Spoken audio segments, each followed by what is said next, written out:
10,000 years ago, the blue star descended upon the awakening tower, and people became lords through the awakening ceremony, eventually entering the origin continent. After their initial panic, the original lords began to adapt to this world, and the history of the origin continent spanned over 1,000,000 years. The blue star people landed on the edge of the primordial continent, far from the center. The central area is the target of all lords, where they can quickly develop their territory and increase their power, but it is occupied by powerful forces. The Great Xia Kingdom is a nation on the origin continent composed of Great Xia lords, and the new lords arrive near the kingdom. Today, a large number of young people have gathered in the city square of the Great Xia Kingdom. This is the Lord Awakening Day, which occurs once every 10 years. 10 years ago, the man was the illegitimate son of the Yi family in the provincial capital. After his father, Yi Yuanliang, passed away, he was expelled from the family. His mother, Li Lan, brought him to Hushan City, but she passed away from illness shortly afterward. Today, those who successfully awaken the heart of a lord will become powerful lords.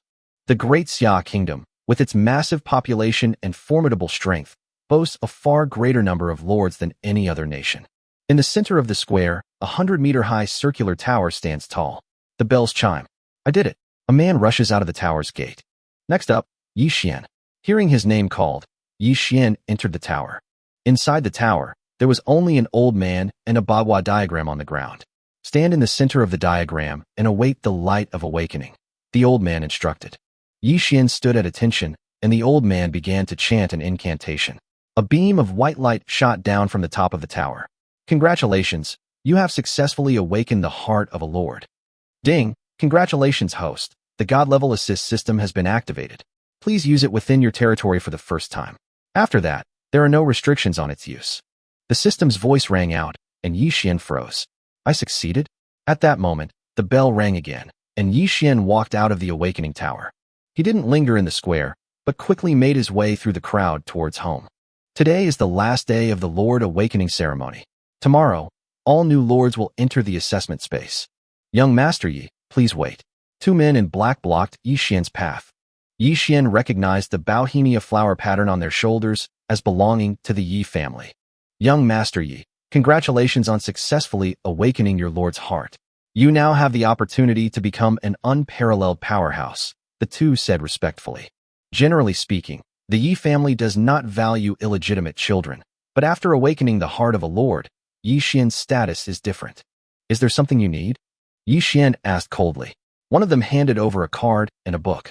Young Master Yi, according to the clan rules, each member of the Yi family can receive 100 million spirit coins as startup capital, and the family will also give you a copy of the Lord's Guide. When a lord first enters a territory, he can only bring 100 million spirit coins. However, the Lord's Guide is of utmost importance to Yi Xian. Okay, Yi Xian nodded. Although he disliked the Yi family, he wouldn't refuse a free benefit. He knew that the Yi family was doing this to repair their relationship and leverage his future power. After finishing his business, the man in black turned and left. For the Yi family, this was just an ordinary investment, and whether it succeeded or not was not important. Yi Xian returned home with the belongings, looked down at his mother's portrait, and said, Mom, I will definitely fulfill your wish. Yi Xian took out the Lord's Guide and began to read it carefully. However, the exact location of the origin continent was unknown. Yi Xian began to study the assessment space. The assessment space was designed to provide new lords with an opportunity to adapt to the primordial continent. Here, all new lords will face the beast tide and each other's challenges together. New lords have a 1-week protection period. Although it is an assessment, those who fail will be sent back to their homeland and descend upon the origin continent again, but they only have one chance. The next morning, as the bell rang, Yi Xian vanished. He appeared in a forest, with towering mountains in the distance. Ding! Welcome to the assessment space, Lord. You have 10 minutes to choose a location for your territory's development. Soon, Yi Xian was disappointed to find that there were only some big trees and lush weeds all around. Fine, this will do. He decided not to waste any more time and directly chose a location. Ding! Confirm territory construction? Confirm. A 50-meter diameter open space quickly appeared, followed by a thatched house. To the left of the thatched house, there was an altar, and to the right, there was a stone tablet engraved with sword and knife patterns. Ahead, a stone tablet inlaid with 7 colored crystals stood, the heart of the Lord. Yi Xian looked at this territory, filled with disappointment. Suddenly, the huge trees outside the territory disappeared, a mist enveloped the surroundings, and the roar of an unknown beast could be heard in the distance. At this moment, an electronic screen appeared in front of Yi Xian. Territory information, trading hall, chat channel, private channel. The system notification sounded again. Ding, host territory established. God-level auxiliary system activated. Please check its functions. Yi Xian opened the introduction to the God-level auxiliary system's functions and was most concerned about the system's role. Once the feature introduction was opened, Yi Xian carefully read through each feature. After he finished browsing through all the content, he took a deep breath, a look of shock on his face. With my help, you will be invincible across all realms. This is the opening of the God-level auxiliary system, followed by a detailed introduction to its functions. After carefully reading through the system, Yi Xian summarized its powerful functions, each of which had an incredible effect. Since the territory had just been established, Yi Xian decided to check the territory information first. He opened the territory information. Territory, unnamed Lord, Yi Xian area, 50 square meters, level 1 population, 1 person. Buildings, thatched hut, altar, starting barracks, spirit coins, 100 million points. 0 heroes, non-unit types, none. Apart from spirit coins, all other attributes are the same for all new lords. Spirit coins are the circulating currency of the origin continent and can be used for trading, cultivation, and territory construction. Points are even more important. They can be used to summon characters and troops and upgrade territory levels. They are not tradable and must be obtained through killing monsters and participating in events. After reviewing the territory information, Yi Xian continued to review his own information. Lord, Yi Xian level 1 stamina, 1 point mental strength, 1 point overall combat strength, 1 point. Seeing these data, Yi Xian could only smile bitterly, feeling that he was truly trash. However, he immediately activated one of the system's functions. A flash of white light appeared. Ding! The Lord's heart has undergone a super evolution, upgrading to a Lord's statue. The stone tablet in front of the thatched hut began to change. The stone tablet disappeared, and in its place stood a 10-meter-tall human-shaped statue. Yi Xian thought to himself, according to the records in the Lord's Guide, there has never been a record of the Lord's heart evolving. He quickly checked the attributes of the Lord's statue. Lord statue, level 1. Attributes. All attributes of the territory are increased by 2 times, and the increase is doubled for each level up. The territory's range increases tenfold for each level up. Effect. Forces 100% loyalty from territory residents. Upgrade. 10 Lord's Heart Fragments, 100,000 Spirit Coins. On the origin continent, even in the face of a great crisis, as long as the territory is not destroyed, the Lord can rise again. As the Lord statue is upgraded to the maximum level, the territory's attributes will be increased several hundred times. Lord's Heart Fragments can be obtained by conquering territories and destroying Lord's Hearts, or they can be purchased, although purchasing channels are hard to find. Loyalty is a problem for every Lord, and many Lords fall apart due to traitors and conflicts. Fortunately, Yi Xian's Lord statue enforces 100% loyalty among the territory's inhabitants. This allows Yi Xian to confidently summon and develop his territory, absorbing more people and troops. When Yi Xian saw that his territory had expanded tenfold, he realized that it had already grown to 500 meters. In the origin continent, strength reigns supreme. Those with great power can do whatever they want, while those without power may meet a violent end. The territory's base attributes are increased tenfold, making Yi Xian's territory's troops and heroes invincible among their own level, and even capable of fighting beyond their level. At this moment, Yi Xian witnessed the transformation of the thatched hut. Ding! The territory building thatched hut has evolved, upgrading to a spirit vein cottage. After the thatched hut disappeared, a building resembling a farmhouse appeared in its place. Spirit vein cottage, level 1. Attribute.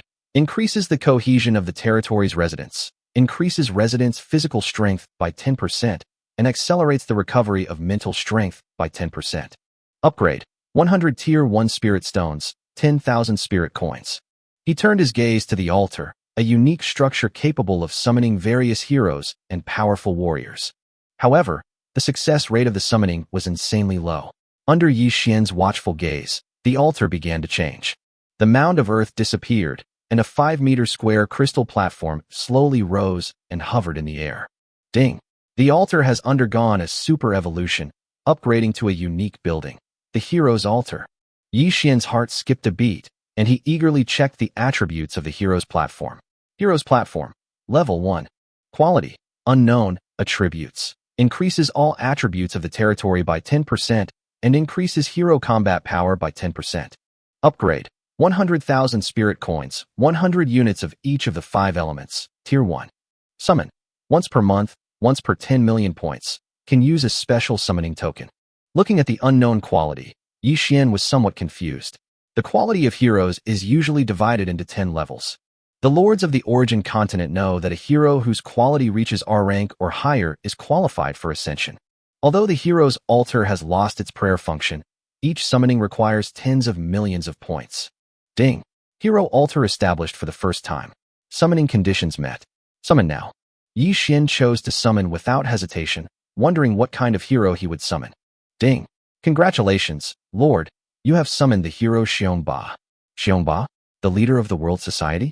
A flash of white light appeared, and a handsome middle-aged man appeared on the hero's platform.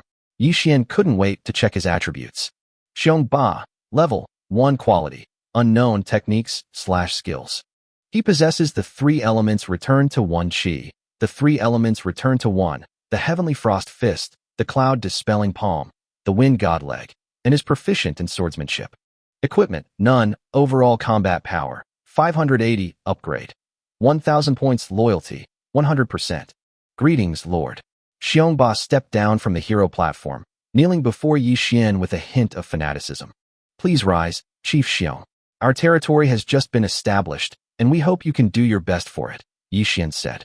Rest assured, my lord, Xiongba will do his utmost to help you gain a foothold on the origin continent. The territory currently has a 3-day safety protection period, during which we do not need to worry about monster sieges. But the monsters will attack the city in 3 days. We must take this opportunity to explore the surrounding area, acquire resources and points, and most importantly, improve our strength.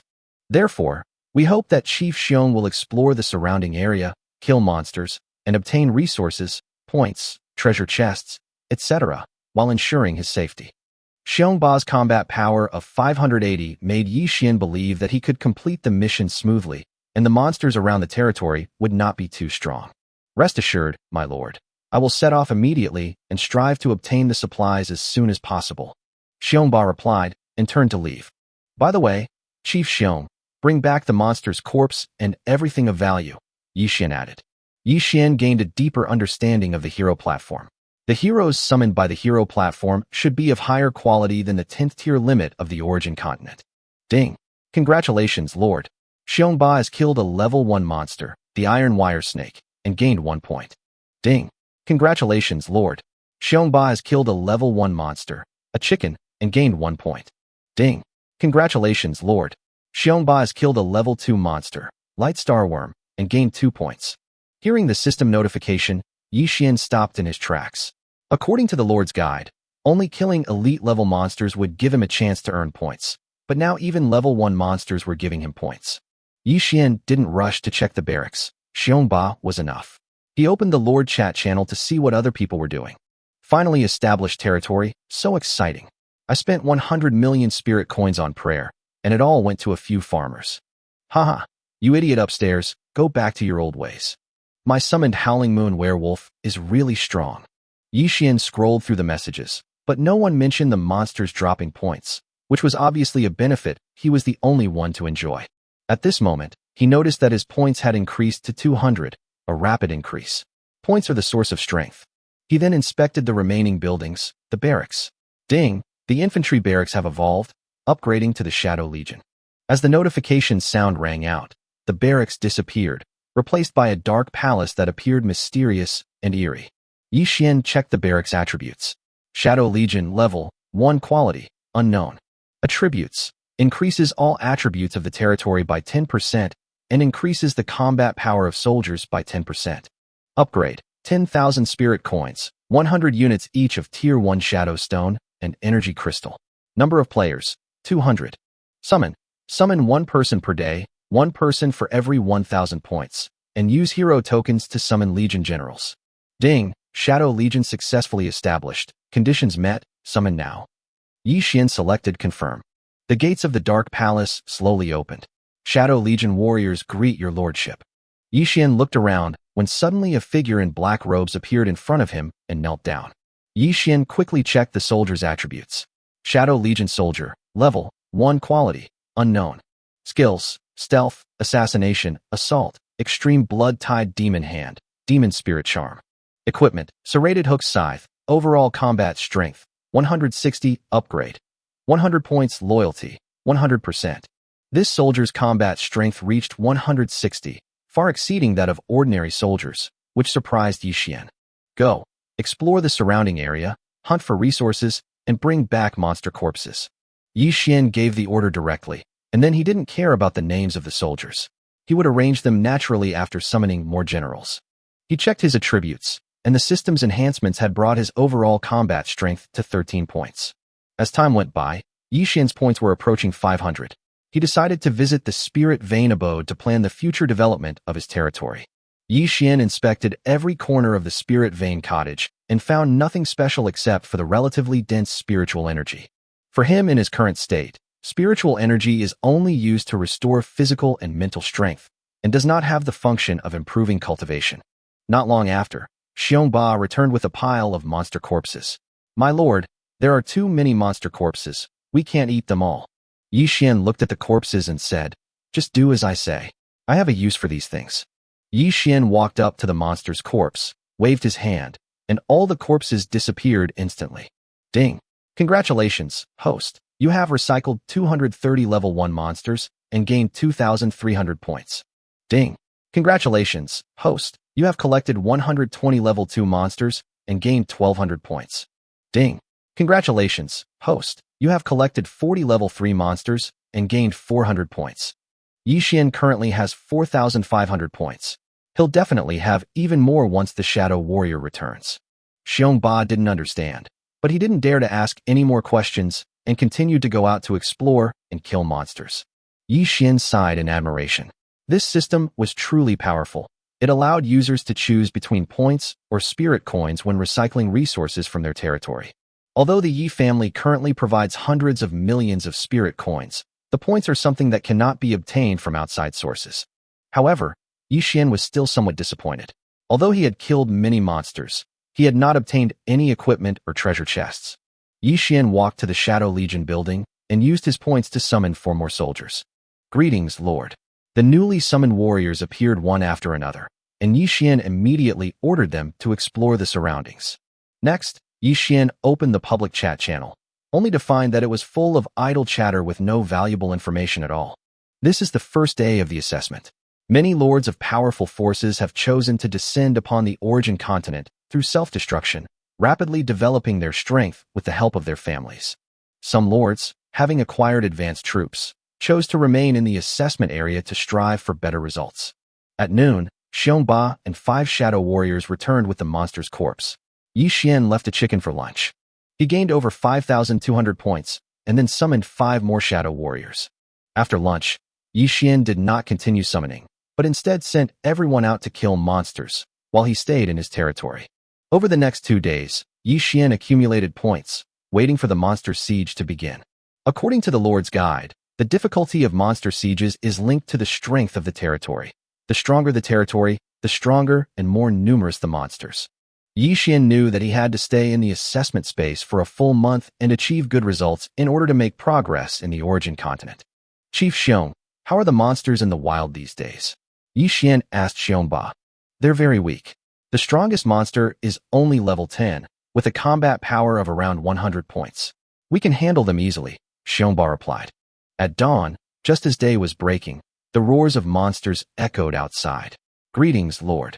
As soon as Yi Xian stepped out, he saw that Xiongba and the others were already waiting in full battle array. What's the situation outside? Yi Xian asked. Xiongba reported. My lord, a pack of wild wolves has appeared, the highest level being 10. No elite monsters have been found yet. Yi Xian nodded.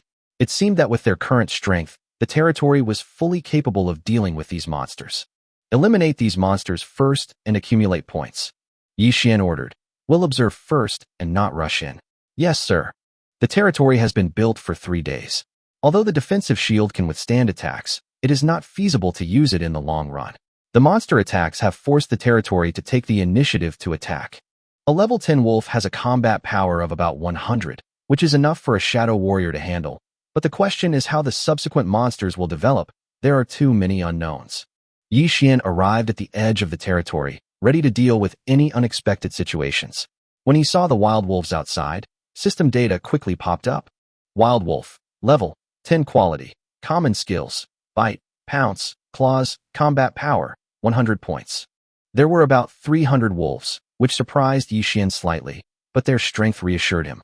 Ding, congratulations host, you have killed a level 10 wolf and gained 10 points. Ding, congratulations host, you have killed a level 10 wolf and gained 10 points. The system notifications kept ringing out. Yi Xian calculated that this wave of wolves would bring him 30,000 points. What made Yi Xian even happier was that this benefit was exclusively for him. Yi Xian opened the public chat channel to check on the other lords. This monster looks down on me. It only took 10 chickens and 3 hunting dogs to take care of it. The mission score is D, only 100 points. This is garbage. Brother, bye-bye. I can't hold on anymore. I've lost my lordly spirit. Seeing someone defeated, Yi Xian sighed. Becoming a lord did not mean that everything would go smoothly. Just as Yi Xian was checking the public channel, a different notification sound rang out. Ding. Congratulations, host. The Shadow Warrior has defeated the elite-level Monster Wolf Commander, earning 100 points. One wooden treasure chest was found. A critical hit was triggered, granting 100 wooden treasure chests. Ding. This mission's completion rating is RR. You have received an additional 1,000 points in a random building. Yi Xian received 3 notifications in a row, which surprised him greatly. It seemed that today's siege mission was over. He ignored Xiong Ba and the others who were cleaning up the battlefield and immediately checked his rewards. The first thing that appeared before Yi Xian was a building. Ding, warehouse detected. Build now. Yes. Yi Xian decisively chose to build. Ding, the warehouse has evolved. Congratulations, host, you have gained storage space. Immediately, at the designated location, a building 5 meters high and 10 meters wide appeared, with a gleaming door in the center. Yi Xian checked the attributes of the storage space. Storage space, level 1. Attribute, stores resources, stackable. Territory residents can store resources, but they cannot retrieve them without authorization. Area, 10,000 square meters, upgrade, 10,000 spirit coins, 100 units each of level 1 space stone and level 1 energy stone. At the same time, 100 wooden treasure chests and a large number of wolf carcasses appeared in the storage space. These items can be stacked, greatly reducing space usage. 10,000 square meters of storage space is enough to store a large number of items. While cleaning up the battlefield, Xiong Ba and the Shadow Warriors suddenly discovered that the corpses had disappeared. Just as they were wondering what was going on, information entered their minds. He ordered Xiong Ba to lead the Shadow Warriors to continue exploring, as the level of the surrounding monsters would definitely increase, and the rewards would also increase. After Xiong Ba and his men left, Yi Xian got busy. He retrieved the wolf carcasses from his storage space into points, bringing his total points to over 80,000. Next, Yi Xian turned his gaze to the wooden treasure chest in the storage space. After opening it, a notification sound kept ringing out. Ding! Congratulations, Lord! You have opened a wooden treasure chest and obtained 1 Tier 1 Spirit Stone. Ding! Congratulations, Lord! You have opened a wooden treasure chest and obtained 1 Tier 1 Space Stone. Ding! Congratulations, Lord! You have opened a wooden treasure chest and obtained a D-grade hero summoning order. Ding! Congratulations, Lord! You have opened a wooden treasure chest and obtained a random building. Yi Xian quickly tallied up his gains. Over 20 small items, several thousand spirit coins, several hundred points, a summoning token, and a random building. He immediately picked up the random building. Ding! Congratulations, Lord! You have obtained the Arrow Tower. The Arrow Tower has evolved and been upgraded to the 1,000 Arrow Tower. The Arrow Tower is an offensive defensive tower that increases the attack and defense of a territory. Yi Xian immediately chose a location on the edge of the territory and built the 1,000 Arrow Tower. 10,000 Arrows Tower, level 1 quality, are attributes. Increases territory attack power by 10% and defense power by 10%. Skill, volley of arrows, 1 minute interval between uses. Upgrade, 10,000 spirit coins, 100 units each of level 1 Star Moon Branch and level 1 Sunluo Stone. This is the first building that Yi Xian has obtained that can be synthesized and upgraded. Although it cannot be upgraded yet, it has great potential for the future. Yi Xian was satisfied with the construction of the Arrow Tower. Next, he prepared to use the D-grade Hero Summoning Token. Although the quality is low, the system's tone and the quality of the Shadow Legion filled him with anticipation. Ding! Would you like to use the Hero Summoning Token, Lord? Use. A notification sounded, and Yi Xian successfully summoned one of the Shadow Legion's generals, Dark Blood. A figure dressed in black robes appeared before Yi Xian. He was tall and strong, and Yi Xian judged from his aura that he was a male hero. Shadow Legion General Darkblood greets the Lord. Rise. Yi Xian waved his hand, checking Darkblood's attributes. Darkblood, level 1 quality, unknown. Techniques and skills, stealth, assassination, assault, extreme blood-tied demon hand, demon spirit charm, hell demon soul slash. Equipment, serrated hook scythe, overall combat strength, 220, upgrade, 300 points, loyalty, 100%. Darkblood skills are stronger than ordinary soldiers, possessing hellish soul slash, making them highly capable in combat. Yi Xian decided to temporarily let Darkblood lead the Shadow Legion until its strength was further enhanced. After Darkblood left, Yi Xian opened the public chat channel to check if there was any useful information. The result was still just some unimportant small talk, and Yi Xian understood that this information was not important to him. Next, he entered the trading hall and found a considerable amount of supplies. Most of them were basic materials, such as food, stone, wood, and iron ore. While browsing, Yi Xian saw several special materials, such as 5-element stones and energy stones. Without hesitation, he purchased 200 units of special materials, spending over 3 million spirit coins. While Yi Xian was busy, the system notification kept ringing, and Xiongba and Shui continued to lead their men to clear out the surrounding monsters. Just as he had predicted, the level of the monsters that appeared after the siege did indeed increase significantly. Chapter 9 Strength Enhancement. Time passed quickly, and night fell. Xiongba and Shui led their team back to their territory.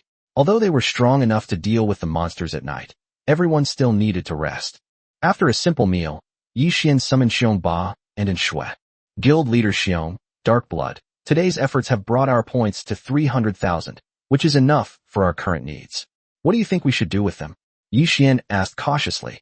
After a moment of contemplation, Xiongba replied, My lord, the stronger the territory, the stronger the monsters will become, but we can cope with it. My suggestion is to keep 50,000 points in reserve and use the rest to improve our strength. Yi Xian asked with some concern, If the monster becomes even stronger, can we handle it? Xiongba confidently said, My lord, your points are enough for me to level up 10 times. My combat power will increase significantly, making me more capable of handling unexpected situations. Moreover, increasing my strength will attract stronger monsters and allow me to develop rapidly. Yi Xian suddenly understood. Yes, if we miss this opportunity, we may never have another one. He sincerely said to Xiongba, Thank you for reminding me. If it weren't for you, I might have really missed this opportunity. After discussion, Yi Xian decided to enhance the strength of Xiongba and Shui. First, Yi Xian upgraded Xiongba to level 10, costing 10,000 points. Then he upgraded Xiongba to level 20, costing 50,000 points, bringing Xiongba's combat power to over 8,000. Next, Yi Xian upgraded Darkblood to level 20, consuming 10,000 points, and Darkblood's combat power exceeded 5,000. Finally, Yi Xian summoned the Shadow Legion soldiers, consuming 100,000 points to summon 100 soldiers and upgrading them to level 10. The Shadow Legion's combat power reached 1,200 points.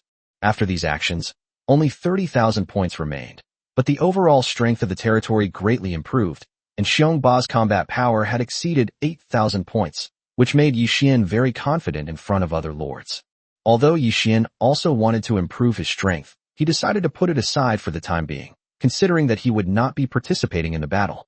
The next day, everyone got up early to prepare to face the monster. At 8 o'clock, the monster's roar resounded.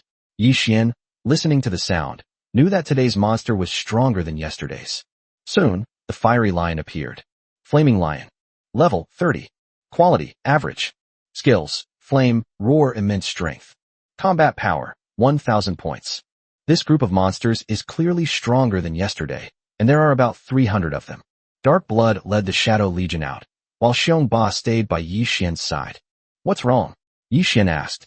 Xiongba replied, there's a big guy outside. Yi Xian looked in the direction Xiongba pointed and indeed saw that big guy. Blazing Lion King. Level 30. Quality, bronze. Skills, flame, roar, immense strength. Combat power, 2,500 points. Upon seeing the bronze quality monster, Yi Xian immediately became excited. Chief Xiong, kill it. Xiongba calmly replied, my lord, dark blood has already infiltrated the area. He can handle it with ease. As expected, Yi Xian discovered that dark blood was silently approaching the bronze boss. Dark blood's combat power far exceeded that of the Flaming Lion King, and his attack almost instantly defeated the opponent. Dark blood's assassination skills once again demonstrated their unparalleled effectiveness. The Flaming Lion King was utterly powerless to resist and was quickly defeated. Chapter 10 Heavenly Emperor. The system notification sounded the moment the fiery Lion King fell to the ground. Ding! Congratulations to your General Dark Blood for successfully defeating a bronze boss for the first time, triggering a super critical hit. You have received 100 wooden treasure chests, 100 black iron treasure chests, 100 bronze swords, 100 bronze armor, 100 units of Tier 1 materials of all types, 1 random building, 100,000 spirit coins, and 10,000 points. Yi Xian was astonished. He hadn't expected a bronze-level boss to drop such a generous reward. Just as he was about to check, another notification sounded. Congratulations, Lord. You have achieved the first kill of the bronze boss. An announcement will be made to all players shortly. A public announcement? That means everyone will know who he is. Yi Xian has always been low-key and doesn't want too much exposure. After all, being too conspicuous can easily attract trouble. Ding! God-level auxiliary system has successfully intervened in the Lord system. The host may choose to hide some content, but the name must be made public. Yi Xian immediately realized that the auxiliary system had this hidden function, which could block most information and only show the name. He chose to hide all information and only show the name without hesitation. Ding! Lord, are you sure you want to only reveal the territory's name and hide all other information? Sure. Ding! Detection has been made that the Lord's territory has not yet been named. Please name it as soon as possible. Yes, the name. Yi Xian quickly opened the territory information. Territory, primary, unnamed, secondary, unnamed. Level 1. Area, 500 square meters. Attribute, increases all attributes by 10%. Upgrade, 1 million spirit coins, 100 units of Tier 1 space stones. He was stunned when he saw the territory information. There was even a distinction between primary and secondary names. This surprised Yi Xian. Was it a special setting of the auxiliary system? If so, he could change his name at any time to avoid being tracked. Ding! Lord, please issue the order immediately. An announcement will be broadcast automatically to all players in 10 minutes. Yi Xian thought for a moment and decided to come up with a name. He tried a few, but the system kept warning him that they were already taken, which gave him a headache. Finally, he remembered that he came from Earth and decided to try some uncommon names. The Heavenly Emperor. Congratulations, Lord. You have successfully named your new territory Heavenly Emperor. Yi Xian nodded in satisfaction, his heart filled with a sense of accomplishment. After all, this name suited his dream of becoming an emperor. Ding! Please name your territory with a secondary name. Unless otherwise specified by the Lord, the territory will be displayed under the Lord's name. Yi Xian then thought of the alternate name, Nine Heavens Palace. Congratulations, Lord. The secondary name for your territory has been successfully changed to Nine Heavens Palace. Indeed, culture is power, Yi Xian remarked.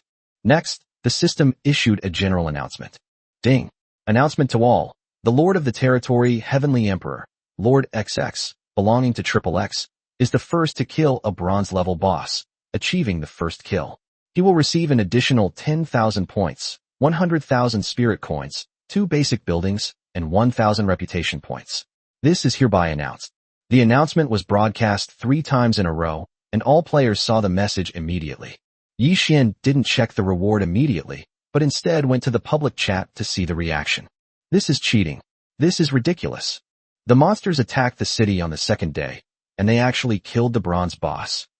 Could it be that he got incredibly lucky, stumbled upon a dying boss, poked it, and ended up getting a huge advantage? Is the Heavenly Emperor here? Tell me how you did it. Please give me a walkthrough. I am the Ghost Kingdom, Jujing Xiaozhua. Heavenly Emperor, come out quickly, explain the process, and hand over the strategy to my great Ghost Empire. We will guarantee your safety on the origin continent. Damn, which guy didn't fasten his pants pocket properly and let this idiot's thing get out? Brother Heavenly Emperor, I am the young master of the Neil family from the beautiful country. As long as you give me the strategy, you will gain the friendship of my family. Seeing the commotion in the public chat, Yi Xian simply smiled. Although everyone was discussing it, these people weren't enough to affect him. The most important thing was to improve his strength. Only strength could truly prevail. Chapter 11, A Bountiful Harvest. The drop rate of a single bronze boss gave Yi Xian a clearer understanding of the auxiliary system. The drop rate of treasure chests and equipment triggered a 100-fold critical hit. Although not every monster could trigger this, the critical hit probability was extremely high when the quality and quantity of monsters were high. Yi Xian wasted no time and went straight to check the rewards. Bronze armor and bronze swords, though only third-grade equipment, are extremely valuable at this stage. Most new lords are lucky to even possess a black iron sword. However, this equipment is of little use to Yi Xian. The Shadow Legion's soldiers already have upgradable equipment, and Xiong Ba's combat strength relies on his cultivation techniques and skills. Bronze-grade weapons offer him little assistance. Bronze sword. Grade, bronze. Level, 10. Attack power, 100 points. The bronze sword increases attack power by 100 points, but offers no additional skills, providing no real help to a warrior like Xiong Ba with 8,000 combat power. Similarly, the bronze armor only provides 100 points of defense. Although these pieces of equipment were not important to Yi Xian, recycling them would yield a large number of points. So, with a wave of his hand, 200 pieces of bronze equipment vanished instantly. Ding! Congratulations, host, for recycling 100 pieces of bronze armor and 100 pieces of bronze sword, gaining 200,000 points. The 200,000 points arrived instantly, making Yi Xian marvel once again at the system's magic. Without the system, he might have only earned 20,000 points after 5 days of hard work. Yi Xian continued opening the treasure chests. Open the wooden treasure chest. Ding! Wooden treasure chest opened. Congratulations, Lord, you have obtained a serrated knife. Ding! Wooden treasure chest opened. Congratulations, Lord, you have obtained 1 Tier 1 energy stone. Ding! Wooden treasure chest opened. Congratulations, Lord, you have gained 10 points. Let's continue unpacking. Open the black iron treasure chest. Ding! The black iron treasure chest has been opened. Congratulations, Lord, you have gained 100 points. Ding! Open the black iron treasure chest. Congratulations, Lord, you have obtained a D-quality hero summoning token. Ding! Open the black iron treasure chest.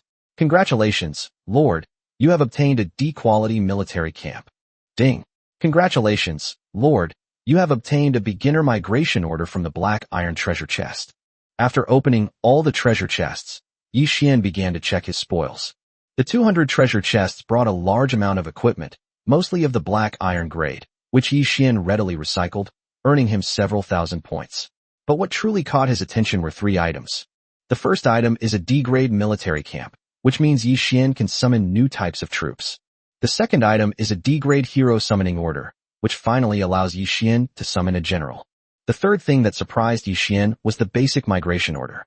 Although it was a basic one, it was a precious lifesaver for a lord in a dangerous position.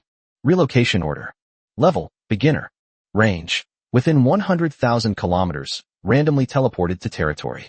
The purpose of a migration order is to resolve the predicament faced by lords due to poor geographical location. Although it has a certain degree of randomness, it can still bring hope to lords in distress. Yi Xian thought to himself that this migration order could definitely fetch a good price, but he wouldn't sell it easily. Next, Yi Xian checked a random building. Ding! Confirm using building fence. Fences are defensive structures, and Yi Xian hoped that they could evolve into even stronger defensive structures. Confirm. Ding! Congratulations, host, for using the fence building. You have triggered an evolution and obtained the defensive building, Thorn Wall. A ring of vines and wood fences appeared around the territory. A wall of thorns. Quality R. Level 1. Height 1 meter. Attributes: territory attack power 5%, defense power 10%. Skills: agile assassination, spear throwing, trapping the enemy. Upgrade: 10,000 spirit coins, 100 units each of Tier 1 wood and Tier 1 black iron stone. With the thorn wall and arrow tower, the territory's defenses have been greatly enhanced. Although the 2 buildings aren't of high quality, they are sufficient for the current needs. Finally, Yi Xian focused his attention on the all-category Tier 1 material pack. Looking at the colorful packs in the storage space, he felt a surge of excitement. Open. Ding. Congratulations, Lord.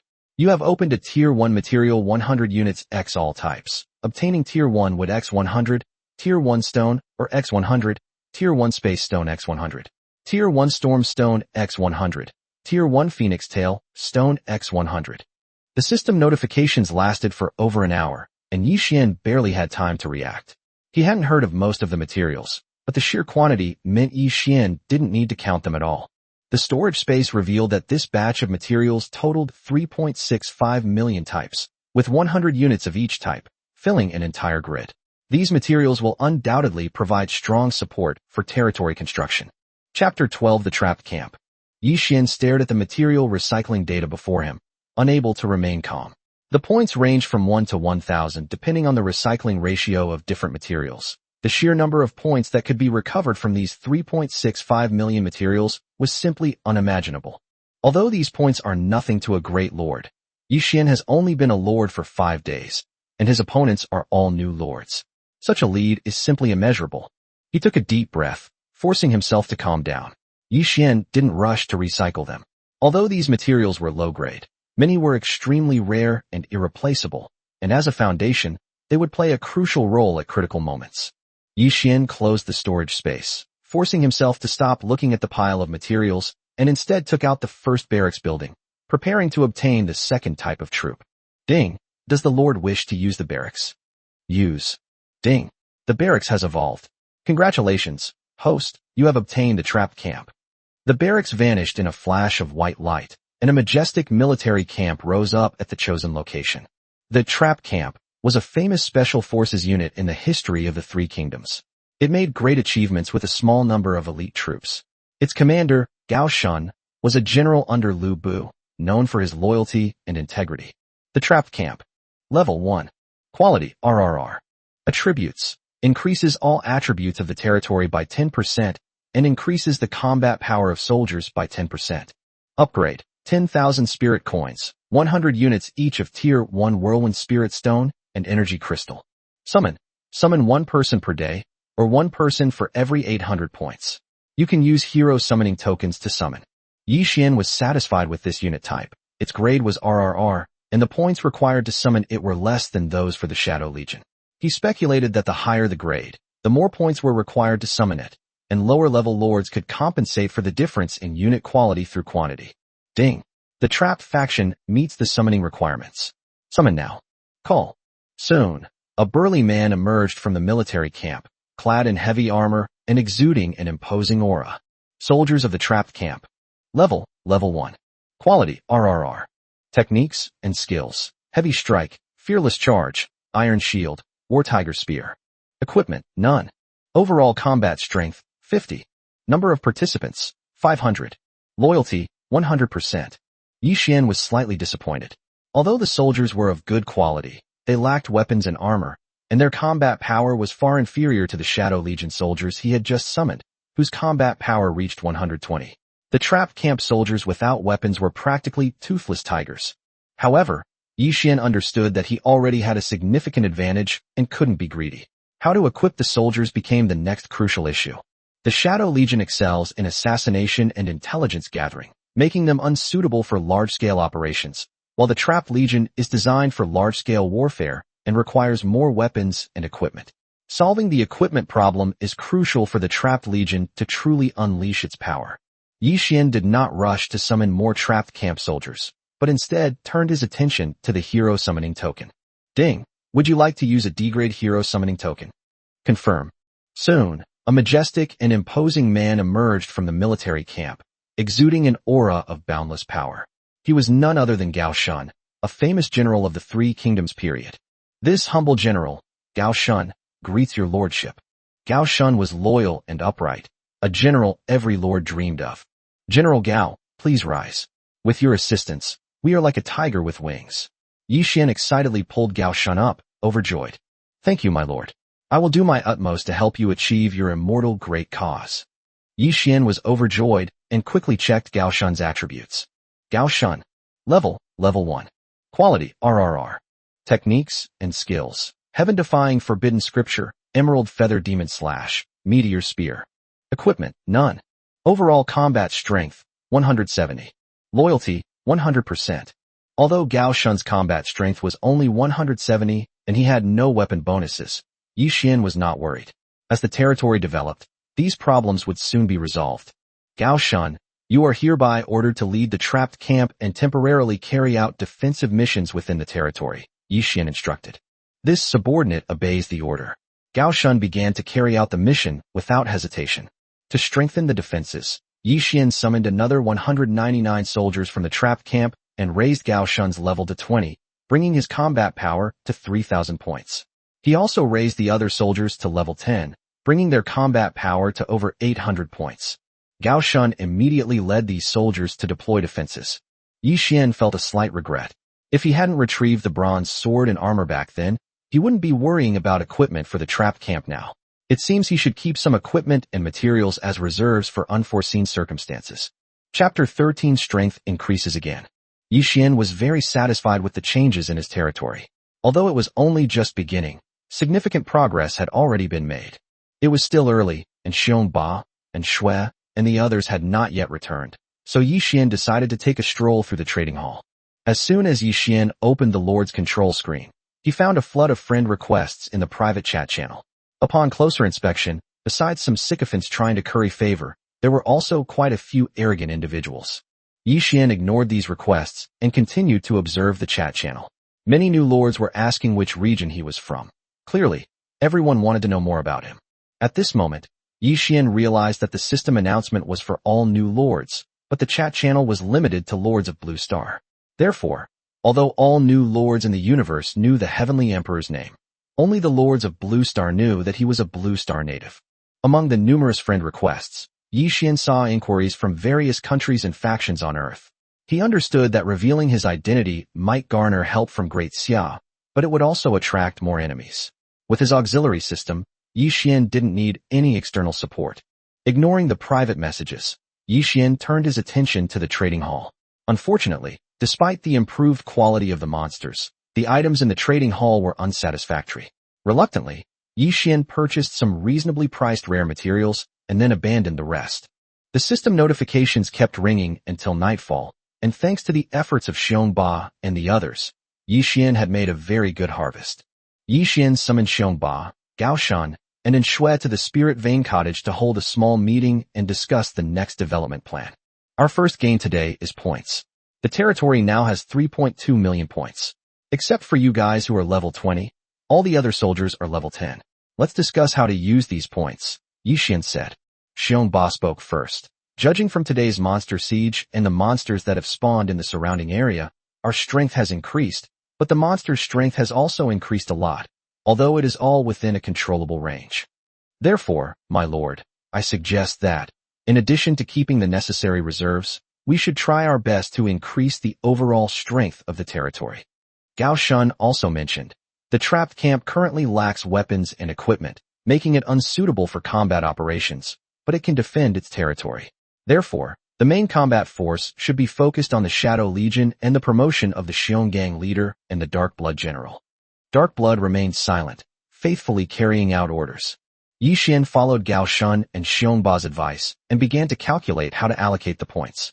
First, Yi Xian filled the Shadow Legion soldier quota to a total of 200 people and raised the Shadow Legion soldiers level to 20, spending a total of 760,000 points. Next, Yi Xian raised the levels of Xiong Ba and Shui to level 40 respectively. Xiong Ba needed 10,000 points per level from level 20 to 30, and 50,000 points per level from level 30 to 40. And Shui needed 40,000 points per level from level 20 to 30, and 100,000 points per level from level 30 to 40, for a total of 740,000 points. A total of 1.5 million points were spent, leaving 1.7 million points remaining. Yi Xian decided to upgrade Gao Shun and the trapped camp as well. Although the trapped camp lacked weapons and equipment, it was still worth upgrading as a powerful force. So, Yi Xian spent 250,000 points to upgrade Gao Shun to level 40 and to upgrade 100 soldiers in the trapped camp to level 20. At this time, the overall strength of Yi Xian's territory once again experienced a leap forward. Looking at the heroes around him, Yi Xian felt extremely excited. He opened his interface. Lord, Yi Xian. Quality, RRR. Level 1. Equipment, none. Skills, none. Combat strength, 30. Heroes, Xiongba, Dark Blood, Gao Shan. Unit type, Shadow Legion, Trapped Forces. As a lord, Yi Xian's upgrade points differ from those of heroes and troops.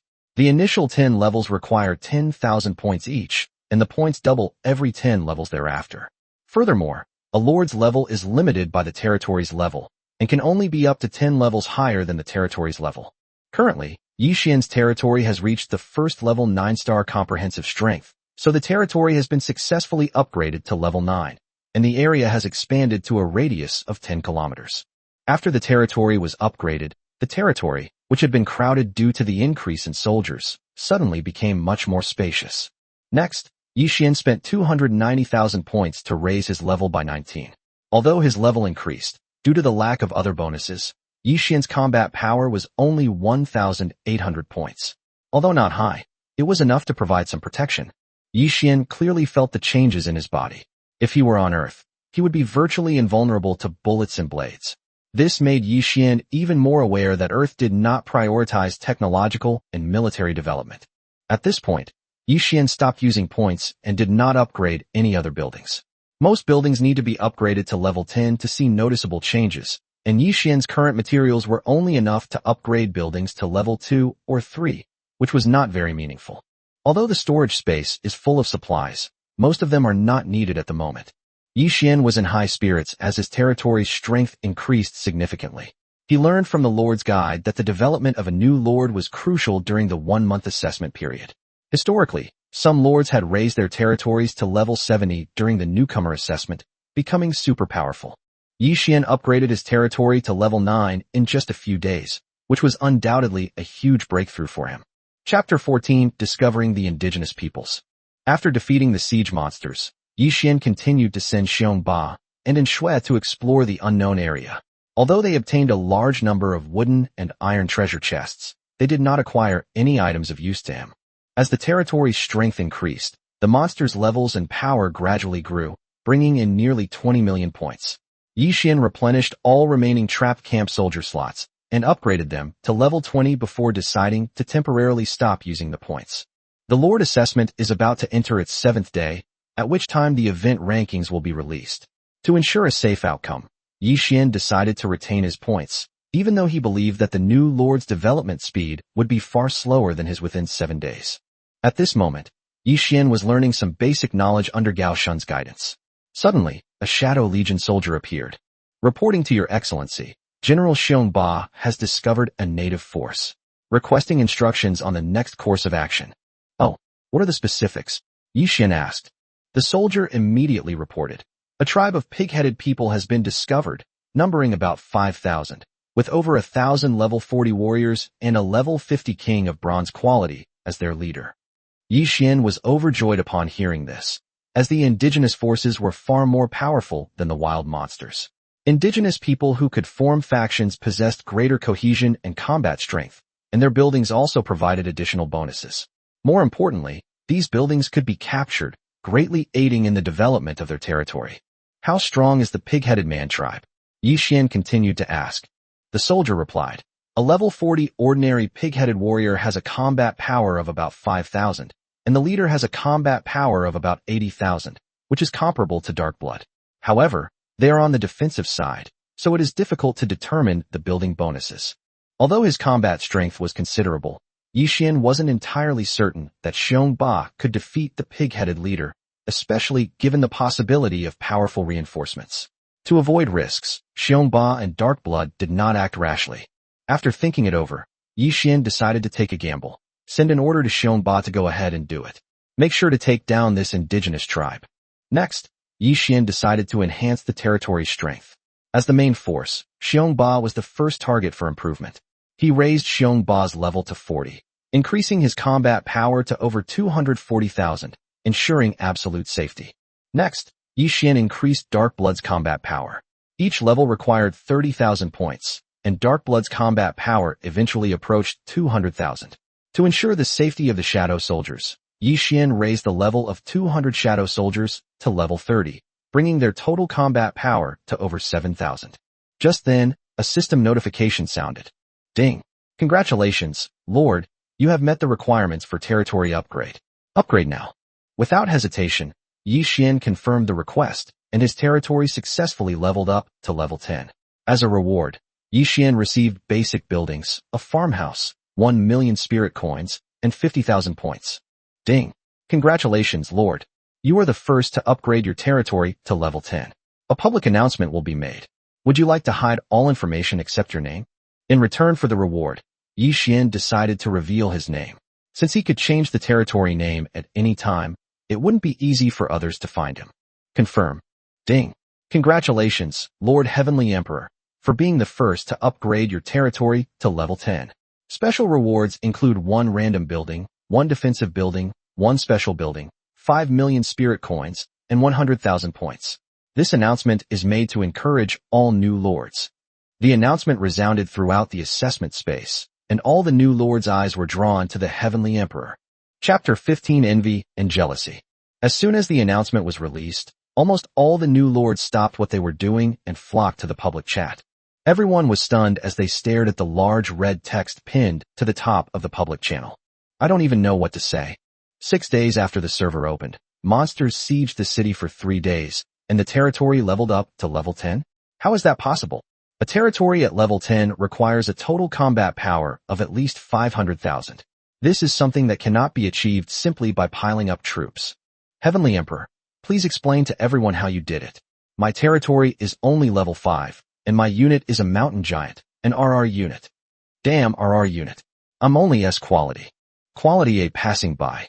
A group of D-grade turkeys are watching. Damn, bro, how did your trash troops survive 3 days of monster siege? I was lucky. I lost everything and managed to summon an S-rank hero. The public chat channel immediately became lively. Brother Heavenly Emperor, where on earth are you from? Does anyone know? Yes, we'll get past the special forces and invite the Heavenly Emperor to join. The Neil family extends a sincere invitation. Spirit coins, resources, and beautiful women are all ready. Hehe, the Heavenly Emperor must belong to my South Korean country. Only the superior genes of our South Korean country can create the Heavenly Emperor's achievements. Get out. Warriors of my great ghost empire, the Heavenly Emperor belongs to us. The Heavenly Emperor's performance astounded everyone. He was the first to defeat a bronze-level boss, whose exact level was unknown, but was not to be underestimated. Moreover, he was the first lord to upgrade his territory to level 10, which was simply unbelievable. The level of a territory represents its overall combat strength. While it doesn't fully represent the lord's power, it's close enough. No lord is a fool to simply rely on mass-producing troops to build up overall combat strength. Everyone is a new lord, and the number of troops that can be summoned from barracks is limited unless you have a special barracks. Even if a lord with a special military camp massacres troops, that is still a form of strength, since the troops he summons must be at least RRR level. Although Yi Xian's troops have evolved through the system and have incredible attributes, they are still limited by the number of people he can summon. Heavenly Emperor, please say something. How exactly was this done? We are all Earthlings. We should share our methods. It would help strengthen the entire planet. Yes, people shouldn't be so selfish. If it were me, I would have made it widespread long ago. That's right. We won't take the guide for free. How about everyone get 1,000 spirit coins? We'll be rich overnight. These people are typical examples of envy, jealousy, and hatred. If they actually had such resources, they would probably be more anxious than anyone else. If you can't handle the game, then destroy your own lordly spirit, you idiot. Exactly, you've lost your mind. Even if I were you, I wouldn't tell you this. I'm not your father. Even if I were, I couldn't handle you. Some dissatisfied new lords started hurling insults. Heavenly Emperor, if you wish to join a faction, you are welcome to join the Great Xia Law Enforcement Team. Suddenly, a message appeared. Yi Xian saw the message signed, Enforcement Team, Xiaoying, and knew that it represented the official power of Great Xia. The law enforcement team is similar to the Special Forces of the United States or the Oni warriors of the Great Oni Empire. This is a symbol of official power, and once encountered, it will inevitably be a powerful armed force. Heavenly Emperor, if you wish to join our forces, the American Special Forces will always keep their doors open. Heavenly Emperor, if you wish to join our forces, Great Demon Warrior, the doors will always be open. Heavenly Emperor, if you wish to join our forces, Asan. Following the invitation from the Great Xia enforcement team, official forces from other countries also extended invitations. Although no one knew the true strength of the Heavenly Emperor, his performance in less than a week was enough to attract the attention of these new lords. Faced with one invitation after another, Yi Xian simply smiled. Joining was out of the question, at least not now. He knew all too well that the name of the Heavenly Emperor was just beginning to resonate, and that it would become the nightmare of all new lords in the future. Moreover, the title of Heavenly Emperor is not suitable for joining any faction in one's current capacity. Yi Xian turned off the public chat and began to organize his findings. His territory has reached an area of 50 square kilometers, but currently has few buildings, with only 2 defensive structures, which is clearly insufficient. Aside from troops, there is no population whatsoever, directly impacting the territory's continued development. First, Yi Xian decided to use farmhouses. Ding, are you sure you want to use the farmhouse construction project? Sure. Ding, the farmhouse has evolved. Congratulations, Lord, for obtaining an enhanced village. As the system notification sounded, a cluster of buildings resembling a town appeared at the location Yi Xian had specified, just like a prosperous village. He immediately checked the attributes of the enhanced villages and towns. Strengthening villages and towns. Level 1. Quality, RRR. Attributes. Increases all attributes of the territory by 10%, and increases the probability of summoning special farmers by 1%. The quality of special farmers ranges from A to SSS. Summon. No limit on quantity. One person can be summoned for every 10 points. Upgrade. 100,000 spirit coins, 100 units each of Tier 1 Cleansing Essence, and Tier 1 Sunset Secret Spring. The emergence of reinforced villages and towns has greatly accelerated the development of Yi Xian's territory.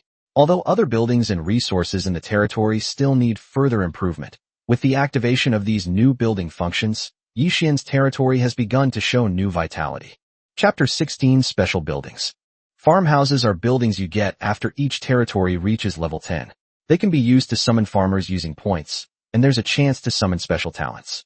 However, since the probability of summoning special talents is extremely low, Yi Xian wasn't in a hurry to use them.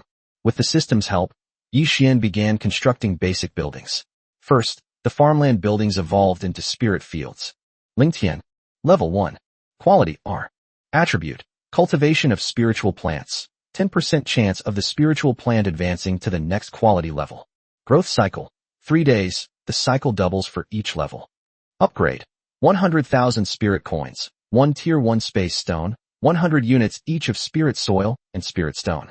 The spirit fields can cultivate spiritual plants, which can not only satisfy hunger, but also increase spiritual power, accelerate cultivation, and even be used to refine elixirs. Yi Xian did not rush to plant them, planning to wait until the farmers had finished summoning them before proceeding. Next, Yi Xian evolved the well building into a divine spring. Xinxuan. Level 1. Quality, RR. Attribute. Produces divine elixir. Production. 10 tons per day. Upgrade.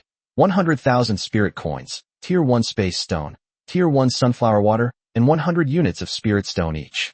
The divine spring can produce 10 tons of divine liquid every day, and each ton of divine liquid can be recycled for 500 points, which is equivalent to a fixed income of 5 million points per day.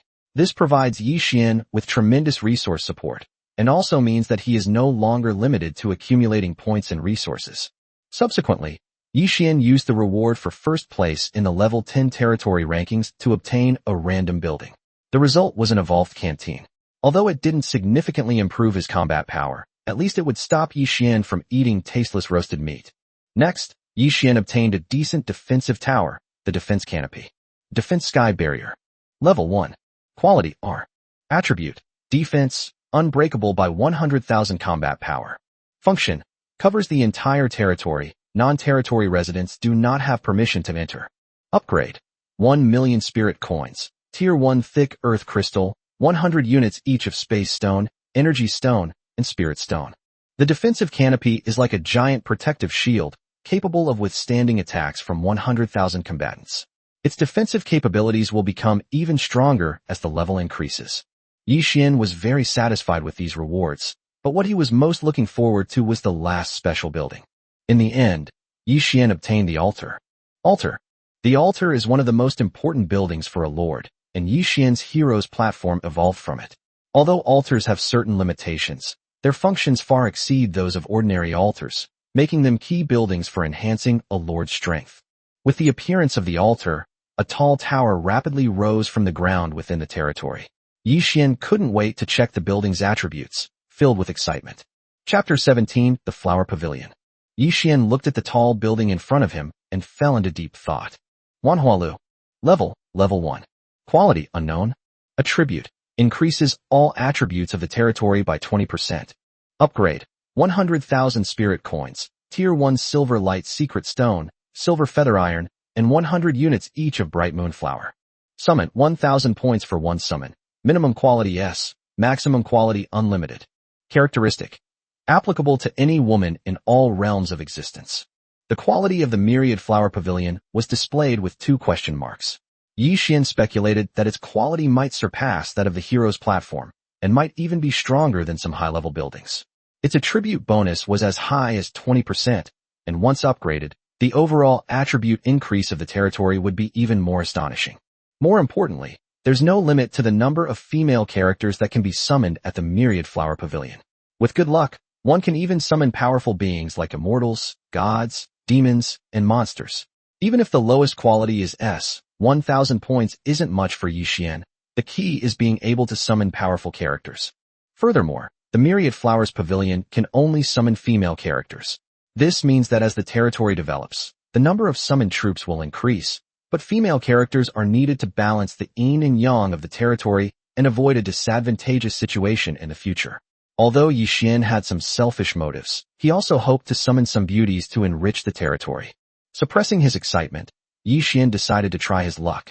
Ding! Does the Lord confirm, using 1,000 points for summoning? Confirm. Ding! Congratulations, host, you have summoned the commoner girl Xia. A woman in her early 20s emerged from the brothel, her features delicate and pretty. She quickly bowed to Yi Xian and said, "Greetings, Lord." No need for formalities. Yi Xian quickly checked Xia's attributes. Xiao. Level 1. Quality S. Attributes, none. Upgrade, 10 points. Xia seemed like an ordinary character, with nothing particularly special about her except for her S-rank quality. Yi Xian understood that ordinary characters still had value for the future development of various industries in the territory. Then, Yi Xian continued to summon. Ding! Congratulations, host, for summoning female XX. Ding! Congratulations, host, for summoning the commoner XXX. Ding! Congratulations, host, for summoning the hero Zhu Yuyan. Ding! Congratulations, host, for summoning the commoner girl Ahua. Just as the summoning was about to end, Yi Xian saw a figure that caught his attention. Greetings, Your Excellency. Zhu Yuyan greets Your Excellency. This woman was graceful and charming, with eyebrows like distant mountains and eyes like stars. She could captivate any man with just a glance. Yi Xian's heart stirred, and he immediately made arrangements. Please rise, Empressine. The territory is temporarily short-handed, so we will trouble you to arrange these women. Zhu Yuan didn't take it to heart and replied, Serving you, my lord, is my duty. This kind of hero from the system is absolutely loyal, and even a powerful figure from the demonic sect has to obey him. Yi Xian couldn't wait to check Zhu Yuyan's attributes. Zhu Yuyan. Level 1. Quality, unknown. Technique/skill, Heavenly Demon Great Art, 18th Heaven. Equipment, none. Overall combat strength, 570. Upgrade, 1,000 points. Loyalty, 100%. Zhu Yuyan and Xiongba are heroes of the same level, with similar overall combat strength. Yi Xian also discovered that her Heavenly Demon Technique skill had been upgraded, which undoubtedly improved her combat strength and laid the foundation for her future cultivation. Seeing that he had enough points, Yi Xian decided to raise Zhu Yuyan's level to 50. Ding! Zhu Yuyan's level has increased to 50. Zhu Yuyan's combat power exceeded 220,000, making her the second strongest fighter in the territory. Then, Yi Xian received a system notification. Ding! The territory's overall strength has met the upgrade requirements. Lord, would you like to upgrade? No upgrade for now. The territory is currently at level 10. Even with Zhu Yuyan's addition, it can only be upgraded by 1 to 2 levels at most, so whether it is upgraded or not is irrelevant. Just then, Yi Xian received the battle report. Ding! Congratulations to your Shadow Warrior for defeating the Pig-Headed Warrior. You have received 1,000 spirit coins, 200 points, a crescent blade, and a pair of little U-boots. Ding! Congratulations to your Shadow Warrior for defeating the Pig-Headed Warrior. You have received 800 spirit coins, 160 points, a frost sword, a wild dagger, and a tier 3 space stone. Clearly, Xiongba has already begun his operation. With his combat strength, defeating the small monsters of the native tribe is no problem, but Yi Xian is somewhat worried that if there is a powerful force behind him, then things will get complicated. However, Yi Xian wasn't too worried. If he really couldn't handle the situation, he could use the relocation order to retreat temporarily. Just then, Yi Xian received another pleasant surprise. Ding! Congratulations to Lord Xiongba for defeating the bronze boss, Pig-Headed King. A 100x critical hit has been triggered, granting 100,000 spirit coins, 10,000 points, 100 black iron chests, 100 bronze chests, 100 camel dragonine wind spears, 100 Qingfeng armor, 100 tortoiseback dragon scale armor, 2 C-quality hero summoning tokens, 1 extermination order, 1 peace token, 100 tier 1 energy stones, 100 tier 3 space stones. This battle report is incredibly generous. 100 bronze treasure chests, a bountiful harvest of equipment and materials, including some items that are extremely useful to the territory. Yi Xian hurriedly checked the rewards, especially the armor and weapons, which could be immediately equipped to the soldiers of the trapped camp to enhance their combat power. Although these soldiers are already very strong, the lack of equipment still affects their performance. This acquisition will undoubtedly greatly enhance their overall combat effectiveness. Chapter 18 Divine Weapon Pavilion. As Yi Xian was sorting out his day's gains, system notifications kept ringing out. Ding! Congratulations, Lord, for defeating the Pig-Headed tribe and collecting 4 farm buildings. Ding! Congratulations, Lord, for defeating the Pig-Headed tribe and collecting 2 water wells. Ding! Congratulations, Lord, for defeating the Pig-Headed tribe and collecting 1 blacksmith shop. Ding! Congratulations, Lord, for defeating the Pig-Headed tribe and collecting the Pig-Headed barracks building. Ding! Congratulations, Lord, for defeating the Pig-Headed tribe and collecting supplies from their warehouse. A series of notification sounds indicated a rich loot, but Yi Xian did not deal with it immediately. Instead, he summoned Gao Shun. General Gao, can the trapped camp use these equipment? Yi Xian asked. He took out several pieces of bronze-quality equipment, the camel dragon wind spear, the Qingfeng armor, and the tortoiseback dragon scale armor. Gao Shun inspected them and replied, "These pieces of equipment are barely enough to meet the requirements of the trapped camp. Although bronze-quality equipment isn't top tier, it's still a decent loot for a new lord.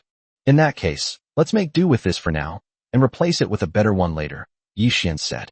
Gao Shun then deployed 100 soldiers and distributed equipment, and the fighting strength of the trapped camp finally began to take shape. Yi Xian raised the soldiers' level to 30, and their combat power exceeded 5,000 points. At the same time, he raised Gao Shun's level to 50, putting him on par with Xiongba and others. After the upgrade, Yi Xian analyzed the attributes of each character and found that although Gao Shun was not equipped, his combat power was still lower than that of Xiongba and Zhu Yuyan. This was largely due to their cultivation techniques and grades. General Gao, immediately lead the trapped camp to familiarize themselves with the equipment. "We may need their help tomorrow," Yi Xian instructed. "Yes, sir," Gao Shun replied confidently. After Gao Shun left, Yi Xian returned to the Spirit Vein Cottage to sort through his other gains from the day. The items from the thousands of wooden and iron treasure chests weren't particularly outstanding, but suddenly, a gleaming special hero summoning token appeared before him. This token could summon a super-grade hero and cost 10 million points. This is exactly what I needed. Yi Xian felt much lighter. All the other gains seemed less important. Afterward, Yi Xian began upgrading the buildings. He evolved the 4 newly acquired farmlands into spirit fields and the 2 wells into divine springs, for a total of 3 divine springs. With the upgrade of the divine springs, the output increased from 10 tons to 20 tons per day. The 3 divine springs can provide 60 tons of divine liquid per day, equivalent to 30 million points per day, which is a huge boost to the development of the territory. Next, Yi Xian began upgrading the blacksmith shop. He hoped to gain more powerful weapon manufacturing capabilities, and eventually the Divine Weapon Pavilion was completed. Divine Weapon Pavilion. Level 1. Quality, RR. Attributes. Equipped with the necessary tools for weapon crafting, flames, and a 10% chance to increase the grade of the crafted divine weapon. Upgrade. 100,000 spirit coins, 100 units each of Tier 1 space stone, Tier 1 energy stone, and Tier 1 iron sand. The Divine Weapon Pavilion provided all the equipment needed for weapon forging, and Yi Xian's accumulated ores and refined iron were sufficient to support the production of a batch of weapons below the gold grade. But the weapon refiner was the key. Yi Xian took out 2 C-grade hero summoning tokens, preparing to summon the refiner. Confirm, he decisively ordered. Ding. Congratulations, Lord, you have summoned the weapon refiner Ganjiang and Mo Xie. Yi Xian didn't expect to summon this couple. Although Ganjiang and Mo Xie weren't top-tier weapon refiners, they were very close. Greetings, Lord. Ganjiang and Mo Xie stepped forward together and bowed to Yi Xian. Ganjiang and Mo Xie. Level 1. Grade, RRR. Occupation, Weapon Refiner, Normal Plus. Attributes, Skilled in Sword Forging, randomly grants additional sword attributes. Upgrade, Level 1000 points, Job Level 100,000 points. Yi Xian discovered that special talents had significantly more upgrade points than heroes of the same rank. But overall, the appearance of this couple brought a huge advantage to the territory. Chapter 19:6 Sword Slaves. Yi Xian still has 20 million points and urgently needs to upgrade Ganjiang and Mo Xie's levels.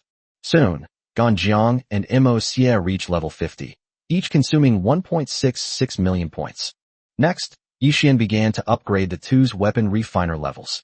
Although it was only at the ordinary level, it still improved. The levels gradually increased, from black iron to platinum, and Yi Xian consumed 12.8 million points. Looking at the large number of points consumed, Yi Xian felt a little heartache, but he knew that 2 platinum-level weapon refiners could meet his needs for a long time. Ganjiang, Mo Xie, you are in charge of the Divine Weapon Pavilion. Craft weapons and armor suitable for the trapped camp, Yi Xian instructed. Yes, sir. Please rest assured, we will do our utmost. Yi Xian arrived at the enhanced village and spent points to summon 1,000 farmers. A dozen or so with talent for weapon crafting were given to Ganjiang for training. The remaining farmers were assigned according to their specialties, with some in charge of spirit fields and others assisting in territory management. Yi Xian continued to expand his territory, upgrading all buildings to level 10, which doubled the territory bonus effect. As the territory expanded, the shortage of troops became a problem. Therefore, Yi Xian decided to prioritize summoning the Shadow Legion. He spent 800,000 points to summon 800 Shadow Legion soldiers. Yi Xian then leveled up these soldiers. Although each soldier needed 11,000 points to reach level 30, he decided to continue leveling them up. Considering the need to summon special heroes later, Yi Xian recycled 20 tons of divine liquid, gaining 20 million points.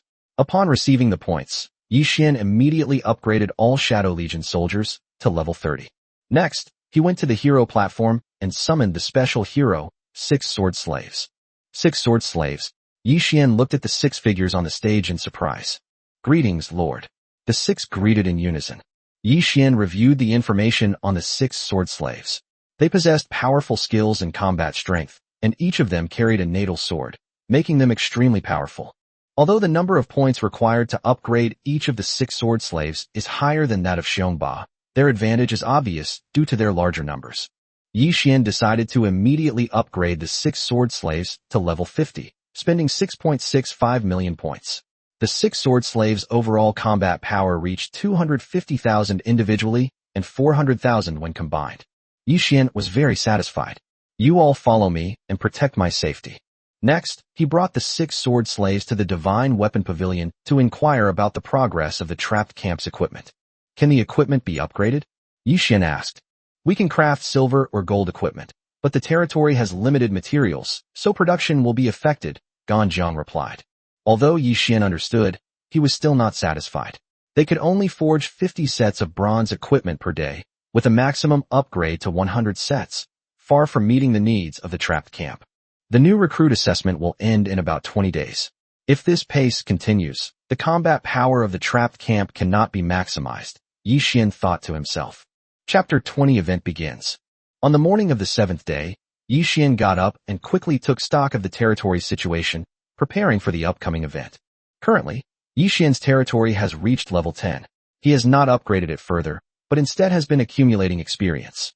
The hero lineup includes Xiongba, Lu Jiannu, Zhu Yuyan, Gao Shun, and Shui, and others, totaling 10 people. In terms of unit composition, the Shadow Legion has 1,000 men, and the Trap Camp has 107 men. Yi Xian was confident in his strength and believed that no new lord could surpass him. Even if Lady Luck smiles upon him, he can easily deal with the system. Despite his confidence, Yi Xian remained cautious and followed a strategy of steady development. As 8 o'clock approached, Yi Xian gathered everyone together, waiting for the event to begin. According to the Lord's Guide, there will be an event notification at 8 a.m., at which time you will know the tasks for the first stage. System notification, the first phase of the welfare event, the Lord's Assault Battle, is about to begin. Each level will refresh the native forces based on the territory's strength, gradually increasing in power.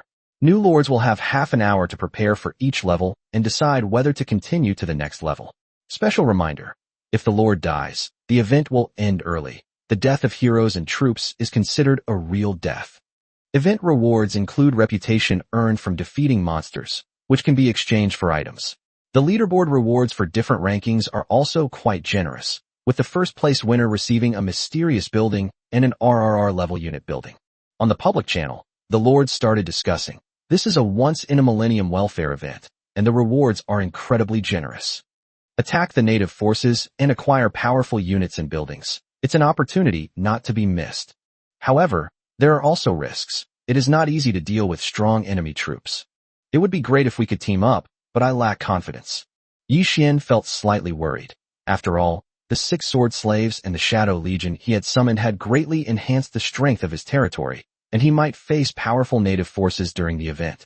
At this moment, Xiongba comforted him, saying, "My lord, a high starting point naturally leads to greater gains. Moreover, you can replenish your troops while clearing levels, which will rapidly increase your strength." The Queen Yin also agreed. With the territory developing so rapidly, it is entirely possible to take first place. After listening to their words, Yi Xian finally put aside his concerns. "In that case, let's arrange the tactics," Yi Xian said. "The territory will be defended by General Gao Shun leading the trapped camp, while the siege mission will be handled by us and the Shadow Legion," Xiongba proposed. Empress Yin added, "We must pay attention to defense. In case the enemy splits their forces to attack, we must be prepared." Yi Xian agreed to their plan and decided to rely on the powerful Shadow Legion and its offensive capabilities to deal with the situation. To be on the safe side, Yi Xian ordered everyone to maintain sufficient reserves and not to use the divine elixir, so that the territory's strength could be improved at any time. There were also a lot of valuable materials in the storage space, which made Yi Xian feel very reassured. Soon, it was 8:30. A black hole suddenly appeared in the sky above Yi Xian's territory. System notification. Ding, Lord Heavenly Emperor, would you like to participate in the new Lord Welfare event? I'll participate, Yi Xian answered without hesitation.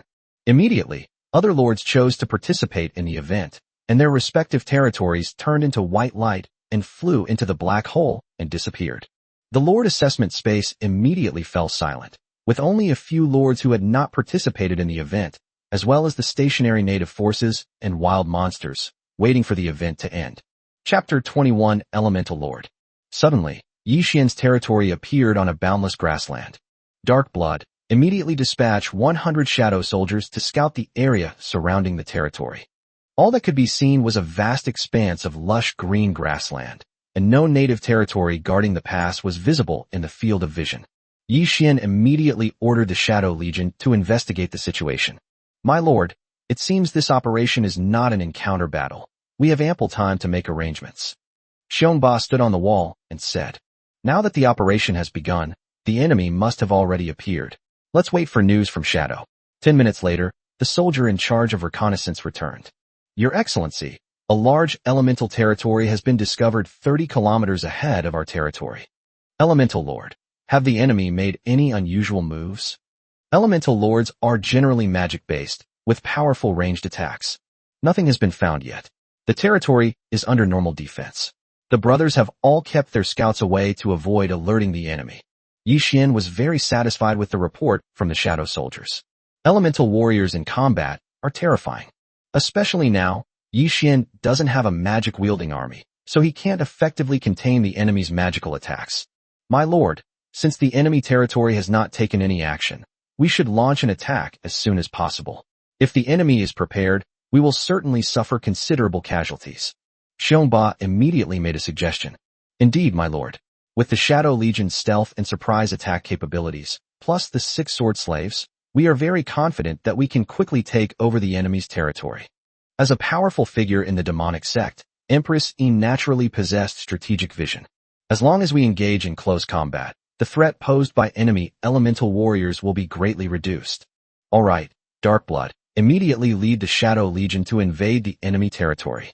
Be careful not to be detected by the enemy's defensive towers. 6 sword slaves, the enemy's experts are now in your hands. Strive to eliminate them as soon as possible. Once the battle begins, Chief Xiong and Empress Yin will immediately provide reinforcements. As soon as the order was given, the 1,000 shadow warriors vanished from the spot, and the 6 sword slaves also leaped off the wall and rushed forward. Gentlemen, please prepare yourselves. This first battle is crucial and cannot be lost. Under Yi Xian's instructions, Xiong Ba and Empress Yin also set off one last time. My lord, your subordinates will do their utmost to ensure the safety of the territory. Please go back and wait patiently for the results. After the main combat troops set off, Gao Shun took over the city's defenses and, for safety reasons, advised Yi Xian to return to the center of the territory. No need. I trust you. I'll stand here and watch. Rejecting Gao Shun's offer, Yi Xian stopped and gazed into the distance. 30 kilometers away, a territory engulfed in flames was unaware that danger was about to strike. This is a fire elemental territory, where a large number of fire warriors patrol the simple walls. The flame warrior is about 2 meters tall, humanoid, and covered in flames, resembling a walking humanoid fire person. The territories responsible for guarding the welfare activities are all native forces from the origin continent. Their mission is not only to assassinate the new lord, but also to obtain the generous rewards. It can be said that those territories chosen to guard the pass will receive huge rewards as long as they successfully complete the mission. Therefore, these indigenous territories are very enthusiastic about participating in the activities. The King of Flames is the lord of this territory. Having just arrived, the King of Flames did not rush into action, as he was well aware of the advantages of his territory. Activate all territory defense towers. Beware of enemy surprise attacks. This event doesn't seem as simple as it appears. The checkpoints that require our presence must be incredibly powerful for this new lord. The Flame King knew that the newcomer's deployment of his level 30 territory in his first event meant that his opponent was not to be underestimated. My lord, I am but a newcomer. With me here, I will surely ensure that nothing goes wrong. The speaker was Nero, the top general under the Flame King, who had reached level 70 and had a combat power exceeding 300,000. Everything is ready. We've been here for over 10 minutes. If nothing unexpected happens, the enemy will appear soon. Rest assured, sir. Apart from a small number of soldiers on the wall who are there to confuse the enemy, our army of over 10,000 men has formed a magic attack formation and is waiting for the enemy to take the bait. As intelligent beings, they are never careless, especially when it comes to important matters like participating in activities. The newcomer event is a test for lords. Failure only results in the loss of some troops. Ending the newcomer test early allows them to quickly return to the development of the origin continent. However, for the territories guarding the border, while the rewards are plentiful, there are also huge risks, because once the lord guarding the border dies, he is truly dead, and there is no chance to start over. It was precisely because of this that the King of Flames did not become complacent in the slightest, even though his strength was significantly higher than that of the newcomers. Unfortunately, the King of Flames never imagined that his opponents would be a group of shadows. Just as the King of Flames was waiting for the enemy to come to him, Darkblood had already led his men into the flame territory. Although the enemy's fire array did some damage to the Shadow Legion, it ultimately failed to force the shadows to reveal themselves. Don't take any action, wait for orders. Darkblood used the Shadow Legion's unique communication methods to issue orders. As soon as they approached the enemy territory, Darkblood discovered that the enemy's defensive towers were level 30. Generally speaking, even in a normal level 30 territory, there would be no fewer than 20,000 soldiers.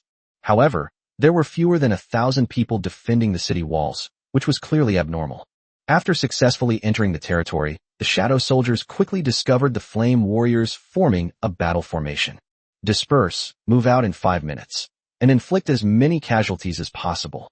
Upon seeing this scene, Darkblood immediately understood that the enemy was well prepared. Let's do it. With a command from Darkblood, a burst of sword light suddenly appeared within a kilometer radius of the Flame Legion's assembly. The magic attack was incredibly powerful, and the fire warriors with low defense were wiped out in an instant. The sudden attack caught the Flame Legion completely off guard. The Flame Legion excels at group combat. A single spell can bring down even high-level units. However, their individual combat ability is weak, especially when enemies get close. In just a few minutes of surprise attack, the Flame Legion was almost wiped out. The remaining soldiers, in their panic, lost their will to fight and scattered in all directions. Asshole! A rain of fire descended, accompanied by Nero's frenzied roar. Looking at the horrific battlefield, Nero's eyes were bloodshot with rage. These were all his soldiers, and in such a short time, they had been almost completely wiped out. This left him, brimming with confidence and holding himself in high esteem, wondering how he could explain this to the Lord. Chapter 22, A Good Start. Just as Nero was frantically attacking, trying to retaliate, another sword beam suddenly appeared. The chanting of the magic was interrupted, and Nero stood there blankly, clutching his neck in disbelief, his eyes gradually becoming unfocused. My lord, I'm sorry, I did my best. With his last vestiges of consciousness fading, Nero collapsed heavily to the ground. Oh no, sir, retreat quickly. The Flame King, who had just arrived, happened to witness this scene. The guards rushed forward, grabbed the Flame King, and tried to escape. The King of Flames remained motionless, staring at his shattered territory. He knew it was all over. On the Origin continent, he could survive even if he lost his territory, but in this enclosed space, he would surely die if he failed. With a whoosh, the 6 sword slaves appeared, surrounding the King of Flames. Looking at each enemy who was almost as powerful as Nero, the Flame King knew that his defeat was not unjust. You? The King of Flames seemed to want to say something more, but Zheng Gang didn't give him the chance.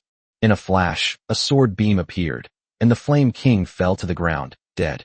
Upon seeing this, Xiongba and Yin Ho, who were observing from afar, turned around and went back, leaving the Shadow Legion to clear out the enemies and clean up the battlefield.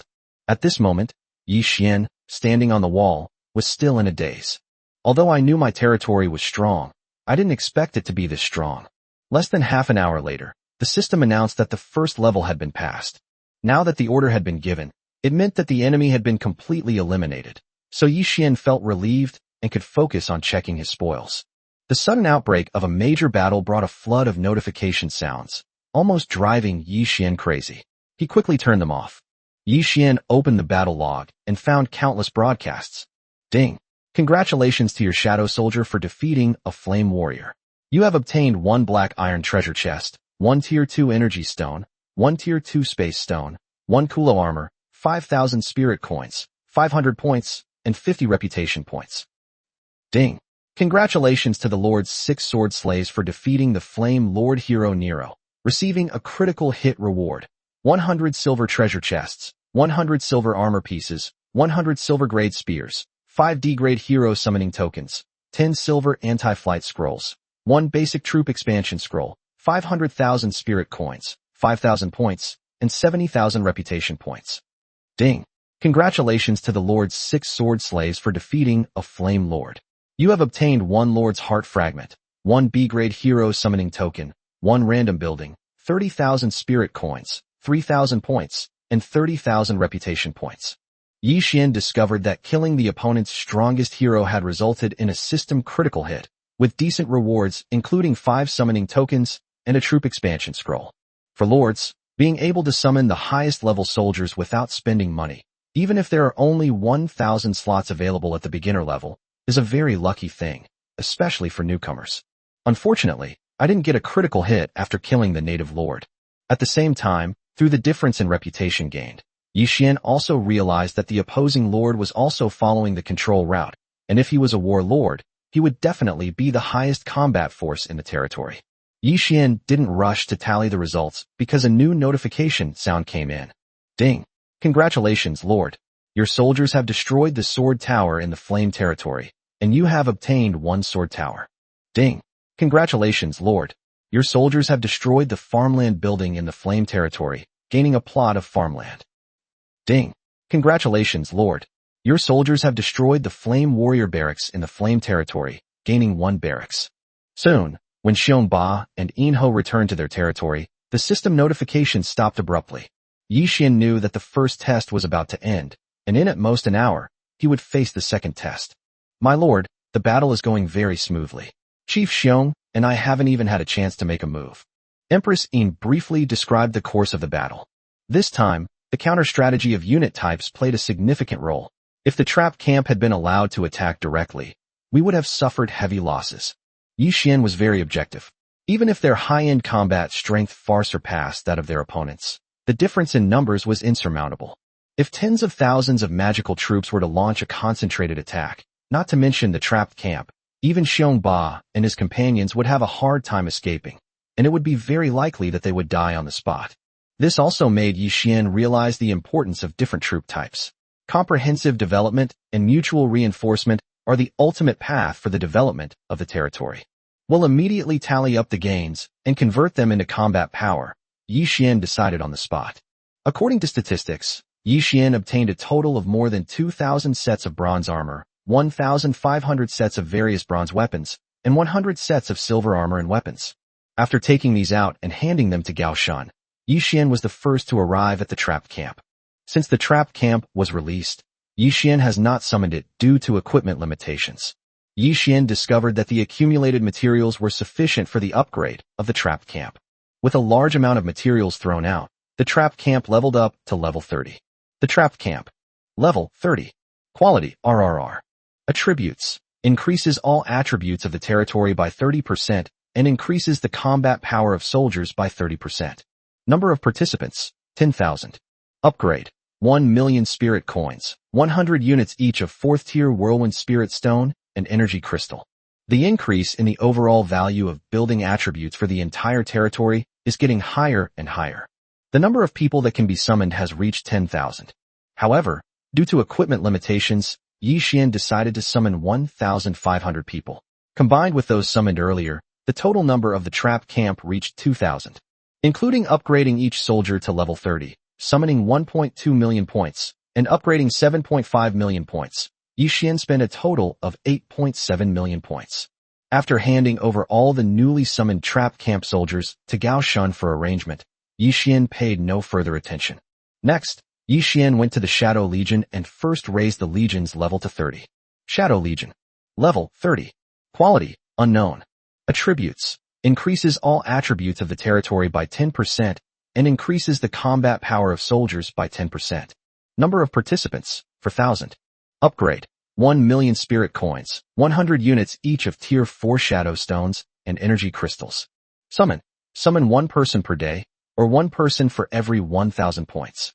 You can use hero summoning tokens to summon. Yi Xian currently has 1,000 Shadow Legion soldiers, who have been of great help to him in the early stages. This was not the time to be stingy, and besides, the Shadow Legion came with its own equipment and was not restricted, so Yi Xian began the Great Summoning.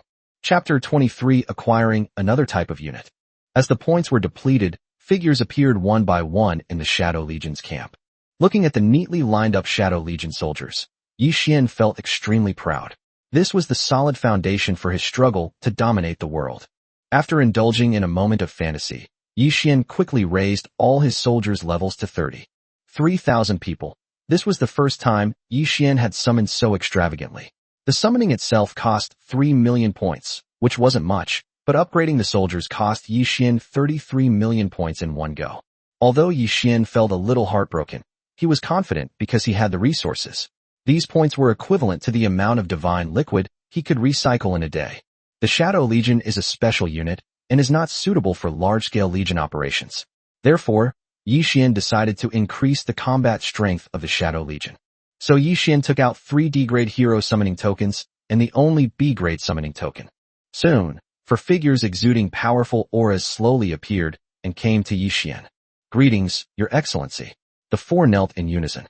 There were 3 men and 1 woman. Yi Xian quickly checked their attributes. On Fair. Level 1. Quality, unknown.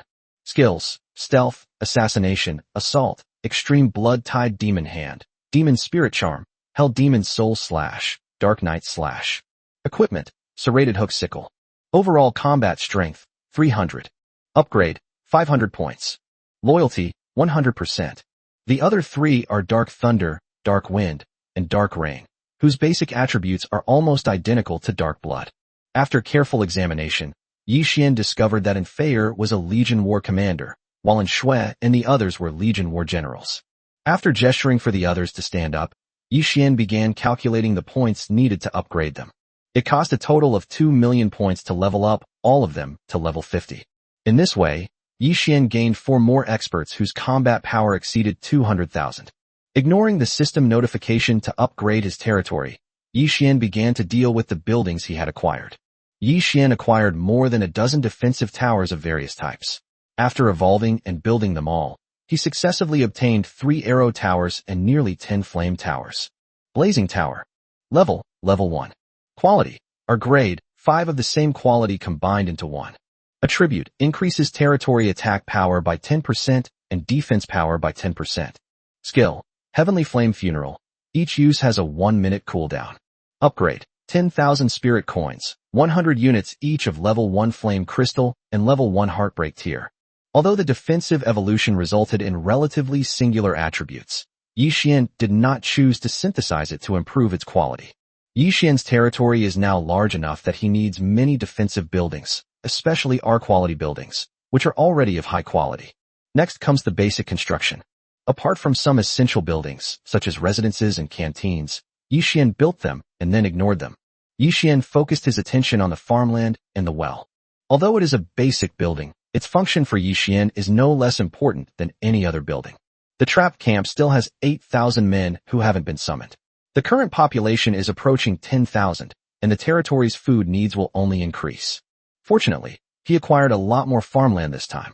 After the evolution, Yi Xian now owns a total of 30 farmlands, including the ones he had before. With the meat stored up previously, the territory can cope even if the total population exceeds 10,000. What Yi Xian was most looking forward to was the most basic building, the well. Including the previous ones and the newly acquired ones, Yi Xian now possesses a total of 15 divine springs, producing 300 tons of divine liquid daily. In addition to the daily needs of the territory, it can also increase Yi Xian's points by at least 50 million every day. Of course, this number will gradually decrease as the population of the territory increases, unless Yi Xian obtains more divine springs and upgrades their level. After dealing with all of these, Yi Xian took out the last building, which was also one that Yi Xian was looking forward to. Ding! Does the Lord wish to use the Flame Warrior Barracks building? Use. Ding! Congratulations, host, for using the Flame Warrior Barracks. You have triggered an evolution and obtained the Flame Goddess of the Barracks.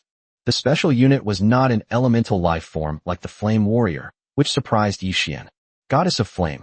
Level 1. Quality, RRR. Attributes. Increases all attributes of the territory by 10% and increases the combat power of soldiers by 10%. Number of participants, 500. Upgrade, 10,000 spirit coins, 100 units each of Tier 1 Flame Stone, Energy Crystal, and Fire Spirit Stone. Summon. Summon 1 person per day, or 1 person for every 800 points. You can use hero summoning tokens to summon. After checking the barracks attributes, Yi Xian was very satisfied. The grade was as high as RRR, and the number of troops and summoning conditions were the same as those of the trap camp, indicating that the 2 troop types belong to the same level. Without further ado, after checking the storage space, Yi Xian directly upgraded the Flame Goddess to level 30. Then, the summoning began.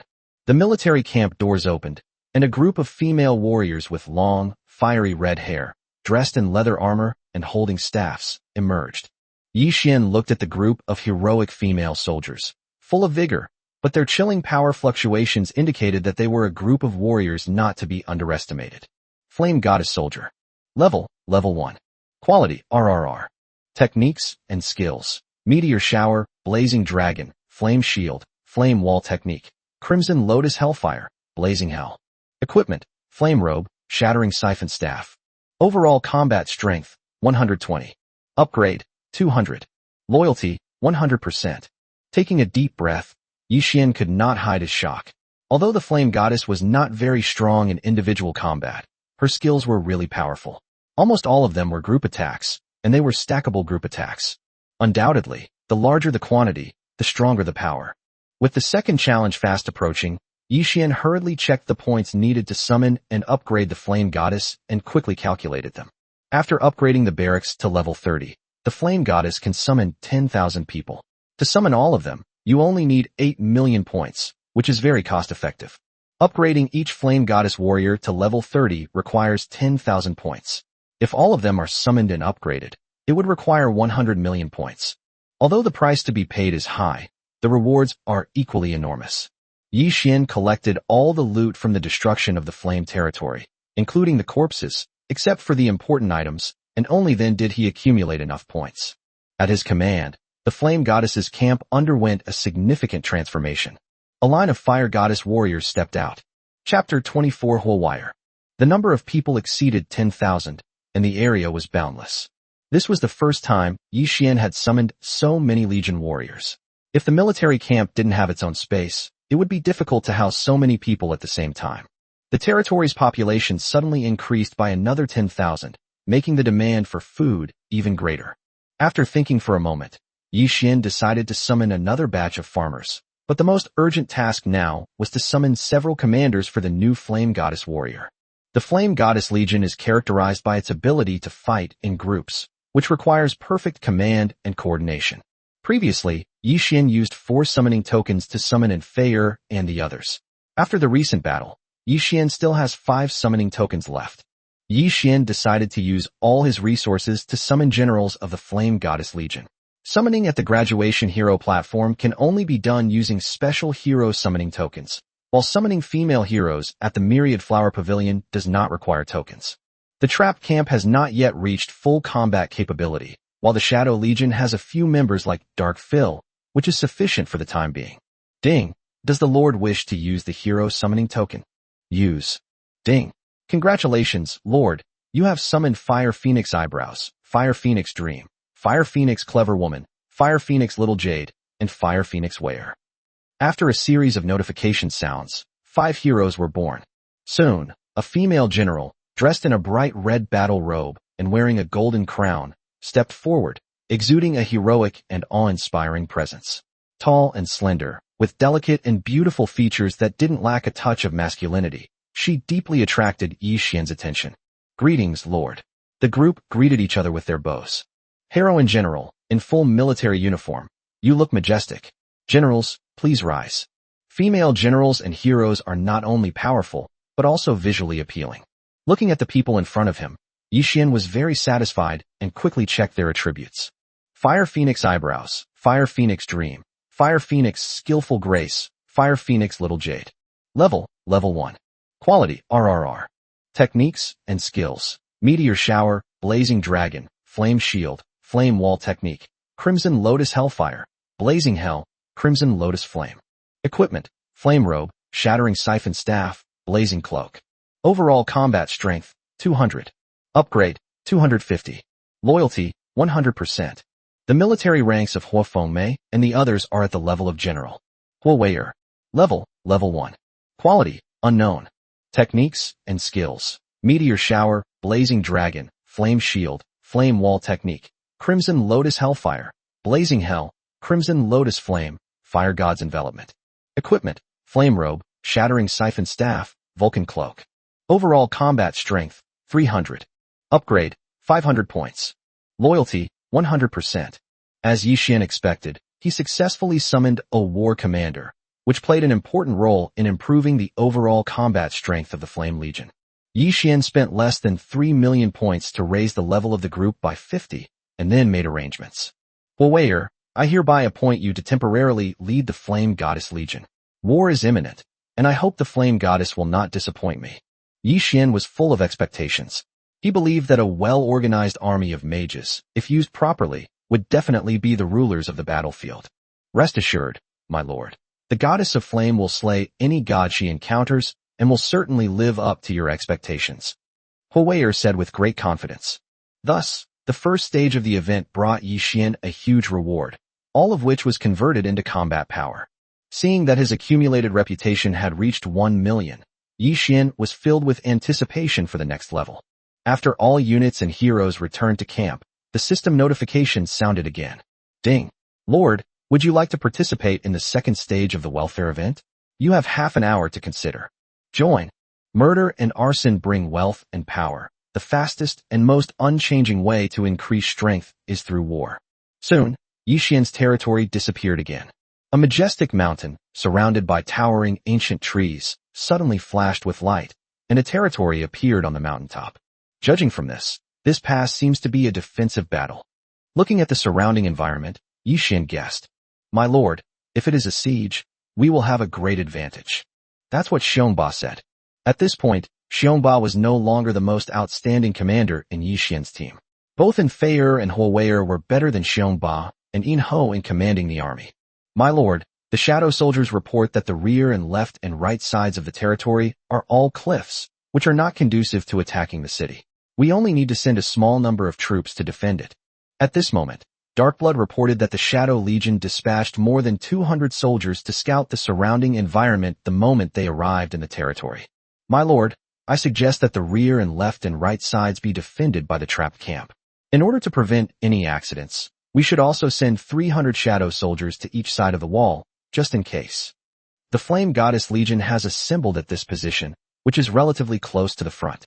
If enemies appear in front, they can quickly get into position, and if enemies appear on the other sides, they can also react." After discussing it in private, Huoweier and Feier offered their final suggestion. "Okay, let's do it." In terms of military operations, Yi Xian, with his modern mindset, does have some ideas, but he is not a professional after all. Since Huoweier and the other person brought it up, it means they are confident, and I just need to trust them. Soon, the territory's army began to be mobilized. "My lord, look, the enemy has appeared." At this moment, the Empress Dowager suddenly spoke up. "Good heavens, could this be a race of giants?" Yi Xian looked at the figures appearing in the distance and couldn't help but think of a powerful indigenous race. The giant race has many branches, but no matter which branch it is, even the weakest branch, its grade has reached S level or above.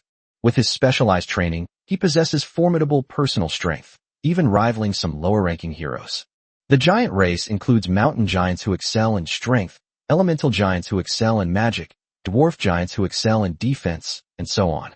Appearing in front of Yi Xian's territory were a branch of the mountain giants, the mountain giants.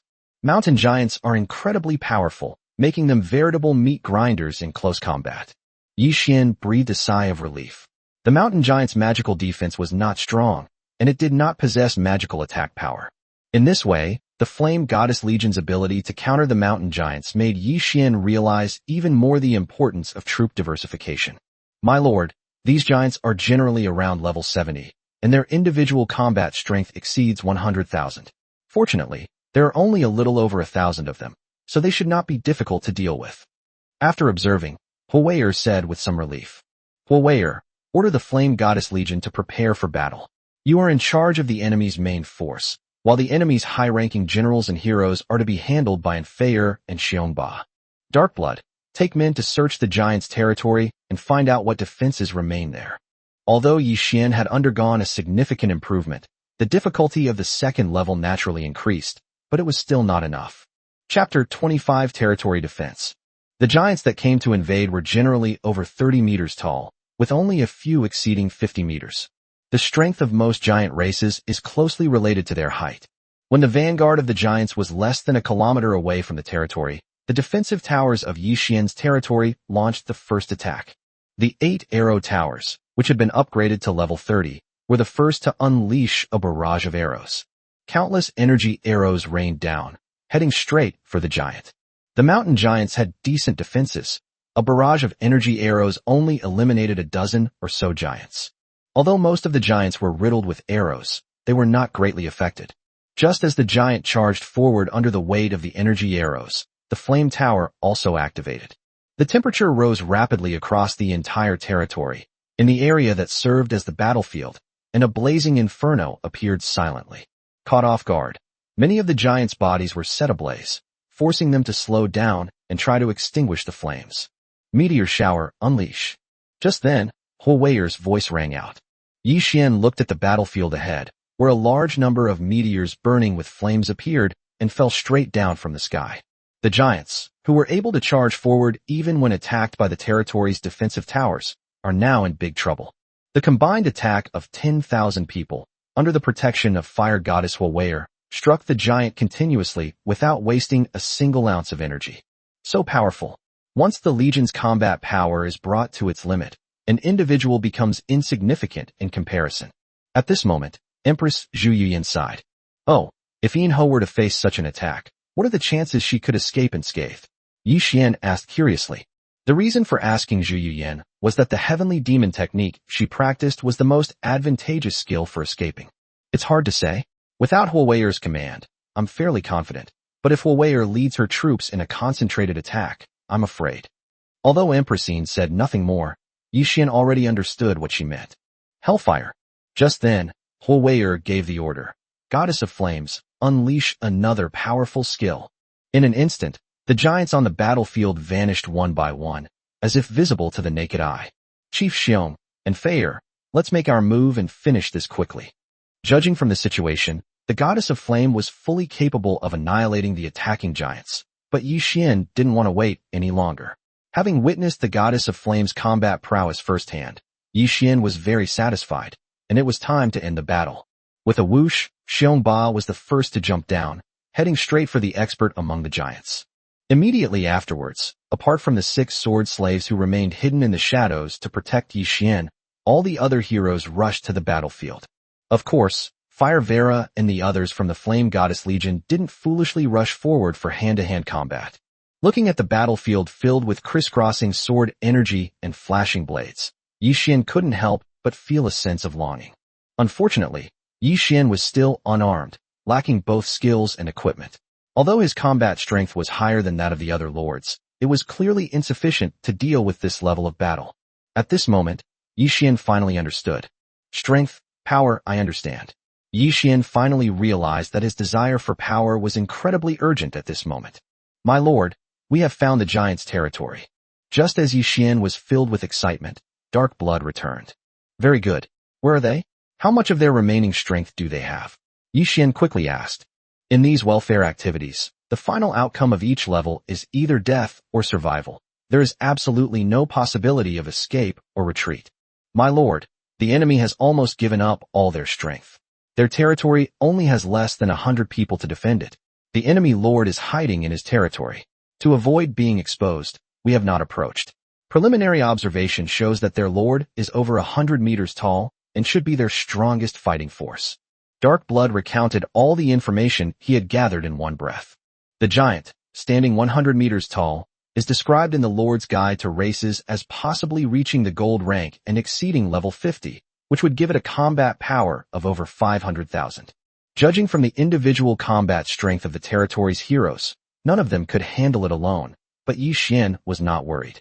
With nearly 20 heroes in the territory, dealing with just one person shouldn't be a problem. However, what Yi Xian wanted was to crush the opponent and resolve the situation quickly and without any surprises. So, Yi Xian once again set his sights on the points. 6 sword slaves. Members: Zhengong, Duan Shui, Luanshan, Zhuanpa, Maihun, Wangliang.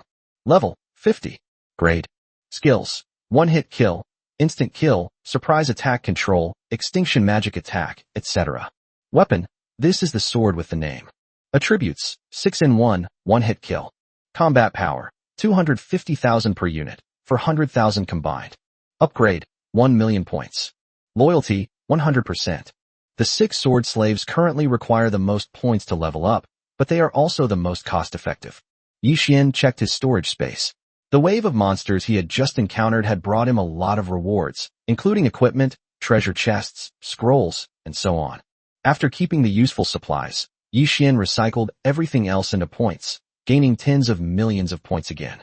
Yi Xian calculated that the gains from this city defense would not only raise the 6 sword slaves level by 10, but also raise the levels of all other heroes by 10. Without further hesitation, Yi Xian immediately took action. As a result, the individual combat power of the 6 sword slaves, Xiongba, and Inho all exceeded 500,000. In the Legion, apart from Gao Shun, whose starting point was lower and whose combat power had just exceeded 300,000, the other commanders at the general level had reached 500,000, and the generals at the army level had also exceeded 400,000. Among them, the combined combat power of the 6 sword slaves is almost 800,000. This boost gave Yi Xian peace of mind. Regarding the Legion, Yi Xian hasn't made any progress yet. The points required for Legion upgrades are too numerous, and this is Yi Xian's goal for the future. Each upgrade costs hundreds of millions, and the amount will only increase in the future. While enjoying the benefits of high-quality troops, the price that needs to be paid is also a headache for Yi Xian. Soon, the fighting on the main battlefield ended. Fortunately, they sensed the giant's fighting power, and the ordinary Shadow Legion soldiers did not participate in the battle. Otherwise, Yixin might have suffered considerable losses. Everyone, replenish your spiritual energy immediately and prepare for the upcoming battle. Yixin took out a large amount of divine liquid and handed it to Xiongba and the others, especially the entire Flame Goddess Legion, to which Yixin directly allocated 100 tons of divine liquid. This is why Yixin knew that recycling the divine liquid could yield a large number of points, but he dared not use it casually. Half an hour later, everyone was ready for the next battle. Chapter 26, Passing the Second Level. Huoweir, you lead the men to destroy the enemy's defensive towers. And Feier, lead the men to clear out the remaining giants in the territory. As for the giant leader, leave him to Xiongba and Inho to deal with. Lu Jiannu will be in charge of the rear guard to prevent any accidents. In fact, the enemy's remaining strength was no longer a concern, but Yixin still cautiously dispatched all of his high-end combat forces. For Yixin's safety, Empress Yin and the others insisted that Yixin stay in the territory, while they set off directly. Yixin stayed behind and didn't sit idle. Instead, he checked the spoils of this level. With the added boost of a 100-fold critical hit, Yixin reaped considerable rewards.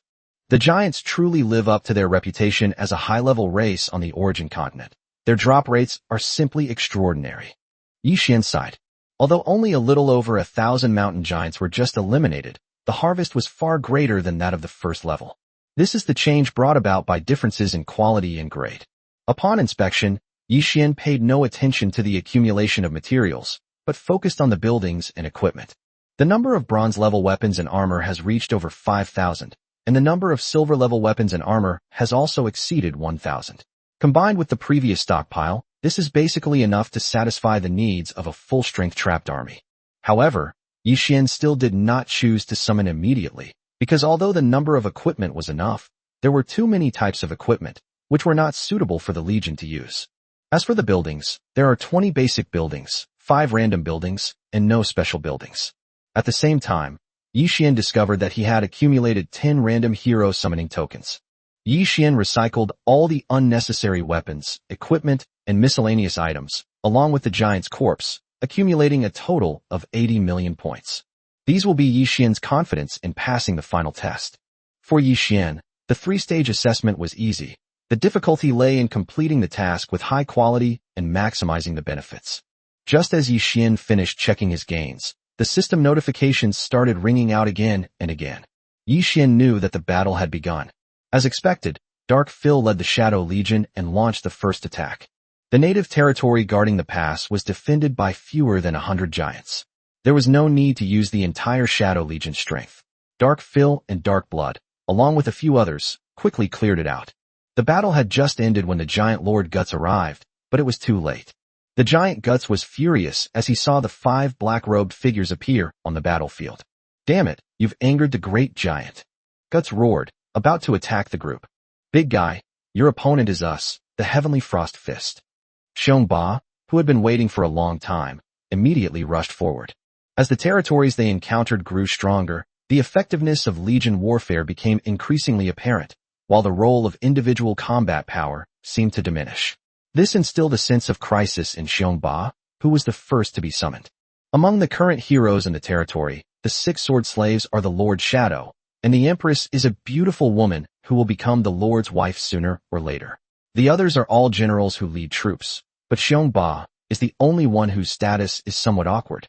This also made the proud and arrogant leader of the gang eager to show himself and demonstrate his value. Xiongba was worried that one day he would become invisible in his territory. Seeing that Xiongba was becoming more and more courageous in battle and was not in danger, Empress Yin was not in a hurry to go forward and instead watched from a distance. Guts the giant was indeed powerful, but unfortunately he encountered the cunning Xiongba. Xiongba did not confront him head-on, but instead used his height and size advantage to toy with Guts the giant. A dozen minutes later, Guts was covered in wounds from Xiongba's attack and gradually lost his mind. Cloud dispelling palm. Finally, Xiongba seized the opportunity and struck Gus on the forehead with a palm. A massive amount of spiritual energy surged into Guts's mind, frantically destroying his brain. Upon seeing this, Xiongba immediately withdrew. Gus clutched his head in agony, screaming incessantly, but it was all in vain. Finally, he collapsed, utterly exhausted. Just as Gus lay down, Yi Xian also heard the system notification. Ding! Congratulations to Lord Xiongba for defeating Giant Lord Guts. You have received a 100x critical hit reward, including Lucky Chest X1, Bronze Chest X100, Silver Chest X100, Special Class Upgrade Scroll, Beginner, X100, Basic Building X10, Random Building X2, Random Hero Summoning Token X10, Special Hero Summoning Token X1, Swallowtail Spear, Blueprint, X1, Dragon Scale Crimson Armor, Blueprint, X1, Bronze Weapon, 500,000 Reputation. Good heavens! Upon hearing the system notification, Yi Xian couldn't help but gasp. As expected of the event boss, it gave out so many good items, even with a 100x critical hit rate. Yi Xian ignored the system prompts and the continuous acquisition of enemy territory buildings, and instead eagerly checked the rewards dropped by Chigu. There were only a few things that interested Yi Xian. Yi Xian was the first to take out the Lucky Treasure Chest. This item is clearly documented in the Lord's Guide. The Lucky Chest can open anything. It's just a simple comment, but it represents endless possibilities. In all known records, the number of Lucky Treasure Chests ever obtained on the entire planet Earth is extremely limited, and even if some are hidden, there probably aren't many. Without exception, the items obtained from opening the Lucky Treasure Chest are all rare and precious items. Yi Xian didn't expect to be so lucky. He got a Lucky Treasure Chest just by participating in a newbie event, which was inseparable from the 100x critical hit. Looking at the 7-colored treasure chest he had taken out, Yi Xian couldn't help but rub his hands together excitedly. Yi Xian nervously reached out and opened the Lucky Treasure Chest. Ding! Congratulations, Lord, you have acquired the Beast Garden. Architecture, and a very special kind of secret realm architecture. Looking at the building in front of him, Yi Xian was stunned. He was really blessed with good luck to be able to get the 100 Beasts Garden. In Yi Xian's understanding, this type of building is the one that all lords most desire to obtain, without exception. Why? Mainly because of the restrictions placed on lords by the origin continent. Points are the most important thing for improving strength, without a doubt. However, the only ways to obtain points are killing people, killing monsters, opening chests, and receiving rewards. Therefore, for lords who want to develop rapidly, accumulating points is an unavoidable problem that plagues all lords. Buildings like the zoo have solved this problem. Even the lowest ranking of such buildings would be worth the fortune of many lords. Chapter 27: The Tower of 10,000 Beasts. The Beast Garden endlessly spawns various wild monsters. Lords can send large armies to hunt them down and obtain spirit coins, equipment, treasure chests, and most importantly, points. Imagine a territory where there are endless wild monsters waiting for the lord to slaughter, allowing for endless and repeated gains of points. How could such a territory not be powerful? Therefore, almost every superpower on the origin continent now has a similar building. According to Yi Xian's understanding, none of the hundreds of countries on the entire Blue Star, which have developed on the origin continent for countless years, have ever acquired a similar building. From this moment on, Yi Xian possessed it. There is another reason why buildings like the Beast Garden are so popular with lords. As everyone knows, in the origin continent, powerful troops all have mounts. However, the source of mounts also troubled many lords. A strong cavalry force is fundamentally powerful because it is well matched, powerful, and has high potential for development. However, acquiring such cavalry is extremely difficult, especially for those factions that have developed over countless years and have a vast number of troop types, making it even more challenging to find suitable mounts. Therefore, buildings like the zoo become even more important. The endlessly spawning beasts within, if you encounter a suitable mount and successfully tame it, will be crucial to improving your territory's combat strength.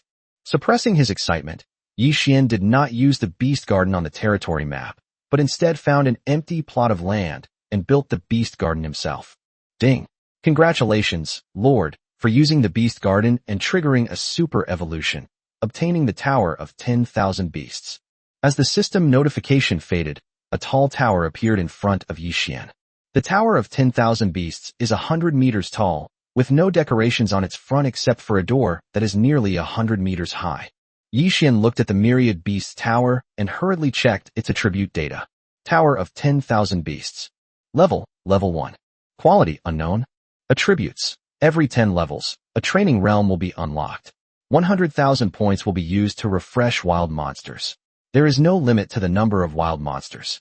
The level of the wild monsters is the same as the level of the realm. Exclusive attribute. All attributes of the territory are increased by 20%, and all attributes of troops produced in the secret realm are increased by 20%. Exclusive points. Soldiers and monsters gain exclusive points, which are used to upgrade the soldier's own levels. Upgrade. 100,000 points, 100 units each of Tier 1 Space Stone, Tier 1 Beast Spirit Stone, and Tier 1 Spirit Stone. Note, wild monsters can be tamed and leveled up. Death in the secret realm is a true death.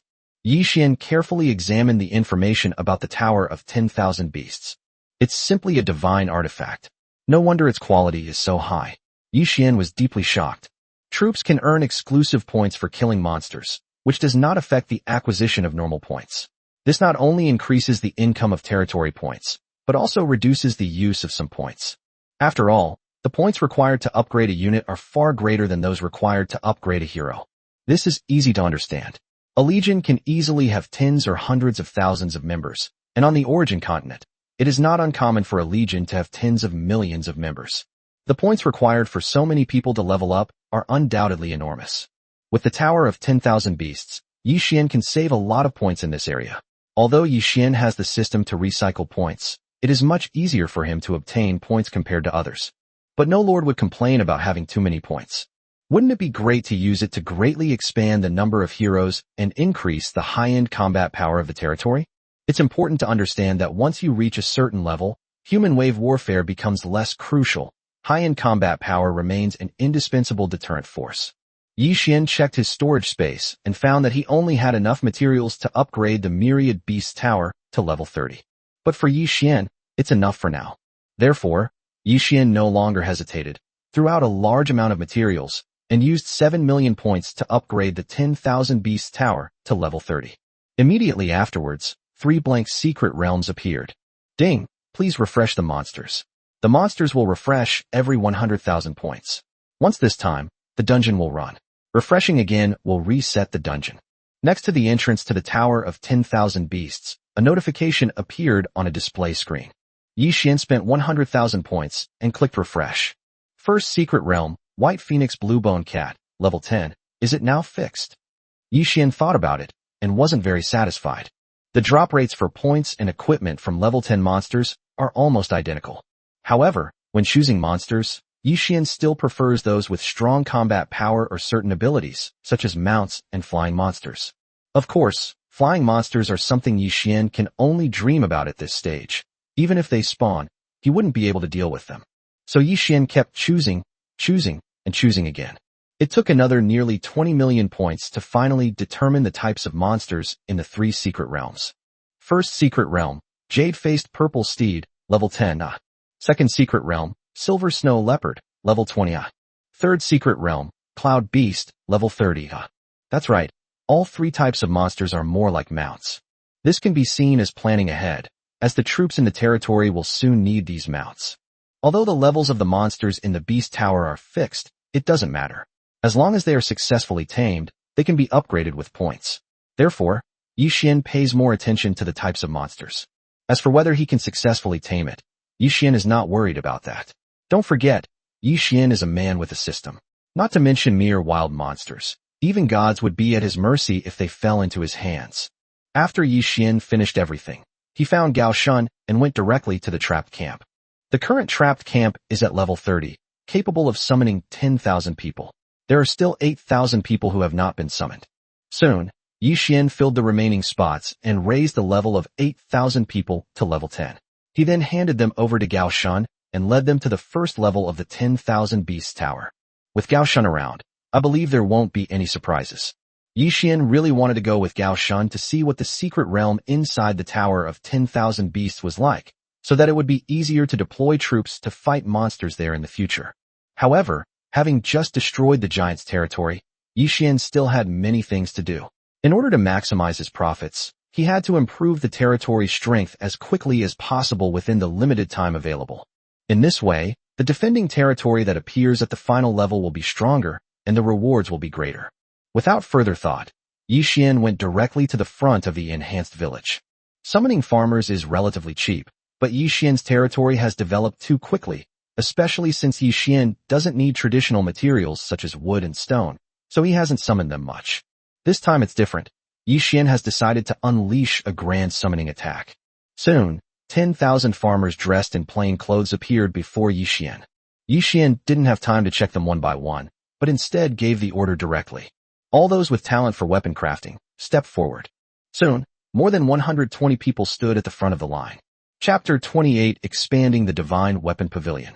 Looking at the more than 100 people in front of him, Yi Xian nodded in satisfaction. The number was sufficient.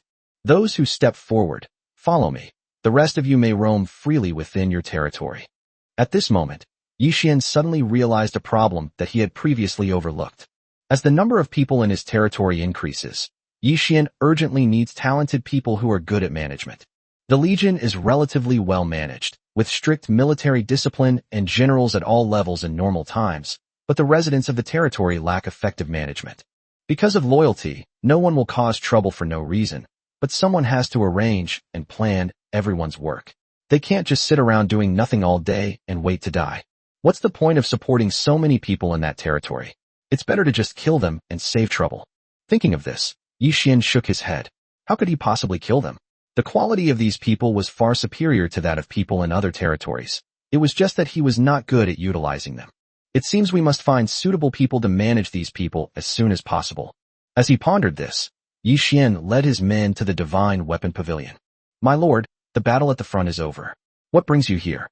Upon seeing Yi Xian, Ganjiang and Mo Xie hurriedly stepped forward to pay their respects.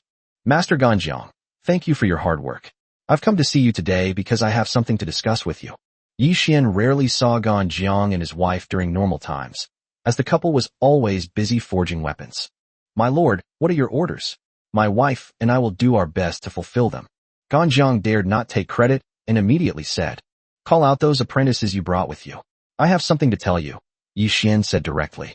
Soon, more than a dozen of Ganjiang's apprentices appeared before Yi Xian. At the same time, Yi Xian selected more than 80 people from among those he brought, making a total of 100. Then, Yi Xian took out a dozen scrolls.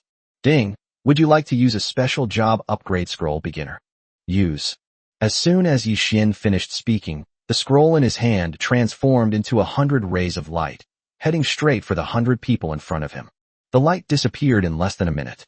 The 100 people in front of me underwent a significant transformation, from initial confusion to clarity, and finally to surprise. Thank you, Lord. The 100 men knelt down in unison to express their gratitude. Yi Xian was delighted and quickly checked the attributes of these people. 100 gold-level weapon refiners appeared in the territory just because Yi Xian had used a dozen upgrade scrolls. Gold-level weapon refiners are nothing special on the entire Origin continent, but among new lords, they are extremely rare. Suddenly, 100 people appeared in Yi Xian's territory.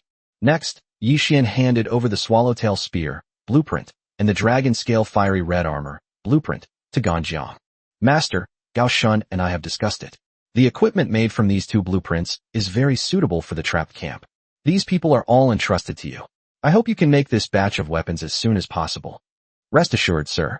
As long as we have enough materials in our territory, we can fully equip the trapped camp within a few days. With the help of this group of intermediate-level weapon refiners, Yi Xian believed that Ganjiang would be able to complete the mission soon.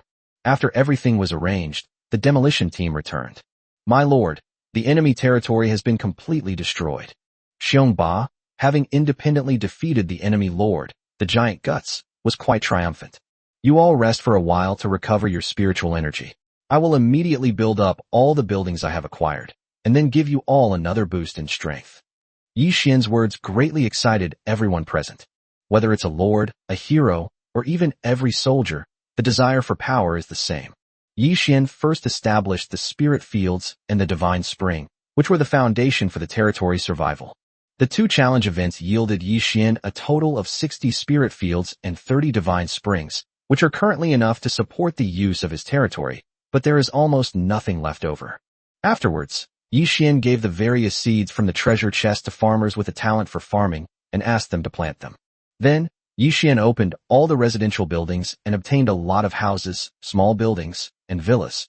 Apart from the villas, which will be kept for the heroes to live in later, the rest will be allocated to the people of the territory. Next, Yi Xian began to deal with the acquired defensive towers.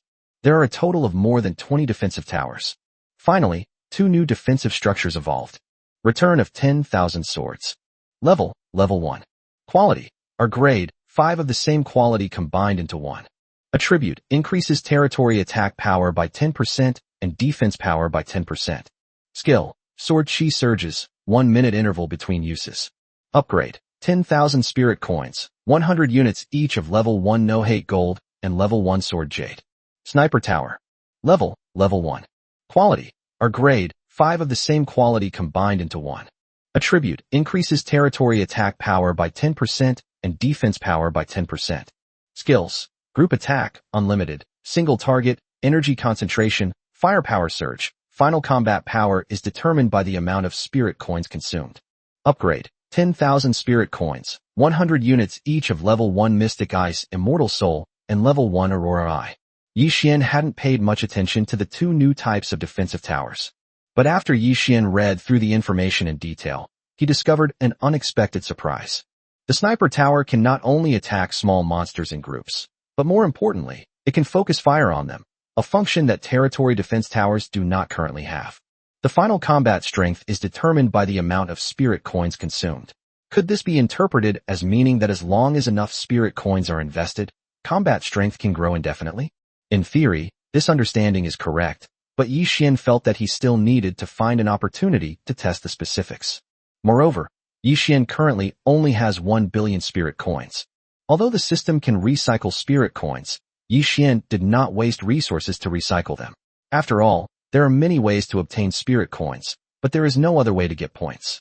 After thinking it over, Yi Xian realized that the territory's current combat strength was sufficient to handle any crisis for the time being. The importance of the defensive towers was not immediately apparent, and the other needs for spirit coins could be put on hold for now, so he stopped thinking about it. Instead, they focused their attention on the theoretically greatest gain from the event, troop buildings. Ding! Does the Lord wish to use the mountain giant troop building? Use. Ding! Congratulations, host, for using the mountain giant unit, triggering evolution, and obtaining the 5-colored giant unit. Soon, a giant-shaped building radiating colorless light appeared in front of Yi Xian. Chapter 29 5-Color Giant. Looking at the humanoid building in front of him, Yi Xian quickly checked its information. 5-Color Giant. Level 1. Quality, RRR.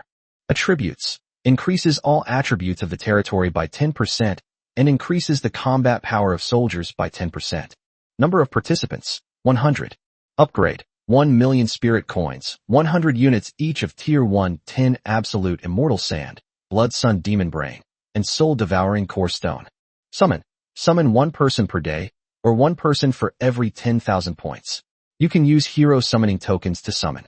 After reviewing the data, Yi Xian discovered that although the 5-color giants had a lower growth potential than the Shadow Legion, they required more materials to upgrade and far more points to summon than the Shadow Legion. This indicates that this is a legion that places greater emphasis on individual strength. Without further ado, Yi Xian first raised the level of the 5-colored giant to level 30, bringing it on par with the other buildings in the territory before making further arrangements. After reaching level 30, the number of people that can be summoned by the 5-colored giants only reaches 1,000. After that, Yi Xian began the summoning. But when Yi Xian looked at the 5-colored giants he had summoned, he was somewhat bewildered. This is a giant. How come it's only 2 meters tall? Yi Xian wondered. Isn't this a giant race? Although the 5-colored giants are variant giants evolved from the system, they shouldn't be this short. Yi Xian quickly checked the information on the 5-colored giants to see where the problem was. 5-colored giant soldiers. Level 1. Quality, RRR. Techniques and skills. Vacuum cleave, shattering hell, locking God's ghost axe, forbidden techniques of the netherworld, transformation. Equipment. Golden Sparrow Mountain Splitting Axe. Overall combat strength, 100. Upgrade, 1000. Loyalty, 100%. Note, the 5 giants start as white giants and can gradually transform into yellow giants, purple giants, red giants, and black giants. Each transformation doubles their height and fighting power. Looking at the information, Yi Xian understood. In other words, a level 1 5-colored giant warrior starts at 2 meters tall with a combat power of 100 points. After the ultimate transformation, the height can reach 32 meters and the combat power can reach 1600. Such a bizarre attribute made Yi Xian unable to believe his eyes. If the level increases, wouldn't it be even more terrifying?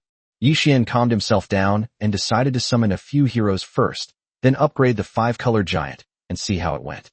Yi Xian took out 5 random summoning tokens and began the summoning process. Finally, 5 giants appeared, almost identical to the other giant warriors, but with an even more imposing presence. Giant without willows, giant without trees, giant without flowers, giant without leaves. Level 1. Quality, RRR. Techniques and skills. Vacuum cleave, shattering hell, locking god ghost axe, forbidden techniques of the netherworld, transformation overlord, transformation. Equipment, golden sparrow mountain splitting axe. Overall combat strength, 120. Upgrade, 1500. Loyalty, 100%. Note, the 5 giants start as white giants and can gradually transform into yellow giants, purple giants, red giants, and black giants. Each time I transform, my height doubles and my combat power doubles. Giant Prodigy. Level 1. Quality, RRR.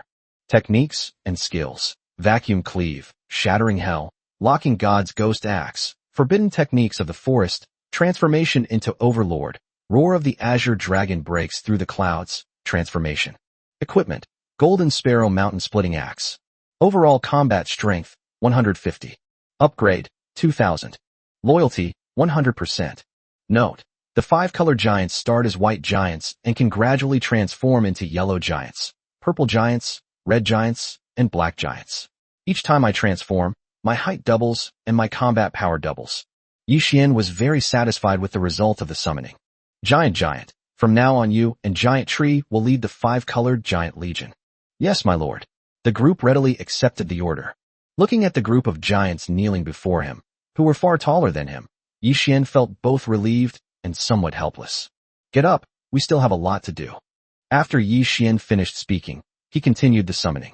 The level 35-color giant can summon 1,000 people. Although the number is not large, its combat power is formidable. Soon, the summoning of 1,000 people was completed. At this moment, Yi Xian took out a scroll. It was the troop expansion scroll he had obtained before, which could summon an additional 1,000 men, but Yi Xian had been reluctant to use it. Using it on the 5-color giants would undoubtedly be the best choice. With a flash of light, another 1,000 giant warriors appeared. 2,000 people, their heavy aura made Yi Xian feel a bit of pressure. If the enemy were facing them, they probably wouldn't even be able to muster the will to fight. That wasn't all. Yi Xian then began to calculate the points needed for the 5-colored giants to upgrade. For a regular warrior, it costs 10,000 points to level 1 to 10, 20,000 points to level 10 to 20, and 40,000 points to level 20 to 30. For a giant to level up to level 30, it requires 70,000 points. For 2,000 giants, that's 140 million points.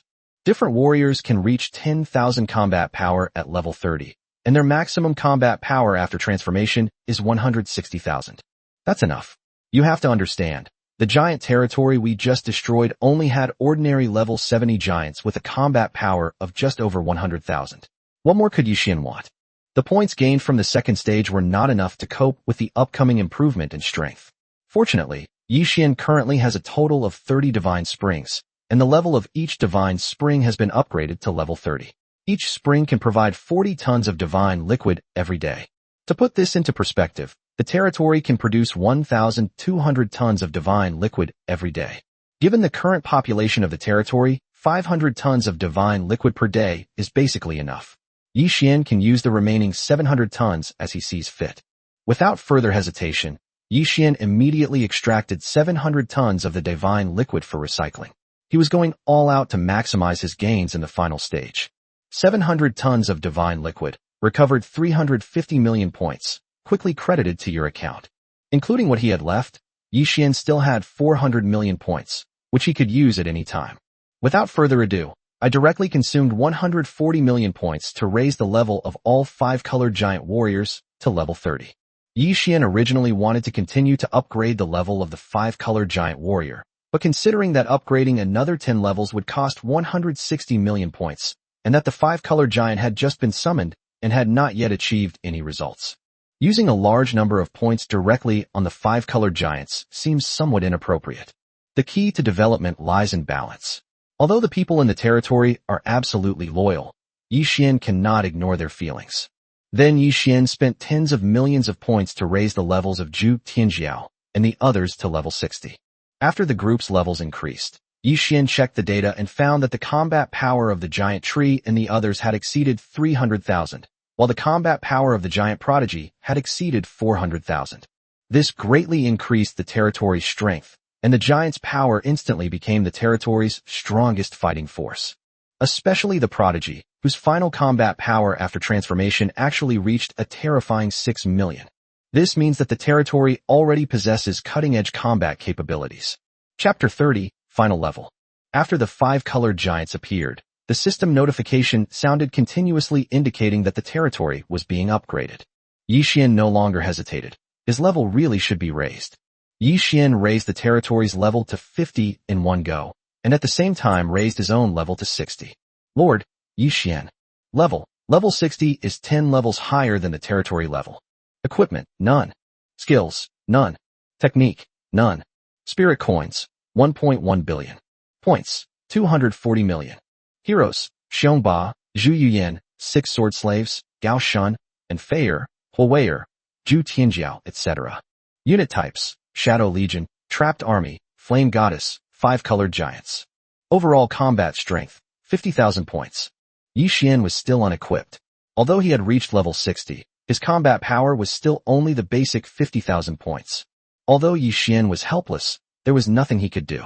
So far, Yi Xian had not obtained suitable cultivation techniques or martial arts skills, nor did he have suitable equipment. Fortunately, Yi Xian did not need to participate in the battles in the territory. Yi Xian could only pin his hopes on the rewards from the first event. After saying these words, Yi Xian called over Xiongba and the others, who had recovered their spiritual power. After introducing Zhu Tianjiao and the others to everyone, the next step of the plan began. The new recruit assessment has only been going on for a week. Our territory currently has 24 heroes, for legions, a total of 26,000 people, more than 40 defensive buildings, and more than 10,000 citizens. It can be said that we are very strong. All of this is inseparable from everyone's hard work. The next third stage will be the final stage of the new Lord Benefits event. Although we don't know what kind of test we will face, we believe that the enemy will definitely not be weak. After all, it will be matched with our strength. We currently have 6 random hero summoning tokens, 1 special hero summoning token, 240 million points, and 4 unit buildings, 2 for humans and 2 for aliens. What do you all think about our next steps? The troop buildings were randomly dropped by monsters in the previous 2 levels. In addition to the pig-headed man troop building I obtained earlier, I also got a ghostly black jackal troop building. None of them were particularly powerful units, and even after evolution, Yi Xian didn't think much of the resulting units. As for the 2 human units, Yi Xian had never considered using them, mainly because of the lack of equipment. When human units are summoned, they are almost always unarmed, lacking adequate weaponry and equipment, making it difficult for them to unleash their full combat potential. My lord, I do not recommend adding any more troops. With the current reserves of the territory, it is not suitable to raise too many troops. Adding troops separately will not be effective due to insufficient numbers. It would be better to improve the existing strength. Anfei suggested. Feier is right, sir. We don't know what the next challenge will be like yet. Let's decide after the next challenge begins. Huier also spoke up. Since the expansion of the territory's military units, Anfei and Huer have gained increasing influence in military matters. After all, they are the professional war experts. At the same time, Gao Shun also has unique insights into military command, but right now he is leading 8,000 elite soldiers of the trapped camp, busy leveling up. My lord, with the 5-colored giants here, the strength of our territory has already been raised. The defending territories we face will not be weak. Rather than further strengthening our territory now, it would be better to leave room for maneuver and adapt to changing circumstances. Xiongba also offered his advice, and as a former powerful boss, Xiongba's judgment was impeccable. Since everyone thinks so, then let's leave it at that for now. Yi Xian made the final decision. A few minutes later, ding! The third stage is about to begin. Lord, would you like to participate? You have half an hour to consider. Join. Yi Xian is determined to participate in the third round. There's no point in considering it. A primeval forest, and suddenly a territory appears out of nowhere. Yi Xian and the others appeared on the wall, looking around at the towering trees, and for the time being, they did not find any trace of the enemy. Dark Blood, immediately take men to scout the surrounding area. Yi Xian gave the direct order. My lord, our territory is surrounded by tall trees and has no natural barriers. If the enemy attacks from all sides, it will greatly weaken our defensive capabilities. Anfei looked around and said, My lord, I suggest that the trapped army be deployed immediately to defend all four sides. Neither the Shadow Legion nor the Five-Color Giants are good at defense, and the Flame Goddess Legion is better at group combat. Splitting the troops will greatly limit their firepower. Currently, Yi Xian's territory spans 500 kilometers, but only has about 40 defensive towers, leaving a large gap that must be garrisoned by troops. Dark Thunder, notify Gao Shun to leave the Tower of 10,000 Beasts immediately and divide your forces to guard the four directions. Yi Xian issued the order, and at the same time, he checked the levels of the 8,000 newly summoned trap camp soldiers and found that they had all reached level 20 or above. Therefore, Yi Xian didn't wait any longer and immediately used his points to raise everyone's level to 30, which cost him a considerable sum. More than 20 million points. A dozen minutes later, Dark Blood returned with his men. My lord, a huge nest has been discovered in the due south direction of the territory, which is suspected to be the territory of the Zerg. The Zerg. Yi Xian frowned deeply upon hearing Dark Blood's report. On the origin continent, regardless of the level of the Zerg territory, they all cause headaches for countless lords. It's not that the individual Zerg are particularly strong, but rather that everyone is wary of their sheer numbers. Especially the Zerg at the level of Queen or Empress, with their boundless Zerg army, are a nightmare for all lords.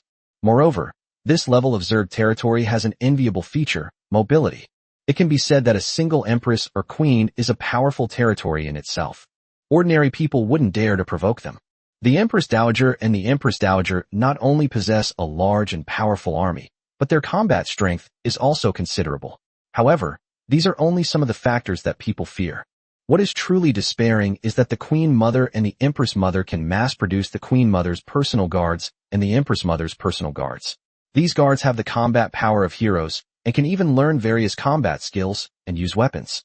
Except for lacking thought, they are no different from humans.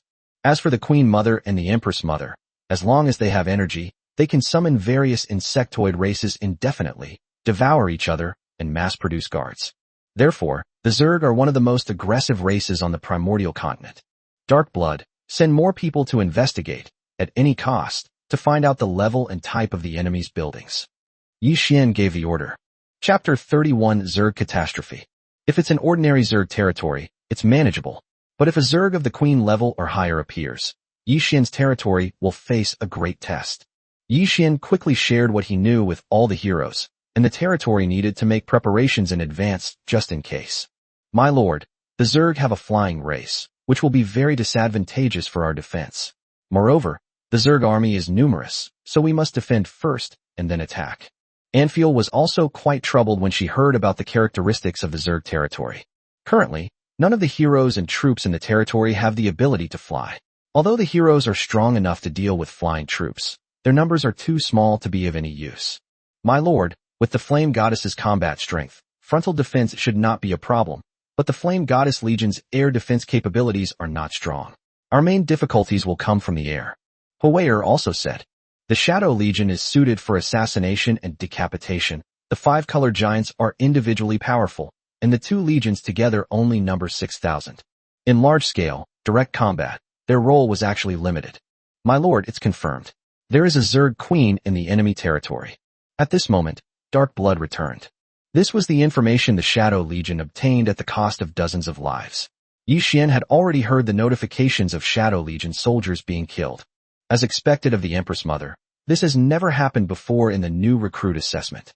Yi Xian sighed, realizing that it was only because his territory was strong enough that other lords would never have been able to face such a terrifying creature. As for the Zerg Queen, Yi Xian didn't think she would appear. Even a max-level lord would have a hard time dealing with such a being. However, during the new lord assessment period, the Queen Mother appeared. If this were to be told, no one would believe it, since the appearance of the Queen Mother indicates that the new lord's strength is already equal to hers. It's true that fortune and misfortune are intertwined. I believe that if we can get through this, the rewards will be unprecedented. Yi Xian thought to himself.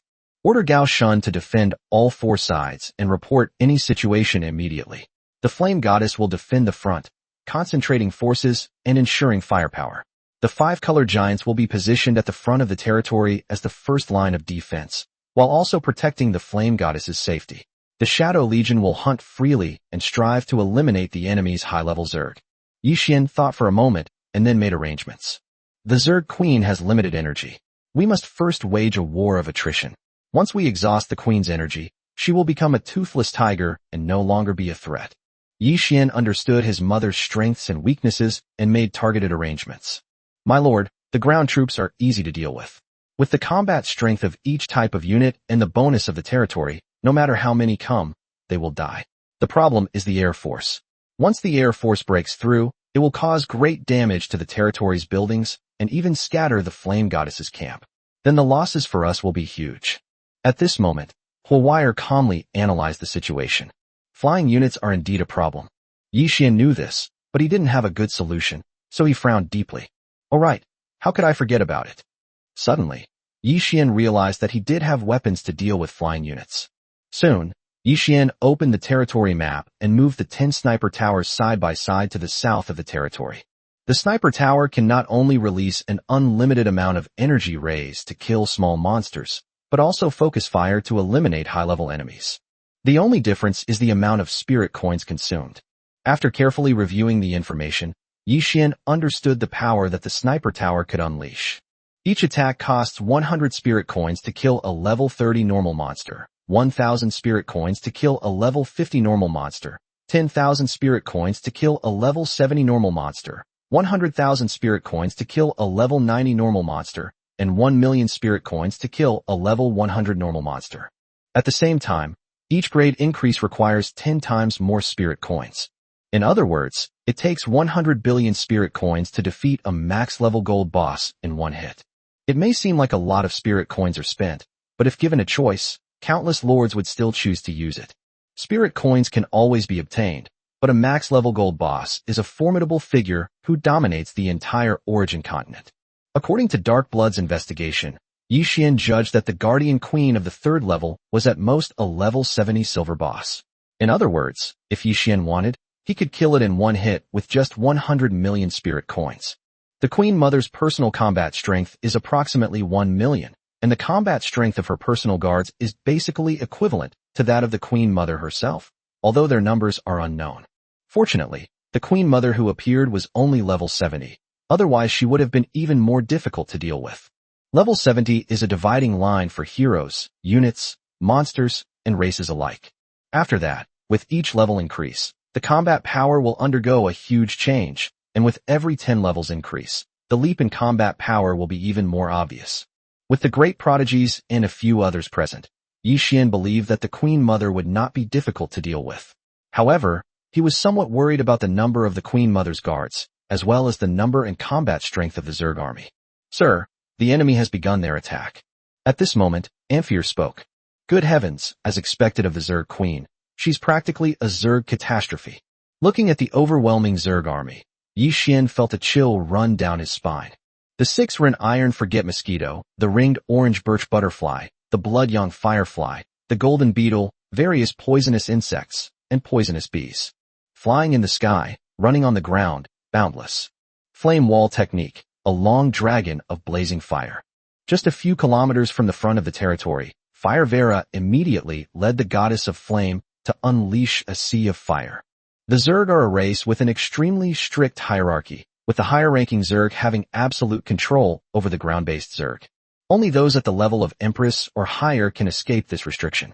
Therefore, the Zerg who launched the attack didn't care about their own lives and recklessly rushed into the Sea of Fire. After setting up the Sea of Fire, Huawire immediately changed her attack methods. Meteor Shower, Crimson Lotus Inferno. Burning meteorites fell from the sky, and streaks of flame shot directly from the ground into the sky. Fortunately, the attacking Zerg were not high level, and they were quickly overwhelmed by the flame goddess's attacks. Yixin knew that the real crisis was yet to come. The Queen's cannon fodder forces are numerous.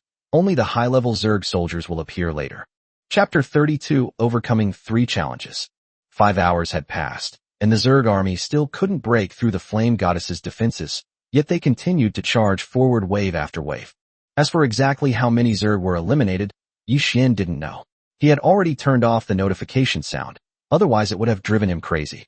Yi Xian only knew that more than 8 million pieces of ordinary equipment, more than 2 million pieces of iron-grade equipment, more than 600,000 pieces of bronze-grade equipment, and more than 30,000 pieces of silver-grade equipment had been found in the storage space. As for the various materials, there are countless of them. Yi Xian believes that by the end of the event, all the buildings in his territory will be able to be upgraded to level 50, or even level 60. Yi Xian glanced at the screen and realized that in just 5 hours, he had earned over 50 billion spirit coins and 8 billion points.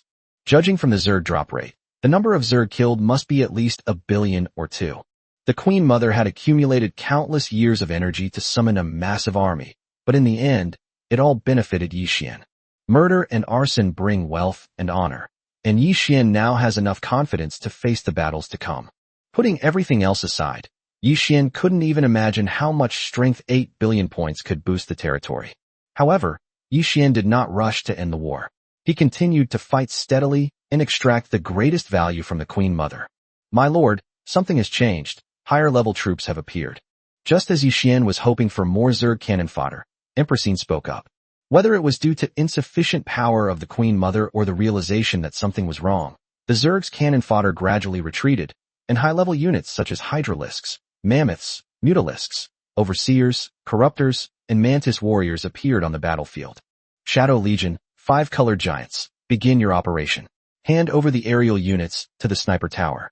6 sword slaves, Yin Queen, and Xionggang leader, you two oversee the aerial battlefield. After Yi Xian made the arrangements, everyone set off for their respective battlefields. The Zerg army in the sky, braving the raging flames, continued to advance.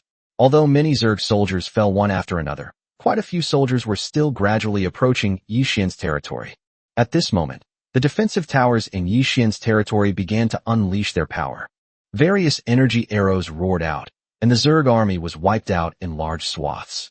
On the ground, the 5-colored giant transformed 3 times, becoming a purple giant, and charged towards the insectoid race. Although there were only 2,000 of the 5 giants, their enormous bodies formed a wall of steel. 4,000 Shadow Legion warriors had already entered the battlefield, specifically targeting high-level Zerg. The war suddenly entered a stalemate and a state of tension. After another hour of fierce fighting, the Zerg forces were significantly reduced and unable to launch a swarm attack. After several hours of fighting, the soldiers in Yi Xian's territory had already replenished their spiritual energy several times and were exhausted. Although there were no large-scale casualties, the Shadow Legion still suffered considerable losses, and Yi Xian replenished the ranks several times. Suddenly, 10 humanoid creatures appeared behind the Zerg. The Empress's personal guards have appeared. Thank goodness, there are only 10. Yi Xian breathed a sigh of relief upon seeing the 10 royal guards. Zhu Tianjiao, the Empress's guards are now in your hands. Yi Xian knew that with the appearance of the Empress's personal guards, the war was not far from over. Yes, sir. The giant prodigy, about 5 meters tall, who had been guarding Yi Xian's side, immediately spoke upon hearing this. The 5 individuals, Giant Pride, Giant Willow, Giant Tree, Giant Flower, and Giant Leaf, only underwent 3 transformations before charging towards the Queen Mother's personal guards.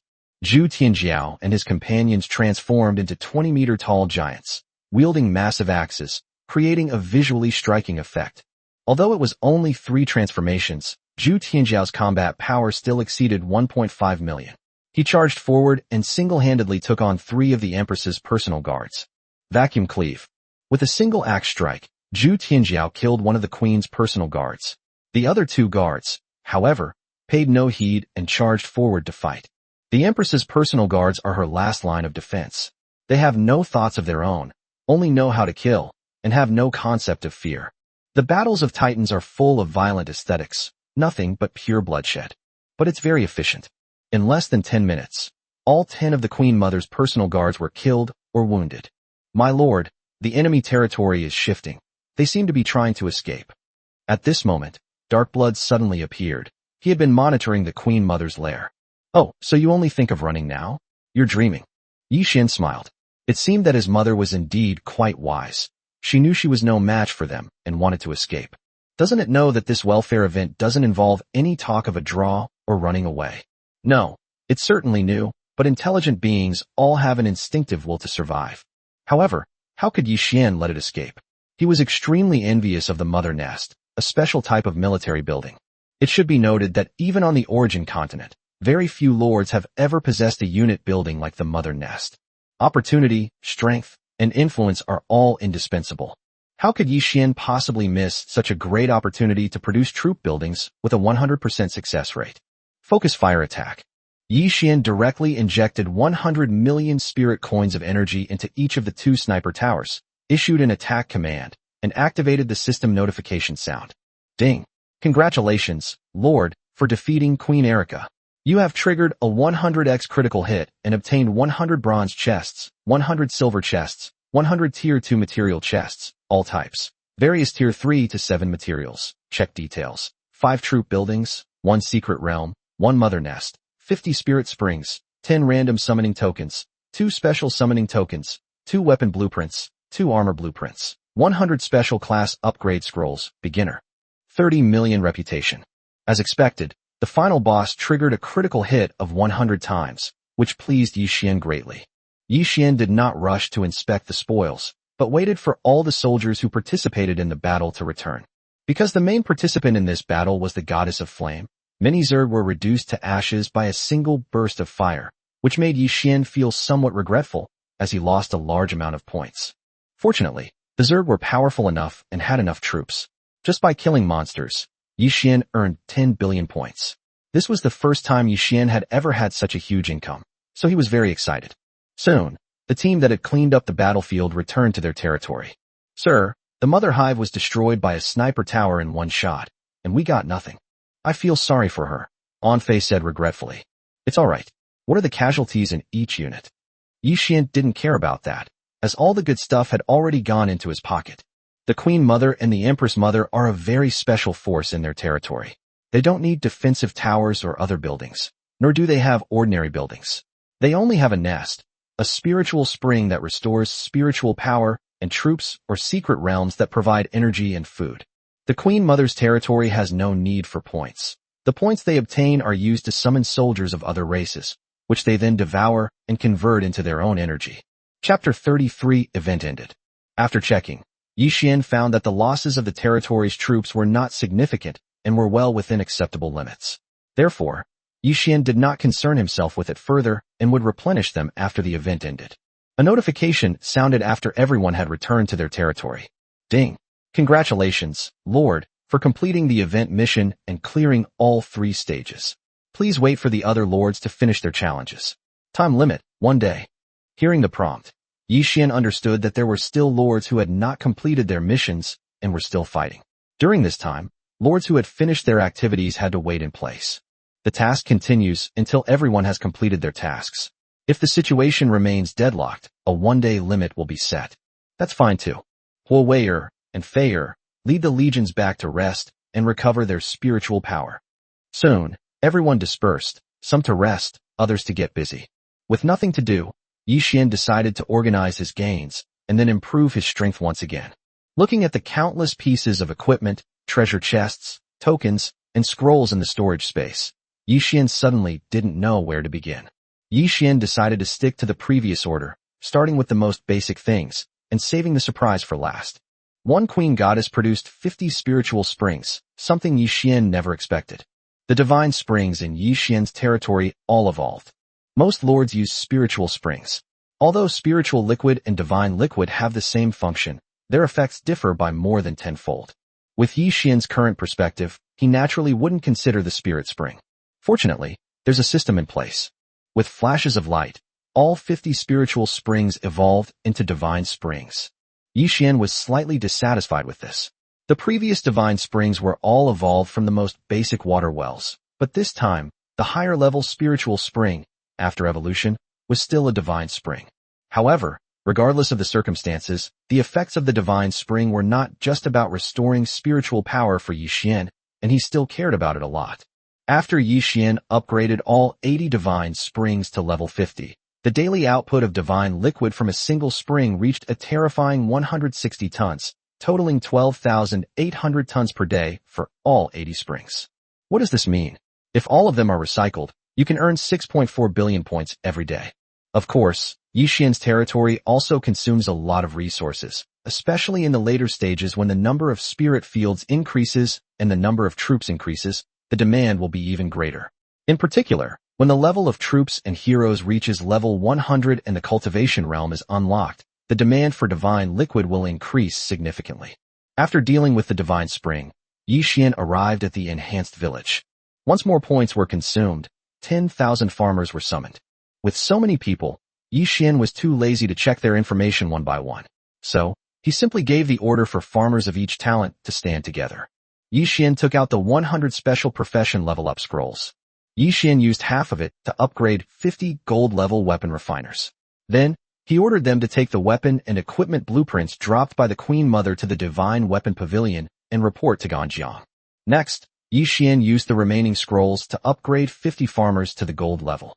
Because the population of the territory is increasing too rapidly, the demand for food is huge. Yixian has no choice but to improve the quality of farmers and use their attributes to increase the production of spiritual creatures in order to make up for the lack of food in the territory. As for the remaining people, Yixian did not assign them any specific tasks. Yixian was also having a headache about this. There were more than 20,000 people wandering around the territory with nothing to do all day. Yixian didn't know how to deal with them. Yixian was eager to recruit some management talent, but unfortunately, without the corresponding facilities, he was unable to do so.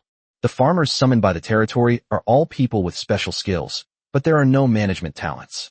Next, Yixian planned to see what surprises that secret realm could bring him. Ding! Congratulations, Lord, for using the resource-type dungeon. You have triggered an evolution and obtained a material dungeon. Judging from the name, Yixian knew that this was a secret realm that produced materials. Materials are crucial for upgrading a territory, especially for buildings in Yixian's territory, which require special materials, thus increasing the demand for materials. Materials copy. Level 1. Grade unknown. Attributes. 1 new dungeon space is added every 10 levels. The selection of materials is refreshed every 100,000 points. The maximum amount of materials produced cannot exceed the dungeon level. Upgrade. 10,000 points. The required points increase tenfold for every 10 levels. It turned out to be a building that required points to upgrade, which surprised Yixian. After a rough calculation, Yixian could only raise it to level 60. As for the maximum level, it would require 10 trillion points. It's a headache just thinking about it. Refreshing to get the materials you want requires points, and I'm going to be another big spender on points. There's always a way out. Without further thought, Yixian spent over 1.1 billion points to upgrade the material dungeon to level 60. The most needed material in the territory right now is spirit stones. This is not only necessary for upgrading buildings, but also essential for future cultivation, especially high-quality spirit stones. As for other materials, they are not currently in short supply. Therefore, Yixian refreshed the first 3 spaces in the material dungeon into spirit stone mines, and randomly selected 3 rare materials from the remaining 3 spaces before assigning miners to try out the production. Next, Yixian checked the troop buildings and summoning tokens in his hand. Yixian discovered that he had accumulated 16 summoning tokens, plus 3 special summoning tokens. After thinking about it, Yixian decided not to use it. Currently, even if the existing legions are all upgraded to level 50 and their strength is expanded by tens of thousands, the existing generals are sufficient to assume the responsibility of leading troops. Moreover, Yixian checked and found that he still had a total of 8 troop-type buildings. Although half of them were barracks for alien races, Yixian didn't really like them. However, there are still 4 regular human barracks. Once used, 4 legions will be created, and then the 16 random hero summoning tokens will come in handy. However, Yixian was not in a hurry to use it, planning to return to the assessment space and use it later. Yixian has accumulated a terrifying 10 billion points, which should be enough to significantly increase the level of heroes, even to the maximum level, enough for dozens of people to use. However, Yixian was not in a hurry to use any of these. Yixian now only has a strong interest in that special type of soldier. Chapter 34: The Birth of the Mother Goddess. Yixian took out the Mother Nest, a miniature version of the Mother Nest, which looked like a beehive and had nothing special about it. Ding! Does the Lord wish to use the Mother Nest? Use. Yixian said with some anticipation. Ding.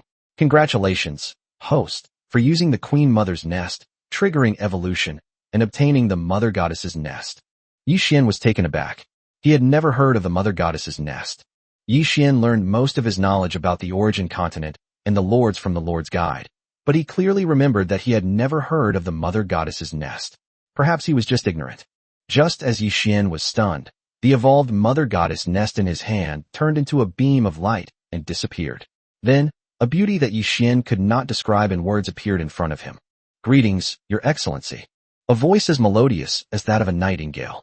Staring blankly at the beautiful woman kneeling in front of him, Yi Xian didn't react for a moment.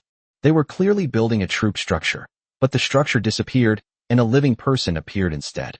Yi Xian hurriedly checked the information of the person in front of him.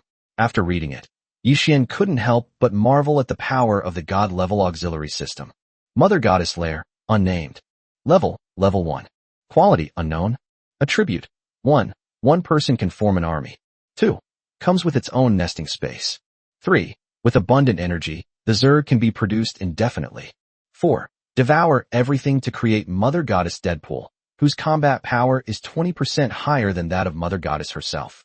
5. Transformation into a human. The Mother Goddess and her undead servants can transform into human women. 6. Cultivation. After being transformed into a human, one becomes a normal human being. Skills: Silver Ring Dragon Step, Azura Illusion, Ancient Spirit Divine Sword, Howling Moon Divine Finger, 8-Star Buddha Palm, Dharma Nature Divine Leg, Mystic Ice Arrow. Equipment: Frost Flower Sword, Golden Armor and Silver Leaf Robe, Rain of Flowers. Combat Strength, 600. Upgrade, 100 points. The required points increase tenfold for every 10 levels. It turns out that the beautiful woman in front of me is actually a military building. Yi Xian was deeply shocked. The system's evolution function was simply too powerful. Get up. By the way, do you have a name? Yi Xian said. Please bestow a name upon me, master. The Mother Goddess said sweetly as she stood up. Let's call her Yi Miaohan. After thinking for a moment, Yi Xian named the Mother Goddess using his own surname. Yi Xian had already figured out the Mother Goddess's plan the moment he finished researching the information. Yi Miaohan will always stay by Yi Xian's side. When they return to Blue Star and obtain the manifestation token, Yi Miaohan will become the only choice to accompany Yi Xian. Because of the characteristics of the Mother Goddess's nest, it can infinitely create Mother Goddess dead servants, whose combat power is 20% higher than Yi Miaohan's. All of these are inside Yi Miaohan's body, which is equivalent to carrying a powerful army with her.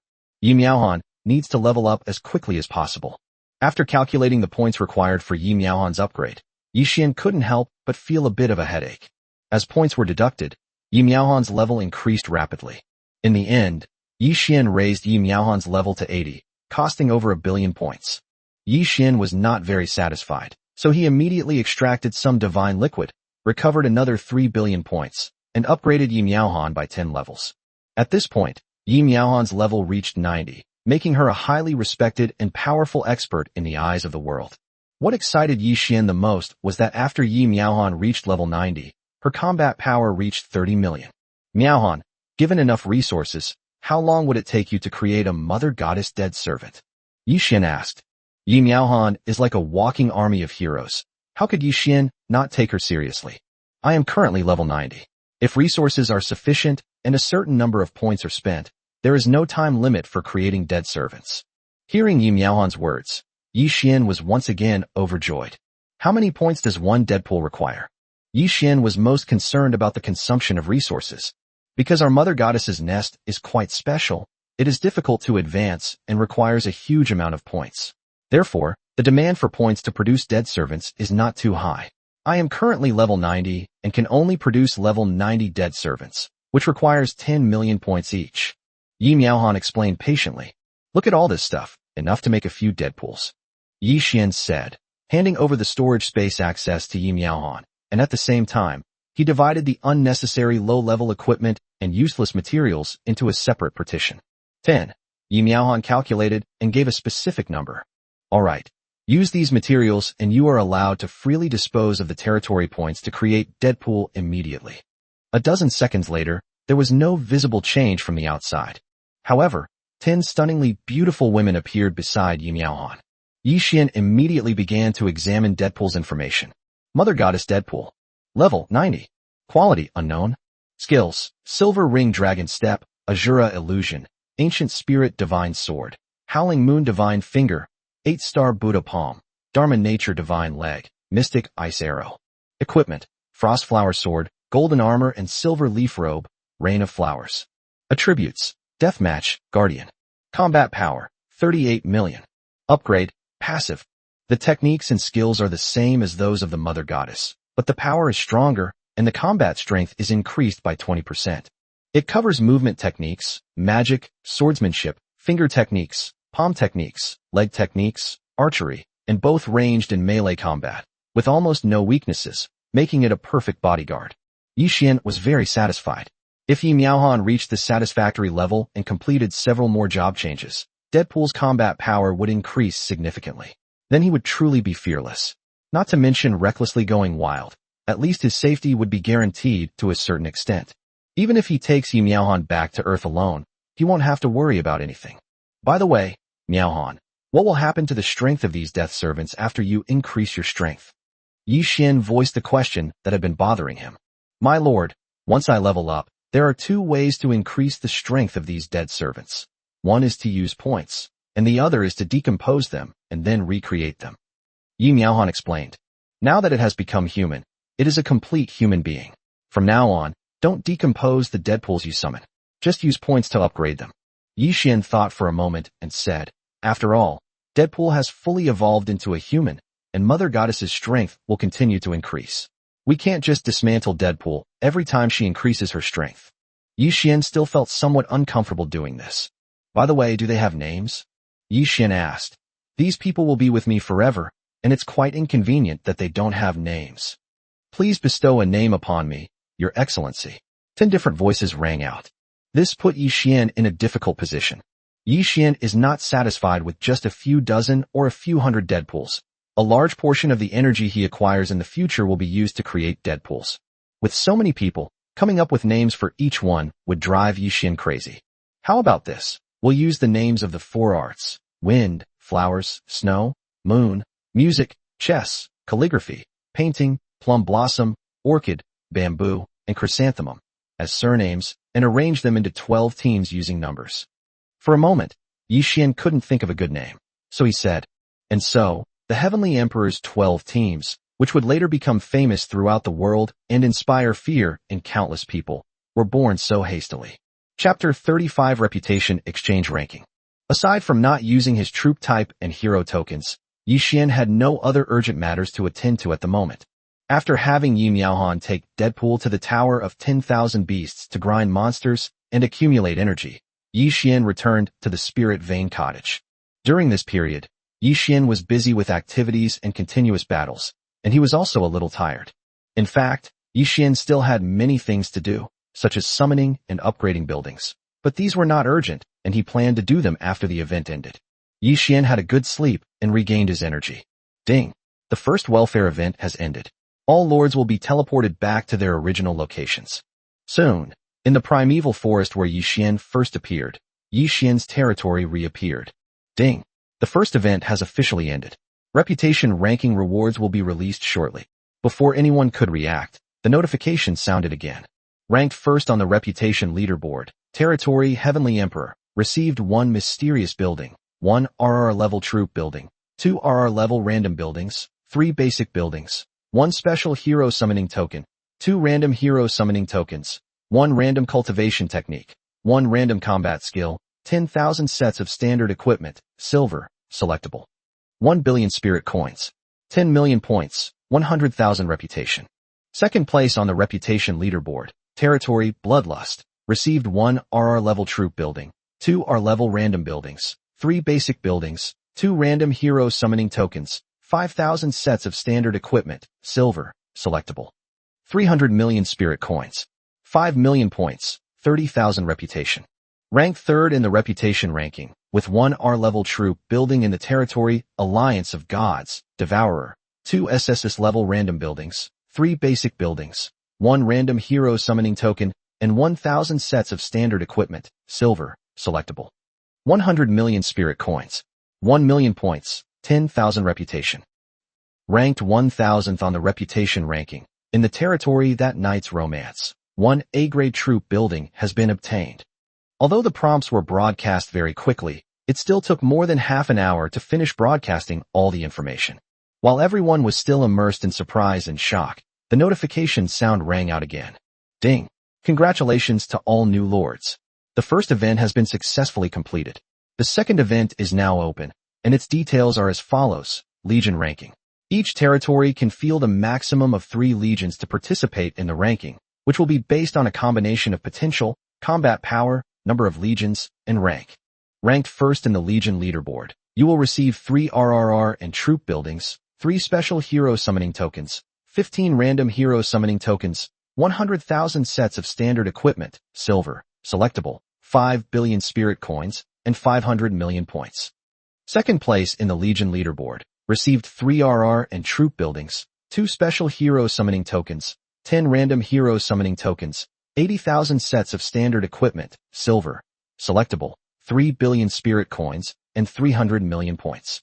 Ranked third in the Legion leaderboard, received 3 R-level troop buildings, 1 special hero summoning token, 5 random hero summoning tokens, 50,000 sets of standard silver equipment, selectable, 1 billion spirit coins, and 100 million points.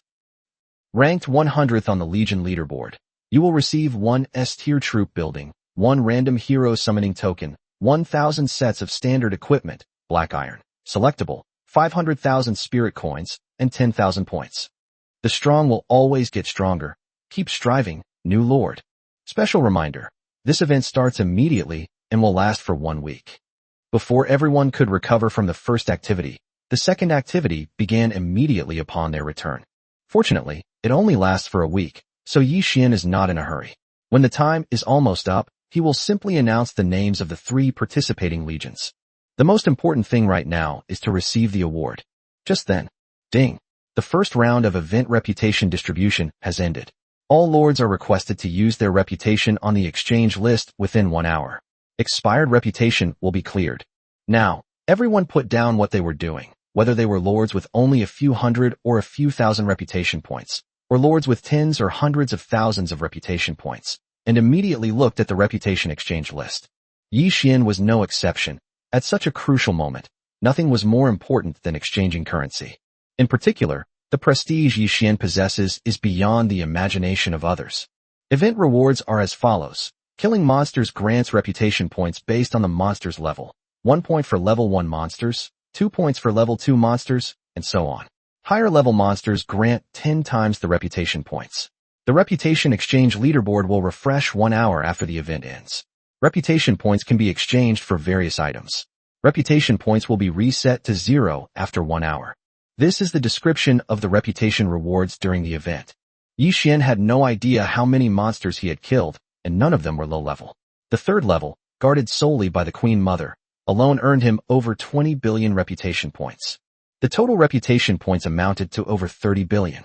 Yi Xian didn't know what standard his reputation points were based on, nor did he have time to camp out in the public chat. But Yi Xian knew that even the second-ranked Bloodlust couldn't possibly have that many reputation points. Yi Xian stopped thinking about it, and quickly looked at the reputation exchange list to exchange his reputation as soon as possible. If he missed it, all his reputation would be wiped out, and he would have nowhere to cry. Dozens of lists appeared before Yi Xian, including Divine Weapon Ranking, Cultivation Technique Ranking, Combat Skill Ranking, Standard Equipment Ranking, Building Ranking, Troop Type Ranking, Hero Ranking, Scroll Ranking, Special Item Ranking, etc. For a moment, Yi Xian was at a loss as to where to begin. I randomly opened the Divine Weapon Ranking. Divine Weapon Ranking. 1. The 3 Emperor's Sword, Supreme, 1 billion. 2. Jade 7-Star Blade, Supreme, 1 billion. 3. The Victorious Sword, Supreme, 1 billion. 10,000. A Black Tasseled Spear, Platinum, 1 million. Then, Yi Xian also opened the Cultivation Technique and the Building Ranking. A pattern has been observed. In the rankings, the best item quality is RRR, and the lowest is S. The prices are basically the same. However, in the hero rankings, there are very few categories, but the number is displayed as X9999. What interests Yi Xian the most is the special items ranking. There are only 10 items inside. Special items list. 1. Secret Realm, 1 billion. 2. Rooftop, 1 billion. 3. Altar, 1 billion. 4. Military Units, 1 billion. 5. Scrolls, 1 billion. 6. Construction, 1 billion. 7. Cultivation Technique, 1 billion. 8. Combat Skills, 1 billion. 9. Divine Weapon, 1 billion. 10. Military Formation, 1 billion. There was no detailed description, only a list of types and prices. Yi Xian dared not hesitate, because he was unsure if there were any other lords who had gained more than 1 billion reputation points. Since it's listed as a special item, I believe it won't disappoint Yi Xian. Yi Xian clicked quickly, not caring what they were, and bought all 10 special items. Yi Xian was somewhat unsatisfied. Perhaps even heaven hadn't expected there to be an anomaly like Yi Xian. Only 10 special items were prepared. Chapter 36 Crazy Exchange. With the remaining 20.5 billion reputation points, Yi Xian turned his attention to other rankings. Yi Xian wasn't interested in cultivation techniques or combat skills. Apart from himself, all the summoned troops and heroes came with their own cultivation techniques and combat skills, so Yi Xian wasn't in a hurry. He hadn't even claimed the cultivation techniques and combat skills he had just purchased as rewards. Yi Xian opened the list of standard equipment, which is currently the biggest weakness of Yi Xian's territory. Yi Xian looked at it and saw that 1 billion reputation points could buy 100,000 sets of gold equipment. Yi Xian directly chose to spend 10 billion to purchase 1 million sets of gold-grade equipment, including spears, lances, and armor. Gold-tier equipment is generally sufficient for most troop types. With the remaining 10 billion or so, Yi Xian chose 2 special buildings, a territory teleportation array, and a signal tower. After that, Yi Xian selected 5 special RRR-level troop buildings. Suddenly, Yi Xian was left with only 3.5 billion reputation points. Yi Xian selected 10 human unit buildings, the remaining 4 of the 5 elemental units, 2 flying legions, and 4 highly offensive unit legions, costing a total of 1 billion. Yi Xian selected 100 random hero tokens, costing 500 million. Yi Xian chose the most basic buildings, 500 wells, 500 farmlands, and 1,000 houses, spending another 1 billion reputation points. Yi Xian then used 500 million reputation points to purchase 2,000 basic defense towers, which were in dire need in Yi Xian's territory. There are only 500 million reputation points left. After buying more than a dozen weapon and equipment blueprints, Yi Xian used his last 100 million reputation points to convert them all into points. After Yi Xian gained another 100 billion points, his reputation was completely wiped out. The harvest was bountiful. Yi Xian trembled with excitement. This time, his territory had become incredibly wealthy, saving him countless years of hard work. Moreover, with the system's support, the benefits were amplified infinitely. Next, Yi Xian only needs to accumulate points step by step, either conquering all directions or staying in one corner, developing slowly and cautiously. He believes that in the near future, Yi Xian will definitely have a place among the super forces of the origin continent. Even before Yi Xian left the beginner village, he was already gazing at the upper realm that mortals could not reach.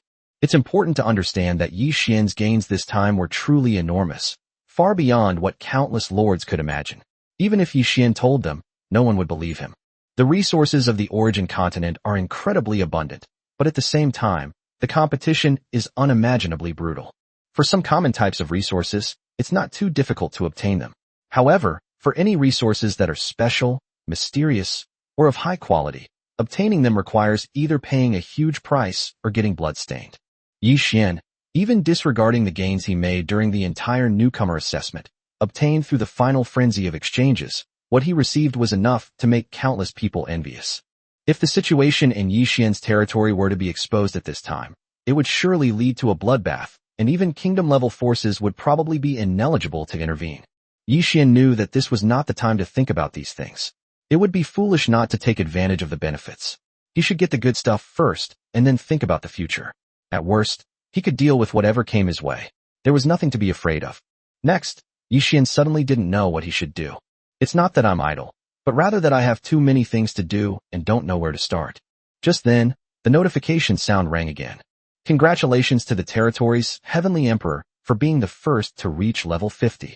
Special rewards include Altar X1, Random Special Building X1, Basic Building X10, Defensive Building X5, Random Hero Summoning Token X5, Special Hero Summoning Token X1, Random Equipment Blueprint X10, Random Resource Dungeon X1, Blind Box X1, 1 billion Spirit Coins, and 100 million points. After the 3 announcements were completed, the public chat channels in various regions erupted in chaos once again. Who exactly is the Heavenly Emperor? I wonder if he is from my Blue Star domain. If he is, he will surely change the situation of my Blue Star domain on the Origin continent. Indeed, in my vast Blue Star domain, on the Origin continent, there are only 2 kingdom-level powers, Great Xia and the Beautiful Alliance. Other powerful nations, such as the Great Ghost Empire, occupy only a city-state on the Origin continent. A powerful territory can drive the development of an entire region. If you're lucky, you might even have the chance to establish a kingdom-level power. That's the foundation for becoming truly powerful. Who exactly is the Heavenly Emperor? If he is a citizen of my Blue Star domain, I am willing to give up everything and serve the Heavenly Emperor. At this moment, it wasn't just the forces of the Blue Star domain searching for the Heavenly Emperor. Throughout the entire assessment space, countless powerful figures from various domains were also using their own methods to find him. Especially on public channels, there have been reports of offering high prices for clues about the Heavenly Emperor, but no one knows about it. The Lord of the Heavenly Emperor doesn't say anything at all, leaving everyone helpless. Looking at the rapidly flowing messages, Yi Xian couldn't help but feel a little emotional. He had really stole the spotlight in this event. Not only did they take first place in a high-profile manner, but they were also the first to upgrade their territory to level 50. Although this level is insignificant in the eyes of veteran lords, they have only been lords for a little over a week. You should know that in previous assessments, for some realms with poor performance, level 50 was already the ceiling. This is terrifying. If this continues, Yi Xian himself doesn't even dare to say how many levels his territory will reach by the end of the assessment. In particular, the upgrade of a territory is closely related to its strength. Yi Xian's huge gains from this event have not yet been converted into strength. Once they are converted, Yi Xian feels that upgrading his territory by another 20 levels would be a very conservative estimate. Over the past millions of years, those who have been able to upgrade their territory to level 70 during the New Lord assessment period have been extremely rare. However, reaching level 70 was easily within Yi Xian's grasp. He only needed to spend a little time using and consuming all the rewards. While the improvement in strength brought immense joy, it also brought a sense of crisis to Yi Xian's heart. Yi Xian was well aware of the principle that the nail that sticks out gets hammered down, especially since the situation in his territory would have to be reported to the country when he returned to Blue Star after the assessment. This was Yi Xian's biggest worry at the moment. Chapter 37 Superbrain. Next, Yi Xian arranged for Gao Shun to lead the trapped camp to strengthen the defense of the entire territory, while the others rested. After that, he began to sort out all the gains and plan for future actions. Yi Xian needed to think carefully about all of this and could not be careless, otherwise, there would be great trouble. Yi Xian opened the storage space. After several upgrades and quality improvements, Yi Xian now has several storage spaces. Gradually, Yi Xian will be able to classify and use them, but there is no need for that now. Looking at the countless items he had acquired, Yi Xian was momentarily dazed. He thought back to when he was penniless at the beginning, but thanks to the help of the auxiliary system, he had gained such a huge harvest in such a short time. These things were enough to make many old lords envious. In other words, Yi Xian does not have enough points to maximize his strength for the time being. But the quality of the buildings, troops, etc. he possesses is so high that even a kingdom-level power that has been developing for 10,000 years is far inferior to him. However, for Yi Xian, this is just the tip of the iceberg. As long as the auxiliary system exists, any resources that come into Yi Xian's hands can play their greatest value. Yi Xian looked at the items and made a list of some special items and important supplies. First, there are the buildings that Yi Xian values highly. 1 mysterious building, 1 random special building, 1 territory teleportation array, and 1 signal tower. There are also 500 wells, 500 farmlands, 1,000 houses, and 2,000 defensive buildings. There were also some basic and defensive buildings, which were rewards from the event and obtained by killing monsters, but Yi Xian didn't examine them in detail.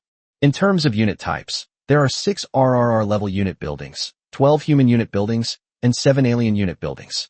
In addition, there are unit buildings of the 5 elements, excluding fire, 2 flying unit buildings, and 4 powerful attack unit buildings.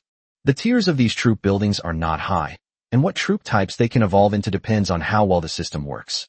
Furthermore, the secret realms, altars, and troop types available for exchange in the special reputation rankings have not yet been unlocked, so it is still unknown what will be obtained. The rest were just some equipment and materials, which Yi Xian didn't bother to count in detail. Instead, he looked at the random resources he had just acquired: the secret realm, the altar, and the blind box. Yi Xian planned to start by using these few items.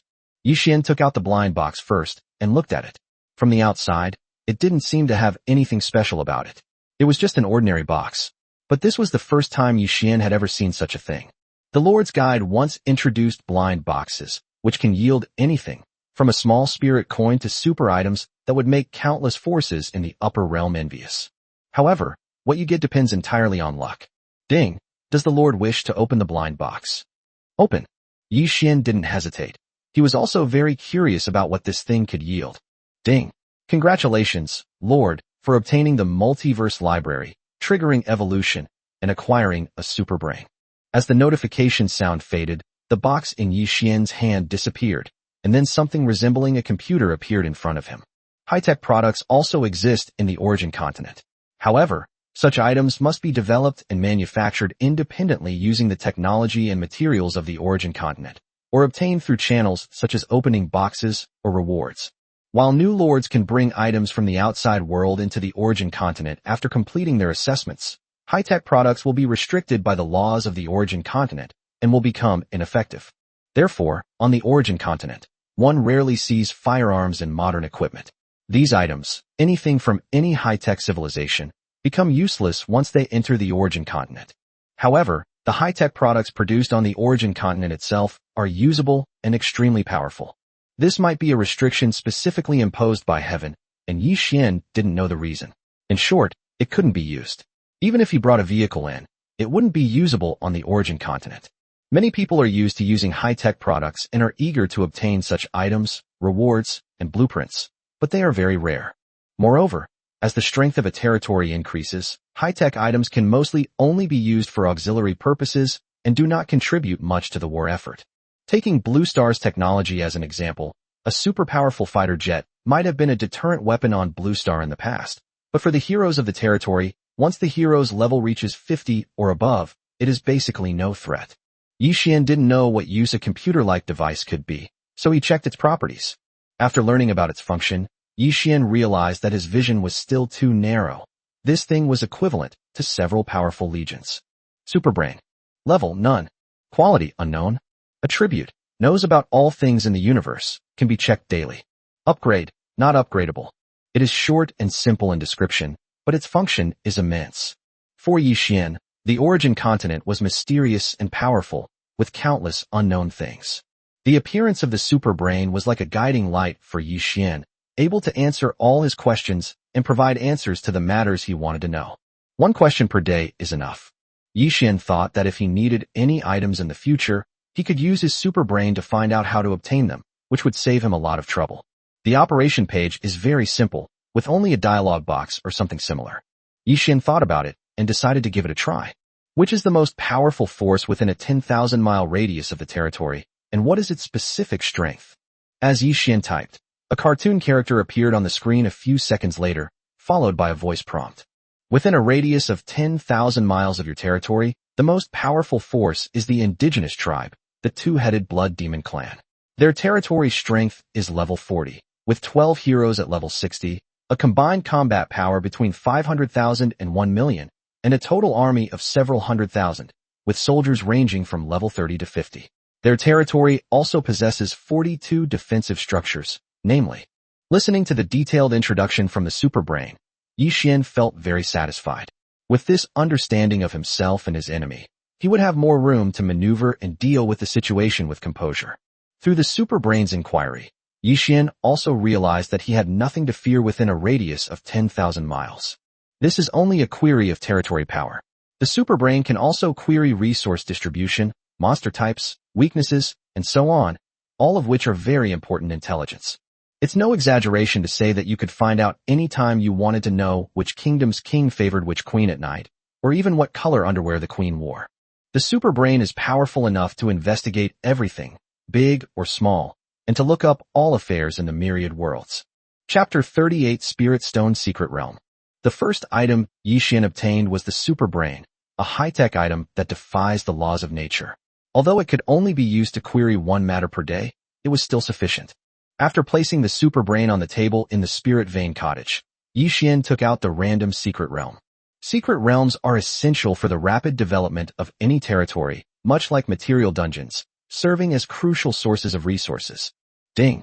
Congratulations, Lord, for using a random secret realm, triggering an evolution, and obtaining a Spirit Stone secret realm. A dungeon with a single attribute and focused on materials can also be considered a raid instance. But the importance of Spirit Stones to a territory is self-evident. Spirit Stones can be exchanged for Spirit Coins, but Spirit Coins cannot be exchanged for Spirit Stones. The exchange rate is 1 to 100, and this is the exchange rate for first-tier Spirit Stones. For each subsequent tier, the exchange rate increases tenfold. Exchanging Spirit Stones for Spirit Coins is just its most basic function. Spirit Stones are also the most effective energy storage material for various buildings, playing a crucial role in the power of defensive buildings. Its more important function is cultivation. Once heroes and units reach level 100, they must complete the first transformation training, after which the training realm will be unlocked. Spirit Stones are the most important auxiliary materials for cultivation. The higher the grade, the better the effect. The strength of a territory, whether it is powerful or not, is absolutely determined by the strength of its heroes and troops. The role of Spirit Stones becomes apparent when it is possible to improve quickly. Without further thought, Yixian went to the material dungeon, waved his hand, and established the Spirit Stone realm there, then checked its attributes. Spirit Stone Secret Realm. Level 1. Quality, unknown. Attributes. Level 1 produces 1 billion Tier 1 Spirit Stones per day. Level 2 produces 100 million Tier 2 Spirit Stones per day. Level 3 produces 10 million Tier 3 Spirit Stones per day, and so on. Upgrade, 100 million points. The number of points required to upgrade to the next level doubles. After reviewing the attributes of the Spirit Stone realm, Yixian felt that even without any other events in this event, having this realm would be enough for him to develop. Based on the exchange rate between Spirit Stones and Spirit Coins, the Spirit Stones produced per level each day can bring Yixian a terrifying 100 billion Spirit Coins. If he reaches the maximum level, that's 1 trillion Spirit Coins a day. This is a fortune that Yixian never dared to dream of. And that's only one aspect. You should know that Yixian is a man with an auxiliary system, and it has a powerful function of 10 times the recovery. The first level Spirit Stones produced in the Spirit Stone Secret Realm can be exchanged for 10 billion points by Yixian, second level for 20 billion, third level for 40 billion, fourth level for 80 billion, and the highest level 10th tier Spirit Stones can bring Yixian 512 billion points a day. Once you reach the maximum level, all the Spirit Stones produced will generate 10 trillion points per day. This is far more worthwhile than exchanging for Spirit Coins. Of course, once everyone reaches the maximum level and unlocks cultivation, the amount of Spirit Stones required will be enormous, making it impossible for Yixian to recklessly recycle them. However, at this stage, the territory's strength is sufficient, and we can make full use of the remaining assessment time to accumulate a large number of points. Yixian calculated that it would only take 100 billion points to upgrade the Spirit Stone Secret Realm to the maximum level. Although this was still a huge number, it was impossible for a lord at this stage to get so many points. No one could get so many points during the assessment period. Aside from Yixian, this man with a cheat code. Just now, Yixian had exchanged 100 billion points using his reputation. He originally intended to level up Yi Miaohan to the maximum level, but now it seemed that upgrading the Spirit Stone realm was more important. Without further hesitation, it would be foolish not to make use of this excellent building, so Yixian set about upgrading the Spirit Stone Secret Realm. A dozen seconds later, with flashes of light, the Spirit Stone realm was finally upgraded. Standing in front of the Spirit Stone Secret Realm, Yixian saw that this secret realm was not like a material dungeon where people needed to be sent in to harvest. Instead, there was an operation screen where he could simply stand in front of it and click to collect. What's even more user-friendly is that if you forget to collect it, you can store it and collect it all at once later when you have time. This greatly simplifies work efficiency and also increases the speed of point collection. A fully upgraded building can collect 1 unit of level 10 Spirit Stones per day, and this mere 1 unit of level 10 Spirit Stones can be recycled for over 5 trillion points, accounting for half of the entire Spirit Stone Secret Realm's harvest. Although a 10th tier Spirit Stone is just a numerical difference, It is an item that is rarely seen on the origin continent for hundreds of years.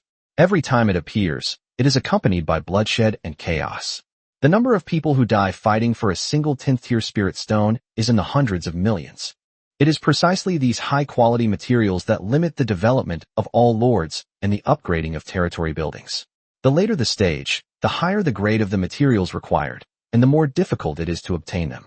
Yi Xian, even as a newcomer, secretly obtained such an incredible opportunity. If others knew this, they wouldn't just feel envy and jealousy, they would only feel hatred.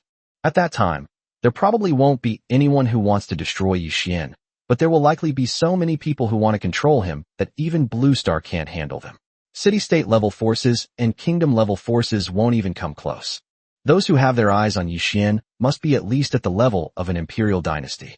Yi Xian knew that even if he developed rapidly, had incredible opportunities, and had the system's assistance, he still had no chance of escaping being targeted by these forces too early.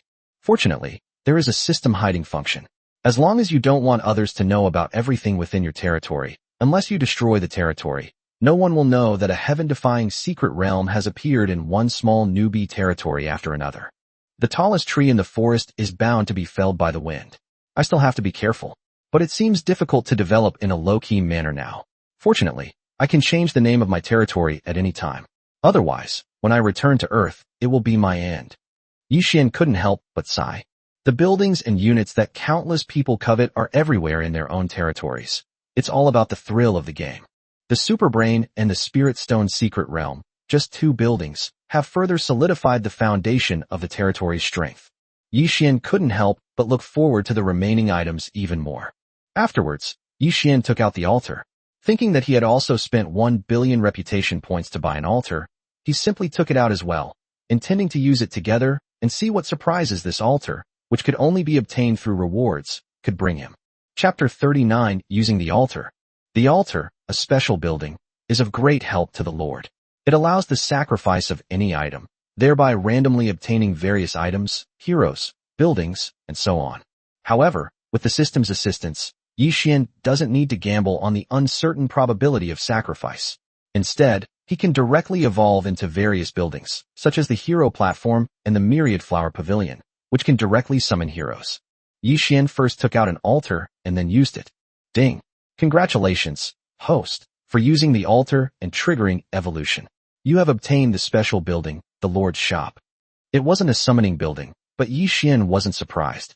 Since the evolution was triggered, he could obtain any kind of building. Then, Yi Xian threw the building in his hand onto the open ground in front of him and checked its attributes. Lord's Shop. Level, none. Quality, unknown. Attribute. You can draw one item per day, no limit on the item. Anything is possible. Upgrade. Cannot be upgraded. Yi Xian was slightly disappointed. Although the item draw was unlimited and seemed powerful, it was highly random, and any item could possibly appear. But even a fool would know that the better the item, the lower the probability of drawing it. The fact that you can only draw once a day further limits the effectiveness of the Lord's Shop. Something is better than nothing, Yi Xian thought, and so he began today's drawing. Congratulations, Lord, on obtaining the supreme grade item, the Mask of Heaven. As the notification sound ended, a mask appeared in Yi Xian's hand. For Yi Xian, obtaining a supreme grade item was a great start. Items of this quality were almost at the top of the origin continent and were extremely rare. As for higher grade items, they do exist, but they are practically extinct on the origin continent. They only appear in major powers when one ascends to the upper realm. Looking at the mask in his hand, Yi Xian became curious about its function, so he began to look up the information. The mask that covers the sky. Level, none. Quality, supreme. Attributes, can change appearance, body shape, and voice, allowing one to evade all detection methods. Upgrade, not upgradable. This small mask is quite powerful, and it plays an irreplaceable role for Yi Xian when dealing with matters that are inconvenient to reveal. It seems the Lord's Shop can occasionally bring some surprises. Yi Xian smiled with satisfaction, quite pleased with the function of the heaven-covering mask. After that, Yi Xian took out another altar. Ding! Congratulations, host, for using the altar and triggering evolution. You have obtained the Hero Summoning Platform. Yi Xian was very happy to finally obtain a building that could summon heroes, and he quickly checked the information on the starting point general platform. Commanding platform. Level 1. Quality, RRR. Attributes. Increases all attributes of the territory by 10% and increases hero combat power by 10%. Upgrade. 50,000 spirit coins, 100 units of each of the 5 elements of Tier 1. Summon. Summon once a month, or once every million points. Special summon tokens can be used. Judging from its attributes, it is similar to the hero platform, only one tier lower in quality, reaching the RRR level. This is enough, as heroes of higher quality than RRR are as rare as a drop in the ocean in the origin continent. Moreover, the number of points required for summoning is not high, and Yi Xian can summon on a large scale, which is very helpful for the development of the territory. Although the growth limit of heroes summoned by the General's platform is lower than that of heroes summoned by the Hero platform, it will be sufficient for a long time to come. Moreover, it's not impossible to upgrade a hero's quality. It's just relatively difficult, but Yi Xian believes that with the system's help, all of this is possible. Yi Xian thought for a moment and directly upgraded the command platform to level 60. Apart from the attribute increase to 60%, there were no other changes. After thinking for a moment, Yi Xian stopped what he was doing. The second phase of the event has now begun. In the Legion War rankings, each territory can only field 3 legions. Yi Xian is determined to obtain the troop buildings awarded to the top 3 legions. No lord would refuse such high-quality barracks buildings, and Yi Xian is no exception. Moreover, given the strength of Yi Xian's territory, these rewards are practically handed to him. Yi Xian isn't worried about not getting them. However, Yi Xian believes that the development of the territory's strength shouldn't be limited to events alone. The territory's own development is also very important. In particular, the appearance of the command platform allows for the summoning of heroes on a large scale. Combined with the human unit buildings in hand, it is possible to expand the army. The spirit fields, divine springs, and other buildings in the territory are also sufficient to support this. With the emergence of the Spirit Stone Secret Realm, the need for points has been resolved, and the pressure of recycling the spirit field in Divine Spring has been relieved. It is just the right time to launch a major purge of the forces within a radius of 10,000 miles, based on the prompts from the Super Brain. First, Yi Xian checked the attributes of Gao Shun and the trapped camp and prepared to upgrade them. Gao Shun. Level 50. Quality RRR. Techniques and skills. Heaven-defying forbidden scripture, emerald feather demon slash, meteor spear. Equipment, none. Overall combat strength, 180,000. Upgrade, 7,000 points. Loyalty, 100%. Yi Xian calculated that it would take 20 million points to upgrade Gao Shun to the maximum level. However, Yi Xian considered that Gao Shun would need to lead troops into battle, and his level would be easily exposed, attracting the attention of others. For safety reasons, Yi Xian decided to spend 12 million points to upgrade Gao Shun's level to 80. Thus, Gao Shun's combat power also exceeded 10 million points. Then, Yi Xian turned his attention to the trapped camp. Currently, the trapped camp is at level 30 and can summon 10,000 soldiers. Yi Xian directly upgraded the trapped camp to level 50, enabling it to summon 200,000 soldiers. Each person summoned by the trapped camp requires 800 points. Therefore, Yi Xian spent more than 150 million points to summon all the remaining 190,000 people. After that, Yi Xian quickly calculated the points needed to upgrade the level of the trapped camp soldiers. Each soldier would need 70,000 points to upgrade to level 50. Without further ado, if you want a big return, you have to make a big investment. Besides, with the support of the Spirit Stone Secret Realm, Yi Xian is full of confidence. All 200,000 soldiers in the trapped camp were upgraded to level 50, costing a total of 14 billion points. In other words, it takes about 15 million points to upgrade a general, about 150 million points to upgrade a troop building to level 50 and summon 200,000 soldiers, and about 14 billion points to upgrade a soldier to level 50 and make his combat power exceed 50,000. In other words, it takes around 15 billion points to build a powerful legion. This gave Yi Xian enough confidence and assurance. Chapter 40 Legion Expansion. Having made a mental estimate, Yi Xian began his first major action after arriving at the assessment space. With Yi Xian taking out several human unit buildings, Yi Xian finally ushered in a major expansion. Just now, Yi Xian's territory, including all its troops and civilians, numbered only a few tens of thousands. But what follows is a dramatic transformation of the territory. Soon, streaks of white light appeared, and 7 troop-type buildings appeared in front of Yi Xian. The 7 military branches are arranged in order: Yu Family Army, Wei Wuzu, Qin Tiger Army, Xuanjiao Army, Bai Pao Army, Qi Family Army, and Qihua Army. Looking at these legions, renowned throughout Chinese history, Yi Xian felt a surge of pride. These were his assets for conquering the origin continent. Yu Family Army. Level 1. Quality, RRR. Attributes. Increases all attributes of the territory by 10% and increases the combat power of soldiers by 10%. Upgrade. 10,000 spirit coins, 100 units each of Tier 1 Moonslaying Secret Flame and Sky Orchid Stone. Summon. Summon one hero per day, and another hero for every 800 points. Hero summoning tokens can be used for summoning. The White-Robed Army. Level 1. Quality, RRR. Attributes. Increases all attributes of the territory by 10% and increases the combat power of soldiers by 10%. Upgrade. 10,000 spirit coins, 100 units each of Tier 1 Wind and Cloud Glass and Demonic Essence Stone. Summon. Summon one hero per day, and another hero for every 800 points. Hero summoning tokens can be used for summoning. After a quick look at the two troop types, Yi Xian found that they were almost identical to the trap camp, except for the upgrade materials, which were slightly different. Soon, after Yi Xian checked them all, he found that these legions were all of the same level and not much different from each other. Yi Xian did not rush to summon soldiers, but instead took out some hero summoning tokens and prepared to first assign generals to each legion. As flashes of white light appeared, one after another, brave and extraordinary heroes emerged from the various military camps. They are the Yu Family Army, Yu Fei, Yu Yun, and Yang Zixing. Wei Wu died, followed by Wu Qi, Yu Yang, and Pang Wan. The mighty army of Qin, Wang Jian, Meng Tian, and Zhang Han.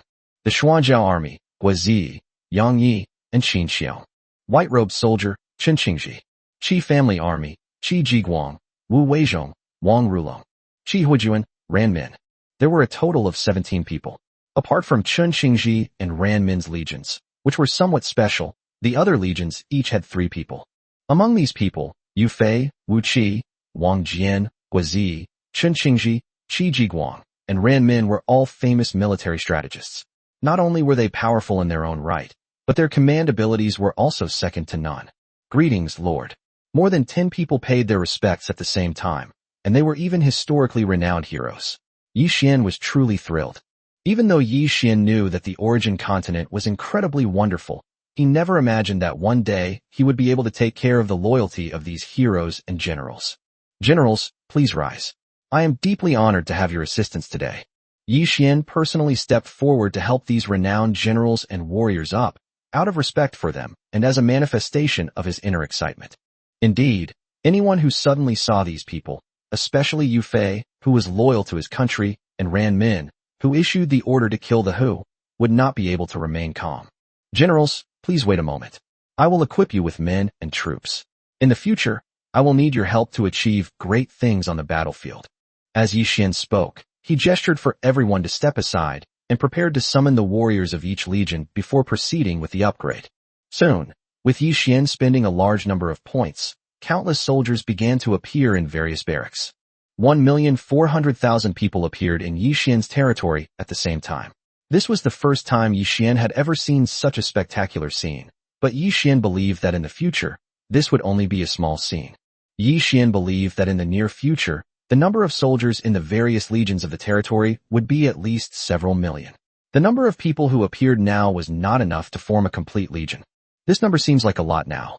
Yi Xian believes that among all the new lords, there is no territory with a military force that can reach 1 million, or even several 100,000. However, this is completely insignificant on the primordial continent. Let alone the powerful kingdoms and dynasties on the origin continent. Even on Blue Star, such a force and number of soldiers is not as strong as the family-level strength of a third-rate small town. Of course, this refers to the number of people, not the combat strength. Given the power of the Yi family and its development over tens of thousands of years, the number of lords the family possesses is probably only known to the most core figures. Each lord commands hundreds of thousands, or even millions of soldiers. Therefore, it is not difficult to imagine how many soldiers the entire Yi family commands. It is absolutely terrifying. This is just one family within a provincial-level power. In the great Xia dynasty of Blue Star, there are far more powerful forces than the Yi family. Having figured these things out, Yi Xian's initial pride gradually faded. The road ahead was still long. Blue Star is so powerful, yet it has only established 2 kingdom-level forces on the origin continent. And kingdom forces are still considered low-level forces on the origin continent. But Yi Xian was not discouraged. The reason was simple. The god-level auxiliary system was Yi Xian's confidence. With its help, Yi Xian believed that he would soon have a place on the origin continent. Yi Xian began to improve the strength of each legion. After all, they were the foundation of his survival.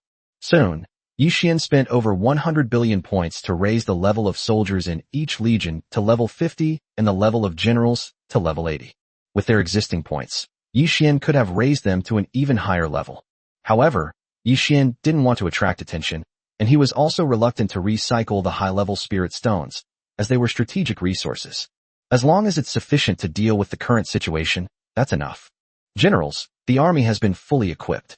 However, the territory's equipment reserves are currently insufficient. There are only 1 million sets of gold-level weapons and equipment. Please discuss among yourselves and decide how to choose. The remaining 2 legions will have to use silver-level equipment for the time being. Yi Xian then distributed the 1 million sets of gold-grade equipment he had purchased with the reputation points awarded.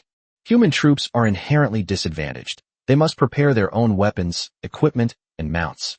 Perhaps this is a restriction imposed by the heavenly Tao, as the lords and standing legions of the primordial continent are all human. In fact, for the present stage and for a long time to come, silver-level weapons are sufficient for soldiers. It's just that Yi Xian is very wealthy. Soldiers in other territories rarely have bronze-level weapons. Chapter 41 Large-Scale Construction. After discussion among Yu Fei, Wang Jian, and others, it was finally decided that the Qihua army and the Wei Wu soldiers would temporarily use silver-level equipment, while the remaining 5 legions would be equipped with gold-level equipment first. After they finished discussing the matter, Yi Xian didn't waste any more words and directly took out 1.4 million sets of equipment. Then, he led Yu Fei and the others to the Tower of 10,000 Beasts. Tower of 10,000 Beasts. Level 30. Quality unknown. Attributes. Every 10 levels, a training realm will be unlocked. 100,000 points will be used to refresh wild monsters. There is no limit to the number of wild monsters. The level of the wild monsters is the same as the level of the realm. Exclusive attribute. All attributes of the territory are increased by 60%, and all attributes of troops produced in the secret realm are increased by 60%. Exclusive points. Soldiers and monsters gain exclusive points, which are used to upgrade the soldiers' own levels. Upgrade. 500,000 points, 100 units each of Tier 3 Space Stone, Tier 3 Beast Spirit Stone, and Tier 3 Spirit Stone. Note, wild monsters can be tamed and upgraded. Death in the Secret Realm is a real death. First Secret Realm, Jade-Faced Purple Steed, level 10. Second Secret Realm, Silver Snow Leopard, level 20. Third Secret Realm, Cloud Beast, level 30. Currently, the Beast Tower is only level 30. Yi Xian was busy with the event before and didn't have time to level it up. Now that he has summoned more than 1 million troops, the level of the Beast Tower is obviously not enough. Yi Xian changed the subject for a moment, explaining that he only had 6th tier Beast Spirit Stones needed for the upgrade, and he didn't have enough for higher tier ones. Therefore, Yi Xian directly upgraded the 10,000 Beasts Tower to level 60. Afterwards, while discussing with the others, they refreshed the list and selected 3 types of wild monsters that were suitable to be used as mounts and could be used to fight monsters. 4th Secret Realm, Snow-Treading Crimson-Maned Beast, level 40. 5th Secret Realm, Azure Dragon Beast with Artemisia Leaf, level 50. 6th Secret Realm, 1,000 Miles of Rouge Snow, level 60. Generals, you have 1 day to enter the Tower of 10,000 Beasts, fight monsters, and acquire mounts. Tomorrow, you will have an important mission to carry out. Yi Xian issued the order directly. With over 1 million people, especially legions like the White Robe Army, their combat effectiveness is greatly reduced without mounts. They still need to make full preparations. As the saying goes, even a lion uses its full strength to hunt a rabbit. Yi Xian does not want to see the scene of losing Jingzhou due to carelessness. Rest assured, sir, we will do our utmost. The generals all spoke one after another, making solemn vows and promises. Go, adapt to the battles of the new world as soon as possible. Any one of these people is a general who will be remembered in history, but after all, they have come to the origin continent, which is very different from their previous environment, and they still need to adapt as soon as possible. Watching the legions disappear one after another into the Tower of 10,000 Beasts, Yi Xian was filled with pride. His foundation was now in place, and all that remained was to develop step by step. As long as he didn't provoke any powerful forces, everything would be fine. Even if he did, Yi Xian was not afraid. Yi Xian still has 5 human unit buildings and 7 alien unit buildings. Not to mention these, Yi Xian's specially designed defensive, offensive, and flying units have not yet been summoned. These are not urgent for now. With 8 legions, plus the Shadow Legion and the 5-colored Giant Legion, that is enough. Yi Xian plans to use the remaining legions later. Right now, the most urgent task is to build up the territory. So, Yi Xian took out the 500 farmlands and 500 wells, and unsurprisingly, they all evolved into spirit fields and wells. Now, the territory's military strength has greatly increased, and the required food and divine elixir are basically sufficient. Yi Xian originally bought 500 wells because he valued their daily output, which could be used to earn points. However, after the increase in troops, this idea fell through. Fortunately, there was the Spirit Stone Secret Realm.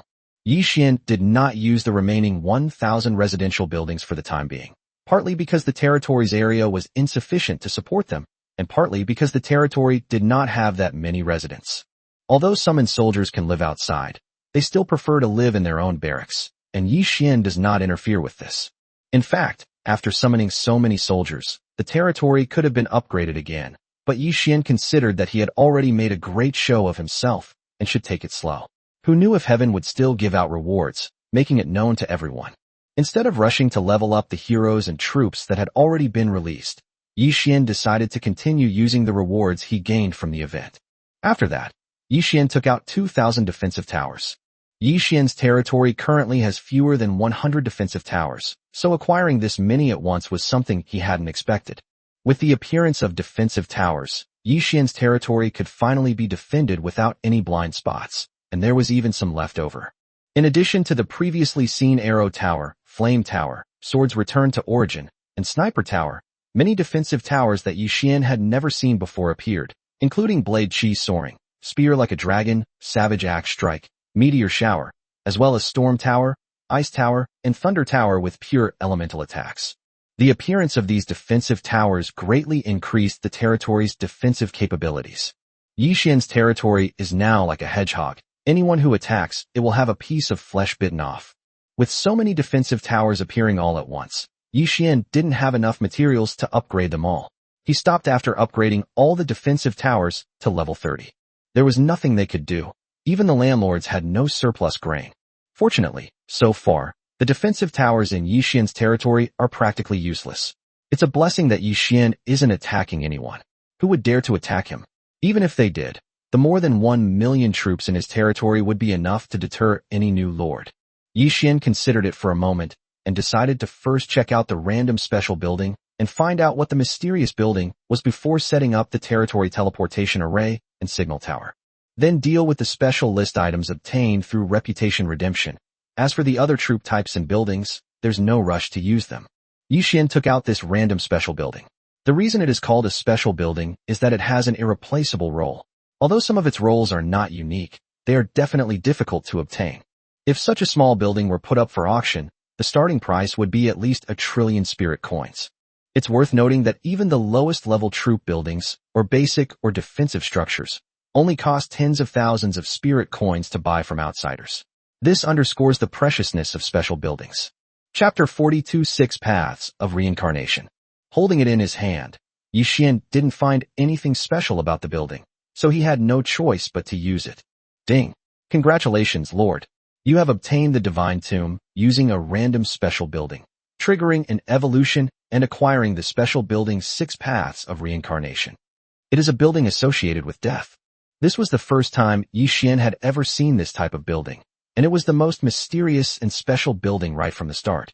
Yi Xian waved his hand, and a huge tombstone quickly appeared on the open ground in front of him, with the 4 characters 6 Paths of Reincarnation written on it. At the same time, there was a gate of light in front of the tombstone, leading to an unknown place. Yi Xian began reviewing the information, hoping that this mysterious and special building would bring some unexpected surprises. Soon, Yi Xian was not disappointed. It truly lived up to its reputation as a special building. The 6 Realms of Reincarnation. Level, Special. Quality, Special. Attribute, Resurrection resurrects all creatures within the territory. Note, this consumes points. The higher the level of the creature, the more points are required. Test it yourself for specific details. That's it. The introduction was extremely simple, but Yi Xian understood its extraordinary nature. As the scale of war expands, the deaths of soldiers and heroes become inevitable. No matter how powerful you are, never underestimate any opponent. Although points can be used to replenish strength and the overall power will not be affected, the summoned troops and heroes are, after all, living people. Especially some heroes, such as Yu Fei, Xiongba, and Yin Ho. Yi Xian naturally does not want to see them perish after spending so much time with them. With the 6 paths of reincarnation, even if an accident occurs, Yi Xian can use points to revive them, which is what Yi Xian truly values. Even if the points required for resurrection are far greater than those for summoning a new character, Yi Xian would not hesitate to choose resurrection. This is the emotion between human beings. The entire territory is currently in a period of rest and recuperation. There have been no battles, and therefore no soldiers have been killed. Yi Xian wanted to test the points required for resurrection, but that's not possible for the time being. But after thinking about it, Yi Xian didn't care anymore. No matter how many points were needed, he would use the 6 paths of reincarnation anyway, so whether or not he tested it was unimportant. Afterwards, Yi Xian decided to check out the mysterious building that was the first reward of another event. Before Yi Xian could make a move, he saw Ganjiang walking over from a distance. Greetings, Lord. Summoned characters with maxed out loyalty always bow meticulously, no matter the situation. Even if Yi Xian doesn't care about such things, they still do it as a sign of respect for their master. Please rise, master. May I ask what brings you here? Since Ganjiang and his wife were summoned, they have been busy refining weapons, and Yi Xian has rarely seen them. My lord, I have come to ask you for a solution. The divine weapon pavilion is short-handed. Ganjiang said. Indeed, the territory's army is nearly 1.5 million. Relying on just a few dozen or 100 people is completely insufficient to meet the territory's needs. Fortunately, Yi Xian was willing to spend money to purchase 1 million sets of gold-grade equipment. Otherwise, summoning a large army would be useless. You can't go to the battlefield empty-handed. Although Yi Xian's legion soldiers are of extremely high quality, they are not something that ordinary armies can handle even when they are unarmed. But Yi Xian always felt something was off, and that's why he never summoned a large number of them. I know, what are your thoughts, master?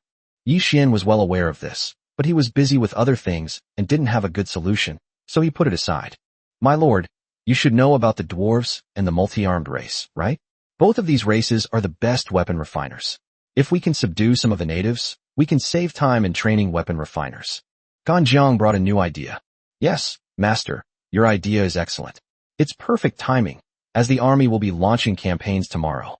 I will have the generals keep an eye out for it. Ganjiang's words gave Yi Xian a lot of inspiration. Training them yourself is far less effective than training professional, ready-made weapon refiners. Moreover, if you were to train them yourself, you would need to summon a large number of people and select those with weapon refining talent from among them to train. In addition, sir, our reserves of refining materials are still slightly insufficient. We should also organize personnel to go out and explore and mine. Ganjiang then voiced another idea. This made Yi Xian take a second look. He hadn't expected Ganjiang to not only be good at weapon crafting, but also to be able to think of so many things. He was truly a talent. But Yi Xian knew that Ganjiang's ideas were just flashes of inspiration, and it was unrealistic to expect him to oversee the affairs of any territory. This makes Yi Xian's need for talent and management and other fields even more urgent. Okay, I understand. I'll make the arrangements. Yi Xian understood what Ganjiang said, so he sent him back and gave Ganjiang all the equipment blueprints he had obtained. At the same time, Yi Xian instructed Ganjiang to prepare some high-grade materials, and then have Yu Fei and the others come to him to tailor-make a batch of weapons for these generals. Yi Xian stood there and thought for a moment.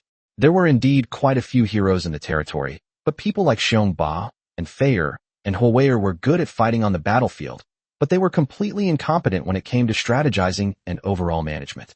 Among the newly summoned characters, Yi Xian was more optimistic about Yu Fei, Wu Qi, and Wang Jian. However, these individuals possessed great talent, which was suited for warfare and not particularly appropriate for other purposes. After thinking it over, Yi Xian still couldn't find a suitable candidate. Forget it, I might as well try my luck at the brothel. Thinking of some famous beauties in history, who were not only beautiful but also skilled in politics, especially the Empress. Yi Xian had no choice but to give it a try since there was no other way. However, there's no rush. Yi Xian has more important things to do right now. Yi Xian took out the mysterious building that was the reward, one of the items he had been most looking forward to.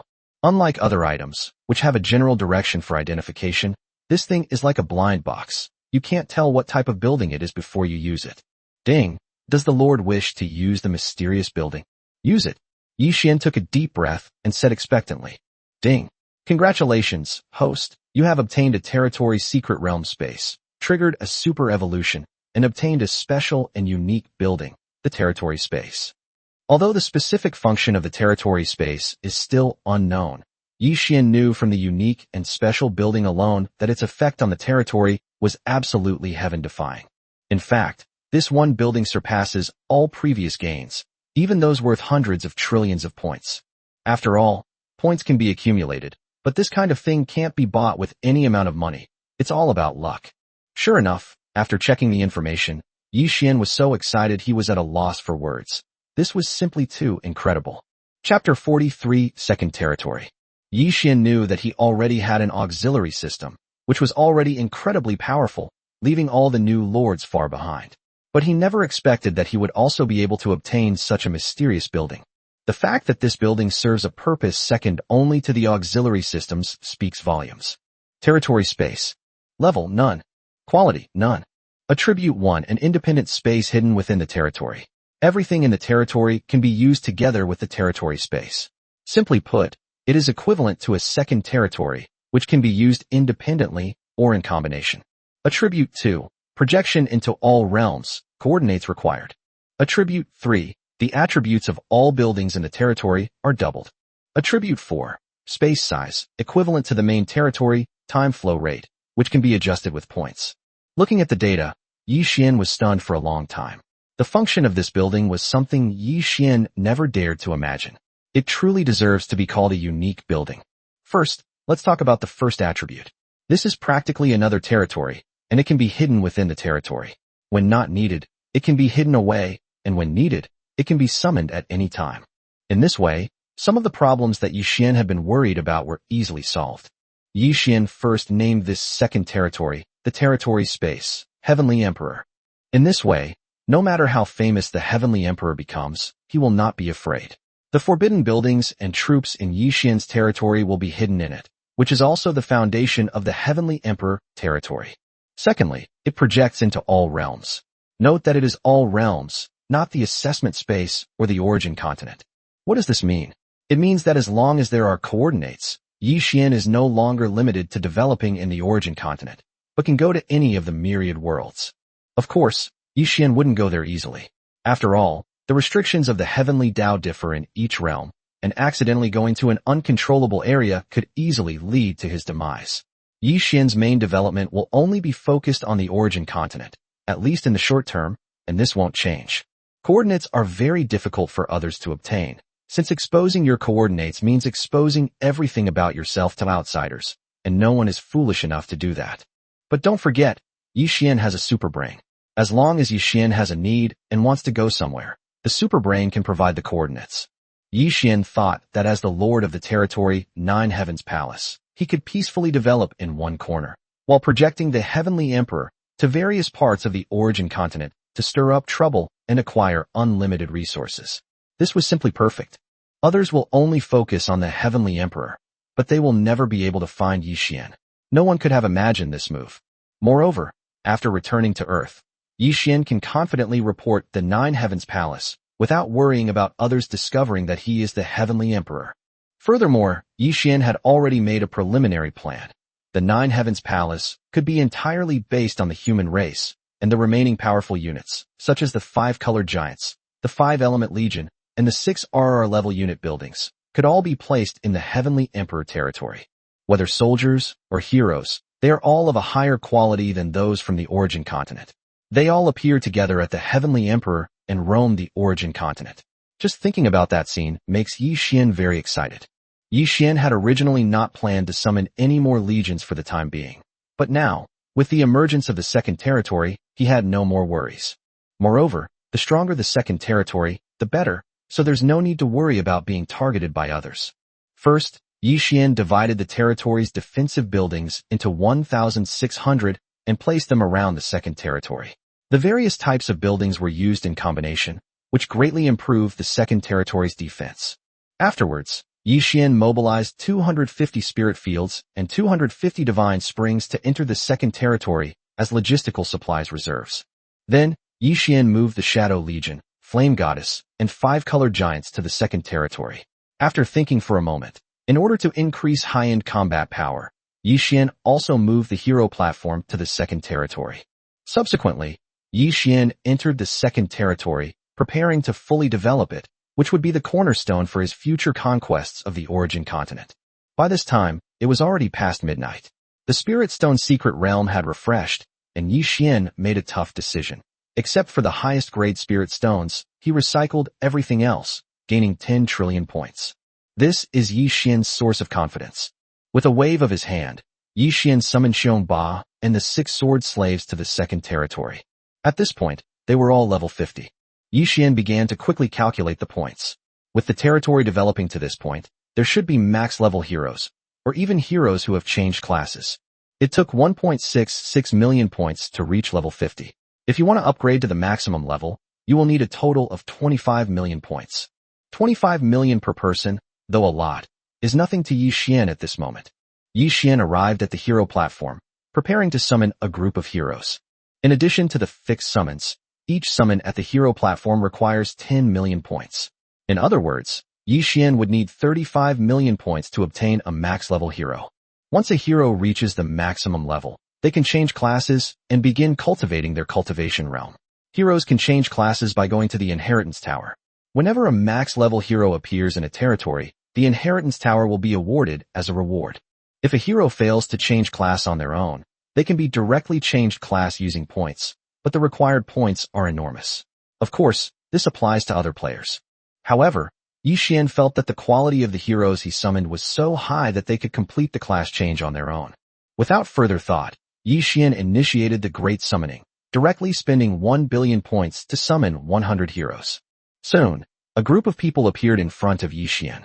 Although their levels have not improved yet, each of them has shown the aura of a strong person. Greetings, Lord. Looking at the large group of people in front of him, Yi Xian felt his blood boil. Once these people reached a certain level, each of them would be a capable person who could stand alone. Upgrade. Instantly, another 2.6 billion points disappeared. A burst of intense light flashed continuously for a full 10 minutes, and then a series of imposing heroic figures stood before Yi Xian. Thank you, sir. Including Xiong Ba and the 6 sword slaves, all 107 people reached level 100. The shock of this scene was unforgettable for Yi Xian. This is only because there were no outsiders present. Otherwise, the entire Origin continent, including all realms, would not have believed this scene.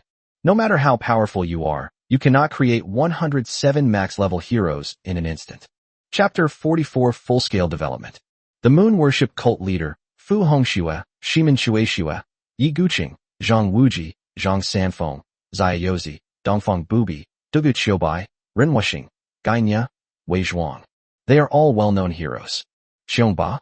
Level 100. Quality, unknown. Techniques and skills. 3-part return to Origin Chi. 3 elements return to 1.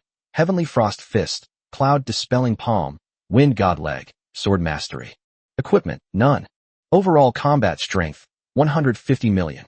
Upgrade, 100 million points for the first reincarnation, and 10 times more points for each subsequent reincarnation. Loyalty, 100%. Afterwards, Yi Xian began to examine the information of the other people. Zhang Sanfeng. Level 100. Quality, unknown.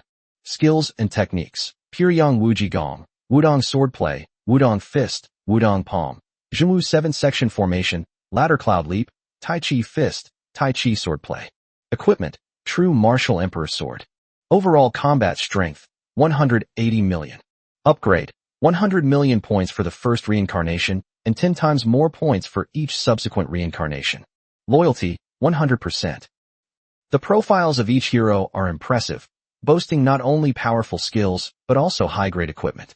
However, after reading the information, Yi Xian had a headache again. The second territory requires constant warfare to provide endless resources for its development. It's good that the heroes are powerful, But with so many people appearing all at once, each with their own personality, and Yi Xian not staying in the second territory all the time, he worries that none of them will submit to each other, which will cause trouble later. Loyalty does not mean the absence of individuality. Among these heroes, the most powerful are Zhang Sanfeng, Zai Yozi, Duge Qiubai, and others.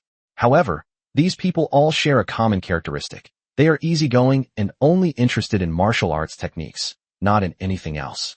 After much deliberation, Yi Xian finally made his decision. From now on, all of you heroes of the heroic platform shall take Xiongba as your leader and Ren Wuxing as your assistant.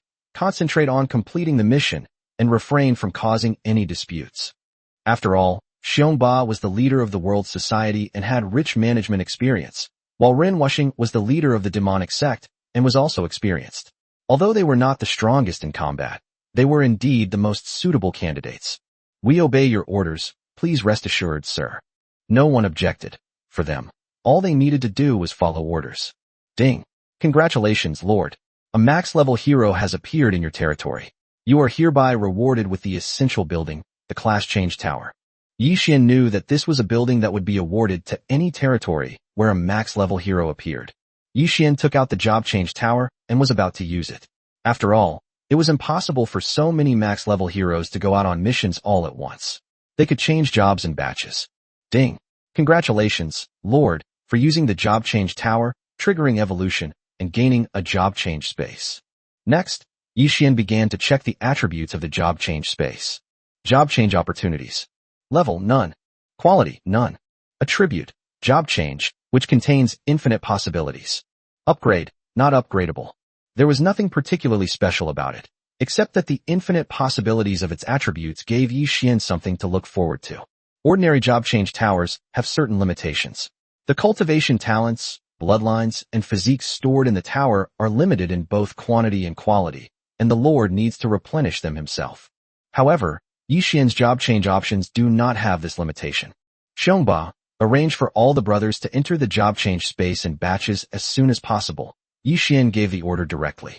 Rest assured, my lord, I will make proper arrangements for the use of the job change space, Xiongba replied immediately.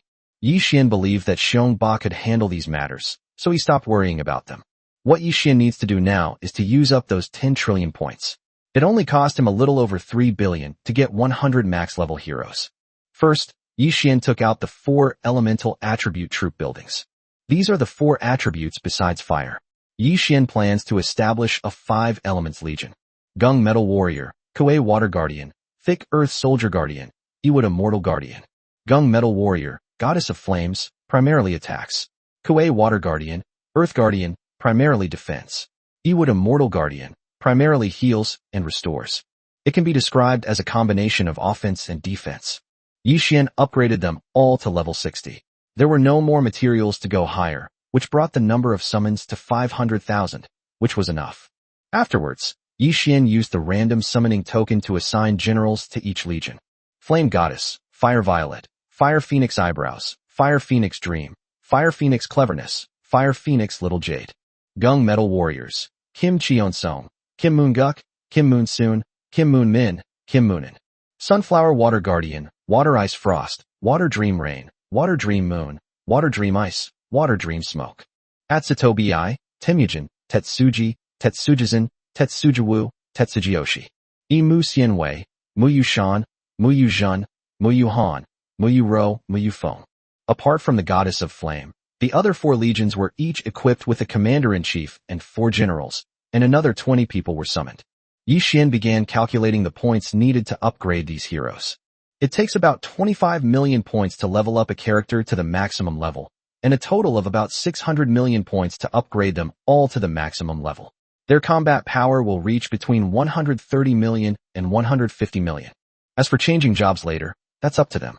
Then, Yi Xian began to summon soldiers from various legions, and soon, 2.5 million people appeared in various military camps. It is worth mentioning that Gungjin warriors and Huda Bingwei are male soldiers, while the other 3 types of soldiers are female soldiers. Each legion has its own standardized equipment and weapons. The Gung Metal Warrior, wielding a long spear and a short sword, with a bow and arrows on his shoulder, is a unit that combines close combat defense and offense. Both the Sunflower Water Guardian and the Wood Immortal Guardian are dressed as magicians and mainly play a supporting role. Atsutobi, judging from their equipment, are clearly meat shields, each carrying a large shield and a long sword. In Yixian's mind, the Five Elements Legion was all magic-based legions, but unexpectedly, there were two physical defense legions among them. However, this is also good, as it allows for both long-range offense and close-range defense, making it well-rounded in all aspects. Seeing that the number of soldiers had reached a certain level, Yixian began to calculate the points needed to upgrade them. If all soldiers are upgraded to level 60, it will require approximately 300 billion points. If they are upgraded to level 80, it will require 3 trillion points. Having decided to vigorously develop his second territory, Yixian had nothing more to hide. He directly upgraded all the soldiers of the Five Elements Legion to level 80, increasing their combat power to over 3 million. This cost 3 trillion points. Barring unforeseen circumstances, Yixian intended to use the Five Elements Legion to defend his territory. Of course, this wasn't to say that the Five Elements Legion lacked offensive power, but rather that Yixian had other plans for offensive operations. It should be noted that Yixian has 6 special RRR-level troop buildings, as well as 4 attack-type and 2 flying-type troop buildings. These 12 troop buildings are the offensive troops that Yixian equipped for his second territory. Moreover, almost all of them are rare and special powerful troops. He believes that the troops obtained after the system's evolution will definitely satisfy Yixian. Yixian had high hopes for the 6 RRR-level units in particular. Chapter 45 Information Center. The Five Elements Legion was fully equipped. Yixian liked this type of troop because he didn't have to worry about the equipment at all. Huo Wire, Jin Tianqing, Shui Bingshuang, Temujin, and Mu Yushan. You 5 will each lead your respective legions, with each general leading 100,000 men, totaling 500,000 men, stationed in one direction. The remaining 100,000 men of each legion will be led by their commanders and stationed in the center to provide support to all sides at any time. Yixian made arrangements. Yes, sir. Please rest assured, we will work together to ensure the safety of the territory. The 5 men solemnly pledged their support. Huo Wei'er, you will be in charge of the affairs of the entire Five Elements Legion for the time being. Report to me anytime if anything happens. Also, all 25 of you are at the maximum level and can allocate your own time to go to the job change space to change jobs.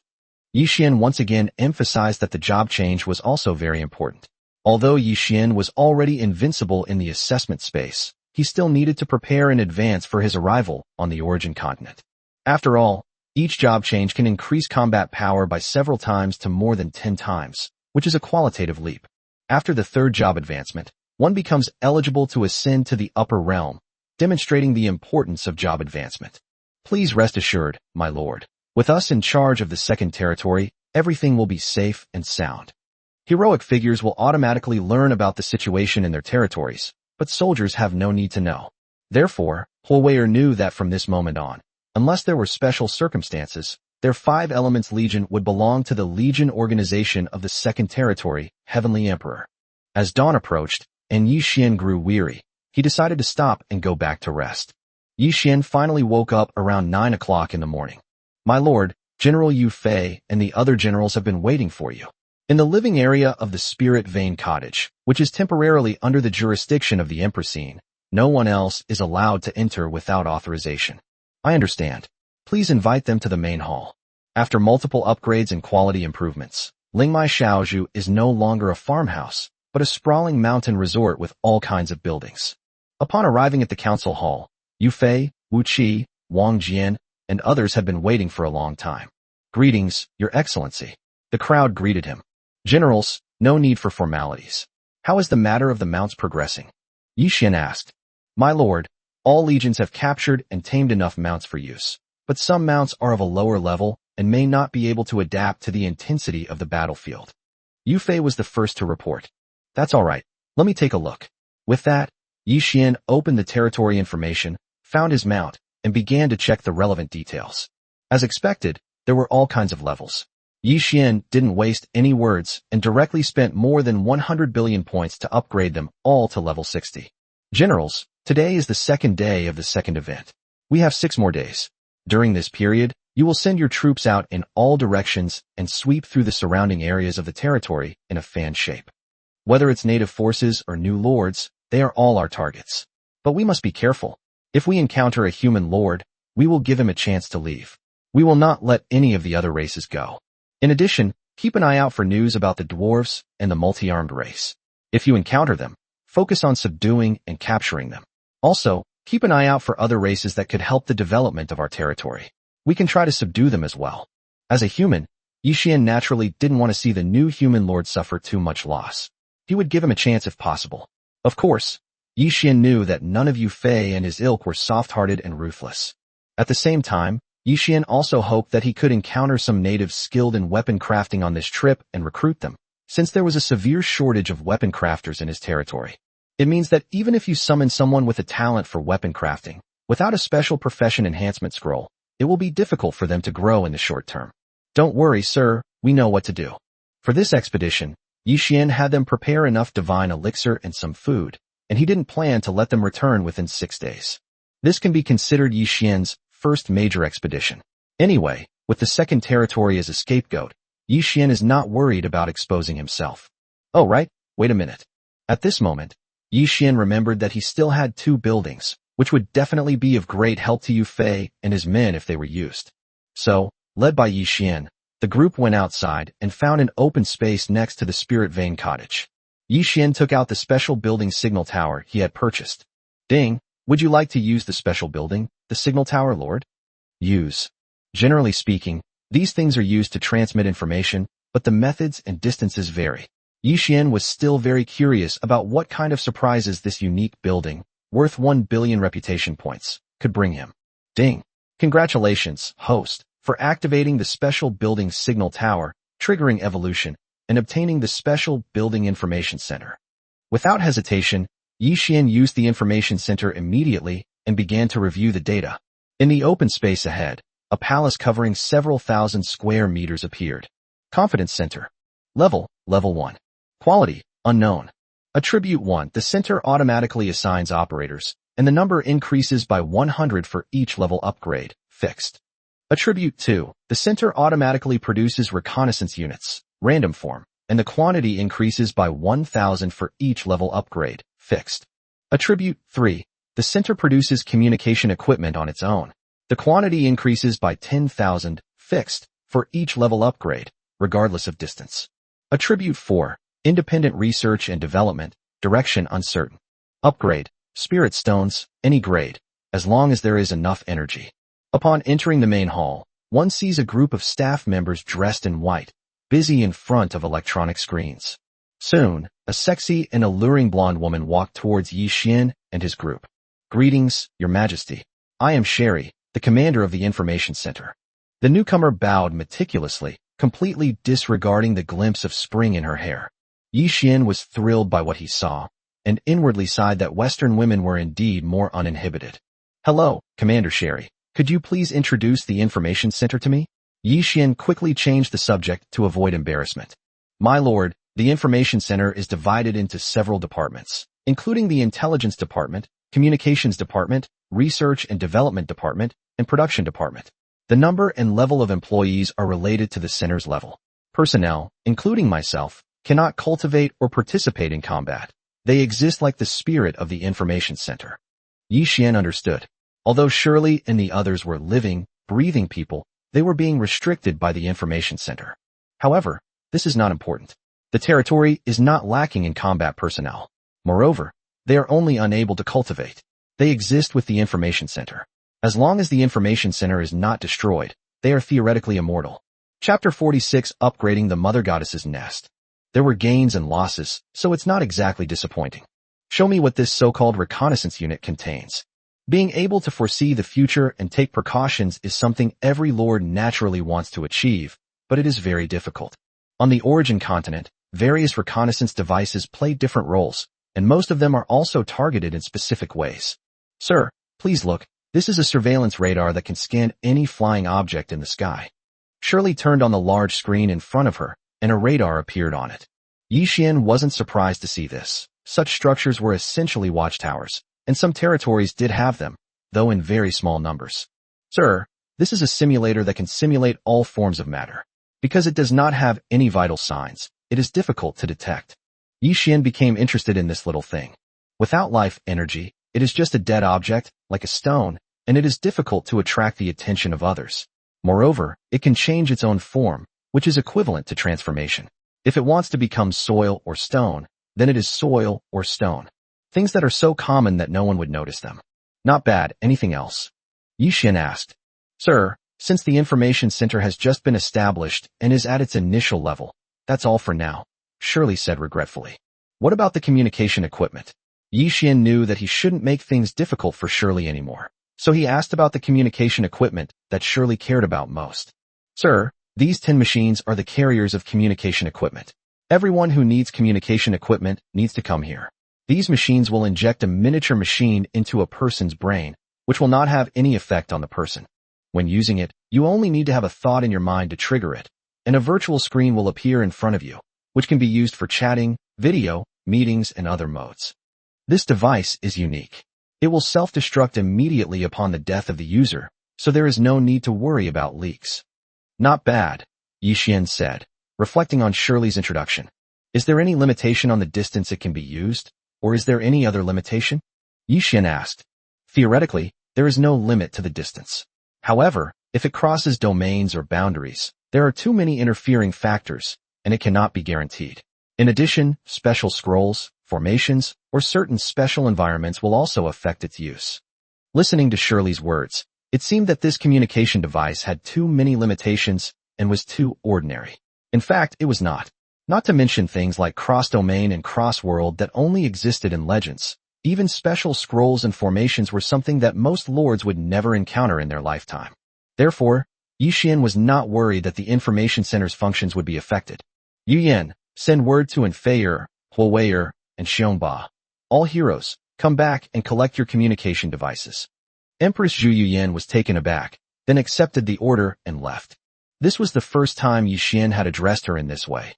Before, he had always called her Empressine, which made Zhu Yuyan feel somewhat uncomfortable.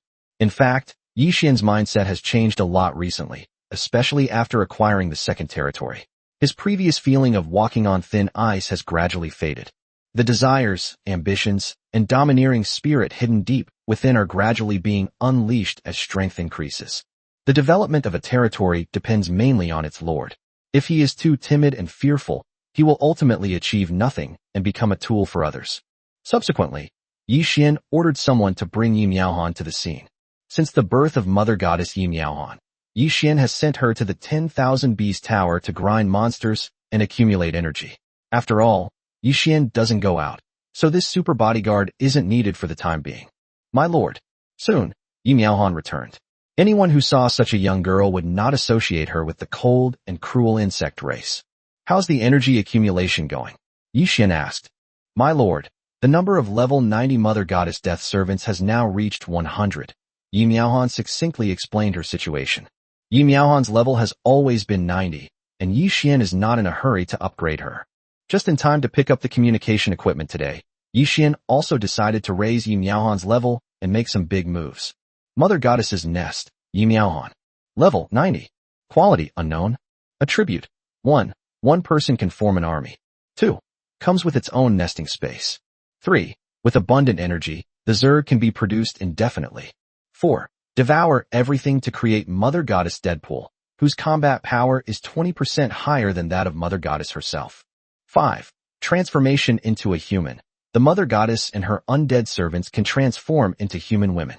6. Cultivation. After being transformed into a human, one becomes a normal human being.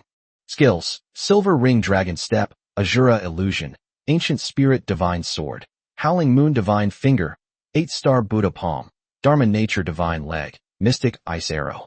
Combat Power, 30 million. Upgrade, 10 billion points. The required points increase tenfold for every 10 levels.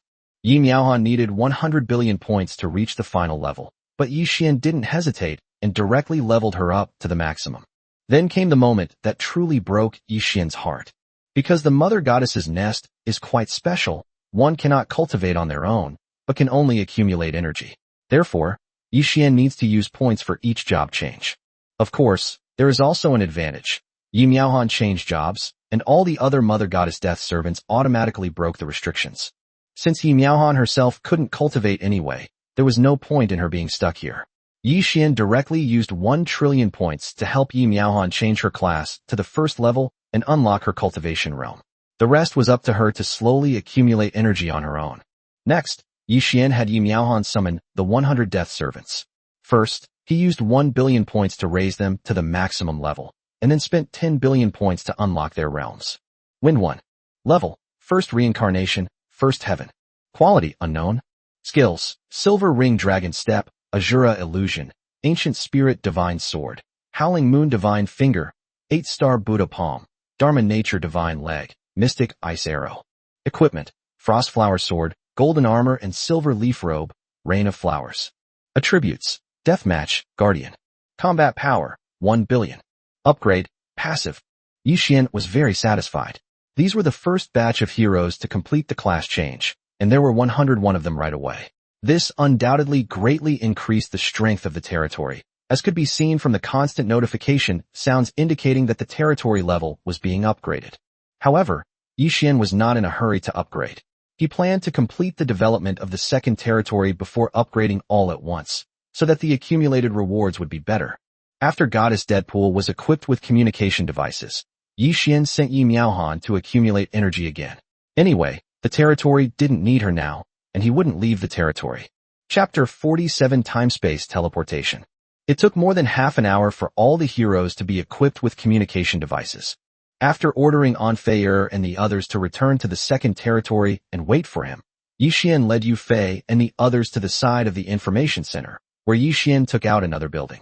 Ding! Would you like to use the special building/territory teleportation array, Lord? Use. Territory teleportation arrays are generally established within the territory. After all, as the level increases, the territory will become larger and larger. Relying on each person to travel on their own is a huge waste of time, especially during times of war, which makes the role of teleportation arrays even more prominent. Ding! Congratulations, host, for using the special building territory teleportation array, triggering evolution and obtaining the unique building time travel. It was another special and unique building, which surprised Yi Xian, who quickly checked the information. Time travel. Level: None. Quality: Unknown. Attribute: 1. Establish a teleportation array within the territory. Attribute: 2. Teleports to known coordinates within the origin continent. Upgrade: Not upgradable. With a concise and clear explanation, Yi Xian understood immediately. Attribute 1 is only the basic attribute of teleportation. Within the territory, a fixed teleportation array is established. What truly interested Yi Xian was Attribute 2. Within the origin continent, as long as the coordinates were known, teleportation could be initiated. This means that its function is basically the same as the projection of the second territory, except that it cannot directly transmit the territory, but can only transmit troops. This is enough. As long as the teleportation array isn't blocked, Yi Xian has plenty of time to mobilize his forces. Although it seems to overlap with the function of the second territory, it is not actually the case. Not everything requires mobilizing the entire territory's power. One can simply use it as a means of transportation. It's important to understand that the arrival of an entire territory would inevitably cause a great commotion, attracting attention and vigilance from others. However, teleportation arrays would not be like that. They are convenient and discreet for traveling. However, time travel is not necessary at this time. Opening the territory map, Yi Xian first established 8 teleportation arrays in 8 directions around the territory. Generals, you may now lead your troops to sweep through the surrounding areas of the territory and gather supplies.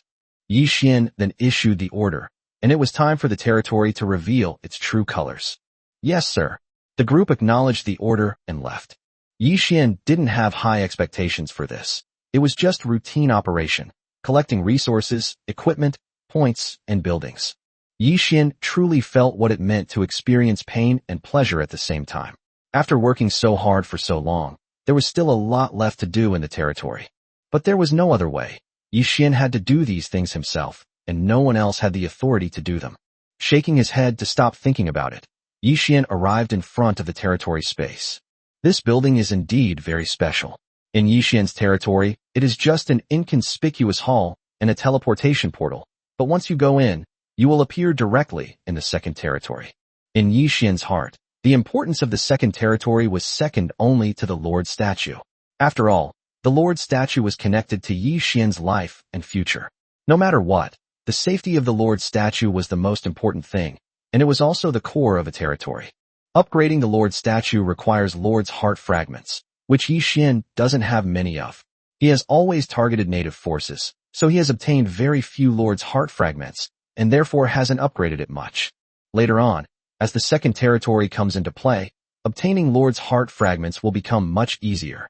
The Lord statue must be upgraded because its stat boost to the territory is the most overpowered of all buildings. Lord statue. Level 1. Attributes. All attributes of the territory are increased by 2 times, and the increase is doubled for each level up. The territory's range increases tenfold for each level up. Effect. Forces 100% loyalty from territory residents. Upgrade. 10 Lord's heart fragments, 100,000 spirit coins. The Lord statue not only increases all attributes when upgraded, but there are 2 other points that Yi Xian values even more. It should be noted that Yi Xian's territory level has now reached level 50, and the territory's range has already reached a radius of 500 kilometers. This is only the increase brought about by the territory upgrade. Once the Lord statue is upgraded, each level increases it tenfold. Although the Lord statue can only be upgraded to level 10, that is still incredibly powerful. Based on the current territory size, once the Lord statue reaches its maximum level, the territory's area will reach 5 trillion kilometers. Yi Xian didn't know what this meant. To his knowledge, there was no such information. Yi Xian also didn't know the size of the Great Xia dynasty, which the Great Xia had established on the origin continent. This was a national secret, and Yi Xian had no access to it. But I doubt the area could be that large. Moreover, Yi Xian's territory is only level 50. After upgrading, the increase will be even greater. Yi Xian thought for a long time, but still couldn't figure out how big his territory would eventually be. Such a large territory requires a massive amount of defensive structures and troops. With Yi Xian's current reserves, it's far from enough. It's just a drop in the ocean. Other people's territories, once maxed out, are only a few hundred or a few thousand kilometers in size. But Yi Xian's territory, once maxed out, is equivalent to the area of a dynasty, or even an imperial dynasty. You should know that it was built by countless lords. The larger the territory, the stronger the power, but correspondingly, the more resources are needed. Fortunately, there was a system to help. Otherwise, all of this would have remained just a dream. Upon arriving at the second territory, Yi Xian first summoned the heroes of the 2 legions, Feier and Zhu Tianjiao. Having communication devices makes calling for help much easier. Yi Xian first raised the level of 10 people to the maximum level, and then raised the level of 2 troop buildings to level 60. The number of Shadow Legion summoned also reached 200,000. Due to the unique nature of the 5-colored Giants Legion, even at level 60, its summonable number only reaches 30,000. At this rate, even a fully leveled and fully staffed 5-colored Giants Legion would only have around 200,000 members. Yi Xian upgraded them all to level 80. Moreover, after Yi Xian upgraded the levels of Zhu Tianjiao and the others, he suddenly received a system notification that the combat power of Zhu Tianjiao and the others had reached its limit. No matter how many times they transformed, their maximum combat power could not exceed 500 million. This greatly disappointed Yi Xian. Without restrictions, a prodigy who hasn't yet changed classes could easily defeat a first-class, level 50 expert. But now, with limited combat power, he's no match for a first-class expert. Of course, this refers to the high-ranking heroes in Yi Xian's territory. Against first-tier heroes from other territories, Zhu Tianjiao and his companions could easily handle them. After their class advancement, they could dominate even more easily. They were invincible among their peers, which perfectly describes heroes like Zhu Tianjiao. Chapter 48, Xianyuan Xuelan. Although the 5-colored giants have certain limitations, in terms of troop type alone, they are fully capable of handling any task, and Yi Xian has high expectations for them. Unfortunately, the number of 5-colored giants that Yi Xian could summon was a headache, and he could only try to get more blueprints for expanding his forces in the future. Thinking of this, Yi Xian opened the public channel to see if anyone was selling troop expansion blueprints, but after searching around, he found nothing. Yi Xian decided to post the purchase request directly on the public channel. Because of the special nature of the public channel, which is limited to a domain, anyone who sees the Heavenly Emperor appear will know that the Heavenly Emperor is from the Blue Star domain. But Yi Xian can't care about that now, especially since he has already spoken before, and his identity has already been exposed. Fortunately, People from other domains don't know that the Heavenly Emperor is from the Blue Star domain, so Yi Xian's identity can be hidden for a while. Once everyone knows, they will no longer be afraid of Yi Xian's strength. Brothers, it's been over a week and I've only reached level 20 territory. My total troop strength is over 500,000, but they're all trash units. What am I going to do? You're lucky. I still have troop buildings, but I don't dare use them at all. Without food, the supply can't keep up, so having more soldiers is useless. I'm also unlucky enough to have been born in a desert, where there's nothing at all. This guy is unlucky, but he's managed to hold on until now. He's quite a talent. On the public channel, board lords are killing time, buying large quantities of all types of troop buildings, defensive buildings, and basic buildings. In addition, we are buying troop expansion blueprints at high prices, regardless of grade. Buying large quantities of all types of troop buildings, defensive buildings, and basic buildings. In addition, we are buying troop expansion blueprints at high prices, regardless of grade. Buying large quantities of all types of troop buildings, defensive buildings, and basic buildings. In addition, we are buying troop expansion blueprints at high prices, regardless of grade. To increase exposure, Yi Xian started spamming the screen. At first, the new lords didn't pay much attention, but when they saw the name of the territory marked behind the sender's name, they all became uneasy. Generally speaking, public chat messages can be anonymous, but for purchase requests, most lords will choose to disclose some of their information to increase credibility, at least to let others know who is making the purchase. The big shot has appeared. Quick, let's get on his good side, someone shouted excitedly. Boss, where are you? I'm willing to give up everything to follow you. Heavenly Emperor, the Nangong family of Great Xia is willing to donate 100 buildings of various kinds to make friends. Soon, some clever people saw an opportunity to befriend Yi Xian. Then, Heavenly Emperor, my Xiahou family of the Great Xia dynasty is willing to donate 100 buildings of various kinds in order to make friends. Heavenly Emperor, the Li family of Great Xia is willing to donate 50 buildings of various kinds to make friends. Heavenly Emperor, the Neil family of the Beautiful Kingdom is willing to donate 150 buildings of various kinds in order to make friends. Your Majesty, the Sakata family of my Great Demon Empire is willing to donate 100 buildings of various kinds in order to make friends. A flood of information came at me, looking like a copy. Sure enough, as some key figures emerged, Yi Xian noticed a surge in friend requests on his private chat channel. Your Majesty, I am Xianyuan Shualan from the Xianyuan family of the Great Xia dynasty. I sincerely hope to become your friend. At this moment, a special friend notification caught Yi Xian's attention. The Xianyuan family is a family known to everyone in the Great Xia dynasty. It was they who stepped forward when the Great Xia dynasty was in danger, and they built a world where the people of the Great Xia dynasty can now live in peace and prosperity. From 10,000 years ago to the present, the Xianyuan family has not only been the leaders of the Great Xia kingdom on Blue Star, but the compound surname alliance they formed is also the foundation of the Great Xia kingdom on the origin continent. This family is not only the controller of supreme power, but also the guardian and hope in the hearts of countless people of the Great Xia dynasty. Although Yi Xian had no prior qualifications to interact with the Xianyuan family, it did not prevent him from having a deep longing and respect for the family. After thinking it over, Yi Xian decided to accept Xian Yuangshuilan's friend request. Yi Xian knew that, given his pace of development, he would inevitably come into contact with these powerful forces sooner or later.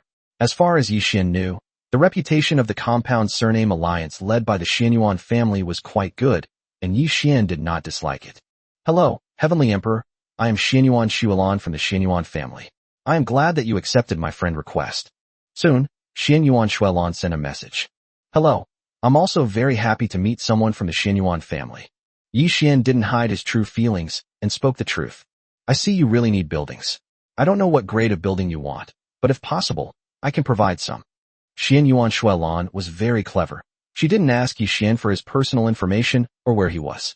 Otherwise, it would have definitely offended Yi Xian.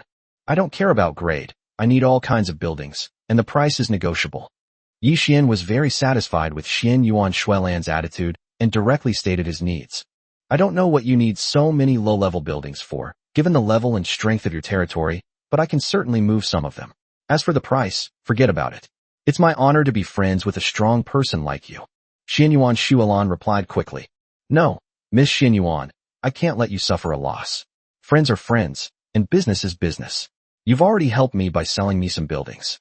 Yi Xian had no intention of taking advantage of the situation. That would not be in line with his principles. If it's an enemy, that's one thing, but between friends, you absolutely shouldn't try to take advantage of them. Alright then, with your strength, money is just an external thing. Strength is still the most important thing. Xian Yuan Shuelan did not refuse. Although the amount of spirit coins spent on this transaction was not much for the two of them, they valued each other's attitude more. Yi Xian was happy to make friends with such people. After all, these people had such high starting points. If it weren't for the system's assistance, Yi Xian would never have met such outstanding individuals in his entire life. Please give me some time. At this time tomorrow, I will trade a batch of buildings with you. As for troop expansion scrolls, these are relatively rare. Generally, lords use them themselves after obtaining them, so I am not sure how many there will be. Xian Yuan Shuelan was telling the truth. Unless someone like Yi Xian could produce a single type of soldier with a force of 500,000, and then expand by a few thousand at a time, they would naturally look down on it. But most other lords don't have that kind of military strength. Okay, just do your best. Also, can we be a little more casual and stop being so formal? It makes me uncomfortable. Yi Xian suggested. Okay, I don't want to make it so formal either, isn't it, because I'm afraid of offending the big shots. Soon, Xian Yuan Shuelan changed her way of chatting.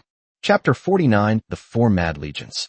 This relaxed way of chatting is what Yi Xian likes, which shows that Xian Yuan Shuelan has a good personality and doesn't have that so-called aristocratic temper. After making the agreement, Yi Xian ended his contact with Xian Yuan Shuelan. Yi Xian didn't add any more friends. Among the new lords in the Great Xia, having Xian Yuan Shuelan to help with the collection was enough. As for foreign forces, Yi Xian preferred the method of directly seizing them. After resolving this matter, Yi Xian began planning the second territory's troop type. Although any type of unit can be evolved into a top-tier unit in Yi Xian's hands, he still needs to consider the coordination and balance between different units. In fact, it's mostly a matter of Yi Xian's own preferences. There are some units that Yi Xian finds repulsive just by hearing their names. For example, Yi Xian never used the pig-headed man unit building he obtained first. Without further ado, Yi Xian took out 4 highly offensive troop buildings. Soon, military camps began to appear one after another. Yi Xian checked the information and found that these 4 ordinary barracks had been upgraded by the system to become RRR-level troops. Azura Berserker Riders, Bloodthirsty Lionmen, Ice Demon Berserkers, and Heavy Armor Berserkers. Azura Berserker Knight. Level 1. Quality, RRR. Attributes, increases all attributes of the territory by 10% and increases the combat power of soldiers by 10%. Number of people, 1,000. Upgrade, 10,000 spirit coins, 100 units each of Tier 1 Berserk Stone and Tier 1 Ability Crystal. Summon 1 person per day, or 1 person for every 1,000 points. You can use hero summoning tokens to summon. The attributes of the other 3 troop types are almost identical. As usual, before summoning the legions, Yi Xian took out 20 summoning tokens again to equip each legion with a main general. Azura Berserker, Moro, Mo Wuxin, Mo Wuzhao, Mo Wuzhuang, Mo Wuji. Bloodthirsty Lion Man, Mad Sky, Mad Wind, Mad Cloud, Mad Nine, Mad State. Ice Demon Berserker, Icebound, Ice Ambition, Ice Wave, Ice Brilliance.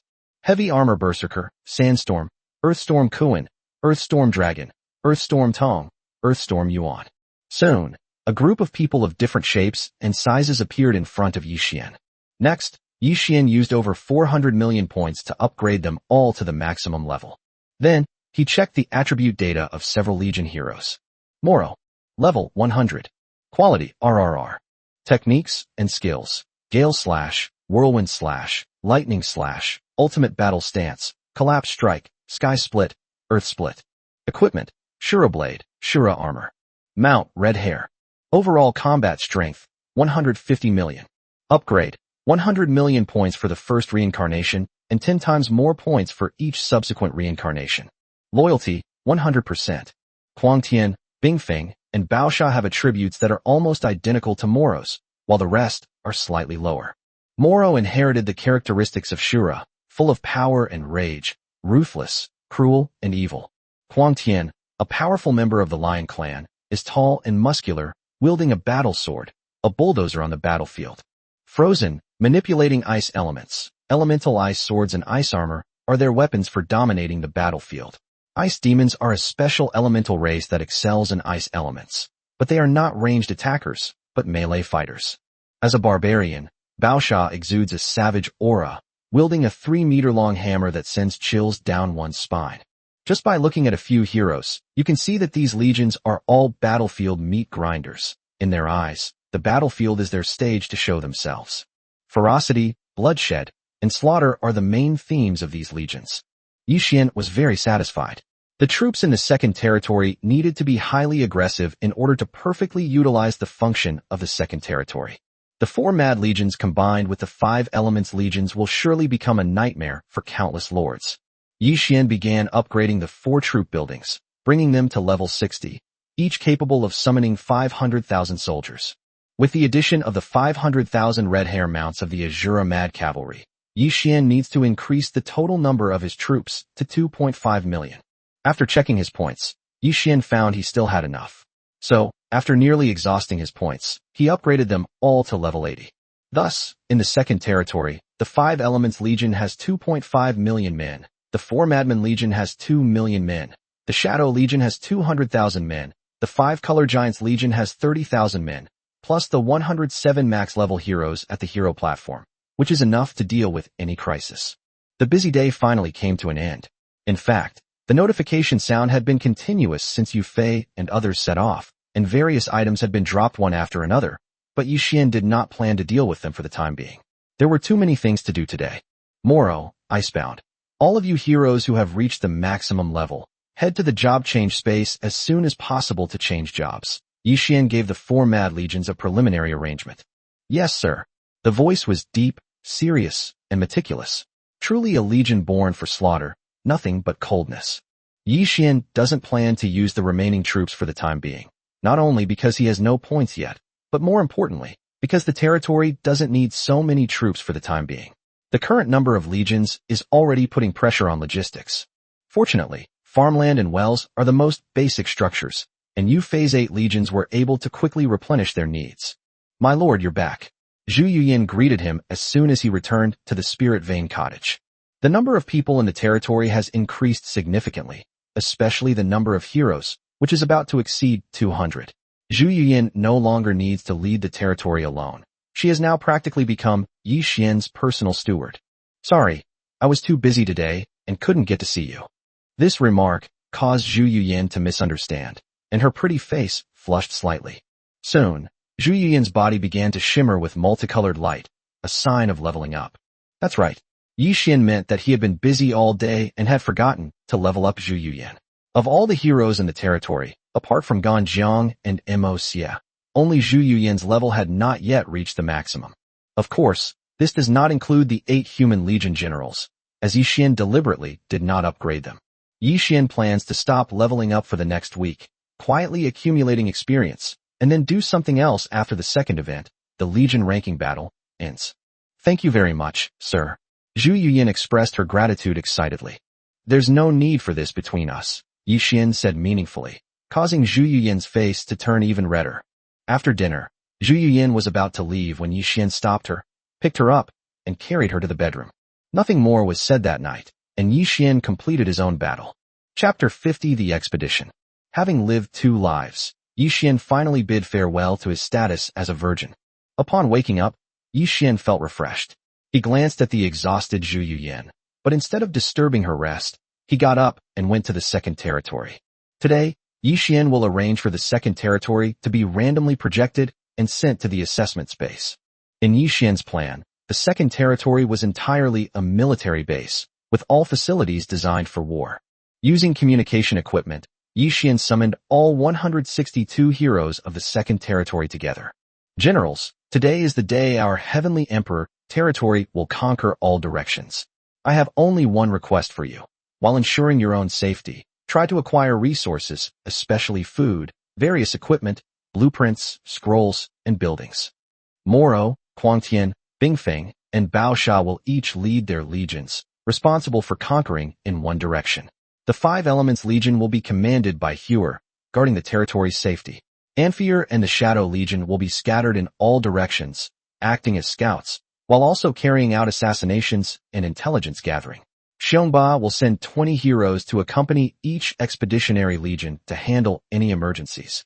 Soon, Yi Xian made arrangements for the expedition. Yes, sir, the crowd replied in unison. Gentlemen, in case of any emergencies, report them immediately. This campaign is limited to 5 days. On the 5th night, all generals must lead their troops back to their territories. Seeing that no one objected, Yi Xian brought up the territory operation page, entered a location coordinate, and prepared to start the territory projection. Originally, Yi Xian planned to project randomly, but he suddenly thought of the superbrain and obtained the most suitable coordinates for projection from the superbrain. Soon, the area around the territory was in chaos, and just a few seconds later, the scenery around the territory changed. At the foot of the territory lies a plain, in front lies an endless forest, behind lies a continuous mountain range, and to the left and right are plains as well, but what lies in the distance is unknown. The territory is protected by the 5 Elements Legion and the 5 Color Giant Legion, as well as up to 1,500 defensive buildings, ensuring its safety. Everyone, let's get started. I'll be waiting for your good news in 5 days. Finally, at Yi Xian's command, Yi Xian's territory began to bare its fangs to all the new lords. From all 4 directions of the territory, a torrent of water surged forth, and the assessment space was about to witness its first major event in history. Yi Xian chose this place because, according to the data provided by the supercomputer, it had the richest reserves of resources. Not only were the quantities large, but the quality was also high, and there were even 7th-tier special materials, which were rare in the assessment space. In addition, the indigenous forces here are also very powerful. Finally, the lords here come from several high-level domains, such as the demon domain, god domain, spirit domain, and beast domain, but there are no lords from the blue star domain. This undoubtedly made Yi Xian's actions easier and prevented him from harming his fellow citizens of Great Xia. Just over 50 kilometers from where Yi Xian landed, there was a native force called Chuanza City. A small city has been built here, inhabited by tens of millions of Xuanshuang Zikan pythons. This is a rather troublesome race among the indigenous forces. They are greedy, lewd, and vindictive, and few forces are willing to provoke them. Let's discuss our next target. After all, if we want to develop, waging war is the best option for us, said Meng Wuxing, the chief of the Xianshuang Zichan Python clan, sitting high on the main seat. Chief, the only places around us that are suitable for our attack are those monkeys and those wild boars underground. Yes, chieftain, the heavenly sharp giant bee cat and the unruly yellow scorching lion are not to be trifled with.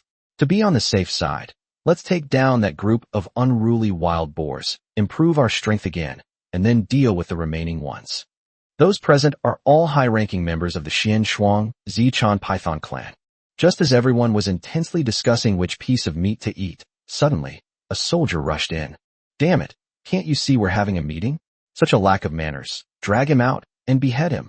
Meng Wuxing was furious upon seeing this. Chief, something terrible has happened. Enemies are attacking us and are about to break through. The soldier trembled with fear and hurriedly reported. Damn it, who dares to attack us? Is it those stupid cats or those foolish lions? Despite his anger, Meng Wuxing knew that the soldiers would never dare to lie. Neither, clan leader. They are a group of bloodthirsty Azuras. We have never seen them before. It turned out that just as Moro led his army out, the Shadow Legion soldiers who went ahead to scout had already discovered the frost-purple cicada python clan. Without wasting any words or caring about the forces ahead, Moro led his army to charge forward. Although the Xianshuang Zichan python clan is not weak and has many defensive buildings in its territory, unfortunately, their level is not high, so they do not pose a great threat to the Shura Berserker cavalry. Moreover, there were Moro and others who charged ahead, shielding the soldiers behind them from the enemy's most powerful firepower. Soon, a corner of Chuanza City was torn open. Although the Xuanshuang Zikan Python clan reacted quickly, it was already too late. When Meng Wuxing led his army to the front, the area was already littered with corpses, and the Azura Berserker cavalry was waiting for Meng Wuxing to appear. Who are you from, and why are you attacking us? Seeing the enemy's imposing momentum and well-organized formation, Meng Wuxing knew he had encountered a powerful opponent and dared not be negligent, so he hurriedly asked. Unfortunately, Moro completely ignored him. When the enemy appeared, Moro waved his hand. Go, leave no one alive. That's right, this is the fighting style of the Azura Berserker, annihilate all living beings in its path. Seeing that the other party ignored him and even issued an extermination order in front of him, Meng Wuxing trembled all over. Damn it, wipe them out, leave no one alive. Although shocked by the enemy's strength, Mang Wuxin did not take a mere few 100,000 men seriously and, in his anger, directly issued an order to attack. At this moment, Mang Wuxin even angrily thought that he must find the power behind this group of people and not let his hatred go unquenched until he uprooted it. However, Mang Wuxin soon realized that he was wrong, terribly wrong. These mere few 100,000 people are more terrifying than demons. Each and every one of them is not only incredibly powerful, but also extremely cruel. This instilled fear in the clan chief, who had spent his life fighting. Although the Xian Shuang Zichan Python clan has a large population, exceeding 10 million, their level is not high. A single soldier of the Shura Berserker cavalry can easily handle dozens or even hundreds of them. The one-sided battle that Mang Wuxin had imagined did indeed occur, but it was exactly the opposite of what he had thought. Chapter 51 Trading. In less than half an hour, the vast territory of the frost-purple cicada python was littered with corpses. Who exactly are you? Mang Wuxin had never felt so helpless. In the entire Chuanza city, with a population of over 10 million, not a single one had survived the clutches of these demons. With a whoosh, a sharp light silenced Mang Wuxin, who fell to the ground with regret and resentment.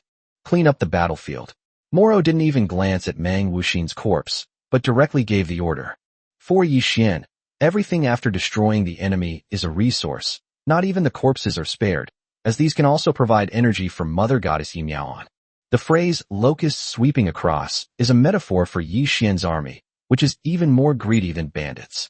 At this moment, Yi Xian, in his territory, saw the rising points and the ever-increasing resources in his storage space, and knew that a legion was fighting the enemy. Yi Xian didn't care. You see, Yi Xian has now dispatched a total of 13 legions, a total of 3.8 million troops, and resources are coming in almost every moment. Yi Xian stopped paying attention and instead prepared to deal with those special items. But just then, Yi Xian heard a notification sound. Someone was looking for him. Yi Xian opened the control screen and saw that it was Xian Yuan Xuelan. Hello, Miss Xian Yuan. Yi Xian greeted her.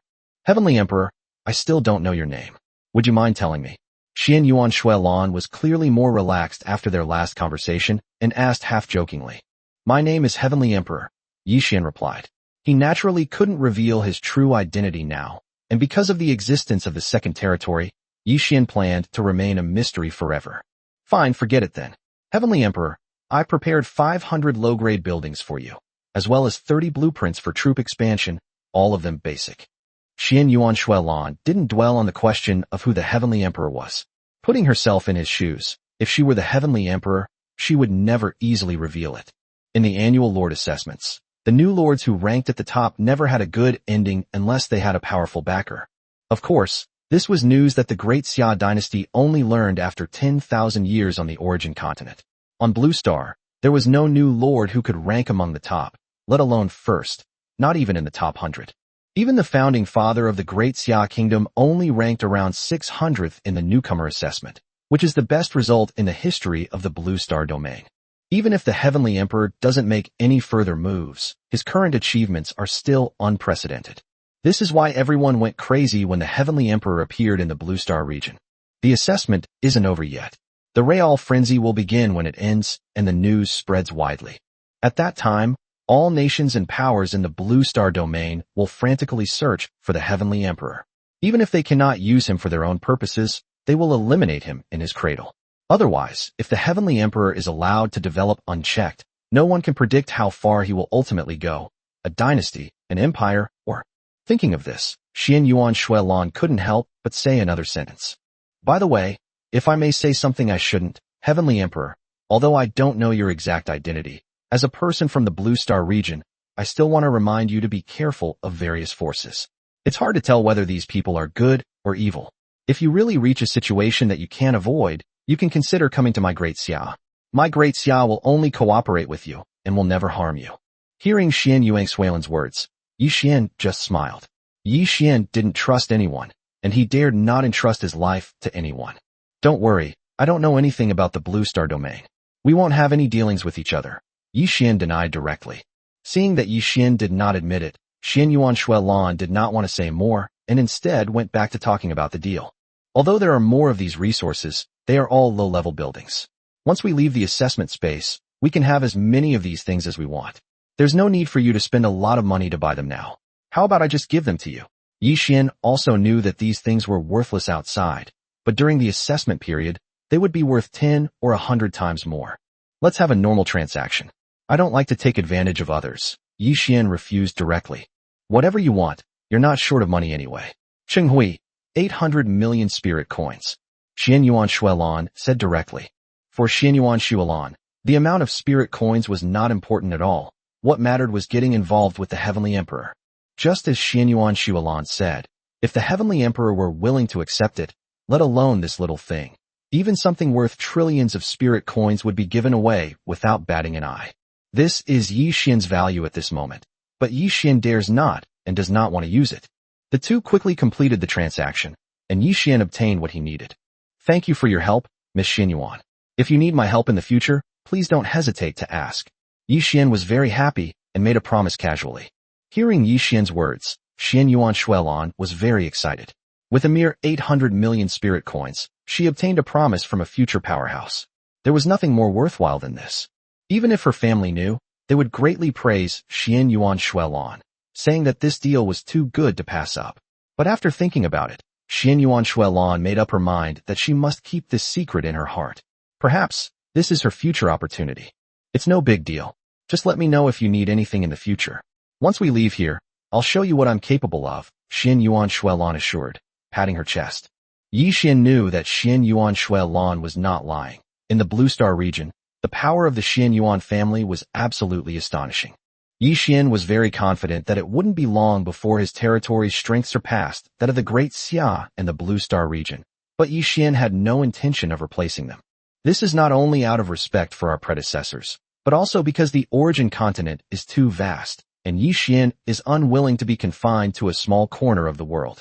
Yi Xian liked Xian Yuan Xuelan's personality quite a bit and was willing to make a deal with her. That's why he casually made a promise that if Xian Yuan Xuelan really needed help when he became powerful in the future, he would naturally not stand idly by. The transaction ended amicably just like that. After that, Yi Xian used all 500 buildings of various types directly. The evolved buildings were all existing ones, and no special buildings appeared. Next, Yi Xian arrived at the Five-Colored Giant Legion. Because the Five-Colored Giant's transformation ability was too abnormal, it was restricted. Currently, even a level 60 troop building can only summon 30,000 soldiers. Yi Xian took out 30 blueprints for expanding basic troop types, each containing 1,000 people, which would make a total of 30,000 people. This directly doubled the number of the Five-Colored Giants' army, reaching 60,000. Chapter 52 Mech, War God. The expansion of the Five-Colored Giants Legion is equivalent to adding another legion. For this special type of legion, only unit expansion blueprints can be used to make it effective. Yi Xian was also aware that these kinds of blueprints were strategic resources, and he should try to collect as many as possible in the future. With the Five Elements Legion and the Five-Colored Giants in the second territory, and Yi Miaohan in the main territory, Yi Xian didn't need to worry about safety. Therefore, Yi Xian planned to continue using the rewards he received the first time. Of the 10 special items Yi Xian has obtained so far, only the altar has been used. The rest he hasn't had a chance to use yet. Secret realms, rooftops, troop types, scrolls, buildings, cultivation techniques, combat skills, divine weapons, military formations. Yi Xian looked at the 9 items, each of which had its own unique function. Yi Xian took out the secret realm, deciding to first see what it was. The secret realms he had obtained before had all played a significant role, especially the Spirit Stone secret realm. Yi Xian's rapid development was largely due to the irreplaceable role of the Spirit Stone secret realm. Ding. Does the Lord wish to use the secret realm? Use. Ding. Congratulations, host, for using the secret realm, triggering evolution, and obtaining a cultivation secret realm. The name hasn't changed much, and it seems to be a secret realm that can help with cultivation. It just so happens that the heroes in the territory are gradually undergoing their first transformation, and the appearance of a cultivation secret realm is just what they need. Cultivation secret realm. Level 1. Quality, unknown. Attribute, cultivation. Every 10 levels, the concentration of spiritual energy within the body doubles, and the time acceleration doubles. Upgrade, 1 billion points. The required points double every 10 levels. Reaching the maximum level requires over 5 trillion points, but after reaching the maximum level, the spiritual energy concentration increases 500 times, and the time becomes 1 to 512. He cultivated for 512 days, while only 1 day had passed in the outside world. Moreover, this was in a cultivation environment with a spiritual energy concentration more than 500 times higher. This cultivation speed was simply too fast. Compared to this, the 5 trillion points he paid were insignificant. Although a new day had begun, and Yi Xian could have exchanged spirit stones for points, he didn't. Most of the heroes in the territory are currently engaged in battles abroad, and are not in a hurry to upgrade the level of the cultivation realm. It will be perfectly fine to upgrade it when everyone returns in a few days. It is believed that by cultivating in the cultivation secret realm, all heroes can quickly improve their realm. Yi Xian felt he was lucky. The first special item he used yielded the building he needed most at the moment. Yi Xian glanced at it, and decided to first take a look at what this unit building was. Yi Xian originally didn't plan to use any troop buildings, but the troop types in the special items piqued his interest. Also, Yi Xian thought that it was still inappropriate for Yi Miaohan to be the only one in the main territory. After all, Yi Miaohan has already completed the first transformation. Her most important task now is to accumulate energy, quickly improve her realm, and then create the Mother Goddess Death Servant. Only if Yi Miaohan reaches the limit of the first transformation and creates enough Mother Goddess Death Servants, can Yi Xian be fearless after the assessment ends and he returns to Blue Star. After all, the heavenly Tao rules of the Blue Star domain will suppress you to the limit of the first transformation no matter how strong you are. Reaching the level of Yi Miaohan, the 100th level of the first transformation, is a task that Yi Xian must complete before leaving the assessment space, at any cost. Therefore, Yi Miaohan's time should not be wasted. At the same time, out of curiosity, Yi Xian decided to use the troop buildings among the special items. Ding! Does the Lord wish to use special items, troop types, or buildings? Use. Yi Xian waited patiently. Ding! Congratulations, host, for using a special item/unit building, triggering evolution, and obtaining the special unit, Mech War God. A flash of light appeared, and a building with a highly modern and technological feel appeared in front of Yi Xian. Yi Xian hurriedly checked the information and was quite surprised to find that they were a mechanical life form. Mech Warrior. Level 1. Quality unknown. Attributes. Increases mechanical building attributes by 20% and all territory attributes by 10%. Number of participants, 100. Upgrade, 1 million points, 100 units each of Tier 1 Energy Stone, Tier 1 Transformation Grass, and Tier 1 Spirit Stone. Summon. 1 person can be summoned for every 10,000 points. Hero summoning tokens can be used to summon. Yi Xian didn't rush to upgrade his troops. Instead, he took out the summoning token to see what the summoned Mech War God would look like. Soon, 5 people, no, 5 robots, stood in front of Yi Xian. Greetings, Your Excellency. Good heavens, a robot several meters tall, speaking in an electronic voice. It was quite a shock. Get up, Yi Xian said, and then began to examine the documents. Number 1. Level 1. Quality unknown.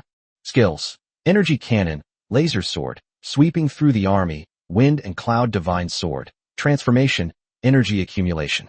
Overall combat strength, 600. Upgrade, 1,000 points. Loyalty, 100%. These guys are like transformers, each carrying a cannon barrel on each shoulder, and there are quite a few more cannon barrels on their limbs, so it's impossible to tell exactly how many there are. It also carries a large sword on its back, which should be the so-called lightsaber. These are all considered standard skills of the mech warriors. The real reason they are classified as special units is the last 2 points, transformation and energy accumulation. Transformation is undeniable. It can transform into anything that flies in the sky, runs on the ground, or swims in the water.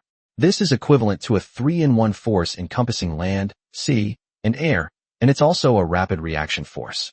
Energy storage refers to accumulating energy in peacetime so that it can be released in wartime with a single energy cannon. The power can be tens or hundreds of times that of one's own combat strength, depending on the energy storage time, with a limit of 1,000 times. As expected of a special and mysterious unit, one legion can do the work of several legions, and it integrates offense and defense with rapid reaction. This immediately reminded Yi Xian of the sniper towers in the territory. They were practically mobile sniper towers, even more powerful. Moreover, the mech warrior is a special life form that can change jobs, cultivate, and acquire bloodlines and physiques. This is terrifying. It is not just a bunch of machines, but a complete life form. Looking at numbers 1 through 5, which are characteristic of mechanical beings, Yi Xian decided to rename them. That's right, what Yi Xian was thinking of was Transformers. Megatron, Optimus Prime, Bumblebee, Decepticons, Sentinel Prime. After renaming the hero, Yi Xian began leveling up, summoning, and leveling up again. Once the mech warrior reaches level 60, it can summon 200,000 troops. After that, all mech warriors are upgraded to level 80, and the hero commander is upgraded to the maximum level. Looking at the rows of mobile heavy artillery, Yi Xian felt as if he had suddenly entered a technological age. Chapter 53 Temple of Heaven. Mech warriors don't need food, only energy. They are considered special life forms. Moreover, the mech warrior can transform, and can be used not only in combat, but also as a means of transportation, which can be considered to make up for the shortcomings of Yi Xian's territory. Yi Xian assigned the mech warrior to the main territory for defense. Afterward, he allocated a batch of low-grade spirit stones to Yi Miaohan, and sent her into the Tower of 10,000 Beasts with the Death Servant. The Mother Goddess Death Servant does not need to cultivate. Although she unlocks a realm after the first transformation, she can continuously break through realms as long as she has enough energy. This is why Yi Xian values Yi Miaohan. Countless dead servants provide her with energy, and her upgrades can drive the improvement of the Mother Goddess Dead Servant Legion without any bottlenecks yet. As for resources, as long as Yi Xian is willing, the Myriad Beast Tower, the Spirit Stone Secret Realm, the Material Dungeon, even the output of the Spirit Field, the Divine Spring, and all the spoils from conquest can be used to recharge Yi Miaohan. Yi Miaohan's cultivation level could not be slowed down even if she wanted to. There's no rush now. We can accumulate experience slowly. There's no need to disrupt the balance of our territory just to upgrade. After dealing with the Mecha Warrior, Yi Xian casually took out the special scroll. After carefully reviewing the information, Yi Xian discovered that although this special scroll was indeed special, its functions were quite common. Teleportation? Yes, it's a teleportation scroll, but what's special about it is that it can ignore any environmental or array restrictions and forcibly teleport a lord or territory. Although it's just a one-time use scroll, it's a life-saving trump card. When faced with an insurmountable situation, being able to teleport away regardless of everything is like having an extra life. Although Yi Xian felt he probably wouldn't need it, something was better than nothing, and having a trump card was always good, so Yi Xian was still quite satisfied. Next, Yi Xian took out the rooftop. This building functions similarly to an altar, and is of the sacrificial type. As for what one can obtain, it is unknown. Ding, would you like to use the special item rooftop? Use. Yi Xian was really looking forward to all the special items. It was only because of the newcomer event that he performed exceptionally well. Otherwise, these special items would have been far out of reach for him, and he might never have been able to obtain them in his entire life. Ding. Congratulations, host, for using the special item rooftop, triggering evolution, and obtaining the special building Temple of Heaven. As expected, it had evolved. Yi Xian quickly checked the data. Temple of Heaven. Level 1. Quality, unknown. Attribute, summon either a skilled talent or a professional talent, choose one. Summon characters range in quality from bronze to supreme for skilled talents, and from S to RRR for professional talents. Summon starts with 10,000 points. For each quality upgrade, the points increase tenfold. Upgrade, 100 million points. The required points double every 10 levels. Looking at the information, Yi Xian fell into deep thought. Both skilled and professional talents were needed in Yi Xian's territory. Whether it's alchemy, weapon crafting, formations, or scrolls, Yi Xian's territory is severely lacking, especially in high-quality skilled personnel. Yi Xian also lacks professional talent, especially as his territory grows larger and his army and population increase, making it imperative to address the shortage of management personnel. Moreover, Yi Xian is not good at management and his mind is not on it, so he urgently needs to find someone to help him. After thinking for a while, Yi Xian decided to focus the recruitment efforts of the Temple of Heaven on skilled personnel.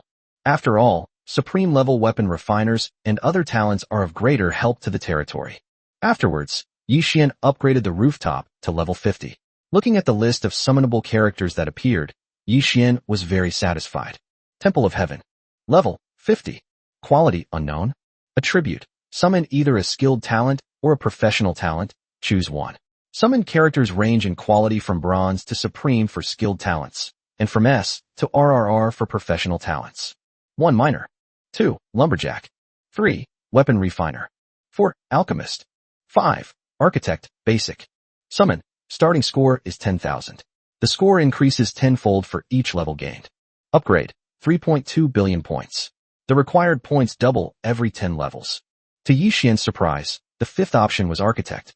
After reviewing the information, Yi Xian learned that architects could build basic structures within their territory, such as farmland, wells, public toilets, roads, residences, restaurants, and so on. For other territories, architects may not seem to be of much use, but for Yi Xian, they are the best talent, because the buildings in Yi Xian's territory can evolve. Leaving aside the territorial attribute bonuses provided by basic buildings, the effects of spirit fields and divine springs alone are immeasurable. As for miners and lumberjacks, Yi Xian's territory didn't originally need them, but these two professions were indispensable for building basic structures, as they were needed to provide a large amount of resources. For now, the only thing Yi Xian doesn't need is alchemy. It's not that he can't use it, but rather that there's no relevant building for it. After all, as heroes gradually change their professions, elixirs will become indispensable for aiding cultivation. Perfect timing. Now that the territory's army is sweeping across the land, the surrounding resources can be easily acquired. So Yi Xian began the summoning. Miners, 10,000 silver, 1,000 gold, 100 platinum, 10 diamonds, and 1 supreme. Lumberjacks, 10,000 silver, 1,000 gold, 100 platinum, 10 diamond, and 1 supreme. Architects, 1,000 gold, 100 platinum, 10 diamond, and 1 supreme. The three supreme figures are Shi Lin, the miner, Mu Yu, the lumberjack, and Gong Sun Yin, the architect. Among them, Yi Xian was most interested in Gong Sun Yin. Gong Sun Yin. Level 1.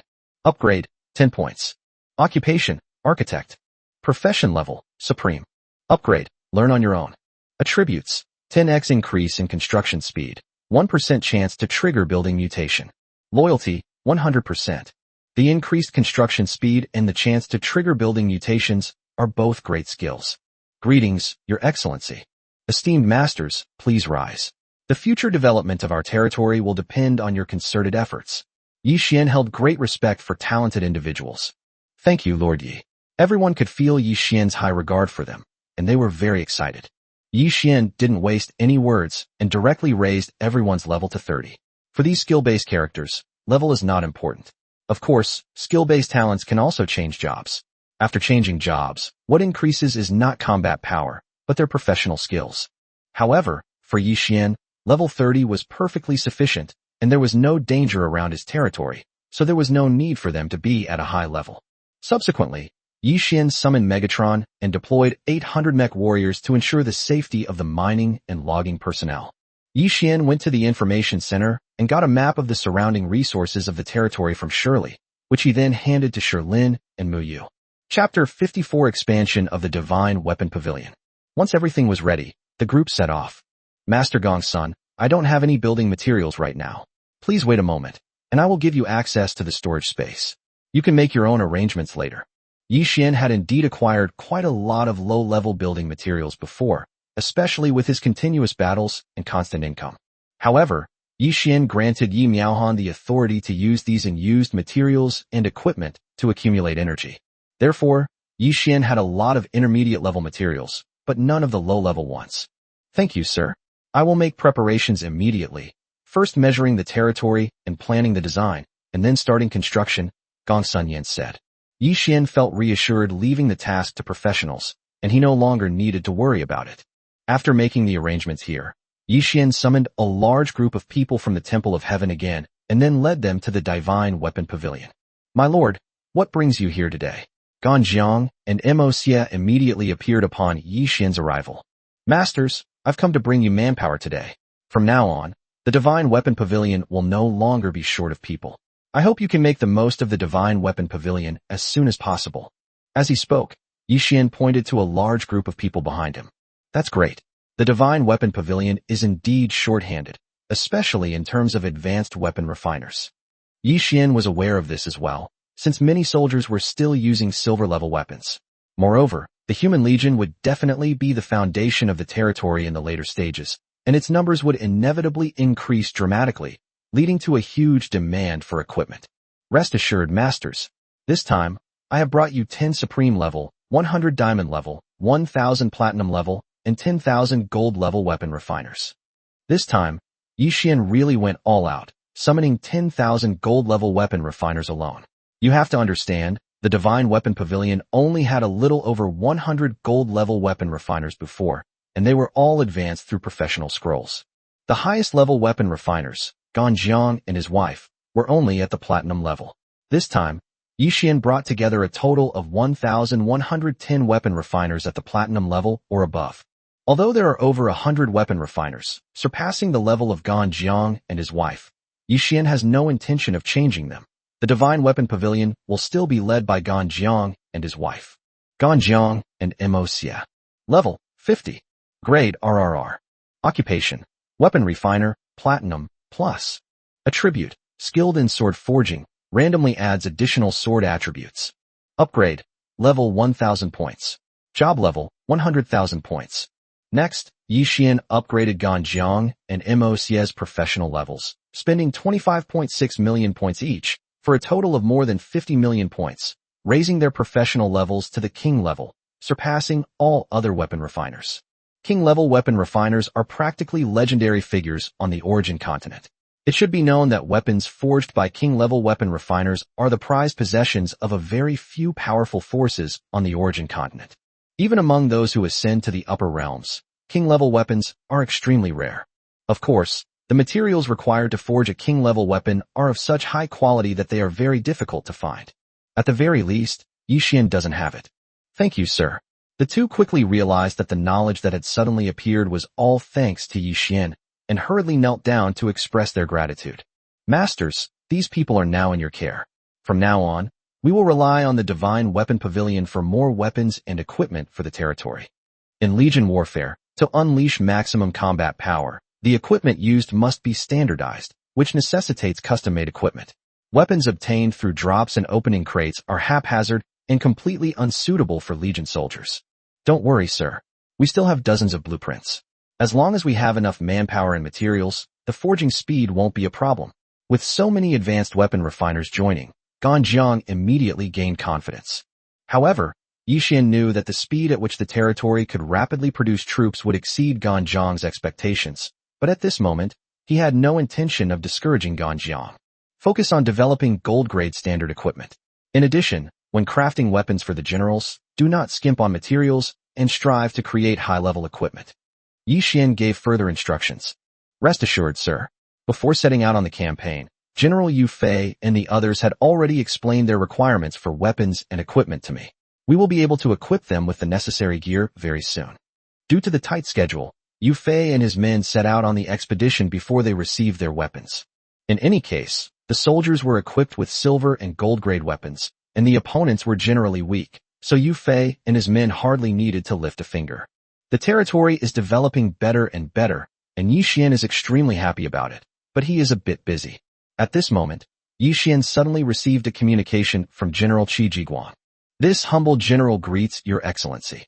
After connecting to the video, Yi Xian saw the stern-faced Qi Jiguang. General Qi, how is the campaign going? What brings you here? Yi Xian asked. These guys are all commanders who can stand alone, and they hardly have to worry about leading troops in a battle, especially when the opponent is weak. My lord, please take a look. This is a branch of the troll race, and they possess some talent in weapon crafting. I would like to request permission to subdue them. Upon hearing Qi Jiguang's words, Yi Xian understood that he had indeed given orders to find races with talent in weapon crafting and to subdue and utilize them. But now, it's completely unnecessary. No matter how talented a race is, it's not as good as the technical talents summoned by the Temple of Heaven. Especially looking at the ugly appearance of the trolls, Yi Xian couldn't stand them at all. No need. The problem of the territory's weapon refiner has already been resolved. Yi Xian didn't say much, and Qi Jiguang naturally knew how to handle it. This humble general understands. Respectfully seeing you off, sir. After the two ended their call, Yi Xian sent a message to Yu Fei, Ran Min, and others, telling them that there was no need to search for the dwarves and multi-armed tribes anymore, and that the priority should be obtaining resources. The major moves by the 13 legions in the past 2 days have brought countless resources to the territory. So far, there are tens of millions of treasure chests of all kinds, and Yi Xian simply doesn't have time to deal with them. That's how the territory is set up. Many things, such as building construction and upgrading, must be handled by the Lord himself. Yi Xian's idea of being a hands-off manager is simply impossible unless the territory doesn't want to develop and stagnates. Believe it or not, there really are lords like this on the origin continent, who have no ambition and only want to enjoy endless pleasures in their limited lives. But Yi Xian's goals were far-reaching. Even as a new lord, he set his sights on the upper realm. In fact, this was not because Yi Xian was overly ambitious. Let alone new lords. Even among veteran lords, how many people and how long does it take to obtain a first-tier hero? Of course, this does not include lords backed by powerful forces. Yet Yi Xian obtained more than 100 first-tier heroes in less than half a month. Chapter 55 Mysterious Functions. Yi Xian was satisfied, but he did not stop moving forward. There are 5 more special items, which Yi Xian decided to use all of, especially the cultivation techniques and combat skills, which Yi Xian had never had before. Next, Yi Xian took out the special building. It didn't look special, and no information could be seen until it was opened.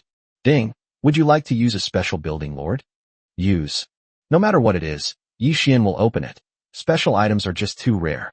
Ding. Congratulations, host, for using a special building and triggering evolution. You have obtained a one-time copy of the special building.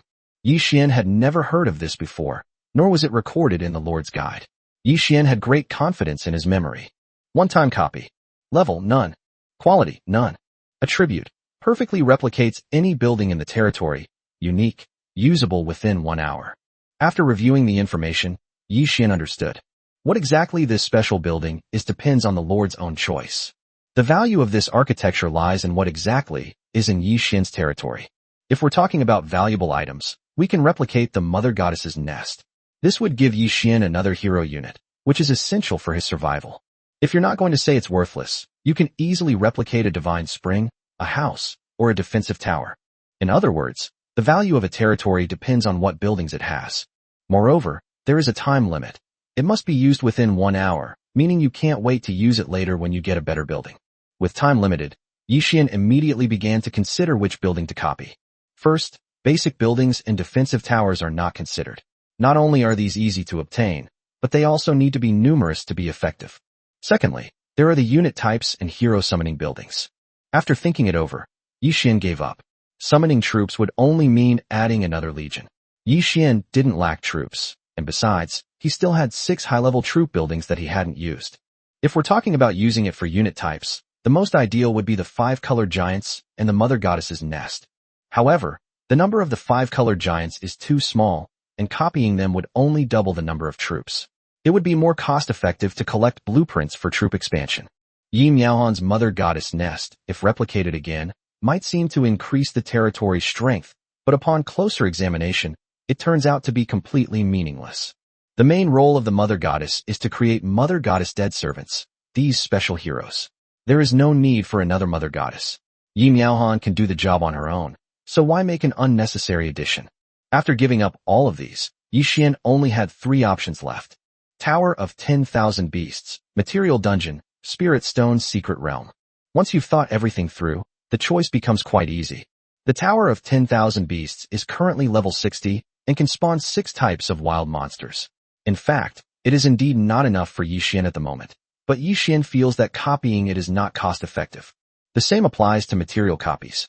Another very important point is that the Beast Tower requires sending people in to fight, and the Material Dungeon requires sending people in to mine and collect materials, which is time-consuming, labor-intensive, and inefficient. For territories, the key to development is still points. Even if the troop type or hero rank is low, as long as there are enough points, countless powerful individuals can be created. Imagine, even if your hero is of high quality and you can take on 10 opponents of the same level, can you handle hundreds or thousands of equally skilled opponents? Obviously not. To achieve this, you need a sufficient number of points. Yi Xian has been fortunate enough to obtain the Spirit Stone Secret Realm, which allows him to gain 10 trillion points every day without regard to cost. This is an incredible thing. Although similar secret realms may be obtained again later, accumulating points cannot waste any time. Moreover, Spirit Stones are the hard currency of the origin continent. After making up his mind, Yi Xian immediately used the one-time replica building in his hand and obtained another Spirit Stone Secret Realm. What excited and surprised Yi Xian even more was that the newly acquired Spirit Stone Secret Realm was exactly the same as the previous one. It was built at the maximum level and could be used directly without any effort. Yi Xian was surprised by how amazing it was, and he also marveled at his good fortune. If he hadn't obtained the Spirit Stone Secret Realm before, this one-time replica building would have been difficult to maximize its potential. This perfectly illustrates the saying, the strong always get stronger. One step ahead, always ahead. This is the harsh reality. While other new lords are still struggling to survive every day, Yi Xian is already accumulating 20 trillion points daily. Yi Xian's points gain in one day is something that over 99% of lords, including veteran lords, would find difficult to achieve in a lifetime. This is the magic of fate, and even more so, the power of the auxiliary system. My lord, Shirley just reported that a resource secret realm has been discovered in the assessment space. The specifics are not yet clear. Several territories with teleportation capabilities have already sent people there. At this moment, Empress Zhu Yuyan suddenly appeared. Because of the special nature of the information center, which can connect to the public channel, Yi Xian instructed Shirley to pay attention to important news on the public channel. Oh, that doesn't happen often.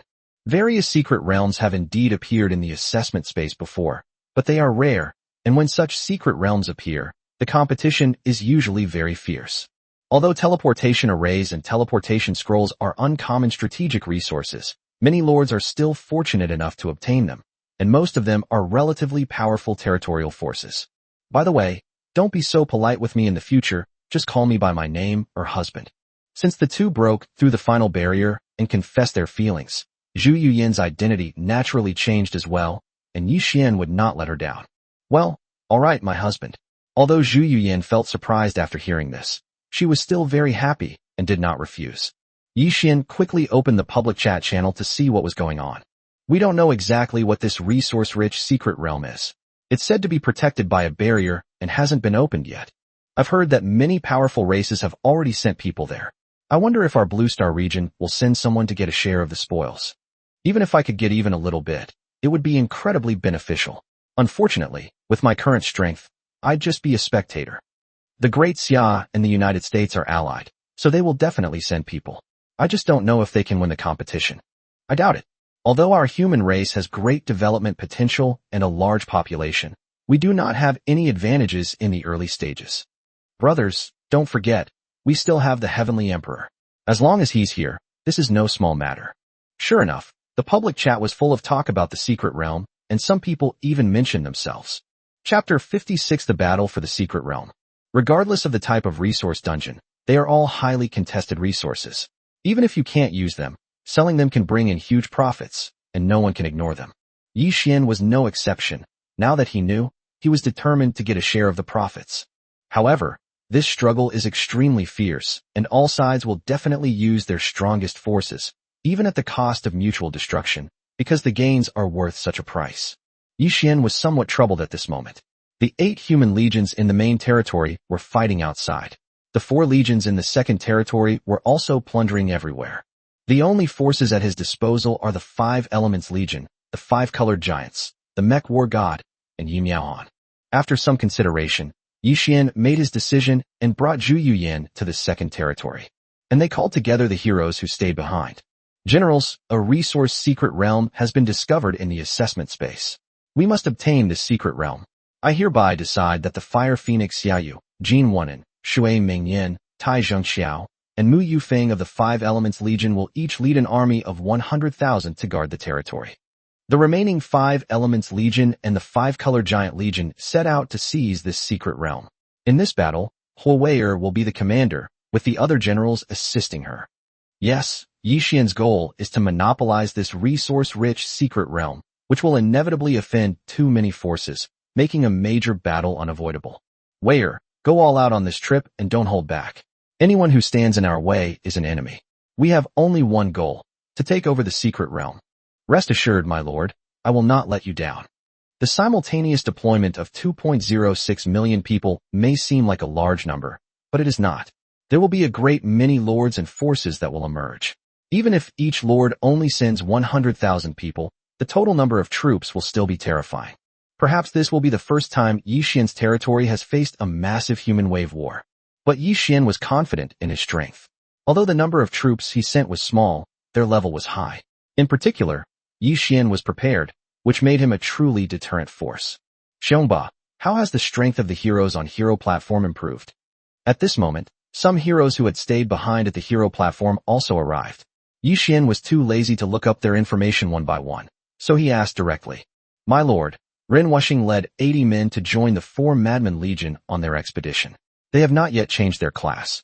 Among the heroes who stayed behind, 10 people, including Master Zhang and Mr. Dugu, have completed their first class change and are currently at the 5th level of the first class change. The others have not yet successfully changed their class. As expected, the best of an era, even on the origin continent, are top figures. Without Yi Xian's help, 10 people have already completed their job change so quickly.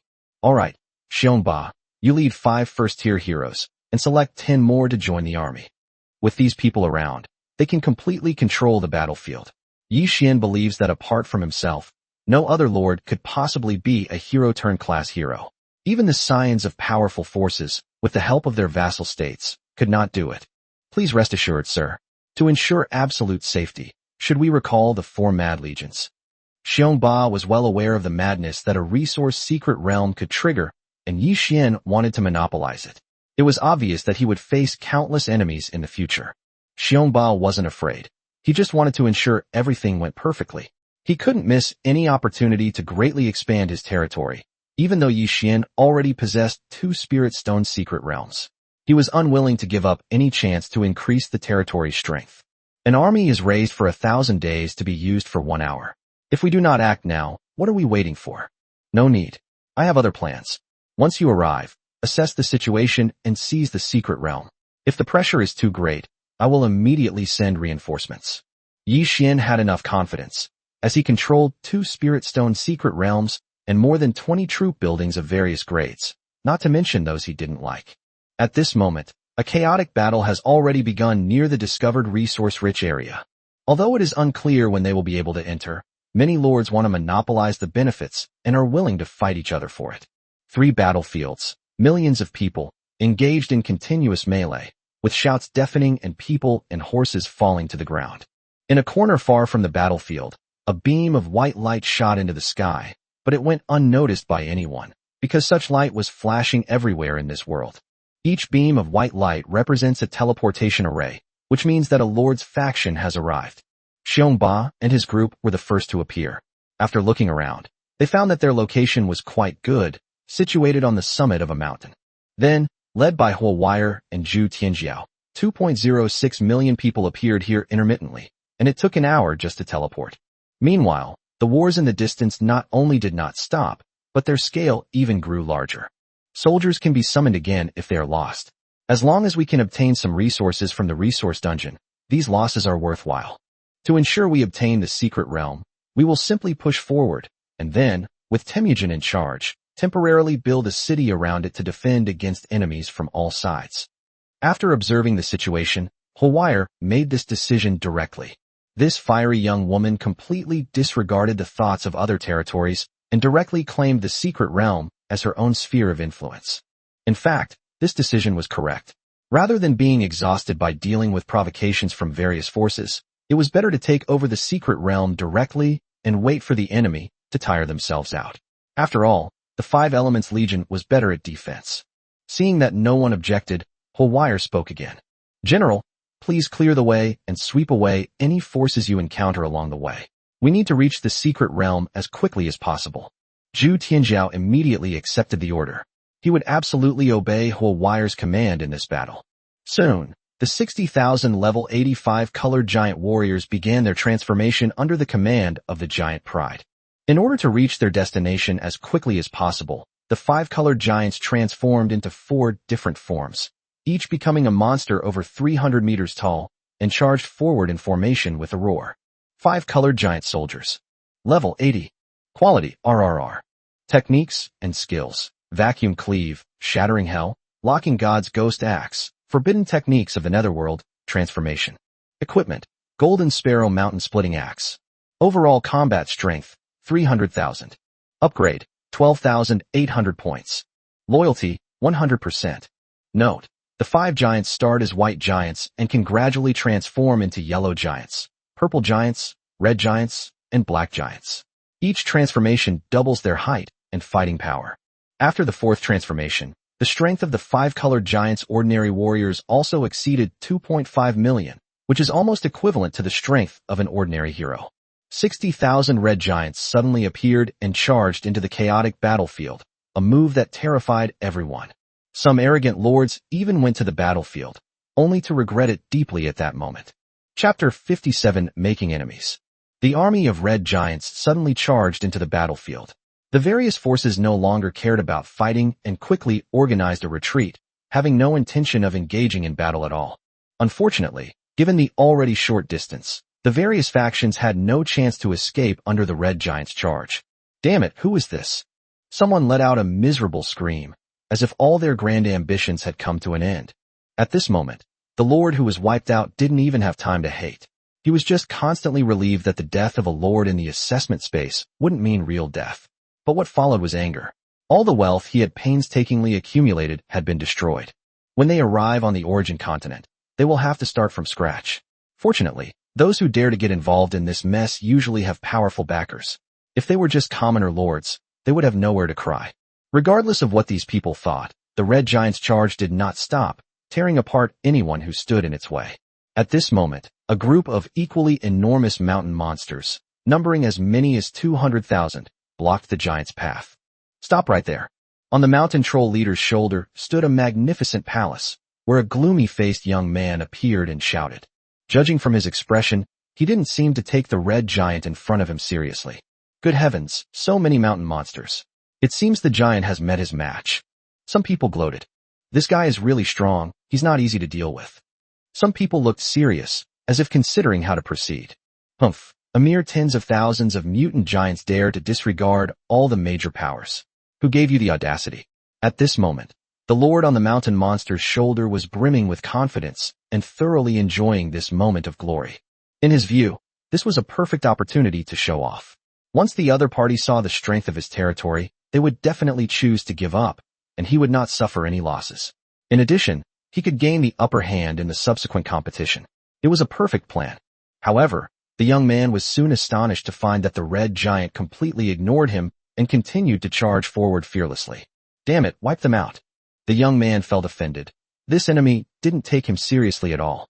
In his anger, he disregarded the potential losses and immediately issued the order to attack. But soon, his anger was extinguished by fear. In the eyes of the young people, and even in the eyes of the vast majority, the powerful mountain monster was no match for the red giant. In a single encounter, tens of thousands of mountain monsters were torn to pieces by the red giant, and the battlefield was littered with bloody corpses and debris. This scene terrified many lords, who regretted coming to this dangerous battlefield. Some even began to retreat, while others ran back to their own territories alone, leaving their heroes and troops behind to participate in the ensuing struggle.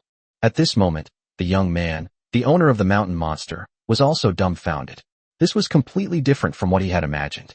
In that moment of stunned silence, tens of thousands more mountain monsters were easily torn apart by the giant. The battlefield was extremely bloody, but the onlookers paid no attention. They were all shocked by the power of the red giant. How does it compare to my Dog Dragon King Legion? I'm afraid my Sharpie Beast Legion is no match for them. All factions began to assess the strength of both sides, but were forced to accept the harsh reality that they were no match for each other.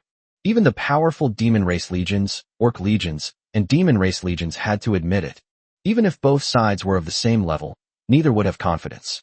Moreover, it seems that the other side's level is obviously not low. Which territory or power is this? Is it really a new lord? At this point, this was the only thought left for everyone. The five-colored giants shocked countless lords upon their first appearance. In just 3 to 5 minutes, before anyone could even figure things out, 3/4 of the mountain monster blocking their path was killed. Damn it, I'll fight you to the death. Wipe them out. The young man had gone mad.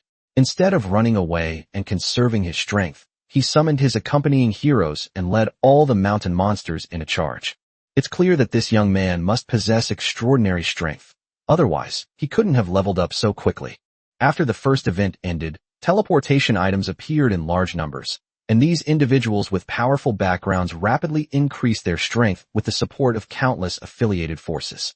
This is the advantage of having connections. How can one person's strength surpass the efforts of countless people, except for exceptional cases like Yi Xian, who is overpowered? 10 figures flew out of the palace behind the young man, most of them human, with a few heroes from other races. Judging from the height and speed of their leaps, these 10 heroes are all between level 80 and 90. It is no easy feat to gather the efforts of countless people and accumulate such heroes to achieve this level of strength. The young people suffered countless losses, yet they still hoped to turn the tide and intimidate the rest of the heroes. As long as they gained enough in the secret realm, the losses were acceptable. But soon, fear filled the young man's heart. Amidst everyone's attention and anticipation, 10 unknown heroes charged in front of the red giant. At this moment, a white giant who had been overlooked suddenly appeared, looked at the enemy in front of him with disdain, and raised his fist and swung it out. Under the watchful eyes of countless people, the 10 heroes made no difference. Their fists swept across, turning them into pieces of flesh and blood. It turned out that it was the General Zhu Wuhua, who was leading the army, who took action and wiped out the enemy's expert in one blow. Holy crap, how is this possible? Commander Chi, do you think you can handle them? The new lords watching from the surrounding area discussed and assessed the opponent's combat strength. The final conclusion was disheartening. Not only are the soldiers no match for them, but the heroes are also no match for them. The upcoming battle looks bleak. You bastard, how dare you? I am. The young man was stunned. He was about to introduce himself to protect himself, but Zhu Wuhua didn't listen at all and sent him out of the new lord assessment space with a single punch. Then, in just a few minutes, the mountain monster, which seemed incredibly powerful to others, was completely wiped out. Then, the red storm continued to rush forward. Damn it, someone find out who it is. In a magnificent hall somewhere in the unknown realm, a gloomy young man appeared out of nowhere, his face full of anger. As soon as he appeared, the young man impatiently called over his servants and gave them instructions. That's right, it was the guy who was just punched out of the assessment space by Zhu Wuhua. He seemed very unwilling and wanted to take revenge on Yi Xian on the origin continent in the future. Yi Xian was unaware of all this, having unknowingly provoked the direct descendants of a powerful force. However, even if Yi Xian knew, he wouldn't care, as the origin continent was a place of life or death struggle. The immortality of the assessment space lord saved the young man. If he were to encounter it again, Yi Xian would not hesitate to strike. Chapter 58 Occupation. After eliminating the young lords, the lord forces that stood in their way became even more vulnerable, and even the desire to escape became a pipe dream. Under the rapid charge of the 5-colored giants, many lords who did not have time to escape could only curse and helplessly end their assessments early. Soon, apart from Yi Xian's men, there was no one else around the exit of the resource secret realm. Who exactly is this force? Not only is there a powerful giant legion leading the way, but there are also 2 million giants following behind. How is this possible? Could it be some kind of lord alliance? Everyone was puzzled by the large number of troops. It should be noted that the lords who appear here are among the most powerful, but even the most powerful of them only bring an army of 500,000 men. It's not that they can't summon a large number of troops, but rather that they need to ensure the quality of the legions. Summoning too many low-quality legions will not only fail to increase the territory's strength, but will also negatively impact the territory's strength and development due to the waste of resources and points. Moreover, no lord is a fool. The more than 2 million legionary soldiers at the front are clearly not to be trifled with, and their quality is obviously not low. That's why the lords of various factions found it unbelievable. What are they doing? Holy crap, are these guys trying to hog all the food? At this moment, everyone saw that after the 5-colored giants cleared the area, the 5 Elements Legion quickly occupied the 4 sides of the secret realm. Then an army appeared and began to use magic to build city walls. Indeed, after capturing the entrance to the secret realm, Huier immediately ordered Temujin to lead the Ho-Tu soldiers to build defensive walls and other fortifications around the area, displaying an attitude of dominating the entire region. Soon, a simple military base was completed. Although it did not have the attribute bonuses of a typical territorial building, it could still play a certain defensive role. More importantly, Huier made a gesture that told everyone, "We want this secret realm." This action is extremely likely to attract hatred. The surrounding lords and those who had been watching the area were not only puzzled by Huier's actions, but also furious, as it was clear that she didn't take the other lords seriously. How dare they do this with only 2 million people? They're incredibly arrogant. Humph. Let's see how long you can be so arrogant. There are no pushovers here. The crowd laughed in their fury. Huoyer had anticipated the reactions of the lords outside, but she didn't care at all. The lord's order was to take over the secret realm, and she only needed to complete the task. She didn't care what others thought. Although Huoyer and her group clearly intended to monopolize the area, the secret realm had not yet opened, and the people around them were not in a hurry to act. Instead, they continued to accumulate power, and a temporary balance was achieved on the scene. Yi Xian received the news in his territory, but didn't pay it any mind. It was just an ordinary secret realm. Even if the competition was fierce, he believed that many people would be scared off after seeing the strength of the Five Elements Legion. He only needed to occupy the exit and mine quickly. The mining talent in Yi Xian's territory is of very high quality. Even the leader, Lin, is a supreme-level miner. A secret realm can be mined out in no time. Just then, Yi Xian heard a notification from his friend again. It turned out to be Xian Yuan Xuelan. Heavenly Emperor, you know about the resource secret realm, right? Do you have any thoughts on it? Xian Yuan Xuelan inquired about the secret realm. Of course, it would be foolish not to take such a good thing. What? You sent someone there too? Yi Xian asked back. No, there are so many ruthless lords. I don't want to throw away the wealth I've worked so hard to build up. Yi Xian knew that Xian Yuan Xuelan didn't get involved in this mess. Given her status, it was normal for her not to participate in a one-time secret realm. Of course, Yi Xian also knew that with Xian Yuan Xuelan's strength alone, it would be futile for her to go, unless she rallied and brought along all the new lords of the Great Xia dynasty. However, if we do it this way, the loss from seizing a one-time secret realm would be too great. Only non-top-tier family-level forces would be interested in such a secret realm. Suit yourself. I'm not as lucky as you, with a powerful backer. I'd like to give it a try though. Yi Xian remained non-committal. With your strength, it shouldn't be a big problem. People from powerful factions usually don't participate in these kinds of secret realms, but they might send someone to get a share, Xian Yuan Xuelan said. Yeah, you don't want to put in any effort, but still want to take advantage. That's what they mean by it's good to have a powerful backer, Yi Xian mocked. There's no way around it. That's reality, and it's also what drives us to pursue strength. Reality is cruel, but it is also the most real. By the way, I heard that the entrance to the secret realm has been occupied by someone who seems to want to monopolize it. Don't follow that foolish behavior, since there are too many lords vying for it. Xian Yuan Xuelan suddenly remembered the information she had obtained and said with some amusement, I didn't expect someone to be so overconfident as to fight against all the lords by himself. Not only will it offend people, but it will also result in heavy losses, making it a thankless task. Don't worry, I know what I'm doing. Yi Xian didn't say anything more, nor did he admit that he was the fool. Soon, the two finished their pointless conversation. Yi Xian knew that Xian Yuan Xuelan wanted to provide him with some information on one hand and strengthen their connection on the other. After all, even the best friendship needs to develop step by step. Yi Xian was well aware of this and did not object. After all, Xian Yuan Xuelan's actions were only human nature. A day passed quickly. At night, Yi Xian mobilized a batch of spirit stones, spirit plants, and divine liquid to prepare reserves for the Five Elements Legion. At the same time, he checked on the situation of the 8 human legions and the 4 mad legions, and finding nothing unusual, he stopped paying attention. With nothing to do, Yi Xian pulled Zhu Yuyan, whose face was flushed with embarrassment, back to the Spirit Vein cottage. Ever since securing the first kill, Yi Xian has felt restless and his anticipation has grown stronger. There are many goddess-level beauties in the territory, such as Yi Miaohan, Huoyer, and Infeir, but they all have their own tasks. Yi Xian naturally cannot delay the important matter of the territory's development for a moment of pleasure. But once his inner desires were aroused, Yi Xian's wildness and greed gradually grew, and he would not be satisfied with just one woman, Zhu Yuyan.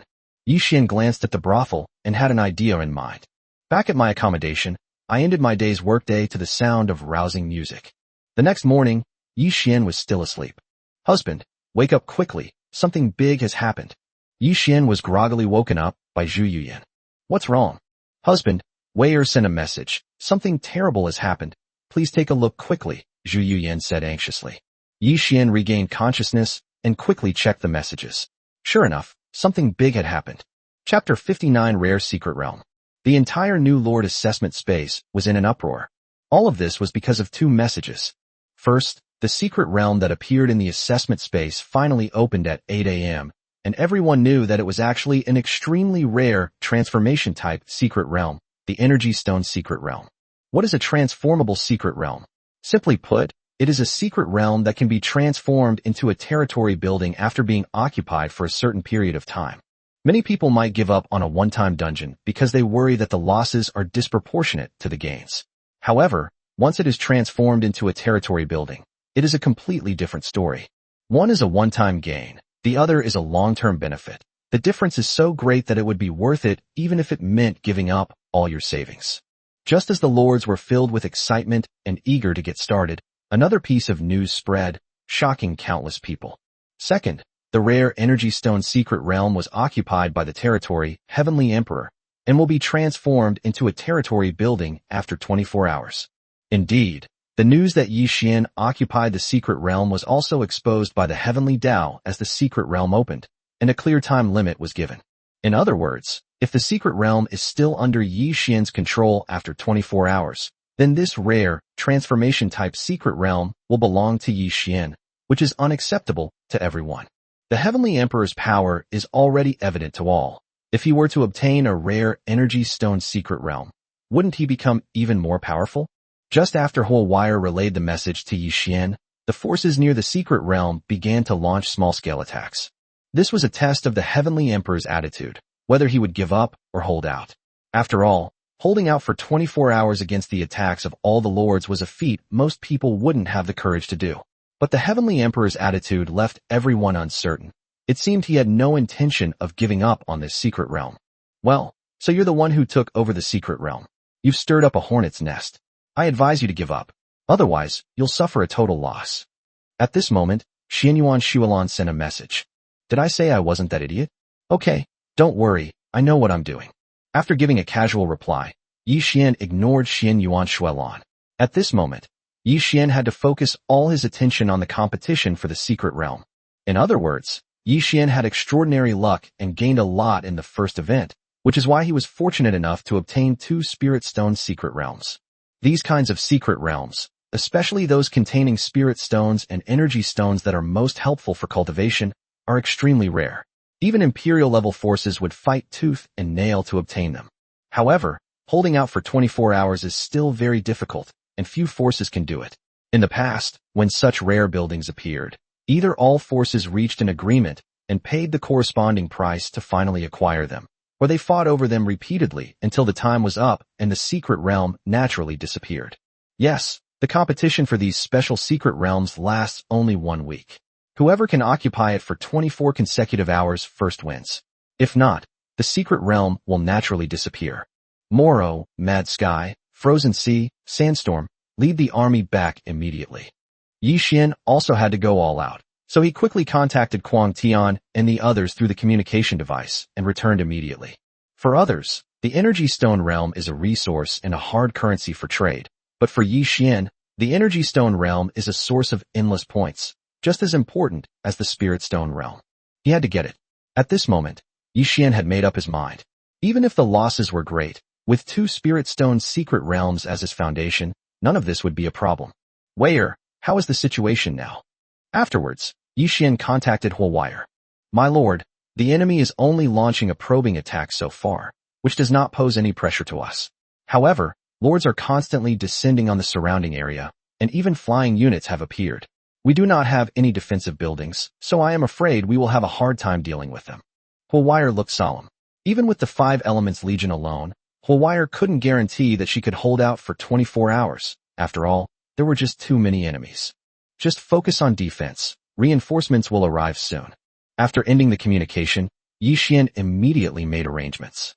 Megatron, leave 40,000 men to guard the territory, the rest assemble. Currently, everyone's attention is focused on the secret realm, and the possibility of the territory being attacked is extremely low. Therefore, Yi Xian has mobilized 160,000 mech warriors to prepare for sending them to the battlefield. The 4 Mad Legions are rushing back, along with the 5 Elements Legion, the 5-Colored Giant Legion, the Shadow Legion, and the Mech War God, for a total of 12 legions and 4.46 million people. Yi Xian felt that with this strength, holding out for 24 hours should not be a problem, but he was not sure. If there is still danger, Yi Xian can only upgrade the level of the 8 human legions and send out another 4 million troops. But Yi Xian does not want to do so for the time being. Yi Xian was not yet clear about the rules of occupying 24 hours, or what level of occupation was considered to have completed the task. Nearly 4.5 million people may seem like a lot, but the enemies they face are even greater. Even if Yi Xian hadn't gone, it wouldn't be hard to imagine that the enemies' numbers were terrifyingly high, exceeding 1 billion. Fortunately, the battlefield was only so big, and the enemy couldn't deploy too many troops at once. Even ants can kill an elephant if they are numerous. If 1 billion, or even billions of enemies swarm in, Yi Xian will have no choice but to give up. Having prepared all this, Yi Xian was still not at ease. In order to add another stable source of income from points, Yi Xian decided to take a gamble. Huo Wei'er had already reminded Yi Xian that flying units had appeared near the secret realm, which was currently Yi Xian's weakness. Fortunately, Yi Xian was prepared and had sufficient reserves of troop buildings. Therefore, Yi Xian had no choice but to increase the number of troops again. Yi Xian didn't want to be too high profile, fearing that attracting the attention of powerful forces so early would be detrimental to his future development. However, since acquiring his second territory, Yi Xian's mindset has changed. Since he can remain hidden behind the scenes, what is there to fear? Besides, if he doesn't fight for what he wants, he will only waste opportunities, and even the heavens will not stand by and watch. His future development will be fraught with difficulties. Moreover, an energy stone secret realm building is worth Yi Xian's full effort. At worst, after this job, once we get to the origin continent, the Heavenly Emperor will disappear for a while, or act randomly, avoiding major powers, and they won't be able to do anything to us. Yi Xian took out 4 troop buildings at once, all of which he had accumulated before. Some of them were even troops that Yi Xian didn't think much of. He just hoped that they would bring some surprises after they evolved. Vulture Warrior, Fallen Demon Bird, Feathered Archer, Canary. Yi Xian had previously looked down on the first 2, one a flying eagle and the other a demon, but now he couldn't care less and wanted to see what kind of unit would emerge after the evolution. Chapter 60 Flying Legion. Ding. Does the Lord wish to use the troop building, the Bald Warrior? Ding. Does the Lord wish to use the Fallen Beast troop building? Ding. Does the Lord wish to use the Feathered Archer troop type building? Ding. Does the Lord wish to use the Canary troop building? Use. At this moment, Yi Xian was also looking forward to seeing what kind of legion would emerge from these low-ranked troop buildings after they evolved into RRR-level troops. Ding. Congratulations, host, for using the Vulture Warrior unit. You have triggered an evolution and obtained the Azure-Eyed Golden Eagle unit. Ding. Congratulations, host, for using the Fallen Demon Bird unit building. This has triggered an evolution, granting you the Dark Feather Demon unit. Ding. Congratulations, host, for using the Feathered Archer unit. This has triggered an evolution, granting you the Crane Snowman unit. Ding. Congratulations, host, for using the Canary unit to trigger evolution and obtain the Bloodthirsty Dragon Sparrow unit. 4 types of troop buildings, Azure-Eyed Golden Eagle, Dark Feather Demon, Crane Snowman, and Bloodthirsty Dragon Sparrow, were quickly established and set up in Yi Xian's territory. Their unit types are worthy of their names, easily recognizable at a glance, and each has its own racial characteristics. Yi Xian didn't care about the appearance of the troop buildings. He quickly started checking the data. It turns out that the Azure-Eyed Golden Eagle and the Bloodthirsty Dragon Sparrow are magic-based units, whose attack methods are mainly magical attacks. The Dark Feather Demons and the Crane Snow Warriors are 2 completely opposite ultimate units of the Feather Clan. One has fallen into demonic ways, while the other has evolved into the Feather Clan's guardians. The 2 are at odds yet complement each other, with similar attack methods, flying melee and ranged archery.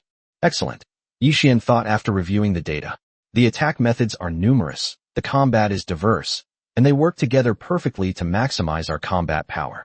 Without further ado, Yi Xian immediately took out 20 random summoning tokens and assigned generals to each legion. He would then upgrade troop types and summon them. Soon, as the summoning token disappeared, 20 figures appeared in the barracks. Blue-Eyed Golden Eagle, Eagle Soaring, Eagle Opening to Heroism, Eagle Opening to Greatness, Eagle Opening to Excellence. Dark Feather Demon Clan, Yupanner, Yulansi, Yulanling, Yulanxin, Yulanwen. Hishui is also known as Hiqianqian, Hishuyan, Hishuyu, Hishuyue, and Hishuli. Bloodthirsty Dragon Sparrow, Blood Fiend, Blood River, Blood Sea, Blood River, Blood Lake. 20 heroes, 10 men and 10 women. Greetings, Your Excellency. The 10 men bowed in greeting. Although the members of the blue-eyed Golden Eagle Legion had transformed into human form, their faces, especially their noses, still bore the characteristics of an avian race. The bloodthirsty dragon sparrow, true to its name, has a ferocious face and is bloodthirsty and brutal. As for Hihashue of the Dark Feather Demon clan, she is one of two extremely different beauties, one charming and alluring, the other holy and elegant. Although the two are hostile races, there is no need to worry about them once they are in Yi Xian's territory. Under the forced loyalty, everything must be compromised. As for minor conflicts, Yi Xian does not care. After all, the troops in the territory also need healthy competition. Generals, please rise. In a moment, I will provide you with the Legion's soldiers. The battle ahead will depend on you. This is not the time for politeness. The situation on the battlefield is far from optimistic. Next, Yi Xian recycled another batch of useless resources and some spirit stones, and once again held 10 trillion points, which gave him more confidence. Soon, Yi Xian raised the level of the 4 military camps to level 60, and the limit on the number of people that could be summoned was once again 500,000. Then, the 4 military camps began to appear one after another. Materials above the 7th rank are really hard to obtain in the assessment space. Apart from buildings like the Spirit Stone Secret Realm that guarantee their production, Yi Xian only occasionally obtains a few units when opening chests. It was completely insufficient to upgrade the building to level 70, which left Yi Xian feeling helpless. Taking advantage of the opportunity for the troop buildings to be deployed one after another, Yi Xian opened the public channel and sent a message to Xian Yuan Shuelan through her friends list, hoping that she could help provide some 7th-tier materials. Yi Xian was willing to spend a lot of money to buy or exchange them. Ignoring Xian Yuan Shuelan's continued chatter, Yi Xian closed the chat window. Eagle Source. Level 1. Quality, RRR. Techniques and skills. Heavenly Eagle Nether Technique. Wrath of the Fire God. Crimson Lotus Flame. Extreme Fire Armor. Demonized Crimson Lotus. Fire God's Burst Flame. Phantom Slaughter.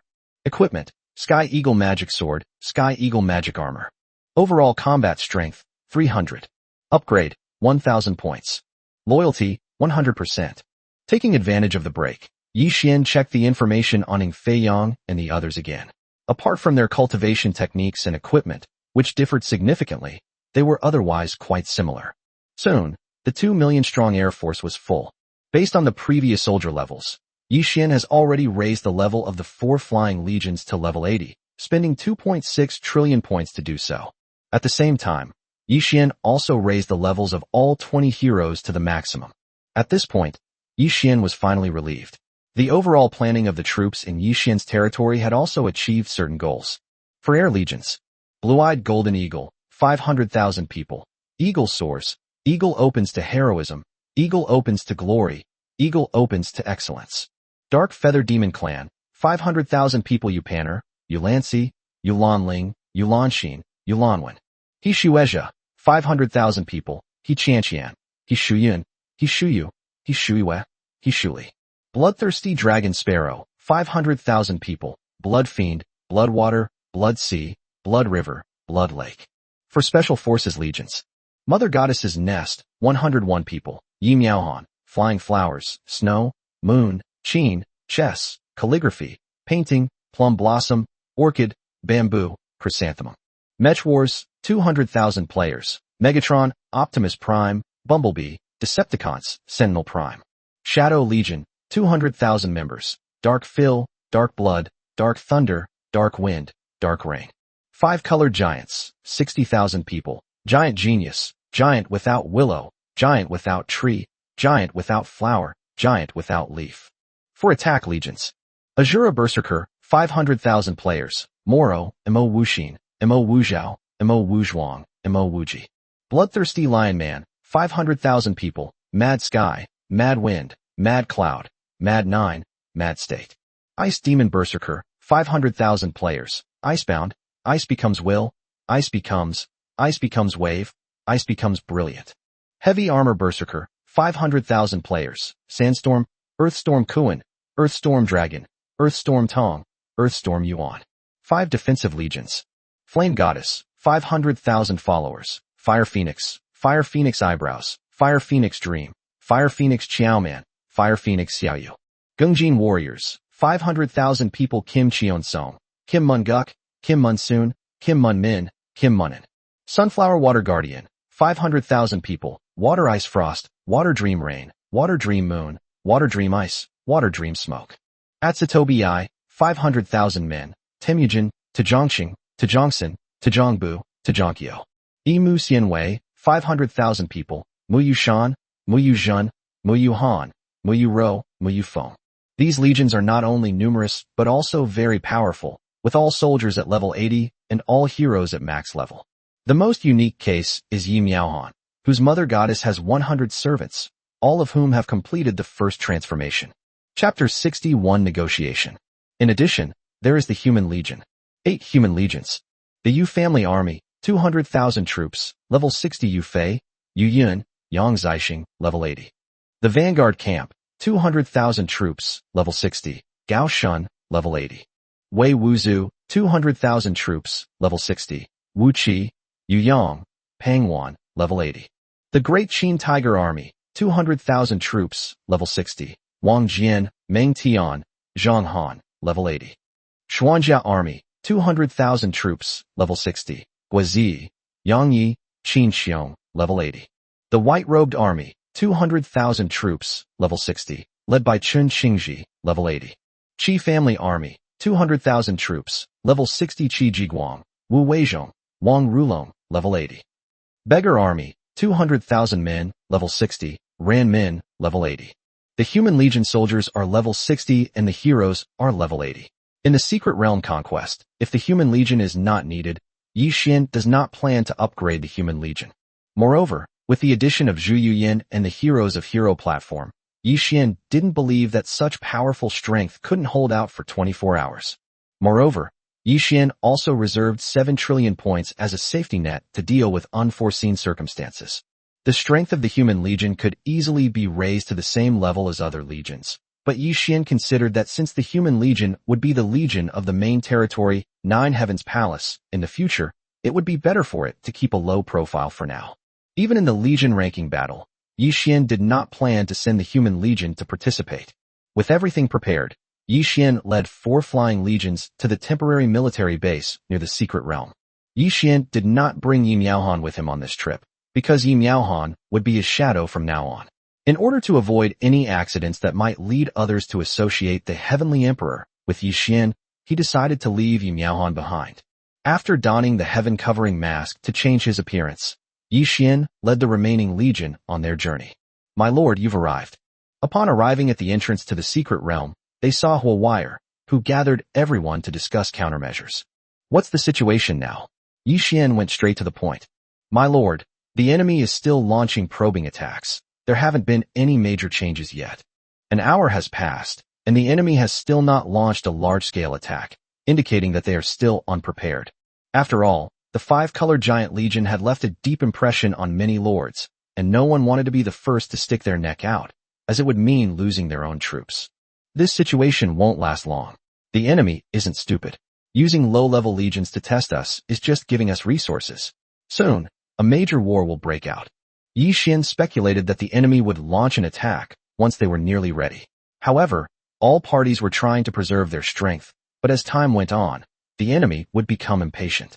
Sure enough, a dozen minutes later, the troops that had been probing the attack had to withdraw from the battlefield after suffering heavy losses. Afterwards, a densely packed army surrounded the temporary base in the Secret Realm, and judging from their appearance, it was impossible to tell how many troops they had. The 5 Elements Legion split up and stationed themselves around the perimeter, coordinating their efforts. Yi Xian's newly summoned Flying Legion had also arrived at the entrance to the Secret Realm. In order to maximize the combat power of each legion, Yi Xian did not adopt the strategy of dividing the troops like the 5 Elements Legion, but instead had each legion stationed in one area. After inquiring, Yi Xian learned that the 4 Mad Legions would need another hour to return, and teleporting over would also take time. However, given the current defensive capabilities, Yi Xian was not worried. But when the enemy surrounded them, they did not attack immediately. In the south, a group of more than a dozen people broke away from the main army and walked forward, seemingly unwilling to start a direct battle. "Is the Lord of the Heavenly Emperor here? I am from the Alliance of Gods, and wish to speak directly with your lord." The person identified himself from a distance and explained his purpose. "My lord, be careful, this might be a trap. You should not take any risks. At this moment, Huier spoke up to warn him.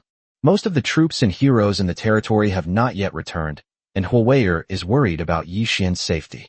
Don't worry, the enemy doesn't have that much attack power yet. Yi Xian wasn't worried.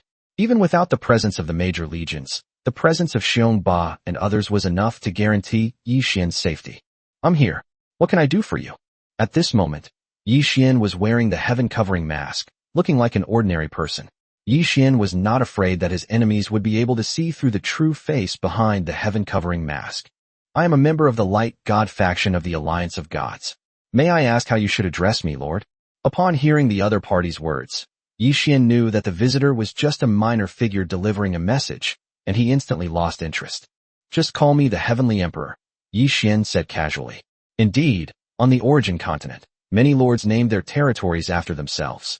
Heavenly Emperor, I have come to discuss this with you on behalf of many lords. It turned out that after learning that the Heavenly Emperor had taken over the secret realm, many lords hesitated, as none of them wanted to be enemies with a territory with such great development potential as the Heavenly Emperor's. Unless the Heavenly Emperor is wiped out in one fell swoop, no one is willing to bear the retaliation afterward. But unfortunately, the Lord cannot be killed in the Lord assessment space. Left with no other choice, they could only negotiate, hoping that the Heavenly Emperor would back down. Even if no one could obtain the Energy Stone secret realm, no one wanted to see it fall into Yi Xian's hands. Of course, each faction also has its own ulterior motives. After all, no one can ignore a stable Energy Stone secret realm. But the Heavenly Emperor is a stumbling block in front of everyone. Without dealing with him, everything is just wishful thinking. I understand. State your compensation plan. Also, if I withdraw, who will inherit the secret realm? After listening to what the other party said, Yi Xian did not fly into a rage, but instead asked the question that had been bothering him. Of course, Yi Xian was just asking. How could he let go of a duck that was already in his mouth? However, it would be good to buy some time. Heavenly Emperor, if you retreat, you will not only gain the friendship of many new lords, but you will also gain face in front of the forces behind us. They will take care of you in the future, and we will also gather 1 trillion spirit coins as a token of our gratitude. The visitor immediately stated his conditions. Haha, do you think I'm stupid? This secret realm is only worth a mere trillion spirit coins, which is more than that even if converted into spirit stones. Besides, your friendship is worthless in my eyes. Yi Xian mocked him without any politeness. Then what are your conditions? Feel free to state them, and everything can be discussed. The newcomer remained calm and composed, knowing that expecting the Heavenly Emperor to back down at such a price was indeed wishful thinking. If it weren't for the several announcements and the fact that the Heavenly Emperor's actions had frightened many people, there would have been no need for further words. The army would have already pressed forward. Everyone was afraid of suffering too much loss and letting others take advantage, which led to this meaningless negotiation. Chapter 62 The Duel. Alright then. Although you can't take me down within 24 hours no matter what price you pay, as fellow new lords, and with powerful forces behind you in various realms, we should still give you face. Let me suggest a solution. Yi Xian knew that these people wouldn't just sit idly by. Since they wanted to negotiate, he would try to take advantage of them. How about we have a duel? We'll fight 3 rounds. The first is a hero's battle, the second is a legion battle, and if the 2 are evenly matched, the third will be an attack and defense battle. How about that? Yi Xian put forward his own ideas. The person who arrived did not speak. Yi Xian knew that he was not in charge, and was probably passing on a message, waiting for someone else to make the decision. Indeed, at this moment, behind the army, in a magnificent hall within a territory, more than a dozen figures were sitting cross-legged. These people were the true heirs of those great powers. Even the direct descendants of those great powers were not qualified to enter this place. Small realms like the Blue Star domain don't even qualify to appear here. The young successors of the major powers in the demon realm, spirit realm, god realm, immortal realm, beast realm, ghost realm, and barbarian realm, who were undergoing the newcomer assessment, remained silent after receiving the reply from the front lines. I suggest launching a large-scale attack immediately and taking over the secret realm directly. No matter how strong the Heavenly Emperor is, he is still just one person. Moreover, the Heavenly Emperor's territory is only level 50. No matter how strong he is, his strength is limited. A powerful member of the Demon Dragon clan in the demon realm said disdainfully. This statement is incorrect. You should know that the Heavenly Emperor was announced by the Heavenly Tao to have reached level 50 the moment the first event ended, which means that the Heavenly Emperor had already reached level 50. Moreover, no one knows exactly what the Heavenly Emperor gained from the event, but after digesting it, the Heavenly Emperor's territory strength is definitely more than level 50. The powerful member of the Spirit Clan cautiously retorted. That's right, this is not an annihilation battle, but a 24-hour, no, a 20-hour defense battle. If we can't take the secret realm within the specified time, then all our efforts will have been in vain. Yes, we must not let the Heavenly Emperor obtain the Energy Stone secret realm under any circumstances, as it is too important for the development of our territory. Everyone understands the principle that falling behind at one step leads to falling behind at every step. Perhaps these people will not have much interaction with Yi Xian in the origin continent in the future, but after all, they will all participate in the struggle for supremacy among nations. If they want to stand out, they will meet one day. Everyone was troubled by such a powerful enemy, especially since they were all from the same batch of new lords. The Heavenly Emperor's actions are also intended to buy time, but we don't want to pressure him too much. If we win the competition and force the Heavenly Emperor to give up, that would be a viable option. The powerful figures from the immortal realm express their thoughts. Outside, they are all outstanding members of their families, and their families are powerful and influential. However, this is the assessment space for new lords, where they cannot receive help from their respective families. These people are now facing a dilemma. If they launch a full-scale attack, they must use the power of their own territories, while the smaller vassal forces will only be sending resources and points. But if you do it yourself, and you lose too much, the consequences will be huge, and nobody wants to bear that. Since that's the case, let's agree to his request. We can also take this opportunity to see the strength of the Heavenly Emperor so we can deal with him. If he's not strong, then this army of hundreds of millions is not made of paper. Soon, the group reached a consensus. Heavenly Emperor, we agree to the contest, but we will decide the rules. Do you agree? At this time, the people who came to negotiate also received the news. Sure, tell me your thoughts. Yi Xian didn't make any definitive statements, but instead intended to listen to the other party's plan. In the hero battle, each side sends out 100 men, regardless of life or death. In the Legion battle, each side sends out 10 generals and 2 million soldiers to fight in a chaotic melee. The winner is determined by the number of survivors at the end. Both battles have a time limit of 1 hour. If the two battles are tied, each side will fight a final battle based on their own abilities. The person finished speaking in one breath. What a brilliant plan. Yi Xian couldn't help but applaud the enemy in his heart. It was just a pity that the enemy didn't know Yi Xian's strength. The Battle of Heroes involves 100 men, which may seem like a small number, but that is precisely where the enemy's sinister intentions lie. The enemy has many territories and forces, and can easily select the strongest 100 people from many territories. Each territory can only send a few people at most, but Yi Xian wants to send 100 people. Regardless of whether Yi Xian has that many heroes or what their strength is, even if he does, the loss of these 100 people would be a huge blow. The Legion battle involves 2 million participants. Through previous battles, the enemy has a general idea of the strength of Yi Xian's territory. If they can eliminate a portion of the troops, it will not only strike at the Heavenly Emperor, but also greatly benefit the upcoming melee. Therefore, the enemy will certainly unleash their strongest forces, even at the cost of mutual destruction, and the price will be the shared territories of many. It can be said that this move completely took advantage of Yi Xian's desire to stall for time, and was a targeted strategy. Fine, let the people behind you come out and sign a contract. Yi Xian didn't waste any words and immediately agreed. The heavenly contract is one of the fundamental laws of the origin continent. Whoever violates the contract will have to pay an unbearable punishment. The Heavenly Emperor's quick agreement surprised everyone, but since things had come to this point, they had no choice but to agree. After all, family honor was of paramount importance to them. If they went back on their word and brought shame upon their family, not only would their own future be ruined, but their lives might also come to an end. Soon, the powerful figures from the demon realm, spirit realm, and other hidden realms appeared one after another. After glancing at the unremarkable Heavenly Emperor, everyone was quite surprised. They hadn't expected that such a powerful Heavenly Emperor would be based in the territory of the human race. Although the human race is very strong, that's because of their massive population. In terms of individual strength, human powerhouses still don't have an advantage. Soon, the two parties entered into a heavenly contract. At Yi Xian's request, The duel was scheduled for 1 hour later, and both parties were to make preparations. Yi Xian believed that the heirs of these powerful forces, though seemingly one person, actually had the support of countless lords behind them and could not be regarded as ordinary territories.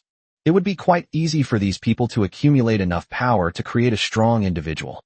Otherwise, the other side wouldn't have proposed that the heroes participating in the battle cannot exceed the first level, which means that the other side can bring out heroes at the first level. However, after a hero changes classes, they need to cultivate step by step on their own. Even if the other party has the skills, their level won't be very high, so Yi Xian isn't worried. However, Yi Xian still needs to be prepared and cannot be careless. Of the heroes on Yi Xian's hero platform, apart from Zhang Sanfeng and 10 others who had completed their class change due to lack of missions, the other 97 heroes were still at the maximum level and had not yet changed classes. Yi Xian decided to hand this battle over to the heroes of the hero platform.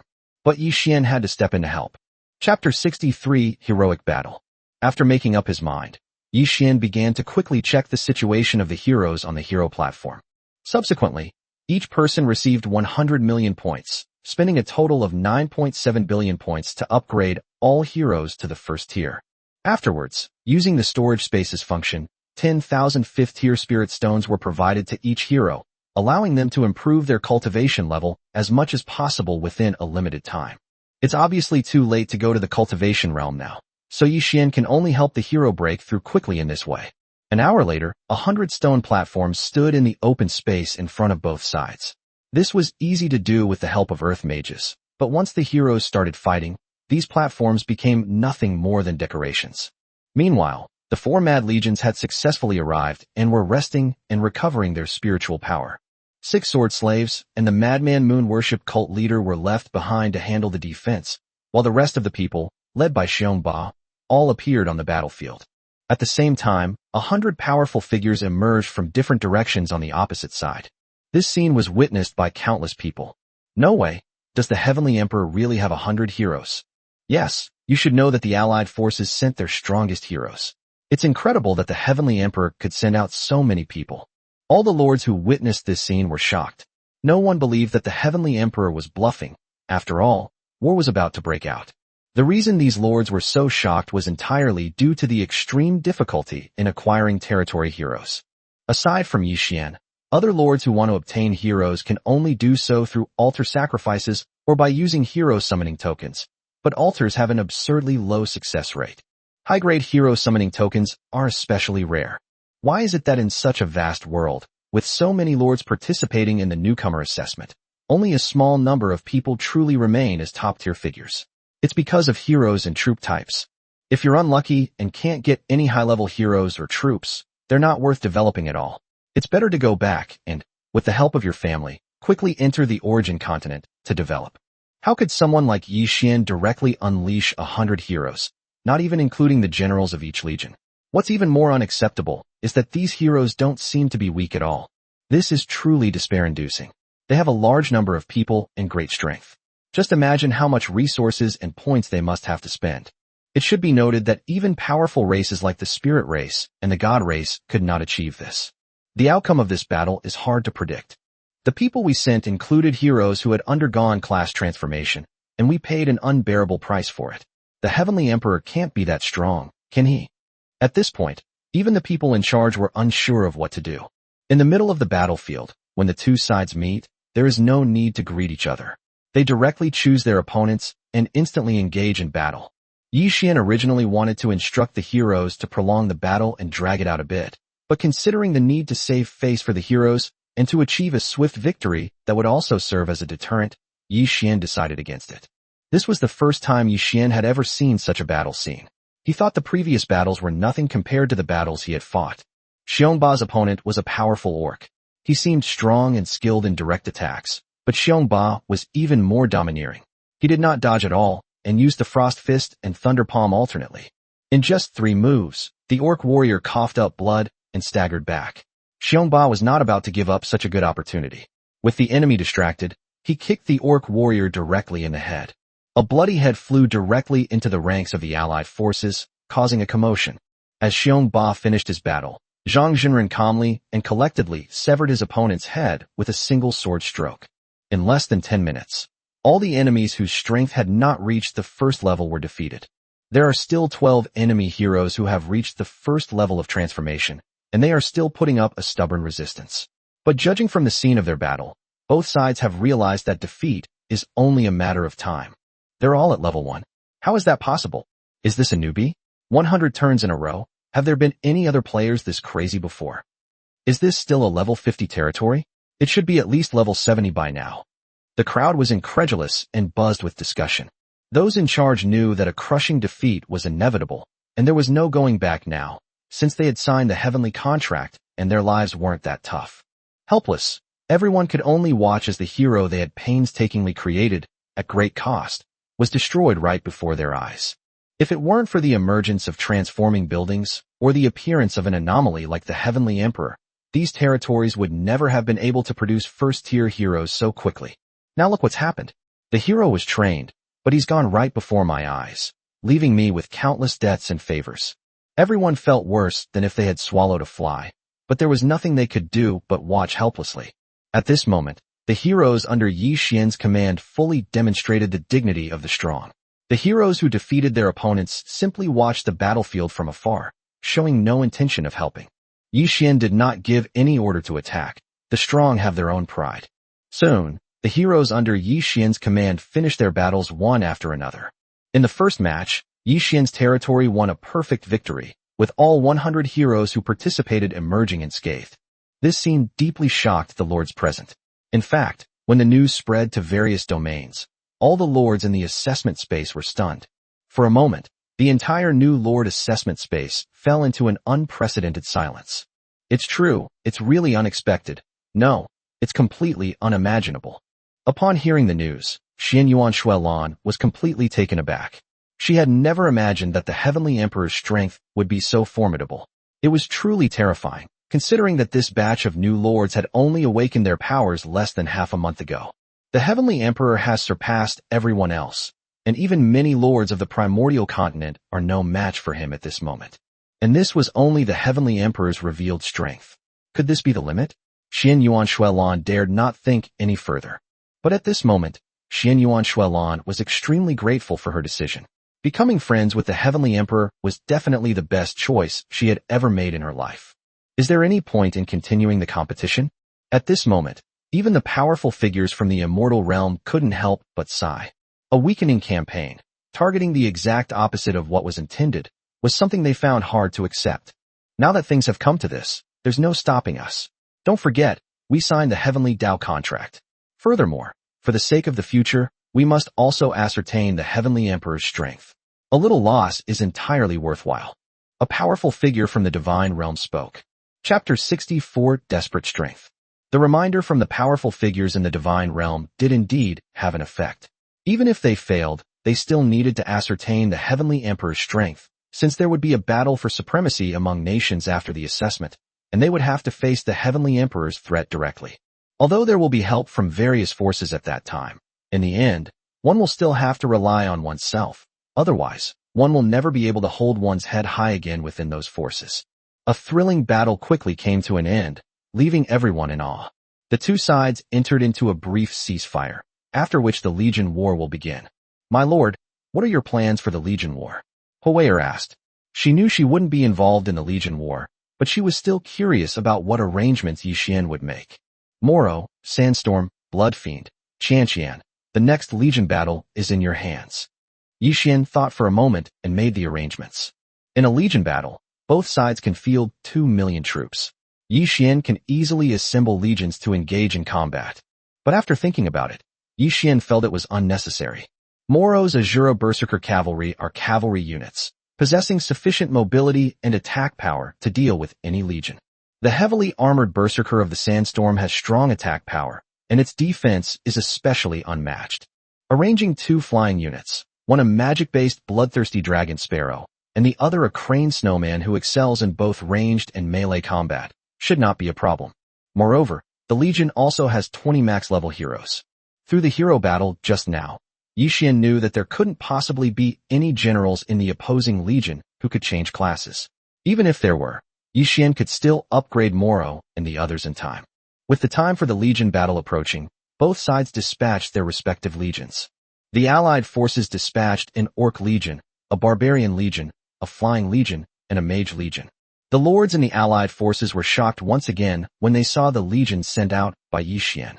Because none of the 2 million soldiers who had previously appeared on the battlefield showed up, not even the powerful red giants, who instilled fear in the Allied forces, were dispatched. What does this mean? First, the Heavenly Emperor's army is far more than 2 million strong. Second, the Heavenly Emperor is confident that the army he sends out will be at least as strong as the red giants. When the time came, both sides launched their attacks. The heavily armored berserkers were seen forming a military formation, advancing steadily forward without rushing to speed up. The Azura berserker roamed the flanks, waiting for an opportunity to charge. Most shockingly, the bloodthirsty dragon sparrow immediately transformed and reverted to its original form. With a wingspan of 20 meters, the bloodthirsty dragon sparrow quickly launched its first attack, with a total of 500,000 bloodthirsty dragon sparrows. Then, another legion took to the air. It was the Crane Snow Legion. Every soldier took out a large bow, bent it, and awaited orders. The bloodthirsty dragon sparrow's primary target is the enemy's mage team. Once this team is broken up, the enemy will lose their ranged attack capabilities and become nothing more than lambs to the slaughter. At the same time, the Azura Berserker Riders also launched a charge, flanking the allied Orc and Barbarian legions from both sides. The enemy's Flying Legion wanted to help, but it attracted the attention of the Crane Snow warriors and dared not make any rash moves, resulting in a stalemate between the two sides. Look at them.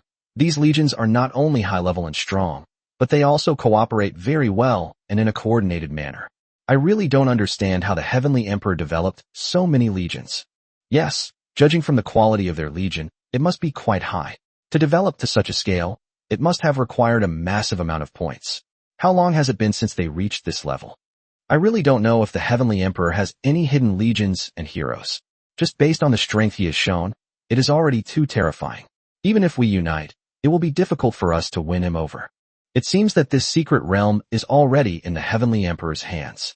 Judging from the strength he is showing now, we have no way to drive him away within 24 hours. At this moment, everyone understood that even without this competition, they would not be able to take down the secret realm. They would only be sending heads, resources, and points to the Heavenly Emperor. The more you fight, the weaker you become, while the more your opponent fights, the stronger they become. Nothing is more despairing than this. Not bad. I didn't waste the points I put in. Watching the almost one-sided massacre on the field, Yi Xian felt extremely satisfied. These legions were indeed powerful. My lord, it seems there's no suspense left. I wonder if the other side will keep their promise. Xiongba had just gone through a battle, but he wasn't too exhausted. He stood next to Yi Xian and watched the battle. Don't worry, they will abide by the rules. It's clear that the legions participating in the battle are among the strongest on the enemy's side. If they suffer a crushing defeat, the enemy will consider the gains and losses. Besides, even if they don't give up, what can they do? They can't break in. It's just a pointless loss. I believe they can understand that. Yi Xian was quite confident. No one was a fool and would see the situation clearly. Starting a free-for-all would only increase casualties and would be pointless, especially given the constraints of the contract. 30 minutes passed quickly. Under the onslaught of the bloodthirsty dragon sparrow, the allied mage legion was the first to succumb and collapse. Once the mage formation is broken, all that awaits is slaughter, for this is, after all, a large-scale legion battle. As expected, the bloodthirsty dragon sparrow launched a large-scale attack without hesitation, and the arrogant mages were slaughtered and quickly disappeared. Next to fall were the barbarian and orc legions.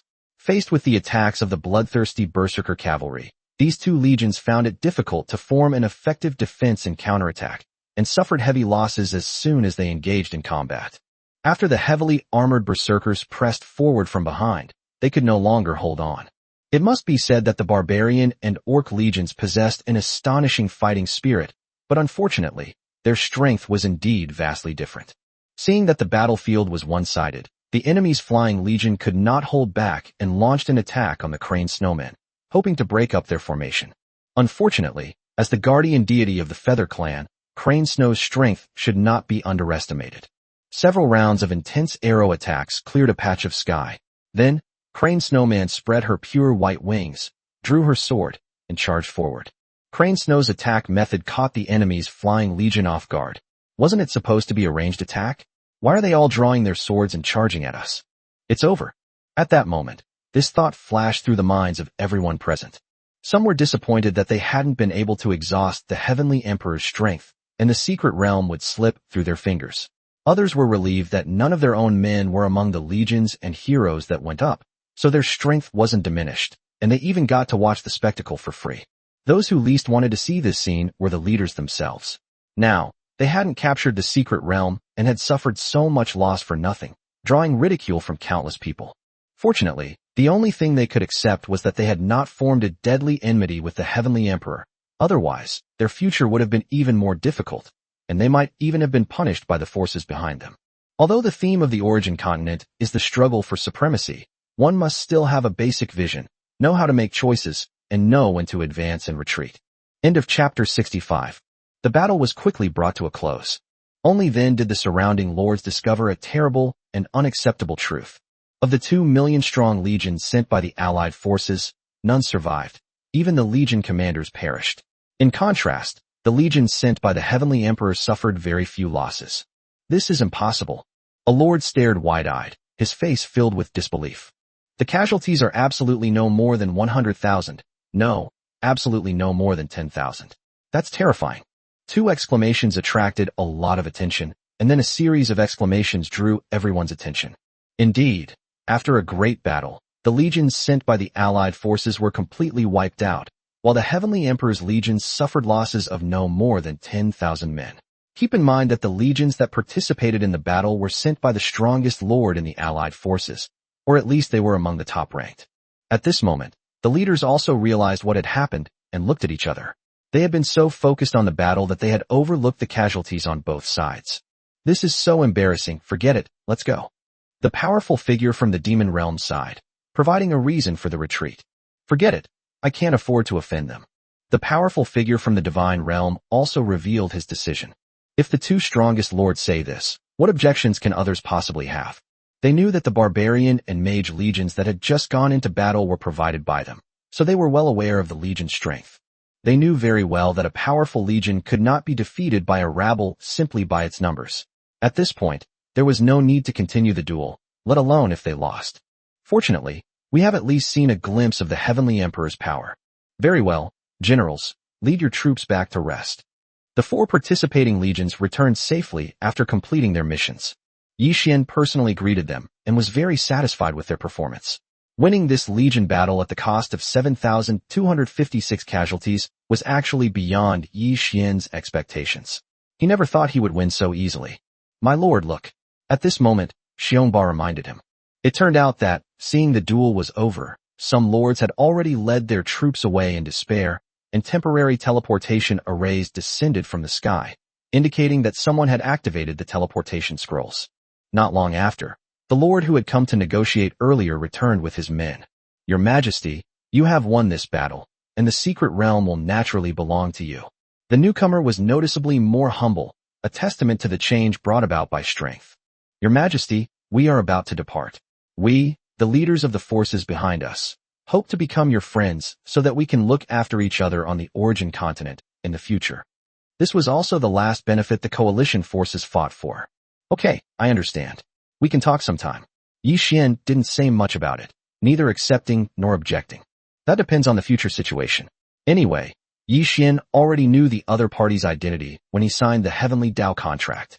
Thus, with the retreat of the Allied forces, a fierce battle for the secret realm ended as if it were a game, much to everyone's surprise. Big news. The Allied forces have retreated, the Heavenly Emperor has won, and the secret realm belongs to the Heavenly Emperor. As soon as a message appeared on the public channels of various domains, the entire newcomer lord assessment space became more lively than ever after a moment of silence. At this moment, Yi Xian had nothing to do. There were still more than 10 hours before the secret realm was transformed into a building, so Yi Xian could only wait here. Huo Wei'er, lead the troops to remain in the garrison. Moro, Quangtian, Bingfeng, Baosha, Renwushing, you continue to complete your previous tasks. Ing Feiyong, Yu Pan'er, He Qianqian, Shueisha, lead the troops back to the territory to garrison and await further orders. Since there was nothing to do here, Yi Xian dismissed the various legions and told them to go about their business. With Huowire and the others staying behind, it would be enough.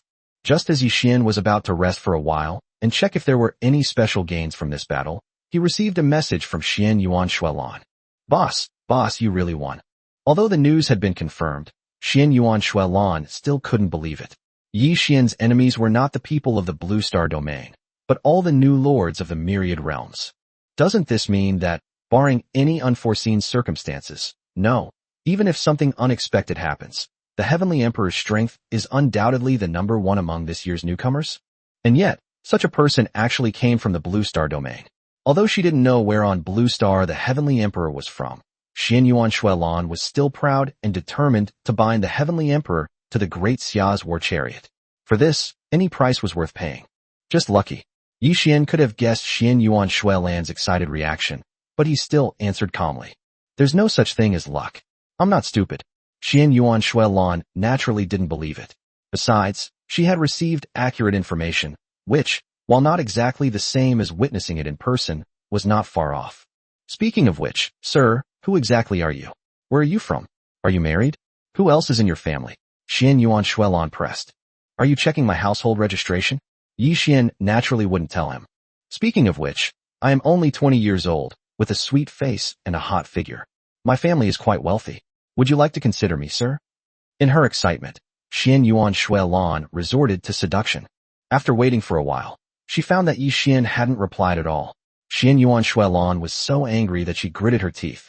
At the same time, she regretted what she had said earlier. It wasn't that she was afraid of offending Yi Xian, but she felt that she had been a bit rash and was embarrassed. Yi Xian didn't think much of it. Through his interactions with Xian Yuan Shuelan, he found that he quite liked her personality and considered her a good friend. At this moment, Yi Xian was squatting in the public channel, watching others describe the battle for the secret realm with great enthusiasm, and his self-esteem was slightly satisfied. On the public channel, there are those who envy, those who are jealous, those who praise, and those who make sarcastic remarks and slander. In short, all aspects of human nature are on the small screen. After seeing so many messages like this, Yi Xian also got bored. After casually ignoring all the friend requests with a single click, Yi Xian turned off the public chat. It was late at night, and Yi Xian, with nothing to do, thought about the more than 7 trillion points he still had and began to make plans. Yi Xian's territory now has enough troops, heroes, and cultivation resources, so there seems to be no need to use points anymore. At this point, there's absolutely no need to summon legions or upgrade. The assessment space is already invincible. Next, Yi Xian should consider how to develop his territory rationally. After all, as a force, a territory cannot rely solely on the system. It must follow a path of sustainable development to go far. Moreover, we cannot rely on Yi Xian alone. Only by fully utilizing the strength of everyone in the territory can we build an even stronger territory. Chapter 66 Reacquiring a Secret Realm. Despite a busy day, Yi Xian still felt it was worthwhile. He had acquired another resource secret realm, one that was on par with the Spirit Stone secret realm. No matter how busy he was, it was all worth it. Nothing happened that night, and Yi Xian got up early the next morning. First, they inquired about any unusual events that might have occurred during the campaign, including those involving Yu Fei and the others. After receiving the news that everything went smoothly, Yi Xian quietly waited for 8 o'clock to arrive. Ding! Congratulations, Lord, you have obtained the Transformation Building Energy Stone Secret Realm. The time had finally come. The secret realm had been successfully obtained. Without wasting any words, Yi Xian directly set it up next to the Spirit Stone Secret Realm. The Secret Realm of Energy Stones. Level 1. Quality, unknown. Attributes, Level 1 produces 1 billion Tier 1 energy stones per day. Level 2 produces 100 million Tier 2 energy stones per day. Level 3 produces 10 million Tier 3 energy stones per day, and so on. Upgrade, 100 million points. The number of points required to upgrade to the next level doubles. As expected, the yield was the same as that of the Spirit Stone Secret Realm. Yi Xian excitedly upgraded the Energy Stone Secret Realm to the maximum level, thus creating another terrifying building that produces 10 trillion points per day. The 3 secret realms generate 30 trillion points per day, which will be enough for Yi Xian to use for a long time to come. As for other gains, Yi Xian doesn't care about the points he recovers and uses them all to accumulate energy for Yi Miaohan. Speaking of Yi Miaohan, Yi Xian didn't know which realm Yi Miaohan had broken through to in the past few days. This was one of the guarantees for his future survival. The origin continent is extremely dangerous, with mysterious and unique items constantly emerging. No matter how strong a territory is, it may still be subject to restrictions. Therefore, one's own strength is always the most important thing. Yi Xian had realized this long ago, but he was always busy and didn't leave his territory, which is why he hadn't improved his strength. During this period, the territory entered a phase of recuperation and steady development, and Yi Xian's strength needed to be improved. Yi Xian's foundation, enhanced by the system, far surpasses that of ordinary people. The only thing affecting his combat power is the lack of cultivation techniques and combat skills. Previously, Yi Xian had accumulated dozens of combat techniques and cultivation manuals through monster killing, event rewards, and purchases made with reputation. Yi Xian thought he would take a look to see if there were any that suited him. First, Yi Xian took out the cultivation techniques and combat skills from the special list purchased with reputation. Ding, would you like to use a special technique, Lord? Ding, would you like to use a special combat skill, Lord? Use. Yi Xian was very curious about what kind of cultivation techniques and combat skills the special item could give him. Ding. Congratulations, host, for using a special cultivation technique that has triggered evolution and granted you the chaos technique. Ding. Congratulations, host, for using a special combat skill, triggering evolution, and obtaining the cultivation technique. 10,000 swords return to 1. One book contains cultivation techniques, and the other contains combat skills. Before Yi Xian could even see clearly, the martial arts techniques in his hands transformed into a stream of light, rushed into Yi Xian's head, and disappeared. Yi Xian remained standing for a full hour before he could fully digest the two books. The chaos technique transforms all things into energy. It is a gradeless cultivation method, and the extent to which it can be utilized depends entirely on the user. The unity of all swords, the general principle of swordsmanship, is not about individual moves, but about integrating thousands of sword techniques and using them at will. After careful contemplation, Yi Xian discovered that the chaos technique was somewhat similar to Yi Miaohan's. By accumulating energy, one could quickly break through without any bottlenecks. As long as there was enough energy, he could immediately break through to the first level limit. While all swords return to 1 may seem like a single sword technique, it is actually the general principle of all sword techniques, allowing one to use various sword moves at will. Afterwards, Yi Xian selected 2 more combat techniques from among the others, controlling heaven and earth, fist overwhelming the world. This is exactly what Yi Xian likes and aspires to, a balance between offense and defense, and comprehensive coverage. Yi Xian checked the territory information. Territory, Heavenly Emperor, 9 heavenly palaces. Lord, Yi Xian. Area, 500 square kilometers. Level, 50 plus. Population, 8.5 million people. Architecture, Spirit Vein Retreat, Spirit Stone Secret Realm, Storm Tower, etc. Spirit Coins, 3 trillion. Points, 6 trillion. Heroes, Xiongba, Lu Jiannu, and Fei Air, Huawei Air, Zhu Tianjiao, Jin Tiancheng, Yu Fei, Wang Jian, Gao Shun, etc. Unit types, 5-colored giants, Mother Goddess's Nest, Bloodthirsty Lion Man, Blue-Eyed Golden Eagle, Flame Goddess, Trapped Army, etc. Upgrade, related to the overall combat strength of the territory. Level 1, 1 star. Level 2, 1 star. Level 9, 10 stars. Although Yi Xian's territory is currently only level 50, there are already more than 30 upgrade prompts. In other words, Yi Xian can upgrade his territory to level 80 or above at any time if he wants. However, Yi Xian did not do that because his personal level was related to his territory level and could not exceed 10 levels above his territory level. In other words, even if he leveled up now, Yi Xian would not be able to complete the first transformation. If he can't change jobs, he can't continue to improve his strength, so upgrading his territory at this point would be meaningless. Yi Xian decided to wait a little longer. He believed that the rewards accumulated from upgrading his territory would not disappoint him. Half of the heroes in the territory have completed their first transformation, and the rest will soon follow suit. In addition, Yi Miaohan has been accumulating energy without summoning Deadpool, so all of this has been completed perfectly. It is not difficult to level up to level 90 or above. In all previous assessments of new lords, the best result was achieved in a level 80 territory, which is still extremely rare. Yi Xian has already achieved a breakthrough, but he is not satisfied with this. There is still half a month left, and he must make good use of it. Yi Xian then took out the divine weapon he had been rewarded with. After opening it, a sword appeared in front of him. The Chaos Universe sword is an Emperor's sword that upgrades with the host level, reaching a quality of king level. Although Yi Xian had some yearning for strength, he did not crave it.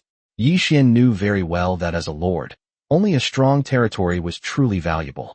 No matter how strong one's personal combat power was, it would be difficult to exert it in front of a lord. Only a lord who is stable enough can truly go all the way. As for strength, enough is sufficient. Time passed quickly, and several days went by. Nothing special happened during these days. Yi Xian was just familiarizing himself with the new combat skills. As for cultivation, Yi Xian was only at the beginner level. Before completing the job change, cultivation would not be of any use. Tomorrow is the end of the second event, and Yi Xian is starting to consider submitting the names of those legions to participate in the event. To ensure absolute safety and to avoid revealing too much of the territory's strength, Yi Xian decided to report the legions that had already been exposed. The 5-colored giants, the bloodthirsty dragon sparrows, and the Azura berserkers. As for the main territory, after much thought, Yi Xian decided to report it to the mother goddess's death servant, because Yi Miaohan would be by his side at all times in the future, which would definitely attract attention.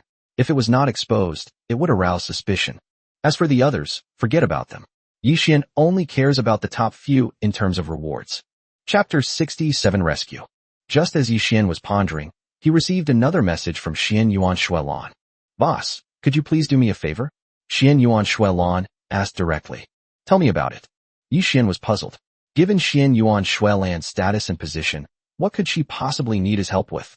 It's like this. My coordinates have been discovered by the people of the Great Ghost Empire. Now, lords of the Great Ghost Empire have been appearing around my territory one after another. As you know, the relationship between the Great Xia and the Great Ghost Empire in the Blue Star domain is not friendly. Given the opportunity, both sides will fight to the death. It turned out that Xian Yuan Shuelan's territory was accidentally discovered by a lord of the Great Ghost Empire, who immediately reported it. As a result, the Great Ghost Empire quickly mobilized a large number of lord forces to take down Xian Yuan Shuelan. Not only did they strike a blow against the power of the Great Xia, but they also hoped to gain benefits by endangering the Great Xia.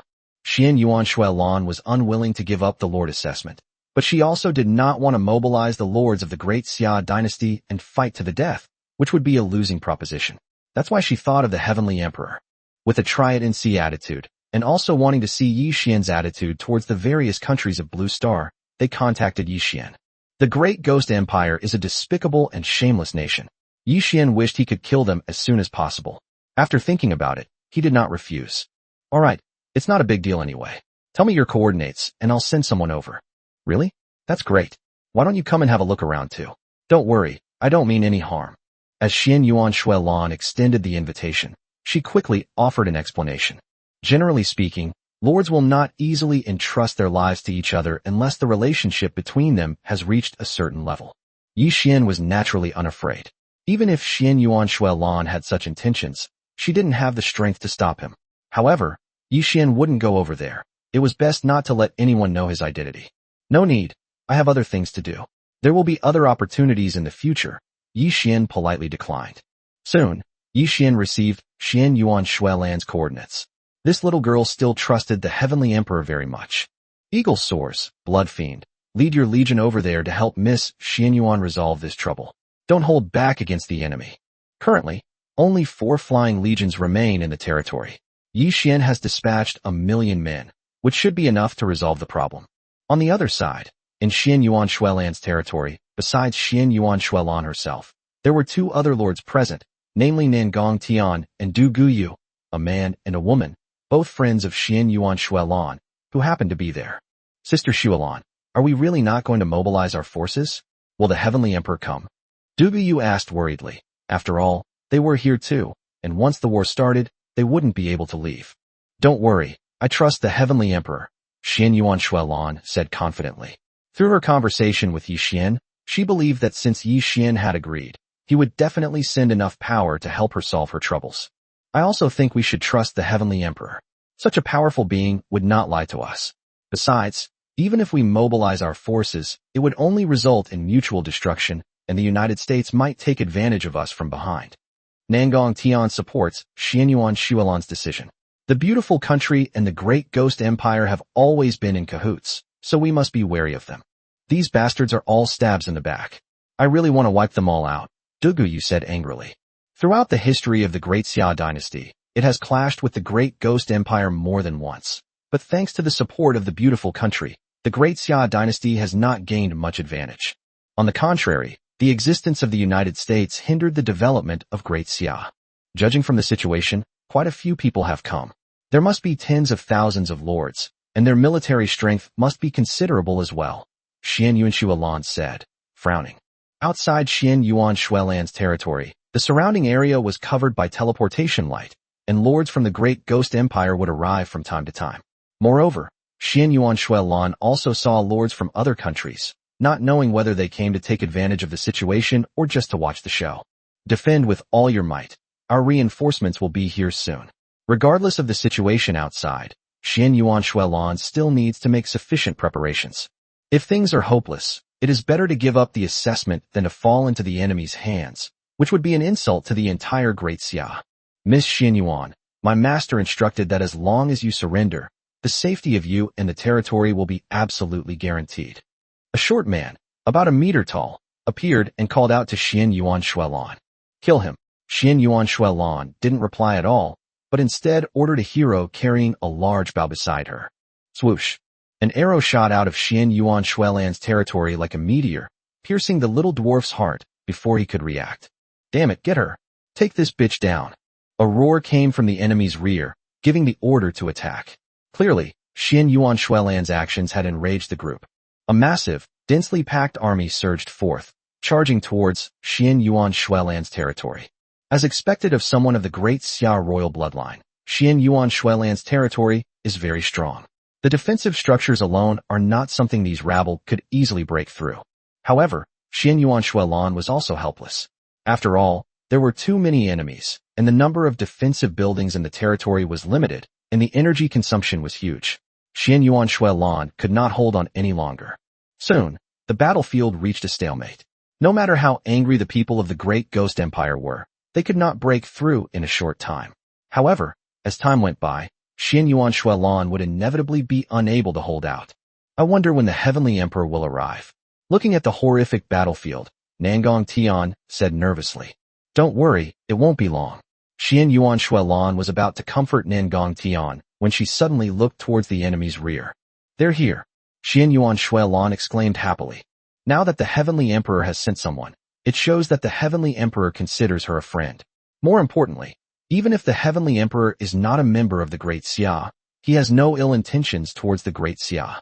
This is what Xian Yuan Shuelan values. In the distance, led by Eagle Soaring and Blood Fiend, the two legions swiftly charged into the enemy army, and no one could stop them in their tracks. This is not only because the Flying Legion is terrifying, but also because of its overwhelming level and quality. Damn it, who are these people? Why are they attacking us? At this moment, the lords behind the enemy lines were furious. Send men over there to annihilate this enemy force, find out which faction they belong to, and make sure they suffer a terrible death, the person in charge ordered. A dozen minutes later, all the lords of the Great Ghost Empire were stunned. They had never seen such a powerful legion before. No matter how many people went up, they were easily wiped out by the enemy. In just 10 minutes, it was impossible to calculate exactly how many people had died. Soon, all the troops were deployed to the battlefield, and at this point, there was no longer any time to besiege Xian Yuan Shuelan's territory. However, to our dismay, it was completely useless. Soldiers, heroes, however many charge forward, how many die? Chapter 68 Warning. Half an hour later, Xian Yuan Shuelan, meeting Fei Yang and Shueisha. Both of them were battlefield killing gods, not good with words. When they met Xian Yuan Shuelan, they didn't say much, but simply revealed their identities and handed over the thousands of lords of the Great Ghost Empire that they had captured to Xian Yuan Shuelan. If Yi Xian hadn't instructed Xian Yuan Shuelan to hand over the prisoners to her before setting off, there probably wouldn't be a single enemy left on the battlefield by now. Thank you both for your help. Upon seeing the two, Xian Yuan Shuelan immediately expressed her gratitude. This was the first time she had met someone from the Heavenly Emperor's faction, and she was very curious about what kind of territory this was. The crisis has been resolved. We shall take our leave. Without giving Xian Yuan Shuelan a chance to explore, They turned and left after completing the task. Xian Yu and Xue and the others exchanged glances, feeling helpless. What a strong-willed general. He didn't give them any face at all. That's the advantage of having great strength. What should we do with these people? Kill them all. At this moment, Dugu saw the thousands of prisoners in front of him and asked a question. No, it would be a waste to kill him. Besides, he's not really dead. I think it would be better to get some benefits from him. Perfect, I know what the Heavenly Emperor needs. How about we return the favor? Xian Yuan Shuelon thought for a moment and made a decision. If this were on the origin continent, none of these people would survive. Unfortunately, this is an assessment space, so killing them wouldn't be a real death. It would be better to exchange them for some benefits. A message appeared on the Blue Star Domain's public channel, attracting everyone's attention. Today, tens of thousands of lords from the Great Ghost Empire attacked my territory without cause. After being annihilated by our army, more than 6,000 lords were captured. We hope that the high-ranking officials of the Great Ghost Empire will step forward to ransom them. The deadline is one day, and we will not wait until then. Today, tens of thousands of lords from the Great Ghost Empire attacked my territory without cause. After being annihilated by our army, more than 6,000 lords were captured. We hope that the high-ranking officials of the Great Ghost Empire will step forward to ransom them. The deadline is one day, and we will not wait until then. Today, tens of thousands of lords from the Great Ghost Empire attacked my territory without cause.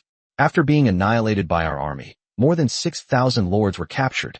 We hope that the high-ranking officials of the Great Ghost Empire will step forward to ransom them. The deadline is one day, and we will not wait until then. With such a continuous barrage of posts, it's impossible not to see them. Damn it! Is Great Xia trying to provoke us and start a war? They've detained the lord of my Great Ghost Empire without cause. They must give us an explanation. Indeed, the Great Xia dynasty is unethical and resorts to extortion. It is simply unforgivable. Bullshit, you couldn't beat them and got arrested, and you're still spouting nonsense. If you've got the guts, don't try to ransom them, just kill them all. Miss Xinyuan, we are all brothers from the same domain. Why are you so eager to fight each other? Let's spare the brothers of the Great Ghost. At this time, the public channel was very lively, with people turning black into white, playing the good guys, and all sorts of scoundrels coming out to put on airs. Shut up, everyone. Anyone who disagrees, give me your coordinates, and I'll personally negotiate. Remember, one day, 10,000 basic buildings, plus 6 trillion spirit coins. If you're short even a single coin, you can expect to be collecting your corpse. Xian Yuan Shuelon has a short temper and doesn't tolerate these people. Although Xian Yuan Shuelon is young, she has been influenced by her surroundings since childhood, and, through her education, she clearly knows that when it is necessary to be assertive, one must not be soft-hearted. Who would dare to give out their coordinates? That's just asking for trouble. It's fine to vent on public channels, but when it comes to the real thing, everyone runs away faster than the last. Miss Xinyuan, this is blatant extortion, which goes against the usual practices of the Great Xia dynasty. Please reconsider. You'd better release them obediently, and we won't pursue your wrongdoing. Otherwise, at this moment, a high-ranking official from the Great Ghost Empire stepped forward. Otherwise what? What? Come and hit me if you dare. If you don't have the guts to admit it, trash will always be trash. Xian Yuan Shuelon mocked without any restraint. Humph, how could our people do such a despicable thing? It must be a trap set by your Great Xia people. Alright, shut up. Don't you find it disgusting? Just one question. Are you going to redeem us or not? Xian Yuan Shuelon was well aware of the shamelessness and despicable nature of the people of the Great Ghost Empire, and she didn't bother arguing with them at all. The other party was furious that Xian Yuan Shuelon showed them no respect, but they couldn't bring themselves to abandon these lords. The consequences of abandoning them would be too great, and they wouldn't be able to explain themselves back on Blue Star. Miss Xinyuan, since you insist on extortion, we hope you can bear the consequences. Also, could the ransom be reduced? While making threats, they also discussed ransom. That's definitely the style of the Great Ghost Empire. Xian Yuan Shuelon didn't reply at all. At this moment, Xian Yuan Shuelan's private chat channel kept ringing with messages from people asking about the situation, pleading for mercy, and all sorts of other things. This also gave Xian Yuan Shuelon an opportunity to know who her friends were and who might become potential enemies. An hour later, Xian Yuan Shuelon completely ignored her. Left with no other option, the high-ranking officials of the Great Ghost Empire had to agree to pay the ransom, as they were unwilling to bear the consequences of refusing to help someone in distress. This was the first time Xian Yuan Shuelan had ever received so many buildings and spirit coins at once, especially buildings. Even basic buildings rarely appeared in such large quantities at once.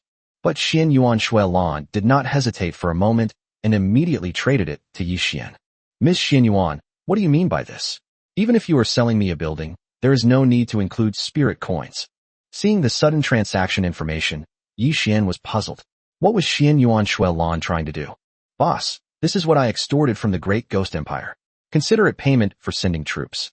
I know you need these buildings, and the spirit coins are just a bonus. Xian Yuan Shuelan did not hide the origin of the items, openly admitting that they were obtained through extortion. This isn't a good idea. After all, you've suffered quite a loss too. I'm just helping out. Yi Xian truly hadn't expected that sending 2 legions out for a short trip would yield such a great harvest. Take it if you want it. It's something you extorted anyway. Might as well take it. Xian Yuan Shuelan didn't seem to care much. Okay, I really need it. Thanks. If you have any more good opportunities like this in the future, feel free to contact me. Now that he understood what was going on, Yi Xian no longer refused and gladly accepted it. Extortion is indeed a quick way to get rich. Yu Fei and his army have been busy for so long, and they have only obtained a little over 1,000 basic buildings, less than 2,000. But by doing this to the Great Ghost Empire, they have gained more than 5 or 6 times the amount. Yi Xian examined them carefully and found that they were mostly basic structures such as farmland, wells, nurseries, roads, and streams. There were less than 1,000 defensive structures, and they were all the lowest level defensive structures. As for troop buildings, there are no advanced buildings at all. Yi Xian was quite satisfied. After all, he had obtained so many buildings without giving anything in return. What more could he ask for, especially since he also had the system to evolve? Without further ado, Yi Xian immediately got to work. With so many buildings, Yi Xian was too lazy to check the data and simply opened the territory map to start building them one by one. They worked until late at night and finally finished. By then, all the armies that had set out on their expeditions had already withdrawn. Chapter 69 Legion Ranking. The next day, Yi Xian followed his plan and submitted the 5-colored giants, bloodthirsty dragon sparrows, and Azura berserkers as legions from the Heavenly Emperor's territory to participate in the competition. Afterwards, Yi Xian submitted the Mother Goddess's nest under the name 9 Heavens Palace to participate in the competition. Whether the Mother Goddess's nest can win an award is not important to Yi Xian. What is important is that Yi Xian needs to expose the 9 Heavens Palace in order to cope with the national level inspection after the assessment ends. Moreover, as long as he remains active on Earth and fulfills his mother's last wish, Yi Miaohan's strength will inevitably be exposed sooner or later.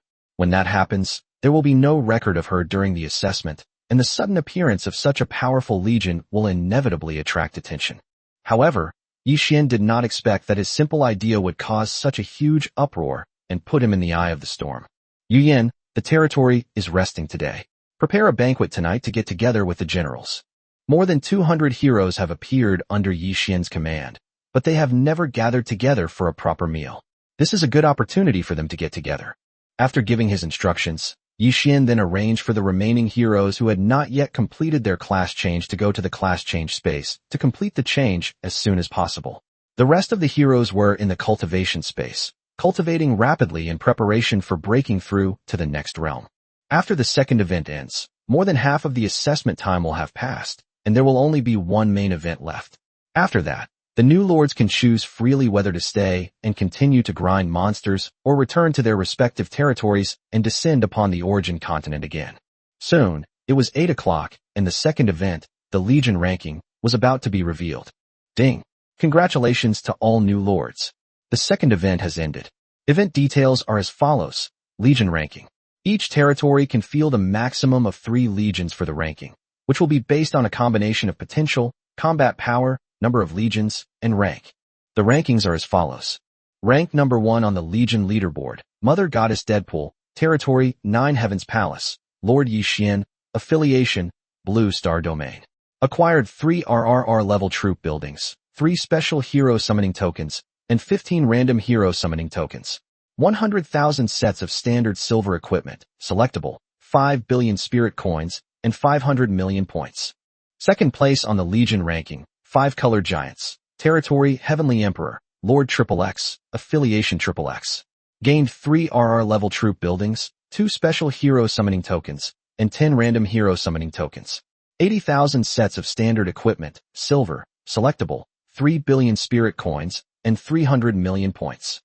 Third place on the Legion ranking, Bloodthirsty Dragon Sparrow, Territory Heavenly Emperor, Lord XXX, Affiliation XXX. Gained 3 R-level troop buildings, 1 special hero summoning token, and 5 random hero summoning tokens.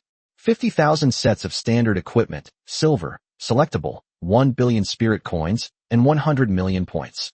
Ranked 4th in the Legion leaderboard, Azura Berserker Cavalry, Territory Heavenly Emperor, Lord XXX, Affiliation XXX. Gained 2 R-level troop buildings, 5 random hero summoning tokens, 30,000 sets of standard equipment, silver, selectable, 500 million spirit coins, and 50 million points. Ranked 100th in the Legion leaderboard, Elf Archer, Territory Linger, Lord Linger. Rewards include 1 S-tier troop building, 1 random hero summoning token, 1,000 sets of standard equipment, Black Iron, selectable, 500,000 spirit coins, and 10,000 points. Soon, the top 100 legions on the leaderboard were announced.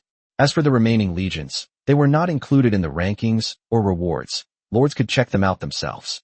When Yi Xian saw the name of the first place legion, he was shocked. He just wanted to get some exposure. How did he become number 1? Meanwhile, Yi Xian wasn't the only one who was bewildered. Holy crap, who is Yi Xian? He actually defeated the Heavenly Emperor and became number 1. Speaking of Mother Goddess Deadpool, what kind of legion is that? I've never heard of it before. Could it be an advanced version of the Mother Queen? Surprisingly, someone accidentally guessed Yi Miaoan's background. Isn't this instant fame? Now everyone knows the name Yi Xian. I'm so envious. My god, this is insane. Yi Xian, the Lord of the Nine Heavens Palace territory, is actually from my Blue Star region. Judging from his name, if I'm not mistaken, he's from the Great Xia. At this moment, the lords who were paying attention to their respective domain rankings quickly saw Yi Xian's identity, a Blue Star person. One Heavenly Emperor is enough to make people despair. But how come Yi Xian suddenly appeared, and the strength of his army has actually squeezed out the Heavenly Emperor and ranked first? The emergence of 2 lords ranked number 1 in our Blue Star domain is unprecedented in 10,000 years. I don't know whether it's a blessing or a curse. Upon hearing this, everyone fell silent. Yes, in every new lord assessment, there are only a handful of people in the Blue Star domain who can rank within the top 1,000. This time, things have gotten really interesting. Not only have 2 people taken the top spot, but the Heavenly Emperor has also taken the 2nd, 3rd, and 4th places on the rankings. What does this mean? The Heavenly Emperor's legions are all incredibly powerful. This time, only 3 legions are allowed to be reported in the rankings, so this is definitely not the Heavenly Emperor's limit. Perhaps Yi Xian's overall strength is inferior to that of the Heavenly Emperor, but he is able to overpower the Heavenly Emperor and seize the 1st place. How could the Mother Goddess's death servant be so simple? Yi Xian really didn't expect that the Mother Goddess dead servants, with only 101 members, could rank first. In Yi Xian's mind, it was enough for the Mother Goddess dead servants to be on the list, even if they were ranked in the tens of thousands, just to leave a trace. He just didn't expect them to rank first. Yi Xian's original intention was to leave his name on the list of Mother Goddess's dead servants so that the Great Xia would have something to trace when they investigated in the future. This sudden turn of events disrupted Yi Xian's plans. From being unknown to becoming famous throughout the world, it was all because of one wrong decision he made. At this moment, Yi Xian's private chat channel was receiving tens of thousands of friend requests per second. Worrying now is useless. What's important is to consider how to deal with the situation next. It seems that before the assessment ends, Yi Miaohan's strength must be raised to the limit of the 1st level, and the scale of the Mother Goddess's dead servants must also be expanded, but now is not the time. Fortunately, the harvest was still quite good, yielding 11 troop buildings. Although the troop grade was meaningless to Yi Xian, as the evolved troops were all RRR level. However, Yi Xian still cared a lot about the 3 RRR level units he received as a reward. But so far, Yi Xian already had 9 RRR level units that he had not yet used. Only RRR level troop buildings can guarantee that the evolved troops will surpass the grade of those from the origin continent. Others only have a certain probability. The rank represents the limit of a unit's development, which is very important. As for the remaining hero summoning tokens, equipment, points, and spirit coins, Yi Xian didn't care much. Chapter 70 Turbulent Times. At this moment, Yi Xian was not in a hurry to use these gains. These things were his foundation. Yi Xian needed to develop steadily. As long as he accumulated enough points, it was not impossible for him to soar to great heights. Hey boss, someone surpassed you. What's your thought? Xian Yuan Shuelan asked in a teasing tone. Everyone relies on their own abilities, so what kind of ideas could they possibly have? Yi Xian wanted to say, that was me too. But he knew that even if he did, Xian Yuan Shuelan wouldn't believe him. In the history of the origin continent, no one had ever held the title of Lord of Two Territories. By the way, where are you from? After the assessment, would you be interested in cooperating with Great Xia?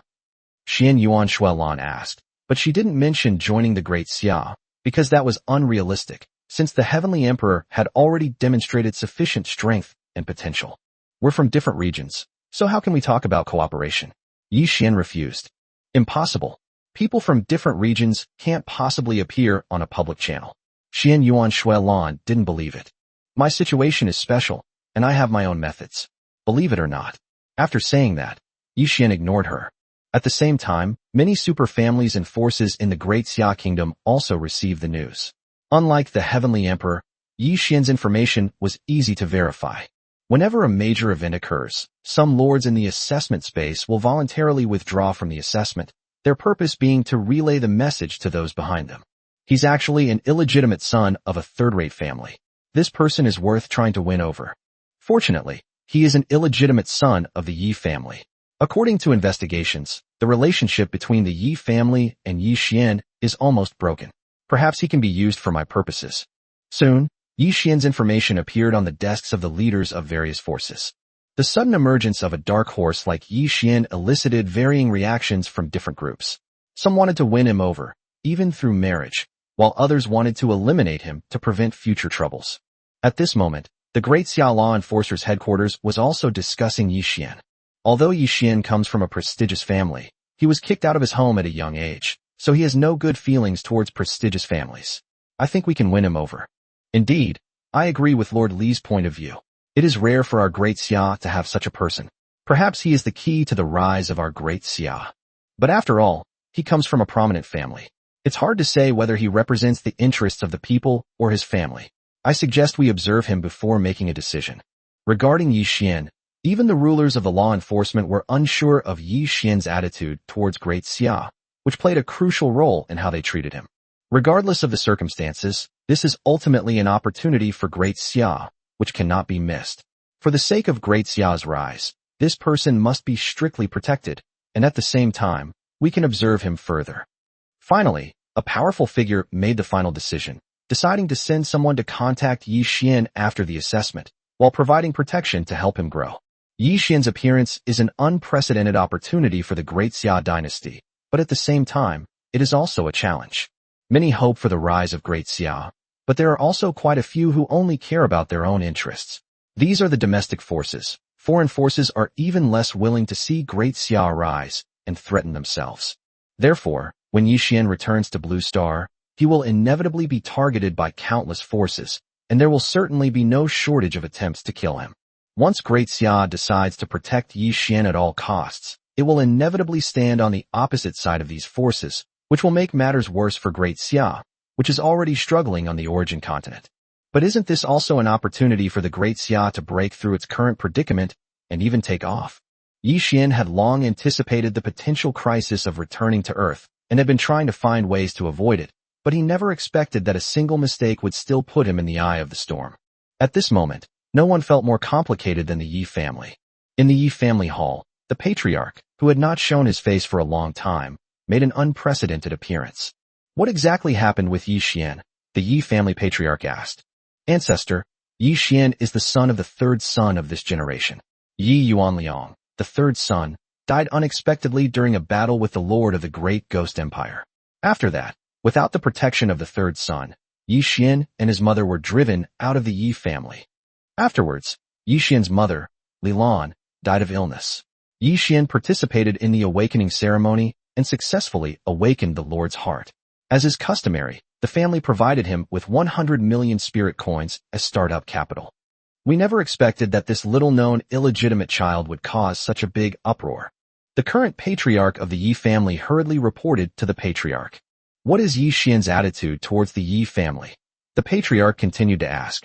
This It is said that Yi Xian and his mother were hunted down after leaving home, and Yi Xian almost died. It is possible that it was someone from my Yi family who did it. Although it was difficult to talk about, the clan chief dared not hide it and told the truth. Is there anyone who has doubts? The patriarch asked without looking up. Such things were not uncommon in large families, but things were different now. Yi Xian's value was simply too great. I suspect it was done by the third son's wife. You know, she's very jealous, and she comes from a prominent family, so...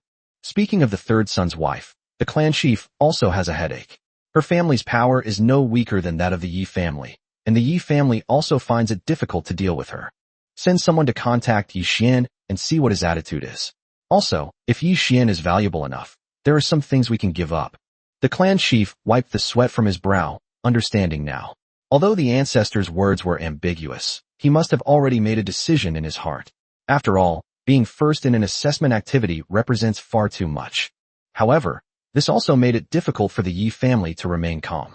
At the same time, the leaders of many international forces were also discussing Yi Xian's situation. Without exception, all the forces made the same decision. They must not give Yi Xian a chance to grow.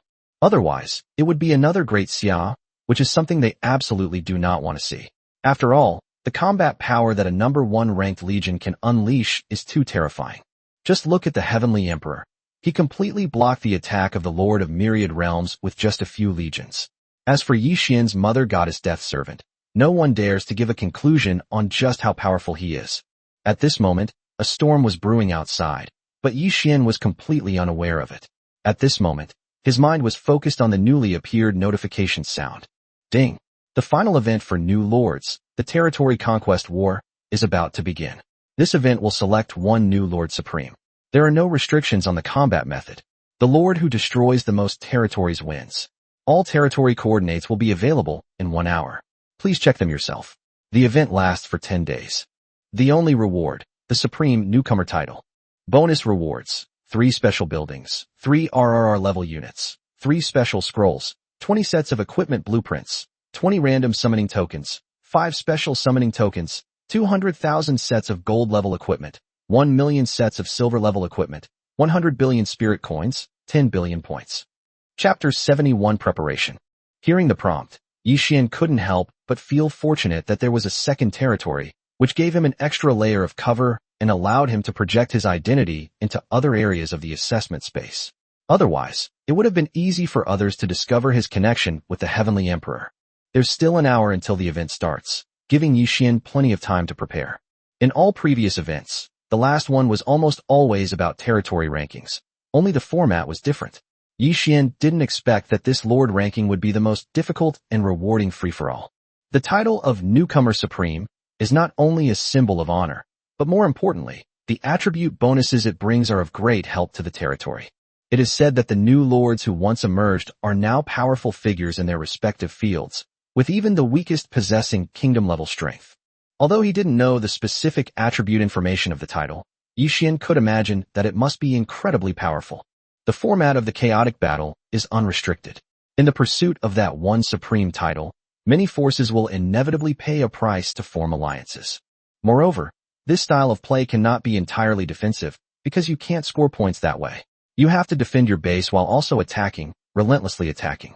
This requires the rational allocation of troop strength. As celebrities in the assessment space, whether it's the Heavenly Emperor or the Nine Heavens Palace, they are all key targets of the enemy's attention. As for Yi Xian, he cannot give up yet, because if he gives up one territory, the other territory will also be lost when he finishes his assessment. The key to striking the right balance in this process is especially important. Both territories need to be defended, and sufficient offensive power must also be ensured. Fortunately, all the legions were in the territory. Yi Xian summoned all the heroes to the conference hall to hold a pre-battle meeting and hear the opinions of the generals. A few minutes later, everyone arrived, and Yi Xian told them about the event without reservation. This is where the importance of the human army becomes apparent.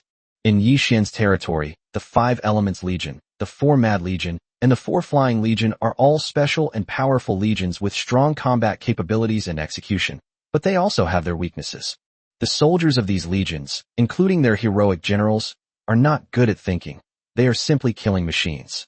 Asking them for advice is less effective than Yi Xian coming up with his own solutions.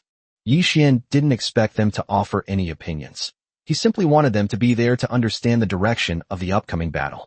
Yi Xian placed all his hopes on Yu Fei, Wu Qi, Pang Wan, Wang Jian, Guazi, and Qi Jiguang. My lord, I believe we will inevitably be targeted, especially the second territory, which will be the focus of attention. Yu Fei was the first to express his opinion. However, for the sake of the final reward, I still believe that we should invest a large number of troops in a major offensive. As for the safety of the territory, the second territory has the 5 Elements Legion to cooperate with the defensive buildings, so there should be no major problem.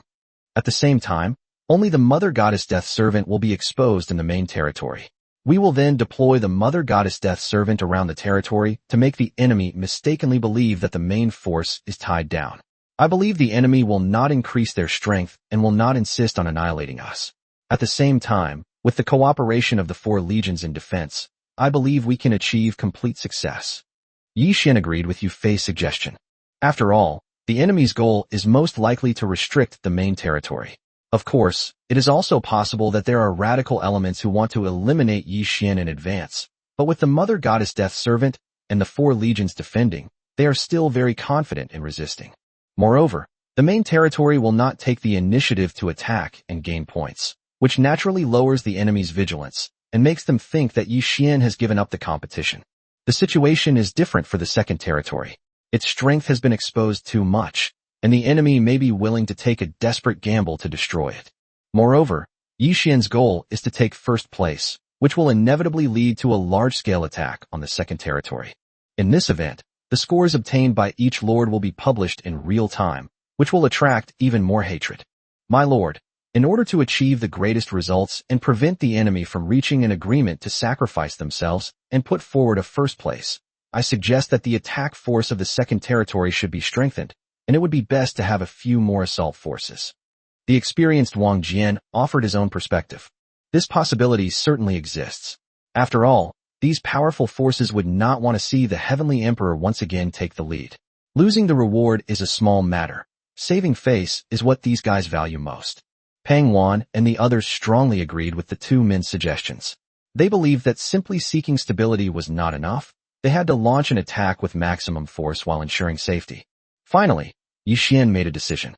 Due to their characteristics, the 5 Elements Legion excels at fixed battlefields but has poor mobility, making them the best choice for defending the second territory.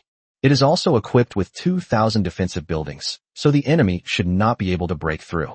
Even if there is an emergency, with Yi Xian there, a new legion can be summoned at any time, so there should be no major problem. As for the first territory, Yi Xian and his generals decided that 4 legions, Gao Shun's trapped camp, Wang Jian's Great Qin Tiger Army, Wu Qi's Wei Wuzu, and Qi Jiguang's Qi Family Army, would remain to defend it. Other highly mobile units, such as the Yu Family Army, the Xuanjiao Army, the White Robe Army, and the Beggar Army, were moved directly to the second territory by Yi Xian, becoming part of the second territory's combat order. In addition to the 4 Flying Legions, the 4 Mad Legions, the Mech War God, the Shadow Legion, and the 5 Colored Giants, a total of 15 legions are responsible for attacking other territories. That wasn't enough, so Yi Xian decided to activate the summoning once more. With the second territory already attracting the attention of many forces, especially due to its unique characteristics, Yi Xian decided to go all out this time, unleash his full potential, and release the 300,000 points he had accumulated. If necessary, Yi Xian could even reclaim them at any time to receive an additional 1 million points in aid. This confidence gave Yi Xian boundless assurance. Since everyone wants to know just how powerful the Heavenly Emperor is, let them see it all at once. For stable development, sufficient deterrence is also essential. Yi Xian decided to be impulsive this once. Soon, an hour passed, but no enemies appeared around Yi Xian's 2 territories. Yi Xian knew that the enemy would not dare to attack him easily before they were fully prepared. After all, if there were too few people, they wouldn't be enough to satisfy Yi Xian's hunger. As agreed, Yi Xian first set up the defenses, then divided the 15 legions into 75 squads, each tasked with finding its own target. At the same time, Yi Xian spent points to upgrade the unit level of the 8 human legions to level 60, and the number of summoned soldiers reached 500,000. He immediately launched the summoning, replenished equipment, and then upgraded all soldiers to level 80 and all generals to the maximum level. He also spent 1.8 billion points to directly complete the job change for 18 people. Chapter 72, The Five Beast Legion. With the power of money, Yi Xian's territory army and heroes finally synchronized, with soldiers reaching level 80 and all heroes undergoing their first class change. This is a qualitative leap. Even if the army is divided, it is fully capable of handling any battle. Just as the legions were about to set off, Yi Xian suddenly realized that he had overlooked a problem, so he called over the generals of several human legions and led them to the reviewing stand. In Yi Xian's vision, each legion would consist of 5 commanders and generals, each leading 100,000 men, enough to attack other territories. This is Yi Xian's envisioned optimal configuration for each legion. Legion commanders will be assigned after the troop buildings are upgraded, significantly increasing the number of summonable soldiers. But Yi Xian suddenly realized that the human army's generals were not fully equipped. Therefore, Yi Xian decided to summon another group of generals before setting off. At the command platform, 1 hero can be summoned for every 1,000,000 points. At this moment, Yi Xian had more points than ever before, so summoning a general was no problem. Yi Xian waved his hand and summoned another 100 human generals. Bai Qi, Xiang Yu, Zhao Yun, Lu Bu, Yuan Qingdu, Li Yuanba, Guan Yu, Zhang Fei, and a host of other well-known generals emerged one after another. This humble general pays his respects to your excellency. Yi Xian was still very excited to see these famous historical generals. These generals, each one a darling of their time, each a formidable warrior capable of leading independently, were a force to be reckoned with. Yi Xian eagerly anticipated the power they would unleash when they came together. Yi Xian hurriedly told everyone to get up, and then upgraded these heroes. After spending more than 10 billion, everyone's level was completed, and they all completed the first transformation.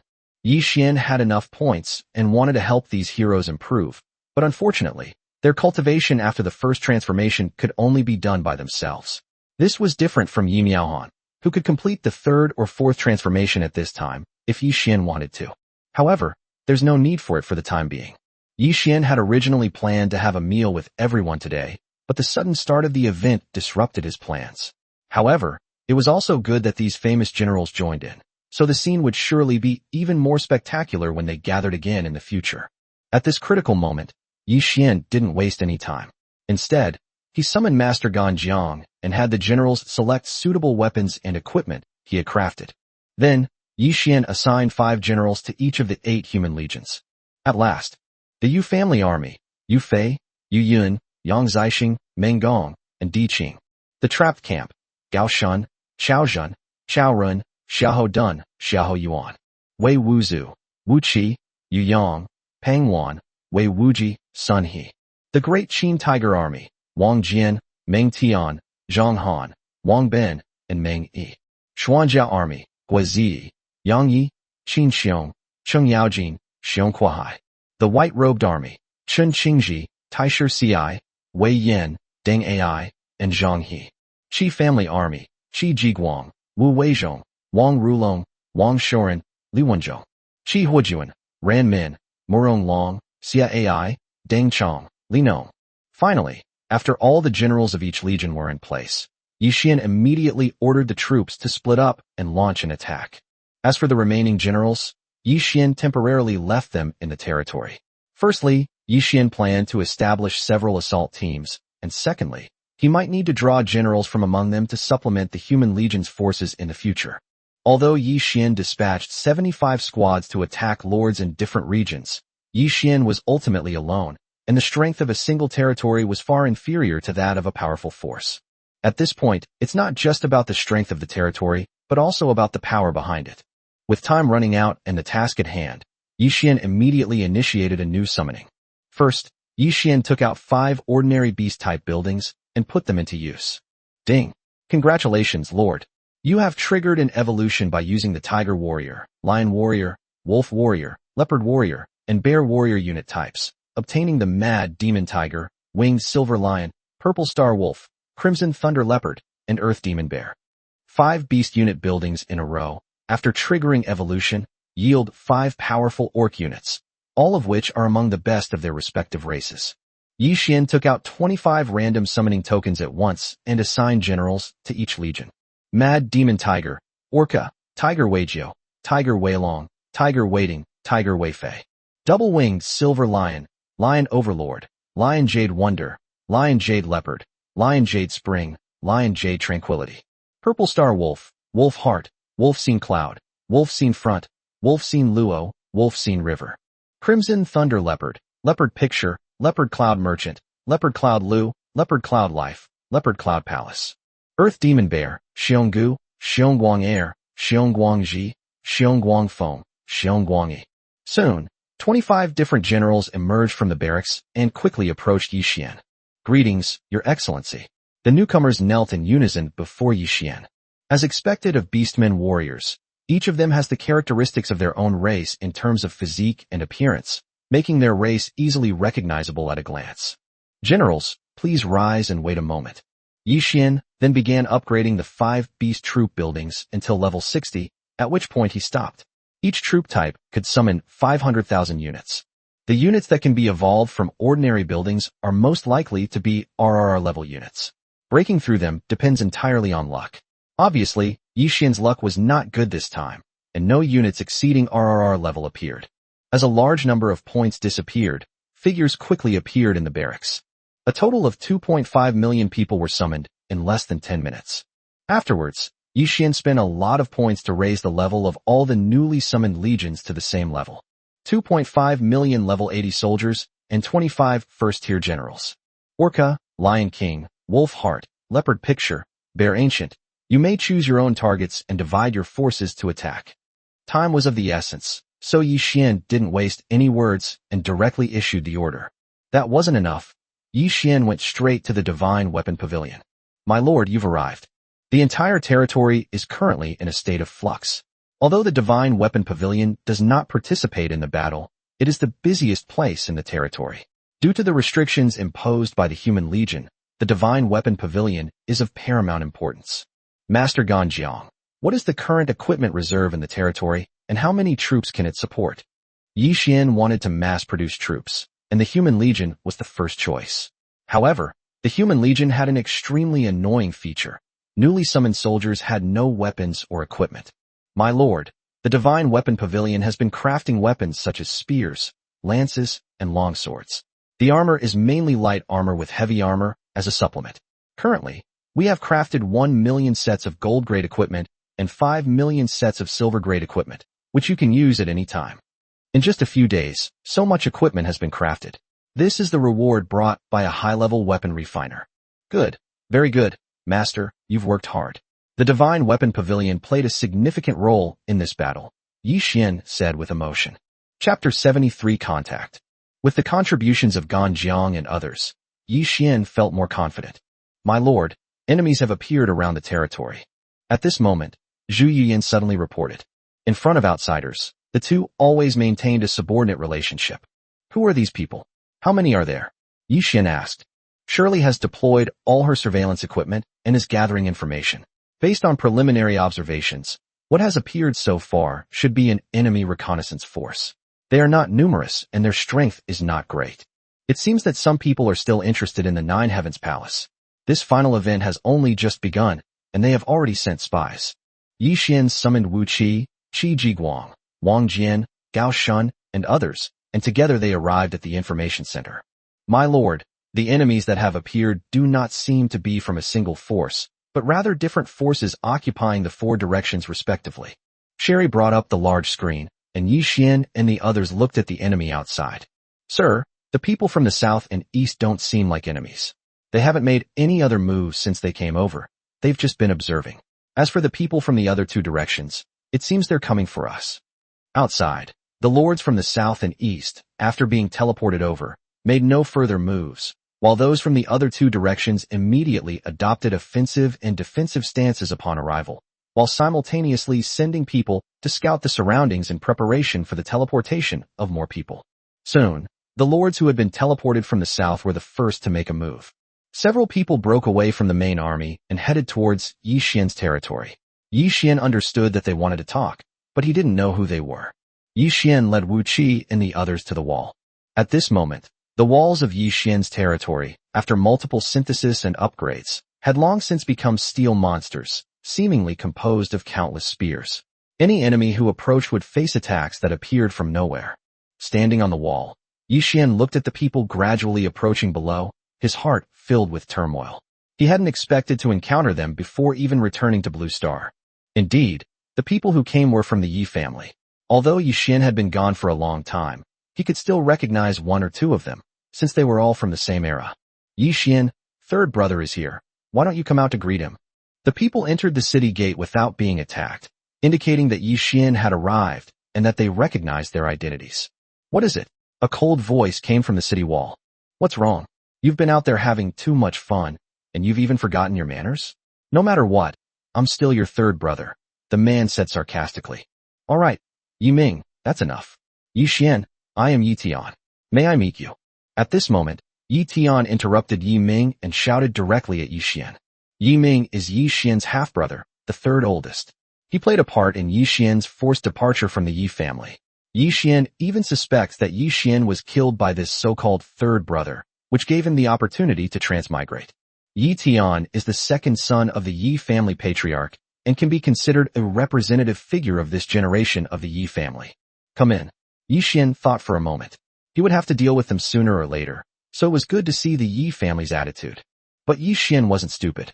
He quickly transferred the special buildings, such as the Spirit Stone Realm and Energy Stone Realm in his territory to the second territory. Aside from the Spirit Vein Cottage, the Hidden Lord statue, there are only a few troop buildings and defensive structures.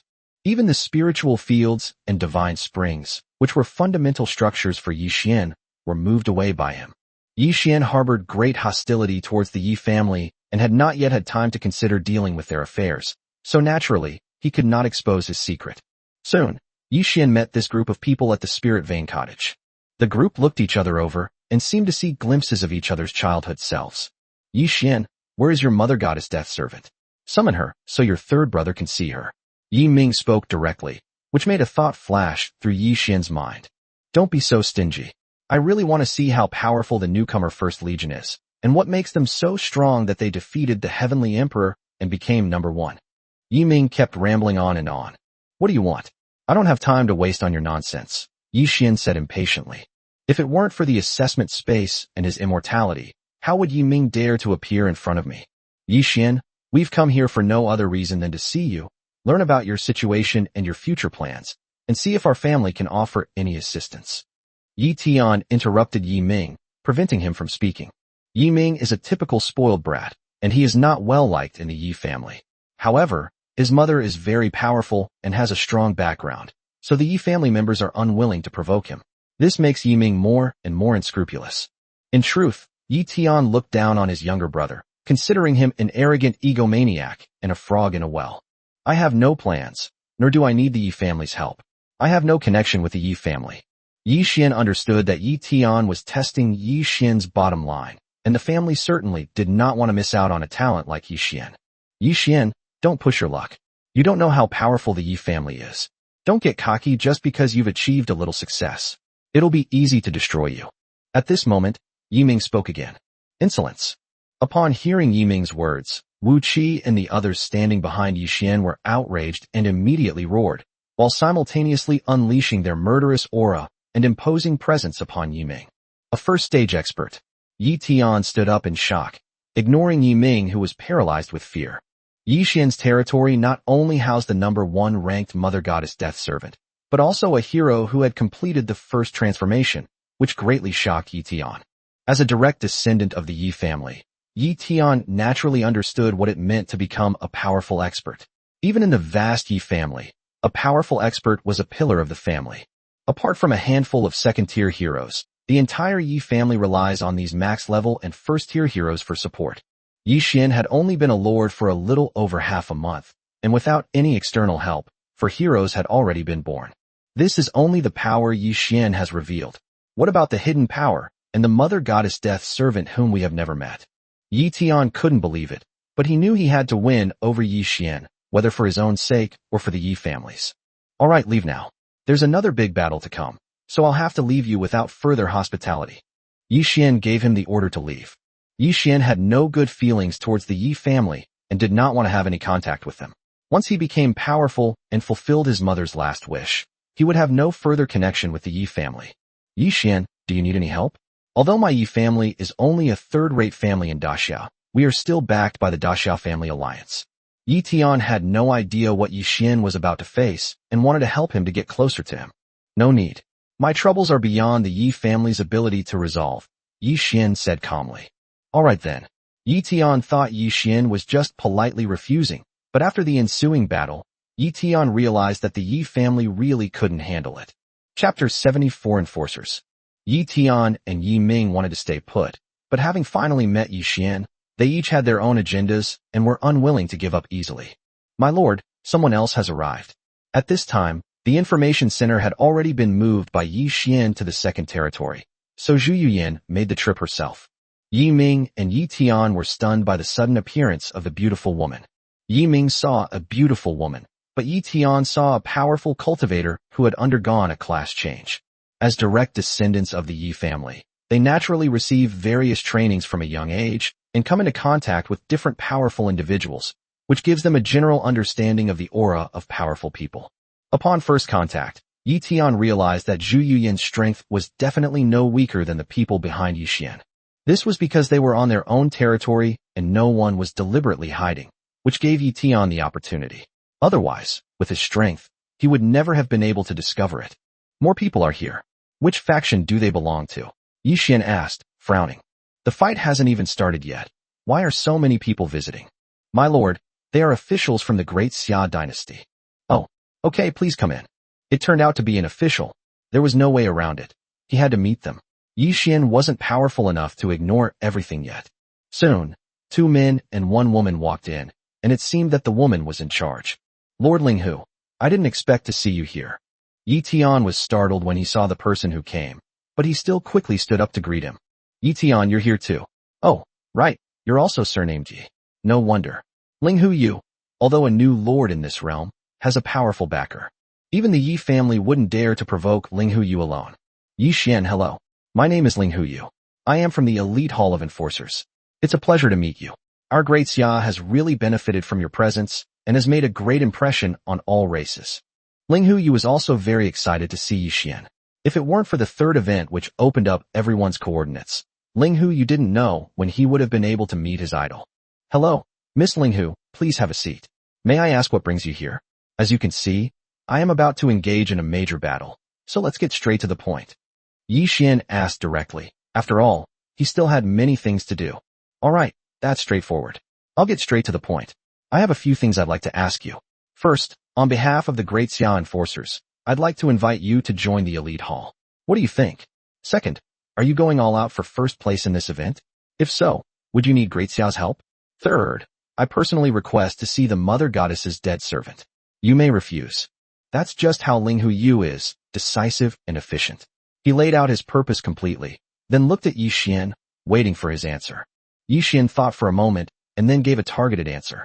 First, I need to think about whether I should join the Great Xia Enforcers, since I've never considered it. Second, I'll only defend and not attack in this event, so there's no need to attract attention. Besides, I don't think I'm a match for the Heavenly Emperor. Third, Yu Yan, have Miao Han bring the Mother Goddess's death servant over. We'll need her help in the upcoming battle. Linghu Yu was quite satisfied with the answer Yi Xian gave.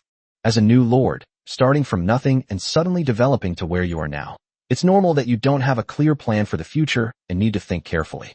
As for Yi Xian's decision to give up the event, it's easy to understand. After all, with the Heavenly Emperor around, it would be extremely difficult for others to get first place, especially for a small force like the Blue Star Domain, who would have no chance at all. Yi Xian, it seems that even if you give up, you'll still be in a lot of trouble. Linghu Yu also knew that with Yi Xian's reputation, countless forces would definitely come to test him, or even try to kill him. Even if they couldn't kill Yi Xian, they could still destroy his troops. In fact, if they were lucky enough to destroy Mother Goddess Deadpool, that would be perfect. That's their real goal. Without the Mother Goddess's death servant, Yi Xian will become utterly useless. There's no way around it. Everyone wants the number 1 ranked legion. Although the probability is ridiculously low, it's still a hope, isn't it? Yi Xian understood those people's thoughts, but they were destined to be disappointed. By the way, if the Heavenly Emperor attacks you, you'd better quickly abandon your lordly ambitions and end the assessment early. Don't try to fight him head-on. Linghu Yu casually gave a word of advice. Don't worry, I'm not stupid. With that, Yi Xian pointed to the leaderboard above his head. The Heavenly Emperor's score had exceeded 10,000, which meant that in less than 2 hours, the Heavenly Emperor had wiped out more than 10,000 lords. Although not number 1, it is still among the top. Miss Linghu, how do you think the Heavenly Emperor did it? Yi Tian, who had been unable to get a word in edgewise for a long time, asked at this moment. This can only mean that either the Heavenly Emperor has a powerful backer, or the Heavenly Emperor has a large enough army with extremely strong combat power, so he is attacking from multiple directions. Judging by the speed, there must be at least several hundred attack squads. As Ling Hu analyzed the situation, he was also shocked by his own words. Hundreds of attack squads, and each squad had the ability to independently destroy a territory. This Heavenly Emperor was too terrifying. After all, judging from the previous struggle for the secret realm, it seems that the Heavenly Emperor has no powerful backing. Should we go and make contact? At this moment, Ling Hu couldn't help but think that everyone knew where the Heavenly Emperor was, but no one dared to teleport there easily, for fear of causing the Heavenly Emperor to misunderstand. Ling Hu was the same. She also wanted to see if the Heavenly Emperor was indeed from the Blue Star region, as everyone said. However, Ling Hu ultimately did not go, perhaps out of respect for the strong. A short while later, Yi Miaohan appeared with 100 dead servants. They're all female soldiers, and each one looks extraordinary. Ling Hu thought to himself as he looked at the group of people who had entered. Miaohan, divide the Deadpools into 4 teams and have them guard the 4 city walls. Our goal is defense. If anyone attacks, we can simply repel them. Yi Xian immediately made the arrangements. Hello, Sister Miaohan. I'm Ling Hu. It's nice to meet you. At this moment, Ling Hu stepped forward and said to Yi Miaohan. Hello, my name is Yi Miaohan. Although Yi Miaohan is a special building in the Mother Goddess's nest, she has been completely transformed into a human, possessing normal human emotions and being no different from others. My lord, we have basically investigated the forces outside. On one side are the Blue Star region's beautiful country alliance and the great Ghost Empire, and on the other side are some lords from the myriad worlds. At this moment, Zhu Yuyan received Shirley's message and spoke up. Please leave, gentlemen. A great battle is about to break out here, Yi Xian said, issuing an order to leave. Okay, the assessment is about to end. I look forward to seeing you again on Earth. Ling Hu knew that every lord had his own secrets, and with the Great War beginning, it was indeed not suitable for him to stay.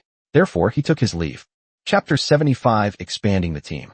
Seeing that Ling Hu left without hesitation, Yi Tian had no reason to stay and could only leave. Yi Xian, no matter what, you are a member of the Yi family. If you need any help, just ask. Yi Tian left with those last words.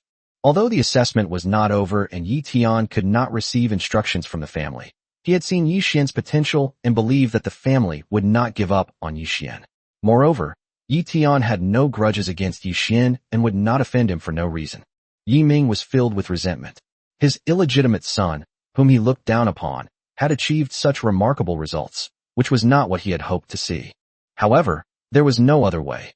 In the assessment space, Yi Ming had absolutely no strength to fight against Yi Xian, so he could only deal with it later.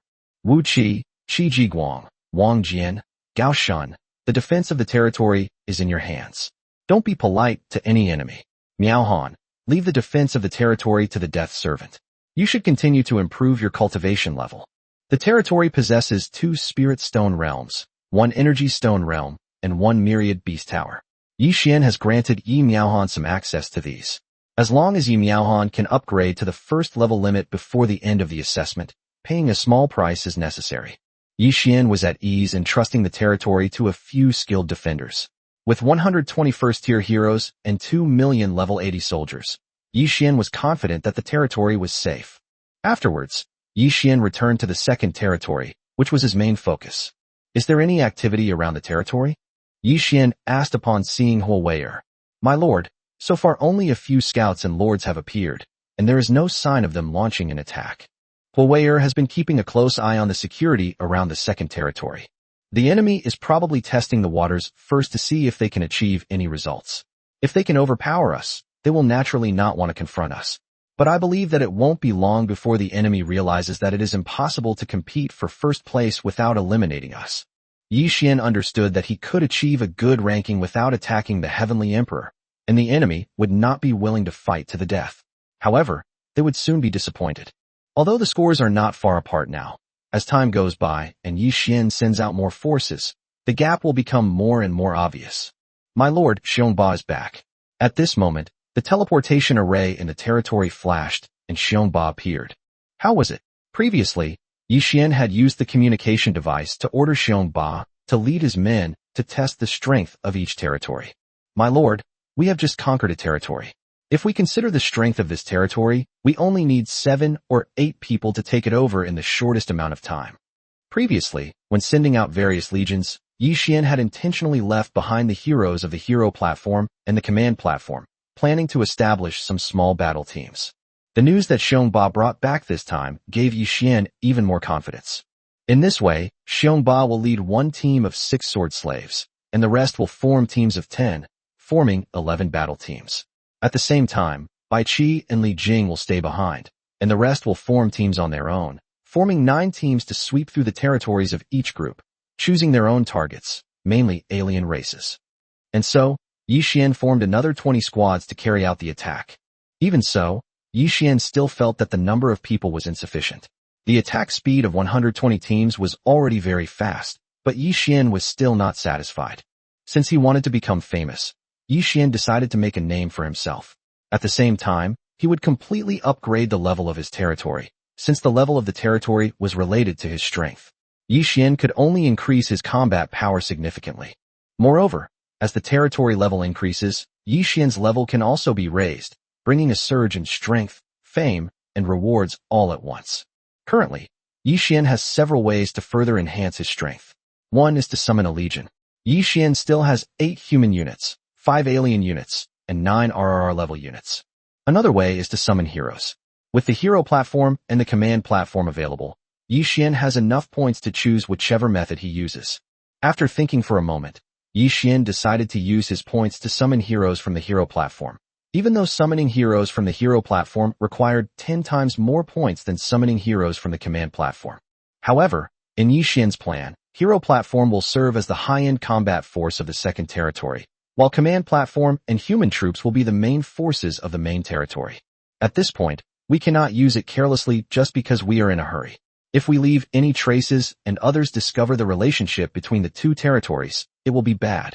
So Yi Xian once again summoned 200 people in a grand gesture. Among the people who appeared this time, besides some that Yi Xian knew, there were some whose names he didn't recognize at all. However, it didn't matter. No matter who they were, as long as they came from the hero platform, their combat power and potential had evolved, and their future growth space was the same. Dongwang Tai, Giguzi, Bei Mingzi, Chu Nangong, Gai Nya, Wei Zhuang, Liuji Heixia, Fu Nian, Zaiyozi, Chisongzi, Xinghuan, Gushen, Xuanzong, Dianxing, Yinri, Xianjian, Shengqi, Imo Qilin, Kushimo, Beijiwang, Kanglingwang, etc. Surprisingly, a third of the characters were masters from the Qin's Moon series. Yi Xian was very satisfied with this. These people had many skills and high combat power, making them the perfect choice for high-level fighters. This isn't over yet. Soon, another large group of people appeared in front of Yi Xian. These people are clearly martial arts masters. Xiao Feng, Duan Yu, Hong Qigong, Tian Boguang, Zhuolinchan, Yu Buchuan, the Sweeper Monk, Jiluan Fuwang, Guihai Yi Dao, Zhu Wushi, and so on. Greetings, Your Excellency. This was the first time Yi Xian had seen so many experts, each one possessing an imposing aura and standing tall and upright. Gentlemen, the territory is in dire need of manpower. I will not waste any more words. Everyone, form your own teams of 10 and find your own targets. After I upgrade you, you may set off. We obey your command. Yi Xian quickly allocated points to upgrade these 200 heroes. Trading hundreds of billions of points for 200 heroes who have undergone one reincarnation is an absolutely worthwhile deal. Go forth, where glory and achievement lie ahead. I, your lord, await your triumphant return. After the upgrade was completed, Yi Xian immediately issued an order to send everyone out without exception. Thus, Yi Xian has dispatched 140 squads. Bai Qi, Li Jing, you two return to the main territory and take charge of its defense. As long as the territory is safe, you two can act as you see fit. Seeing that Bai Qi had no mission, Li Jing and Yi Xian explained the arrangements they had previously made. The main territory will be handed over to the two of them. I believe they won't let me down. Yi Xian will stay in the second territory. Rest assured, my lord. We too will ensure the safety of the territory. The two made their promises and then returned to their main territory to take over the defense duties. Chapter 76, The Four Flames Legion. Yi Xian felt that although the territory had not been attacked yet, it was only a matter of time. The event had just begun, and the other lords were all watching. Once half the time had passed, they would find that if the Heavenly Emperor was not eliminated, no one else would have a chance. At that point, it will be the final madness. Although there is still time, Yi Xian still plans to use his resources and employs several RRR level units. He was reluctant to use them before because he didn't want to be too high profile, but now that it's unavoidable, he might as well go all out. Just as Yi Xian was preparing to take action, he received another message from Xian Yuan Shuelan, his only friend. Boss, how's your situation? Have you been targeted? Xian Yuan Shuelan asked, concerned about Yi Xian's whereabouts. No one will be foolish enough to target me for the time being, Yi Xian said nonchalantly. Seeing your score rise so quickly, others will gradually realize it and then launch a massive attack. However, I can't be of much help. It would be fine if it were an opponent from the Blue Star region, but against a lord of myriad realms, I would just be a sitting duck. Don't blame me for being disloyal. Yi Xian knew that Xian Yuan Shuelan was telling the truth. Don't worry, I'm fine with this. If you need my help, just let me know, Yi Xian said generously. Yi Xian helped her with a small favor last time, and Xian Yuan Shuelan repaid him with 10,000 basic buildings. If Xian Yuan Shuelan really needs help, Yi Xian is naturally willing to help. Thanks, boss. I guess after the lesson from last time, no one will dare to come again. Even if they do, it doesn't matter. I can just leave. Anyway, the last event has nothing to do with me. Staying one more day or one less day doesn't matter. In the past, the final stage of most assessments was based on the ranking of lords, but it is very rare to select only the first place winner, as is the case this time. In this way, for most lords, the assessment was actually over. Okay, let's keep in touch if anything comes up. Maybe I'll need your help in the future on the origin continent, Yi Xian said jokingly. After ending the call, Yi Xian continued his work, preparing for the upcoming battle.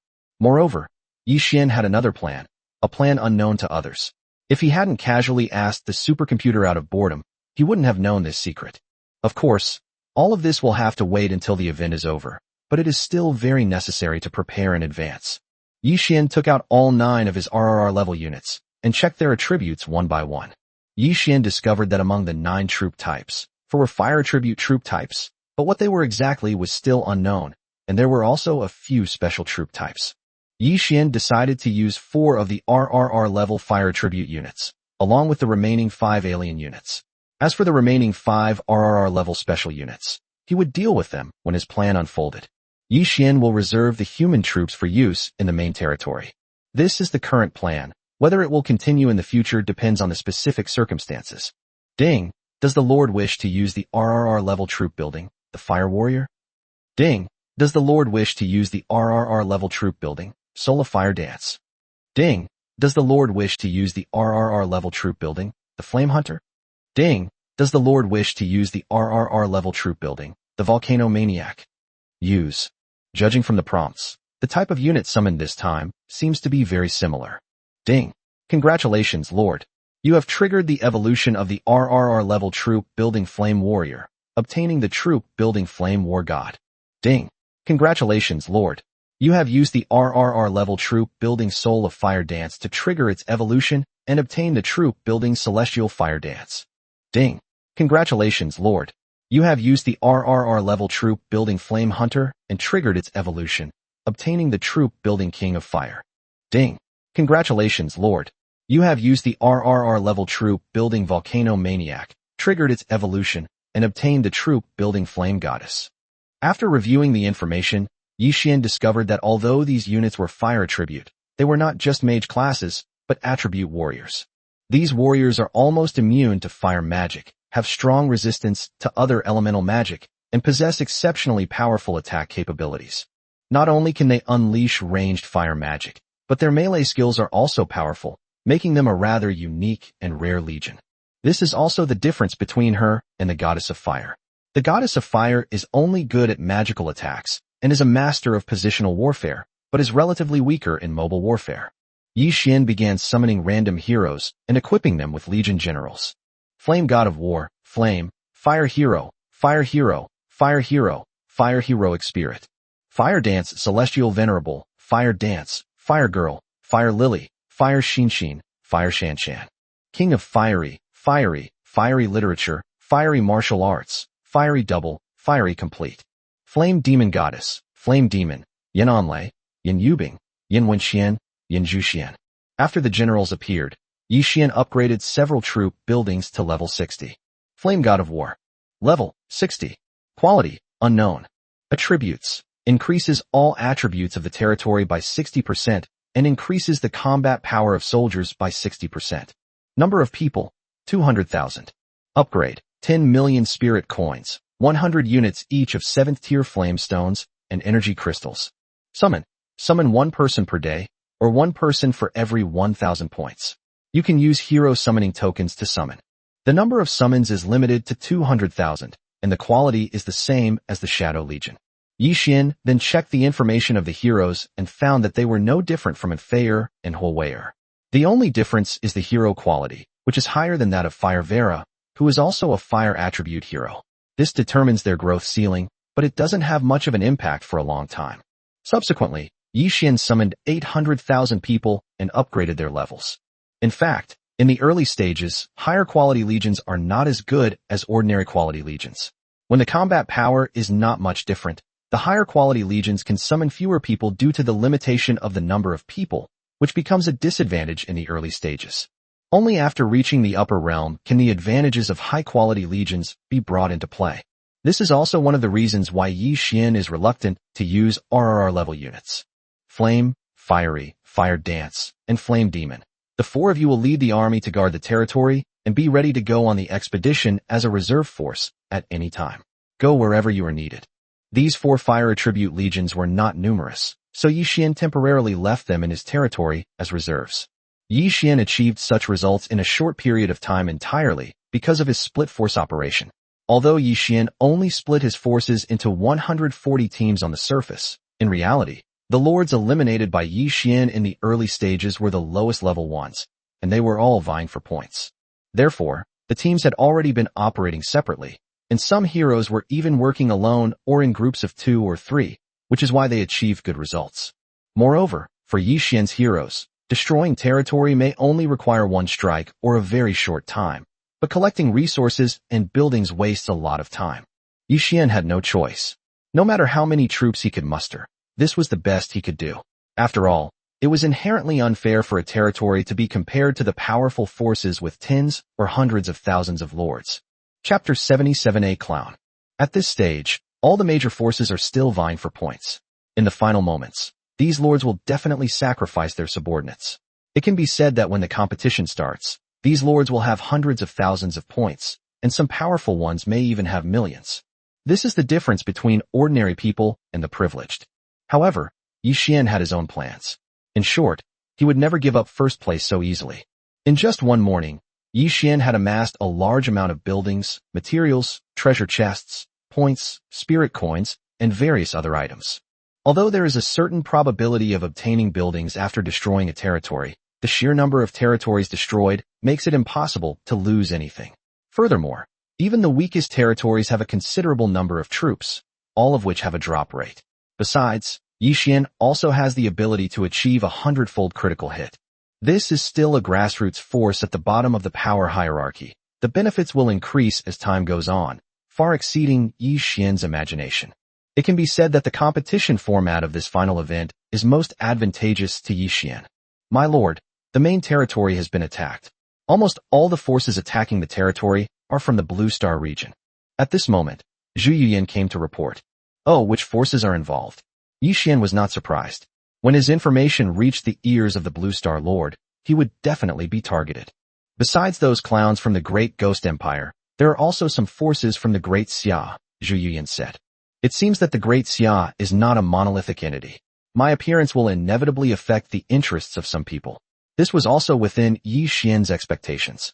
Don't worry, leave it to Bai Qi and Li Jing to handle. Yi Xian had complete trust in the two. Also, inform Sherry to record all the enemy forces that have attacked the main territory. We can settle this score later when we have more time. Yi Xian was no saint either, allowing others to bully him. It was just that the time was not right now, and he could only wait for a future revenge. Meanwhile, In the main territory, war had already broken out. The 4 legions that remained behind were stationed in 4 different directions. Bai Qi and Li Jing did not separate, as their territories had teleportation arrays, so they could quickly get there even if there were problems elsewhere. Outside the territory, there were countless figures, but they were almost all infantry and cavalry, and of low rank. As for the flying legions, they were almost nowhere to be seen. Regardless of the domain, flying legions are a rather special type of military force. Firstly, they are difficult to acquire, and secondly, training them requires not only time but also an excessive amount of points, which most lords cannot afford. This is the power of the lord of the country where you live, so weak, yet you dare to come and offend us. Bai Qi shook his head as he looked at the attacking army outside. Yes, we belong to the same country. Why are we so eager to fight each other? This is the inherent weakness of human nature.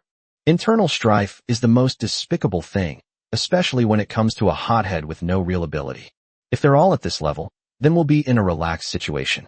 However, the forces that appear later in the story will definitely be stronger, so we still can't let our guard down. If it weren't for the fact that the adult's focus is on that side, how dare the enemies on this side be so rampant? Bai Qi was still somewhat indignant. Given the nature of the god of slaughter, all the invading enemies should have been wiped out. Bai Qi and his companion had observed all the forces that had emerged so far, and they posed absolutely no threat to the territory. Yi Xian's territory has more than 1,000 defensive buildings, and the lowest quality is our level, with levels between 40 and 50. Each attack can easily take the lives of thousands of people. No matter how desperately the enemies outside fought, they couldn't get close to the thorn wall. Even if some summoned heroes occasionally appeared, they were easily crushed by the stationed Mother Goddess Death servants. The soldiers from various legions standing on the wall were speechless. They had thought it would be a difficult defensive battle, but it turned out like this. Moreover, they didn't even get credit for cleaning up the battlefield. The flame tower set everything ablaze, turning all the enemies to ashes. Then, the earthquake tower and the storm tower unleashed their power, and the ashes on the ground disappeared as well. However, the soldiers of each legion remained loyal to their duties, diligently carrying out their defenses without the slightest slackening. At this point, the enemy will be in trouble. Isn't Yi Xian just relying on a Mother Goddess Death servant? How come we haven't seen many death servants, but so many of our people have died? What's the point of continuing? Some lords have already given up. The soldiers who went up and the remaining soldiers are roughly equal in strength. Judging from the situation, no matter how many people go up, they will all die. Yes, Yi Xian was originally an unknown nobody, so how come he has so many defensive towers in his territory? And they look like they're of high quality. Their power is even stronger than the heroes I have. Moreover, I heard that in other directions, the United States Alliance, the Great Ghost Empire, and other forces have encountered similar situations to us, and they can't even break through Yi Xian's defense tower. What should we do? If this continues, we'll be nothing but feeding free kills. We might even waste all our time on the new recruit assessment and end up doing all the work for Yi Xian. The group was making a lot of noise, but most of them didn't want to continue, especially those who had sent out the first troops. They couldn't wait to run away so as not to be targeted by Yi Xian. All right, everyone, don't forget who called us here. The room fell silent the moment he said that. Even if we all give it our all, we must go. Don't forget the master's instructions. Even if we can't get the Mother Goddess Death servant, we must destroy it so that Yi Xian can recruit it again. These people have extremely malicious intentions. The assessment is about to end. If Yi Xian's territory is destroyed, even if they can't produce the Mother Goddess Death servant, destroying the existing soldiers will prevent Yi Xian from having a chance to develop. Back on Blue Star, how could Yi Xian, an illegitimate son of a small family, possibly fight against the people behind them? You must know that on the Origin continent, methods of controlling people are not lacking. That's quite a clever plan. Unfortunately, these people are destined to be disappointed, even if their so-called superiors come. Meanwhile, in several other directions, there was also ongoing debate. After all, the losses were simply too great. Not to mention, with such heavy losses, not even the city gates were seen, which was frustrating and despairing. It seems Yi Xian is indeed very strong. So many forces are completely helpless against him. No, we must protect Yi Xian. This could be an opportunity for my Yi family. From afar, Yi Tian, who was monitoring the battlefield through various means, made up his mind. Soon, Yi Tian summoned his trusted confidant and instructed him to abandon his ambition to become a lord and return to Blue Star. He was to explain Yi Xian's situation to the family again and make the family take it seriously. Chapter 78 Rebuilding the Legion. While Yi Tian was arranging all this, Yi Ming, who was not far from him, was also secretly watching Yi Tian's movements. Knowing that Yi Tian had sent people back again, Yi Ming was driven mad with jealousy. Yi Ming, spoiled by his parents since childhood and especially influenced by his mother's power, looked down on his brothers, especially illegitimate children like Yi Xian, whom he despised from the bottom of his heart. In this newcomer assessment, Yi Xian's achievements completely overshadowed Yi Ming's brilliance. Especially after seeing Yi Miaohan and Mother Goddess Death's servant, Yi Ming was extremely jealous and wished he could snatch them away immediately. Yi Ming originally planned to wait until he returned to Blue Star before trying to control or eliminate Yi Xian. However, Yi Tian seemed to value Yi Xian very much and kept sending information to the family. Yi Ming knew that if he didn't act quickly, he would have no chance once his family really valued Yi Xian. Yi Ming is a spoiled brat with naive ideas. Little does he know that the Yi family has already gone mad because of Yi Xian's performance. Blue Star, Yi Family Hall. Is the news true? The Yi family patriarch reappeared, and his tone was noticeably more urgent than before. It seems that Yi Xian's performance has already shocked this ancestor. Yes, ancestor, Yi Xian has withstood the attacks of all forces. What's even more surprising is that the defensive structures in Yi Xian's territory are extremely powerful, of high level, high quality, and great strength. All attacking forces are completely unable to break through and have died in front of Yi Xian's territory. Moreover, the much-anticipated Mother Goddess Deadpool has finally made his appearance. This is a legion composed of a group of beautiful women. The exact number is unknown, but their combat power is very strong. Any one of them could easily defeat any hero in the allied forces. No, it's not quite accurate to say it was a complete victory. Well, it's more accurate to say that any hero would be annihilated in one move by her. Therefore, the limit of Mother Goddess Deadpool's strength is still unknown. Ancestor, according to the intelligence Tianer sent back, the Great Xia enforcers have contacted Yi Xian and intend to recruit him into the Enforcers Elite Hall. Perhaps Yi Xian is not clear about what the Elite Hall means, so he is still hesitating. But we all know that the Elite Hall is the place to cultivate the future core leaders of the Enforcers. It can be seen that Great Xia attaches great importance to Yi Xian. Furthermore, I heard that the Nangong family has already sent people to contact Yi Xian when he returns to Blue Star, and they intend to arrange a marriage between them. There's another, less accurate, piece of information. Yi Xian's existence has already attracted the attention of several bigwigs in the Great Xia Council. The Yi family patriarch recounted all the information he knew in one go. Although some of the information could not be definitively confirmed, it was believed that it was not entirely unfounded. The Yi family patriarch did not speak, but closed his eyes to think. Soon after, the ancestor opened his eyes. Pay close attention to the third brother's lineage. This may be the only chance to ease tensions with Yi Xian. Although the patriarch did not say it explicitly, the clan leader already understood. If Yi Xian's performance becomes even more astonishing, or if the forces he contends for in the next round are revealed, the Yi family may have to make a choice. Meanwhile, all over Blue Star, there was discussion about Yi Xian, and everyone who knew Yi Xian came from a powerful lord family. The Beautiful Country Alliance, the Great Ghost Empire, and the Great Xia Enforcers. At this moment, Yi Xian paid no attention to the reactions from the outside world. He was focused on improving his strength. Only when he was strong enough could he have the power to fight against any force. Yi Xian had accumulated a wealth of resources, including 5 alien troop types, which he decided to use all at once. As for the troop buildings he acquired through territorial conquest, there were still many, but Yi Xian hadn't had time to examine and organize them, and they weren't needed for the time being, so he didn't bother with them. Ding, does the Lord wish to use the S-tier troop building, the multi-armed monster?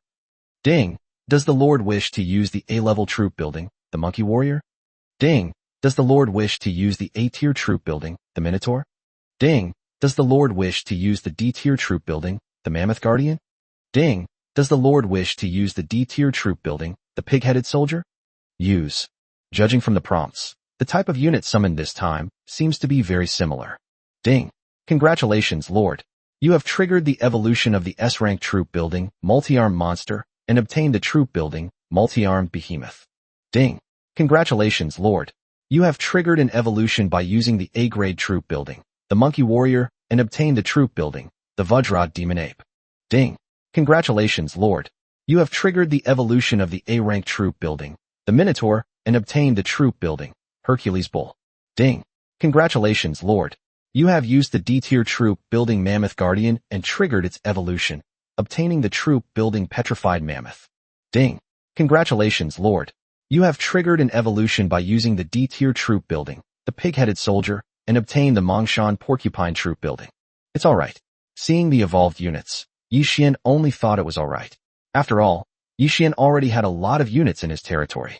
These conventional RRR level units could no longer stir up any emotions in Yi Xian. Even if Yi Xian doesn't think much of it, it won't affect the combat power of RRR level troops. After that, Yi Xian used the same old tricks and gained another 25 hero generals and 2.5 million level 80 soldiers. Multi-armed behemoth, by Shang, by Pei, by Zhuang, by Min, by Hai. Vajra Demon Ape, Yuan Hongba, Yuan Haoqian, Yuan Haoqiu, Yuan Haowan, Yuan Haodai. Hercules, Niu Shan, Niu Guangchuan, Niu Guangxin, Niu Guangchuan, Niu Guangqi. Petrolated Mammoth, Ming Guang, Ming Li, Ming Li, Ming Mo, Ming Yu. Mongshan Porcupine, Zhu Tianquan, Zhu Su, Zhu Li, Zhu Gu, Zhu Ku. Now, another 25 teams have been formed. Yi Xian glanced at the data and found that these troop types were just average, neither surprising nor disappointing. He then assigned them to the battlefield and let them do their part. In the following days, the main territory was under attack from the forces of the Blue Star region. However, to everyone's surprise, the Allied forces were unable to break through Yi Xian's territory's defenses, which was extremely frustrating. The mastermind behind these people has yet to appear, perhaps fearing that Yi Xian will take notice of them. The second territory remained quiet, except for some forces sending people to monitor it. However, Yi Xian knew that this peaceful situation was about to be broken, because Yi Xian's total score has reached third place. Just yesterday, Yi Xian's heroes, including Fu Hongxue, actually went to attack the number 1 ranked Lord of the Gods Alliance. Although they failed to defeat him, it was still incredibly shocking. Because Yi Xian only sent 3 small teams, 30 heroes, yet he caused great losses to the Alliance of Gods, forcing them to reduce their forces for defense. This was also Yi Xian's intention, to test the opponent's strength while simultaneously sending a signal to attack, thus diverting their attention, concentrating their forces, and limiting their offensive speed. Chapter 79 Design. Yi Xian's sudden move caused a sense of crisis among the top-ranked lords. If Yi Xian were to concentrate his forces, probably no force would be able to withstand him, and their initial advantages would be completely wiped out. Far away from Yi Xian, in a makeshift hall, the devourer of the Alliance of Gods, the bloodlust of the Demon Clan, the Ling Tian of the Spirit Clan, the Long Wu of the Demon Clan, the Purple Gold Behemoth Lord Ming Ping of the Beast Clan, and even the human race's prodigy Zhao Tianyu, as well as many representatives from various realms large and small, all appeared here. As for small forces like the Blue Star Domain, they have absolutely no right to participate. Everyone, things have come to this point, and we have no choice but to unite and work together to destroy the Heavenly Emperor. As for the final battle, that will depend on our individual abilities.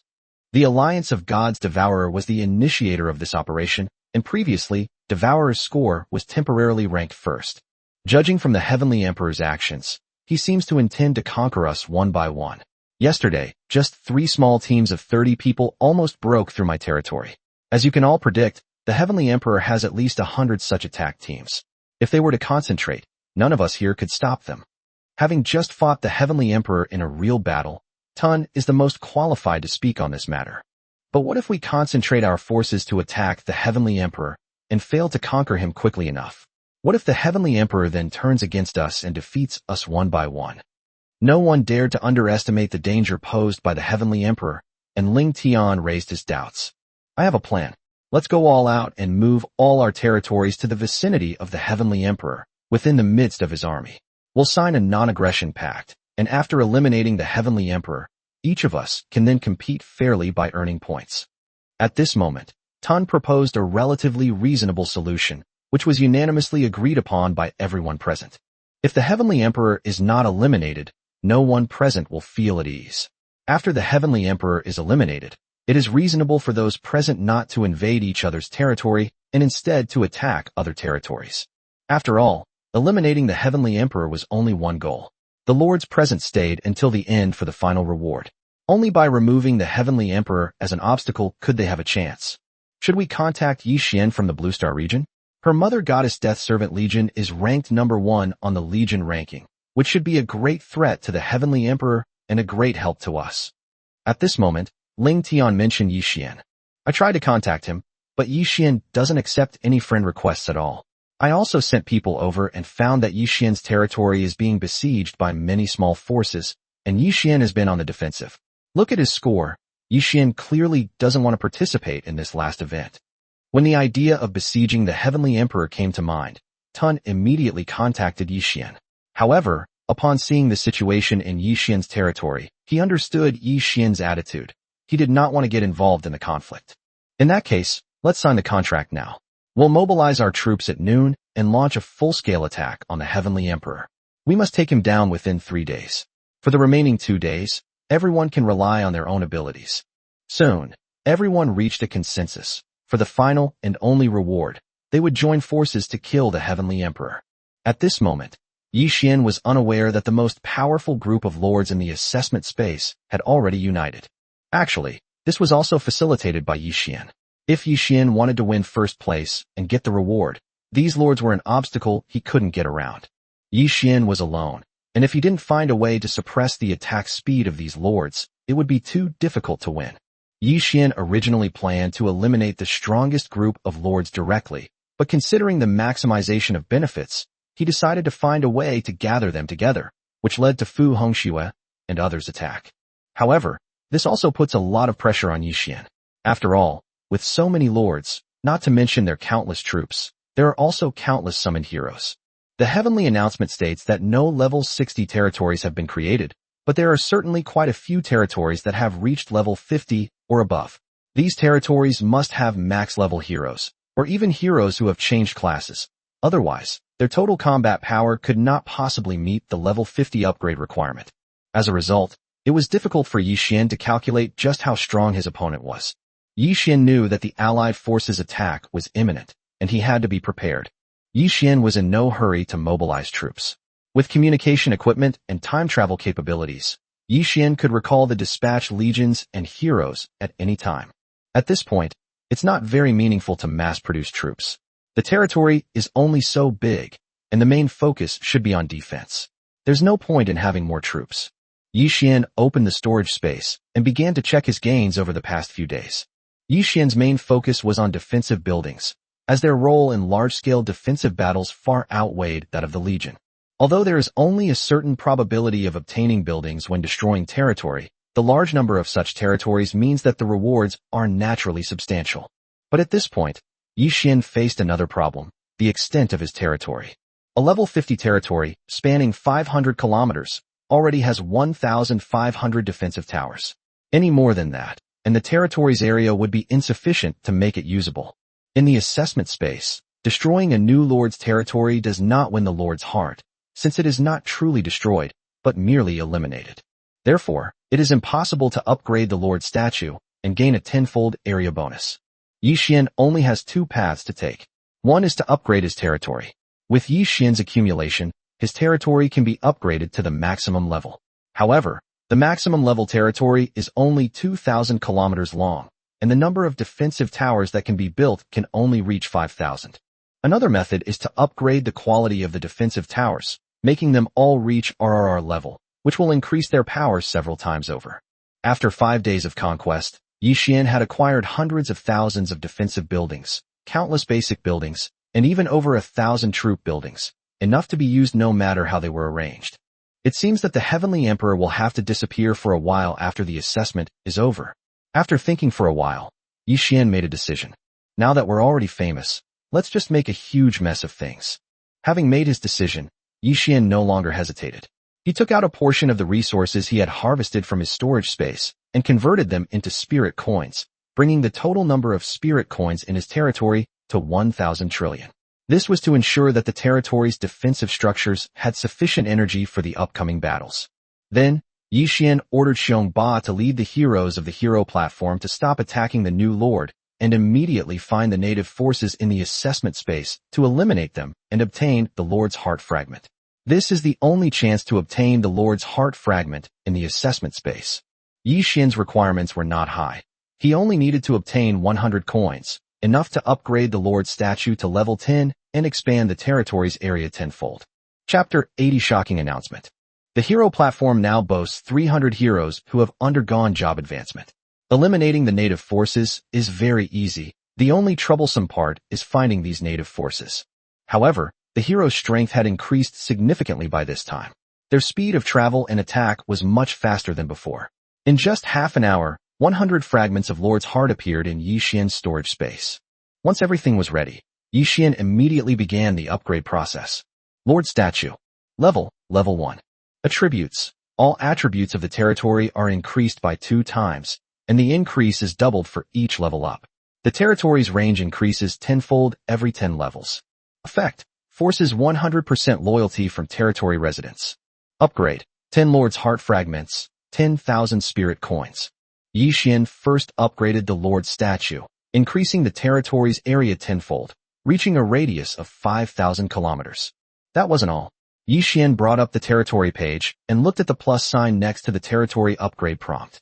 Yi Xian is about to do something unprecedented, something that is unlikely to be repeated. This will surely shock the entire origin continent and put him in the eye of the storm. Upgrade. With a command from Yi Xian, the territory began to upgrade, and the area of the second territory rapidly increased. At the same time, Yi Xian controlled the auxiliary system to keep the main territory within a 500-kilometer radius from expanding, so as to avoid attracting attention, since the battle there had never stopped.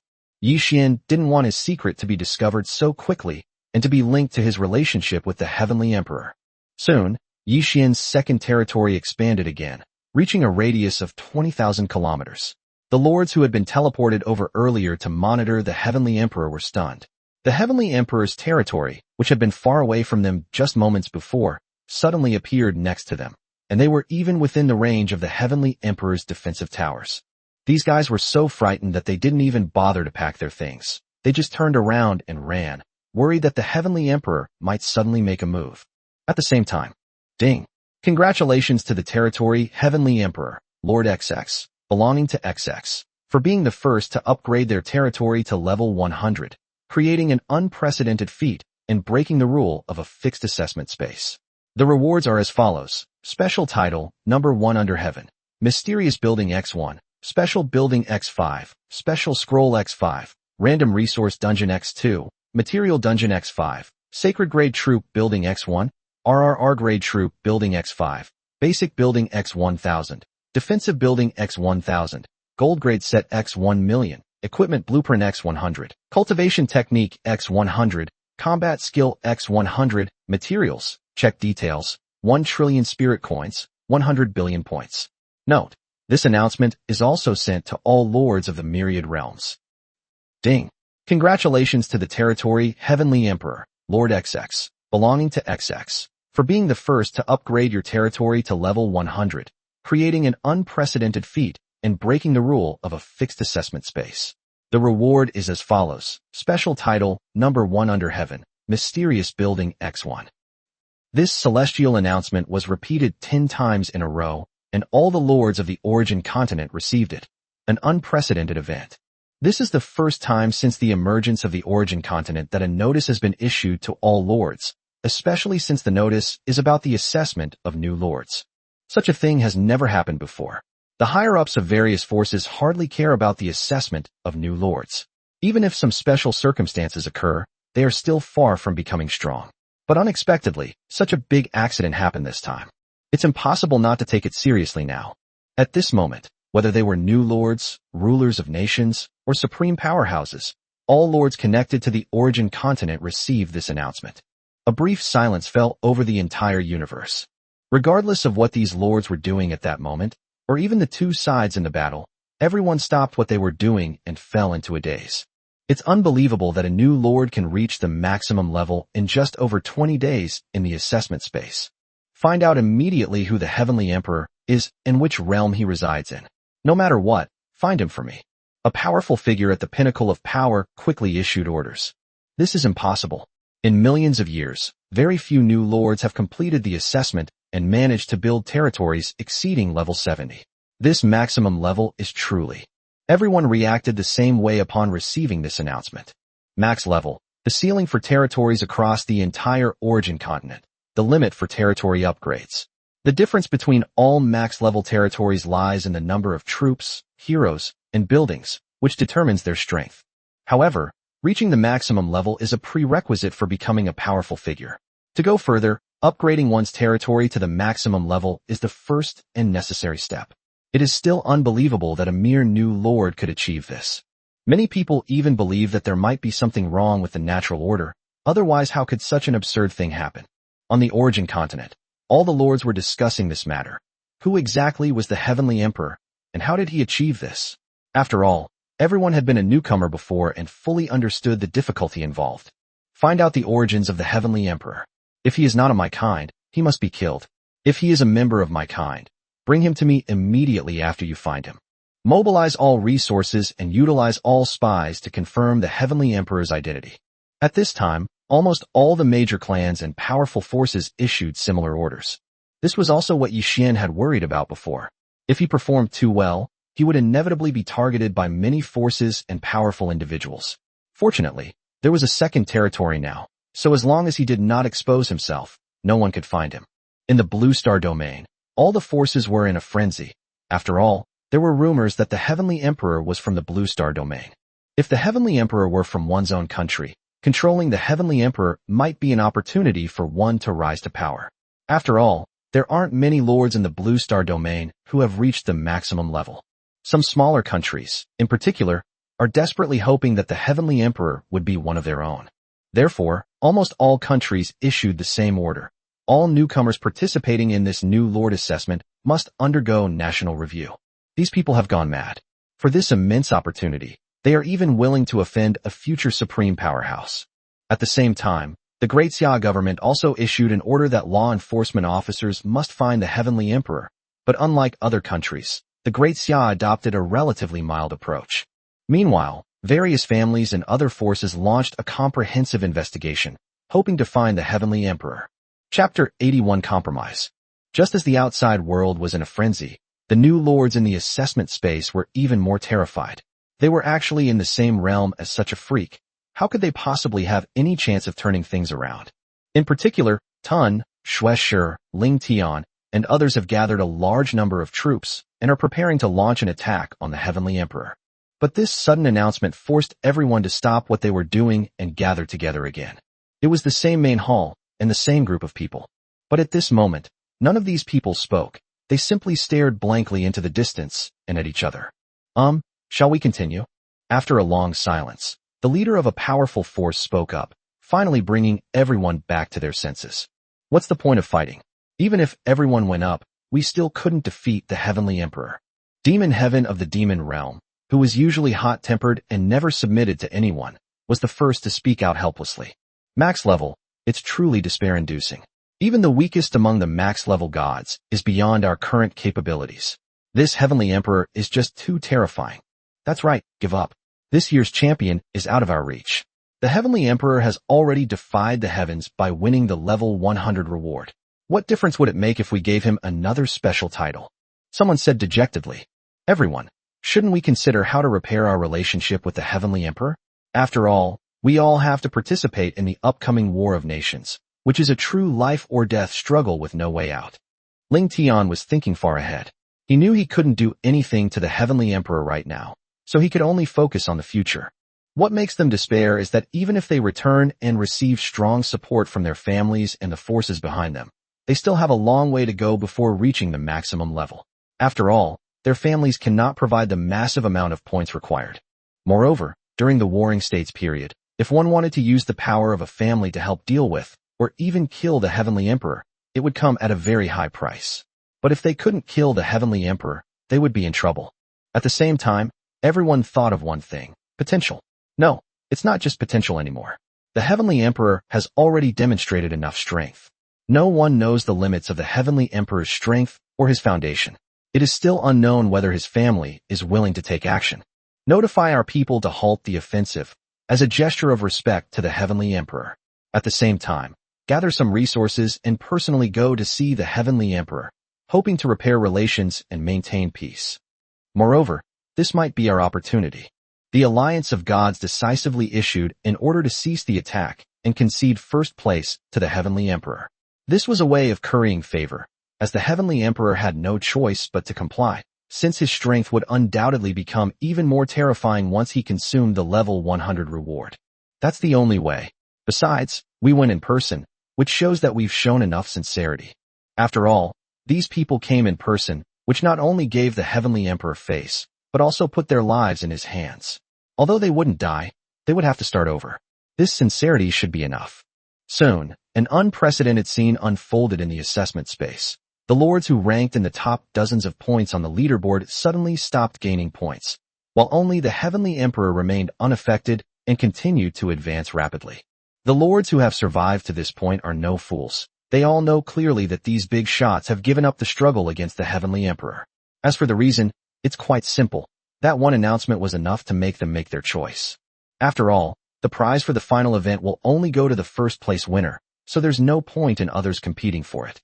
Realizing this, more and more lords halted their attacks. And so, a bizarre scene unfolded. Almost everyone stopped and watched as the Heavenly Emperor's score continued to increase. At this moment, even the Blue Star forces that were attacking Yi Xian's main territory stopped their attack. No one dared to continue attacking and increase their score at this time. They were all afraid that their unconventional actions would attract the attention of the Heavenly Emperor, and that their future days would probably not be easy. Yi Xian quickly noticed this strange situation and, after a moment's thought, he understood the reason behind it. But Yi Xian did not order a halt to the attack. After all, he really wanted first place. Meanwhile, Yi Xian's various teams encountered a comical situation. No matter what territory they encountered, the opponents neither ran away nor resisted, but waited for them to attack. Some eccentric lords even tried to get close to the Heavenly Emperor when they were about to be eliminated. The heroes were all intelligent men. Once they learned that their territories had been upgraded to the maximum level, they understood the intentions of these people. However, since the Lord had not issued an order to stop the attack, they did not care about the other side's reaction and took over every territory they encountered. Yi Xian, who was in his territory, frowned because he had received friend requests from Motion and others, and he was considering whether to accept them. Normally, if Yi Xian made even the slightest move, countless people would rush to add him as a friend. But at this moment, the private chat channel was silent. Apart from a few dozen people like Motion, no one else applied. After some consideration, Yi Xian decided to accept all the friend requests. After all, Yi Xian was just a person and still wanted to receive information from the outside world. These people were either heirs or absolute loyalists in their respective forces. Maintaining good relationships with them might have unexpected benefits for Yi Xian. After everyone added Yi Xian as a friend, no one bothered to chat or say anything irrelevant. Heavenly Emperor, congratulations. Your territory has reached the maximum level during the newcomer assessment period, making history. We are in the same cohort as you, and we are honored to share in your glory. To express my congratulations, I wonder if we could meet, of course, on your territory. The Alliance of Gods, led by Tun, first offered their congratulations, then requested a meeting. To avoid any misunderstanding from the Heavenly Emperor, they directly set the meeting place in the Heavenly Emperor's territory, which fully demonstrated their sincerity. Thank you. We're all new here, so we should help each other out. If any of you are interested, I'd certainly welcome you. Yi Xian did not refuse. Contacting these people would broaden his horizons considerably. Of course, it was also because Yi Xian had the heaven-covering mask that he was not afraid to meet anyone. That's great. How about we go over tomorrow night? She set a time, since she was going to give gifts and repair the relationship, and she needed some time to prepare. No problem. I will be waiting for you all in my territory. Yi Xian remained approachable and showed no disrespect to the crowd despite his sudden increase in strength, which surprised everyone but also relieved them. Chapter 82 Plan. At this point, the entire assessment for new lords can basically be declared over. Even though the time has not yet come, everyone knows this. However, everyone was helpless and waited for the final time to arrive. At this point, no one attacked each other anymore, because it was no longer meaningful. So, everyone turned their attention to the native forces. Because of Yi Xian's unconventional actions, the native forces in the assessment space have encountered an unprecedented crisis. Yi Xian didn't rush to check the max level rewards. Instead, after realizing that his score was far ahead and all the lords had given up, Yi Xian issued an order to recall all the heroes and troops who were out fighting. Since they've already backed down, launching another attack would be completely unreasonable. So, halfway through the third activity, it was stopped for the first time ever, and the entire assessment space was peaceful. Wow, how did you do that? I still can't believe it. I'm so envious. You know what? You've taken a huge step. Perhaps it was because she had just recovered from the shock that Xian Yuan Shuelan sent the message. What's there to envy? It's just good luck. Besides, you'll reach that level sooner or later. Yi Xian modestly changed the subject. As a princess of the Great Xia dynasty, this step was indeed not difficult for her. By the way, there's a gathering in my territory tomorrow night. Some heirs from major powers across the myriad realms will be coming. Are you interested? Yi Xian asked. After all, Xian Yuan Shuelan was his only friend in the assessment space. No, my status is not appropriate, so I won't trouble you. Although Xian Yuan Shuelan looked forward to meeting Yi Xian, she thought that she was just a princess of the Great Xia Kingdom, and her status was indeed a level below that of the direct descendants of those powerful forces. Moreover, exposing her relationship with Yi Xian could potentially cause trouble for Xia and Yi Xian in the future. Anyway, there will be plenty of opportunities to meet, so there's really no need to take the risk. Yi Xian didn't say much. He knew that he would likely face enemies from all over the world in the future, and it was indeed not appropriate to involve Xian Yuan Shuelan and Xia in this. In the afternoon, all the legions that had gone out returned one after another. The battle in the main territory was over, and the allied forces had all retreated. Yi Xian had no intention of seeking revenge. These new lords were not worth a major conflict. The entire assessment was essentially over, and Yi Xian was able to relax for once. However, only Yi Xian himself knew that a difficult test awaited him, and it would be a real pity to give up. However, these things can only be put on the agenda after dealing with the Lord of all realms. That evening, Yi Xian organized a grand banquet, bringing out all the high-grade spiritual fruits and plants grown in the spiritual fields. In addition, Yi Xian found a lot of spiritual wine in the storage space, allowing the group of heroes to enjoy themselves to the fullest. At the banquet, seeing so many heroes gathered together, Yi Xian felt a surge of pride.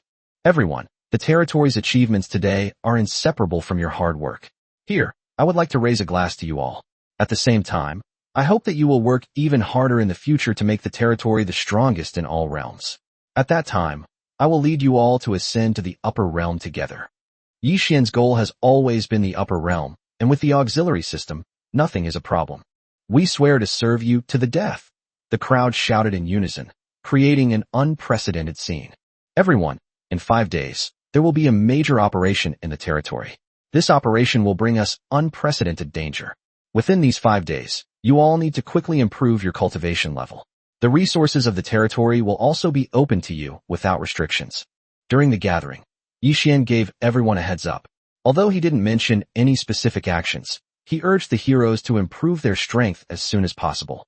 Yi Xian had been planning this operation for a long time, but the territory's strength was somewhat insufficient. To avoid excessive losses, Yi Xian allocated 5 days to wait until the third event was over before starting.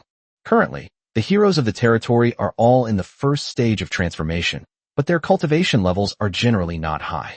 The highest level, such as Zhang Sanfeng and Xia Yozi, is only at the 60th level. Yi Xian knew that such strength might not be enough, but in his heart, he was actually pinning his hopes on Yi Miaohan. As long as Yi Miaohan could reach the limit of the first transformation, then Yi Xian could use points to improve the realm of Mother Goddess Death Servant. As for the others, they can only cultivate slowly and cannot use points. Yi Xian opened up his storage space and 3 secret realms, providing an unlimited supply to Yi Miaohan. He believed that Yi Miaohan would send good news within a few days. After the banquet, Yi Xian was so relaxed that he was quite drunk and didn't even know how he got back to his residence. When Yi Xian woke up the next morning, he found that there were other people in his bed. Upon closer inspection, he realized that it was Huo Wire, Shui Bingshuang, and Mu Yushan. Looking at the sleeping figures, it was obvious what had happened last night, and Yi Xian could even guess that it was all arranged by Zhu Yuyan. Although he knew he would eventually have to pluck these few flowers in his territory, Yi Xian was still quite surprised by how suddenly it happened. In the end, Yi Xian didn't say much and accepted it gladly, since it would be his sooner or later anyway. "Husband, did you rest well last night?" As soon as Yi Xian stepped out, he saw Zhu Yuyan looking around. Yi Xian was speechless. Could this woman be eavesdropping? "Husband, those lords will be visiting tonight. Should we prepare anything?" Zhu Yuyan asked, as it was her first time dealing with outsiders, and she couldn't be impolite. You can arrange it as you see fit, just don't make it too shabby. It's just a meeting, a chance to get acquainted. Yi Xian didn't seem to care much about it. Go check with the supercomputer later to see the distribution of native forces in the assessment space. I'll need it. Yi Xian felt that while the heroes had worked hard to improve their cultivation levels over the 5 days, the soldiers in the territory couldn't be idle either. Yi Xian is now completely dominating the game. Such a favorable hunting environment is not to be underestimated, and it will be difficult to encounter it again in the future. Taking this opportunity, the army marched out to conquer the 2 tribe forces and acquire more Lord's Heart fragments. As for resources, Yi Xian no longer cared about the resources in the assessment space. Okay, I'll go right away. After saying that, Zhu Yuyan turned and left. After eating a simple meal, Yi Xian checked the rewards for reaching the maximum level of his territory. Special title, Number 1 Under Heaven, Mysterious Building X1, Special Building X5, Special Scroll X5, Random Resource Dungeon X2, Material Dungeon X5, Sacred Troop Building X1, RRR Level Troop Building X5, Basic Building X1000, Defensive Building X1000, Gold Level Set X1 million, Equipment Blueprint X100, Cultivation Technique X100, Combat Skill X100, Materials, check details, 1 trillion Spirit Coins, 100 billion points. Chapter 83 Saint Rank Soldiers. Yi Xian hadn't expected the rewards for reaching the maximum level to be so generous. It seemed his previous choice was right. Accumulating experience until the very end yielded better rewards than leveling up step by step. Yi Xian didn't rush to use the other items. Considering his future plans, he set his sights on 2 random resource dungeons and 5 material dungeons, which were essentially points for him. He also set his sights on the Saint Grade Troop building, which he had never heard of before. If Yi Xian's prediction is correct, units like the Shadow Legion should be considered Saint Grade units. So what kind of units will evolve under the system's enhancement? After opening the material dungeon, you will still get a material dungeon with the same attributes and functions as the one you obtained before. After Yi Xian built it and leveled it up to 60, 30 kinds of materials were randomly refreshed, and then he stopped paying attention to it. Yi Xian plans to form a team specifically to farm dungeons. This is an indispensable asset for the territory. Although high-level materials are rare, they are still very important for the future development of the territory if accumulated gradually. Subsequently, Yi Xian used 2 random resource dungeons and obtained 2 common resource dungeons, a space stone and a fire spirit stone. Although its effects and recovery rate are inferior to energy stones and spirit stones, it is still a rare resource. Yi Xian didn't waste any words and directly used points to upgrade it to the top level. He could gain an additional 16 trillion points a day. With the other 3, he could earn 46 trillion points a day, which was unmatched by any other lord. Strategic materials must be stockpiled in advance. After completing these steps, Yi Xian excitedly took out the Saint Grade Troop. Ding! Does the Lord wish to use a Sacred Troop building? Use it. Yi Xian was very curious about what kind of troops he could get. Ding! Congratulations, host, for using a Sacred Grade unit. You have triggered an evolution and obtained the Ancient Barbarian Legion, a unit of unknown grade. An ancient, rustic military camp, exuding a wild and untamed atmosphere, appeared before Yi Xian. Yi Xian didn't rush to summon them, but instead curiously checked the attributes of the Ancient Barbarian War Soldiers camp. Ancient Barbarian Legion. Level 1. Quality unknown. Attributes. Increases all attributes of the territory by 20% and increases the combat power of soldiers by 20%. Number of participants. Unlimited. Upgrade. 100 million points. The points required for every 10 levels increase tenfold. Summon. 1 person can be summoned for every 5,000 points. Hero summoning tokens can be used to summon.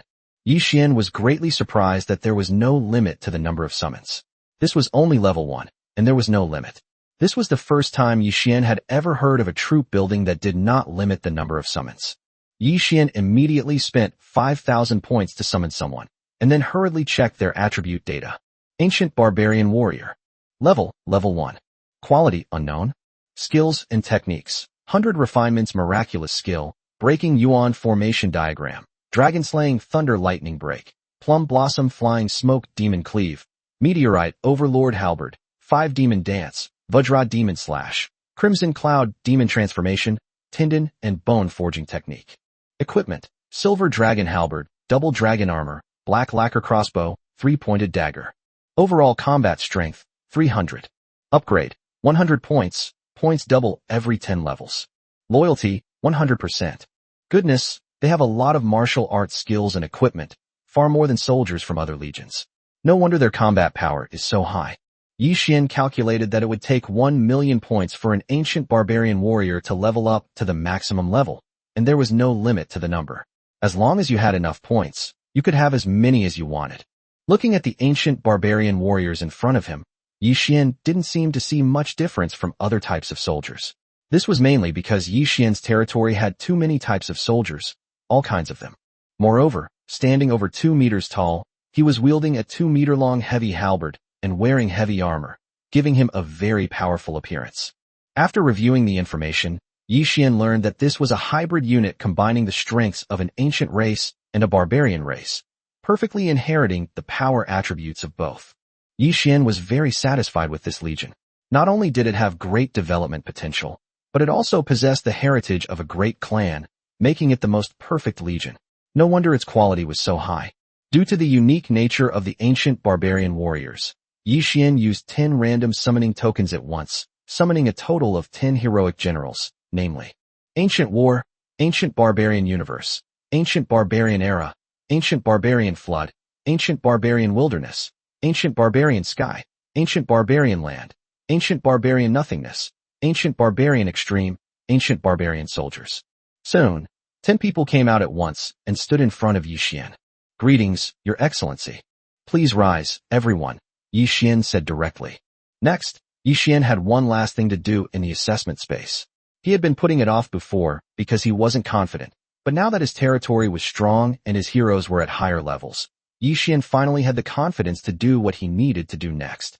Next, Yi Xian summoned 2 million ancient barbarian warriors in one go and directly upgraded them to the maximum level.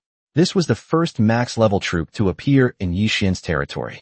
Subsequently, Yi Xian also raised the levels of Guzhan and the others to the first job change, and then ordered them to take the ancient barbarian warriors to the job change space to change jobs. Generally speaking, the essential building for the Heavenly Dao rewards, the job change tower, can only accommodate a few hundred people at a time for job changes. However, after evolving into the job change space, there is no limit to the number of people. However, due to the difference in basic attributes, the combat power of soldiers after promotion is far inferior to that of heroes, but they can still gain several times the combat power, which is still necessary. Moreover, soldiers can also use points to change their class, but it costs too many points, and Yi Xian is unwilling to spend them here unless things become unavoidable. There are still 5 days left. I hope the ancient barbarian warriors can bring me some surprises. The number of troop types in the territory is increasing day by day, and as troop buildings are upgraded, the limit on the number of troop summons will also increase. In the future, the territory's troop strength will definitely increase dramatically. For this reason, Yi Xian has a preliminary plan to integrate the various troop types. Otherwise, it will seem a bit chaotic. But now is clearly not the time. Let's wait until we arrive on the origin continent. My lord, some forces from the main territory have come to see you. Would you like to grant them an audience? At this moment, Zhu Yuyan received a message from Wu Qi and came to report. What forces are involved? Yi Xian asked. There are 2 groups of people. One is the Family Alliance of Great Xia, and the other is foreign forces from Blue Star. Zhu Yuyan found out as soon as she received the news. These guys still have the nerve to come see me. I've had a great time these past few days sending a large army to beat me up. Yi Xian gave a sinister smile. So General Wu dealt with them? Zhu Yuyan asked. No, guests are guests. It doesn't matter if we meet once. I want to see what these shameless guys are up to. Yi Xian didn't mind and readily agreed. Chapter 84 Winning over all parties. Having made his decision, Yi Xian didn't delay and returned to the main territory with Zhu Yuyan. They went straight back to the meeting hall of the Spirit Vein Cottage and waited for the group to arrive. A dozen minutes later, a large group of people walked in. The 2 groups were clearly separated, each on one side of Yi Xian. Lord Yi, please forgive our unauthorized visit. The people from Great Xia said first. Please have a seat, everyone. Yi Xian said casually, his tone indifferent.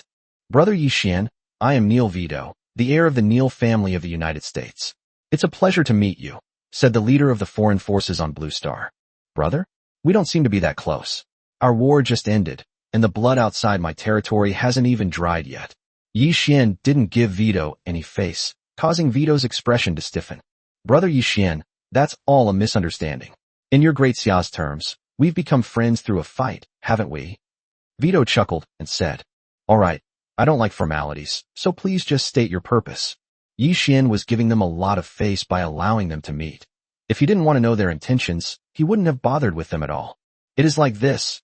Our beautiful country intends to invite you to join our country and enjoy the treatment of our nobles. As long as you agree, everything is negotiable. So they came here to undermine us. Oh, you can name your terms. This is indeed a good offer. But unfortunately, I am a sentimental person and have no intention of becoming a traitor, so I'm sorry to disappoint you. In recent years, foreign powers such as the United States have been making every effort to win over some promising new lords of Great Xia, and indeed some spineless individuals have succumbed to the lure of money. Unfortunately, Yi Xian had no respect for such a despicable country as the United States. Yi Xian, I hope you will think it over carefully. After all, you are also a new lord.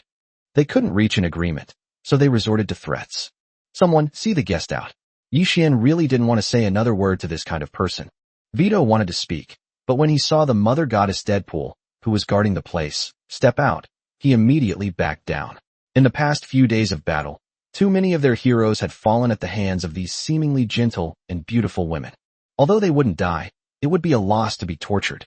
The group of people were smart enough not to make any more threats and quickly ran away. Damn it. One day I'll show you the power of my beautiful country. Only after leaving the territory did a lord who had followed them, without uttering a single word, start talking trash. Swish. Oh. Just as this guy finished speaking, a beam of light came from afar, slicing across his neck. After a scream, it disappeared. Run. Seeing this, the others didn't dare say anything more and quickly ran away. After driving away the arrogant bunch, Yi Xian turned his attention to the remaining forces of the Great Xia dynasty. Is this what you all came here for? Yi Xian guessed. Yi Xian knew that these families from the Great Xia dynasty were arrogant at heart. If it weren't for his mother goddess death servant, this guy probably wouldn't have come to visit. Yi Xian, I heard from Yi Ming that you are also from the Yi family, so you're practically one of us. The newcomer started by trying to get on our good side. By the way, I am from the Lu family of Jiangnan Prefecture in the Great Xia dynasty. My name is Lu Quan. In the Great Xia dynasty, all the lordly forces were divided into several categories. The compound surname alliance holds absolute power in the Great Xia dynasty. Next are the forces at the state level, among which powerful families can even rival a single compound surname family. Following that are the family forces at the provincial level, which also include forces in some powerful cities. Finally, there are the family forces of ordinary municipal governments and some commoner lords. Theoretically speaking, Yi Xian is a member of the Yi family, which is at the provincial level. However, illegitimate children like Yi Xian, especially those who have been expelled from their families, prefer to classify themselves as commoner lords after becoming lords. Since you know Yi Ming, you should also know my identity. I am an illegitimate child. Logically speaking, I should be a commoner lord and have nothing to do with you. Yi Xian said indifferently.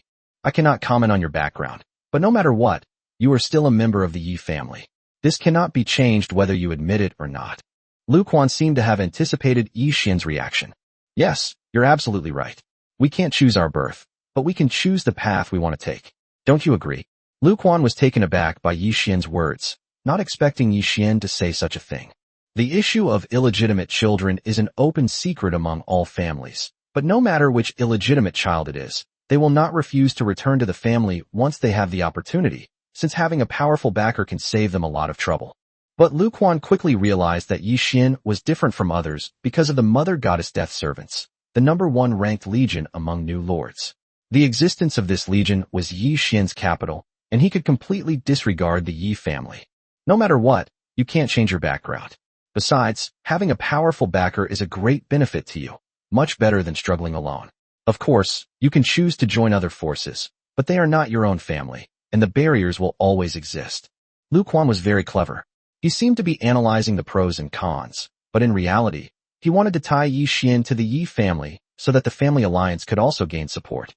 In fact, Lu Quan didn't care what Yi Xian planned to do, but he was afraid that Yi Xian would join the national forces.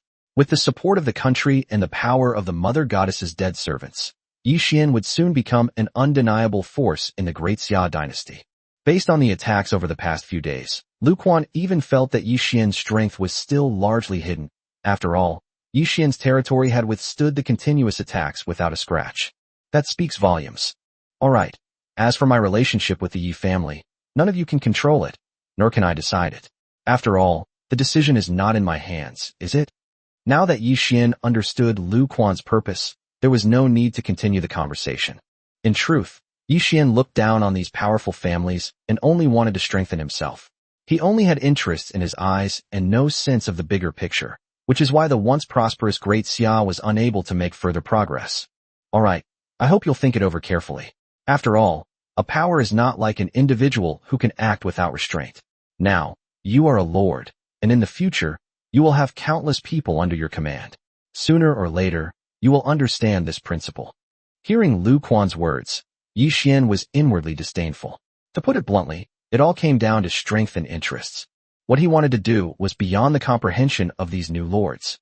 In Yi Xian's mind, he didn't even consider these people to be equals. Chapter 85 Digested Results. Looking at Lu Quan, who was talking so eloquently, Yi Xian even found it amusing. He wondered how these guys would react if they knew that he was the heavenly emperor. But Yi Xian wouldn't be foolish enough to expose his identity and satisfy that vague vanity. There was no point in arguing, so Yi Xian simply sent his men away to get rid of these self-important fellows. Yi Xian admitted that the family's power, developed over countless years, was indeed very strong. Even a third-rate family like the Yi family was beyond Yi Xian's current strength to deal with. But who was Yi Xian? He was the heavenly emperor, a man with a system that spurred his ambition and desires. At this time, Yi Xian's main territory was far less prosperous than his second territory, especially in terms of the number of legions. In the main territory, there were only 4 human legions and Yi Miaohan. Thinking of Yi Miaohan, Yi Xian quickly found Yi Miaohan's information to see how she had progressed in her studies over the past few days. Mother Goddess's Nest, Yi Miaohan. Level, First Rebirth, 9th Heaven. Quality, Unknown. Attribute, 1. One person can form an army. 2. Comes with its own nesting space. 3. With abundant energy, the Zerg can be produced indefinitely. 4. Devour everything to create Mother Goddess Deadpool, whose combat power is 20% higher than that of Mother Goddess herself. 5. Transformation into a human. The Mother Goddess and her undead servants can transform into human women. 6. Cultivation. After being transformed into a human, one becomes a normal human being. Skills: Silver Ring Dragon Step, Azura Illusion, Ancient Spirit Divine Sword, Howling Moon Divine Finger, 8-Star Buddha Palm, Dharma Nature Divine Leg, Mystic Ice Arrow. Equipment: Frostflower Sword, Golden Armor and Silver Leaf Robe, Rain of Flowers. Combat Power, 9 billion. Upgrade: Energy Accumulation. Yi Miaohan's level increases very quickly, since all she needs is enough energy. Unlike ordinary heroes who need to cultivate and break through realms on their own. If Yi Xian were willing to invest some high-quality spirit stones and energy stones, Yi Miaohan would probably have already reached the limit of the first transformation. Since the territory doesn't need Mother Goddess Death Servant's participation in the battle for the time being, Yi Xian is slowly accumulating energy using low-level resources. Yi Xian also doesn't have many high-quality items, and he's reluctant to use them unless it's a critical moment. Yi Miaohan is Yi Xian's trump card and the foundation for his return to Blue Star. Yi Xian cannot afford to be careless. 5 days, and there are still 10 levels to go. It shouldn't be a big problem. After thinking it over, Yi Xian decided not to interfere with Yi Miaohan's cultivation and return to the second territory. Yi Xian plans to use the remaining time to deal with the rewards from the second event, as he will be meeting with the Lord of all Realms that evening. Although the last event only lasted 5 days, Yi Tian's gains were immense, far exceeding what others could have imagined. Leaving aside points and spirit coins, the various treasure chests alone amounted to hundreds of millions, and there were countless pieces of equipment. However, Yi Xian didn't care for most of them. He either gave them to Yi Miaohan or converted them into points, and used them for nothing else. As for trading it for spirit coins, the amount of spirit coins is not important to Yi Xian at this stage. As for the various scroll-like items, Yi Xian didn't examine them one by one. These kinds of things might come in handy sometime. After all, they have special functions, so he carefully collected them all for future use. Although the gains were enormous, Yi Xian's horizons had also broadened. To be honest, he really looked down on these things. The only things that could pique his interest even slightly were the various buildings. In one campaign, Yi Xian amassed 200,000 buildings, demonstrating the vast number of territories he destroyed. However, compared to the overall assessment space for new lords, this number was insignificant. Most of these buildings are basic structures and of low quality. After all, in order to achieve the best results, Yi Xian first attacked low-level lords. But it doesn't matter. Any building can be turned into a treasure by Yi Xian. It took Yi Xian almost a whole day to finish processing all the buildings. However, since Yi Xian's territory was not that large at this time, Yi Xian chose to synthesize the buildings and upgrade their quality to RRR level to maximize their effectiveness. Xinxuan. Level, 60. Quality, RRR. Attribute, produces divine elixir. Production, 640 tons per day. Upgrade, 1 billion spirit coins, 100 units each of Tier 7 space stone, Tier 7 sunflower water, and Tier 7 spirit stone. Taking the divine spring as an example, after the quality was improved, the output doubled again to 640 tons per day, and 320 million points could be obtained from recycling. Currently, there are more than 1,000 divine springs in Yi Xian's territory, even those that are RRR level. Producing 320 billion points in a single day is incredible to others, but Yi Xian no longer cares about it. With 5 resource dungeons and 6 material dungeons, the daily output is in the tens of trillions. Who would even bother with a mere few hundred billion? However, it must be said that the divine spring was of great help to Yi Xian in the early stages. It was thanks to the production of the divine liquid that Yi Xian was able to develop rapidly. Especially now, not only have so many heroes in the territory completed their first class change, but there are also 2 million max-level ancient barbarian warriors. These soldiers will also inevitably need to change classes, and their subsequent cultivation will require a huge amount of resources such as divine liquid and spirit stones. Despite the seemingly abundant resources, Yi Xian knew that they were far from enough. Next, Yi Xian checked the nearly 1,000 troop buildings he had acquired. Human troops made up the majority of them, while the rest were all alien troops. Yi Xian did not find any troops with special attributes, which was a bit of a disappointment. The territory's troop strength is sufficient for now, and Yi Xian does not plan to use any more troop-specific buildings for the time being. At this moment, the time for the evening banquet is drawing ever closer, and it is believed that the leader of the Lord of all realms will arrive soon. Although everyone knew of the Heavenly Emperor's strength, Yi Xian still adhered to the principle of keeping a low profile and hid some special buildings in his territory. For example, resource dungeons, material dungeons, confidence centers, and some unrevealed troop buildings. My lord, Shirley reports that some lord forces have appeared around the territory. They are probably scouting ahead, and the Lord of all realms will arrive soon. At this moment, Zhu Yuyan found Yi Xian. Since Zhu Yuyan was born, she has hardly participated in any major battles, instead acting more like the steward of the territory. Oh, okay, I'm basically done here too. With that, Yi Xian put on the heaven-covering mask, transforming into the appearance he had shown before, and then returned to the center of the second territory, to a grand hall that had just evolved from the basic thatched hut.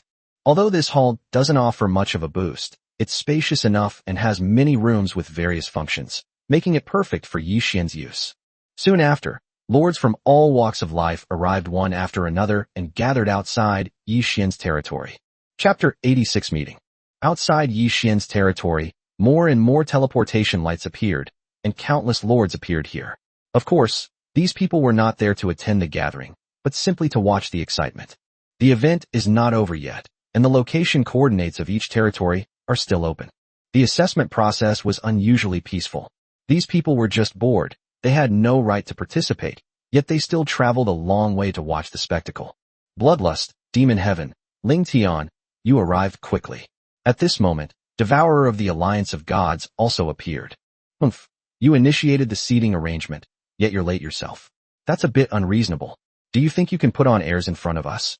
The demon realm and the divine realm are equally powerful, and have been locked in a fierce struggle for countless years, so naturally they dislike each other. Alright, we all have the same goal. There's no need to worry about these trivial matters. Ling Tian from the immortal realm stepped in to smooth things over. A bunch of hypocrites, humph. Mo Tian showed no mercy, dragging the immortal realm into the fray with a single sentence. Ling Tian remained silent, but a cold glint flashed in his eyes, revealing his dissatisfaction. If the occasion were not inappropriate, he would probably have already started a fight. I apologize, everyone. A small matter has delayed me a bit. Tun also didn't want to get entangled with Motion. The most important thing about this trip was to see the Heavenly Emperor. The atmosphere was somewhat awkward. Everyone remained silent, waiting for the time to pass. Soon, the time was approaching, and Tun and the others each led 10 heroes, forming a large group of several hundred people, and marched in a grand procession toward Yi Xian's territory. They didn't bring a large army with them this time. They were just accompanying guards. Everyone knew that the Heavenly Emperor would never make a move at this time, because doing so would only offend the major powers and create mortal enemies, which would be meaningless. After all, the stronger a power is, the more it cares about its reputation. This has become a common problem for almost all powers. As soon as the various forces on this side made their move, Yi Xian received the notification, and so he also took action. Yi Xian didn't make a big fuss, and he didn't believe that these people would dare to make a move. But Yi Xian still had to be careful. After all, Yi Xian was an individual without any powerful backing. Starting over would be extremely difficult. Of course, this was what others thought, and it was possible that someone might take the risk. Yi Xian, along with more than 30 heroes from the hero platform, came to greet them. Don't underestimate these 30-odd people. They're more than enough to deal with the hundreds outside. Welcome everyone. At this moment, Yi Xian had an ordinary appearance and mediocre temperament, making it impossible for anyone to associate him with the Heavenly Emperor. Moreover, Yi Xian could have leveled up long ago after the territory's level was raised to the maximum, but he has been busy with various things, which has resulted in Yi Xian still being level 60. It can be said that Yi Xian is the weakest one in the territory, not counting ordinary citizens. When the lords from all walks of life saw Yi Xian, they all looked at each other and carefully examined the Heavenly Emperor. Yi Xian could see the confusion in their eyes.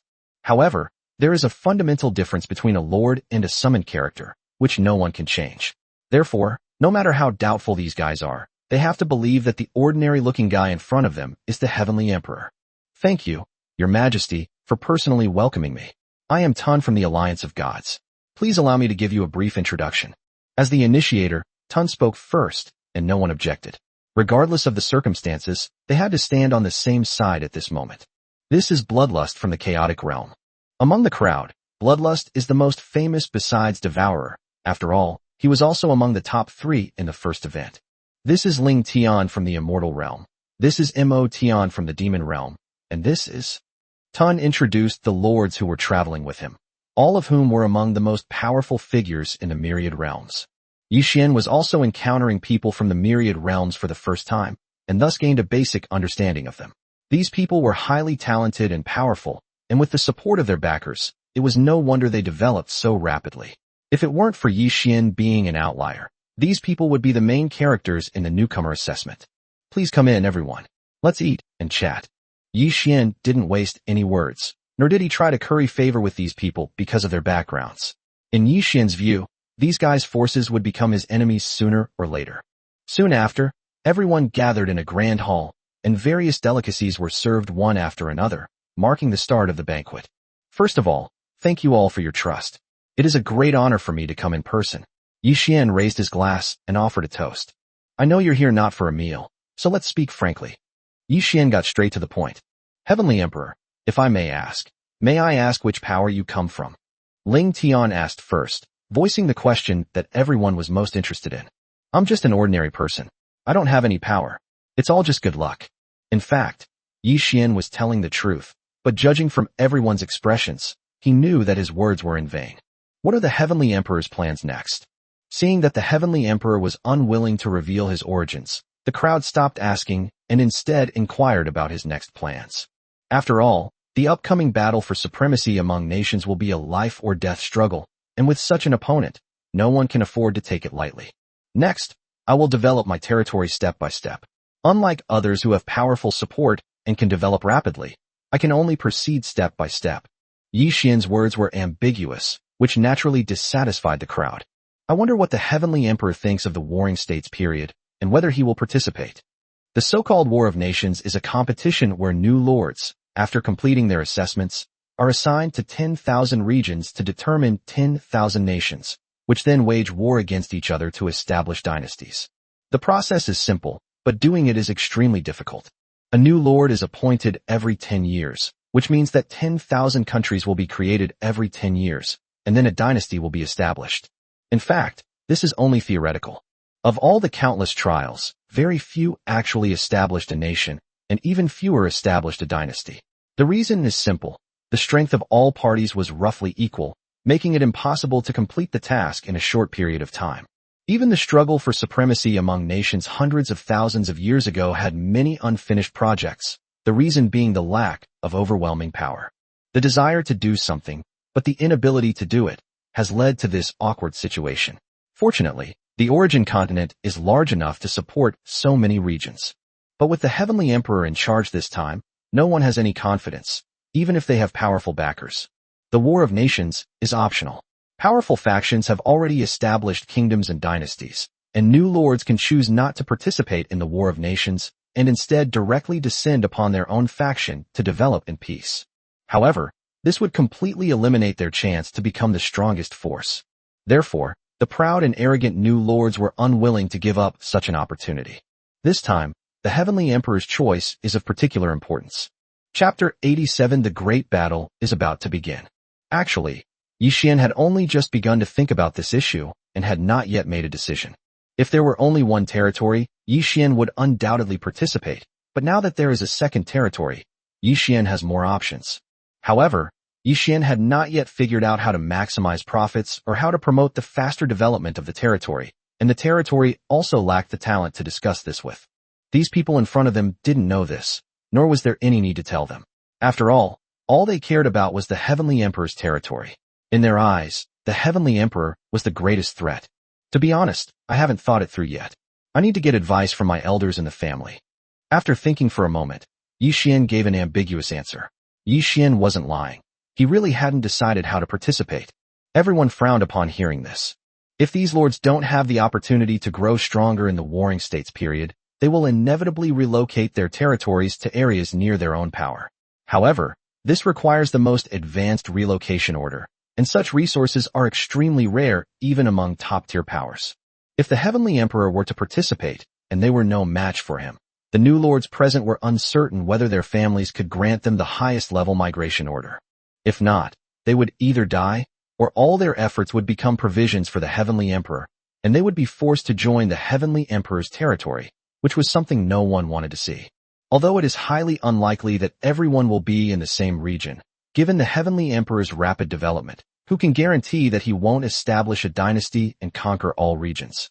After all, this guy made history by becoming an unprecedented lord who reached the maximum level during the assessment period, and his future is promising. Since that's the case, there's no point in saying more.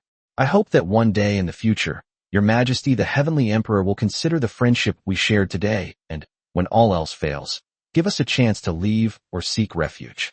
After thinking for a moment, Tun uttered these self-deprecating remarks.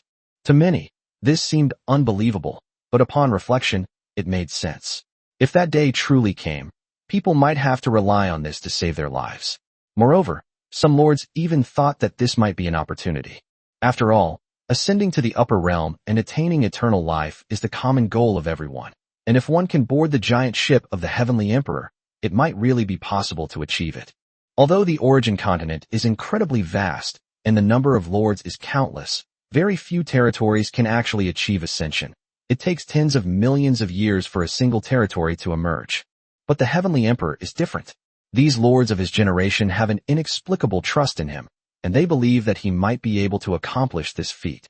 Once they become members of the territory, they can also take the opportunity to visit the upper realm and see the scenery. It's fine.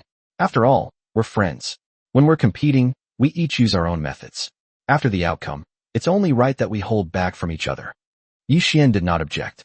In fact, Yi Xian did not consider these guys as opponents at all.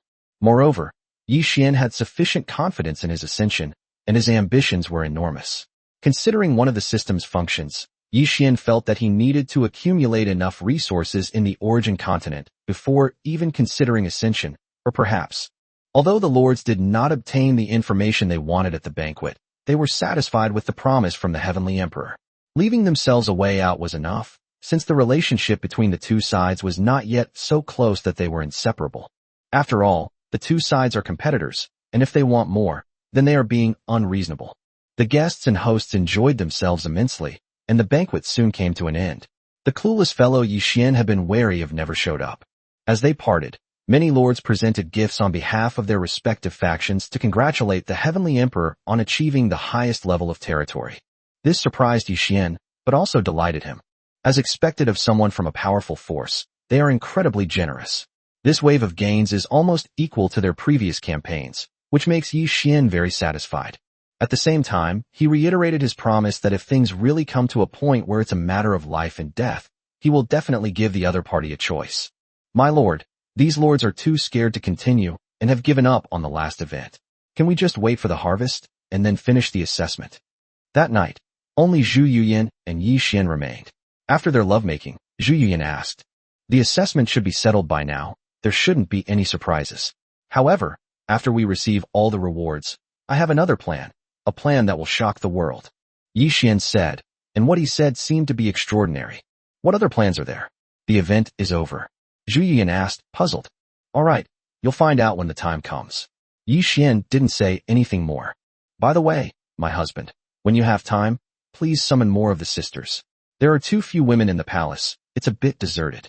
Yi Xian was surprised that Zhu Yuyan would make such a request. "Okay, but there's no rush.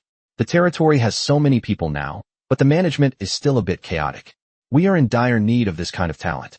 I need to find a way to solve this problem. Only after we have formulated a development plan for the territory can we summon a large number of citizens." Yi Xian understood what Zhu Yuyan meant. She wanted to summon more beautiful female heroes. However, the Manhwa Lu's hero summoning was based on probability, and Yi Xian couldn't recklessly summon a large number of heroes at this time. He had to consider his future development plan. Make the best use of people's talents and resources. Nothing happened that night. The next morning, Yi Xian got up early to prepare for the plan that would take place a few days later. Yi Xian first checked the rewards he received. The special scrolls among them were quite good, with special functions and powerful effects. In particular, there was a permanent ceiling formation among them, which was exactly what Yi Xian wanted. It would be of great use after returning to Blue Star. As for the remaining items, Yi Xian didn't care much about them. The only things that really interested him were the few special buildings. From the very beginning until now, every special building Yi Xian has obtained has provided him with the greatest assistance and has been one of the biggest contributors to his rapid development. In particular, Yi Xian had previously obtained a mysterious building that eventually evolved into his second territory, solving a great deal of his troubles. It's unknown what kind of mysterious building he will obtain this time. And that unprecedented title, number 1 under heaven, is no ordinary title. It must have played an undeniable role.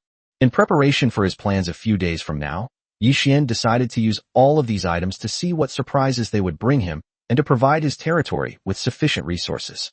Soon, Yi Xian allocated the blueprints and other resources to the Divine Weapon Pavilion and stored the remaining combat techniques and other resources in the storage space.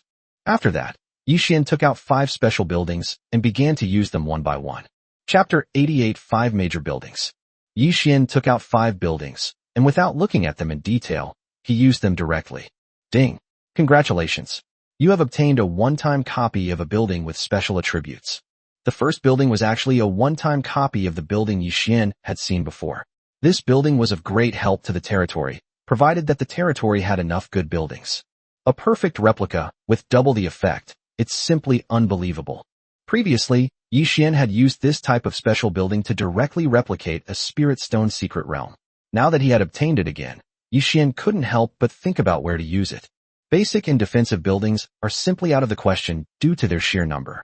As for troop buildings, apart from the 5-colored giants and the Mother Goddess's nest, they don't seem to be of much value. However, due to the growth cap of the 5-colored giants, using such special buildings doesn't seem worthwhile either. As for the Mother Goddess's nest, strictly speaking, Yi Miaohan alone is enough, since the main force in the battle is Deadpool anyway. As for the other buildings, namely the Resource Realm, they are fairly suitable for use. However, the Beast Tower and the Inheritance Space are not the best choices. Actually, Yi Xian really wanted to use it on the territory space to replicate another territory, but Yi Xian was obviously overthinking it. This kind of unique building cannot be replicated at all. After much deliberation, Yi Xian made up his mind not to replicate the Resource Realm for the time being.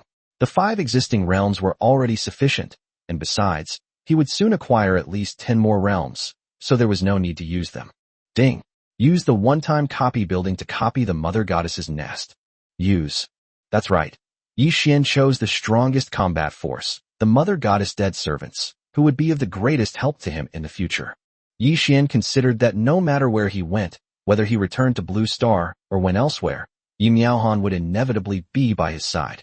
However, there was a problem. While Yi Miaohan was protecting him, there wasn't enough time for her to accumulate energy. After all, the Mother Goddess's Death Servant's level can only be improved by Yi Miaohan. Once another Mother Goddess's nest appears, you can split up and take turns performing tasks without affecting your leveling up. Soon, another beautiful woman with a similar style and appearance to Yi Miaohan appeared in front of Yi Xian. "Greetings, Your Excellency." The voice sounded very similar to Yi Miaohan's. "Get up. From now on, you will be called Yi Miaoyin." Yi Xian knew that the Mother Goddess did not have a name, so he simply gave her one. "Thank you, sir. What is your current level, and how many dead servants can you create?" Yi Xian asked the question that concerned him the most. "My lord, my current level is the 92nd level of the first reincarnation, which allows me to create 2,000 death servants of the same level." Yi Xian nodded, indicating his understanding. It seemed that things were going well for Yi Miaohan, and the two of them were probably in the same boat. "All right, the territory is fine for now. You have a few days to prepare. Upgrade to the first level limit as soon as possible." Yi Xian made arrangements for Yi Miaoyin, telling her to accumulate energy. As for Deadpool, there was no rush. They could prepare in advance and summon a large number of them. With the help of points, he believed that this most anticipated legion would soon be formed. After seeing Yi Miaoyin off, Yi Xian continued. "Ding! Congratulations, host, for using a special building, triggering an evolution, and gaining access to the building battle zone." It was yet another building he had never heard of before, so Yi Xian immediately checked its attributes. Chaotic Battleground. Level, none. Quality, unknown. Attribute, martial arts, matches the user's strength for training and refinement, helping to increase strength.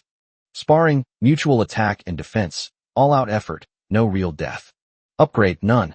In essence, the Chaotic Battle Arena is a training ground where opponents are matched based on strength, allowing players to identify their weaknesses, improve themselves, and increase their power. It has some use for Yi Xian himself or the heroes of his territory. Especially after everyone reaches the first job advancement, their existing skills can be improved again. The second point is also good. Experts will definitely verify what they have learned from each other, but there is always a certain degree of danger in fighting. Here, there is no need to worry at all. Not bad. This is a good opportunity for the heroes to gain some experience, which will also help with the upcoming plans. Yi Xian thought to himself, and then used the communication device to inform the heroes about the functions of this new building, so that anyone interested could try it out. Yi Xian himself certainly doesn't have that time. In any case, whether his combat strength is strong or not is not important. Instead of struggling to cultivate, wouldn't it be better to spend time bonding with the beautiful girls in the territory? The next building turned out to be a grand hall, which left Yi Xian somewhat disappointed. After reviewing the attribute information, Yi Xian discovered that this building called the temple was, at this stage, just a place similar to a royal palace, but in the long run, this building would play an indispensable role. Comprehension, that's right. Spending a long time in this building can permanently increase your comprehension, which is quite important for later cultivation. Unfortunately, this is a long-term project, and the results will not be seen in the short term. It can only be used as a meeting place. Once the kingdom is established, the royal palace will no longer be a concern. Then, Yi Xian took out another building and began construction. Ding! Congratulations, host, for using a special building that has triggered evolution and granted you the Tower of Babel. A tower-shaped building appeared before Yi Xian. Tower of Babel. Level, none. Quality, unknown. Attributes, cultivation techniques and combat skills inheritance. Initial 10,000 cultivation techniques and 10,000 combat skills each. This is the building with the least amount of information that Yi Xian has ever seen. Left with no other option, Yi Xian had to look at more detailed information. It turns out that the main purpose of this Tower of Babel is to pass on various martial arts techniques and combat skills, including magic and Taoist arts. Although every hero and unit comes with some skills when they are born, it is not impossible to learn new combat skills. Previously, Yi Xian only occasionally obtained some cultivation techniques and combat skills, but the number was too small and not enough for the territory to use. That's good now. We don't have to worry about this anymore. We can just put the cultivation techniques and combat skills we obtained into the Tower of Babel. Yi Xian used the communication device again to inform the heroes about the building, letting them make their own arrangements. and then he would no longer interfere. It's true that Yi Xian has too many things to do, yet he doesn't have time to personally inspect all the buildings in his territory. Of the several special buildings he had acquired, only one remained. Without hesitation, Yi Xian decided to use it first and then deal with the rest. Ding!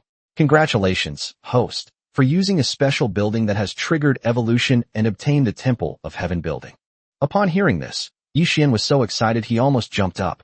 He had been looking forward to this building for a long time. He had acquired it once before, but considering the circumstances at the time, he could only choose skilled personnel and missed out on the talent to manage the territory. Chapter 89, A Famous Minister Descends. Yi Xian immediately constructed the building and upgraded it to level 50, then eagerly checked its attribute data. As expected, it was still the same building option, and without hesitation, Yi Xian immediately chose the professional talent. Temple of Heaven. Level 50. Quality unknown. Attribute. Summon either a skilled talent or a professional talent. Choose one. Summon characters range in quality from bronze to supreme for skilled talents, and from S to RRR for professional talents. 1. Law enforcement officers. 2. Civil officials. 3. Strategist. 4. Merchant. 5. Educators. Summon. Starting score is 10,000. The score increases tenfold for each level gained. Upgrade. 3.2 billion points. The required points double every 10 levels. Sure enough, Yi Xian could finally summon the civil officials and strategists he needed most at this time. Although the top talents require as many as 1 billion points, which seems to far exceed the points required for heroes, such talents are even rarer and more precious. Although they cannot charge into battle, their important role is truly irreplaceable by 100 or 80 heroes. Without further ado, Yi Xian immediately began the summoning process. He didn't care how many points he spent, and he didn't stop until he had summoned almost all the historical figures he knew. At this moment, there were already several hundred people standing in front of Yi Xian. These people would be the main figures in the territory's management organization. Greetings, Your Excellency. The sight of such a famous person kneeling before him filled Yi Xian with excitement and a surge of emotion. Please rise, everyone. The future of the territory is in your hands. Yi Xian was very happy. From now on, he would not have to worry about the development of the territory. Even if he was not in the territory, it would still operate normally. Yi Xian randomly checked the information of several people. Zhang Liang. Level 1. Quality, RRR. Techniques and skills. Lotus Mystic Art, Heavenly Pillar Sword, 7-star advancement, Cloud Hands. Equipment, none. Overall combat strength, 130. Upgrade, 200 points. Loyalty, 100%. Guijiao. Level 1. Quality, RRR. Skills, Tai Chi Internal Power, Lotus-Shaped Shift, Wrathful Slaughter of 5 Gates. Equipment, none. Overall combat strength, 130. Upgrade, 200 points. Loyalty, 100%. Yi Xian had initially thought that civil officials and strategists did not possess their own martial arts techniques, but it turned out that this was not the case. Once their levels are raised, they will be a great help, but Yi Xian is naturally reluctant to send these precious darlings to the battlefield. Their greatest role is to develop the territory. The summoning cost hundreds of billions of points, but the upgrade only cost a few hundred billion, yet it raised all the civil officials and strategists to the first rank. Afterwards, Yi Xian planned to discuss the development of the territory with all the great talents. As for other talents, Yi Xian was not in a hurry to summon them. After everyone had completed their upgrades, Yi Xian led them to the temple. The spacious hall was large enough to accommodate everyone. Everyone, I believe you all have a general understanding of the territory's situation since your birth, so I won't waste time with details. What I want to know is, how should the territory's future development be planned and implemented? Compared to other newcomers, Yi Xian's territory had a dream start. Under such circumstances, if these people still couldn't come up with effective strategies, Yi Xian could only doubt the accuracy of historical facts.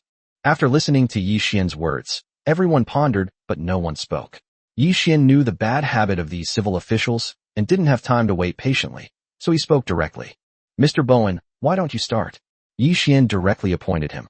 Liu Bowen, who unified the country, was undoubtedly a top-notch talent in domestic affairs. Yes, sir.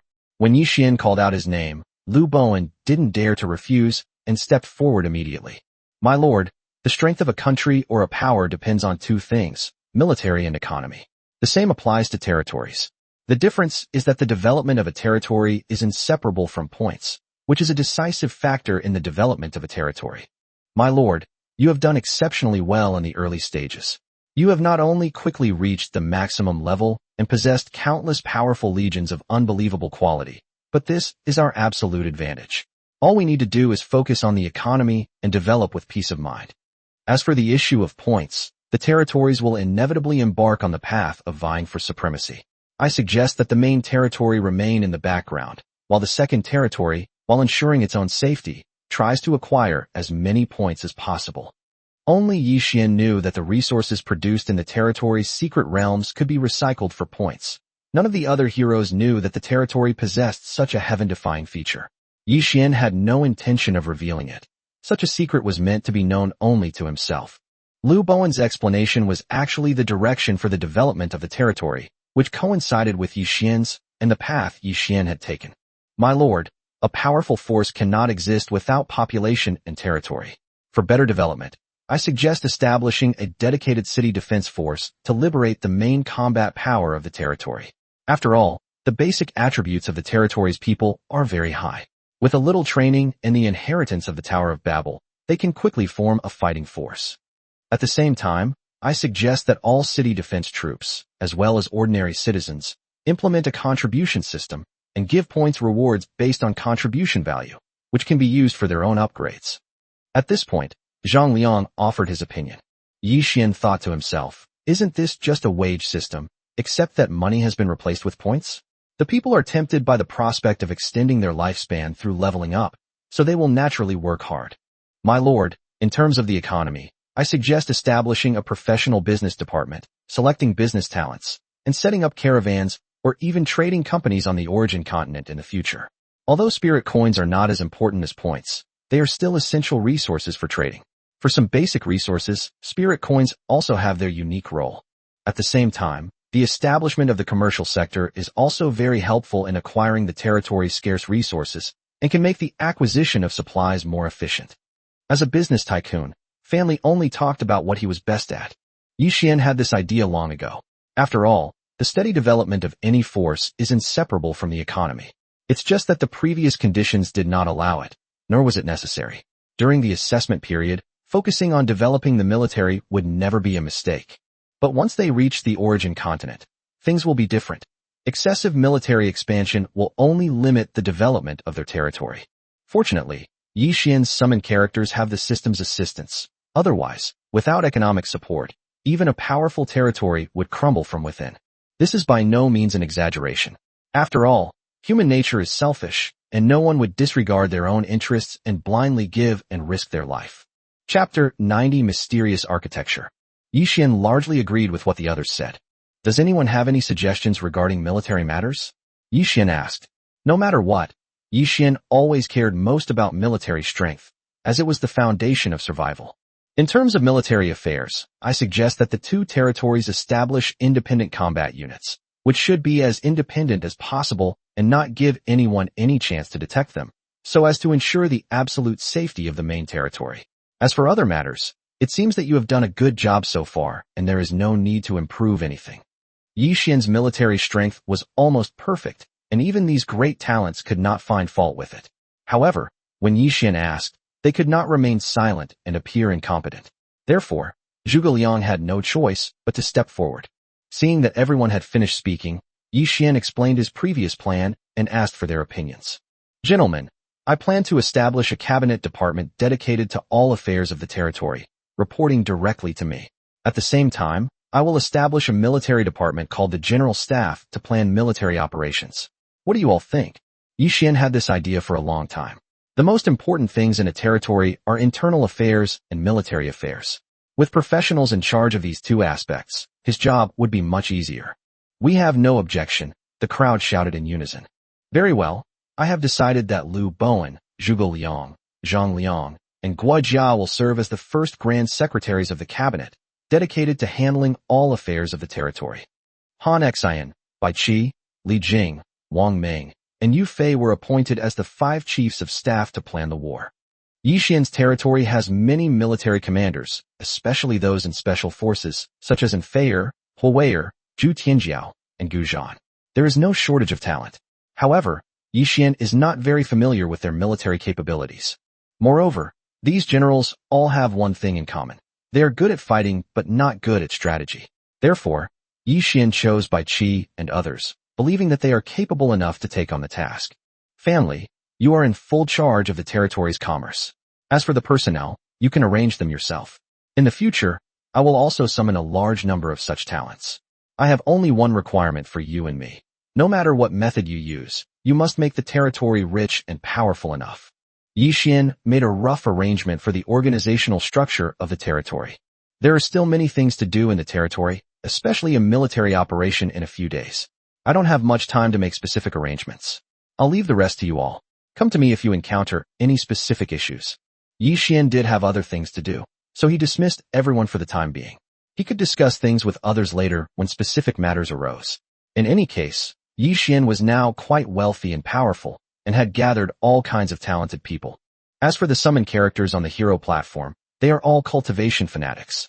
Yixian does not intend to incorporate them into the system. Making full use of their individual characteristics is the foundation for the territory to become stronger. With the affairs of the territory professionally planned and arranged, Yixian only needed to focus on his own matters. Currently, Yixian is not facing the new Lord assessment, which poses no challenge to him. Improving his strength is the only thing Yixian must do. After finishing the task, Yixian took out the mysterious building. Such buildings are practically unheard of on the origin continent, yet Yixian has already encountered two of them. In particular, the first mysterious building, under the system's enhancement, actually evolved into a second territory, which solved a great deal of trouble for Yixian. Yixian was naturally extremely excited about this second mysterious building. Ding! Congratulations, Lord, for using the mysterious building, triggering an evolution, and obtaining the unique special building, the mothership. Listening to the system notification, Yixian discovered that he had obtained another unique building, complete with special attributes, but he didn't know what its specific function was. As Yixian was pondering, the small, mysterious building in his hand disappeared, and then an enormous steel warship appeared in the sky above Yixian's territory. After being deeply impressed by the technologically advanced warship, Yixian immediately checked its attribute data. Mothership. Level none. Quality unknown. Attributes. 1. The mothership has no level and its size is equivalent to 1% of the territory's area, expanding along with the territory. 2. Technological combat units, which require points to be summoned individually. 3. Possessing all the knowledge reserves of a super technological civilization. 4. Invisibility. Note, mobile technological civilization. After checking it, Yixian felt incredibly lucky. Without looking at anything else, just by looking at the notes, he could tell how powerful this mothership was, equivalent to a technological civilization. What is the concept of a technological civilization? Blue Star can only be considered the lowest level of technological civilization. Therefore, the technological products it created are of little use on the origin continent. But it is different for super technological civilizations. Their products, including some fighter jets, are powerful representatives on the origin continent. They can even explore the universe. However, such civilizations are few and far between. Although it wasn't as extraordinary as the second territory, Yixian quickly realized that this was a territory with technological attributes. A mothership can be seen as representing a civilization or a territory. This interpretation seems reasonable. The fact that technological combat units can be summoned is essentially the same as summoning troops, isn't it? The more I think about it, the more excited I get. Calling the mothership a third territory is perfectly acceptable. At this time, Yixian did not yet understand the specific functions of the mothership. With sufficient combat power in his territory, Yixian had no intention of using the mothership for the time being, and would wait until he understood it in detail before making a decision. But Yixian believed that he would not be disappointed. Therefore, Yixian quickly made the mothership invisible and then moved it to the sky above the main territory to defend the entire main territory. After all, Yixian's foundation, the Lord's statue, was still in the main territory. Husband, did you create that huge thing that appeared in the sky above our territory just now? Zhu Yuyan quickly found Yixian and asked. Just as Zhu Yuyan was surveying the main territory, a steel warship suddenly appeared in the sky and then disappeared, frightening Zhu Yuyan so much that she hurriedly came to find Yixian. Don't worry, that's a new building in the territory. I'll take you on a proper tour once I'm done with my work. I have other things to do now. After saying that, Yi Xian sent Zhu Yuyan back. The small-scale commotion that had occurred in the main territory quickly subsided after Zhu Yuyan's announcement, and everyone went back to doing what they were doing. Aside from the 5 RRR-level troop buildings that Yi Xian doesn't plan to use for the time being, which he intends to store as his reserves, he's basically not interested in the other rewards from the territory's max level. The only reward that's currently attracting Yi Xian is that special title. On the Origin continent, various titles emerge one after another, but very few actually play a significant role. Only titles rewarded by the Heavenly Tao have a huge boost. Yi Xian was quite looking forward to this domineering title. Number 1 Under Heaven. Chapter 91, Number 1 Under Heaven. Number 1 Under Heaven. Attributes. 1. The base attributes of the territory are doubled. 2. Base drop rate in territory doubled. 3. The cultivation speed of all people in the territory doubles. 4. The limit on the number of troops in a territory is doubled. 5. The production of resources in the territory doubled. 6. The total area of the territory doubles. 7. Lord's base attributes are doubled. 8. The Lord's personal combat power is doubled. 9. Lord's luck value is doubled. One title with 9 attributes. This was something Yi Xian hadn't expected. Moreover, these 9 attributes would almost comprehensively amplify Yi Xian's territory and his personal power. The territory's basic attributes and drop rate are doubled, which will allow Yi Xian to grow rapidly. What pleased Yi Xian the most was the 5th point. The production of resources doubled. Yi Xian's several secret realms and dungeons were the buildings that benefited the most, and the benefits were very direct, since Yi Xian could recycle points. Points are the sole foundation for a territory's strength. With enough points, anything is possible. As for the boost the title provides to the Lord, Yi Xian doesn't care much about it. After all, Yi Xian is a behind-the-scenes player, and with the protection of the Mother Goddess's dead servants, he can hardly participate in combat. Yi Xian was only interested in the fact that his luck value would double. After all, with the system's boost, Yi Xian's luck value was already quite high, and doubling it again would undoubtedly bring even more opportunities. Without these opportunities, Yi Xian would not have been able to develop so quickly. In fact, everything is complementary. Any lord who obtains one of these can become an unparalleled powerhouse and control a powerful force. Yi Xian, however, has integrated all of them into one, making it difficult for him not to become powerful. As Yi Xian clicked to equip the title, he felt his aura become much more powerful. At the same time, the area of Yi Xian's territory, which was already much larger than other territories, doubled again. At this moment, Yi Xian finally began to improve his level. Since the last upgrade, Yi Xian had not had time to improve himself, and his level was almost at the bottom in the territory. With a large number of points gone, Yi Xian finally leveled up to the maximum level. At the same time, he spent points to undergo a transformation. Yi Xian did not have the time or patience to cultivate step by step. Fortunately, increasing points is no different from breaking through one's own limits, so Yi Xian doesn't care about these few points. After just one transformation, Yi Xian, like Yi Miaohan and Yi Miaoyin, could improve rapidly without cultivation, simply by accumulating energy with a large amount of resources. As a result, the territory gained another major consumer of resources. Lord, Yi Xian. Territory, Heavenly Emperor, 9 Heavenly Palaces. Level, First Rebirth. Equipment, Chaos Universe Sword. Combat skill, 10,000 swords return to 1, controlling heaven and earth, dominating the world. Overall combat strength, 2 billion points. Heroes, Xiongba, 6 sword slaves, Zhu Yuyan, Yu Fei, Bai Qi, Zhang Sanfeng, Guan Yu, Zhao Yun, Xiang Yu, Lu Bowen, Han Xian, Zhang Liang, etc. Unit types, Mother Goddess Dead Servants, Ancient Barbarian Warriors, Mech War Gods, Shadow Legion, 5-Colored Giants, Bloodthirsty Lion Men, Yu Family Army, Xuanjiao Army, etc. Buildings, Territory Space, Spirit Stone Realm, Material Dungeon, Mothership, Information Center, Spirit Field, Divine Spring, Storm Tower, Flame Tower, Defensive Sky Curtain, etc. With just a lord's profile, Yi Xian could proudly say that even those old lords who had developed for countless years were far inferior to him. Yi Xian just needed time. Even if Yi Xian did nothing from then on, with just this attribute data, he could become a hegemon of the Origin continent in a few years. There is no doubt about this. Yi Xian firmly believes, but Yi Xian has no patience to wait. He must make the most of his own advantages. After all, the Origin continent is extremely mysterious, and no one can predict what they may face in the future. Yi Xian had no idea whether the system might leave, especially given its existence. But only strength is the fundamental way to deal with everything. After using up the rewards from this battle and the benefits from the earlier campaign, it was already the second day. My lord. As soon as Yi Xian woke up in the morning, Lu Bowen, Zhuge Liang, Zhang Liang, Guijia, and others came looking for him. Gentlemen, is there something you need? Yi Xian asked curiously. These talented individuals had only recently emerged, and Yi Xian had assumed they would need some time to familiarize themselves with the territory. He hadn't expected them to come so quickly.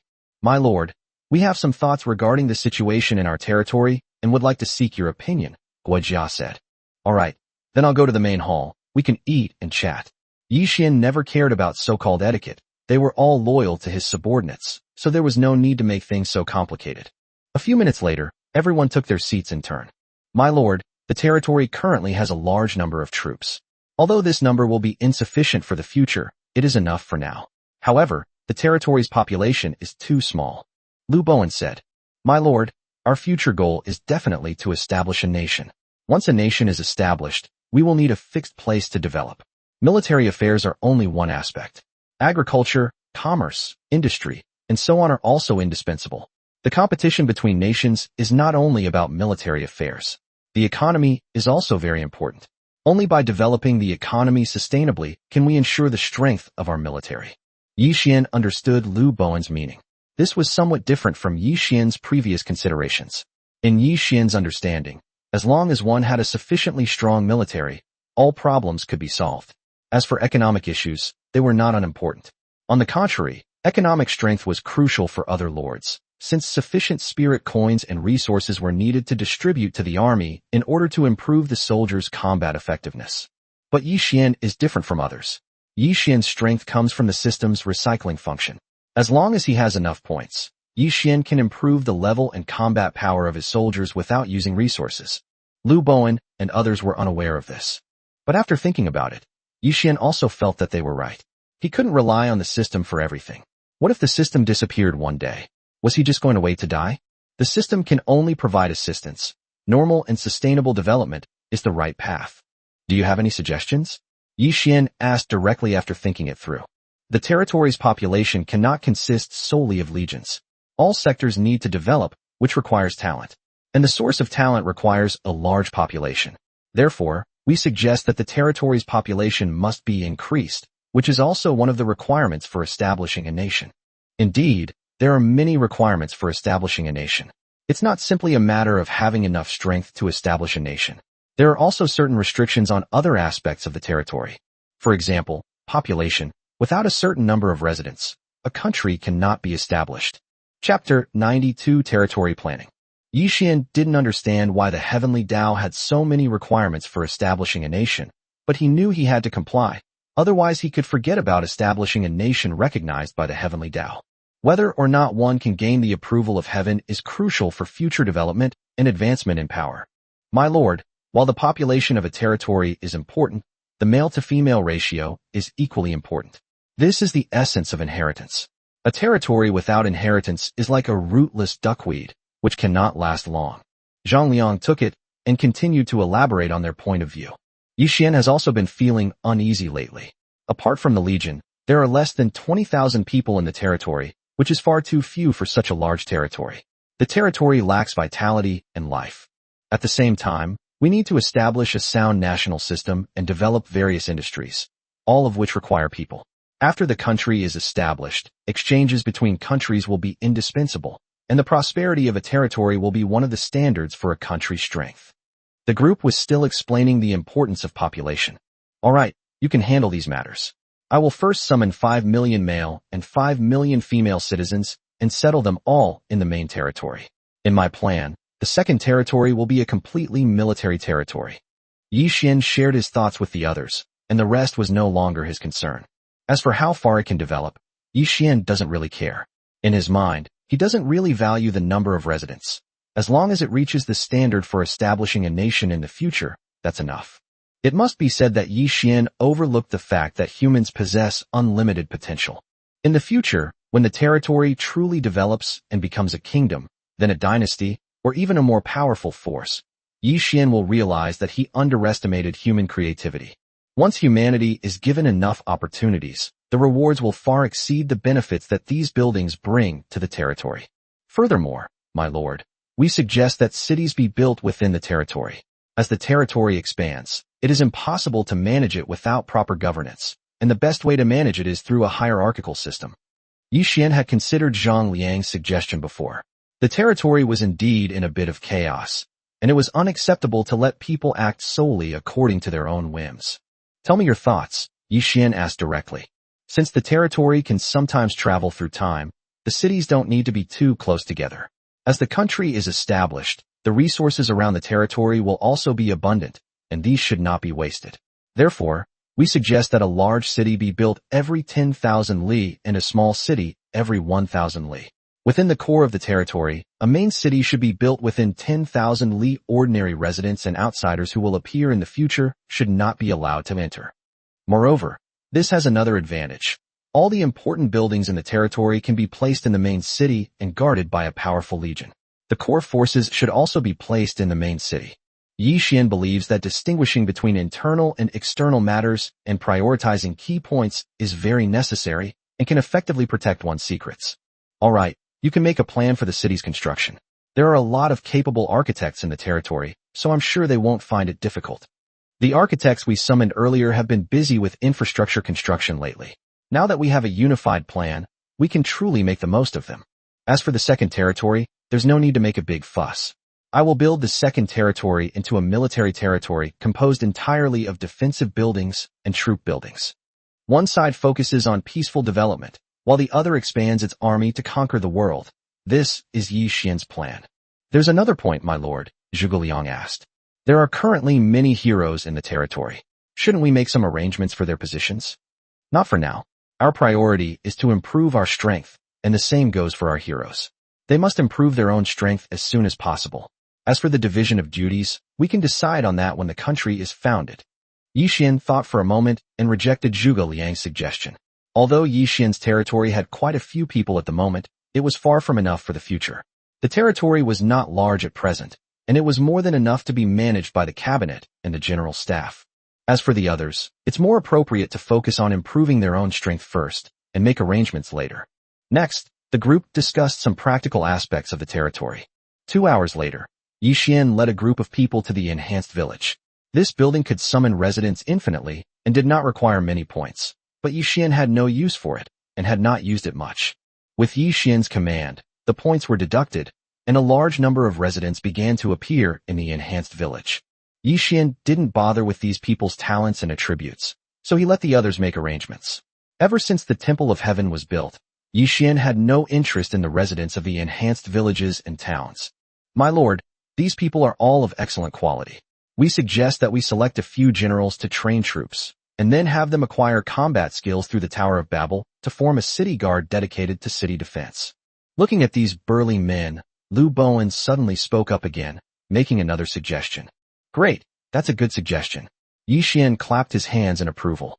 Despite having a large army, Yi Xian was unwilling to use these main forces to defend the cities within his territory.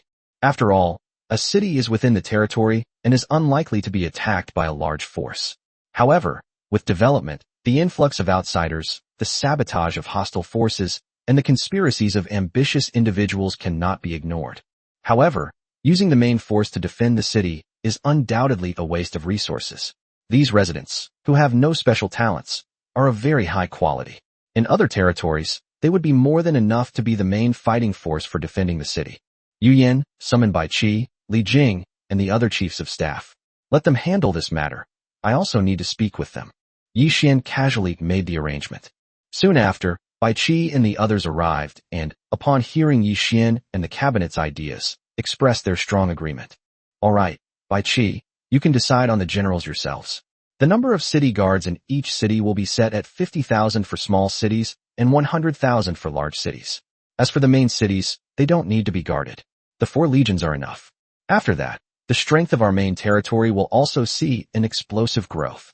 Yi Xian made the arrangements and left the rest to Bai Qi and the others to discuss. There are still 70 or 80 generals on the command platform who have not yet joined the main battle legion, enough for Bai Qi and others to choose from. In a few days, Yi Xian, the human race's unit, will make a big move, and at the same time, he will summon a large number of generals from the command platform. After finishing these tasks, Yi Xian asked, "Does anyone else have anything else to do? If not, I'll take you to see something good." Hearing Yi Xian's mysterious words, everyone said they were fine, but in reality they were curious about where Yi Xian was going to take them. After all, anything that Yi Xian called a good thing must be something extraordinary. Chapter 93 Mothership. Next to the territory space portal within the territory, there was another 7-colored portal, which Bai Qi and the others had noticed before, but did not know where it led. Today, Yi Xian brought several key civil and military officials from his territory here. This is actually the portal to the mothership. After the mothership appeared, Yi Xian hadn't checked it out yet. At this moment, Yi Xian, like the others, was curious about what kind of surprise the mothership could bring him. Yi Xian was the first to step into the teleportation portal, followed by the others. Soon, they found themselves in a place they had never been to before. Of the group, only Yi Xian was somewhat adapted to the environment, while the ministers from ancient times were completely unfamiliar with this place. The mothership's command center was a huge, technologically advanced hall where Yi Xian and his group appeared. Everywhere you look, there are modern, high-tech products. Their materials and functions are all incomprehensible, which makes Bai Qi and the others very curious. "Welcome, Lord. I am Xiaoling, the intelligent system of the mothership. I am at your service." Suddenly, an electronic voice rang out. Such an advanced mothership would naturally be equipped with a high-tech control system, and this little spirit is the system itself, or the ship's spirit. "All right, tell me about your abilities and the role of the mothership." Yi Xian didn't waste any words and asked directly, while Bai Qi and the others pricked up their ears and listened patiently. These would be important buildings in the territory in the future, and as the high-ranking members of the territory, they had to be familiar with their roles. "Yes, sir. The mothership has its own defense system, attack system, energy system, and comes with its own troops, research units, construction units, logistics units, and operation units. It can be self-sufficient and independently complete various tasks." As Xiaoling was giving her introduction, a large virtual screen displayed a series of operation pages. In addition to being easy to understand at a glance, it also includes detailed descriptions of some of the functions. Research and development units. The mothership can summon researchers to maintain and upgrade the mothership system and develop more and more powerful weapons. Construction companies are naturally the builders. Any product developed needs to be built by someone. The operating unit refers to the personnel who operate all the equipment on the mothership. As for the attack weapons such as fighter jets, warships, and airships, the operators are assigned to specialized branches of the military. The mothership's built-in defense system can withstand the invasion of any external enemy. Of course, it requires an energy supply. Generally speaking, the higher the energy reserves, the stronger the defense. In the current state of the mothership, with sufficient energy, there are only a handful of forces on the origin continent that can break through the mothership, except for the top-tier forces. As for the attack system, it refers to the offensive weapons carried by the mothership itself, mainly the power cannons. These weapons are extremely powerful, but they cannot be used without the mothership. They can also be considered part of the defense system. What interests Yi Xian is the types of troops that come with the mothership. After opening the list, Yi Xian discovered that the mothership carried a wide variety of troops, but not many of them were truly powerful combat troops. Air Force, consisting of various types of fighter jets, whose combat power is determined by their level and energy value. Navy, various types of warships. The army consists of mechanical warriors similar to those in the game, God of War. All the military units share one characteristic. They are not controlled by humans. All the people on the mothership are mechanical life forms. Xiaoling, are you in charge of all the battles on the mothership? Currently, the mothership is empty, with only this intelligent system present. No, sir. Xiaoling mainly plays a supporting role. The mothership is equipped with an independent command system, which includes 1 Grand Marshal, 10 Marshals, 109 Star Generals, and no limit on the number of other generals at all levels. Moreover, the commander of the command system can set the race according to the adult's preferences without affecting their own potential. Xiaoling's words made Yi Xian realize that this was just another way to summon heroes. Open the summoning list. Yi Xian needed to check the points required to summon heroes and various troop types. He found that the points required to summon heroes were only slightly higher than those required to summon ordinary troops, which Yi Xian accepted. However, the points required to summon mothership units are dozens or even hundreds of times more than those required for regular units, especially for various types of fighter jets, which require a massive amount of points. It's actually quite easy to understand. The role of a fighter jet is far greater than that of a squad of 100 soldiers, so it's reasonable that it requires more points. Summon a Grand Marshal, set to be human. Yi Xian decided to summon him personally to see who this Grand Marshal was. Ding! Congratulations to the Lord for summoning the mothership Grand Marshal Catherine. Soon, a beautiful young woman appeared in front of Yi Xian and the others. Grand Marshal Catherine, your subordinate, greets your excellency. The woman before me, Catherine, possesses the typical features of a Western beauty in appearance, yet displays the heroic bearing of an Eastern female general in action. Get up, Catherine. I'd like to ask for your opinion on the types of troops and heroes assigned to the mothership, Yi Xian asked. My lord, do we have enough territory points? How many can I use? Catherine needed to understand the situation of the territory before deciding how to allocate her troops. Is 10 trillion enough? Yi Xian asked. In fact, Yi Xian's points reserves were already very high at this time. Since using the title of number 1 in the world, the output of many resources has doubled. Yi Xian's daily points have exceeded 100 trillion, which is a terrifying number. However, considering the upcoming arrangements, Yi Xian only tentatively inquired with Catherine. Catherine listened without saying anything, but patiently began to calculate. After a while, Catherine made up her mind. My lord, I suggest summoning the 10 marshals, 109 star generals, and 1,000 other generals for the time being. At the same time, fighter jets and warships are indispensable. I have drawn up a table that can be perfectly matched. The total number needed is about 2 million. As for the Navy, I think it is not necessary to summon them for the time being. For the Army, summon 5 million mechanical warriors, and the mothership will be fully operational. At the same time, all units on the mothership must also play their important roles, requiring approximately 300,000 personnel. Once all your summoned creatures have reached the maximum level, your points will be almost depleted. Catherine offered her advice and suggested waiting for Yi Xian's final decision. What do you think? Yi Xian turned around and asked Lu Bowen and the others. My lord, we are not familiar with weapons like motherships, so we cannot offer any advice, Lu Bowen said, shaking his head helplessly. Yi Xian then remembered that although these people were great talents and famous figures throughout history, they were limited by the times and could not adapt to some things for a while. Fortunately, they had extremely high growth potential, so these were not problems. Okay, let's do as Catherine says. Next, Yi Xian opened the list one by one and, according to Catherine's plan, summoned all the previously planned monsters and upgraded their levels. Chapter 94 Arrangement. Heroes summoned from the mothership can only level up through points. They cannot train on their own, and the same applies to later class changes. As for unit types, their combat power must be gradually increased through technological advancements. Points can only be used to raise them to the maximum level. Fortunately, points also play an important role in scientific research. If certain problems cannot be solved and the combat strength of troops cannot be improved, points can help with scientific research. Yi Xian raised Catherine and the 10 marshals to the first tier limit and stopped the action after the other 1,000+ heroes broke through to the first tier. Yi Xian has no good plan yet regarding how to use the mothership, so at this stage the mothership's only task is to protect the main territory, and this combat power is sufficient. By the way, sir, the mothership's energy reserves need to be provided by you. With the current initial reserves, it's only enough to operate for 3 days. At this moment, Catherine suddenly raised a question. Yi Xian couldn't help but feel a headache coming on. The item was good, but it consumed too many resources. Take a look at how long this can keep the mothership running. Yi Xian took out a level 10 energy stone. Just this one unit of level 10 energy stone is worth trillions of points. Catherine took a look at it and quickly gave an answer.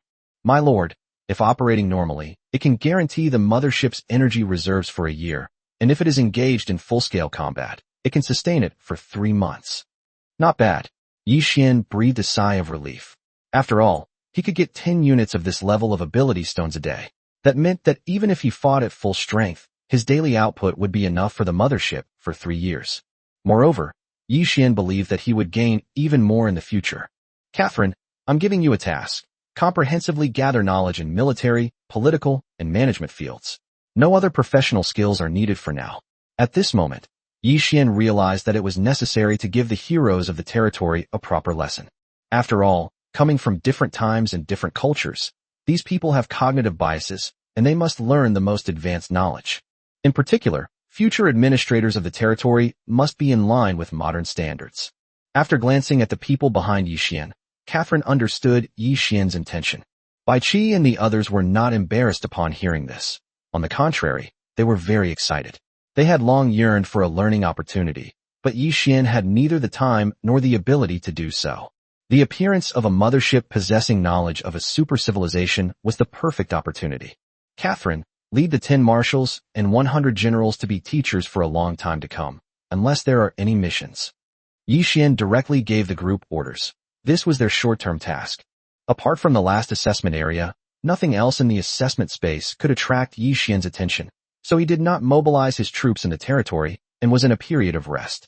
Although the power of the mothership greatly shocked Yi Xian, he had never actually experienced it before, so he didn't care.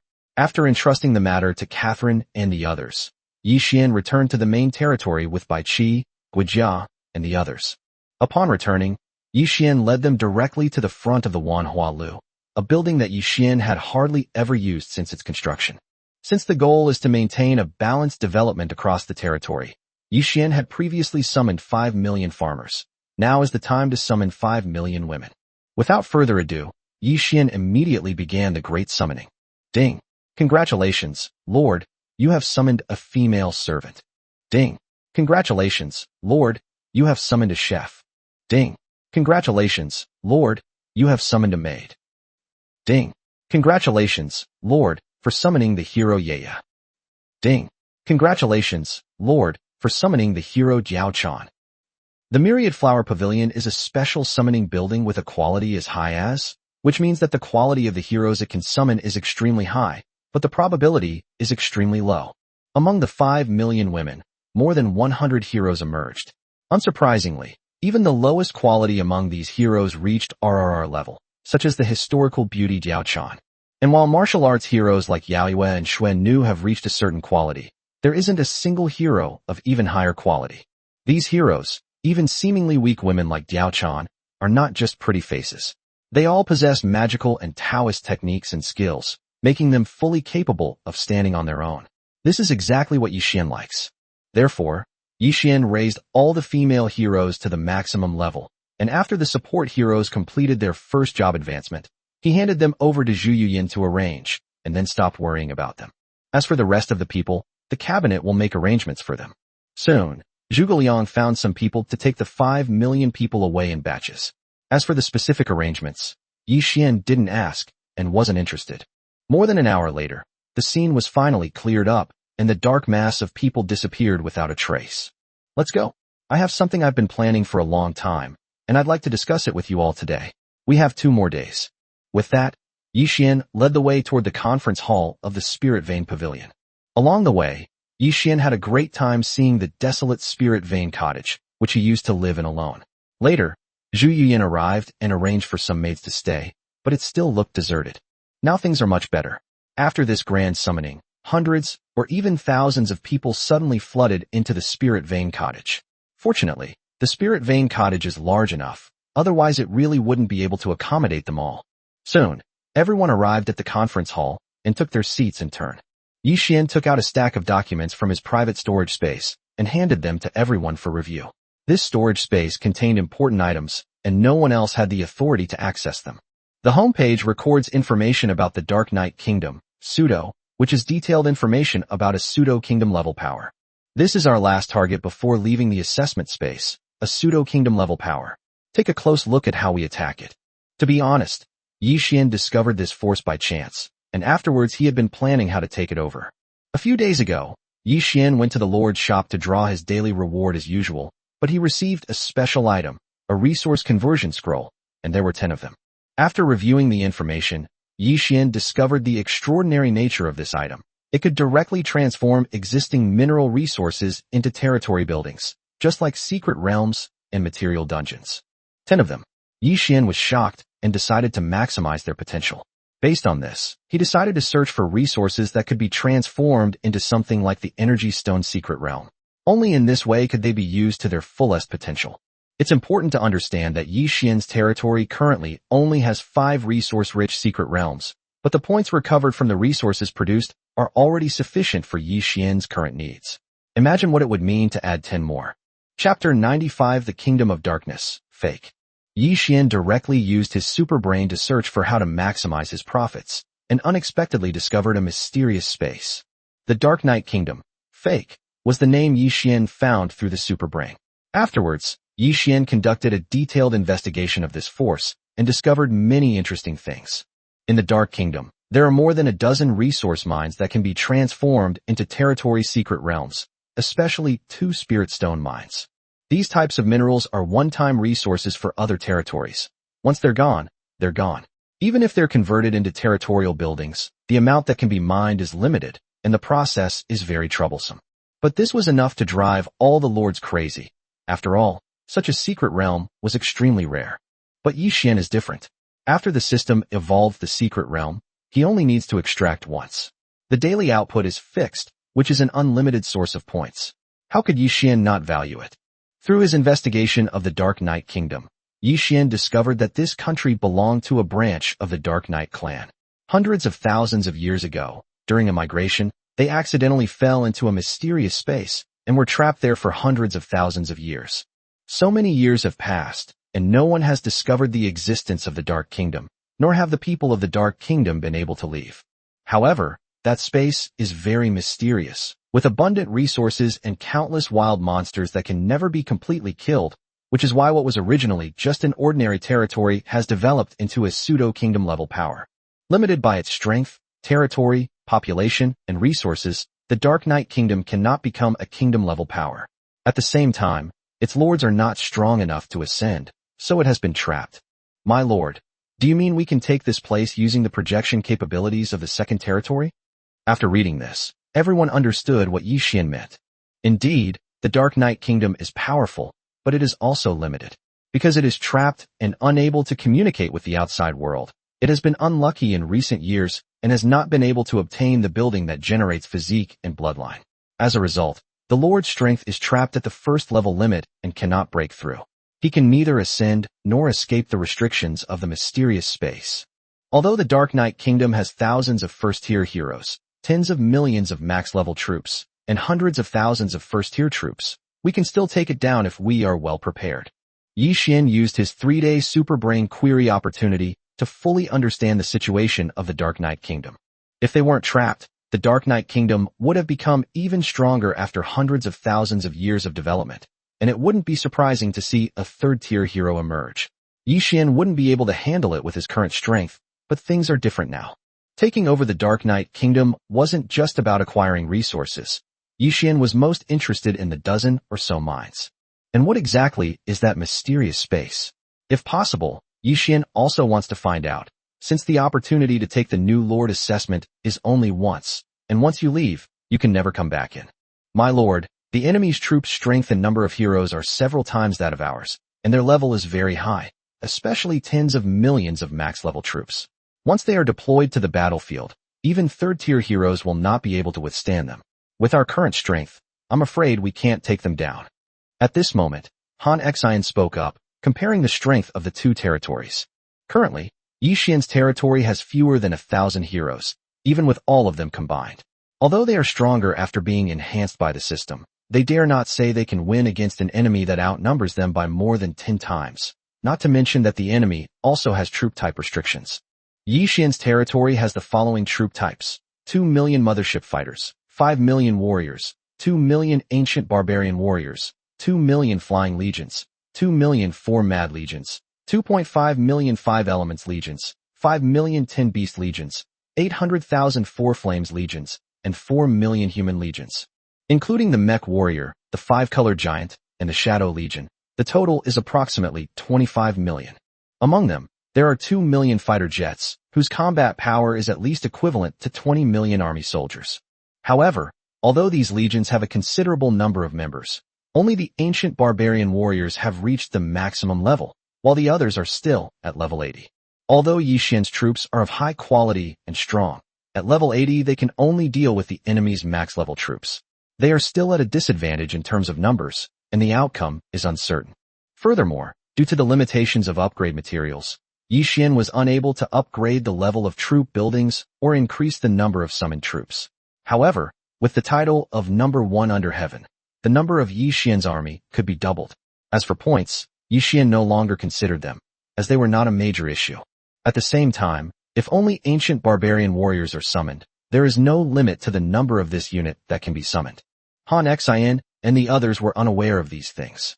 They understood that Yi Xian must have a plan, but they had no idea how many points the territory had in reserve. My lord, now that you have made a decision, you must have already devised a strategy. I wonder how many more armies the territory's points can support, and how many can be leveled up to the maximum. Also, does my lord intend to use the mother goddess's dead servants? Zhuge Liang asked slowly and thoughtfully, but everyone understood after hearing it. Yi Xian must have enough points, which was the basis for Yi Xian's confidence. I won't let you down. With that, Yi Xian began to act, upgrading all soldiers who had not yet reached the maximum level to the maximum level, which cost Yi Xian 5 trillion points. Yi Xian didn't care about these points at all. After that, Yi Xian did not summon ordinary legions. He did not care about the disadvantage in numbers, since the combat power of the max-level legion soldiers, enhanced by the system, was far superior to that of ordinary enemies. Afterwards, Yi Xian made 2 decisions. First, to summon heroes from the hero platform, and second, to summon heroes from the command platform, increasing the number of each to 1,000. Then, upgrade and change jobs.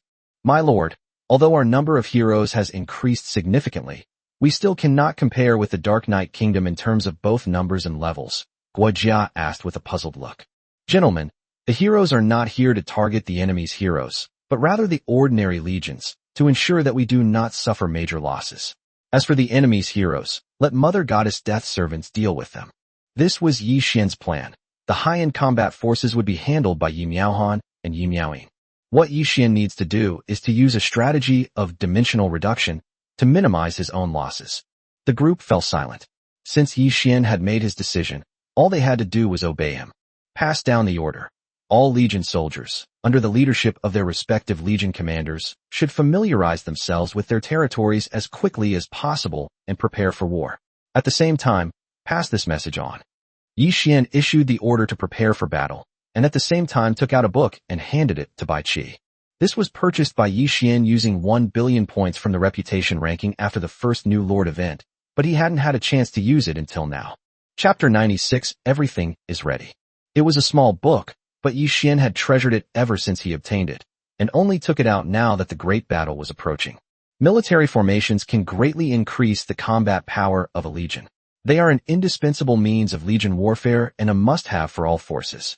United as one is a simple and straightforward name for this military formation. Its function is also very simple, to increase the overall combat power of the legion by 5 to 10 times, depending on objective factors such as the legion's cohesion and loyalty. Despite the limitations, Yi Xian was very confident in his legions and believed that with the support of the military formation, the overall combat strength of the legions in the territory would be greatly enhanced. What surprised Yi Xian the most was that, under the system's enhancement, the military formation, which was originally only usable by humans, had its usage restrictions removed. All legions in the territory could use it, including the Mother Goddess Death Servants. The more people there were, the stronger the power became. We don't have much time left. Order all legions to prepare for battle. This is our last battle before leaving the assessment space. Yi Xian gave the final order and then sent the group away. Afterwards, Yi Xian returned to the main territory and found Yi Miaohan and Yi Miaoying.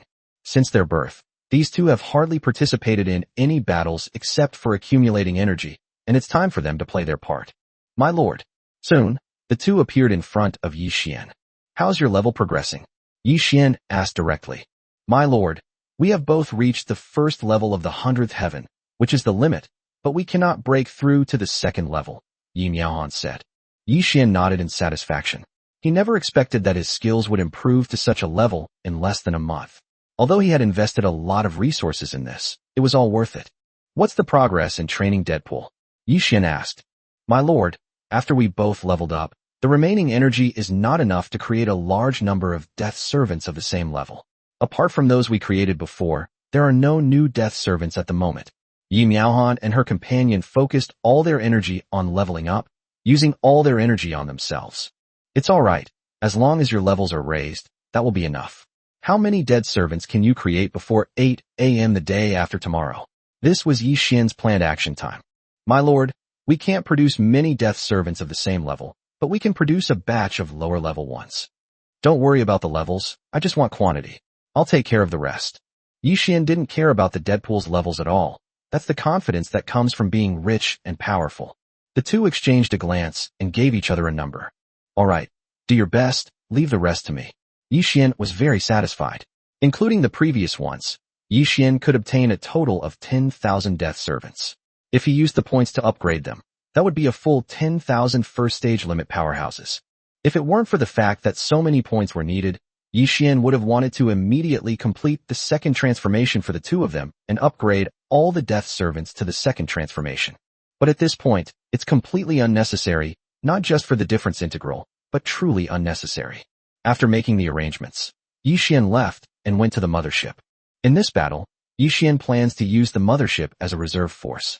Catherine, I don't have time to find out the specific capabilities of the mothership right now. Can you give me a brief overview? Yi Xian already knew the various units on the mothership, but he wasn't sure how much of a role they could actually play. Yes, sir. Catherine immediately began her introduction. Through Catherine's explanation, Yi Xian understood that mechanical warriors were essentially the same as ordinary Legion warriors, and could only be considered a different kind of life form. As for various attack vehicles such as fighter jets, warships, and airships, these were what Yi Xian was interested in. My lord, the mothership is a high-tech product. Your combat style will naturally be based on high-tech warships, fighter jets, and other aircraft. To put it simply, a squadron of 100,000 fighter jets can easily wipe out tens of millions of ground troops of the same level. However, this only applies to those below the 50th level of the first transformation. Ordinary troops do not have the ability to fly. If we're dealing with an air force, a squadron of 100,000 fighter jets can take on an army of 1,000,000. If we're dealing with high-tech warships, it's no problem for one to fight two. After comparing them, Yi Xian understood the combat capabilities of the fighter jet formation. The Dark Kingdom's legions are easy to deal with. 2 million fighter jets are enough to wipe them out. They also can't possibly have many flying legions, given their limited resources. With such a significant advantage, Yi Xian felt more confident, but he didn't plan to use the mothership. It was better to save this deterrent weapon as a trump card. Besides, Yi Xian had enough confidence in the territory's legion, and he had also prepared 2,000 heroes to assist him. If he couldn't win this battle, Yi Xian had nothing to say. After understanding the situation, Yi Xian directly moved the stealthy mothership to the second territory, preparing to follow the operation. Currently, everything is ready for Yi Xian.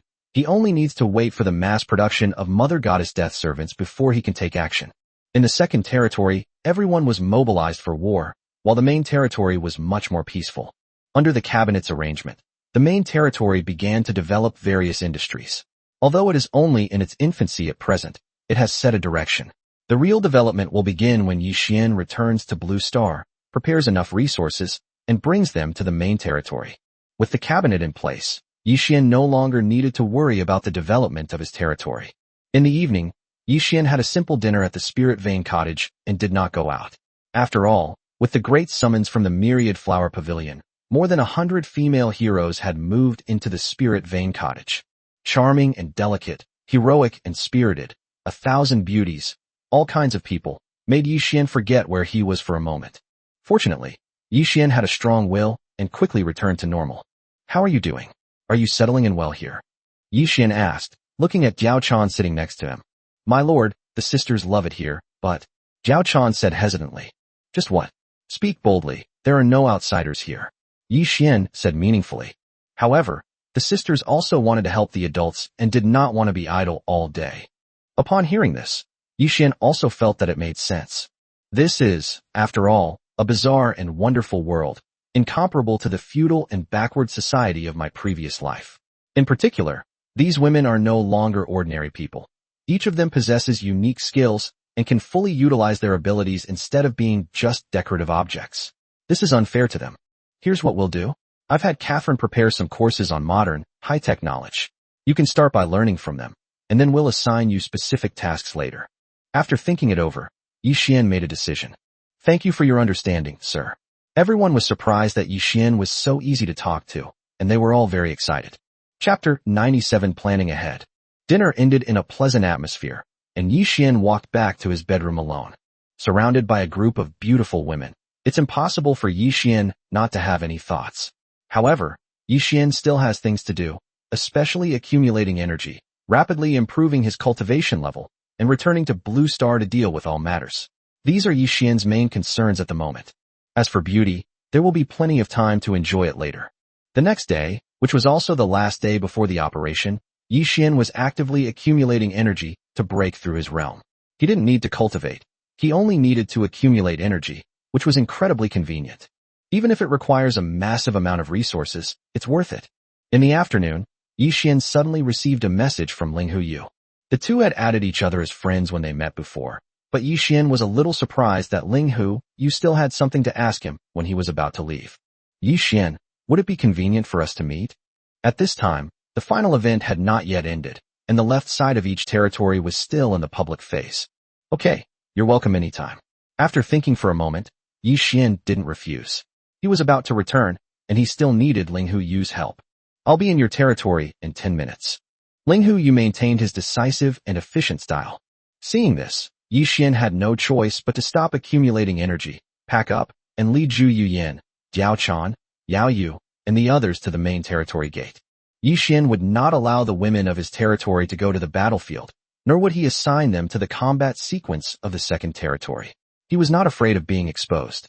As for Enfayer, Huoweyer, and others, Yi Xian could do nothing about it. After all, they were Legion commanders, and the Legion could not do without them. They themselves had a stronger desire for battle, so Yi Xian simply let them be. Sure enough, 10 minutes later, a teleportation beam flashed in the distance, and Ling Huyu appeared there with several people. Lord Ling Hu, what urgent matter has brought you all this way? Yi Xian was not only being polite, but also curious. Yi Xian, I have something to discuss with you. Let's go inside and talk. Ling Huyu was not surprised to see Jiao Chan and the others. This was nothing unusual on the Origin continent. Soon, everyone gathered in a large hall. Yi Xian, let me be frank. I'm afraid you'll be in danger after returning to Blue Star, so I suggest you come back at the last minute. I'll go back immediately after the event ends tomorrow, which is also the end of the new Lord assessment, to prepare.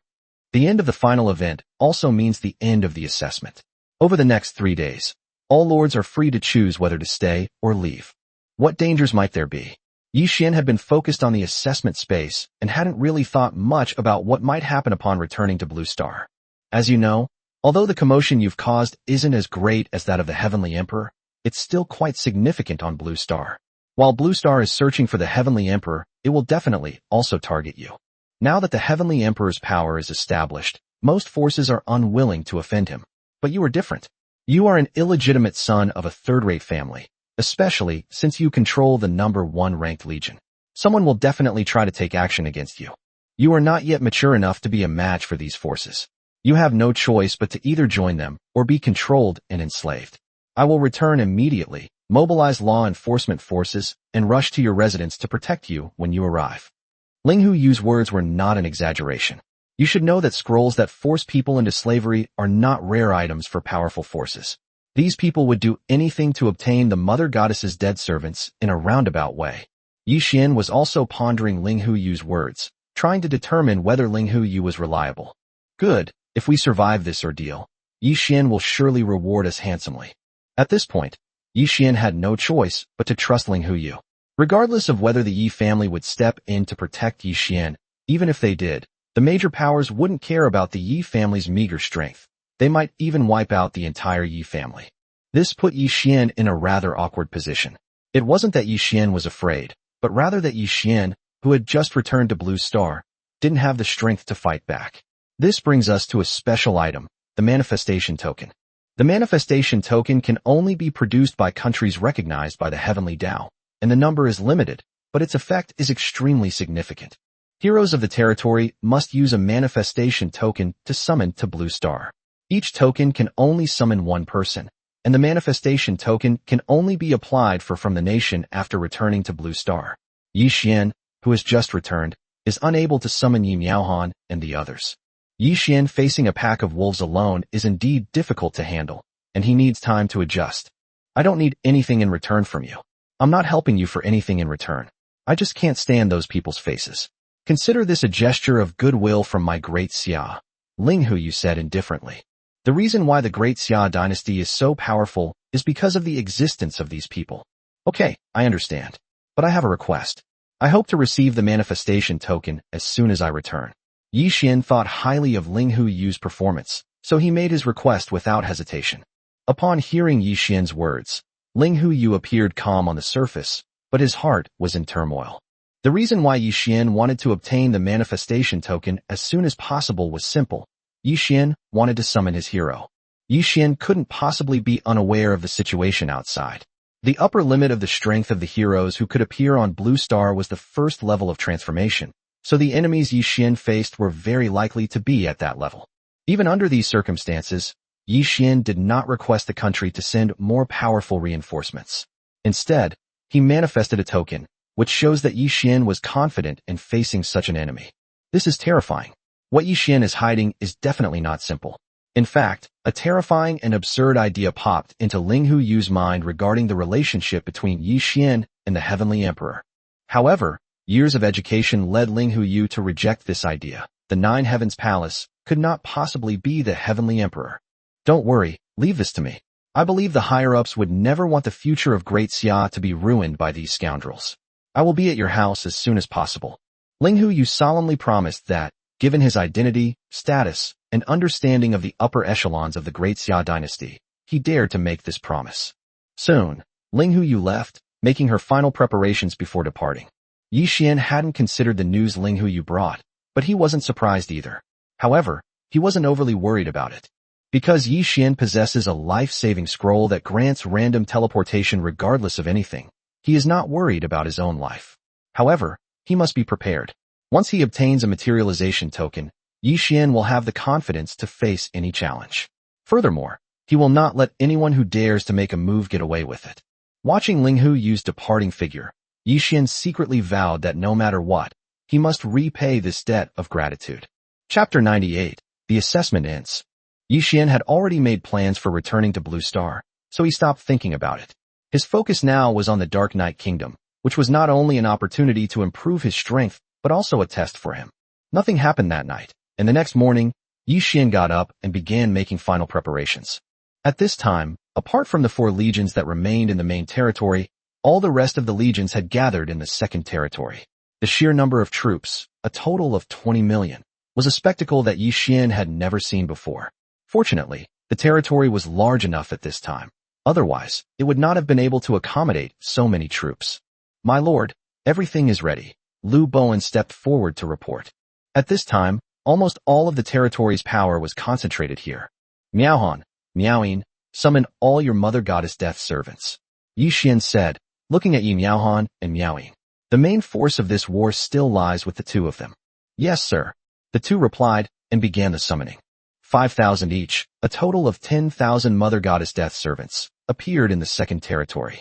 Miaoyin, your dead servants will use red, orange, yellow, green, cyan, blue, purple, gray, pink, black, white, and gold as their surnames and numbers as their given names.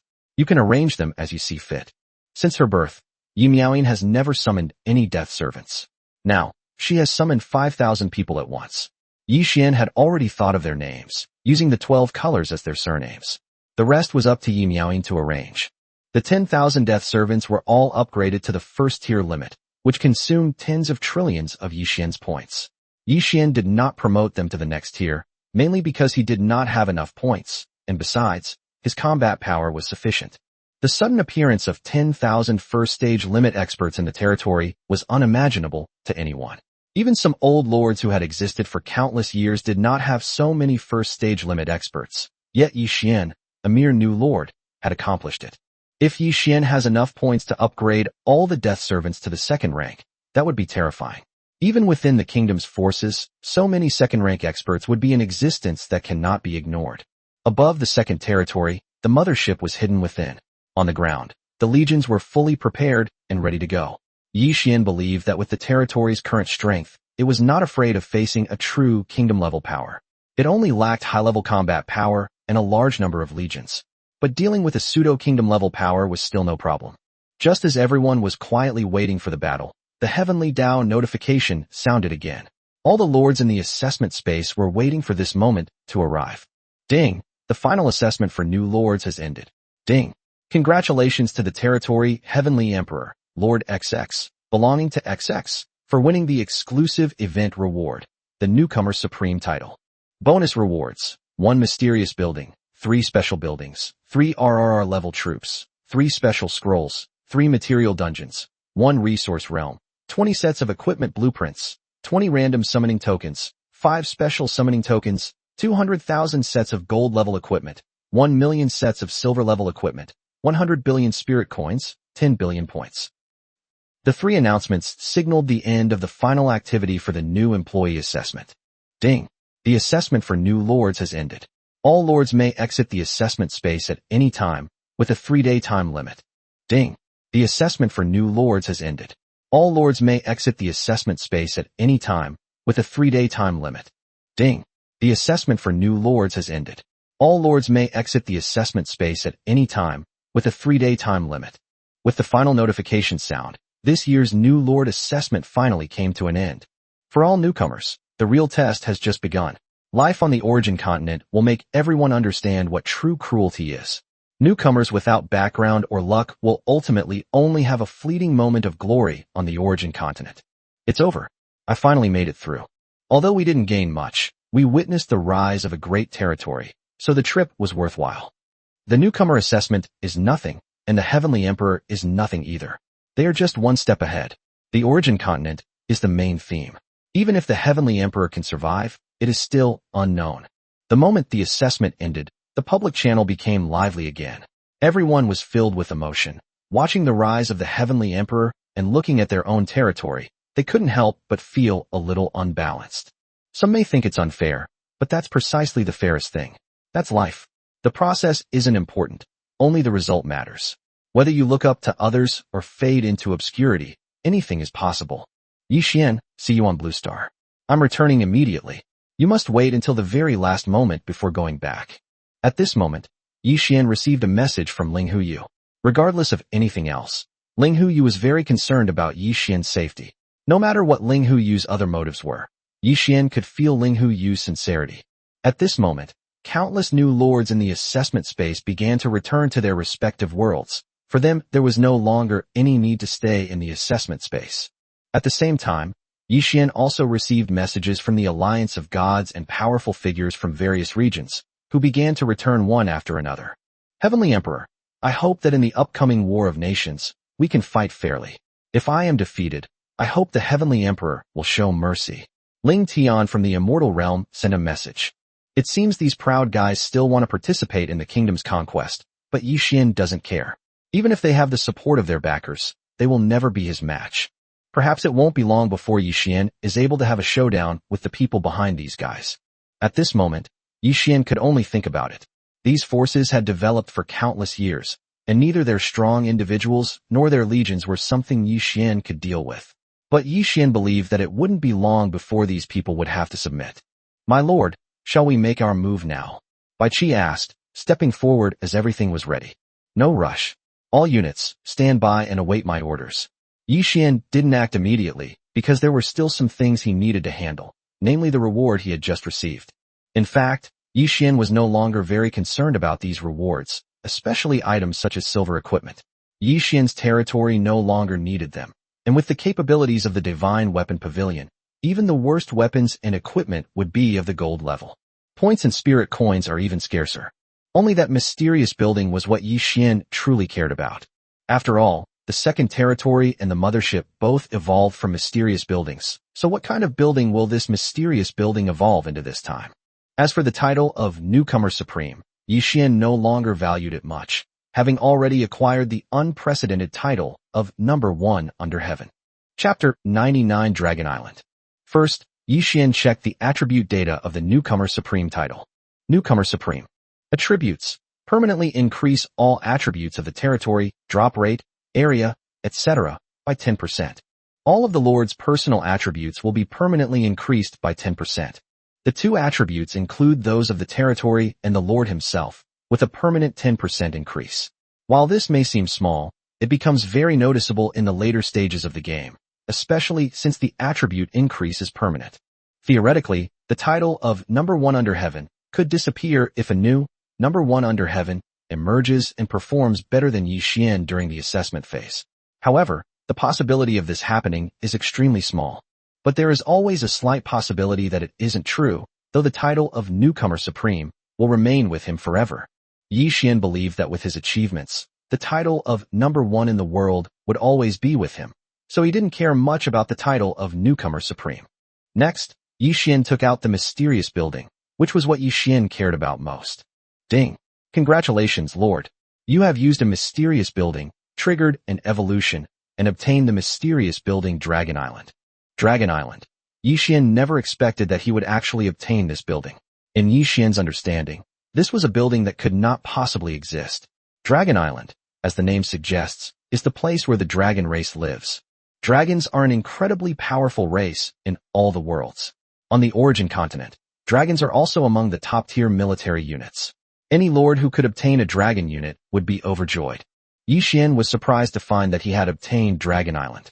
He quickly checked its attribute data, and if it matched his expectations, it would be incredibly powerful, and its function would be no less than that of a mothership. Dragon Island. Level 1. Quality, unknown. Attribute, summons a dragon every 10 levels. Dragons have the same combat power as heroes. Quantity, unlimited. Summon, 100,000 points. Upgrade, 100 million points. The points required for every 10 levels double. Loyalty, 100%. Sure enough, it's a summoning building, and there's no limit to the number of them. Although the points required to upgrade and summon it are numerous, they're nothing compared to the rewards. Moreover, and more importantly, the dragon race's combat power is equivalent to that of summoned heroes, which is what surprised and delighted Yi Xian the most. Yi Xian didn't care about the amount of points. He directly consumed a large number of points to upgrade Dragon Island to the maximum level. Therefore, 10 branch races of the dragon race appeared in the summoning list, and none of them were ordinary dragons. Dark Demon Dragon, Purgatory Blood Dragon, Thunder Dragon, Ancient Void Dragon, Five-Colored Divine Dragon, Storm Divine Dragon, Light and Dark Holy Dragon, Primordial Ancestral Dragon, Golden Three-Headed Dragon, White Armored Flying Dragon. Although only 10 dragons appeared, each one was either the most elite or a special being among the dragons. Not only are there demonic dark dragons, sacred five-colored dragons, bloodthirsty and brutal purgatory blood dragons, but also mysterious primordial ancestral dragons and rare light and dark holy dragons. Such a harvest, such a heroic army, is simply beyond words. They are incredibly powerful. The combined strength of 10 hero legions is beyond imagination. Even the ancient barbarian warriors cannot compare to them. Aside from summoning, the massive amount of points required for leveling up is practically flawless. And for Yi Xian, points have never been a problem. With just time, everything will be within his grasp. Yi Xian first summoned one of each type of dragon. For Yi Xian, who comes from China, the dragon race holds a special place in his heart, which also means that Yi Xian will treat the dragon race specially in the future. The dark dragon, entirely black, with deep, sinister eyes. The blood dragon of purgatory is covered in blood and has a ferocious look in its eyes. A thunder dragon, with a silver-white body, surrounded by lightning. The ancient dragon of the void, half-hidden, exists between reality and illusion. The five-colored dragon is dazzling and sacred. The primordial ancestral dragon exudes a mysterious aura, making it impossible to fathom. The more I looked at them, the more I liked them. Although the 10 dragons in front of me varied in size, with the largest being only a dozen meters long, this was only due to their rank. Yi Xian calculated the points. Upgrading each dragon to the maximum level required 3 times the points of a hero, and the same applied to changing classes. Based on this calculation, each dragon requires approximately 1 billion points to complete one rotation. After calculating, Yi Xian had a plan in mind. Yi Xian then activated the Great Summoning, summoning 10,000 of each type of dragon, for a total of 100,000. He then began upgrading, spending a total of 100 trillion points. In other words, Yi Xian, with the support of material dungeons and secret realms, and with the assistance of the system's recycling function, was able to accumulate so many points in a short period of time. Even if other lords were given 10,000 years, they would not be able to do this. To facilitate management, Yi Xian and Liu Bowen, after discussing the matter, selected 1 dragon commander and 10 dragon generals from the 10 dragon clan legions. Dark Dragon, Demonic Image. Purgatory Blood Dragon, Blood Corpse. Thunder Dragon, Thunderous Fury. Taishu Ancient Dragon, Nothingness. Colorful Dragon, Xinyuan. Storm Dragon, Tyrannosaurus. Light and darkness, holy dragon, holy ancestor. The primordial ancestral dragon, desolate. The golden, three-headed dragon, the emperor. White-armored flying dragon, flying armor. When dragons reach the maximum level, especially after job advancement, each dragon's body becomes enormous, ranging from several thousand meters in length to tens of thousands of meters in length. Fortunately, dragons can transform into human form after reaching the maximum level. Otherwise, Yi Xian's territory would not be able to accommodate so many dragons. The appearance of a hero worth 100,000 first-tier heroes caused Yi Xian's territory to experience another explosive increase in strength. My lord, this is incredible. So many heroes will be the enemy's nightmare. Guijia exclaimed. Everyone, this is nothing yet. You still haven't adapted to the origin continent, Yi Xian said. In Yi Xian's opinion, this was nothing. As long as you have enough points, it wouldn't be surprising to see hundreds of thousands, tens of millions, or even hundreds of millions of dragons appear. Moreover, in the myriad worlds, the dragon race is also a powerful race with an immeasurable number of people, so the number of dragons summoned by Yi Xian is really nothing. Yes, sir, we were short-sighted. Everyone could hear Yi Xian's dissatisfaction. Indeed, they shouldn't have viewed the affairs of the origin continent with the same perspective as before, otherwise they would definitely suffer a great loss in the future. It's alright. After all, you've all just been born, so it's normal that you don't understand many things. Go back and learn from Catherine and adapt to life on the origin continent as soon as possible. In the future, we will need your strong support. Yi Xian spoke more than usual, and his tone was somewhat harsh. Yi Xian highly values the talents of Guijia and others, and they will be of great help to him in the future. However, Yi Xian hopes that they will grow quickly and broaden their horizons, because only in this way can they truly help him. Chapter 100 External Events. The entire Blue Star is a newcomer to the origin continent, let alone heroes like Guijia, who have just been summoned. But Yi Xian must spur them on. The unknown and mysterious origin continent will surely become even more exciting because of their arrival. Wasteland, Demon Map. Lead your respective legions to the cultivation secret realm to cultivate and improve your realm as soon as possible. After reprimanding his civil and military officials, Yi Xian gave orders to the dragons he had just summoned. Yi Xian did not intend to send the dragons into battle, as there was no need for them. The territory's strength was sufficient to handle the situation. Afterward, Yi Xian built the secret realm and the 3 dungeons, and then stopped worrying about the gains from this trip.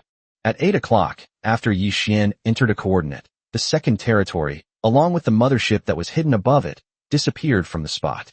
Meanwhile, the number of lords in the assessment space was rapidly decreasing. Although they could stay for another 3 days, there was no longer any need for these newcomers to stay. As more and more people returned, the name of the Heavenly Emperor became even more renowned throughout the myriad realms. Previously, only high-ranking figures from all walks of life knew of the Heavenly Emperor's existence. But as more and more people returned, the legend of the Heavenly Emperor also began to circulate among the lower and middle classes, and even among commoner lords. Leaving aside the bustling and complex world, even within the great Xia of Blue Star, the deeds of the Heavenly Emperor are being discussed everywhere. After all, because of Yi Xian's carelessness, he once spoke in the public channel of Blue Star about purchasing troop expansion scrolls, which made everyone on Blue Star know that the Heavenly Emperor was a Blue Star person.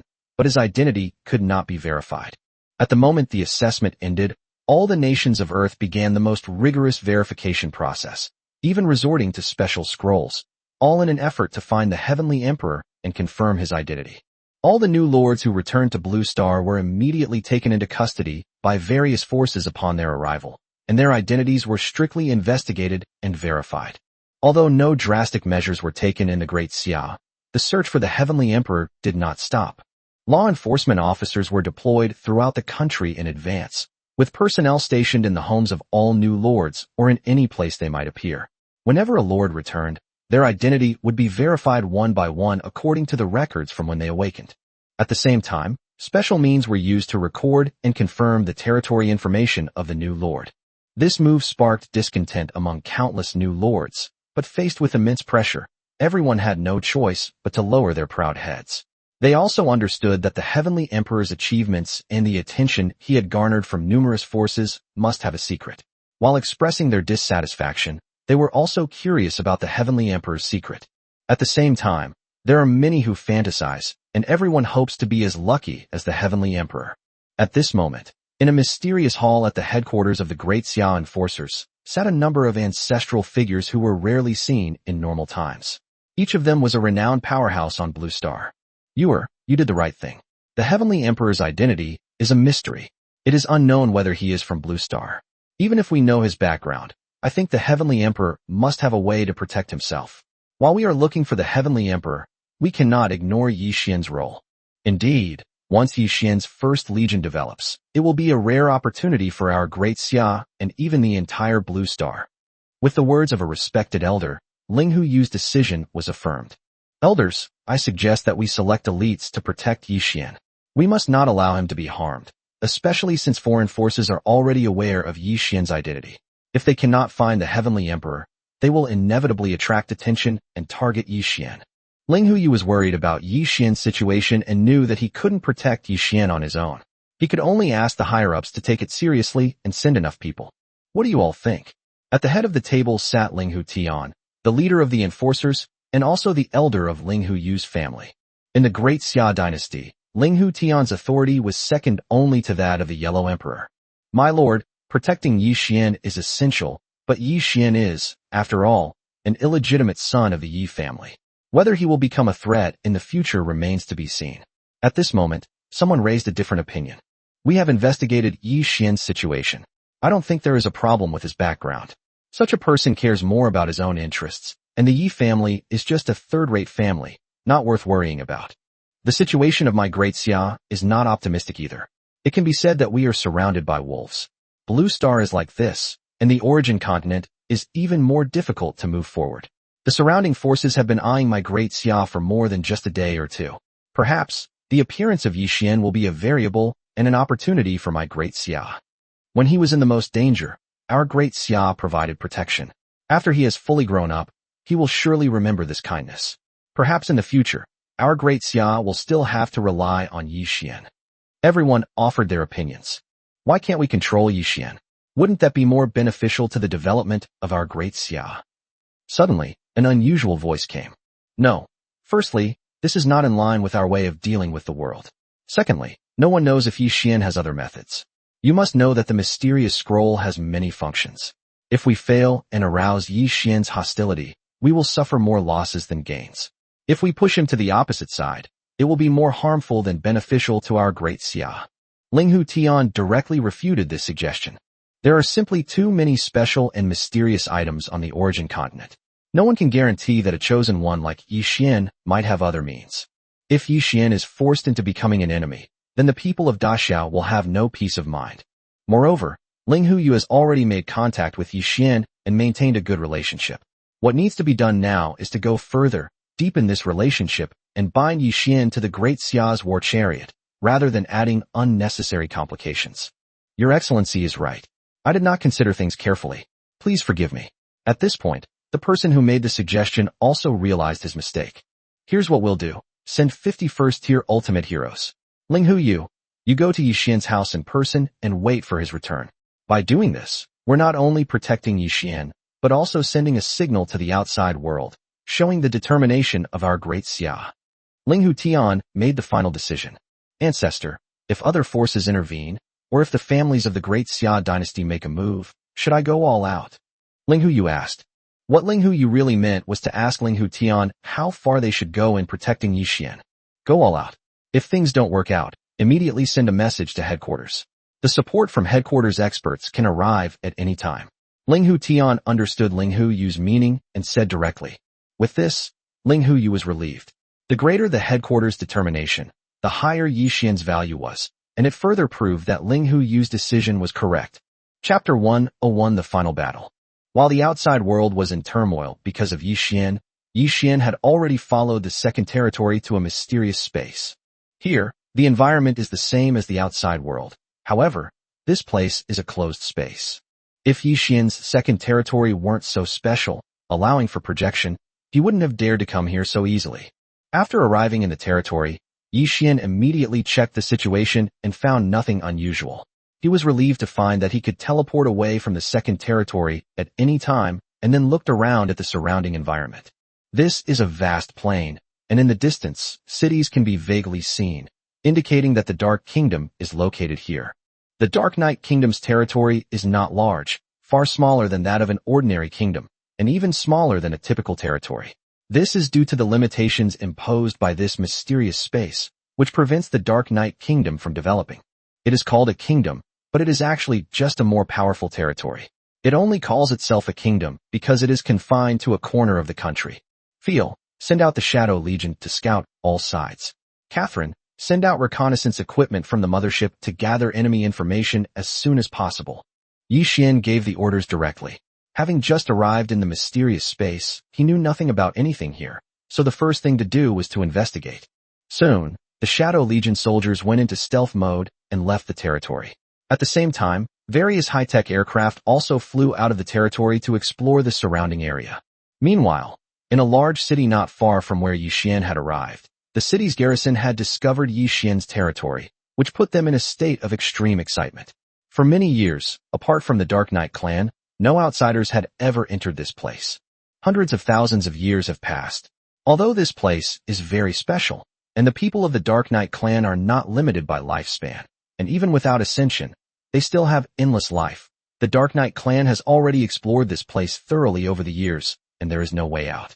Moreover, the increase in strength here is very slow, and the number of wild monsters is limited, which makes it very slow for the Dark Knight clan to level up. At the same time, due to the lack of cultivation resources, even if they complete the job change, the speed of cultivation is as slow as a snail. The Dark Knight clan has long been fed up with this kind of life. However, the Knight clan tried countless methods but could not find a way to leave.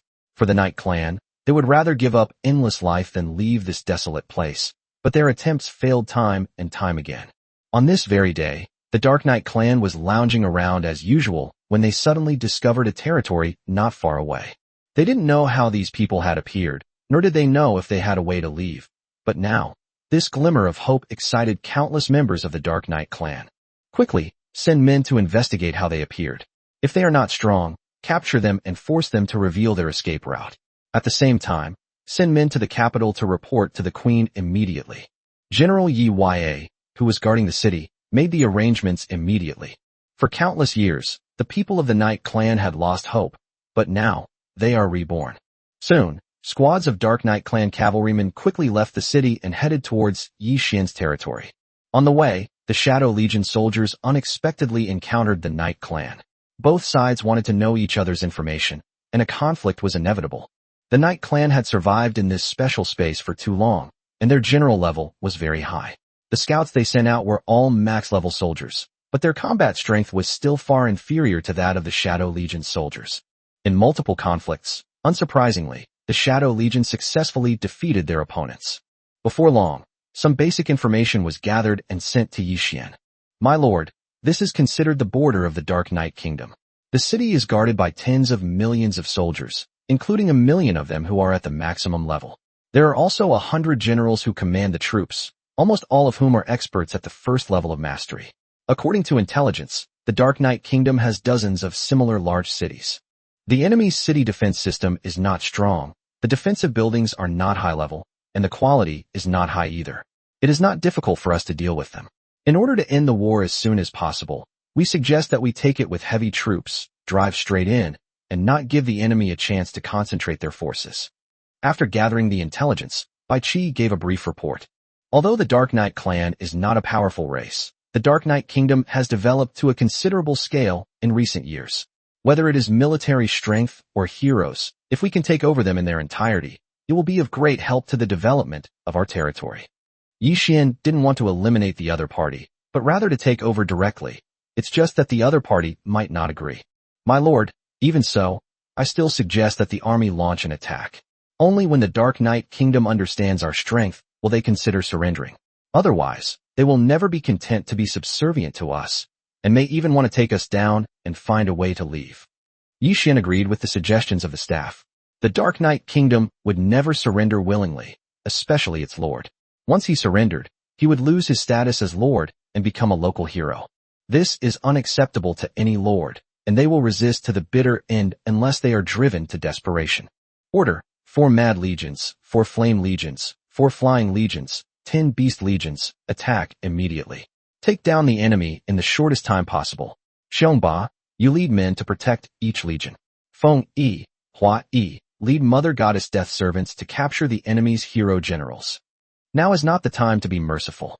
Yi Xian has limited time and must end the battle and take over the Dark Knight Kingdom within 3 days. With a legion of 9.8 million max level, 1,000 first-tier heroes, and 200 first-tier ultimate Mother Goddess Death servants, this strength is absolutely enough to take down the enemy's major city in the shortest amount of time. After Yi Xian issued the order, each legion set off from various parts of its territory, and the assigned heroes also set off with the army. 200 Mother Goddess Death servants flew directly into the sky and looked down at the great city opposite, releasing the aura of powerful beings to attract the enemy's powerful warriors to come and fight. Damn it! It seems like they're determined to fight to the death, not giving us any chance to communicate at all. Looking at the situation in the opposing territory, Yi Yue knew that a great battle was about to begin. Pass on my order. Except for the necessary garrison troops, all other legions shall assemble and march out of the city to meet the enemy. Yi Yue responded quickly. Although the city covers a considerable area, it is far from sufficient to support a battle involving tens of millions of people. If the city tries to defend itself by relying on defensive structures, its troops cannot be deployed and it will inevitably fail. Yi Yue had no choice but to order his troops to leave the city and engage in battle. Moreover, Yi Yue knew that although the Dark Knight Kingdom had encountered a change, it was still in the new Lord assessment space, and the other party must also be a new Lord participating in the assessment. Yi Yue did not believe that the Dark Knight Kingdom, which had developed slowly for hundreds of thousands of years, would be unable to defeat the other party. Chapter 102 First Battle. Yi Yue's idea was not wrong. Even if the Dark Knight Kingdom developed slowly, hundreds of thousands of years had passed after all. Moreover, as one of the first summoned heroes to emerge, Yi Yue was well aware of the strength of the new Lord. No matter what Yi Yue thought, he absolutely did not believe that a new Lord had the strength to contend with a pseudo-kingdom level power like the Dark Knight Kingdom. But Yi Yue could never have imagined that the new Lord he was facing possessed an absolutely monstrous territory. If the Dark Kingdom could still receive public broadcast announcements, Yi Yue would certainly not be so confident. Yi Xian dispatched his troops, and Yi Yue quickly responded as well. Just as a great battle was about to break out, the capital of the Dark Knight Kingdom suddenly became lively. The message sent by Yi Yue brought together the high-ranking officials of the Dark Knight Kingdom to discuss the matter with the Queen. Everyone believed that this was an opportunity for the Dark Knight Kingdom to leave. Your Majesty, is General Yi Yue's message genuine? At this moment, even the most seasoned minister could not hide his excitement. No one wanted to be trapped in one place forever, even if they had endless life. It should be true. Yi Yue wouldn't dare to speak carelessly about such an important matter. For so many years, apart from us and the wild monsters that occasionally spawn in the wild, there has been no one else here. Heaven has mercy on us. We have finally waited for the opportunity to leave. Having been a lord for hundreds of thousands of years, even now as the queen of the Dark Knight Kingdom, Knight Enchantress was still extremely excited upon hearing this news. Hundreds of thousands of years ago, Yi Meyer became a new lord and went to the assessment space, dreaming of becoming a powerful figure in the future, even having the opportunity to ascend, have an endless lifespan, and experience a splendid and colorful life. Unexpectedly, an accidental migration trapped Yi Meyer in the assessment space for hundreds of thousands of years. Although she achieved her wish of immortality, she was forever trapped here. Dullness, loneliness, and longing filled Yi Meyer's life, while her stagnant cultivation level only fueled her despair. Your Majesty, we must not miss this opportunity. I suggest that we concentrate all the kingdom's strength to take over their territory and gain the chance to leave. After getting agitated, one minister directly offered a suggestion. But what if they, like us, came here by accident and don't know how to leave? A prudent minister raised a possibility, and it was a very likely one, given the precedent of the Dark Knight clan. Hearing the minister's words, the hall fell silent. Indeed, the possibility was far too great. If there were a way out, how could the Knight clan have been here for so long without discovering it? No matter what, we must defeat the enemy, and then everything will become clear. The minister who advocated war still insisted on defeating the enemy and seizing the initiative. Even if the other party doesn't know how to leave, we can't let them develop unchecked. Although they won't pose a threat to the Dark Kingdom in the short term, if this continues, the mysterious space will inevitably be thrown into turmoil again. Indeed, We must seize the initiative. Issue my order to concentrate the kingdom's main war legion and dispatch all the heroes of the Elder Council to the front lines. I will personally go to the battlefield. No matter what, the outcome will be clear after the battle. Although Yi Meyer's name is charming, she has a strong personality and acts decisively.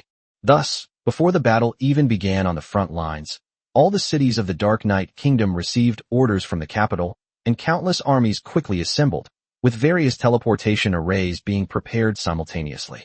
For the people of the Dark Kingdom, this was their only chance to decide whether they could leave, and no one dared to slack off. Just as the Dark Kingdom was mobilizing the entire nation in preparation for war, the border conflict officially began. Yi was full of confidence when he deployed his troops, but reality soon slapped him in the face. Facing the 10 Beast Legion head-on, Yi dispatched the same number of legions. In Yi's view, he could easily defeat them. However, after actually engaging in battle, Yi discovered that the enemy was far stronger than he had imagined. The moment the two armies clashed, the soldiers of the 10 Beast Legion transformed into their true forms to fight. One after another, enormous beasts appeared on the battlefield. In particular, these soldiers were all at the maximum level, far stronger than the legions of the Dark Knight Kingdom. Upon contact, the Dark Knight Kingdom was torn open in 10 places, making it completely unable to stop the 10 Beast Legion's attack. Impossible. Such a powerful legion could not possibly exist in the assessment space. Could it be that the opponent comes from the origin continent? Yi stared in disbelief at everything happening before him, not even caring about the losses of his legion, just staring blankly ahead. Quickly, send out heroes to assist. We must withstand the enemy's offensive. Someone, immediately send a message to the queen. Yi immediately made arrangements upon observing the battlefield. My lord, I suggest we retreat immediately. We are no match for them, and neither are our heroes. A sharp-eyed soldier noticed that the heroes charging into the city were being stopped by stunningly beautiful women before they could even make a move. After a brief exchange, the Night Kingdom's summoned heroes suffered losses, and the remaining ones were barely holding on, but the situation was far from optimistic. In the battle between the two sides, the Dark Kingdom was completely overwhelmed, and defeat was only a matter of time. No, we can't just run away like this. Send out everyone. We must hold off their attack. Her Majesty's reinforcements will be here soon. Yi was absolutely unwilling to run away. As a qualified general, he would not run away even if he was in danger. Sir, let's retreat. The enemy still has a flying legion, and the city's defense system can't stop them at all. Someone saw the dark mass of flying legions appearing ahead and knew that the situation was hopeless.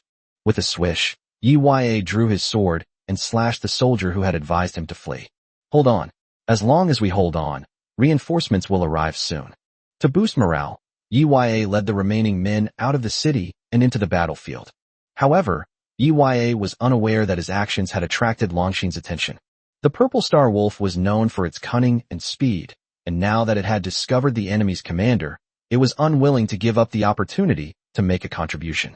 Wolfheart led the Purple Nether Star Wolves to immediately change their attack direction and head straight for Nightless Man.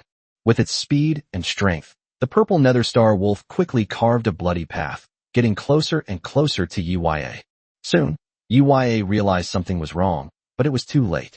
Not only had Lang Xian arrived with his men, but the sharp-eyed Nioshan was also leading the Mighty Bull Legion, and Ba was leading the twin-winged Silver Lion Legion, all of whom were not far from Yi. Chapter 103 Overwhelming Power.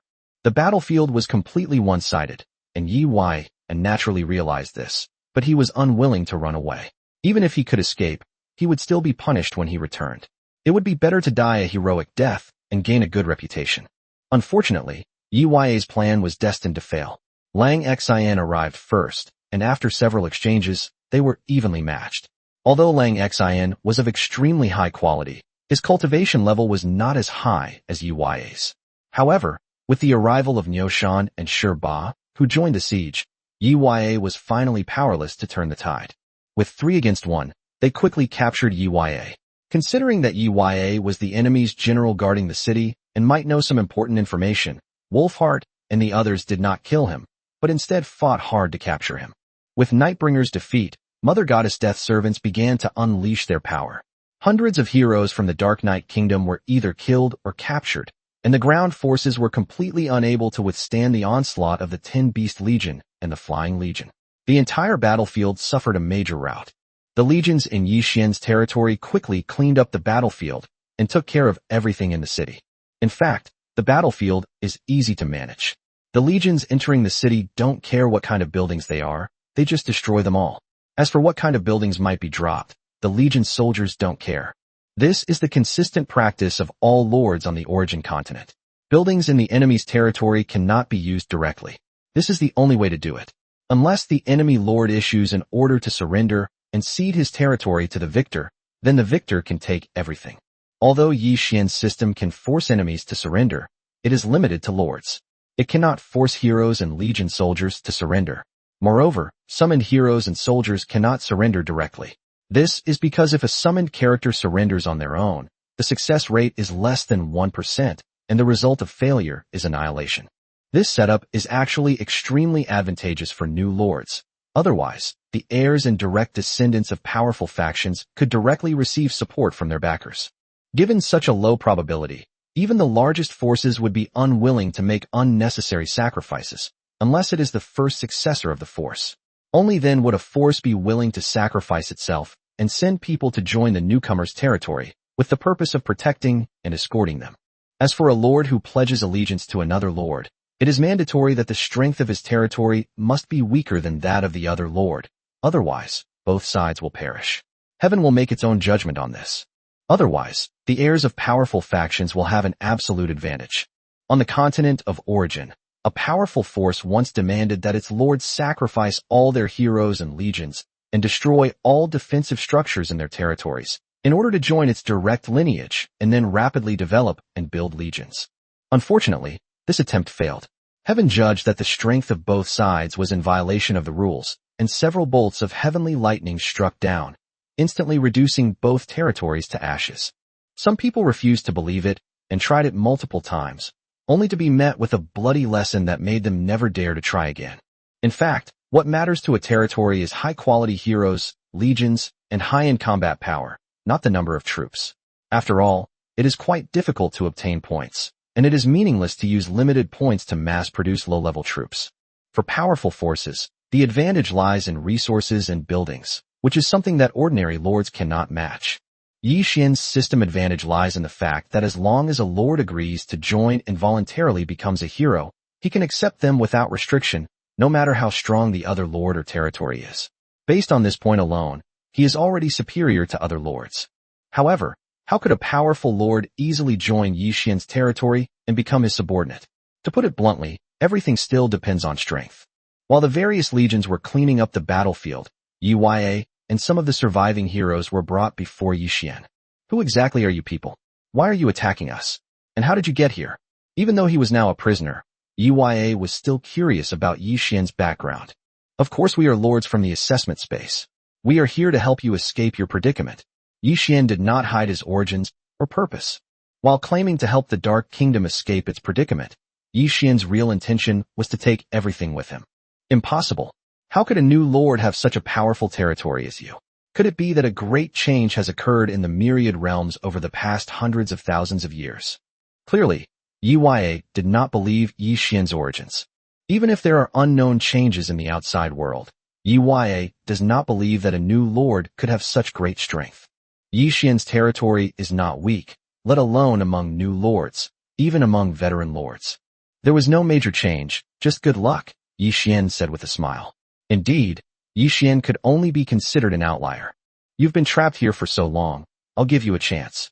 Go back and tell your queen to join my territory, and I'll take you away. Yi Xian said what was on his mind. You're going to let me go? Yi couldn't quite believe what the other person was saying. What's so strange about that? I need you to relay a message. Even if you fail, where do you think you can run to in this closed-off place? After saying that, Yi Xian waved his hand and ordered his men to release Yi. At this time, the border city was almost a ruin. After Yi sent someone to report the news, he ordered the teleportation array inside to be destroyed. Yi could only fly towards the nearest city. He needed to get back to the capital as soon as possible to report what had happened to the queen. As for anything else, Yi had no time to worry about. After releasing Yi Xian, Bai Qi, and the others discussed and decided that the army should continue to advance and must capture more cities in the shortest possible time, which would also be considered as preparation for later negotiations. After all, without sufficient strength, the Dark Kingdom would not give up, and might even turn the tables and capture Yi Xian in order to obtain a way to leave. Yi Xian's initial plan was merely to covet the dozen or so resource mines of the Dark Knight Kingdom, but after his strength increased dramatically, Yi Xian's thoughts changed, and he now intended to take the entire Dark Knight Kingdom with him. Regardless, this is a powerful force. Yi Xian coveted their resources, troops, heroes, and buildings. Since he was here, it would be a real pity not to take them with him. It all depended on whether the Dark Queen would be sensible. If all else fails, the only option is to completely subdue or destroy the Dark Knight Kingdom.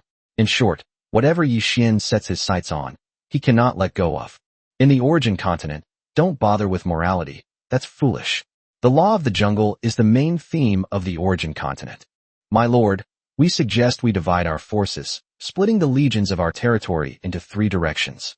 The central direction will advance directly towards the capital of the Dark Knight Kingdom, while the other 2 directions will attack from both sides, eventually forming an encirclement. After discussing with Li Jing and others, Bai Qi made a suggestion to Yi Xian. Chapter 104, Dividing Forces for Attack. Yi Xian thought about it and agreed with Bai Qi and the other suggestion. In that case, we'll simply split our forces into 4 groups. The Flying Legion will form a separate army to directly attack the enemy's rear. The 10 Beast Legion will sweep across the front, while the 4 Mad and 4 Flame Legions will flank from both sides. Before the enemy can concentrate their forces, we'll try to capture as many cities as possible, destroy their manpower, and finally rendezvous with the capital. Yi Xian felt that they could take advantage of the Flying Legion and simply encircle the Dark Knight capital. Although every city in the Dark Kingdom has a teleportation array, traditional teleportation arrays have a limited number of people that can be teleported at a time, and the more people there are, the more resources are consumed. In large-scale territorial wars, it is unrealistic to rely on teleportation arrays to transport troops. Even with Yi Xian's financial resources and the special ability to travel through time and space, it is impossible to transport troops solely through teleportation arrays. Therefore, the Dark Kingdom will need some time to prepare before it can launch a concentrated attack. Yi Xian thought that even if he attacked the capital, the Dark Knight Kingdom probably wouldn't be prepared. Bai Qi, Miao Han, equip all the heroes and Mother Goddess's death servants to the various armies. Do not be careless. Having made the decision, Yi Xian no longer hesitated. With so many outstanding generals having no objections, this move is bound to be feasible. As for the other legions, Yi Xian believed there was no need to send them out. This battle was about speed, and the final victory would come when the capital was captured as soon as possible. Just as Yi Xian finished his deployment and began to take action, the Dark Knight Kingdom also received news of the defeat at the front. Your Majesty, it seems that the enemy came prepared and is quite strong. According to intelligence, the enemy is likely to be a pseudo-kingdom level force like us, or even stronger than us. But that's impossible. Anyone who can get here must be a new lord of the assessment space. How could a newcomer have such strength? Although hundreds of thousands of years have passed, the outside world couldn't have changed that much. If someone has this strength, why would they need to participate in the assessment? Although the news of defeat was hard to accept, the leaders of the Dark Kingdom still couldn't understand where the problem lay. Now is not the time to consider the other party's background, but to consider how to deal with them. Judging from their posture, they are definitely not here with good intentions. Knight Enchantress interrupted the minister's discussion. Your Majesty, our legions in various cities are still assembling, but even when they are fully assembled, it will be difficult to send them to the front lines in the short term. If the enemy sets up the battlefield on the front lines, we will have time to prepare. But if the enemy advances unimpeded, we will not have time to prepare at all. General Yi Tianan of the Dark Knight Kingdom introduced the military situation of the Dark Knight Kingdom to everyone. Although the Dark Knight Kingdom possesses dozens of cities, each with tens of millions of soldiers, and its capital city is home to the strongest legions and heroes of the Elder Council, it is undeniably powerful. However, the Dark Kingdom knew nothing about the strength of its opponent. Although it could confirm that the opponent was not weak through a single border battle, its true strength remained to be determined. Moreover, the Dark Kingdom's army needs time to be transported, and the enemy may not give them that time.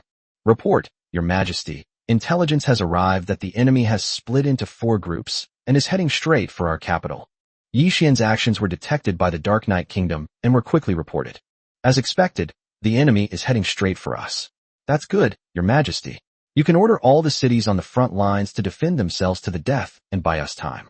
All the troops from the other cities should be transferred to the capital. Since the enemy wants to fight a decisive battle in the capital, then we'll go along with it. Yi Tianan suggested to the Dark Queen, Ymir. I believe that the general's move is unwise. It will put our king in danger. I suggest that we order all cities to send troops to intercept the enemy head-on. Some adults objected to Yi Tianan's plan. No, splitting up our forces to intercept them may not be effective, but will only deplete our kingdom's military strength. The fact that the enemy defeated Yi in such a short time fully demonstrates that they not only have sufficient troops, but their strength should not be underestimated. I believe everyone knows Yi's strength. Yi Tianan continued to analyze the strengths and disadvantages of both sides. All right, stop arguing. Let's do as the general says. Concentrate all our forces in the capital and fight the enemy. As for danger, we have nowhere to retreat, so there's nothing to worry about. Knight Enchantress made the decision immediately. Indeed, if concentrating all their forces is not enough to defeat them, then dividing their forces to block them is even more of a pipe dream. Moreover, the Dark Knight clan is trapped here and has no room or space to maneuver. They can only fight head-on. Your Majesty, General Yi requests an audience. Just as they were still discussing inside, a palace guard suddenly came to report. Yi wasn't he captured by the enemy? Why is he back? Yi Tianan asked, frowning. The sudden appearance of Yi is not a good thing for the Dark Knight Kingdom. Since the other side dared to let Yi return, it means that they have enough confidence to take over the Dark Knight Kingdom. Yi Tianan understood, and the other ministers weren't stupid either. They also understood the intricacies of the situation. Summon Yi in and hear what the other side has to say. Ymir knew that the other side's decision to release the city's general was not out of kindness, but rather to deliver a message. Soon, Yi entered the main hall, led by a guard. Your Majesty, Yi, pay my respects. Yi knelt heavily on the ground, filled with shame and resentment. General Wuya, tell me about the situation at the front. Ymir did not pursue Yi Wuya's responsibility. This was not the time. What everyone present was most concerned about was the situation at the front, especially the strength of the enemy. As someone who had personally experienced it, Yi Wuya was the most qualified to speak on this matter. Your Majesty, the opponent comes from the new Lord assessment space. The territory is called Heavenly Emperor. The identity of the Lord is unknown, but I have seen him. The opponent is really strong. My city's millions of troops collapsed at the first touch. Even my subordinates were no match for the opponent's army commander and were captured. The heroes in my city were powerless to fight back in the opponent's hands. The enemy has mobilized an army of tens of millions. All of them are at full level, and their hundreds of heroes are all first-tier experts. What's even more terrifying is that, in order to deal with our heroes, the enemy has sent 200 beautiful women, and all of these women are first-tier experts at their peak. Moreover, our people are no match for those at the same level, and this is only a small part of their strength. There are other legions in the Heavenly Emperor's territory, and the number of them is unknown. But what is frightening is that I saw thousands of experts at the first level of the limit, that is, those women. Yi revealed everything he had seen and thought. Chapter 105 The Decision of Dark Knight. The people of the Dark Knight Kingdom didn't pay much attention to the other words, but they clearly remembered the phrases, tens of millions of max-level troops and thousands of first-tier experts. The Dark Knight Kingdom could also field such strength, with tens of millions of max-level troops and thousands of first-tier experts. However, the Dark Knight Kingdom's first-tier experts, including the ministers present, numbered only a little over 2,000 at their limit, with the rest still at various first-tier levels. If the opponent mobilized such a powerful force to deal with just one border city of the Dark Knight Kingdom, then the hidden strength behind them must be even more terrifying. In particular, those thousands of unparalleled first-tier experts of the same level will cause great damage to the legions and ministers of the Dark Knight Kingdom. Moreover, there are only so many top-tier heroes and max-level troops. How many heroes haven't reached their limits? How many unknown troops are there? Can the Dark Kingdom really be a match for them? Anxiety filled the hearts of the ministers in the Dark Knight. In this mysterious space, the Dark Kingdom has no way out. Either win, be annihilated, or become part of the enemy. Tell me their conditions? Ymir knew that Yi must have brought the other party's conditions. Upon hearing the queen's question, Yi, a grown man, became hesitant and unsure how to respond. Speak up. Things are already like this. What's there to hide? Yi rarely offered such words of advice. Everyone present looked at Yi. The future of the Dark Knight Kingdom, including the lives of these people, might lie in Yi's next words. Your Majesty, esteemed lords, the other side has only one request, that the Dark Knight clan join the Heavenly Emperor's territory. In return, they will take us away with them. As expected, their target was their entire kingdom, which was not surprising. They certainly didn't come for sightseeing with such a large force. What truly interested all the Dark Knight executives present were Yi's final words.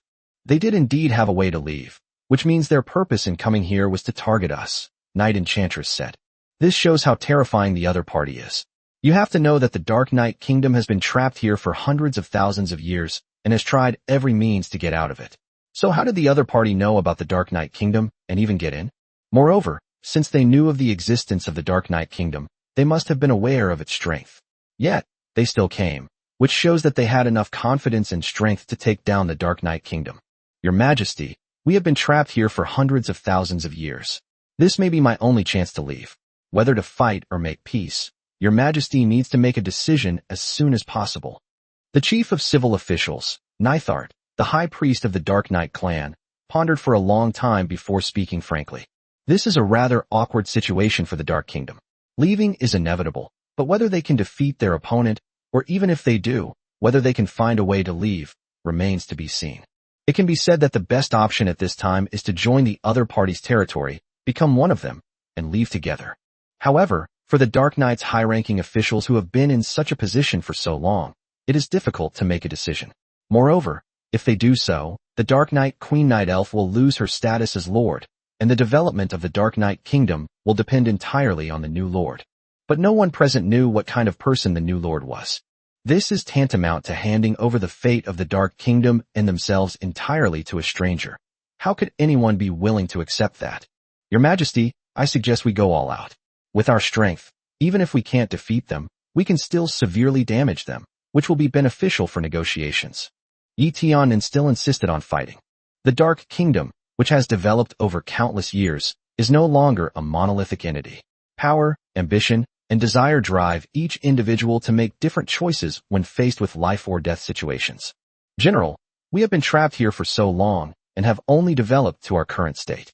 Yet the enemy, a mere new lord, has the strength to contend with us.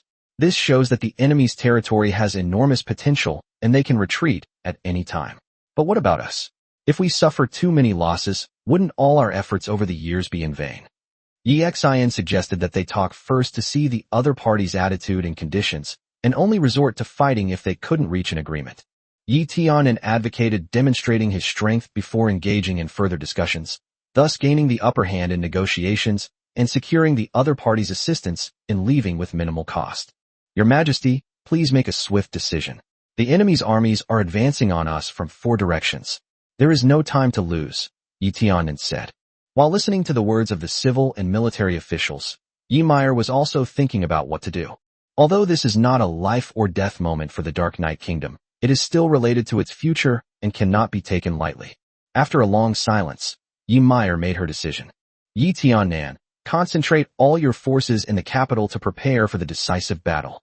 At the same time, High Priest Xin and General Yi, you two will serve as my special envoys to go to the Heavenly Emperor to discuss whether there are any other solutions to this matter. Knight Enchantress ultimately decided to adopt a 2-pronged approach. Your subject obeys. After leaving the royal palace, Yi Tian sent messages to all the cities, ordering that all troops, including heroes, except for a small number of low-level soldiers left behind, should gather in the capital. While Yi Tian was actively preparing for battle, Xin and Yi went directly to the teleportation array in the capital.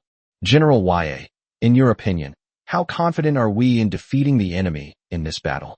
Xin asked.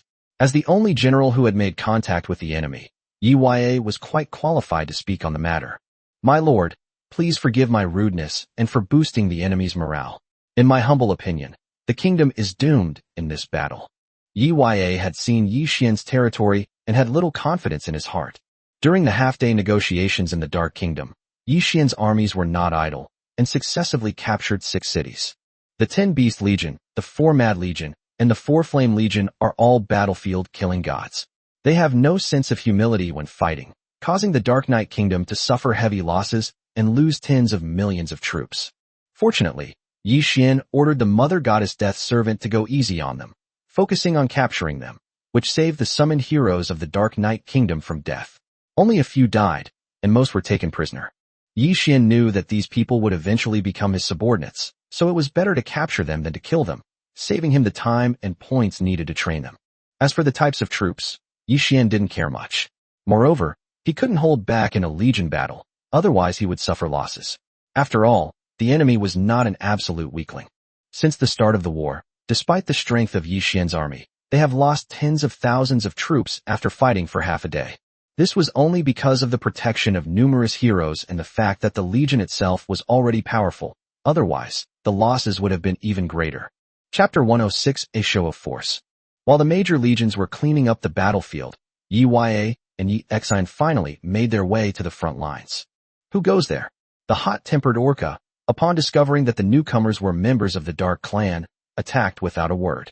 However, as a top figure in the Dark Knight Kingdom, Yi Xian's strength had long since reached the limit of the first level, while the Tiger Whale's realm had just broken through to the 80th level of the first level, so he was no match for her. As soon as the battle began, the overwhelming momentum spread, quickly attracting the attention of the generals of the 10 Beast Legion, including Lion Overlord and Wolf Heart. Gentlemen, I've only come to see your lord, and I mean no harm. Seeing that he was surrounded, and that these guys were not to be trifled with, if he didn't explain himself clearly, he and Yi Ya would probably be doomed here. It's you. The master let you go, but I didn't expect you to dare to come back. At this moment, Wolf Heart saw Yi Ya. It was Yi Ya, whom Wolf Heart and his men had captured earlier, so he naturally recognized him. Generals, we are here on Her Majesty the Queen's orders to see your lord. Please announce our arrival. Yi Ya had no choice but to reveal his purpose. Otherwise, judging from the situation, he would have to become a prisoner again, which was not something Yi Ya wanted to see. All right, you wait here, we'll report right away. Wolfheart and the others naturally knew that Yi Ya wouldn't come looking for death for no reason. He had only wanted to give them a warning beforehand. No need, the master already knows. You may come with me. In the distance, Feng Yi appeared with a group of Mother Goddess Death servants. From the moment Yi Ya and Yi Xian appeared, they were discovered and reported to Yi Xian. After a moment's thought, Yi Xian understood their purpose and sent Feng Yi. Looking at the 101st stage peak experts in front of her, Yi Xian judged from her aura and experience that she was no match for any of them. Thinking of this, Yi Xian gasped inwardly. In the Dark Knight Kingdom, Yi Xian was definitely among the strongest. Otherwise she wouldn't have held the position of high priest for hundreds of thousands of years. But the fact that each of these beautiful young women possessed unfathomable strength shocked Yi Xian immensely. Yi Xian turned to look at Yi Ya, who simply nodded. Yi Xian understood that this was one of the thousands of top-tier experts Yi Ya had mentioned. If thousands of people possess such strength, then the Dark Knight Kingdom truly has no chance. With a mix of trepidation and anticipation, Yi Xian finally arrived at Yi Xian's territory. Because Yi Xian was absolutely confident in this battle, he only sent some legions to participate in the battle, while the others remained in the second territory. My lord, I didn't expect to meet you again so soon, Yi Ya said with a wry smile. Yes, it seems you've relayed my words back. I wonder what your decision is. Yi Xian asked. My lord, this is Yi Xian, the high priestess of my Dark Knight Kingdom. She is here on behalf of Her Majesty the Queen to discuss matters with the Lord. Yi Ya knew that his role on this trip was merely to guide the way. He would leave the rest to the High Priestess. Oh, High Priestess Nithard, I wonder what decision the Dark Knight Kingdom has made. Yi Xian asked directly without wasting words. This was not only because he was strong enough, but also because time was pressing.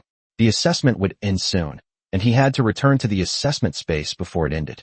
My lord, do you really have a way to leave? Yi Xian asked excitedly.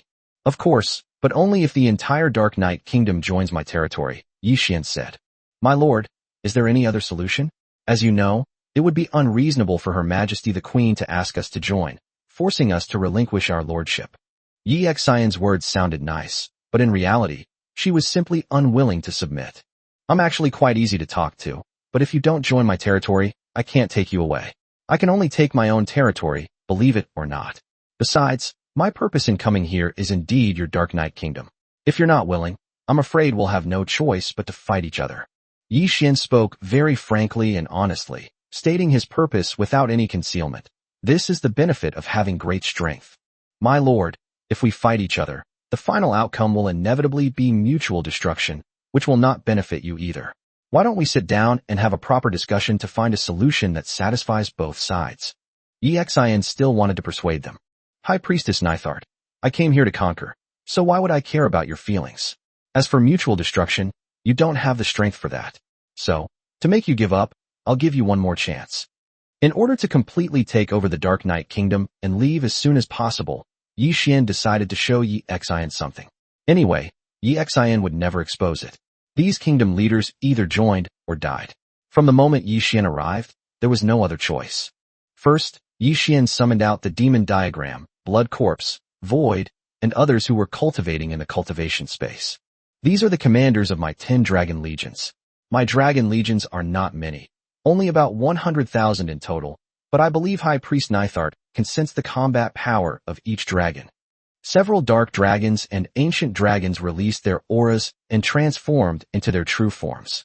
Yi Xian could clearly sense the strength of this group of dragons.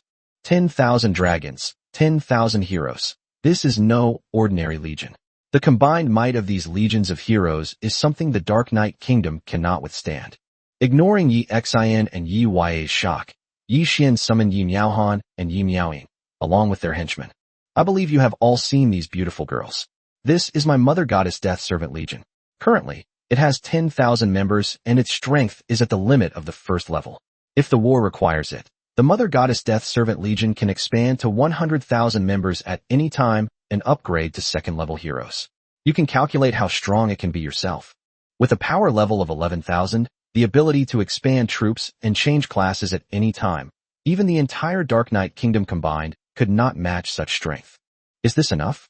As for the other troop types, I won't go into detail, but I want to tell you that in my territory, all the soldiers are at max level, and I also have thousands of troop buildings. I can create a fully staffed troop type with a wave of my hand, and I can increase the number of troops by hundreds of millions, or even billions, at any time. As for heroes, if I need them, tens of thousands, or even hundreds of thousands of first-level experts can be created at any time. What can your Dark Knight Kingdom use to resist that?"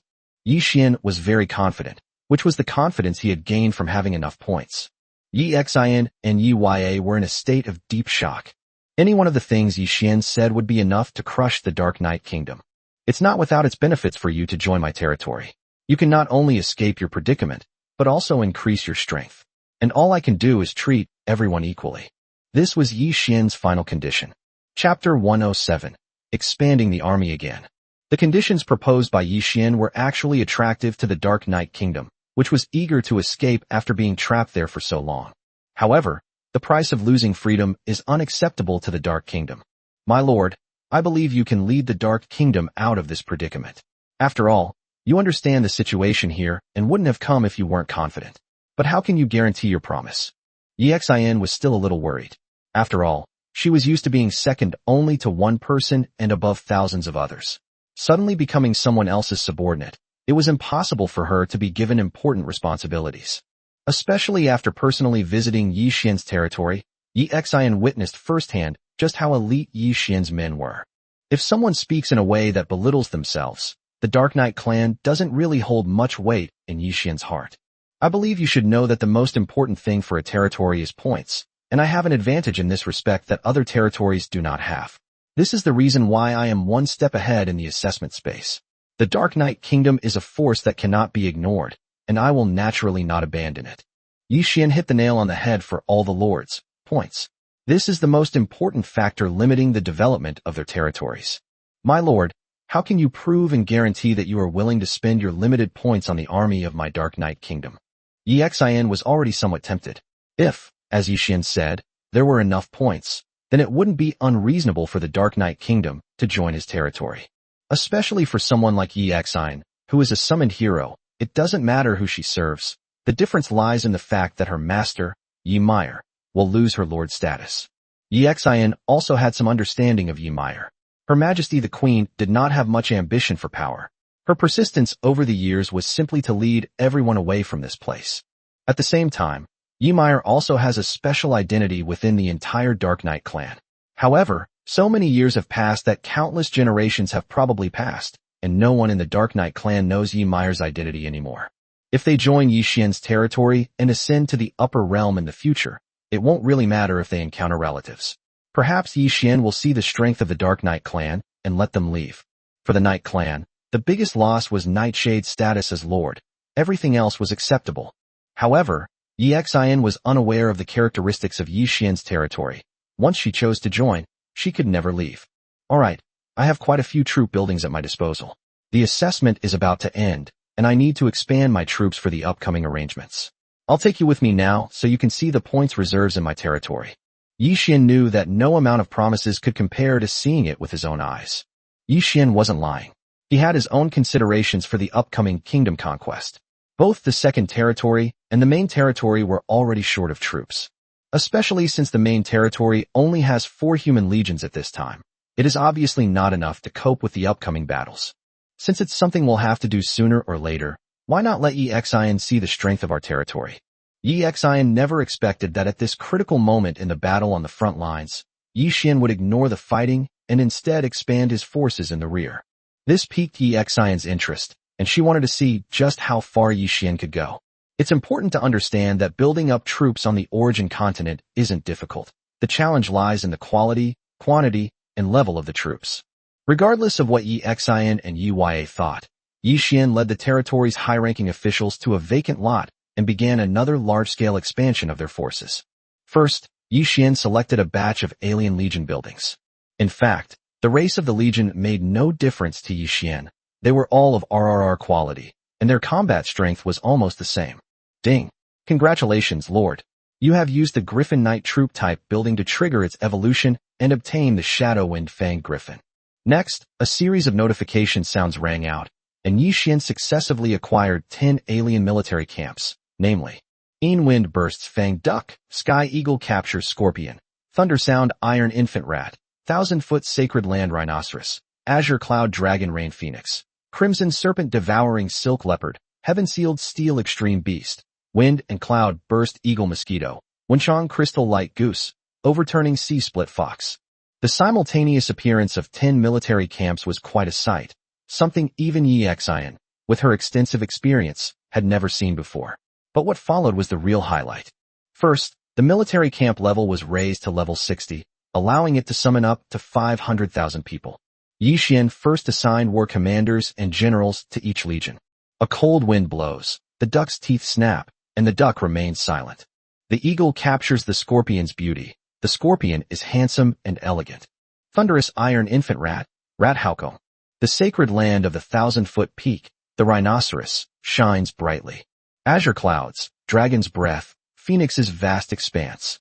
The crimson leopard devours silk, the leopard and the will. Heavenly Sealed Steel Beast, Steel Prodigy. The wind and clouds swarmed the mosquitoes, and the mosquitoes were wise. Wenchang Jingwang Yen, Yin Deming. The fox that overturns the sea and splits the waves, the fox Yuan Liang. Then came the summons of a massive army of 50 million. Half an hour later, the 10 military camps were filled with legion soldiers. Next, Yi Xian waved his hand, and all soldiers reached the maximum level, and all heroes completed their first class change. In this series of operations, Yi Xian spent a total of 15 trillion points. This wasn't the end of it.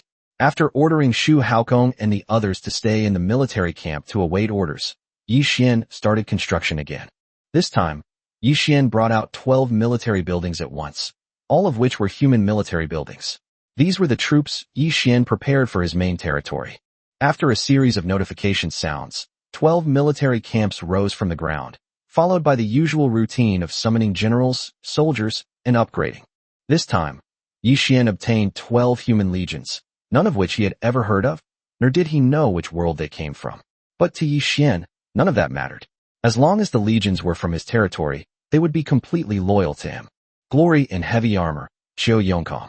The cavalry, Ma Hongmao, was a 1,000-foot tall man. The Radiant Knight, Gan Hongyang. Qishao Legion, Wang Xiao. Eternal Warrior, Zhong Hongqua. The God-slaying Archer, Tang Gaoi. Tianjun Legion, Yi Xiaoming. Red Lotus Legion, Yuan Ziqiang. Luo Fei Bai, the northern barbarian demon army. Liang Jinwei, Wu Letong. Liao Minghui, commander of the western Chu Iron Cavalry. Xinyu Cavalry, Wei Kaiji. This consumed nearly 20 trillion points. Through 2 large-scale summons, Yi Xian gained another 11 million soldiers, at the cost of nearly 30 trillion points. This was only possible because Yi Xian had the system's assistance. No one else could possibly achieve this. Amidst the shocked gazes of Yi Xian and the other members of the territory, Yi Xian once again arrived at the command platform and the hero platform, initiating a new round of hero summoning. Then, to Yi Xian's incredulous gaze, a full 10,000 figures reappeared. It is said that it is easy to find 1,000 soldiers but difficult to find a general, but for Yi Xian, there is no such saying. Chapter 108 Destroying Confidence. Yi Xian ignored them and continued with his operations. With 5,000 people each on the hero platform and the command platform, Yi Xian upgraded them again, directly completing the class change. This time, another 15 trillion points were consumed. How is it? Yi Xian asked, glancing sideways at Yi Xian. This is simply a miracle. Yi Xian and Yi Ya were completely dumbfounded. They had never seen a lord expand his army like this before. One in a row, 11,000 heroes were reborn, and tens of millions of legions were at max level. How could the Dark Knight Kingdom possibly withstand this? And this was clearly not Yi Xian's limit. You can try it out. My legion is at least RRR quality, and so are my heroes. Therefore, this expansion cost me nearly 50 trillion points. 50 trillion. Hearing such a terrifying number, Yi Xian completely collapsed. The Dark Kingdom has been in this mysterious space for hundreds of thousands of years. How much effort did it take to develop to where it is today, and how many points did it use in total? Yi Xian accomplished in just 1 or 2 hours what the Dark Knight Kingdom had worked on for countless years. How could this not inspire despair? Moreover, what Yi Xian just said about the quality of the legions and heroes is at least RRR level. How many such beings are there in the entire Dark Knight Kingdom? Yi Xian couldn't understand why Yi Xian, with such strength, would still covet the Dark Knight Kingdom. At this moment, Yi Xian thought that the Dark Knight Kingdom didn't seem to be qualified to join Yi Xian's territory. Qiu Yongkong, Ma Hongmao, you two lead your troops to remain in the camp and await further orders. I will make other arrangements later.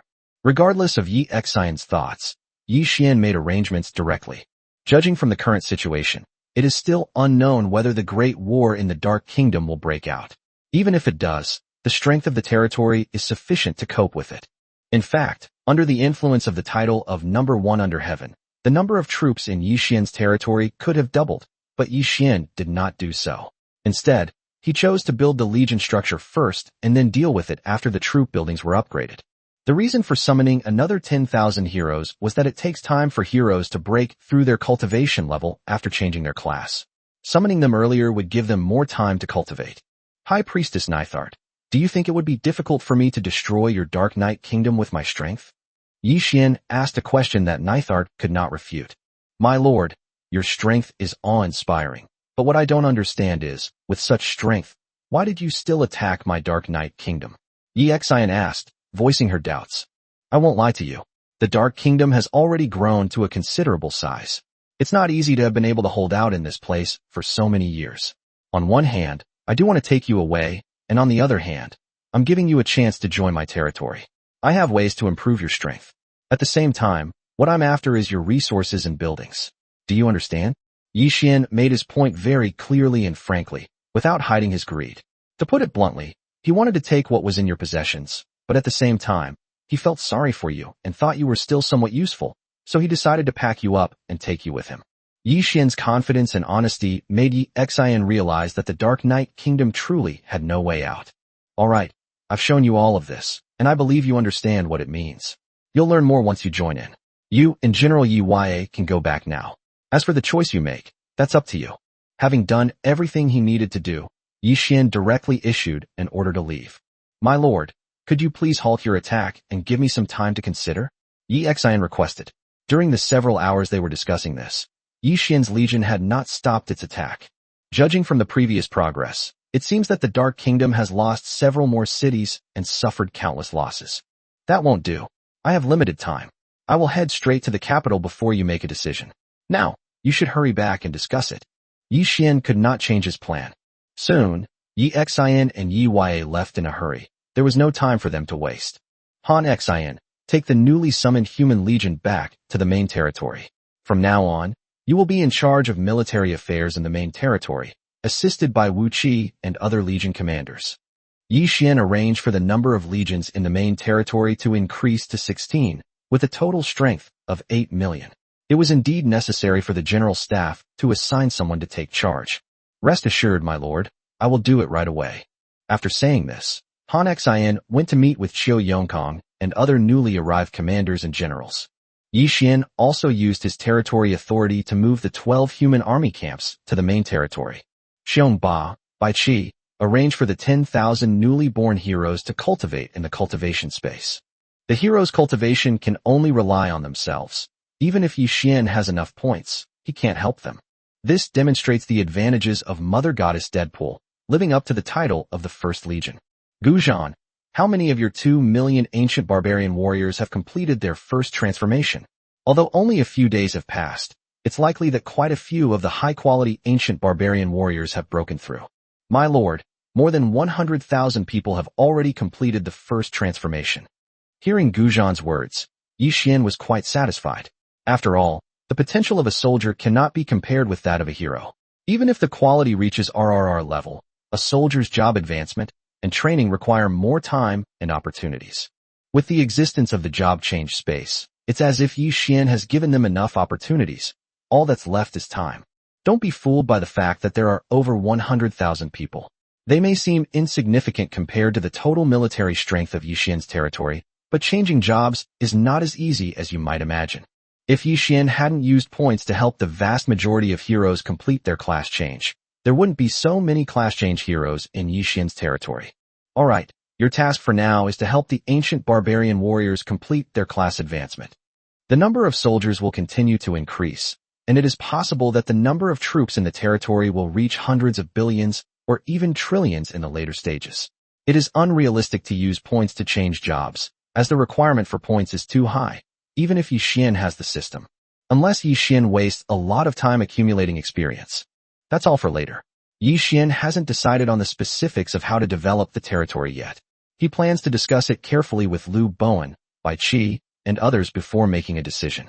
The current task is to take over the Dark Knight Kingdom and obtain everything from it, especially those dozen or so resource mines, which Yi Xian is determined to acquire. Yi Xian was not in a hurry. He believed that once he, Xian, and the other person understood part of Yi Xian's strength, the Dark Knight Kingdom would make a choice. When that time comes, it will be the Dark Kingdom that will be anxious. But Yi Xian's offensive did not stop at all, and the front line continued to move towards the capital of the Dark Knight Kingdom. The Dark Kingdom was clearly unprepared, busy concentrating its forces in the rear and fighting desperately at the front, but in Yi Xian's view, all of this was in vain. Chapter 109: The Situation in the Dark.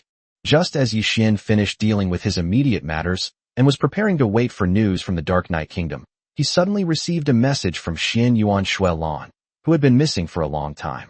Boss, did you go back? Are you even a Blue Star person? Xian Yuan Shuelan did not return to Blue Star immediately. Not yet. I have something to take care of. I'm really not from Earth.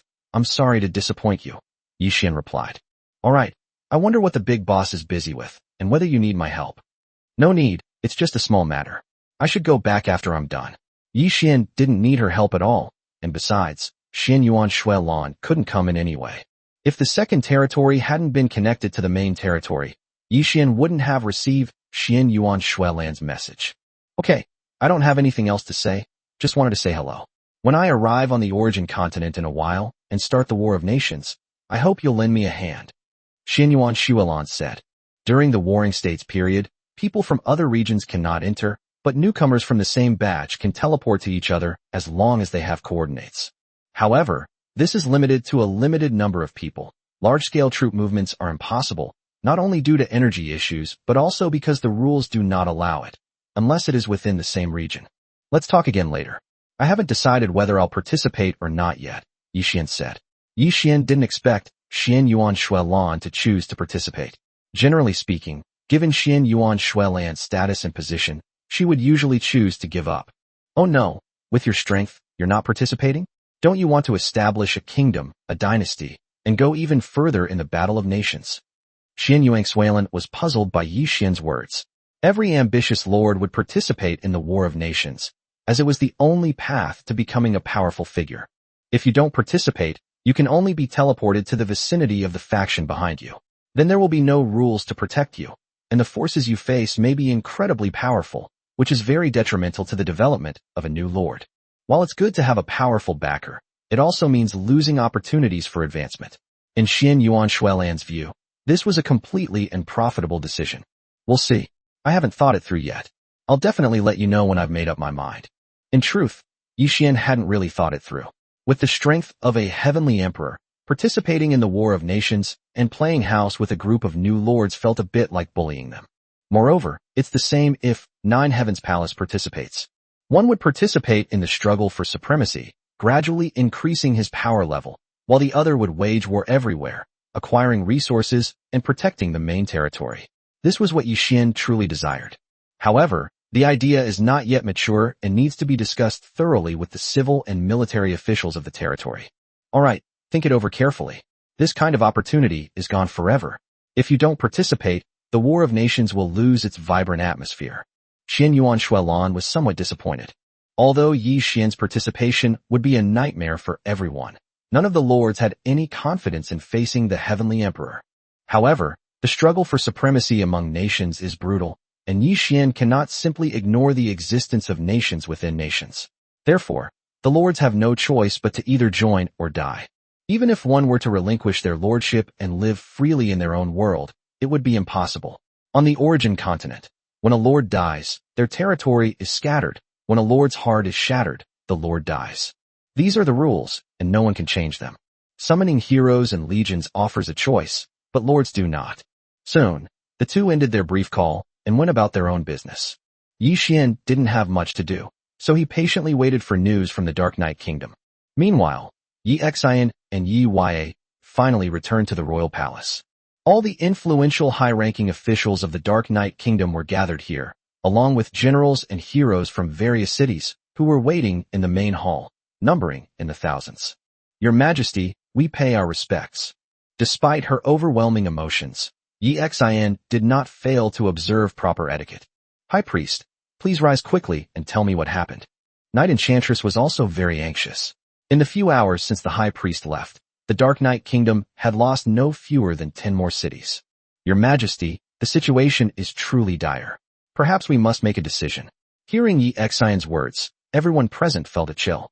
High Priest, how did the trip go? Why are you saying such discouraging things? Yi Tianan was very dissatisfied with Yi Xian's performance. As the pro-war faction, even before the war broke out, their own people, especially the High Priest in a high position, actually lost their courage.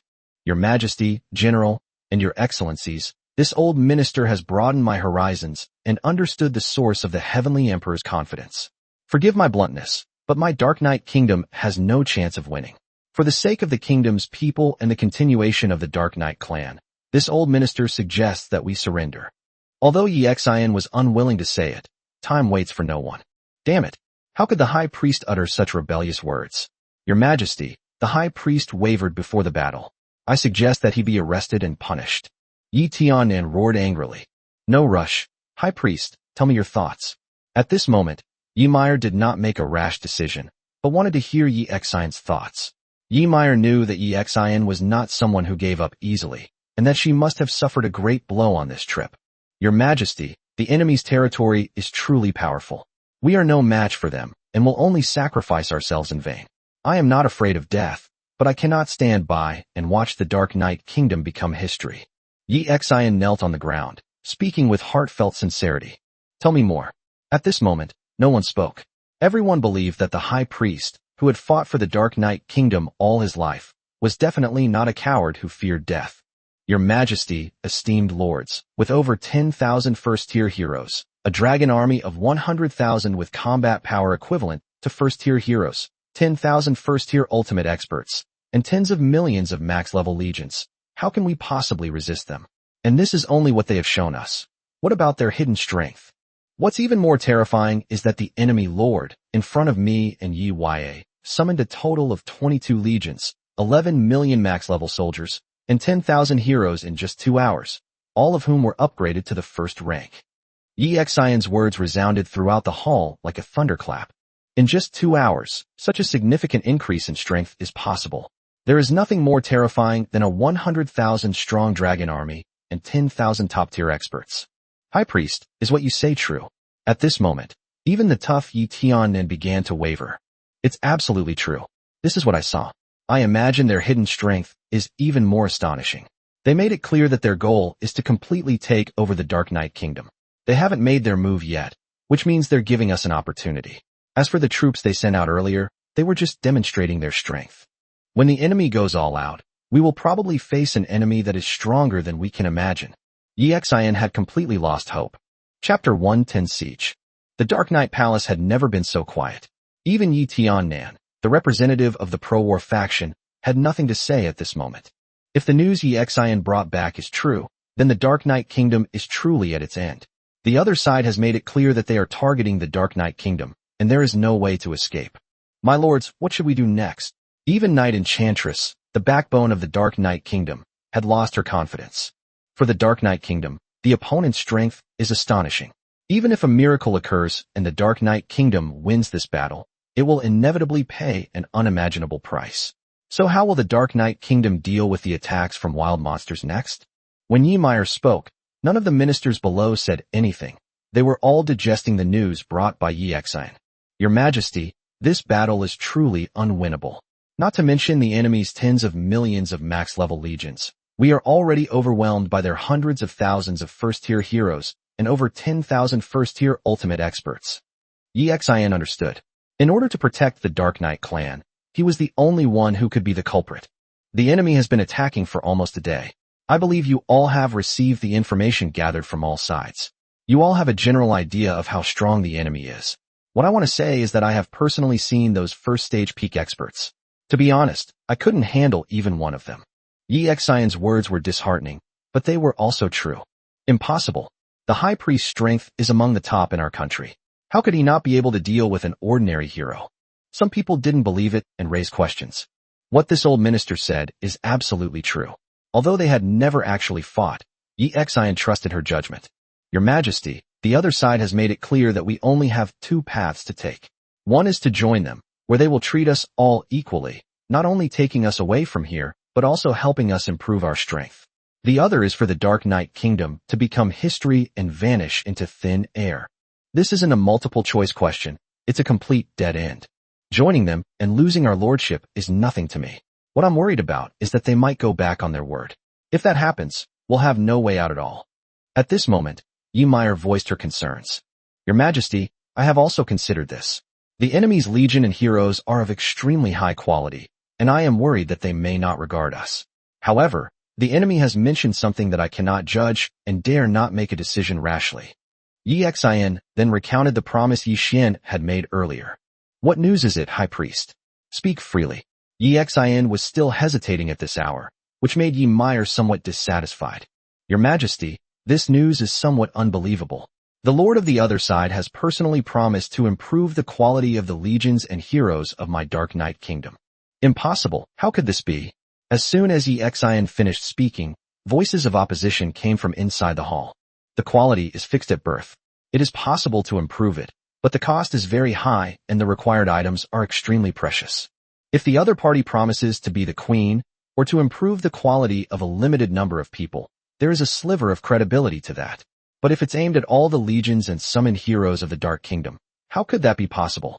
This is no longer a matter of cost. It's simply impossible to do. I also find this matter somewhat absurd, but there is a fact that I must inform your Majesty and all of you. The lowest quality of the legionary soldiers and all the summoned heroes in the other territory is RR level. I believe you all know what this means. Yi Xian dropped another bombshell, one that was even more terrifying than the enemy's strength she had just reported. How is this possible? In that case, there is indeed no need to continue this battle. We are no match for them. Yes, if this is true, the other party must have some secrets that no one knows. If we get involved, we might even gain some benefits. Have you noticed that the other side has exposed such a secret matter? What does that mean? Upon hearing this, the entire hall fell silent. Yes, such a secret has been revealed to the Dark Kingdom. If we do not surrender and join them, they will surely silence us to keep the secret. Thinking about it this way, Yi Xian suddenly realized that when Yi Xian showed her his strength, he had already pushed the Dark Knight Kingdom to the brink of despair, leaving no possibility of reconciliation. Report. Just as everyone was in a daze, someone ran in to report. Report, Your Majesty, several legions have appeared around the capital and have besieged it. The general defending the city led his troops into battle, but unfortunately died in battle. It turned out that Yi Xian's several attacking legions had all arrived at the Dark Knight capital and had already completed the encirclement. Has the enemy attacked the city? Yi Tianin asked hurriedly. No, after defeating my army that came out of the city, the enemy only besieged the city but did not launch an attack. The person answered quickly. All right, you can go now. Yi Meyer waved her hand to dismiss her subordinates. Yi Meyer knew that this was giving them time to consider, but that time would certainly not be long. If there was no news for a long time, the other party's attack would come soon. Your Majesty, I am unwilling to accept this. I will lead my men to fight and investigate their strength to see if they are as powerful as the High Priest has said. Yi Tianin was still unwilling to hand over the Dark Knight Kingdom, which he had worked so hard for his entire life, to someone else. Yi Meyer understood Yi Tianin's mindset, and at the same time, she was also somewhat unwilling to give up.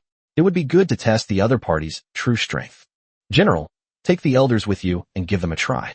If things really don't work out, then we'll give up. This can be considered Yi Meyer's last effort. Yi Xian also received news of the successful siege, so he led Mother Goddess Death Servant, along with many heroes and mecha warriors, to the Dark Knight capital. The reason for bringing the mech warrior is because of its special feature. It can transform into a high-tech transport vehicle, which can save a lot of time traveling. After all, this is a battlefield where teleportation arrays cannot be used. In addition to its powerful combat capabilities, the mech warrior is also adept at traveling. Soon, everyone arrived at the front line. It must be said that the mecha warrior was indeed fast, much faster than their own flight. Although Yi Xian's besieging army numbered only in the tens of millions, the number of troops from the Dark Knight Kingdom inside the city far exceeded Yi Xian's. However, at this moment, the battlefield was very quiet, and there was no sign of any battle between the parties. Clearly, the Dark Kingdom has not yet made a final decision. Yi Xian wasn't in a hurry. Anyway, there had to be a result by tomorrow, so giving the Dark Knight Kingdom a little more time wouldn't hurt. Shortly after Yi Xian arrived, a commotion arose from the city wall ahead. It turned out that General Yi Tianin of the Dark Knight Kingdom had arrived with the Dark Knight Elder Council and the strongest legion in the capital. Chapter 111 Great Battle. Yi Tianin believed Yi Xian's information. After working together for so many years, Yi Tianin was confident that Yi Xian would never speak carelessly on such an important matter. The chances of the Dark Kingdom overcoming its difficulties are extremely slim. However, Yi Tianin was unwilling to accept it. Given the strength of the Dark Knight Kingdom, surrendering without even a fight was something he, as the top military officer of the kingdom, couldn't let go of. Yi Tianin's thoughts were simple. Even if he lost, he wanted to know where he fell short. This was the last bit of stubbornness a soldier could muster. Looking at the massive army surrounding the city, Yi Tianin couldn't discern why they were invincible, despite their imposing presence. After all, the army besieging the city only numbered around 10 million, a number Yi Tianin didn't take seriously. You were defeated by these people outside the city. It's a disgrace to my Dark Knight Kingdom. Yi Tianin was furious and extremely dissatisfied with the performance of his legion. My lord, we originally intended to launch a surprise attack while the enemy was still establishing a foothold, but the enemy's strength is indeed formidable, and we suffered heavy losses. We had no choice but to retreat and defend the city. One of the Dark Knights answered with shame. Give me the troops. I refuse to believe that the enemy has 3 heads and 6 arms. Soon, under Yi Tianin's command, a full army of 50 million max-level troops assembled and marched out of the city. Because there are simply too many people, it is completely unrealistic to deploy them all at once on the battlefield. Even it takes time for a large army to leave the city, but fortunately the defensive buildings in the territory are movable, which allows the army to leave the city quickly. Just as Yi Tianin's army began to step out of the city, Yi Xian received the news. My lord, the Dark Knight Kingdom is probably unwilling to surrender and wants to fight again. This will test our army's strength and save face. Bai Qi and other generals were fully aware of Yi Tianin's plans. In that case, let the Dark Kingdom give up completely and abandon any unwarranted thoughts. After thinking it over, Yi Xian made a decision. He understood the Dark Knight Kingdom's actions, but he would not change his mind because of them. Send word to the 4 Mad Legions, the 4 Flame Legions, the 5 Elements Legion, the 10 Beast Legion, the 4 Human Legions, as well as the Mech War God, the 5 Color Giant, and all the heroes of the Hero Platform and the Command Platform, to make their appearance.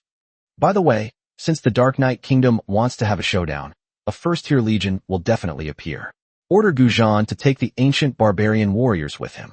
Miaohan, Miaoin, have Mother Goddess Deadpool prepare. Remember, the Deadpool Legion should try not to kill. It's not easy to train heroes who have undergone class changes, especially those who have reached the limit of the first class change. These heroes will all be ours in the future. In this move, Yi Xian deployed almost all of the territory's previous combat forces. Apart from the 10 newly summoned Dragon Legions, 12 Human Legions, and 10 Alien Beast Legions, only the mothership remained and used. Yi Xian didn't care about the Dark Knight clan's legions, except for those that had reached the first level of strength. As long as he conquered the Dark Knight Kingdom and obtained the troop buildings, a max-level legion wouldn't be difficult for him. But it was a different story for the heroes.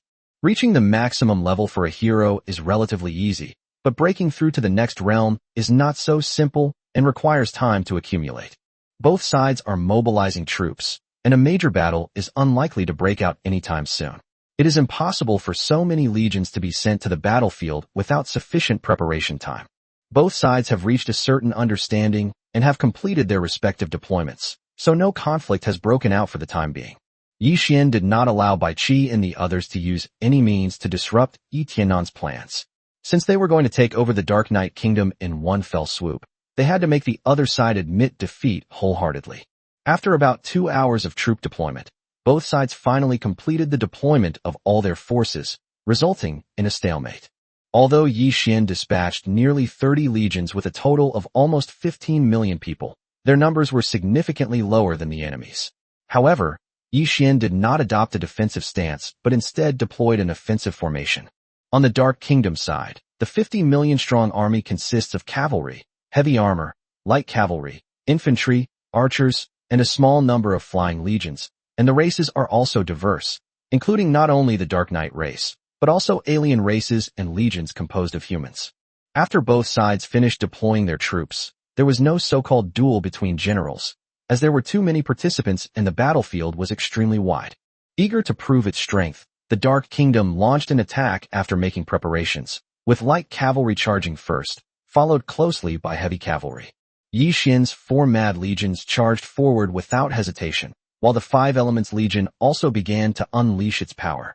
This positional warfare was most advantageous to the 5 Elements Legion. From the moment they made contact, soldiers on both sides suffered continuous losses, and the situation escalated rapidly. However, Yi Xian's 10 Beast Legion and 4 Flame Legion quickly joined the battle. At the same time, 10,000 heroes were distributed among the legions to assist in the battle. They not only easily blocked the enemy's offensive, but also quickly gained the upper hand. For both sides, there was no question of holding back in a battle of this scale.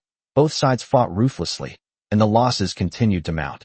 In less than half an hour, Yi Xian's legions had lost hundreds of thousands of men, while the Dark Knight Kingdom suffered even greater losses. Seeing the increasingly unfavorable situation on the battlefield, Yi Tiannan dispatched his main force, the Dark Knight Guard, a total of 200,000 first-tier soldiers. Meanwhile, under Gujan's leadership, Yi Xian's 150,000 first-tier ancient barbarian warriors charged forward without hesitation. The two sides were clearly mismatched in strength. Although the ancient barbarian warriors suffered losses, they were not significant. However, the losses of the Dark Knight Guards made Yi Tiannan feel distressed. Although it is only one step away from a fully upgraded unit, the difficulty of training it is incomparable. On the battlefield, fierce battles raged everywhere. With the aid of heroes at the Command Platform and Hero Platform, even if the Dark Knight Kingdom were to sacrifice lives, it could not stop the decline. If this stalemate continues, the Dark Kingdom is bound to fail. Seeing the situation was dire, Yi Tiannan decided to take a desperate gamble, leading all the heroes of the Dark Knight to charge out in an attempt to reverse the tide. Seeing this, Yi Xian immediately made targeted arrangements, and the Mother Goddess Death Servant made his move. "My lord, the enemy has run out of tricks. Once we capture their hero, the Dark Knight Kingdom will be doomed." Bai Qi lamented that although the Dark Knight Kingdom had upheld the honor of its soldiers, unfortunately, The strength of the two sides was truly unequal. What a pity, this battle has resulted in the loss of countless points. In Yi Xian's eyes, the loss was only in points. After all, Yi Xian's territory has the 6 paths of reincarnation, so all fallen soldiers and heroes can be resurrected. It's just a waste of some points. As for the Dark Knight clan, they can be trained later. But thinking about the gains, Yi Xian didn't care about these things anymore. This battle was a must. Chapter 112 Surrender in the Dark. The battle continued into the night. General, let's retreat. The losses are too great. A general approached Yi Tiannan, who was engaged in a fierce battle, and made a request. In order to preserve the high-level combat power of the Dark Kingdom, Mother Goddess Deadpool's side has not made any move, but has only tied down the enemy heroes to prevent them from interfering with the battle. That's what allowed Yi Tiannan and the others to hold on until now. Withdraw and return to the city to hold it. At this point, the Dark Knight Kingdom's army numbered less than 20 million, and many heroes had been lost. In the end, Yi Tiannan did not have the heart to fight to the end and issued the order to retreat.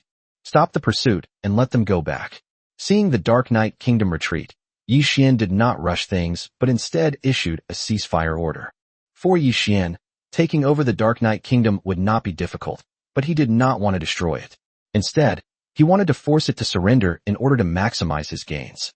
Meanwhile, after more than half a day of fighting, the soldiers in Yi Xian's territory were also exhausted. They had been replenished with divine liquids several times, and had suffered considerable losses.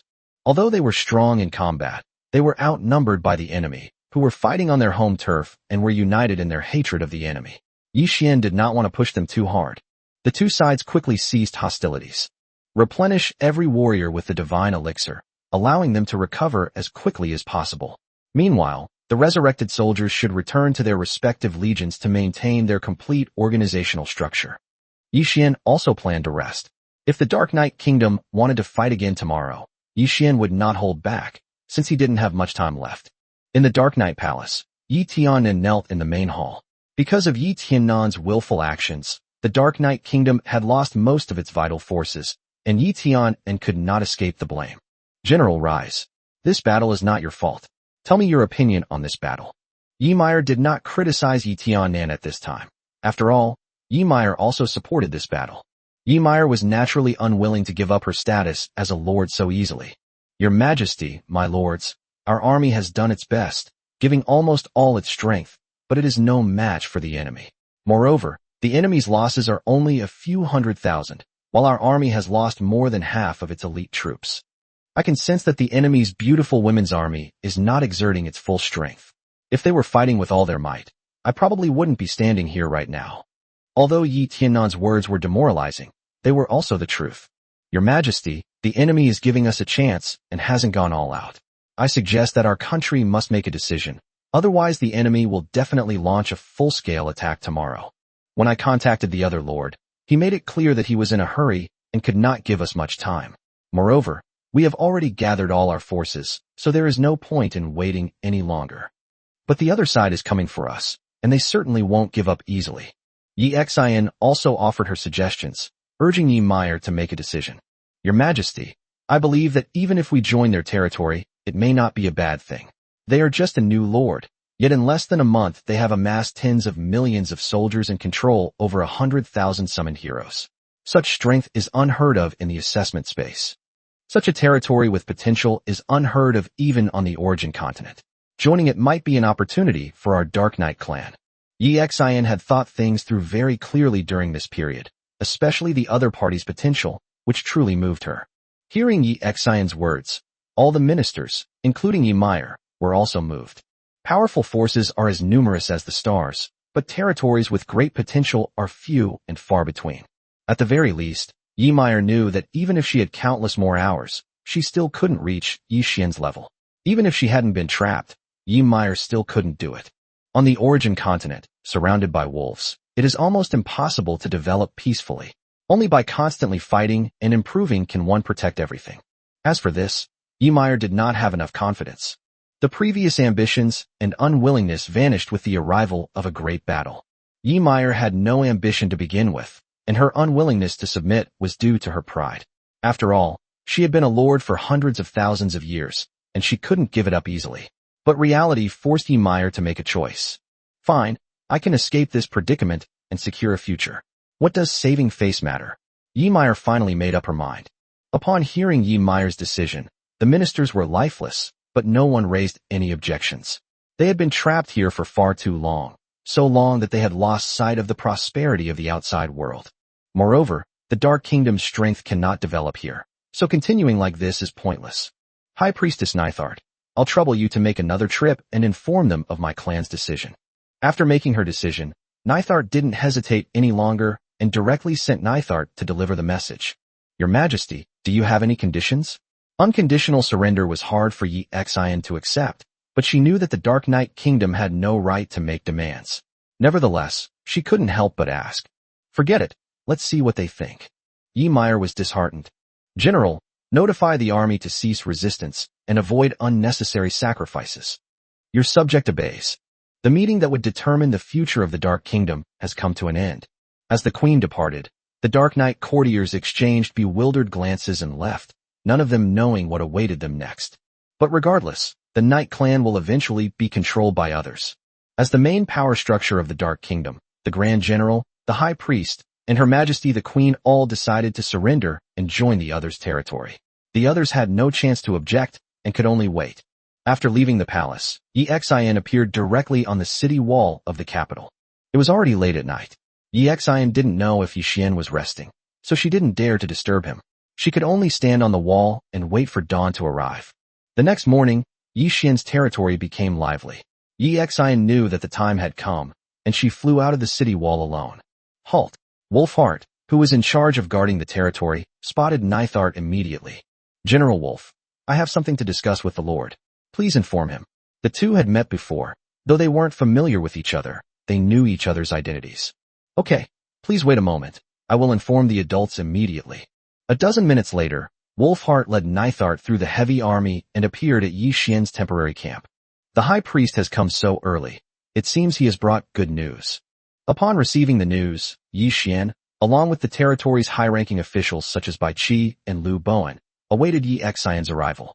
My lord, on behalf of the Dark Knight Kingdom and Her Majesty the Queen, I agree to join your territory. I hope you will forgive past grievances and treat my Dark Knight people kindly. The matter was settled, and Yi Xian didn't waste any more words. Chapter 113 Successful Merger. Everyone had anticipated Yi Xian's words. Otherwise, Yi Xian would never have come to Yi Xian's territory just before the great battle was about to begin. I am very pleased that the Dark Kingdom has made a wise choice. Please believe that you will be glad you made this decision in the future. Yi Xian was quite happy to be able to end the Great War and completely take over the Dark Knight Kingdom. Although the Dark Knight Kingdom had lost most of its troops, Yi Xian didn't care. What he cared about were the dozen or so resource mines and the Dark Knight Kingdom's buildings, reserves, and heroes. As for the Legion, Yi Xian can summon it at any time. How about this? We both reorganize our troops, and at noon, I will ask the Queen to come here to apply to join my territory. In return, I will enhance the Queen's strength. As for the other high-ranking officials of the kingdoms, they will all be given important positions after I have consolidated them. Yi Xian knew that what troubled Ymir the most, besides not being able to leave, was her inability to improve her strength. Your subject obeys. Now that things have come to this point, Yi Xian is quite sensible. Bai Qi, order the army to retreat and avoid unnecessary conflict. Yi Xian issued the order directly, preparing for the takeover of the Dark Knight Kingdom. Yi Xian left to inform all the high-ranking officials of the Dark Knight Kingdom of Yi Xian's decision. Meanwhile, Yi Xian also began preparations, not only to intimidate the Dark Knight Kingdom, but also to show respect to his future subordinates and colleagues. Yi Xian decided to dedicate almost all his strength to welcoming the arrival of the Dark Knight Kingdom. After Yexin returned to the Dark Knight Kingdom, the kingdom also took action, withdrawing its defensive forces, shutting down its defensive towers, and issuing a ceasefire signal. Meanwhile, under Nightshade's orders, the high-ranking officials and summoned heroes of the Dark Kingdom began to assemble. Soon, it was noon, and led by Night Enchantress, the high-ranking officials of the Dark Knight Kingdom left the capital together. At this moment, Yi Xian also led his team to meet them. The high-ranking officials of Yi Xian's territory, the generals of various legions, the summoned characters, including all the Mother Goddess's dead servants, and the entire Dragon Clan Legion mobilized, with more than 100,000 people standing in place waiting. The higher-ups of Dark Knight were increasingly alarmed by the array Yi Xian had set up. The strength of the Heavenly Emperor territory was truly overwhelming, and Dark Knight Kingdom's defeat was well-deserved. Leaving aside its main fighting force, the high-end combat power present was far superior to that of the Dark Knight Kingdom. The Queen of the Dark Knight Kingdom, Knight Enchantress of the Dark Knight clan, greets your majesty. Led by Knight Enchantress, the high-ranking officials of the Dark Knight Kingdom knelt down in unison to pay their respects. Yi Meyer possesses a captivating beauty and figure. If Yi Xian hadn't known her identity, he would never have imagined that such a beauty could command hundreds of millions of troops and have been guarding this enclosed space for hundreds of thousands of years. His abilities are evident. Please rise. I believe you will not be disappointed by your choice today. At the same time, I promise you all that all people in my territory will be treated equally. Yi Xian knew what these people cared about most, and he didn't hesitate to reassure them. Thank you, my lord. We will dedicate our lives to this territory, until death do us part. Yi Xian gave them face, so these people naturally reciprocated. Knight Enchantress, submit your application. The surrender of a territory can only be carried out by the lord of the surrendering party. Ding. Congratulations, lord. You have received a merger request from the territory Mert. It turns out that Yi Meyer's territory is named Meyer, which is quite fitting for Yi Meyer's image. After Yi Xian announced his agreement, the entire Dark Knight Kingdom, including all its buildings and summoned characters, began to undergo a transformation. First, all buildings, while maintaining their original level, have had their quality significantly improved. At the same time, the entire territory of the Dark Knight Kingdom, covering an area of nearly 50,000 square kilometers, has been directly incorporated into Yi Xian's territory. Yi Xian's territory thus expanded to 70,000 kilometers. At the same time, the quality of the Night Elf summoned characters, including units, has also begun to improve. Previously, due to geographical limitations, the highest quality legions possessed by the Dark Kingdom were only R level, with some even being A level. However, with the amplification and evolution of Yi Xian's territory and the system, the quality of all legions and summoned characters has been upgraded to RRR level. This brought about a dramatic change in the Dark Kingdom's combat strength. In particular, the summoned heroes, who were previously no match for Mother Goddess Deadpool, have evolved and reached the limit of the first evolution, making them fully capable of contending with Mother Goddess Deadpool. The increase in strength shocked everyone in the Dark Knight Kingdom, including Yi Xian. She knew beforehand that Yi Xian would enhance the strength of the Dark Knight clan, but she did not expect that such a huge change would occur in the Dark Knight clan so soon after joining Yi Xian's territory. Yi Xian couldn't help but feel fortunate that she had made the right decision. The most shocked person was Yi Meyer. She never imagined that there could be such a huge difference between lords. Yi Meyer had never slacked off for so many years, constantly striving to improve the strength of the Dark Knight clan. Little did she know that her hundreds of thousands of years of effort were not as beneficial to the Dark Knight clan as a single decision. I promised that as long as the Dark Knight clan agreed to join my territory, I would increase their strength, and now I have fulfilled my promise. Yi Xian was already fully aware of the changes in the Dark Knight clan. Thank you, Your Excellency. Everyone knelt down in unison, once again expressing their gratitude to Yi Xian for the changes he had brought to the Dark Knight clan. Get up, this is just the beginning. You will see the benefits to come. Knight Enchantress, I will enhance your strength once again, and you will still command the Dark Knight clan army in the future.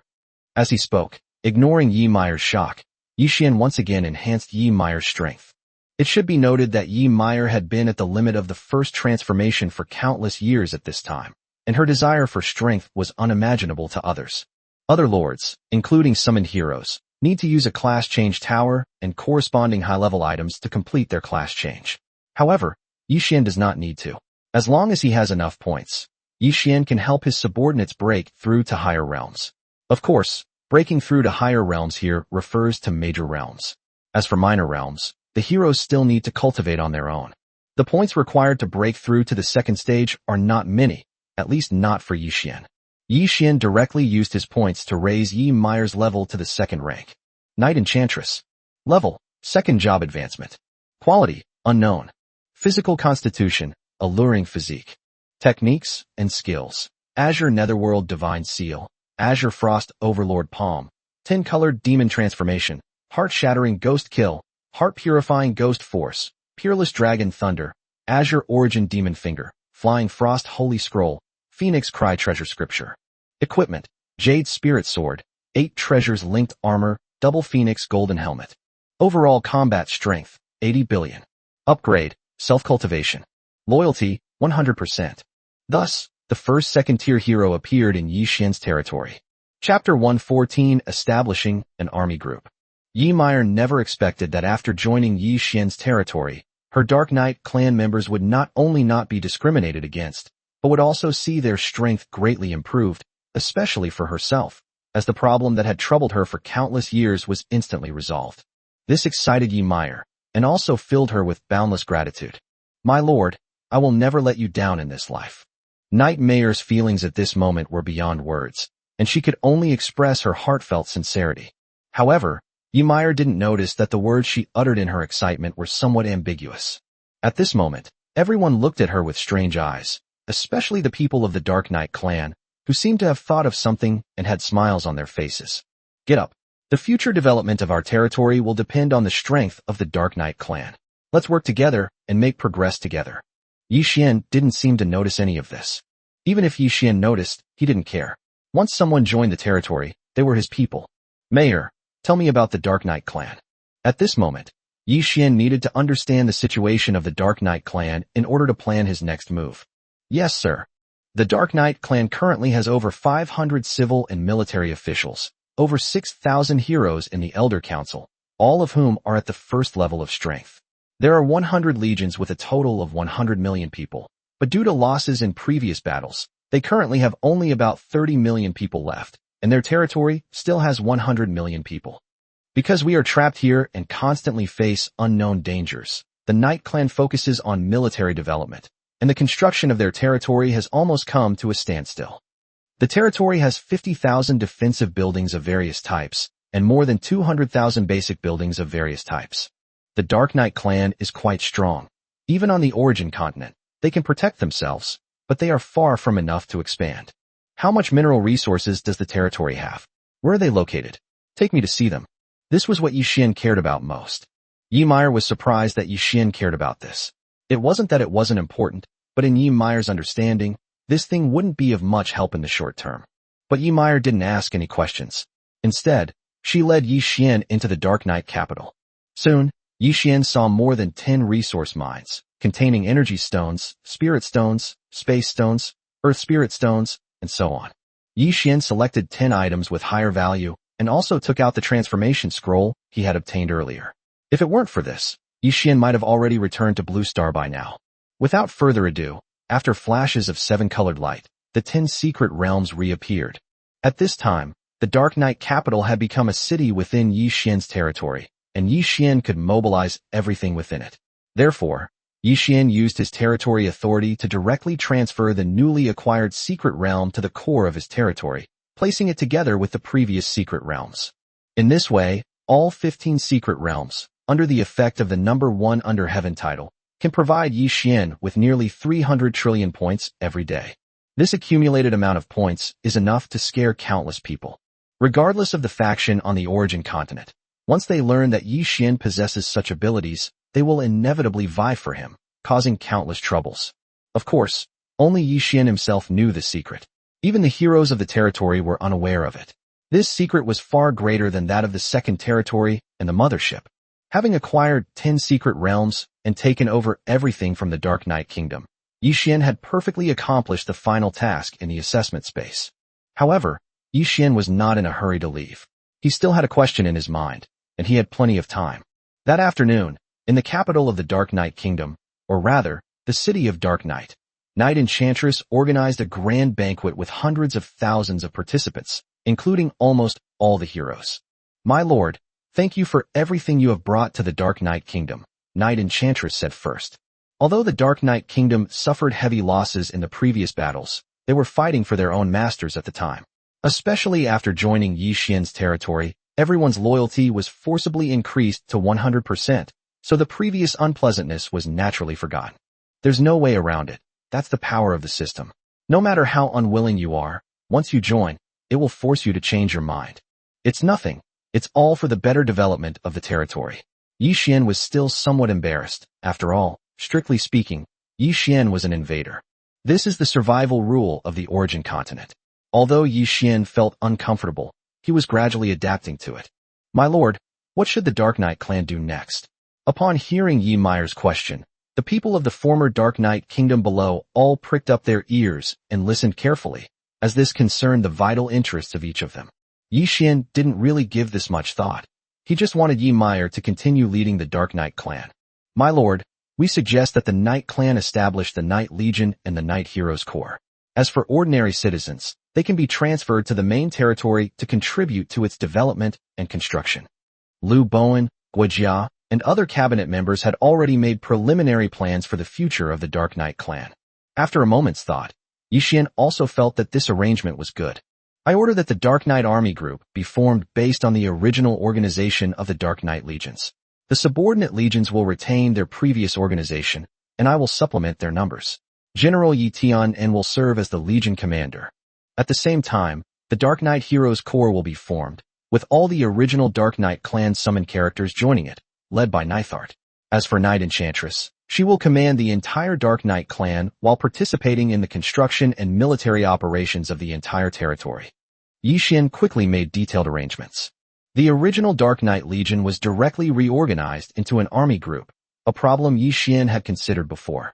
As the number of legions increased, the original structure was clearly no longer suitable for command. Since it's a coincidence, let's start with the Knight clan. The main battle legion is responsible for conquering and defending the territory, while the summoned heroes are directly commanded by Yi Xian. The Dark Knight clan originally had 100 legions, but their rank was low, and they could summon a large number of people.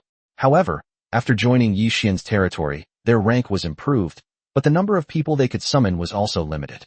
After reviewing the information, Yi Xian made detailed arrangements. Of the 100 legions of the Dark Knight clan, there are 50 Dark Knight clan legions, 30 Human clan legions, and 20 Beast clan legions. In order to facilitate unified command in the future, Yi Xian organized the Dark Knight Army Group into 50 legions. Yi Xian assigned the remaining human legions to his main territory. Together with the previous 16 human legions, Yi Xian now had a total of 46 legions in his main territory. Considering the immense size of the origin continent and the extremely low probability of him being exposed, Yi Xian simply transferred the Yu family army and 3 other legions back to be responsible for the defense of his territory. Thus, the human army group was established. Chapter 1:15 Military Arrangements. The human legions will be the main fighting force in the main territory, and the formation of army groups is imperative. 50 legions, totaling 25 million people, are sufficient for the main territory for the time being. Yi Xian has no intention of using the number 1 under heaven boost to summon legion soldiers again. Wu Qi, you are hereby appointed as the commander of the Human Race Army Corps, to work with Han Xin to oversee military operations in the main territory. After thinking it over, aside from the staff officers, Yi Xian believed that Wu Qi was a more suitable candidate for corps commander. In order to make full use of the staff, Yi Xian transferred Yu Fei away from the Yu family army and handed the Yu family army over to Yang Zixing to lead. Your subject obeys the order and will certainly not fail the Lord's trust.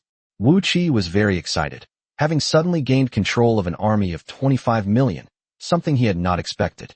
After finishing the affairs of the main territory, Yi Xian brought up the territory map, selected a good location, and then took out 8 more troop buildings and started constructing them. Soon, 8 more alien beast legions were established, and as 40 legion commanders entered the main hall, Yi Xian's alien beast army group was also formed. Yi Xian was having a headache over the selection of a legion commander for the alien beast army. Yi Xian wasn't very familiar with the abilities of these generals, especially the former Dark Knight clan's alien beast legion generals. He couldn't even recognize all of these more than 100 people.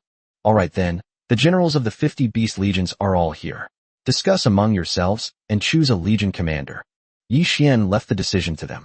The beasts are all a ferocious race that believes in the supremacy of strength. Letting them choose their own legion commanders will also ensure that others are convinced of their merits.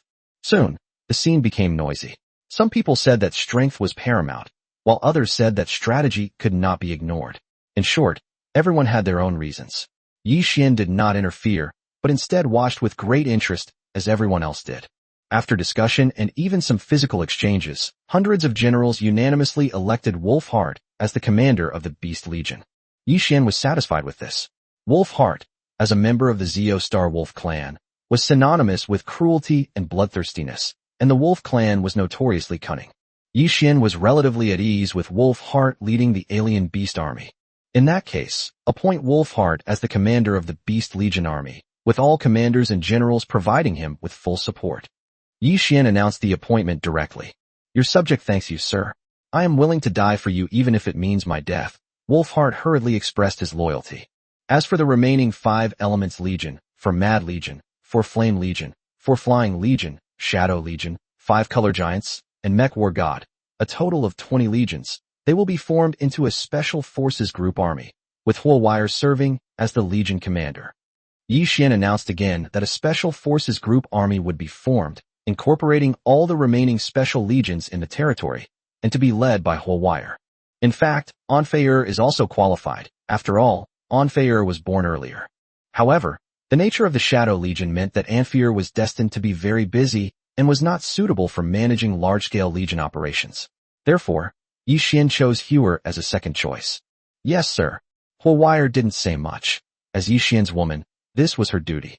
By this point, Yi Xian had established 50 legions of the Human Race Army Group, totaling 25 million soldiers, 50 legions of the Dark Knight Army Group, totaling 25 million soldiers, 50 legions of the Beast Race Army Group, totaling 25 million soldiers, and 20 legions of the Special Forces Army Group, totaling several million soldiers, for a total of nearly 100 million soldiers across the 4 army groups.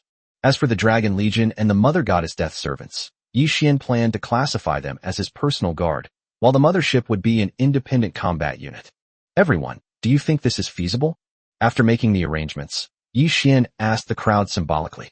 In fact, Yi Xian was satisfied with the arrangement and did not think it was inappropriate. We have no objection. At this point, how could anyone possibly jump out and disagree? With the establishment of the army group, along with the 6,000-strong command platform, the 6,000-strong hero platform, the 6,000-strong Dark Knight Heroes Regiment, and the 110,000-strong personal guard, the military structure of Yi Xian's territory was now clear. As for the others, Yi Xian was not in a hurry to deal with them. He would deal with them after arriving on the origin continent. This arrangement also made the newcomers to the Dark Knight Kingdom clearly realize the power of the territory, and they were all grateful that Her Majesty the Queen had made the right decision.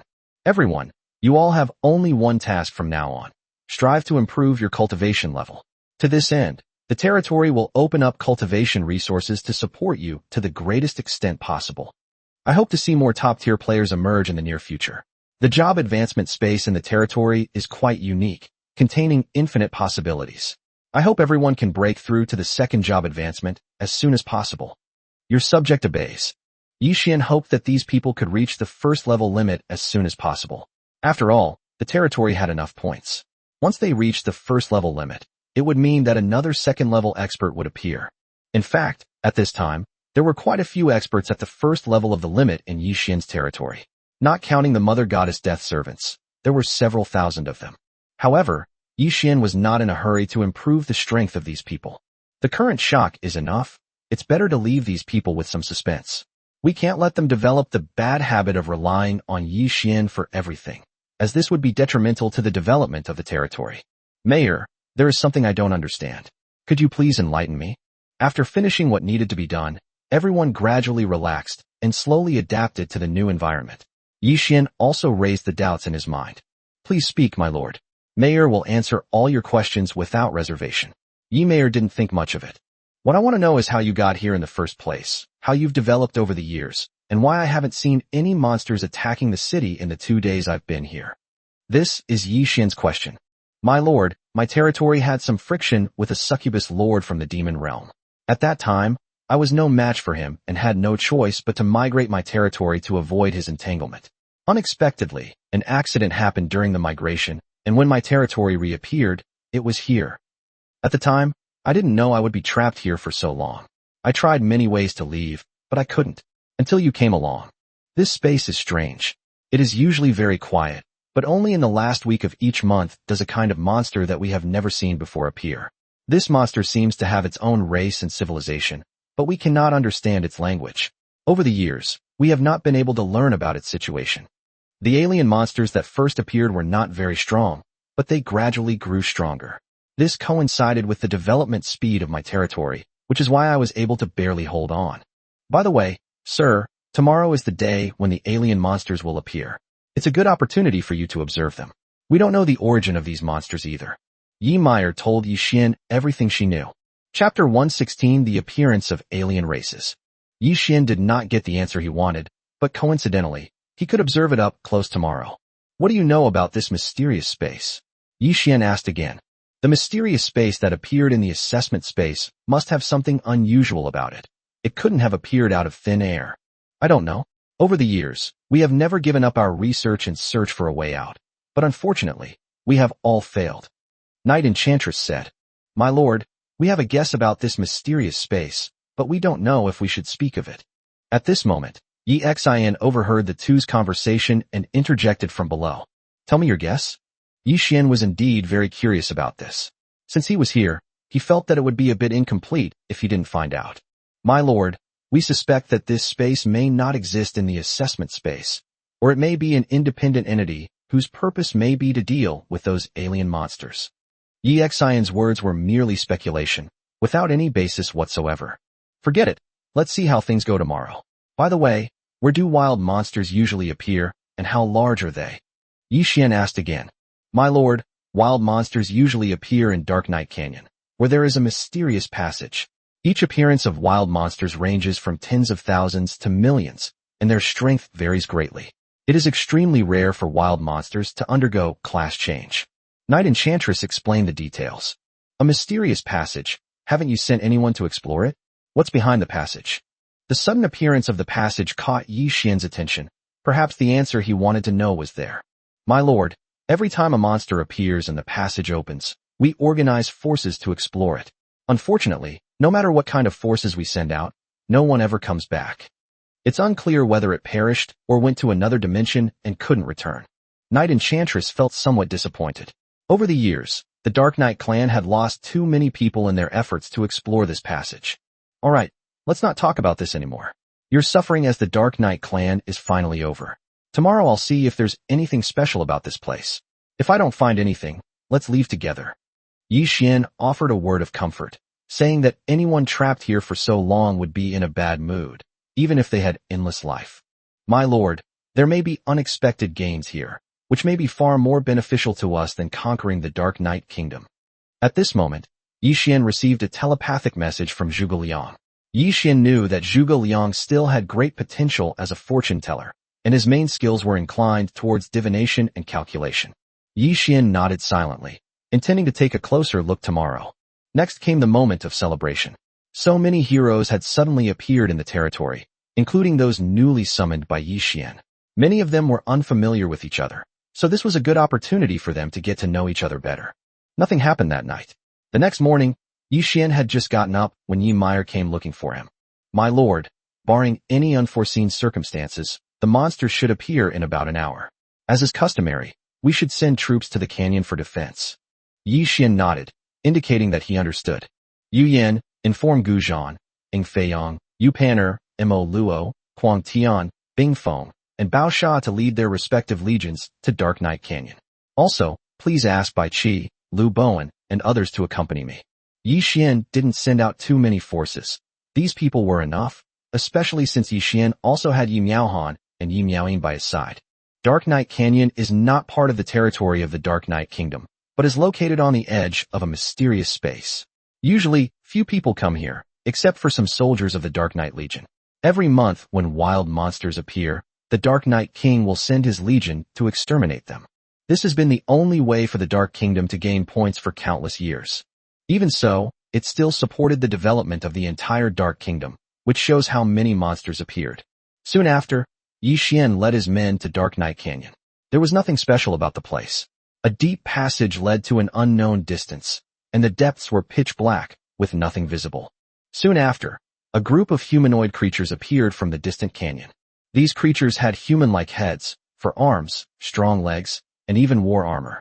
They didn't look like wild beasts at all, but rather like a civilized race. Ding!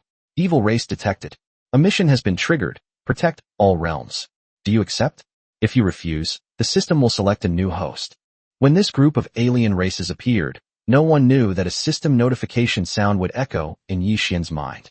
It's a system notification sound, not the Lord's heavenly path notification sound. An unexpected mission made Yi Xian realize that his acquisition of the God-level auxiliary system might not have been accidental, but very likely related to this group of evil races. Moreover, this is a task that is essentially mandatory. If he does not accept the system, he will leave. Having become accustomed to the benefits brought by the system, how could Yi Xian possibly refuse? Without the system's help, Yi Xian does not believe that he will be stronger than other lords. Moreover, protecting all realms, although seemingly difficult to achieve, is still a challenge. Now that the system exists, Yi Xian no longer cares about ordinary challenges. I accept, Yi Xian replied without hesitation. Ding. Host has accepted a mission to protect all realms and eliminate the evil race. Due to the special mission accepted, the host is rewarded with an interdimensional portal. As the system notification faded, Yi Xian realized that he had established a connection with this mysterious space, as if this space had become a special building within the territory. Yi Xian ignored the enemy in front of him and quickly checked the system's detailed information. It turned out that the evil race was the ruling race of another world, whose mission was to destroy other worlds, and this mysterious space was the passage to the evil race's world. However, due to the restrictions of heaven, the evil race could not launch a large-scale attack, and the strength of the evil race that came was also limited. To put it bluntly, this is a passage that the evil race discovered by chance, and the other side of the passage is occupied by only a small tribe of the evil race. The emergence of the Dark Kingdom is precisely a self-protective measure of the heavenly Tao. The discovery of the evil race passage made Yi Xian think a lot. No wonder the origin continent suddenly appeared millions of years ago. Perhaps this was heaven's way of cultivating talents to fight against the evil race. Ascending to the upper realm may not be as wonderful as people imagine. Perhaps the upper realm is the main battlefield against the evil race. Although Yi Xian obtained this passage, with his current strength, he was not strong enough to open it, let alone go to the evil world. Currently, Yi Xian can only passively defend, which can be considered as gaining a basic understanding of the evil race. Chapter 117, Regaining Fame. Soon, the evil race will break out of the canyon. Gu Zhan, lead the ancient barbarian warriors and annihilate them. Yi Xian wanted to see the strength of the evil race, so he gave the order directly. My lord, have you noticed something? Lu Bowen asked from the side. We have some leads, but they're not of much use to us right now, Yi Xian said without elaborating. Bai Qi, arrange for the various legions of the Dark Knight army to take turns defending the area and annihilate all the alien races that break through the passage. If there is an opportunity, other legions should also participate. Adapt to the fighting style of these alien races, Yi Xian instructed. Yi Xian knew that this group of evil races would become his main enemy sooner or later. Obtaining the spatial passage was no accident. He could take advantage of this opportunity to train his troops and adapt to the evil race's combat style. At this point, Yi Xian had no other choice but to do so. His strength was still insufficient.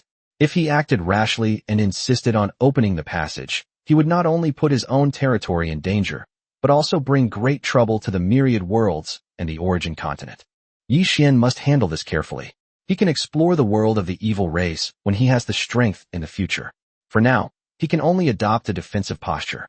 My lord, what's going on over there in the passage? Yi Meyer was more curious about the situation on the other side of the passage than anyone else. Seeing that Yi Xian seemed to know something, she quickly asked. Don't ask too many questions.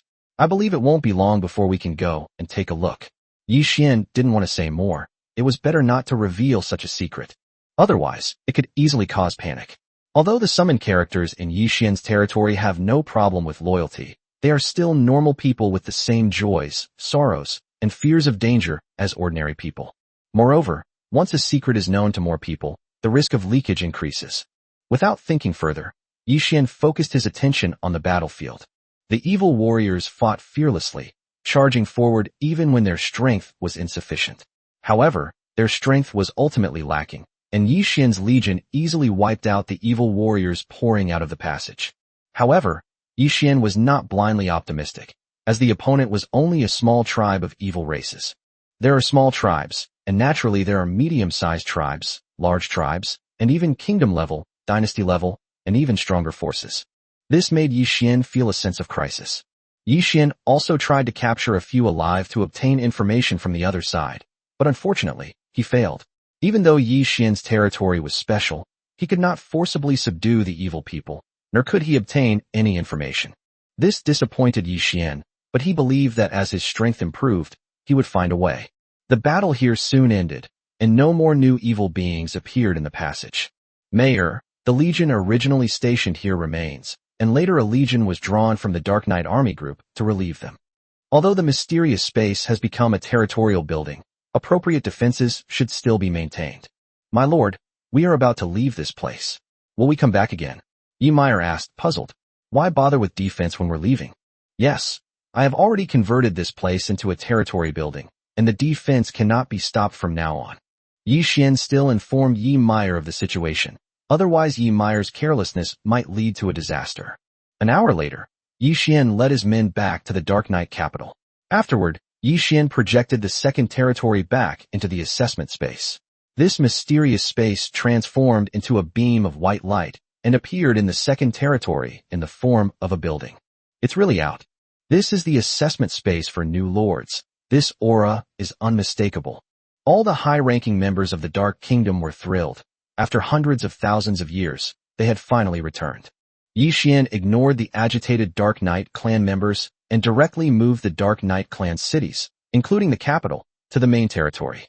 In the second territory, apart from leaving behind the Night Elf army and the Night Elf Heroes Legion, the rest of the Night Elf people were transferred away. Yi Xian opened the map of the main territory and rearranged the dozens of cities, distributing them in the south of the territory. This place would be the place where the Dark Knight clan would live in the future.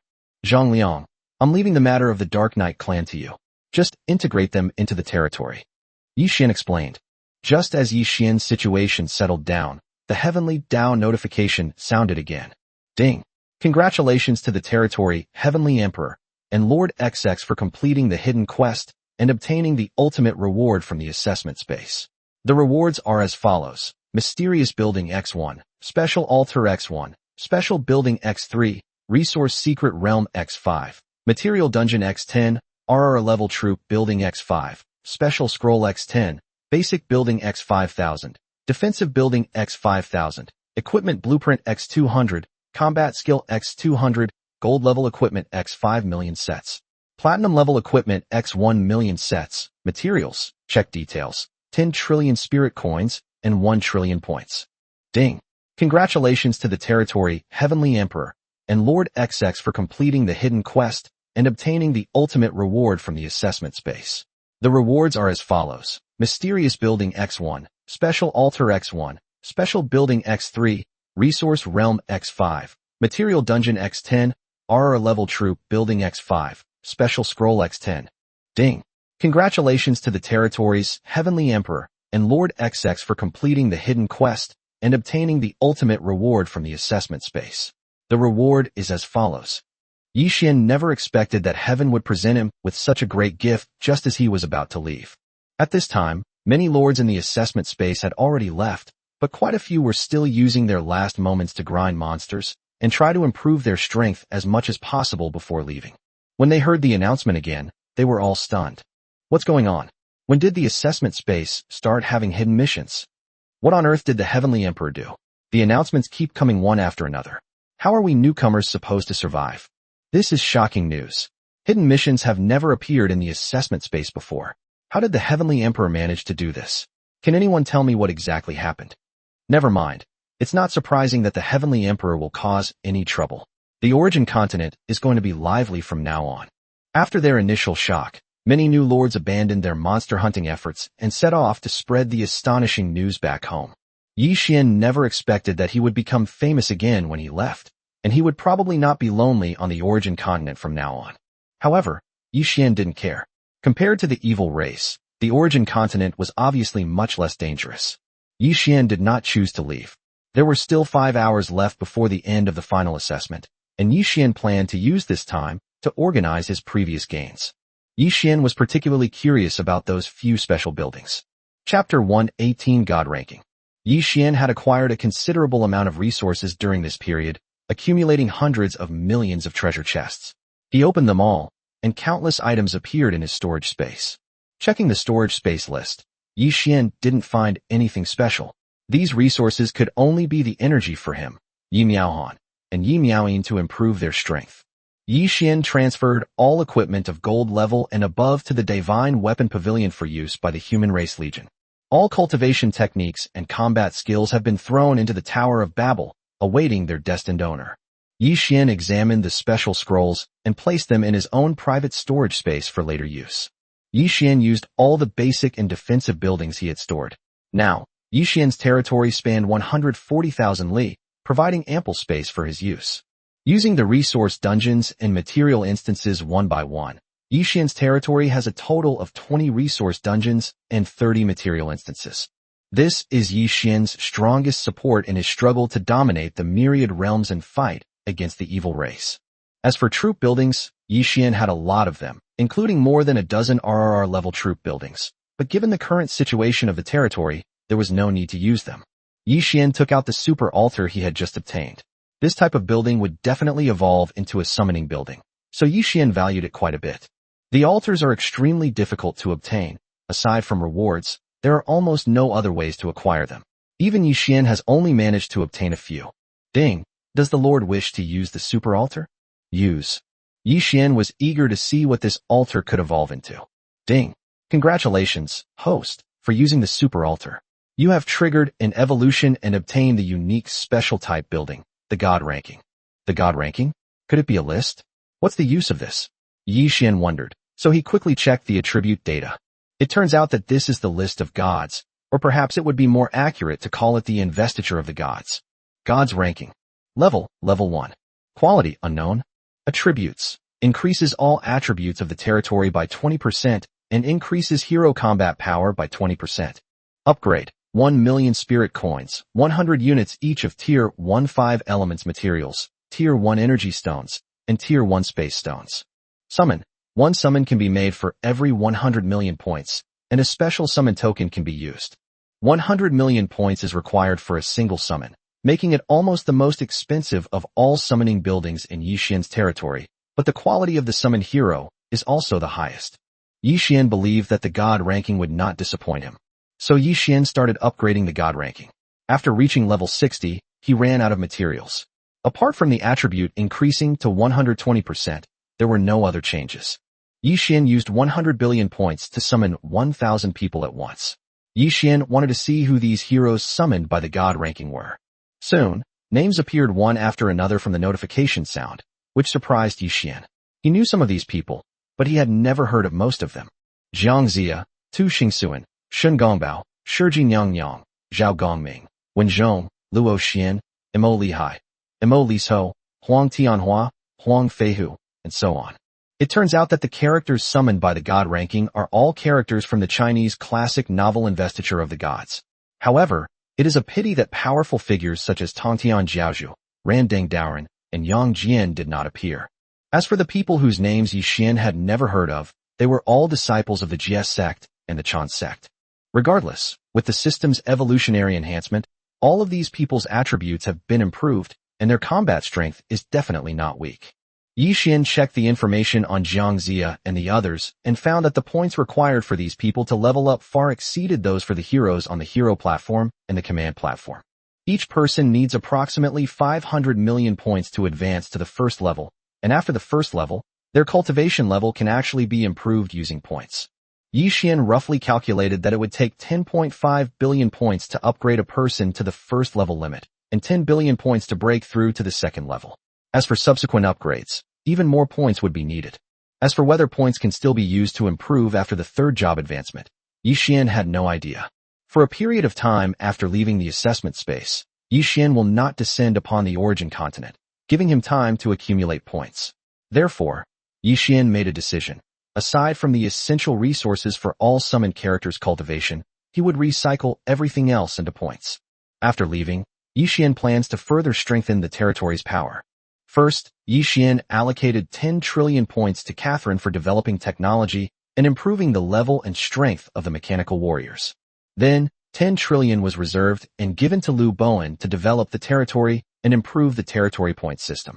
Afterwards, Yi Xian used points to upgrade all the newly summoned heroes from the God ranking, Mother Goddess Death Servants, Hero Platform Heroes, and Dark Knight heroes who had reached the first tier limit to the second tier. At this point, Yi Xian's territory boasts over 10,000 second-tier heroes. Such strength is comparable to some true kingdom-level forces. Even the strongest kingdoms cannot ignore Yixian's territory, though it still lacks top-tier combat power. Moreover, Yixian does not meet the requirements for upgrading the kingdom. In order to enhance the territory's high-end combat power, Yixian reserved 10 trillion points for backup and used all the remaining points on Jiang Zia, Wenzhong, and Huang Feihu, raising their levels to the 3rd rank. At this point, Yixian's accumulated points were completely used up. At the same time, Yixian also discovered that after reaching the 3rd level, heroes on the god ranking could not use points to improve their strength and could only cultivate step by step. Jiang Zia, Wenzhong, Huang Feihu.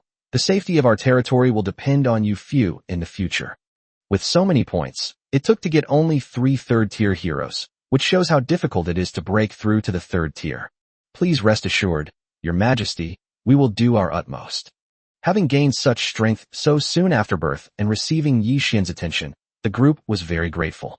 Those who witnessed this miraculous scene were incredibly grateful for their choice to join Yixian.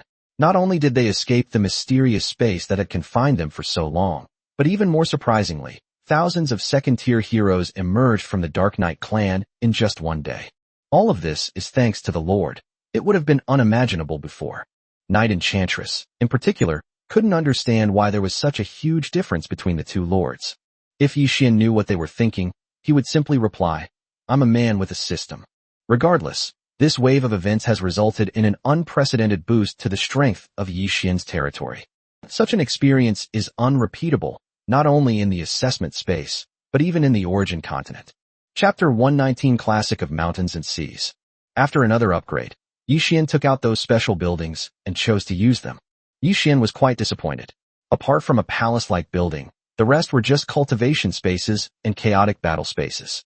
However, this type of building naturally has its unique uses, since with so many people in the territory, the previous training grounds are no longer sufficient.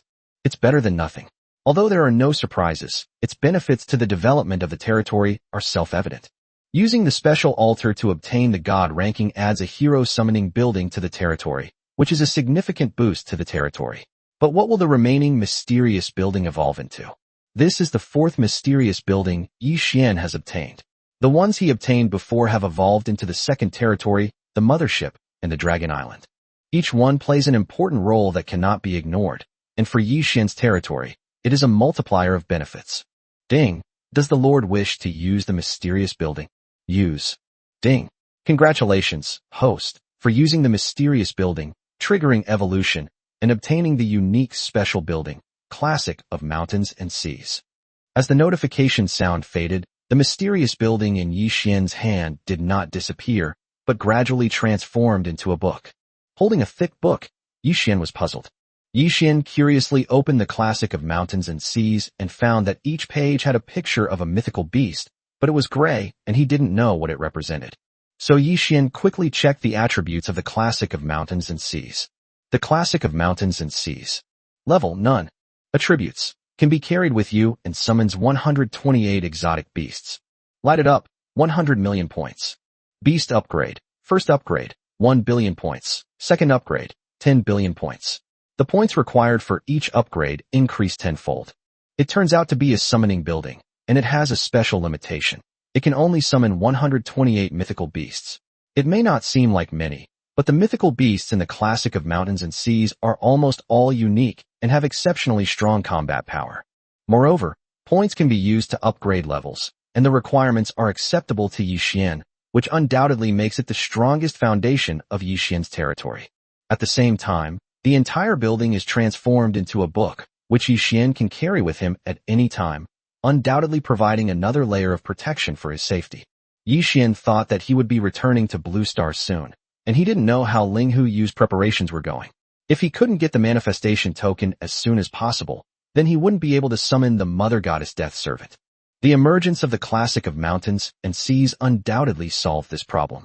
Therefore, Yixian directly spent points to light up all the beasts on page 128 of the Classic of Mountains and Seas, and used a large number of points to raise their levels to the 1st tier limit. However, Yixian did not summon it. He closed the Classic of Mountains and Seas and placed it in his storage equipment for future use.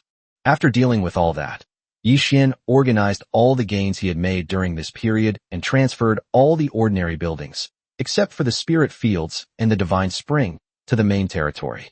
The buildings in the second territory were almost entirely designed for warfare. Yi Xian also entrusted the development of the main territory to Liu Bowen and a few others, believing that they would be able to do a good job. After finishing my work, I still had 2 hours before my final departure time. Yi Xian originally planned to use the last bit of time to accumulate energy and break through to deal with the crisis he would encounter upon returning to Blue Star. However, with the appearance of the classic of mountains and seas, Yi Xian's last concern disappeared. Therefore, Yi Xian notified Yi Meyer, Bai Qi, Liu Bowen, and others to gather together for a meeting to plan future actions in the territory. Soon, everyone gathered in a large hall. Everyone, we are about to leave the assessment space. After I return to Blue Star, I will have some things to take care of. It is expected that the territory will reward the origin continent in about 7 days. When a territory descends upon the origin continent, it will face 2 choices, either descend upon its own region or descend upon the battlefield of the warring states. Once a choice is made, the migration of the territory will become extremely difficult and will come at a great cost. The reason we've gathered everyone here today is to discuss our choice to descend upon the origin continent and our future development direction. After hearing Yi Xian's words, everyone fell silent, pondering the pros and cons. My lord, I suggest that we directly descend upon the battlefield of the warring states. This is not only an excellent opportunity to become a stronger force, but also provides a certain guarantee for the safety of our territory. Liu Bowen was the first to offer his advice. If we descend to the vicinity of the Great Xia Kingdom in the Blue Star domain, we will certainly receive the protection of Great Xia, but we cannot rule out the possibility of being attacked by Great Xia. At this time, it is not advisable for us to have a conflict with Great Xia, even if our strength may not be weaker than that of Great Xia. Furthermore, by descending near the Great Xia, if we want to develop, we will inevitably compete with the Great Xia for resources, which will be detrimental to our development. Moreover, the Great Xia is not monolithic. There are many powerful families within it, and not all of them may be friendly to us. By directly descending into the battlefield of the warring states, we are practically invincible. We can rapidly increase our strength and establish kingdoms. Even without the support of the Great Xia, our progress will not be slow. This was Liu Bowen's idea. My lord, I think we can split our forces. As Lord Liu said, our main territory can be deployed to the battlefield of the warring states and grow into a kingdom as quickly as possible. Our second territory can be deployed to the origin continent. Bai Qi also began to express his own opinions. The main fighting force of the territory is concentrated in the second territory. We not only have 3 third-tier heroes, but also more than 10,000 second-tier heroes, and the rest have all reached the first tier. The army is almost 100 million. With such strength, participating in the kingdom conquest is really too bullying. Therefore, I suggest that the second territory directly contend for supremacy over the origin continent. With our strength, we are in no way inferior to ordinary kingdoms. We can acquire resources as soon as possible and develop ourselves to the greatest extent possible. Bai Qi's meaning was also very clear. With the strength of the second territory, participating in the so-called War of Nations would be blatant bullying. However, the main territory could ensure its own safety by participating, and the second territory could be transferred at any time without worrying about its own safety. Besides, no one knows the relationship between the 2 territories, so mutual development is indeed the most suitable option.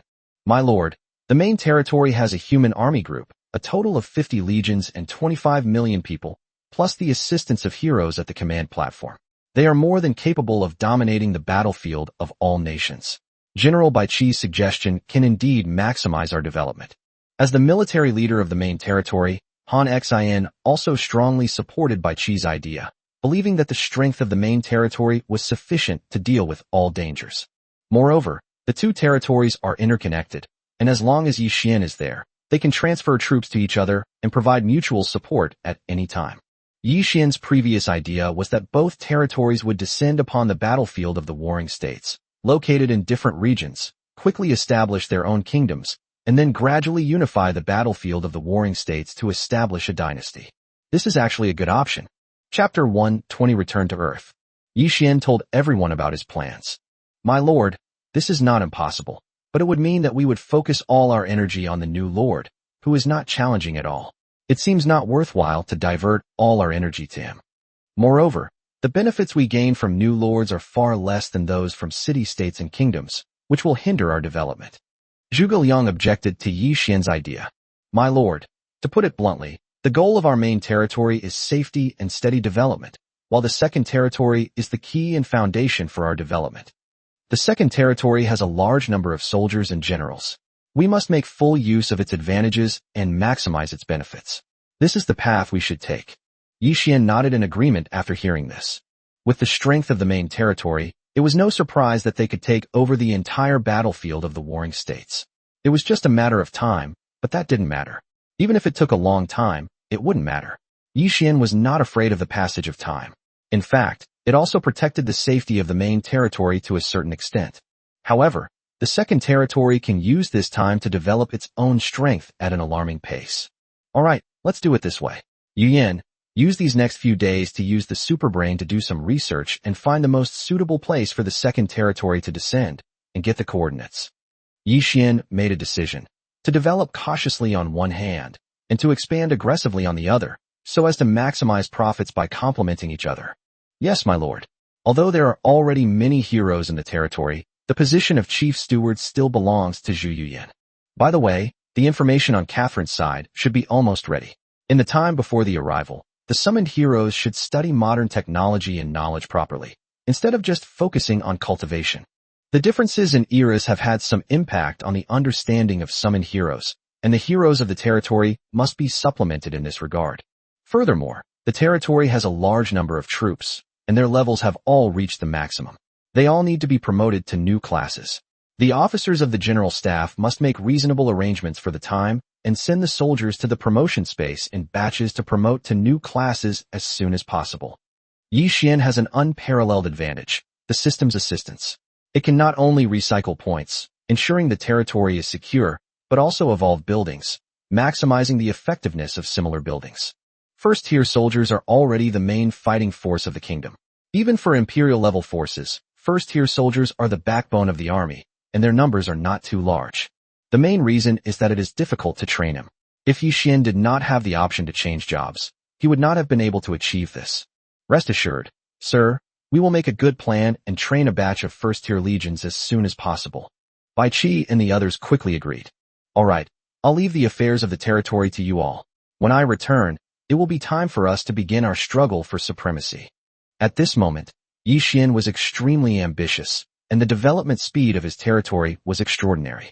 Given enough time, Yi Xian would not consider any force a threat. With little time left, Yi Xian dismissed everyone, leaving Yi Miaohan alone to quietly await their return to Earth. As for Yi Miaoyin, she has already completed the second transformation and still needs to accumulate energy to break through as soon as possible. Just as Yi Xian was about to return, a storm was brewing in Daxiao Lake City, an insignificant little town. As a leading figure of the new generation of law enforcers, Ling Huyu has led 10 first-tier limit warriors and dozens of first-tier heroes to the residential area where Yi Xian lives. Moreover, Ling Huyu was accompanied by the main leaders of Hushan City, who all stayed by his side carefully. Meanwhile, some unidentified individuals are lurking nearby, their motives unclear. As members of the Yi family, from which Yi Xian originated, Yi Ming and Yi Tian also arrived at Yi Xian's residential area with their entourage. Accompanying them were several other family forces from the southwest prefecture. To Ling Huyu's surprise, the Nangong family, a dominant force in the southwest state and also a member of the Compound Surname Alliance, also sent people over. Moreover, the visitor was Nangong Waner, the third daughter of the Nangong family head. Nangong Waner had just turned 18 this year and was beautiful and charming.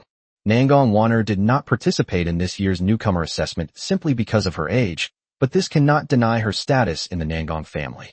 Young master, it seems Yi Xian is highly valued. We must proceed with caution. One of Yi Ming's men, seeing this scene and thinking of his young master's purpose, couldn't help but advise him. It's all right. After all, this is a family matter of the Yi family, and others have no right to interfere. Yi Ming didn't care at all, and his words showed that he didn't take Yi Xian seriously at all. Young master, times have changed.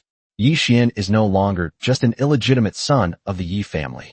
After all, Yi Xian commands the first legion of new talents and is highly regarded by domestic and foreign forces. The servants couldn't help but offer their advice.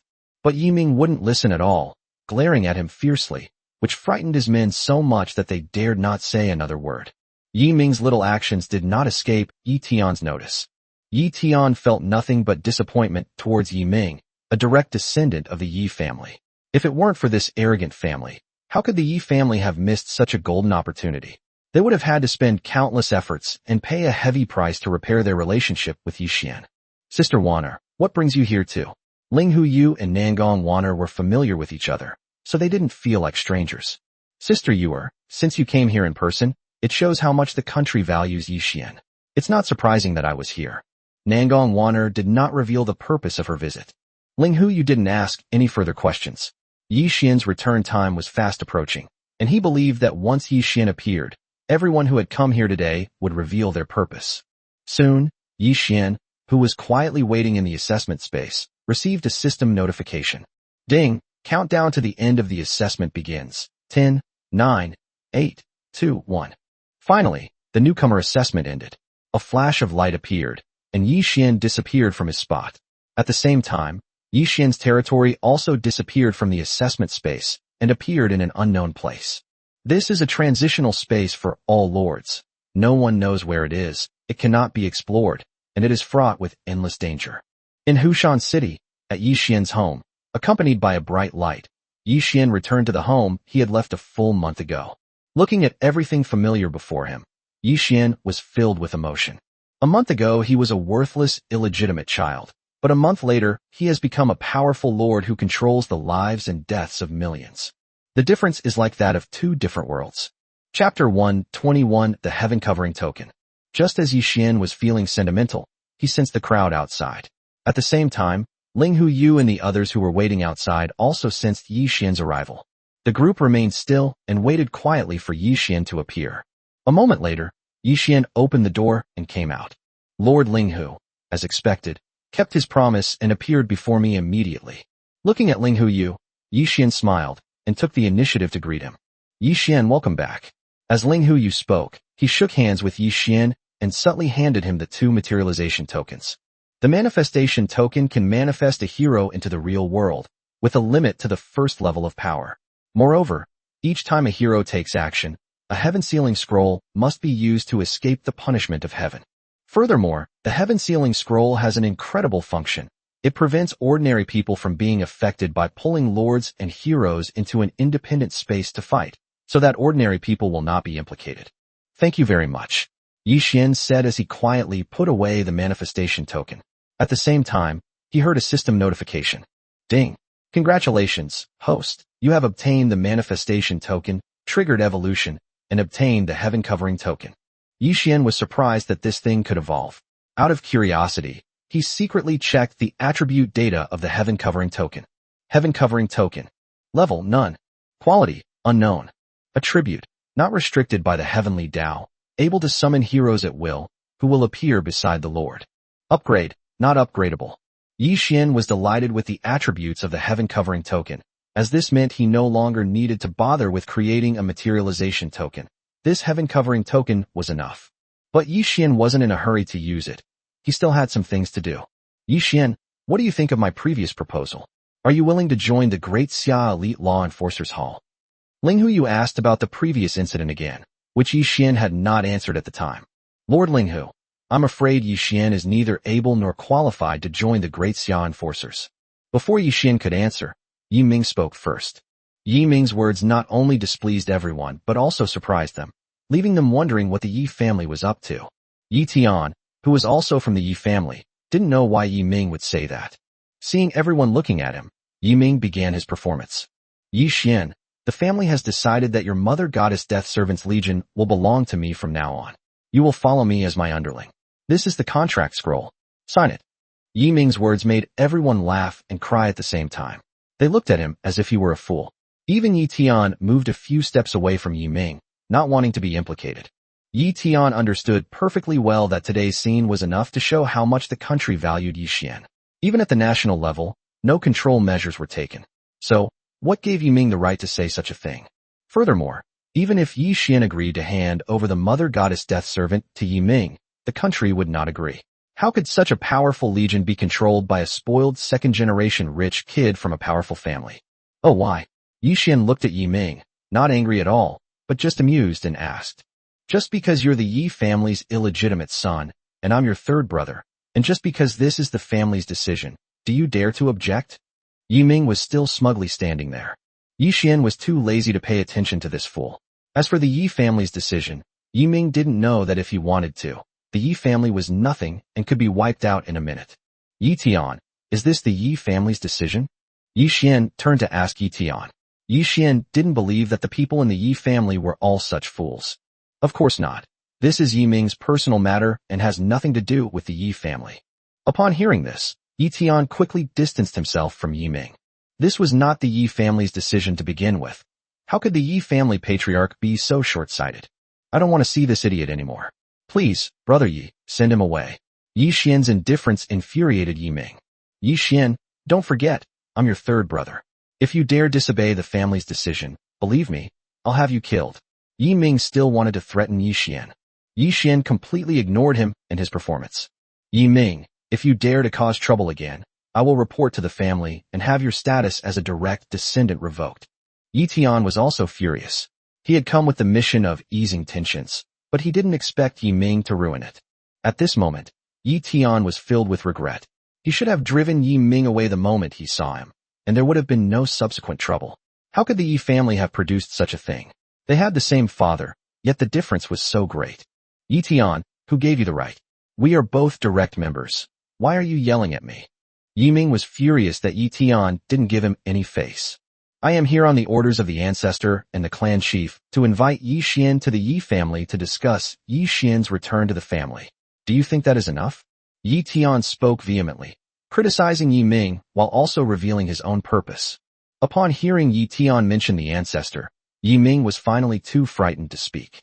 "Yi Xian, the patriarch was furious when he learned about what happened to you. He hopes you can come back to the family with me to explain the misunderstanding." Yi Xian knew that his situation was nothing in the big family. If it weren't for his extraordinary luck in making a name for himself in the assessment space, Yi Xian's fate would have been just as Yi Ming said. Everything he had would have been taken away by the family. "I will go to the Yi family, but not now.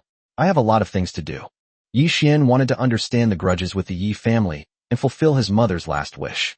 This trip to the Yi family was imperative, but it was definitely not the right time. "All right, Yi Xian, there's no need to get angry over such trivial matters. I'm still waiting for your answer." Ling Hu concealed his displeasure and continued with the previous questions, but in his heart, he harbored hatred for Yi Ming. "Lord Ling Hu, I have considered your proposal. I agree to join the Great Xia Law Enforcer Elite Hall. However, the law enforcers cannot restrict my actions. I also need to participate in the War of Nations, and there will be many things to do." Yi Xian did not refuse. Maintaining a good relationship with the Great Xia was something Yi Xian was willing to do, and he had discussed this matter with the ministers before returning. Upon hearing Yi Xian's decision, especially his participation in the Battle of Nations, Ling Hu couldn't help but frown. "Yi Xian, you need to understand that with that freak, the Heavenly Emperor, in this generation, you have no chance. The price you will have to pay to escape the battlefield of the warring states in the future will be very high." Ling Hu did not want Yi Xian to get involved in this mess. If Yi Xian encountered the Heavenly Emperor, he would be no match for him. In the end, in order to rescue Yi Xian, Great Xia would have to pay a heavy price. "Don't worry, I've already made plans. Besides, it's still uncertain whether the Heavenly Emperor will participate. I'm not willing to give up this opportunity." Yi Xian firmly stated his decision. Chapter 122 Marriage Alliance. Becoming a strongman and establishing a kingdom level or even stronger power is what every lord desires. Since Yi Xian has made his decision, Ling Hu cannot object. Upon hearing Yi Xian's decision, Yi Ming felt even more resentful. Why should this illegitimate son have the opportunity to build a kingdom-level power, while he could only obediently descend to the vicinity of the Yi family's power? Don't underestimate this seemingly simple choice. It determines the upper limit of your future growth potential. It's not that giving up the struggle for supremacy among nations means there's absolutely no chance. It's just that the chances are extremely slim. Even on the vast origin continent, there are very few examples of this. Alright, since you've thought it through, go for it. In short, Great Xia will stand behind you. If things don't work out, Great Xia will never stand idly by.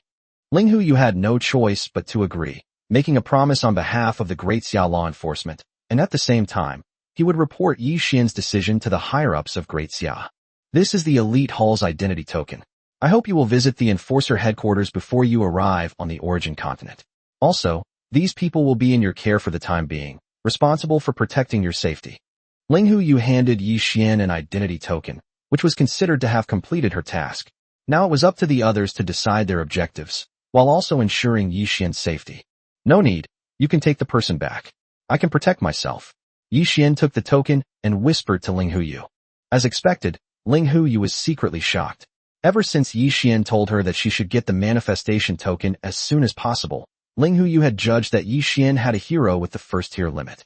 Now, hearing Yi Xian's words again, Ling Huyu was not only sure that Yi Xian had a hero with the first-tier limit, but also that there were quite a few of them.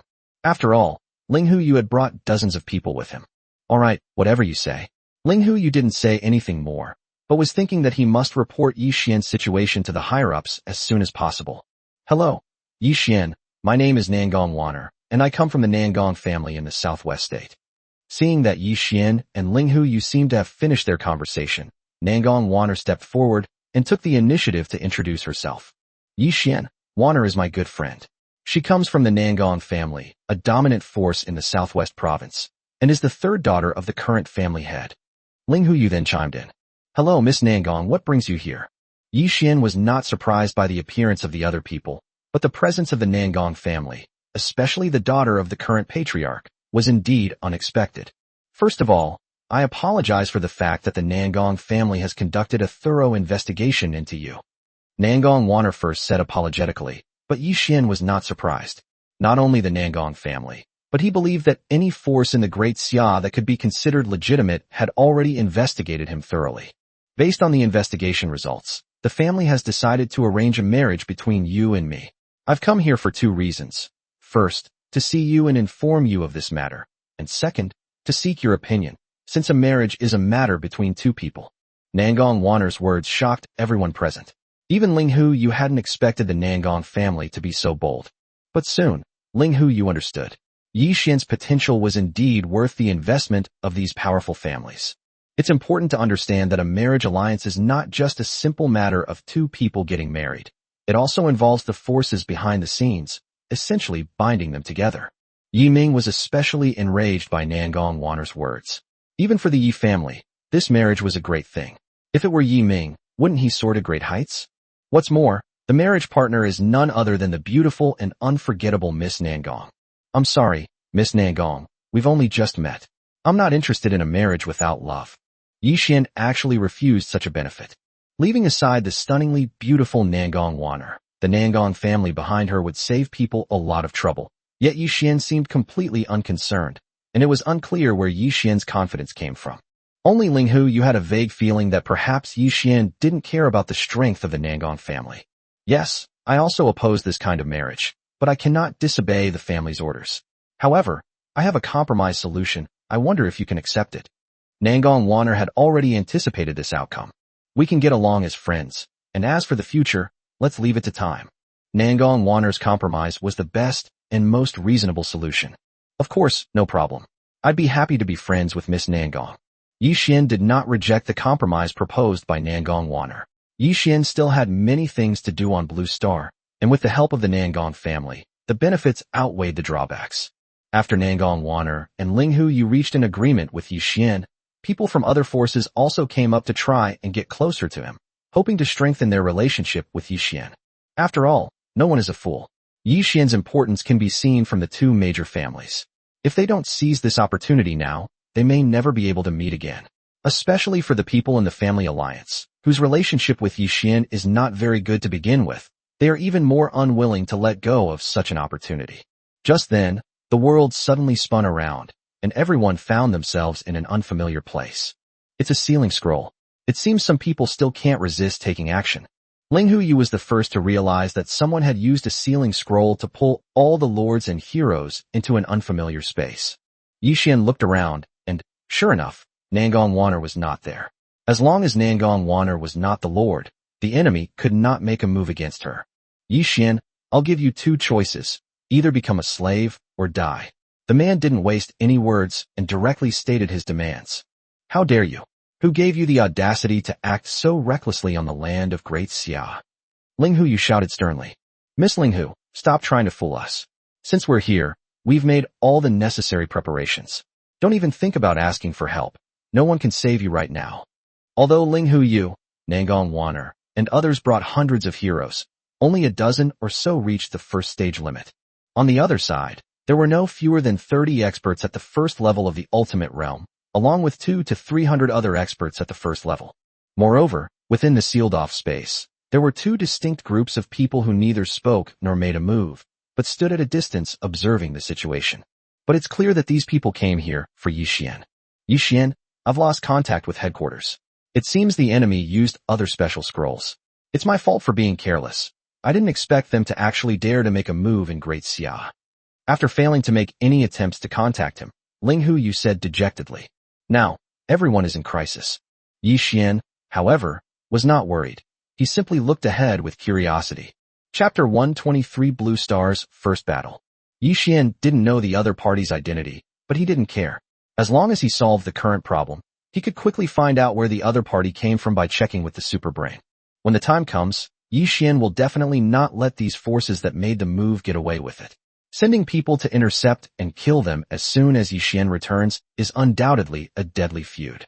Can you tell me which faction you come from? Yi Xian asked curiously. You don't need to know that. I'll just ask you one question. Is there any reason why you signed the slave contract? The other party didn't want to cause any more trouble and just wanted to resolve the issue as soon as possible, so they urged Yi Xian to make a decision quickly. I have never had a good impression of those who hide their true intentions and are secretive. Yi Xian shook his head helplessly. It seemed he would have to investigate the origins of these people later. Since you're courting death, then we'll grant your wish. Seeing that Yi Xian remained unmoved, the newcomer was about to attack. Wait a minute, Yi Xian quickly said. What? If you're afraid of dying, then hurry up and sign it. The man thought Yi Xian was scared, but Yi Xian ignored him and looked at the other two groups instead. And who are you people? What's your purpose in coming here? You're not like these shady characters, are you? The other two groups were also dressed in black and masked, concealing their identities. Yi Xian, what's the point of knowing so much when you're about to die? Neither group revealed their purpose, but Yi Xian understood. Because their poorly written official language exposed their true nature as having foreign influence. As expected, it's you, Great Ghost Empire, Beautiful Country Alliance. You bunch of vermin, you really have some nerve. Yi Xian recognized it, and Ling Hu Yu naturally recognized it as well. Yi Xian, why don't you just agree? Otherwise, they really will kill us. Yi Ming, that coward, always messes up at crucial moments. It's no wonder Yi Ming was afraid. The foreign forces were significantly more numerous and stronger. Even if Great Xia were to unite, let alone the internal strife currently raging within the country, they would still be no match for the foreign forces. Shut up. If you dare to spout nonsense again, believe me, I'll cripple you right now. Ling Hu Yu was furious. He had always looked down on the spineless people of Daxia. Regardless of Ling Hu Yu's status, Yi Ming dared not act recklessly. Miss Ling Hu, as long as you stand aside and do nothing, we will not make things difficult for you. The leader from the Great Ghost Empire suggested that they dared to attack Yi Xian, but not Ling Hu Yu. Otherwise they would face the ruthless retaliation of the Great Xia, a loss they absolutely did not want to see. A bunch of rats. With me here today, let's see who dares to do anything. Ling Hu Yu didn't care about any of that. She had to protect Yi Xian. Alright, leave it to me. Yi Xian didn't want to bother with anything. He had just returned to Blue Star, and even if he didn't have things to do, he wouldn't let these people off the hook just because his good mood had been ruined. Still trying to be a hero at a time like this. Yi Ming muttered under his breath, but was met with Ling Hu Yu's piercing gaze. Go, we must take him away. These people's goal has always been the Mother Goddess Death Servants Legion. Only by taking Yi Xian away will they have a chance. Since you want Mother Goddess Dead Servants, then here you are. With that, Yi Xian summoned Yi Miaohan, who had been prepared beforehand. The moment Yi Miaohan appeared beside Yi Xian, 100 figures appeared simultaneously. They were members of Mother Goddess Deadpool's first team. Don't let any of them escape. There's no need to hold back. Yi Xian would naturally investigate the origins of these people through the superbrain. There was no need to leave any survivors. Impossible. You just got back? How could you possibly summon so many people? Everyone was stunned by the sudden appearance of the Mother Goddess Deadpool, and some even shouted in disbelief. What do you think I'm here for, you bunch of short-sighted fools? Ling Huyu was shocked and didn't know how Yi Xian had suddenly summoned so many people, but she still subconsciously offered an explanation. Ling Huyu's unintentional words also helped Yi Xian out of a tight spot. But an even more shocking situation soon followed. The mother goddess Deadpool drew her Frostflower sword and charged forward. The enemy, who had underestimated her, thought that even the first legion of newcomers couldn't possibly defeat them in a short time. Unexpectedly, even heroes who have reached the limit of the first transformation are no match for Mother Goddess Deadpool. As soon as they started fighting, they could only parry. As for the other first-tier experts, they were even worse off and were quickly wiped out by the Mother Goddess's death servant. At this point, everyone knew that Mother Goddess Deadpool's combat power must be at the limit of the first level, and she was one of the best among them. No wonder Yi Xian was confident in participating in the War of Nations. With such a powerful legion, there was nowhere he couldn't go. Most shockingly, Mother Goddess Deadpool was the first legion in the new Lord assessment. Note that it was a legion, not a hero. What is a legion? If it doesn't have tens of thousands, hundreds of thousands, or even millions of members, how can it be called a legion? If all the Mother Goddess Death servants possessed such power, it would be terrifying. Their terror would be no less than that of the Heavenly Emperor. Until the very last moment of the assessment, there was still no news of finding the Heavenly Emperor, which means that the Heavenly Emperor is likely not a human from Blue Star. At that time, the Heavenly Emperor only appeared on the public channel of Blue Star Domain by using special means. Could Yi Xian's appearance mean he's another Heavenly Emperor? Regardless of everyone's shock, the Mother Goddess Death's servant acted without hesitation. Before long, the sealed space disappeared, and everyone returned to their original position. What just happened? Nangong Wanner, who had not witnessed the battlefield, asked anxiously. Her subordinates quickly recounted the battle to her, and Nangong Wanner's pupils dilated, her heart filled with unease. Yi Xian, I didn't expect your strength to have reached this level. I really want to know how many of your Mother Goddess Death servants there are. Ling Huyu was deeply moved. In the battle just now, Ling Huyu only saw Feng Yi. Back in the assessment space, Ling Huyu had seen number 1, who was skilled in playing the flute, chess, calligraphy, painting, plum blossom, orchid, bamboo, and chrysanthemum. If Feng Yi alone led 100 people, does that mean that others were also leading similar small teams? More than 1,000 experts reached the limit of the first level in just 1 month. Yi Xian is too terrifying. If Ling Huyu knew that Feng Yi had only brought a portion of the team, and that the number of Mother Goddess Death servants had reached 10,000, and that their strength was not the limit of the first stage as she had imagined, but rather limited by the heavenly Tao, preventing them from unleashing the strength of the second stage. Wouldn't that be even more shocking? At that time, it will probably not just be shock. The higher-ups of Yi Xian's Great Xia will also feel fear. It should be noted that even in the Great Xia dynasty, there are not many experts at the second level, and it is impossible for them to appear in the form of a legion, even for imperial dynasties or even stronger forces. Chapter 124 Business Plan. Yi Xian didn't care what others thought. After eliminating all the enemies, Yi Xian left Feng Yi with 10 people and sent the rest back to the Mother Goddess's nest. Yi Xian, I never expected that you could train such a powerful army in just 1 month. Ling Huyu was very impressed. It was indeed unbelievable. It is currently unknown how many Mother Goddess Death servants of such power there are. If their numbers are enormous and they have truly formed an army, then not only in the Blue Star Domain, but also on the Origin Continent, countless lords will be unable to eat or sleep in unease. Just lucky. Yi Xian didn't say much about it. No matter what, it's always good to keep things mysterious. At this moment, Yi Ming and Yi Tian of the Yi family, having experienced the battle just now, fully understood Yi Xian's strength and knew clearly that the Yi family absolutely could not be enemies with Yi Xian now. Judging from the mere glimpse of Yi Xian's strength, the Yi family would have to go all out to deal with him. However, Yi Xian's hidden strength must be even more astonishing. This illegitimate son of the Yi family, who has only been a lord for a little over a month, may have already surpassed the Yi family in strength. Even Yi Ming, who had always been jealous of Yi Xian, dared not speak at this moment, fearing that Yi Xian would deal with him and then no one would care about him. Yi Xian, I wonder what your plans are next. Are you coming with me to the Kyoto Enforcement Headquarters, or? Ling Huyu asked. Having witnessed Yi Xian's strength, Ling Huyu was relieved about Yi Xian's safety and knew that he no longer needed to stay behind to protect him. I won't be going for now. I have some things to take care of. Yi Xian had no plans to go to Kyoto. All right then, If there's anything you need Wanner's help with, the Nangong family is quite powerful in the Southwest Prefecture and can help you resolve any unnecessary troubles. Ling Hu, you knew that Yi Xian was someone you could only befriend, not make an enemy of, and that befriended included marriage. Now that the Nangong family has made their choice, Ling Hu Yu, as a member of the Compound Surname Alliance, felt it was his duty to lend a hand. Sister Yuer, don't worry. With the Nangong family involved, it's still quite effective in the Southwest. Nangong Wanner immediately understood and spoke up. Nangong Wanner was dissatisfied with the family's decision to arrange a marriage, but she couldn't resist it. However, after learning about Yi Xian's performance, Nangong Wanner's attitude changed. For women from powerful families like Nangong Wanner, arranged marriages are almost inevitable unless they become lords that their families cannot ignore. But Nangong Wanner didn't have that kind of confidence that she could grow into a powerful figure without the help of her family. Yi Xian, however, did just that. Without relying on anyone, he became a powerful figure that his own family dared not easily offend, even going so far as to arrange a marriage to win him over.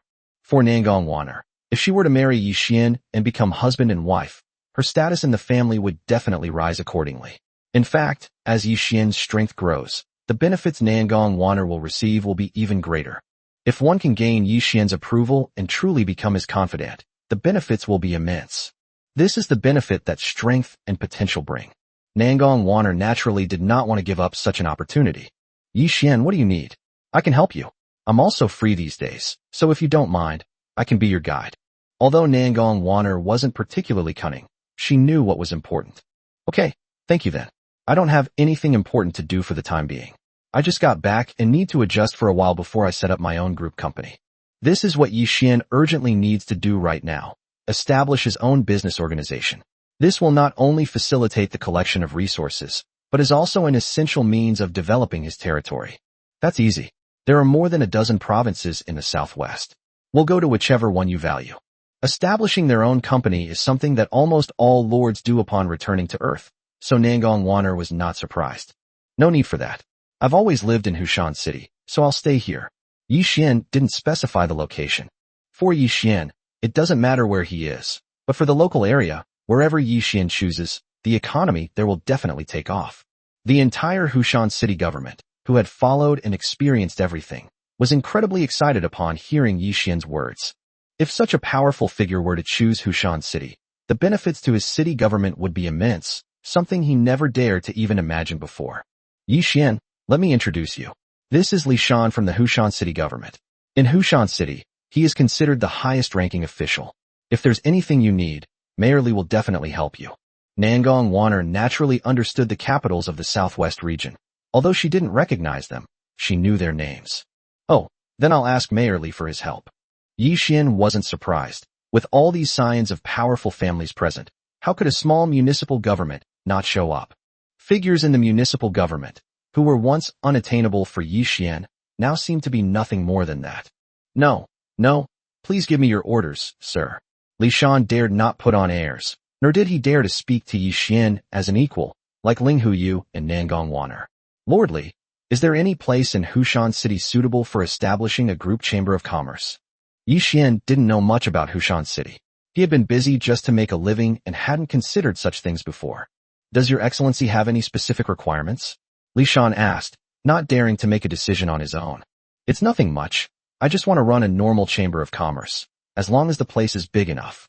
In Yi Xian's plan, besides the territory, Blue Star will become the second headquarters for the territory's business. Yi Xian had even chosen the person in charge of business on Earth. After listening to Yi Xian's words, Li Shan pondered for a moment and quickly made a decision. Sir, in our Hushan City, only the commercial district in the city center and the area of the South City Trade City are the most suitable. Yi Xian also remembered these two places. They were indeed places in Hushan City that were more suitable for business. Especially in the city center area, it has already developed into a very large area. Then let's go with Chengnan Commerce. The city center has already been established. We can't ruin someone else's business just for our own benefit. At the same time, business in the Chengnan commercial area was already bad, and the merchants were struggling to survive. I will give them enough compensation before I take over. Yi Xian quickly made a decision. Although the city center was more suitable, Yi Xian could not do anything that would bully the weak. As for the South City Trade Center, Business was indeed not good due to its location. Taking over the business would be a way to save these people. As for the location not being good, it didn't matter to Yi Xian. With Yi Xian around, anywhere would become the best location. Sorry, there are some problematic parts in the later chapters. The content involves Yi Xian handling some trivial matters in Daxia, which many people dislike. You can skip to chapter 130 to continue reading without affecting the overall storyline. Chapter 125, A Change of Perspective. No one objected to Yi Xian's decision. For these important figures, it was indeed not a big deal. Don't worry, sir. I'll get to it right away. Li Shan was very grateful for Yi Xian's choice. Although Li Shan would fully cooperate even if Yi Xian chose the city center, the resistance he would encounter would be considerable, which would cause him a lot of trouble. However, Yi Xian considered the interests of others and chose the remote south of the city, which also helped Li Shan solve a big problem. The situation there had already given Li Shan a lot of headaches. I'll send someone to help you. He won't interfere with your affairs. He'll only be responsible for compensating the merchants for their losses and for the future planning of the Chamber of Commerce. Yi Xian still decided to send someone to follow them, not wanting the merchants to complain about such a small matter. So Yi Xian summoned another person from his territory, none other than Shen Wansan, the richest man in the Ming dynasty. Since his birth, Shen Wansan has been cultivating himself and has hardly participated in any actions. Wansan, I'm entrusting you with full responsibility for the Chamber of Commerce. Get the chamber renovated and decorated as soon as possible and strive to open for business as soon as possible. Yi Xian assigned the task to Shen Wansan, and at the same time gave Shen Wansan the authority to allocate territory spirit coins. Rest assured, my lord, I will do my utmost. Having finally gotten his chance, Shen Wansan naturally dared not slack off. As a non-combatant in the territory, it was too difficult to get a chance to prove himself. All right, everyone go back to your work. Yi Xian gave the order to leave. Yi Xian, you must come back to the Yi family when you have time. There are some things that the ancestor should tell you. Before leaving, Yi Tian said this to Yi Xian, which was the only thing Yi Tian could do. Yi Ming didn't dare to utter a word, fearing that Yi Xian would punish him. Yi Xian nodded without speaking. There was still much to be done regarding the plans for Blue Star, and now was not the time to deal with the Yi family. However, Yi Xian had never forgotten his hatred for them. Soon, everyone left, leaving only Nangong Wan'er and a man and a woman behind. Nangong Wan'er also introduced the two men to Yi Xian. Both of them were Nangong Wan'er's bodyguards, and their strength had reached the limit of the first level. With them by Nangong Wan'er's side, she would rarely encounter danger in Daxia, especially since this was the southwest state, the territory of the Nangong family. Yi Xian, where are we going? Nangong Wan'er asked. Let's just wander around. It's only been a month since I left, but it feels like a lifetime, Yi Xian remarked. Nangong Wan'er could understand this. Many of the new lords would feel uncomfortable after just becoming lords. Nangong Wan'er was also unfamiliar with Hushan City, having almost never been to this small city before, so Yi Xian had to lead the team. To avoid drawing attention, Nangong Wan'er sent her family members back home, leaving them without even a means of transportation. Although everyone except Nangong Wan'er is strong enough to fly, they cannot fly under the restrictions of the heavenly Tao of the Blue Star domain, except when fighting in a sealed space, so as not to interfere with the lives of normal people. Seeing that there were still quite a few people, Yi Xian had Yi Miaohan put all the Mother Goddess Death servants back, and the 5 of them strolled away into the distance. Seeing everything familiar on the street, Yi Xian finally calmed down and began to adapt to his life. Soon, Yi Xian noticed that people on the street were pointing and whispering about Yi Miaohan. Only then did Yi Xian realize that Yi Miaohan was still wearing armor and had a sword at her waist, dressed like an ancient general. Others immediately recognized this stunningly beautiful woman as a summoner hero. Coincidentally, it was the time when the new lord assessment was ending, and there were many summoners dressed in all sorts of strange outfits on the road. The 2 summoned heroes beside Nangong Wan'er were dressed in normal suits, looking like modern people. Yi Xian didn't want to be seen everywhere, so he decided to change Yi Miaohan's clothes. According to his memory, there was a high-end business association in the city center that sold high-end clothing from both domestic and international brands. Given Yi Xian's current wealth, he would naturally choose the best location. So, the group took a taxi directly to the city center, to the Kailuo Chamber of Commerce. The interior design here is extremely luxurious. In Yi Xian's previous eyes, there was only one impression of this place. It was expensive, and it was a place that Yi Xian could never go near. At this moment, Yi Xian set foot on this land. As Yi Xian and his group arrived at the entrance of the largest shop of the Kailuo Chamber of Commerce, they were about to go in when a discordant voice suddenly rang out. Young man, you are the new lord of this generation. If you know what's good for you, give me the beauties and heroes around you, and I will guarantee your safety on the origin continent. Good heavens, upon hearing this voice, everyone had only one thought in their minds. Who is this? What a boastful tone. Yi Xian and the others turned to look and found a middle-aged man in his 40s.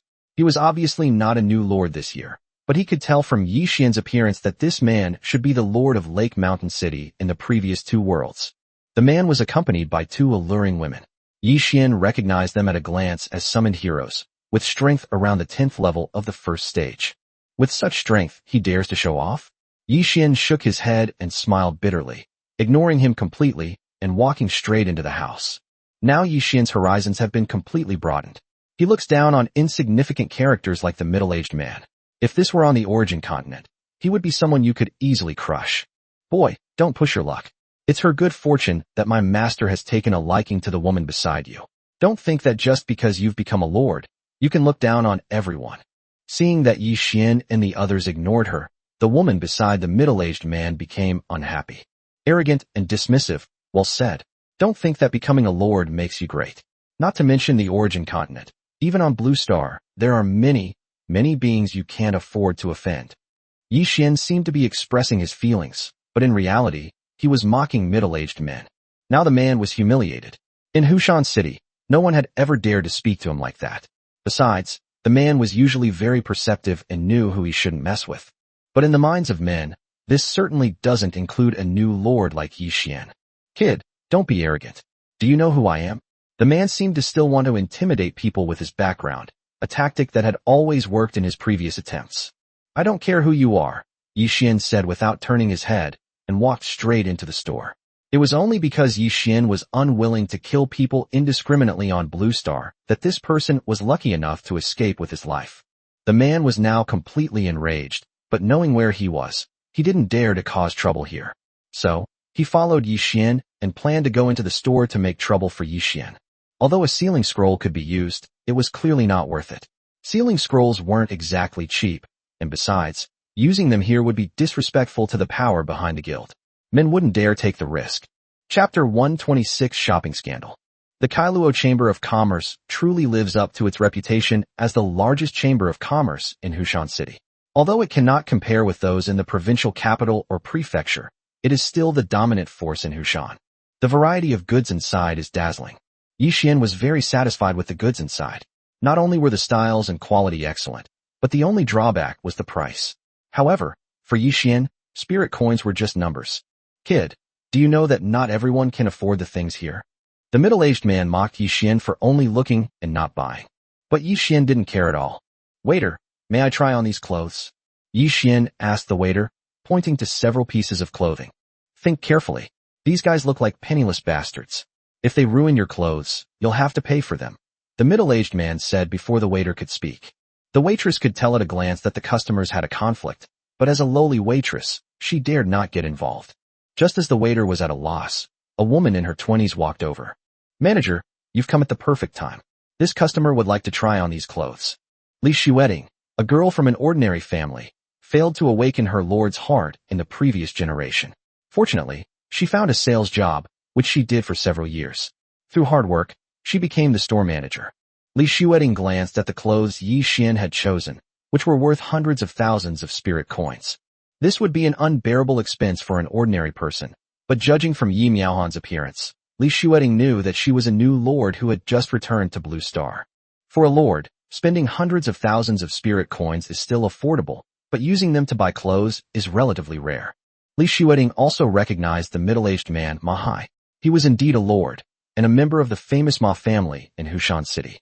Li Xueting immediately realized that Ma Hai was bullying the new lord because of his status. Li Xueting didn't care about the Ma family's strength, since she had the powerful Kailuo Chamber of Commerce to back her up. Sir, please feel free to try them on if you like. Li Xueting quickly made her choice. Yi Xian nodded inwardly at Li Xueting's choice. Not everyone can face a lord without fear. Although he knew that Li Xueting had powerful backing, he was ultimately just an ordinary person. Xueting, have you thought this through? This guy doesn't look like he has any money.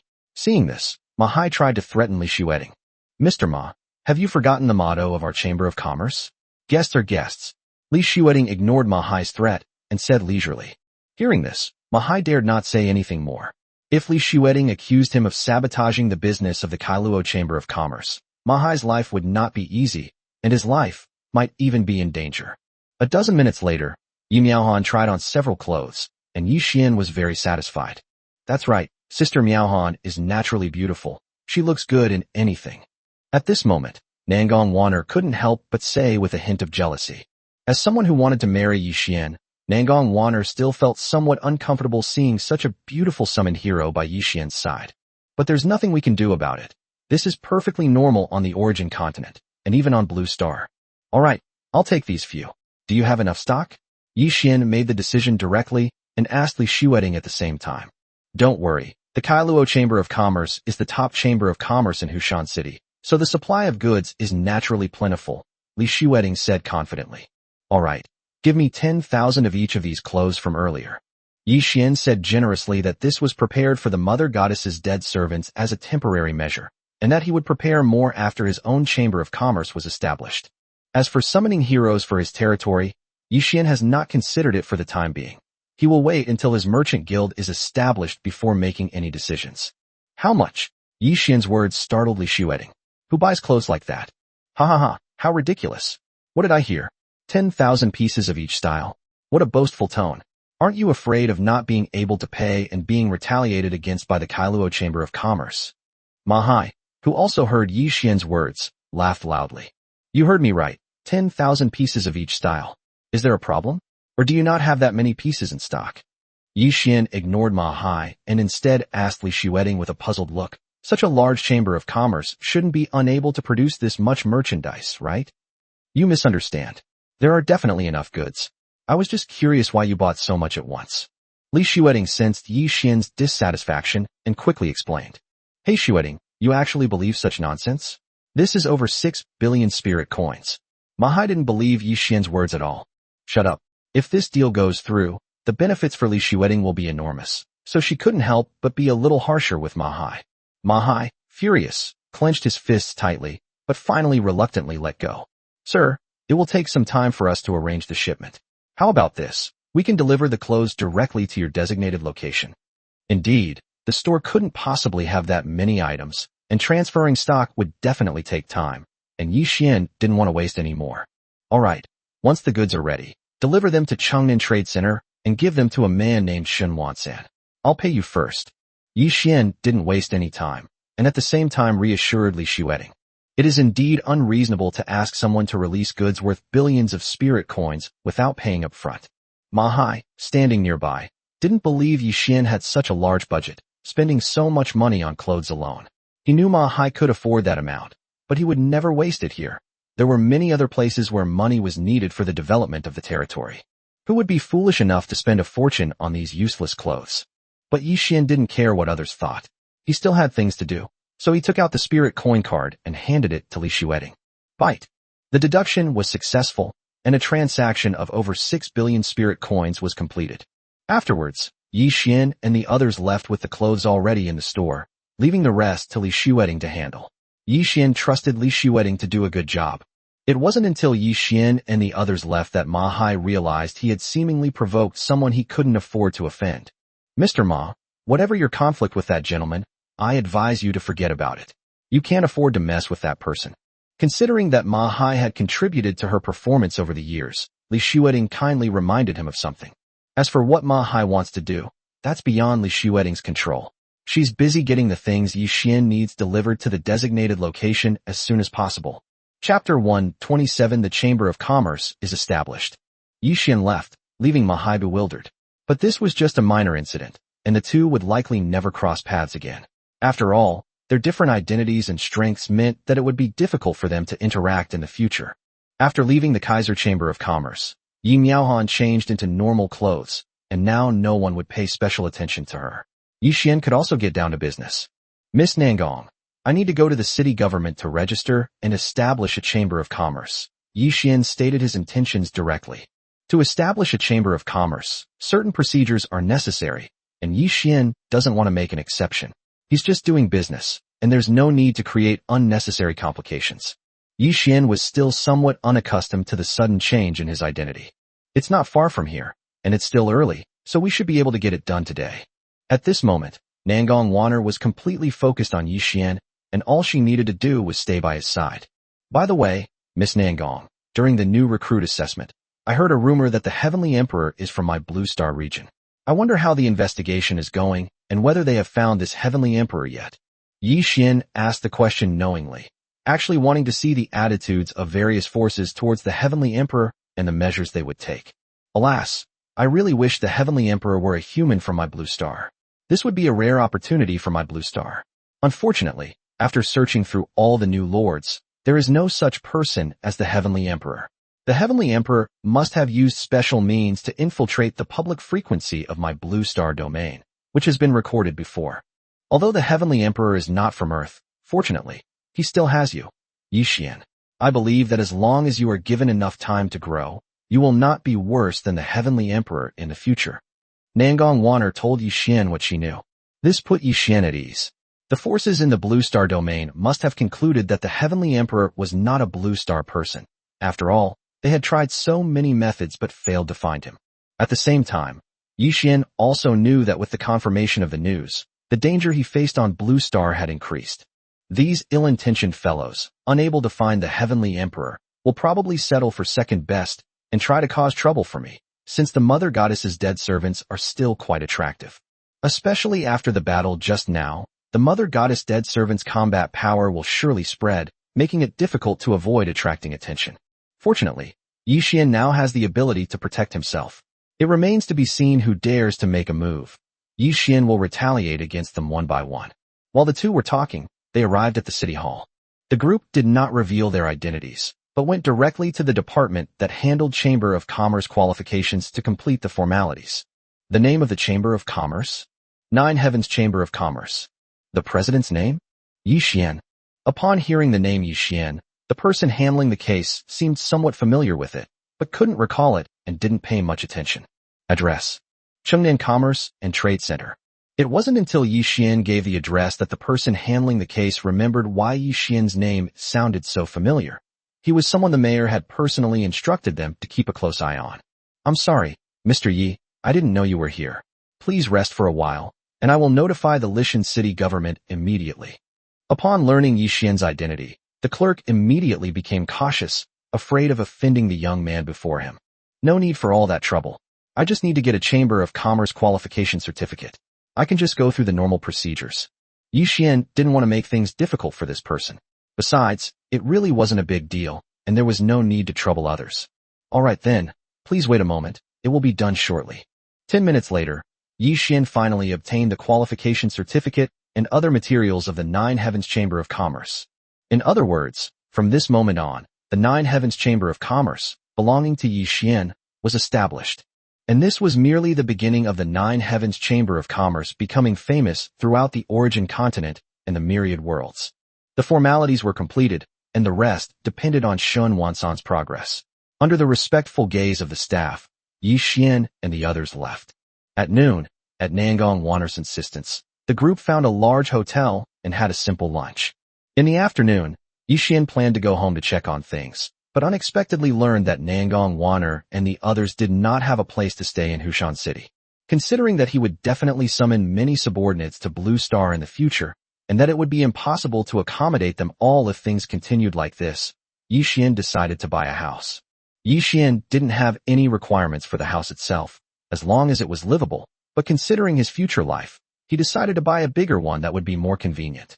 So Yi Xian inquired and found out that Junshan Villas, the largest villa area in Hushan City, was about to open for sale in the next few days, and it even came with high-end decoration, saving Yi Xian a lot of trouble.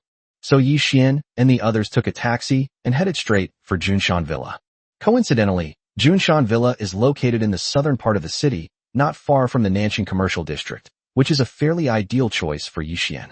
It is said that the developer of Junshan Villa, Wanqing Group, is a well-known developer in the Great Xia dynasty, and also a very powerful Lord Alliance force on the origin continent. With a good reputation and strong capabilities, Yi Xian decided to settle down here as his new home. Half an hour later, Yi Xian and the others arrived at Junshan Villa. While not exactly overcrowded, the area is still quite crowded, especially with luxury cars everywhere. Those who come here are either wealthy, powerful, or influential lords. Wow, that's hilarious. Someone actually took a taxi to buy a villa. Guys, come over and take a look. Just then, a mocking voice came from not far away. Yi Xian and his group were in two separate cars. When they saw someone mocking them again, Nangong Waner couldn't help but frown. If she had known this would happen, she wouldn't have driven her family away. How come she always runs into these snobbish people? But Yi Xian didn't care at all. It wasn't worth getting angry with these guys. At the entrance of the villa sales office, a group of people were standing there chatting, paying no attention to Yi Xian and his companions as they walked in.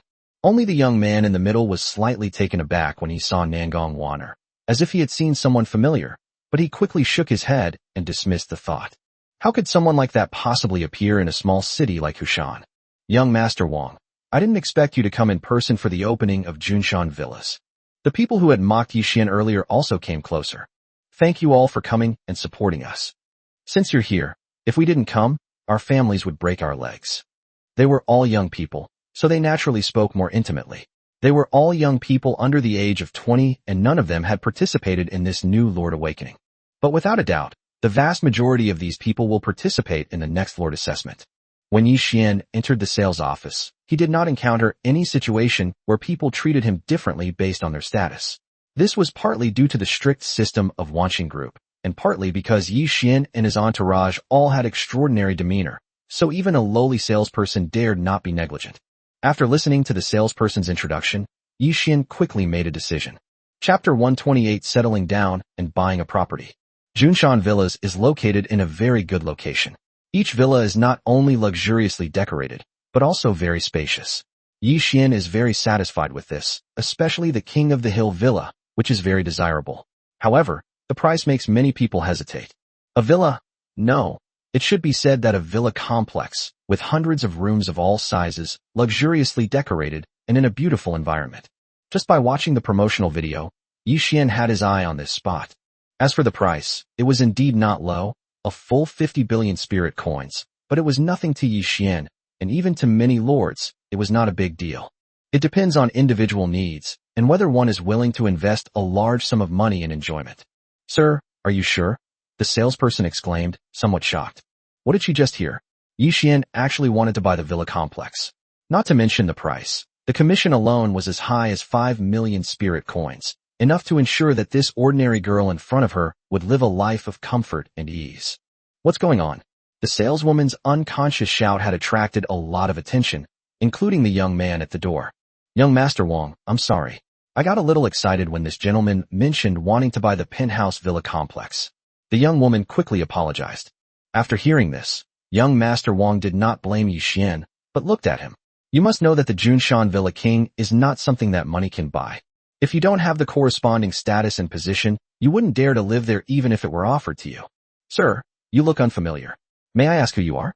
Oh, by the way, I am Wang Sidwa from Wanqing Group. Perhaps sensing that it was a bit abrupt, Wang Si asked more questions and then took the initiative to reveal his identity. What?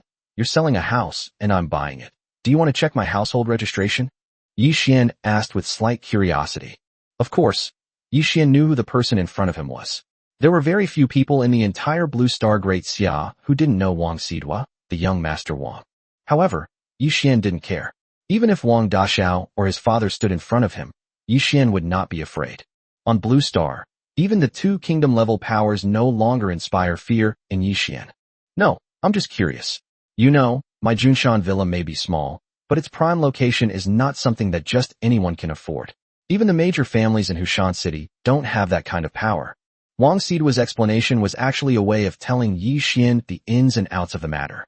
It's obviously impossible for a family in Hushan City to not be able to afford this villa, but their status and position are certainly not qualified for them to live here.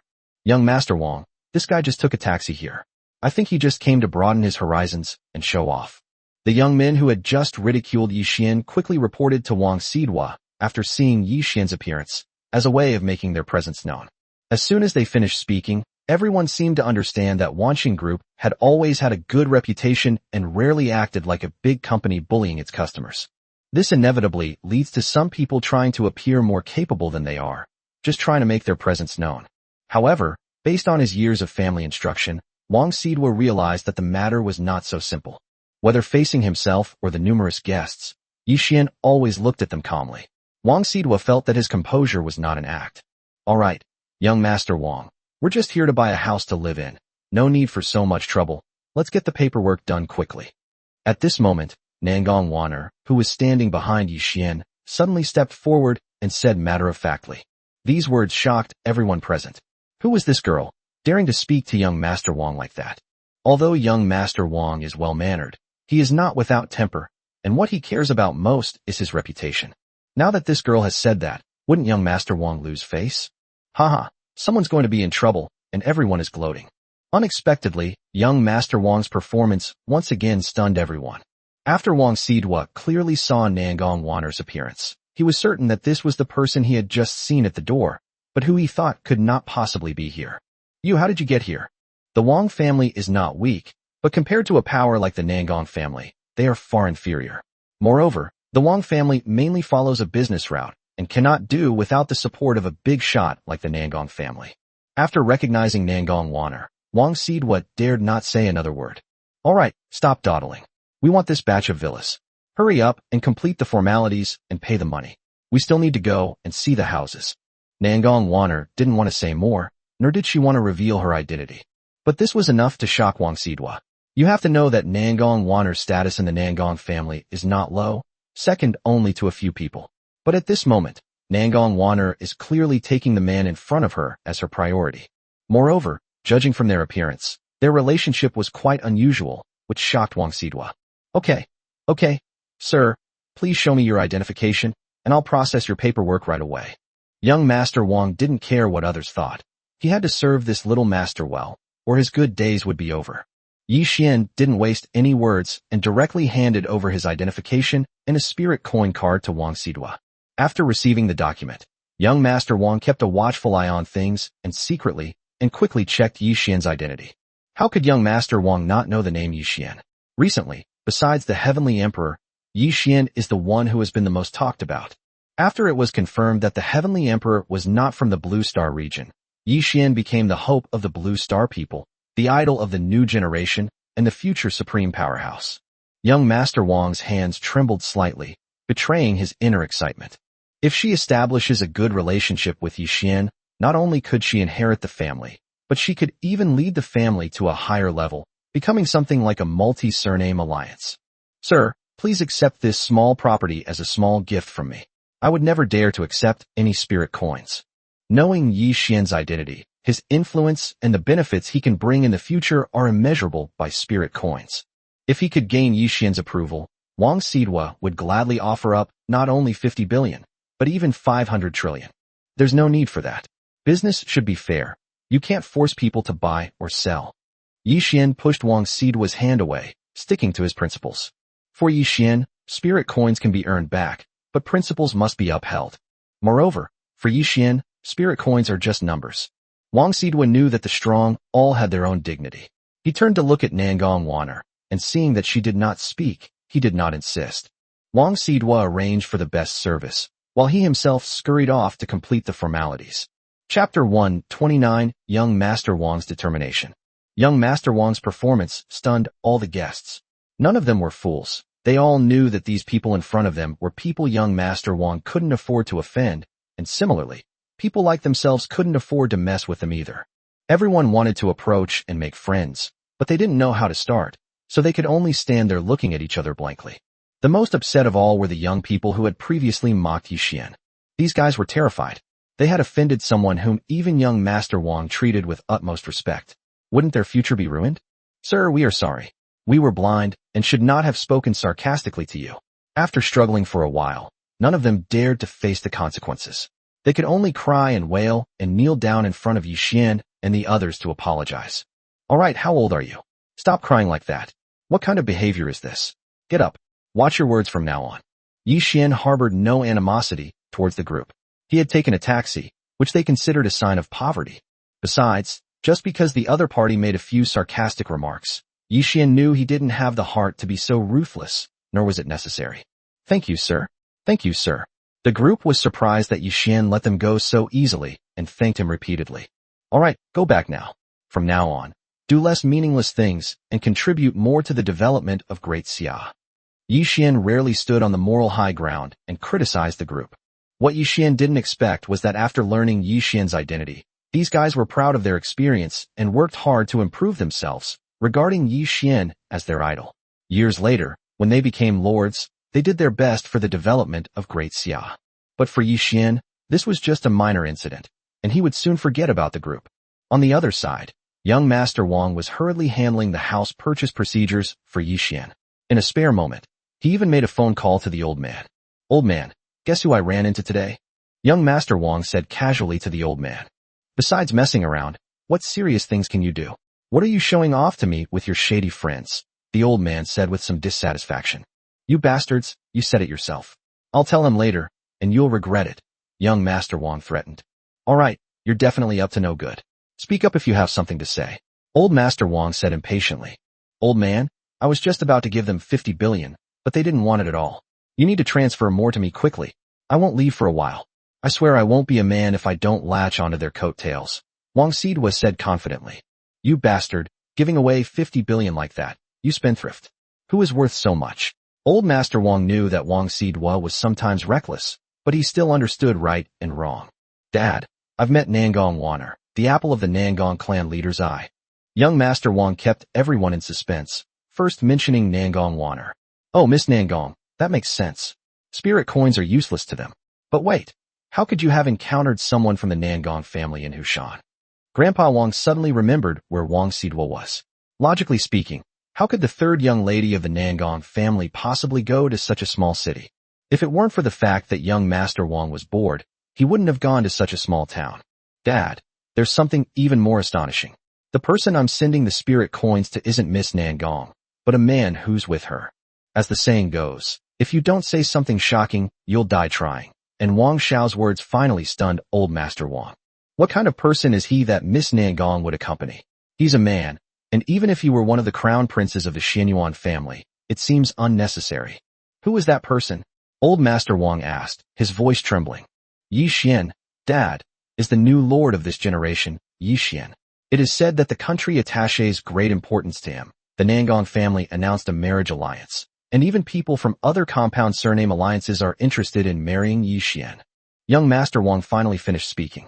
Old Master Wang took a deep breath. At this moment, in Great Xia, and even on the entire Blue Star, after it was confirmed that the Heavenly Emperor was not a Blue Star person, the most sought-after person was Yi Xian.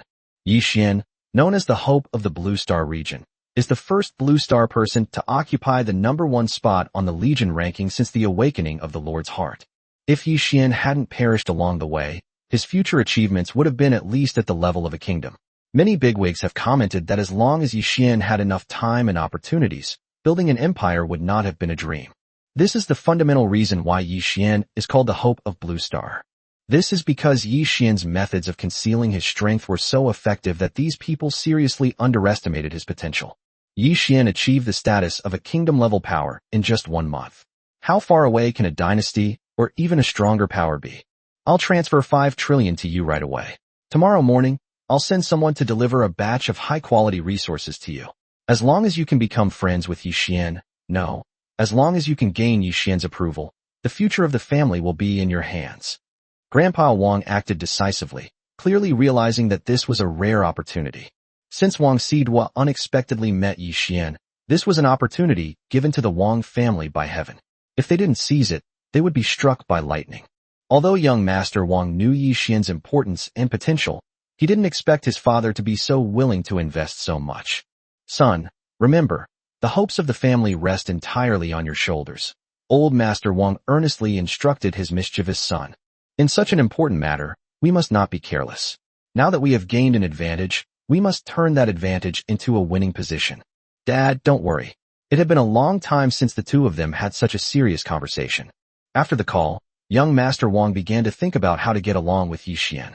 He would be a sycophant. Yes, that was the only way, but he couldn't be too obvious. Judging from Yi Xian's expression, he clearly didn't like this approach. However, being a simp has its advantages, but it's important to know how to maintain the right balance. Urged on by young Master Wang, The house purchase procedures were completed quickly, even omitting many unnecessary steps.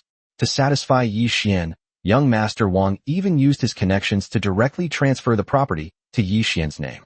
When the two met again, young Master Wang handed Yi Xian the property certificate, which surprised Yi Xian. He wondered when the property transfer could be processed so quickly. But Yi Xian didn't think too much about it. Now that the matter was settled, he should go to his future home and take a good look around. At the same time, he should also summon some people to clean and maintain the villa complex. Yi Xian did not intend to use the people of the Blue Star domain for these matters. Since he had the heaven-covering token and could summon people from his territory without any restrictions, there was no need for him to go through the trouble. Chapter 130, A Storm is about to begin. After Yi Xian and the others received what they needed, they got up to say goodbye and leave. Sir, I am very familiar with this place. Let me personally take you there and introduce you to the Junshan Villa. Wang Xidhua said solicitously and expectantly. Yi Xian didn't care about this, but Nangong Waner kept pouting, clearly knowing that Wang Xidhua and even the Wang family knew Yi Xian's identity and were trying to curry favor with him. But Nangong Waner did not speak up to stop her. Wasn't she the same way? She even had to go through a marriage alliance, giving herself to Yi Xian for the sake of her family's interests. What face did she have to mock others? At the same time, a different feeling welled up in Nangong Waner's heart. This was her future man. Without saying a word, countless people and forces were vying to get close to him. This was something to be proud of. Then, young Master Wang left those so-called distinguished guests behind and accompanied Yi Xian and the others to the villa complex in the prime location of Junshan Villa. After the group left, the sales office suddenly became lively. Wang Dashao's performance just now really frightened everyone. No one knew the identities of Yi Xian and the others, nor did they dare to inquire. However, they could get a glimpse of their identities from Wang Dashao's behavior. So, without any hesitation, everyone used the funds at their disposal to snap up properties in Junshan Villa. At the same time, these guys started calling on their friends and telling everyone what had just happened, and as a result, even more people flocked to Junshan Villa. Unbeknownst to Yi Xian, in the afternoon he was away, all the properties in Junshan Villa were sold out. Many people who were unable to purchase a property were heartbroken and frustrated at the sales office, wishing that Wanqing Group could immediately expand the Junshan Villa area. But none of this mattered to Yi Xian anymore. Yi Xian and his group were currently touring the villa complex. Sir, each villa here can be named. This one doesn't have a name yet, so please name it for us, young Master Wang said solicitously as he introduced the villa. Oh, that's good, and it's easier to distinguish. Let's call this place the Nine Heavens Palace. Yi Xian named the place directly after his own territory. Yes, sir. This name is impressive. I will arrange for someone to make a plaque immediately. Yi Xian ignored young Master Wang and whatever he did, and instead began to tour the place on his own. The courtyard with its artificial hill and flowing stream is picturesque. It's truly beautiful. No wonder it's so expensive. Yi Xian, this place is quite nice. I'll stay here from now on. Nangong Waner also liked the environment here. Although Nangong Waner had seen all kinds of luxurious mansions, none of them were her own. This place, however, could very well be her future home, so she valued it highly. Whatever you like, you can stay wherever you like. The style and items here are also up to you. Do whatever you want with it. Yi Xian didn't care, especially since he didn't have any requirements for where he lived. If Nangong Waner liked it, she could do whatever she wanted. Nangong Waner was quite pleased with Yi Xian's words. It wasn't that she cared about the living environment, but rather Yi Xian's easygoing nature that touched her. As we all know, almost all strong people have a so-called dignity of the strong, regarding ordinary people as ants, looking down on this and despising that. A self-righteous and arrogant attitude is actually quite annoying. Regardless of what Nangong Waner thought, Yi Xian directly summoned Zhu Yuyan and told her about the environment and situation here. Afterwards, Yi Xian summoned another 100 palace maids, and from then on, he entrusted this place to them. Finally, Yi Xian summoned 100 Mother Goddess Death servants to ensure the safety of the area. At the same time, he set up a sealing array to keep the strength of the Mother Goddess Death servants at the limit of the first level. The sealing array also originates from a special scroll. With its existence, there is no need to use sealing scrolls. Those within it can unleash their full power at any time, although the upper limit is still the first stage limit. Seeing so many people suddenly appear, Wang Xidhua didn't dare to ask any questions, assuming it was a benefit the country was giving Yi Xian, distributing a large number of materialization tokens. Nangong Waner was a little jealous. The people Yi Xian summoned were all beauties. Even the maids were rare beauties.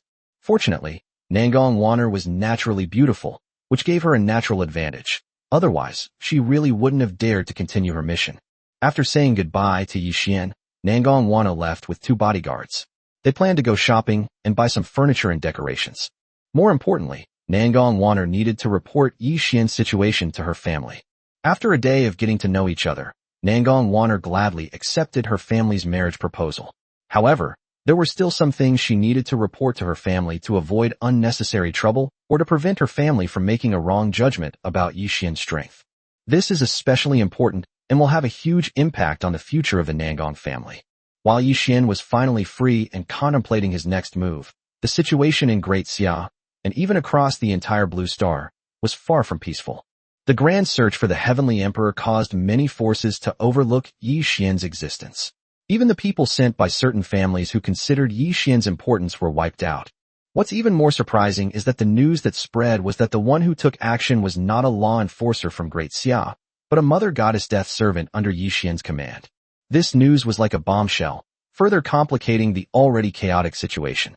Everyone knows what the title Legion represents, but no one has ever heard of a Legion capable of taking down a first-tier ultimate hero. It's important to understand that this isn't a large-scale battle, but a one-on-one duel. After repeated verification of the information by all parties, the final conclusion was that the information was completely accurate, and Yi Xian's mother goddess death servant did indeed possess such formidable strength. The crowd was no longer calm. If the investigation was correct, the Heavenly Emperor was not from the Blue Star region at all.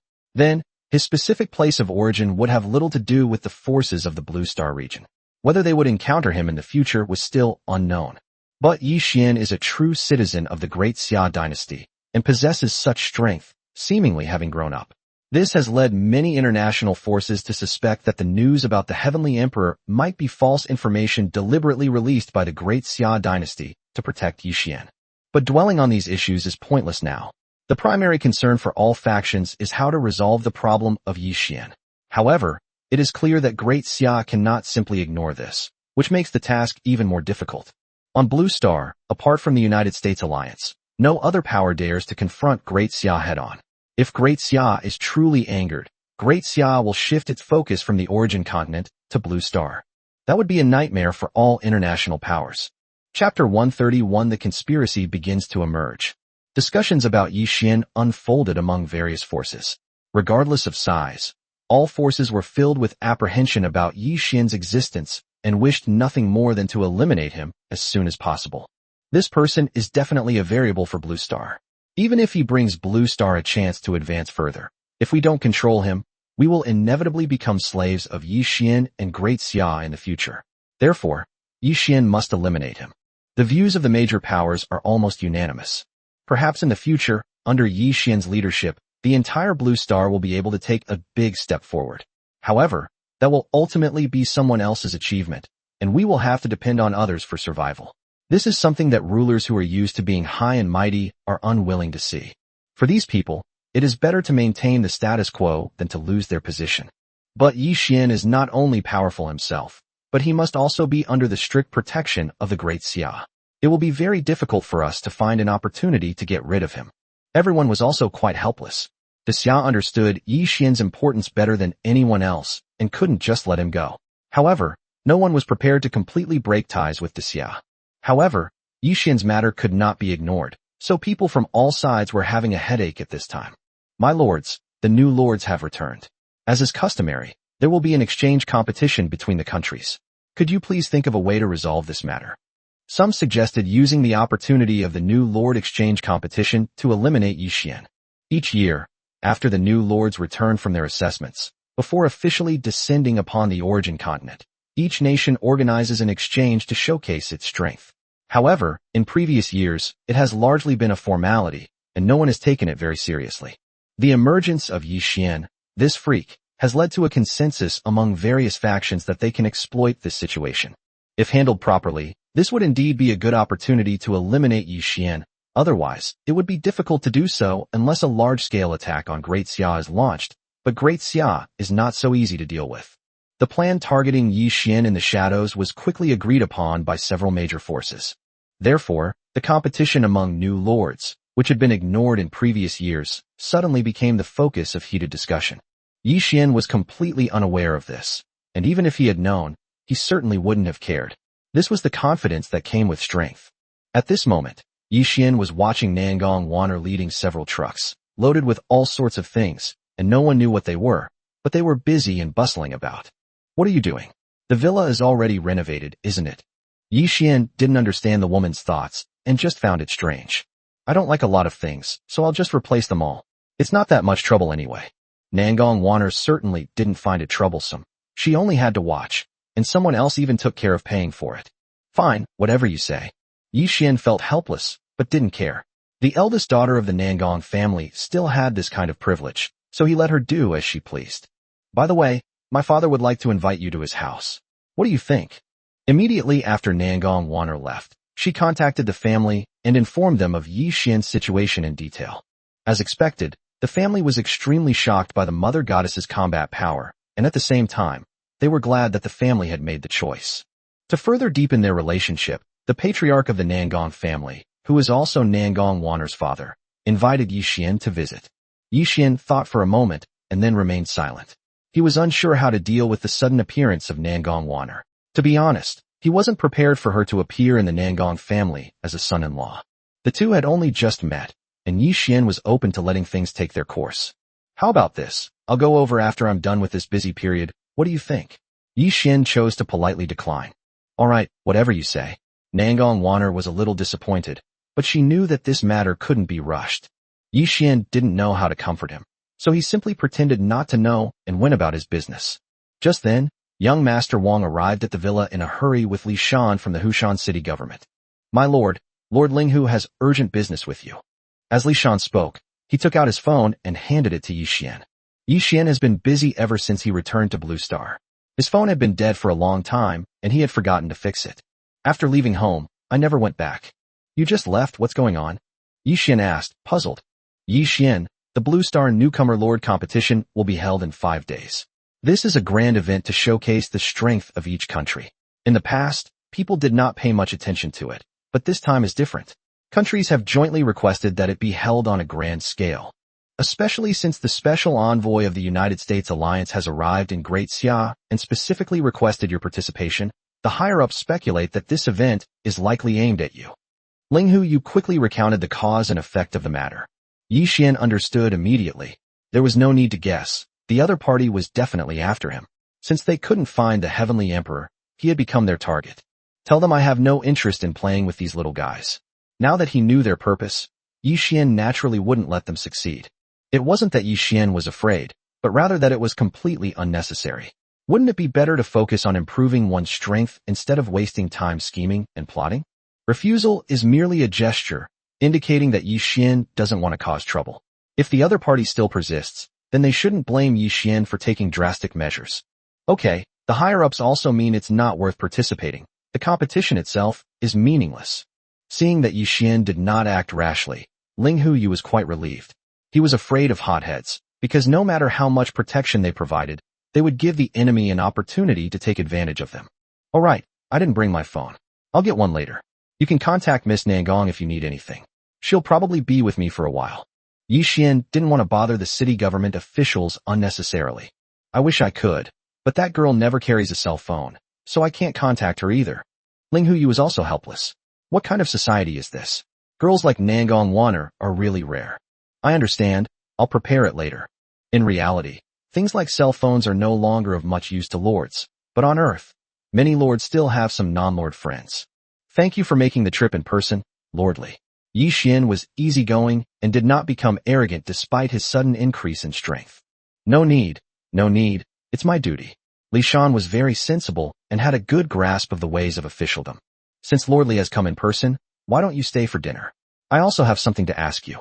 As a member of the municipal government, Li Shan wields considerable influence in Hushan City. Yi Xian was unwilling to offend people easily, as this was not in line with his character and style. Chapter 132 The Banquet.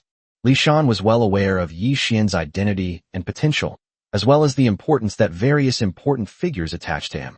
Since Yi Xian had personally spoken up, how could Li Shan dare to refuse? That evening, a small banquet was held at Yi Xian's newly purchased villa complex, and even young Master Wang shamelessly stayed behind. Yi Xian didn't say much about it. For Yi Xian, having one more friend was always better than having one more enemy. Although Yi Xian wasn't afraid of anyone, he hated trouble. Lordly, I wish to expand and strengthen the Nine Heavens Chamber of Commerce. Do you have any suggestions? Yi Xian did indeed want to develop commerce.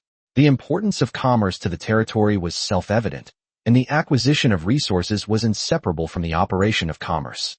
Yi Xian's territory, in particular, has little demand for low to mid-level resources, and may even be considered to have a surplus, but its demand for high-end materials is much greater than that of other territories and forces.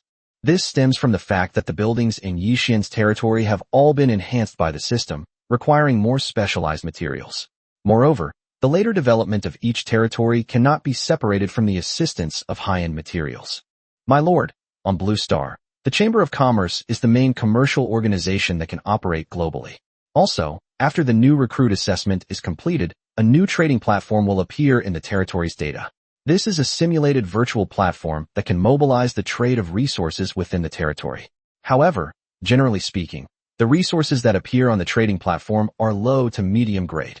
High-grade materials are strategic resources that every power values highly. They are rarely traded in the form of spirit coins. They are usually exchanged for goods and mostly appear in the real world or the origin continent.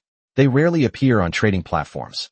However, generally speaking, there are still some specially organized auctions or trade fairs, which are the main way for high-end materials to circulate. Li Shan explained everything he knew to Yi Xian. Li Shan himself was also a lord. After taking the assessment, he did not participate in the War of Nations, but instead directly brought his territory to the vicinity of the Great Xia Kingdom and became an official of the Great Xia. However, Li Shan was still very clear about some matters concerning the lord.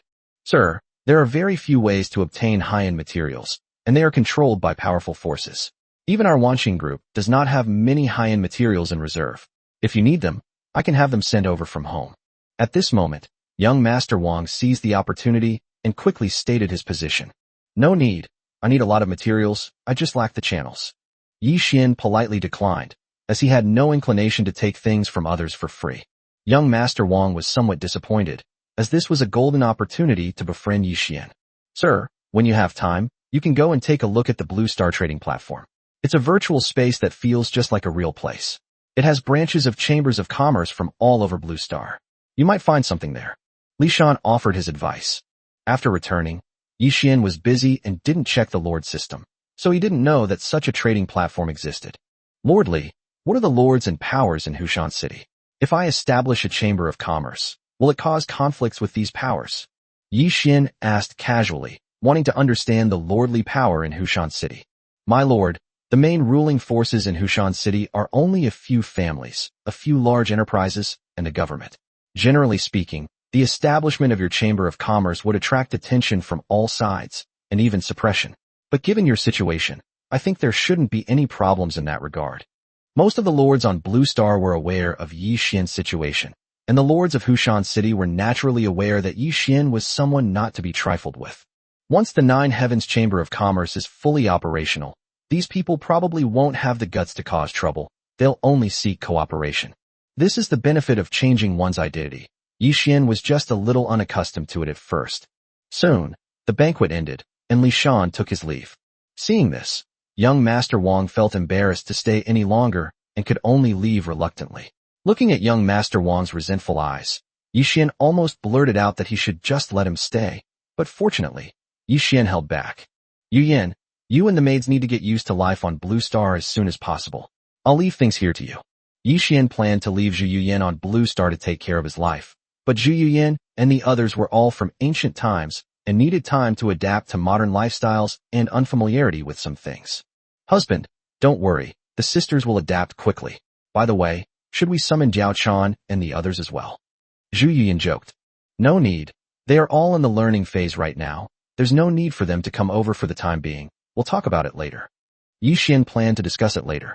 With the strength of Mother Goddess's dead servants, Yi Xian's safety on Blue Star was completely guaranteed.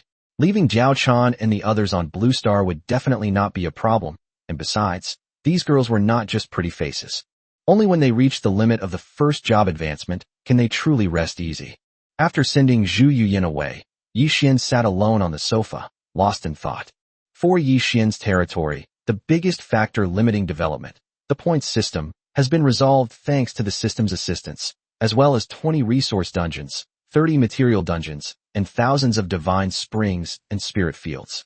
Currently, the biggest challenge is high-end materials, which Yi Xian needs to find a solution to. There are only 3 ways to solve this problem.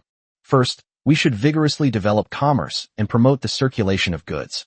Secondly, they relied on their second territory to plunder the origin continent after their arrival. Third, we will leverage the functions of time travel and superbrain to locate the sites of wild high-end materials and transport them there for mining. Developing commerce isn't actually that useful for Yi Xian.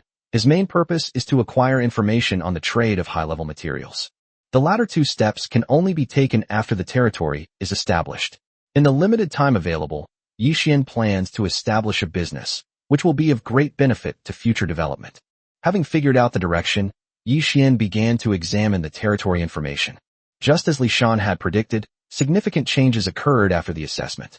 The public chat channel has evolved, now divided into 2 pages, one for Blue Star Domain Lords to communicate, and the other for the World Wars Lords area to communicate. Since it hasn't started yet, both are grayed out. Meanwhile, new information is constantly emerging on the Blue Star Domain Lords communication page. Yi Xian took a quick look and found that it was not much different from the new Lord communication platform. It was just a way to exchange and spread information. Afterwards, Yi Xian looked at the private chat channel and found that it was the same as before. Yi Xian also saw Ling Hu Yu's message here, which was about the rookie exchange competition. Because Yi Xian hadn't opened it before, he hadn't received it. Chapter 133 Multiverse Trading Platform. These remained almost unchanged, but Yi Xian checked the communication channel one last time and found that the biggest changes were there. Ding! Congratulations, Lord, for using the Blue Star Domain Virtual Trading Platform. You have triggered an evolution and obtained the Multiverse Virtual Trading Platform. The sudden system notification surprised Yi Xian. He never expected that a trading platform could trigger an evolution. But Yi Xian knew it couldn't be that simple, so he quickly checked the attribute data. Upon seeing this, Yi Xian was extremely excited. Virtual trading platforms exist in every domain, and lords of each domain can trade within them, but only lords of their own domain are allowed to do so. After the system evolved, Yi Xian was able to travel to trading platforms in other domains, instead of being limited to the Blue Star domain. What does this mean? Others can only trade resources with the lords of their own domain, but Yi Xian can trade with countless lords across all realms. All resources are finite and may not appear in large quantities in their respective domains, but they are not so scarce when placed in the myriad worlds. If one doesn't have it, if 2 don't have it, how can we not find it among countless others? This surprise greatly excited Yi Xian. As long as Yi Xian formed a caravan to travel through the myriad worlds, searching for the resources he needed, or acquiring as many high-end resources as possible, it would be a huge benefit for trade. At the very least, buying low and selling high to make a profit from the price difference would allow Yi Xian to never have to worry about spirit coins again. The more Yi Xian thought about it, the more excited he became. He quickly checked the detailed information and found a list with countless domain names. He randomly clicked on one and found a detailed description of it. This domain lists the abundant materials, the scarce resources, and even the average transaction price. Furthermore, at the top of the list, there is a search box. You can enter the resource you need and search for it. A row of trading locations that have that material will appear. All information, including price and quantity, is readily available. Yi Xian did not rush to act. Seeing that there was still time, Yi Xian used communication equipment to contact Shen Wansan and sent him the information about the Myriad Realms trading platform. After Shen Wansan finished digesting the information, Yi Xian granted Shen Wansan access to the multiverse trading platform. Then, they chose a place called the Mountain and Sea Domain and teleported there together. Of course, only their consciousnesses have passed. Their physical bodies remain in the same place. My lord, this place is truly amazing, Shen Wansan exclaimed as soon as they met. Even with Shen Wansan's composure, experiencing such a thing would still stir his emotions. The 2 appeared at the trading square of the Mountain and Sea region. Looking at the bustling and prosperous scene in front of them, it was as if they were in a large trading market. Not only was it bustling with people, but the environment was also exactly the same as in reality, making it impossible to tell that it was a virtual scene. Wan-san, you will be in charge of trading resources from now on. You need to familiarize yourself with the operating procedures and everything here as soon as possible. Yi Xian had high hopes for Shun Wan-san. As long as Shun Wan-san performed well, the various buildings in the territory could be upgraded quickly. Don't worry, sir. This is our specialty, and we will certainly not let you down. Shun Wan-san was very confident in his business dealings, and Yi Xian also had great faith in him. Let's go in and take a look. After saying that, Yi Xian took the lead and walked forward. This trading platform is somewhat similar to an ancient market, with not only stalls, but also many merchants. Yi Xian chose this place because it is a domain inhabited by humans, making communication easier. The Heavenly Emperor Azure Dragon Sword, a gold-grade weapon, can be yours for just 5 million spirit coins. Flying Divine Speed, SSS Quality Secret Technique, can greatly increase speed. On clearance sale, don't miss it. As soon as you enter, you are greeted by a cacophony of shouts and calls. All items traded on the multiverse trading platform are genuine, as this involves contractual rules, and no one can falsify them. Of course, you can set the price however you like. As long as the other party accepts it, no one will bother you. Having walked and looked around, Yi Xian showed no interest in these items. In Yi Xian's territory, these things were Yi Miaohan's food. According to the data, the most abundant material in the mountain and sea region is the vermilion bird secret root, which is also the material Yi Xian needs. The rarest or most valuable item is the energy stone. The energy stones are produced in Yi Xian's secret realm, and they come in all grades. However, looking at the stalls outside, it was clearly impossible to buy or obtain the vermilion bird root. Brother, could you tell me which is the biggest shop around here? Searching aimlessly wasn't going to solve anything, so Yi Xian had no choice but to ask someone. I said you couldn't be new here, but that doesn't make sense either. Even if you are a new lord, you should know that the strongest force in the Shanghai domain is definitely the Shanghai Kingdom, and the largest shop on the trading platform is definitely the Shanghai Chamber of Commerce. The person Yi Xian pulled back seemed very surprised. How could anyone not know the situation in the mountain and sea region? I am indeed a new lord. This is my first time here, and I'm not familiar with the situation. Although Yi Xian wasn't worried about being exposed, he still explained to dispel the man's doubts. After a brief exchange with this person, Yi Xian learned the address of the Shanghai Chamber of Commerce and went there directly with Shun Wan-san. Sir, what supplies do you need? I can help you with that. As soon as I entered, a waiter-like person came to greet me. I'll just browse around for now, and I'll contact you if I need anything. Yi Xian declined the shop assistant's offer and went straight inside to look around.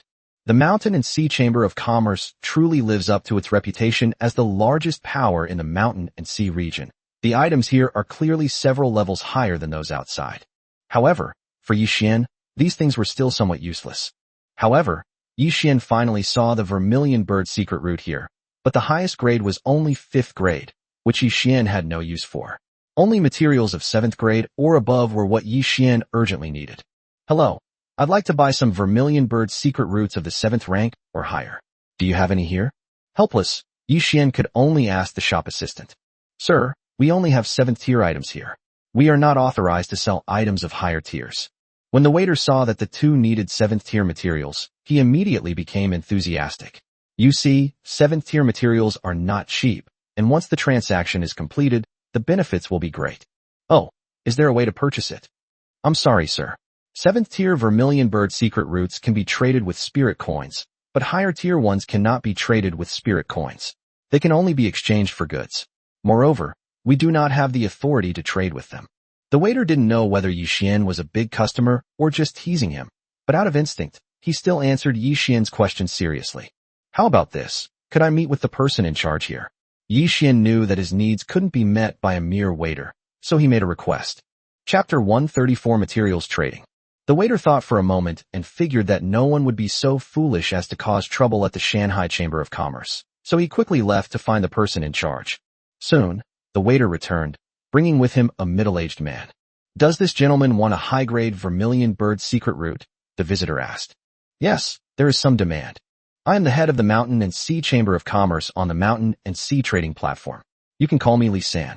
May I ask what level of vermilion bird secret root you require? Li San asked. I need all of them, from level 7 to 10. Do you have any? Yi Xian indeed needed them all.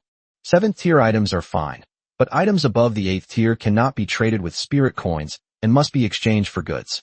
Furthermore, we do not have 9th or 10th tier items, which I believe you can understand. Yi Xian knew that the last 2 levels of Vermilion Bird secret routes must be controlled by the state or a few people.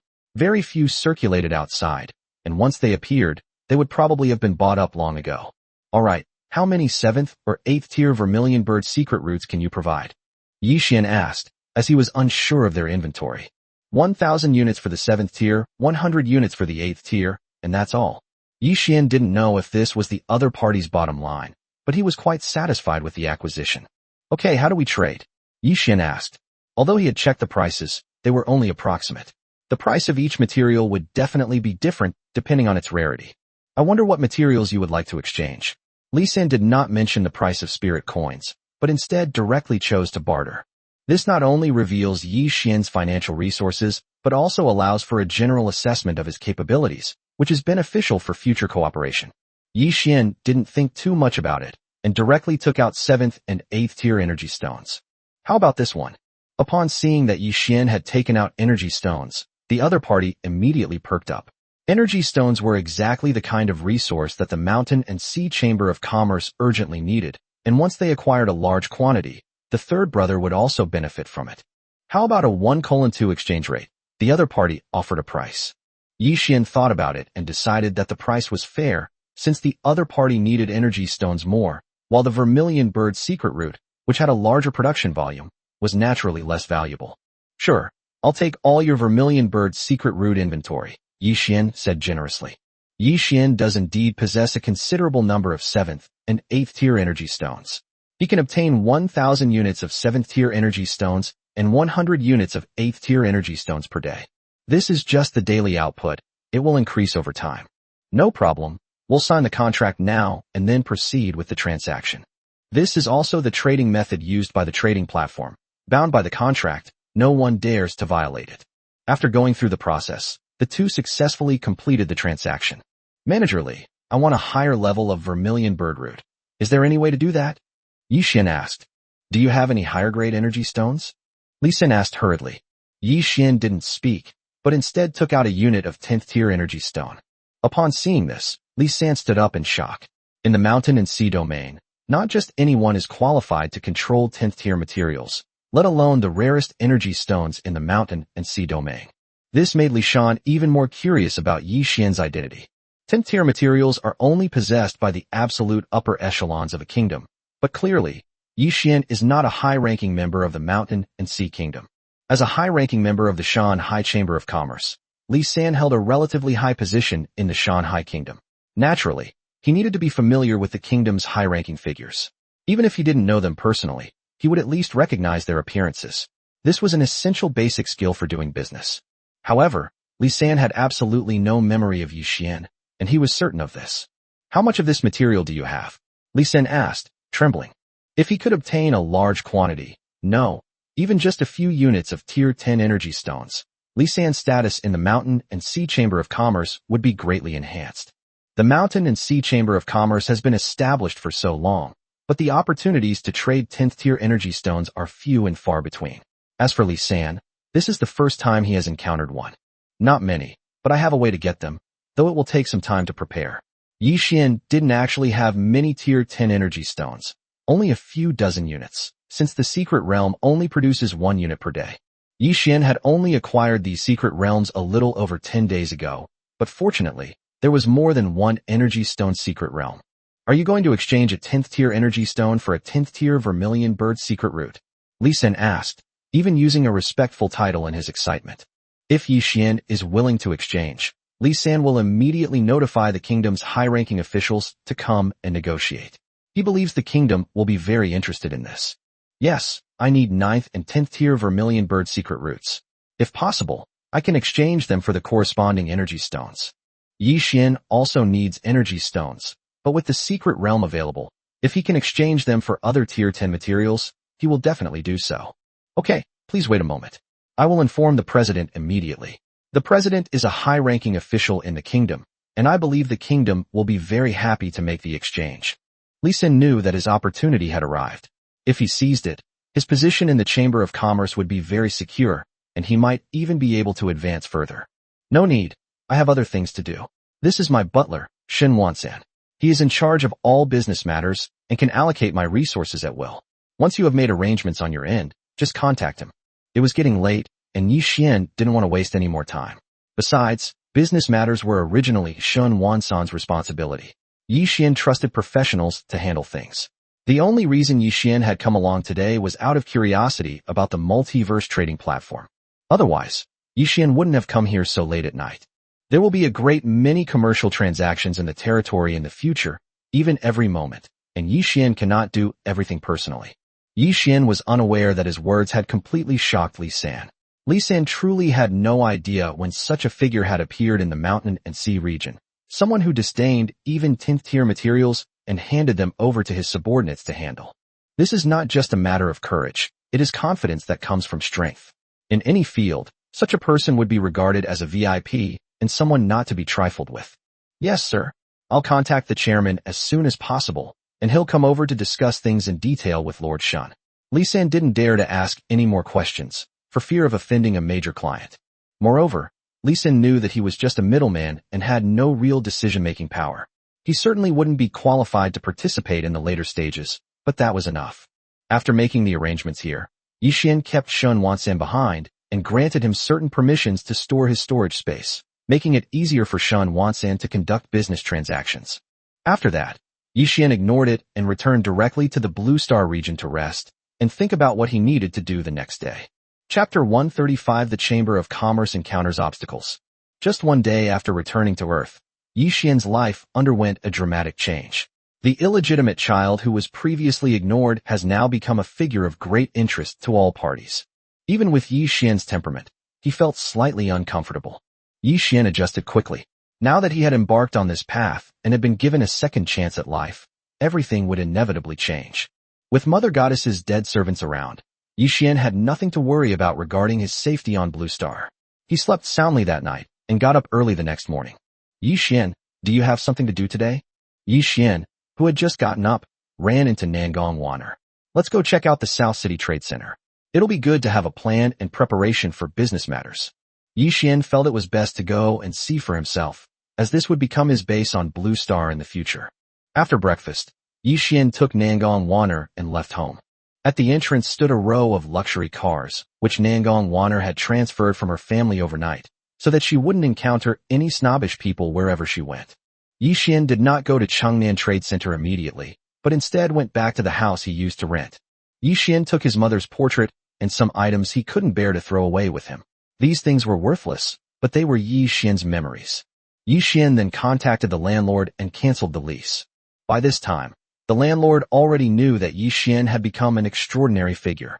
The commotion in the neighborhood yesterday had spread far and wide, so he didn't dare to delay and quickly came over to complete the handover. For Yi Xian, this was something that could be done with just a word, but he still wanted to do it himself, as a way of saying goodbye to his previous miserable life. Yi Xian's arrival suddenly made the neighborhood lively, with many people coming to watch the spectacle. Unfortunately, these people were all strangers to Yi Xian before. While everyone lamented missing out on a tremendous opportunity, Yi Xian left, departing with a light heart. Soon, the convoy arrived at the Chengnan commercial district and found Shin Wansan. My lord, last night's transaction went very smoothly.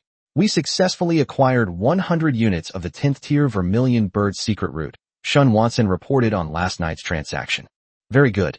We cannot take the trading platform matter lightly. This is an opportunity to upgrade our territory buildings.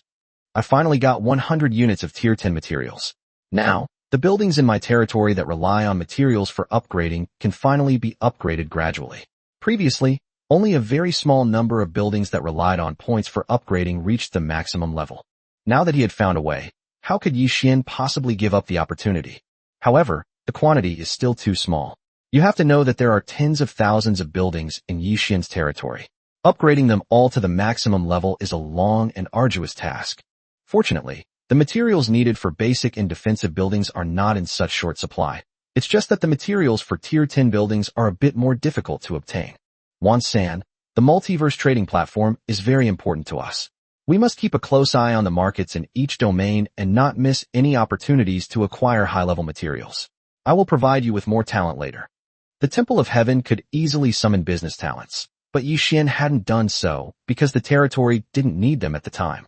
Don't worry, sir, I understand the importance of business. The former richest man naturally understood the power of money. In the origin continent, while spirit coins and spirit stones are not as important as points, they are still not negligible. How is the situation here? Yi Xian asked about the state of commerce and trade in the south of the city. Sir, things are progressing very smoothly. Many of the businesses operating here are struggling to make ends meet, and they are naturally happy to accept our high prices to acquire them. With Li Shan's cooperation, almost all the businesses have signed transfer contracts and will begin moving out today. However, there is also a little trouble.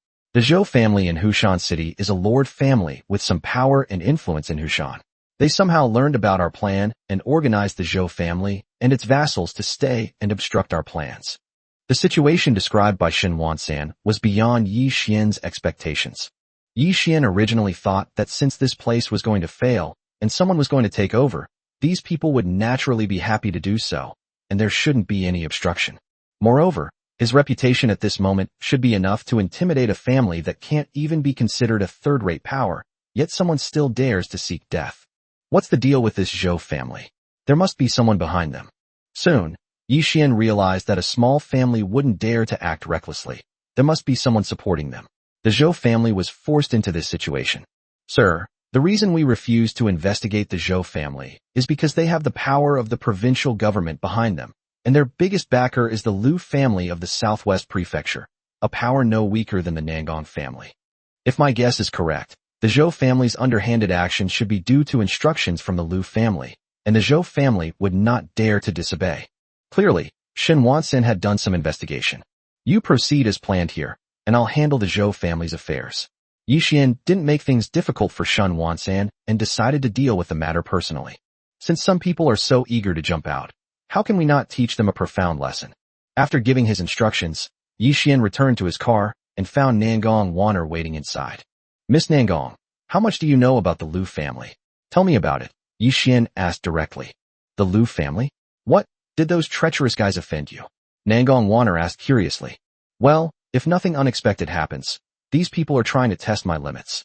I have to retaliate, don't I? Yi Xian really wanted to take action. Otherwise these people would become even more unscrupulous. The Liu family mainly engages in shady and gray industries on Blue Star and the origin continent, and that's how they developed. Now they are at odds with the Nangong family, and the two sides are evenly matched. Moreover, my Nangong family, as a member of the Compound Surname Alliance, has a strong backing, but the Liu family is also a member of the Great Xia Family Alliance, and their strength should not be underestimated. Perhaps it's because they've been involved in the shady business for years, but the Liu family members are generally ruthless, vicious, and unscrupulous. They're not so easy to deal with. Do we need the Nangong family to step in and handle this? After explaining the Liu family's situation, Nangong Wanner also offered her help. For Yi Xian's sake, Nangong Wanner felt that the Nangong family would step in, which would also be an opportunity to befriend Yi Xian. What is the specific strength of the Liu family? Yi Xian didn't respond to Nangong Wanner's question, but continued to ask. The Liu family ancestor broke through to the third level 3,000 years ago. The outside world does not know which level of the third level he is in now, but it should not be lower than the 50th level. There are about 10 heroes of the third level in the clan, about 1,000 lords and heroes of the second level, and even more of the first level. It is conservatively estimated to be no less than 100,000. This is high in combat power. As for the legions, there are even more. It can be said that they are very powerful and control no less than 10 major cities on the origin continent. Yi Xian remained unmoved by Nangong Wanner's words. Chapter 136, Killing the Chicken to Warn the Monkey. Having clearly understood the strength of the Zhou family's biggest backer, Yi Xian began to plan how to retaliate. In the Great Xia dynasty, there are clear rules that lords are not allowed to attack ordinary people, and battles between lords are not allowed to be waged at will, as these would damage the foundation of the Great Xia dynasty. However, how could there be no wars between lords? Generally speaking, the Great Xia government would turn a blind eye, but it couldn't go too far, otherwise, it would lose face and the provocateurs would not be let off the hook. Whether on Earth or on the primordial continent, the principle of Great Xia is to avoid war among its own people as much as possible, to maintain unity, and to unite against external threats. However, this also depends on the circumstances. For example, right now, If Yi Xian doesn't retaliate against the Zhou family's provocation, others won't think that Yi Xian is considering the big picture. They'll just think that Yi Xian is weak and incompetent, and then there will definitely be a lot of trouble to come. Those who were secretly watching this matter were all waiting to see what would happen. Let's go and pay a visit to the Zhou family. Yi Xian didn't say much, but decided to go directly to the Zhou family. Meanwhile, the Zhou family of Hushan was already on edge, seeing threats everywhere. After all, they were not confident in their ability to oppose Yi Xian, who was currently the most powerful figure. The Zhou family wasn't afraid of Yi Xian.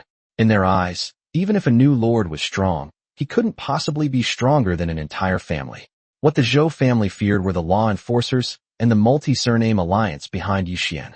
Especially the Nangong family, the overlords of the southwest state. It's no secret that the third young lady of the Nangong family is by Yi Xian's side.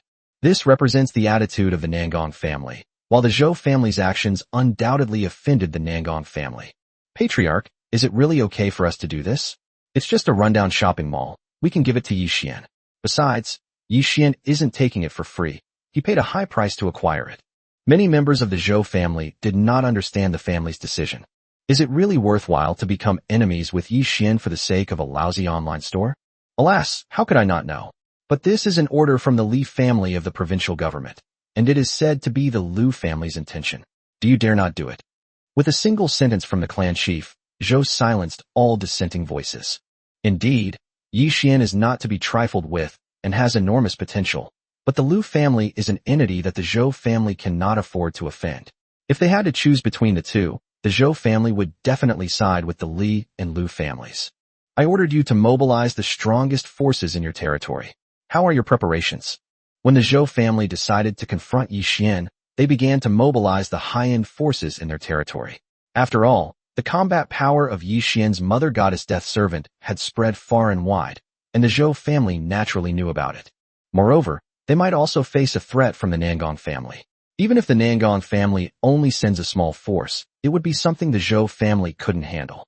By concentrating the Zhou family's strength, they aim to protect themselves, demonstrate their resolve, and also secure support from the Li and Lu families. Clan leader, as per your orders, the clan has taken immediate action. Currently, the clan has gathered approximately 300 experts at the first level of cultivation and 5,000 experts above the first level. The Zhou family has 2 second-stage experts, but when they arrived on Blue Star, they could only exert the strength of the first-stage limit. Hearing that the clan's strength had been gathered, clan chief Zhou felt somewhat relieved.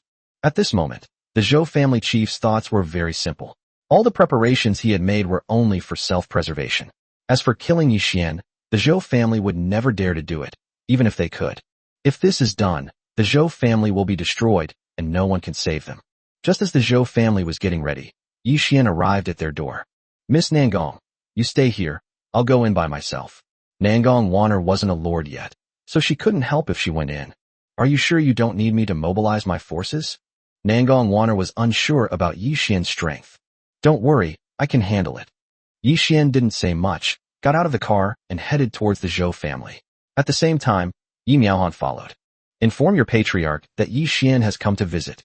Yi Xian didn't waste any words and spoke directly to the guards at the door. Yi Xian was planning to use diplomacy first, rather than taking direct action. Reporting, Patriarch, Yi Xian has come to visit and is right at the door. The Zhou family was still discussing this matter when Yi Xian arrived directly. How many people have come? The Zhou family members were still a little nervous when they heard that Yi Xian had arrived. 1 man and 1 woman, 2 people. 2 people? Is that woman Nangong Wanner? Chief Zhou asked hurriedly. With the Nangong family following them, things really aren't going well for them. No, she's a female hero. As summoner heroes, their auras cannot be changed. That's good. Since 2 people have come, it means Yi Xian has no intention of making a move. Please come in. Although he was opposing Yi Xian, Clan Chief Zhou did not want to push things to the brink of disaster. Soon, Yi Xian walked into the Zhou family hall, where almost all of the Zhou family's senior members were present. Yi Xian, welcome to my Zhou family. Please have a seat. The Zhou patriarch greeted him warmly. No need. I presume this is the patriarch of the Zhou family. I believe you know why I've come. I just want to ask if this matter can be resolved. Spirit coins are not an issue. Yi Xian got straight to the point, wasting no time. I don't know what you mean. My Zhou family doesn't seem to have any business dealings with you. The Zhou patriarch chuckled, avoiding the topic. Clan Chief Zhou, we are all sensible people. There's no point in saying this. Can I understand that Clan Chief Zhou intends to go his own way and not give Yi Xian any face? Yi Xian's personal visit already demonstrates sufficient sincerity. Furthermore, Yi Xian did not rely on the Nangong family's power, nor did he use his identity as an enforcer. If the Zhou family still doesn't know what's good for them, then Yi Xian will not be polite. Yi Xian, as you know, when you're in the martial world, you're not in control of your own destiny. Chief Zhou knew that it was impossible to get away with it, so he explained his predicament. It seems that the Li and Lu families are far more powerful than I, Yi Xian. In that case, I'm sorry. Yi Xian didn't want to say more. He wasn't doing this because he was considering the Zhou family or the power behind them, but because he wanted to save face for the officials of Xia. See, I tried to reason with them, but they still wanted to go against me, so they can't blame me. What can you do? You're just a nobody, a mere new lord. It's not even certain if you can develop your own power. You really think you're something special. Before the Zhou clan patriarch could speak, a junior member of the Zhou family couldn't wait to make a sarcastic remark. Yi Xian's success was the envy of countless lords on Blue Star. They felt that Yi Xian had gotten incredibly lucky, and that if it were them, they would have done even better. Therefore, many people disagreed. Upon hearing this, Patriarch Zhou sensed that something was terribly wrong. Yi Xian was not the real threat, but the forces supporting him were something the Zhou family could not afford to offend. Chapter 137 Extermination of the Clan. The Zhou clan chief's original plan was to smooth things over. He thought Yi Xian understood the Zhou family's predicament and wouldn't make things too difficult for them, so there was still a possibility of improving their relationship. But the words of the younger generation of the Zhou family undoubtedly blocked all of the Zhou family's way out. I may not be considered a big shot, but I have a habit. I won't offend others unless they offend me, but if they do, I'll wipe them out. Yi Xian said menacingly. Yi Xian had never had such a habit, but the harsh reality made him realize that while one needs principles and a bottom line, one must also be ruthless. Let's see what you can do. Don't forget, this is the Zhou family. Guards. The man became increasingly intolerant of Yi Xian's attitude. What was there to be arrogant about with such a lucky guy? Since they were already enemies, they might as well take this opportunity to eliminate him.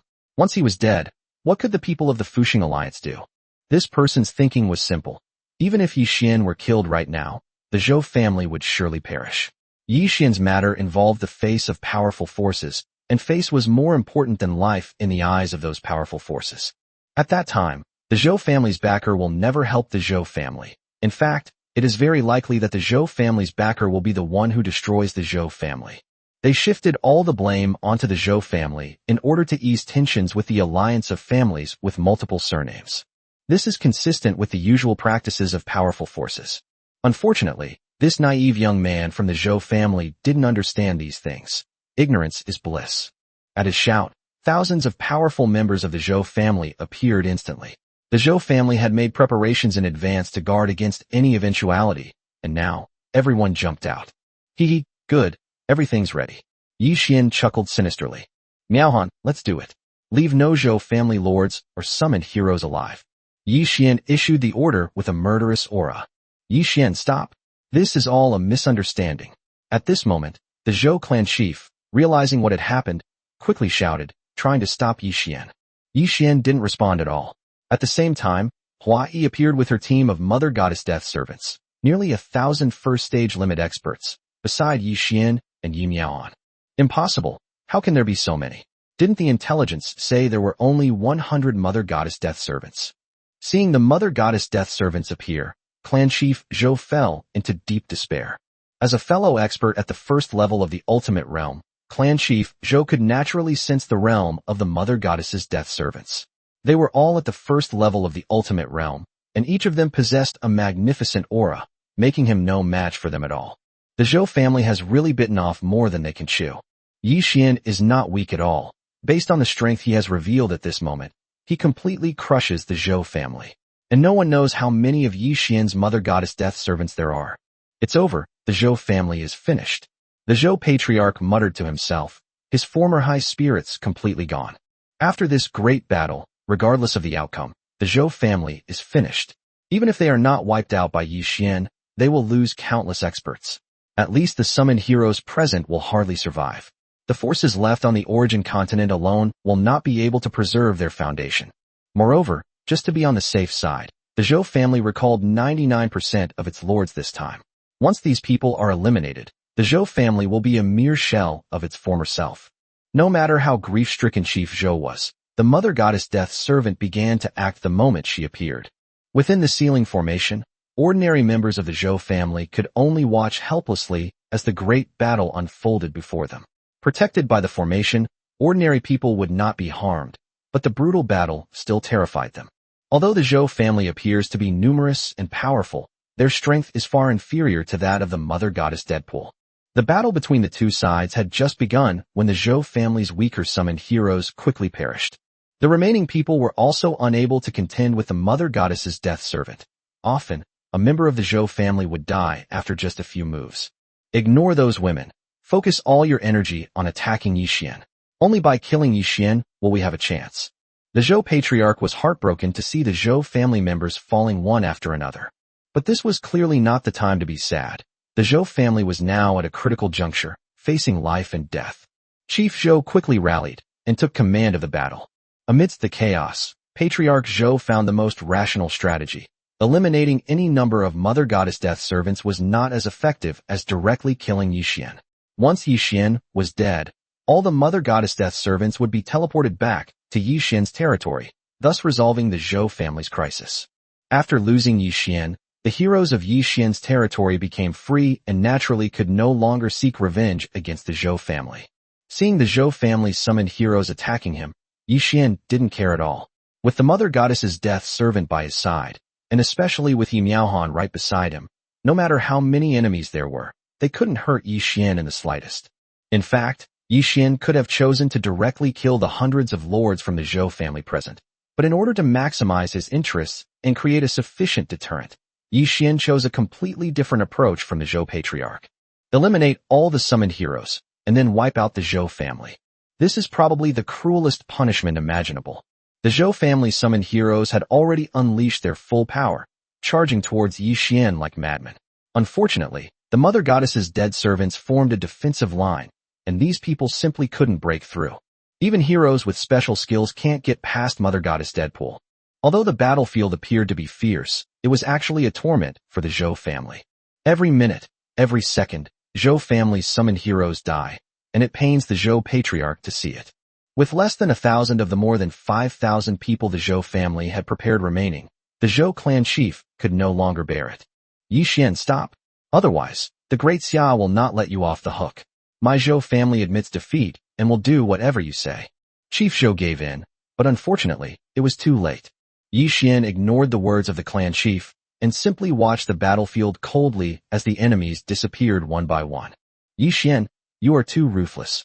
With your kind of behavior, Blue Star will never tolerate you. Sooner or later, your fate will be even worse than that of my Zhou family. Knowing that the Zhou family was doomed, the Zhou patriarch uttered a curse. If you knew this would happen, why did you do it in the first place? I gave the Zhou family plenty of face, but you brought this on yourselves. Remember this in your next life. Never mess with people you shouldn't mess with. Now that he had made his move, Yixian showed no mercy. My Zhou family is certainly at fault in this matter, but we had no choice. You know all this, so why did you have to resort to such a cruel method? The Zhou patriarch roared, feeling wronged and filled with hatred for Yixian, the Li family, and the Lu family. Don't worry, the people behind you will be coming for you soon, Yixian said coldly. Yixian estimated that the relationship with the people behind the Zhou family would be difficult to reconcile. During their brief conversation, all the heroes the Zhou family had prepared to summon perished in battle, a truly tragic scene, but only for the Zhou family. The Mother Goddess Death Servant's combat power was indeed formidable and did not disappoint Yixian. Chapter 138 Foreign Visitors. Looking at the Zhou family in chaos, Yixian felt no pity. Everyone must take responsibility for their mistakes. If you don't have the strength, don't do things beyond your capabilities. The Zhou family's affair served as a wake-up call for Yixian. The Zhou family is finished. Yixian turned and left, leaving the rest to the Mother Goddess Death Servant. He believed the Zhou family had no chance of turning the tide. With Yixian's departure, the Zhou family's last resistance quickly disappeared, and then Hua Yi and the other assassins were summoned back by Yi Miaohan. When they left the Zhou family, only Yixian and Yi Miaohan remained. So, did the Zhou family compromise? Nangong Wanner didn't go in, but seeing Yi Xian come out, she couldn't help but wonder if Yi Xian had solved the problem. Let's go. The Zhou family won't hinder us anymore. Yi Xian didn't say much, but left in a car with Nangong Waner. Shun Wanson handled business matters very well, saving Yi Xian a lot of trouble. This is an important manifestation of talent. Regardless of the business in Chengnan, Yi Xian went straight home. It was already close to noon. Nangong Waner had arranged to eat out, but Yi Xian wasn't used to it, so he went straight back. Just as Yi Xian and his group's car arrived at the villa's entrance, they were surprised to find that there were quite a few cars parked there. Did you invite your friends over? Yi Xian asked. In Hushan City, Yi Xian had almost no close friends, and even if he did, they would never frequent such a high-end place. Yi Xian assumed that Nangong Waner had arranged a meeting with someone. No, if I were to invite someone over, would I not inform you? Nangong Waner said. After all, she was currently Yi Xian's guest, and even if someone came to see her, she couldn't possibly notify Yi Xian. The two walked into the house while talking, and saw several people sitting in the villa's hall, including Ling Huyu. Yi Xian, you're back? Ling Huyu quickly stood up to greet Yi Xian when he returned. Miss Ling Hu, why are you back so soon? Is there something important? Yi Xian asked curiously. No, someone is looking for you, and I'm here to lead the way. Clearly, Ling Huyu's trip was not of his own volition, and his words were tinged with resentment. Hello, Yi Xian, I'm from the Ministry of Foreign Affairs of the Great Xia Dynasty. I had no choice but to trouble Miss Ling Hu this time. A man standing next to Ling Huyu stood up. What do you want with me? Yi Xian was just an ordinary citizen before, and had never had any contact with these officials. Here's the thing, let me introduce you. This is Mr. William from the United States Alliance. He's here to see you. Besides Ling Huyu and the other people from Great Xia, there were also several Western-looking people in the house. Yi Xian was wondering why there were foreigners in his house, but it turned out that these guys had come specifically to see him. Hello, Mr. Yi Xian. I am William, the foreign ambassador of the United States. I have come here specifically to see you. Upon seeing William greet him with a smile, Yi Xian thought of an ancient creature from China, the weasel. Please have a seat, everyone. If you need anything from me, please feel free to ask. Yi Xian had no liking for these foreigners and was unwilling to be polite, so he asked directly. It's like this, I don't know if Mr. Yi Xian has received the news that Blue Star is preparing to hold a new Lord Exchange competition. Yi Xian immediately understood. So that's what it was about. He had already refused, but these guys still wouldn't give up and came to invite him in person. This is nothing to brag about. The other party is clearly determined to achieve their goal. As for their goal, it's not a good thing for Yi Xian. Who could be in a good mood when they know the other person is plotting to kill them? I received the call, but I'm not interested in it, so I won't participate. I believe you already know the result. Of course I know. Otherwise why would I have been so eager to come over? Mr. Yi Xian, on behalf of all Blue Star people, I would like to congratulate you on your achievements in the new recruit assessment. Hypocrisy was Yi Xian's immediate reaction. His second thought was how shameless he was, and how dare he claim to represent the people of Earth. Who gave him that confidence? Yi Xian remained silent, watching William's performance to see just how hypocritical they could be in order to achieve their goals. As you know, the Blue Star domain has no advantage on the origin continent. On the contrary, it is being targeted by various forces and is struggling to move forward.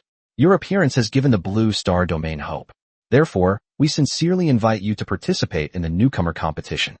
Your participation is to boost the morale of the entire planet Blue Star and tell everyone that we also have lords who can achieve first place in the newcomer assessment. William was enthusiastic and seemed very excited. Anyone who didn't know him might have thought he was a radical youth. Is it necessary? If I don't participate, the lords of the Blue Star region won't even know I exist. Yi Xian smiled and said, Besides, the rookie competition isn't very challenging. I have a lot of things to do on Blue Star, and I'm going to the origin continent afterward. I don't have time to do these meaningless things. Yi Xian really didn't want to participate, mainly because there was no benefit and it would be a waste of time. William seemed to understand what Yi Xian meant. Mr. Yi, the first place winner of this competition has a generous reward. With your strength, it is no surprise that you won first place. In fact, it can be considered a gift prepared for you by the countries of Blue Star. Yi Xian chuckled inwardly. This tactic of flattery to kill was far too low level. Did they really think Yi Xian was a 3-year-old child? Believing the foreigner's nonsense would only bring trouble upon himself. I don't know what the benefit is, but you know my time is indeed very precious, and I had no intention of participating in such a boring competition.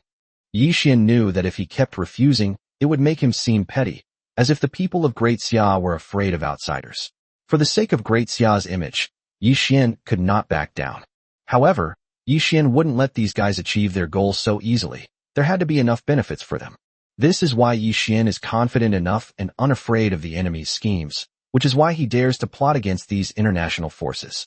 To demonstrate the importance that countries attach to this event, we have prepared a large number of prizes, including spirit coins, spirit stones, various buildings, and so on. Seeing that Yi Xian had relented, William immediately offered benefits, hoping to sway Yi Xian. Meanwhile, William, who was well prepared, took out a form that detailed the rewards for the competition, but Yi Xian lost interest after glancing at it. Hundreds of billions of spirit coins, 10,000 basic buildings, 1,000 defensive buildings, and even an RRR-level troop building to attract Yi Xian to participate in the competition. Perhaps the various factions on Earth thought such a reward would be enough to attract Yi Xian, but unfortunately, they didn't understand Yi Xian at all. That's it. Forget it. I have absolutely no interest in these things. Yi Xian casually put it down and said dismissively.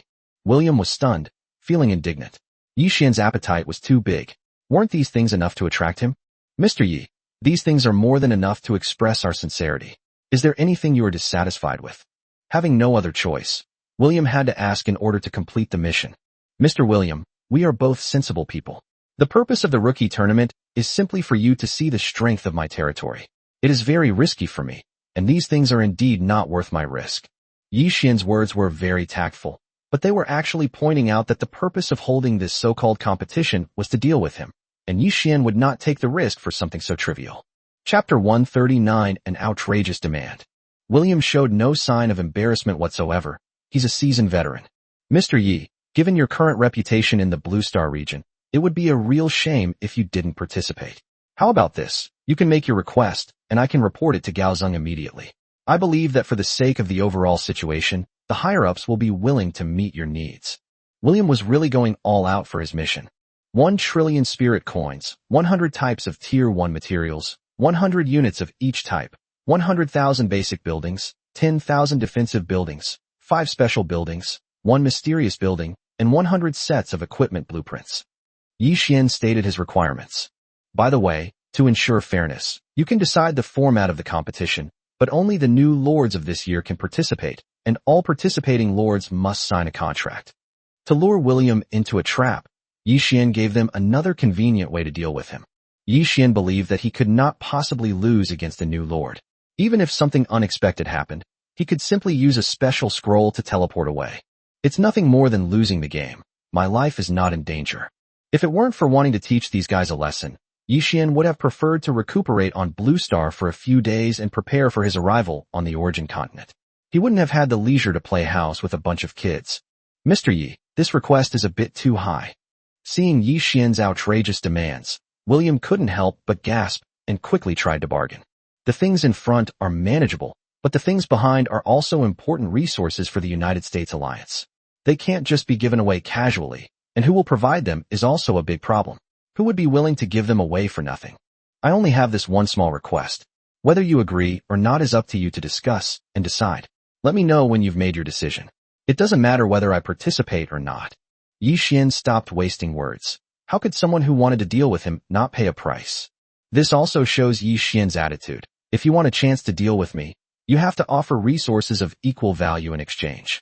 Left with no other choice, William immediately notified the people behind him to inform them of Yi Xian's conditions one by one. Meanwhile, in the United States alliance, representatives from various countries gathered to await news from Great Xia. Soon, everyone learned of the conditions Yi Xian had proposed.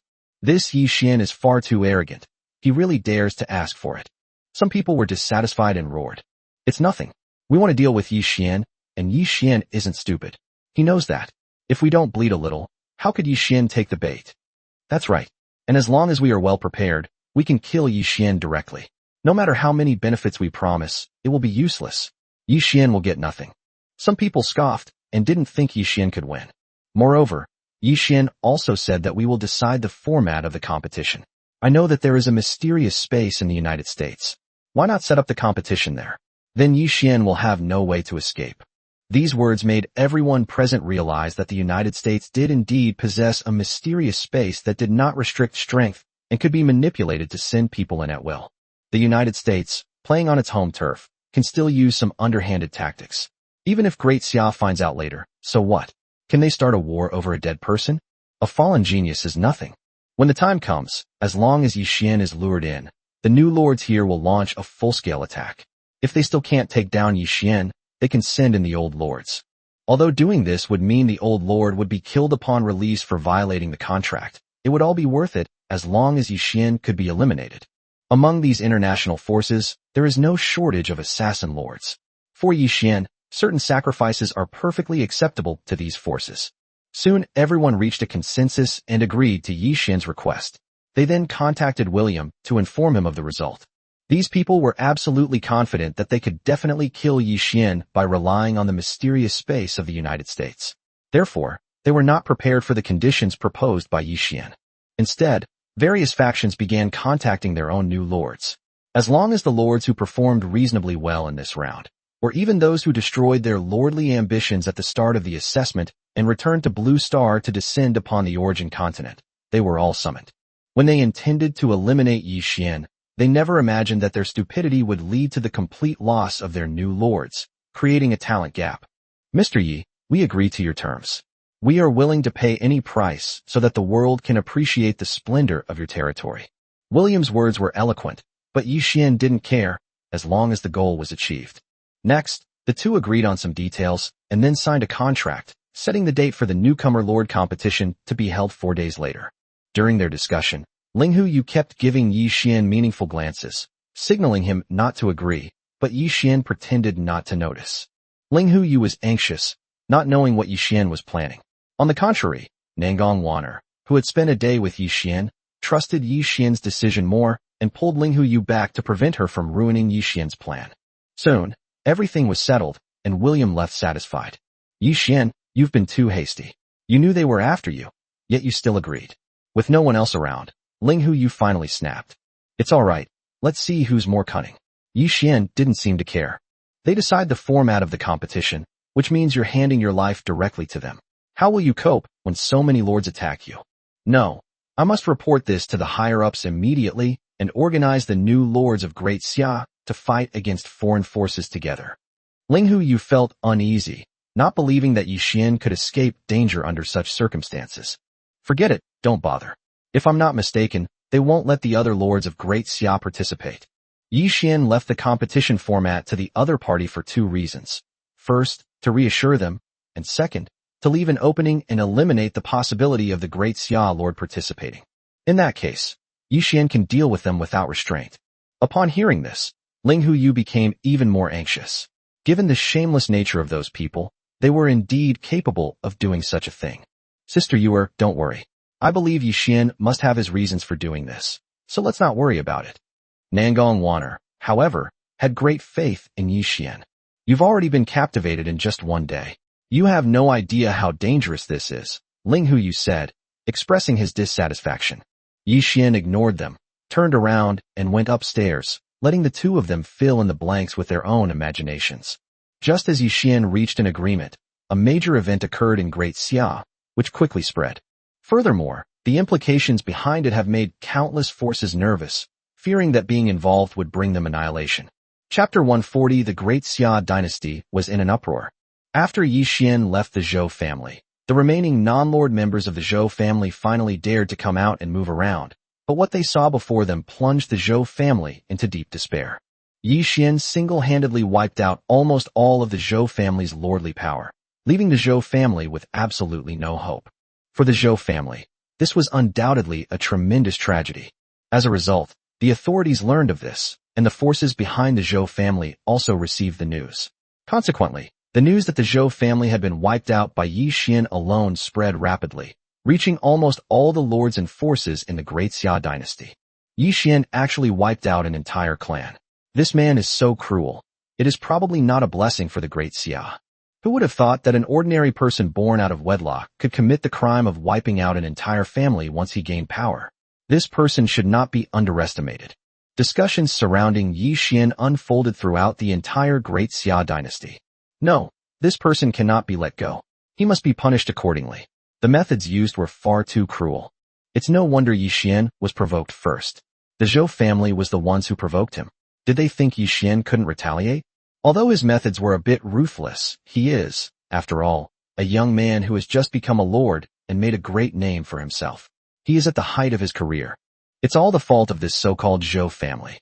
A small family actually jumped out and became the first to speak out. I don't believe that no one instructed them. Yi Xian's move was also a warning to those in the shadows. There's nothing wrong with that. Speaking of which, aren't you overthinking this? Don't you even consider how Yi Xian single-handedly wiped out a family that had been developing for 1,000 years? When such remarks came out, everyone was stunned.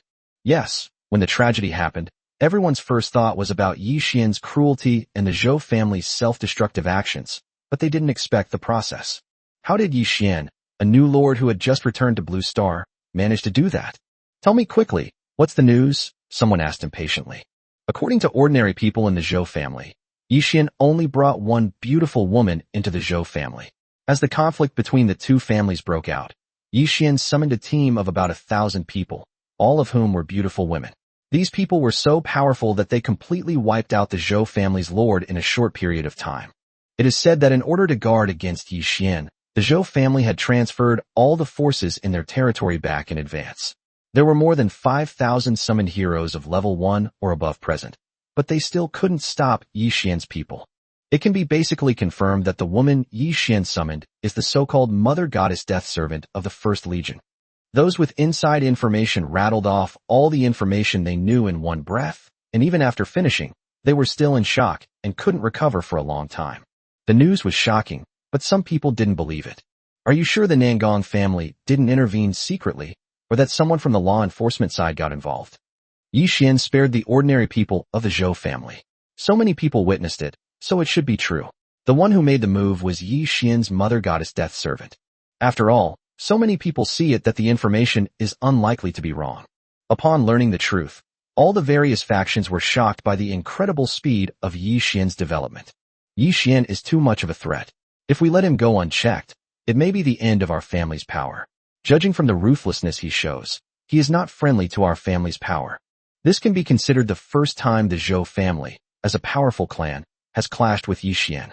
Generally speaking, these powerful clans tend to leave room for maneuver in their dealings, and mediation and negotiation are the ways to resolve conflicts between them. Of course, there are also many who go to extremes, but almost all of them do so in secret. Once they make their move, they leave no survivors. Cases like Yi Xian's, where ordinary people are let go without caring about the spread of the news, are rare. The various factions also understood that this might be Yi Xian's deliberate act, a warning in its own way. Next, it remains to be seen how the family forces will respond, especially the Li family of the provincial government behind the Zhou family, and the Lu family, the dominant force in the southwest state. At this moment, at the headquarters of the Great Xia law enforcers, many bigwigs were also discussing Yi Xian's matter. Should we send someone to warn Yi Xian? Someone suggested. Warning?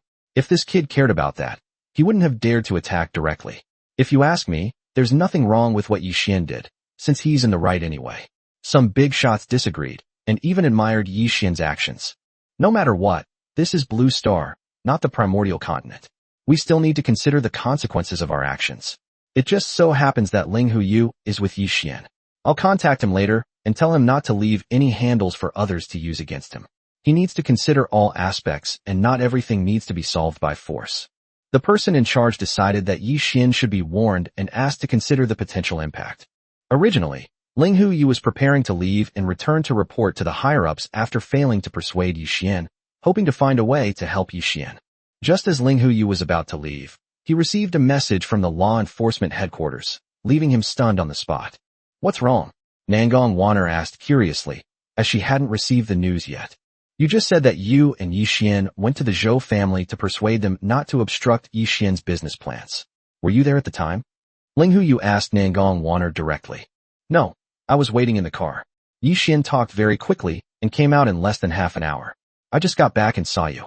Nangong Wanner had no idea what had happened and continued talking to herself. My God, in less than half an hour, Yi Xian wiped out almost all of the Zhou family's lords and summoned heroes. Ling Huyu exclaimed in shock. What? You mean Yi Xian made a move back then? Nangong Wanner was also full of surprise upon hearing Ling Huyu's words. I received news that Yi Xian really wiped out the Zhou family. Just now, I received a message from headquarters asking me to talk to Yi Xian. Ling Hu said weakly. Yi Xian had only just returned and had already gotten into 2 fights. Not only were they fought, but he was also incredibly ruthless, killing every single lord and hero who opposed him. Yi Xian didn't care about any of that. Since they were now enemies, he had to be ruthless to avoid making a move. Regardless of the commotion outside, Yi Xian sat alone in his study, contemplating what to do next. I definitely need to go to the law enforcement headquarters, visit the Nangong family, resolve the Yi family's issues, and fulfill my mother's last wish. Moreover, Yi Xian also needs to be prepared for the rookie competition. If he relinquishes the initiative, he must ensure his safety and have a backup plan, so as not to suffer an unexpected setback. The most important thing after that is to go to the origin continent. From now on, he will mainly live on the origin continent. After all, Yi Xian has no ties on Blue Star. For Yi Xian, Blue Star was more of a vacation and a place to conduct business. He didn't know much about the various forces on Blue Star, and what the future held remained to be seen. Chapter 141 at the forefront. Yi Xian was confident enough, but Ling Huyu was unaware of Yi Xian's strength and couldn't help but feel anxious. Ling Huyu rushed to find Yi Xian, interrupting Yi Xian's thoughts. Yi Xian, you really wiped out the Zhou family. You were too impulsive. Ling Huyu didn't intend to punish him, but felt that Yi Xian acted without considering the consequences. Although the Zhou family offended you first, they were not mortal enemies. You went too far by wiping out the power of a family's lord. Regardless, Ling Huyu felt that Yi Xian had gone too far, which would only make the situation more chaotic and would also damage Yi Xian's reputation, making him more hated. In particular, the family forces are likely to take action against Yi Xian, which is something Ling Huyu does not want to see. You should know that the Zhou family is just a pawn, a minor character, a pawn thrown out to test the waters. If I don't act ruthlessly, there will be even more trouble later. Yi Xian disagreed with Ling Huyu's idea. It's not about the magnitude of the hatred, but rather the role the Zhou family played, which destined them to perish. Since they were the ones who took the lead, they had to be prepared for the consequences. You're in the eye of the storm now. I'm afraid many families in the Great Xia won't tolerate you anymore, and you'll face a lot of trouble in the future. The two had differing opinions and their own ideas. There will be trouble, but people without a certain level of strength and confidence will definitely not dare to step forward, and I will deal with them in a targeted manner. Yi Xian didn't care about these so-called family forces. As long as they dared to step forward, he would simply destroy them. Even Yi Xian was thinking that there must be a lot going on the origin continent, and that once the situation stabilized, he might take the initiative to cause trouble for these people. Sai, I received a message from headquarters. They advised you to tone it down a bit. The situation in Great Xia is not as peaceful as it seems on the surface, especially on the origin continent, where there are internal conflicts. The reason why the two sides maintain a balance is because they have a common external enemy. I hope you will not disrupt this balance, otherwise it will be a disaster for our entire Great Xia. Next, Ling Huyu gave a detailed account of the conflicts between various forces in the Great Xia dynasty. If you ask me, since we can't be of one mind, we might as well just eliminate each other. Sometimes, unity is the key to unleashing our full potential, rather than compromise. Yi Xian disagreed with the higher-ups' actions, but he only complained to Ling Huyu. At this point, Yi Xian had no right to intervene. Yi Xian, no matter what, we are all people of Great Xia, sharing a common heritage. We can be ruthless and merciless towards outsiders, but when it comes to our own people, we should try to leave them some room for maneuver. Ling Huyu couldn't influence Yi Xian's thoughts, so she could only offer some words of advice. Okay, that's just how I am. I never go looking for trouble with anyone, but I will never show mercy to any enemy who targets me, especially those who want my life. This is Yi Xian's principle, and it can also be seen as conveying his determination to the higher-ups of Xia through Ling Huyu, so that those big shots won't be unable to accept Yi Xian's approach in the future. Alright, I can't convince you anyway. I'm going back now to check on the rookie competition. You need to be prepared too. Don't underestimate those shady guys from abroad. Ling Huyu knew that staying would be pointless, and with the rookie competition looming, he prepared to return. Wait, I want to ask, if my opponent goes all out against me during the rookie competition, is it okay if I retaliate in kind? Yi Xian felt that his opponent would definitely bring out their strongest strength during the rookie competition, and he would certainly not hold back either, so it was better to give Xia a heads up. It's up to you. On Blue Star, even if they unite, they can't do anything to Great Xia. And on the origin continent, Great Xia Kingdom isn't in the same region as them, so the other side can't do anything to them either. After thinking it over, Ling Hu Yu still felt that he should tell Yi Xian the truth, so that Yi Xian would not be held back and suffer losses. Having obtained what he wanted to know, Yi Xian saw Ling Hu Yu off. I never expected that you could wipe out an entire family in such a short time. Only then did Nangong Waner speak. What? Do you think I'm too ruthless and my methods are too cruel? Yi Xian asked, looking at Nangong Waner. No, being ruthless to the enemy is being cruel to yourself. Since they are enemies, there is no reason to let them go. Although Nangong Waner was a gentle woman, she had very unique ideas. Yi Xian believed that when the new generation of lords awakens their hearts 10 years from now, if Nangong Waner successfully awakens, she will definitely become an excellent lord. Meanwhile, the lords, still reeling from Yi Xian's power, received another message. Yi Xian's participation in this year's Blue Star Rookie competition has led many to sense something unusual. A tall tree catches the wind. Yi Xian is going to be a tough nut to crack. That's right. This is a perfect opportunity to kill Yi Xian. Notify the new lord of the family to withdraw from the competition. We're not going to get involved in this mess. We can just stay home and watch the show. A storm is brewing. For Yi Xian, whether it will be a fleeting moment of glory or widespread fame depends on this. This is not only Yi Xian's personal matter, but also a game between the two kingdoms, which will have a profound impact on the future. After all, Yi Xian's achievements in the assessment were too dazzling. Stop all actions, wait for the match to end, and then see how things go. Almost all the families in the Great Xia dynasty made this decision. Whether they wanted to get closer to Yi Xian for future purposes or wanted to take action against him, they all stopped at this moment. Whether Yi Xian can survive the rookie competition will determine the next moves of these people. The Liu family, the dominant force in the southwest province, was preparing to both file a complaint with the state against Yi Xian for his crimes and gather their strength to try and eliminate Yi Xian on Blue Star. Otherwise, once Yi Xian arrives on the origin continent and chooses to participate in the War of Nations, Blue Star's influence will be too far away to reach him. Upon receiving news that Yi Xian was about to participate in the competition, the Liu family ceased their actions against Yi Xian. At the same time, they surprisingly dispatched a high-ranking member of the family to leave the country overnight, and their whereabouts are unknown. Meanwhile, the Liu family patriarch locked himself in his room and used the territory friend system to constantly talk to people, the content of which was unknown to outsiders. Without a doubt, these people are discussing something related to Yi Xian. However, how they intend to target him remains unknown to outsiders. Yi Xian's appearance created a crisis for the family alliance. Through the Yi family's introduction, the members of the family alliance were unsure of Yi Xian's attitude, but judging from his actions, they understood that it would be difficult for the two sides to sit down peacefully together. It's just that the Yi family was blind to talent, giving up such a promising young man and causing the family alliance to lose the opportunity to advance further. Chapter 142 on the eve of the competition. Over the next few days, Yi Xian waited patiently for the competition to begin while keeping track of the progress of the Nine Heavens Chamber of Commerce. All parties are busy preparing for this unique rookie competition, and Daxia has experienced a rare period of calm. Because Yi Xian's territory has not yet descended upon the origin continent, he cannot return to it for the time being. However, this is not a problem, as he is confident that the communication equipment provided by the center will ensure that there will be no problem communicating with the territory. Yi Xian had a brief discussion with several civil and military officials in the territory regarding the rookie competition.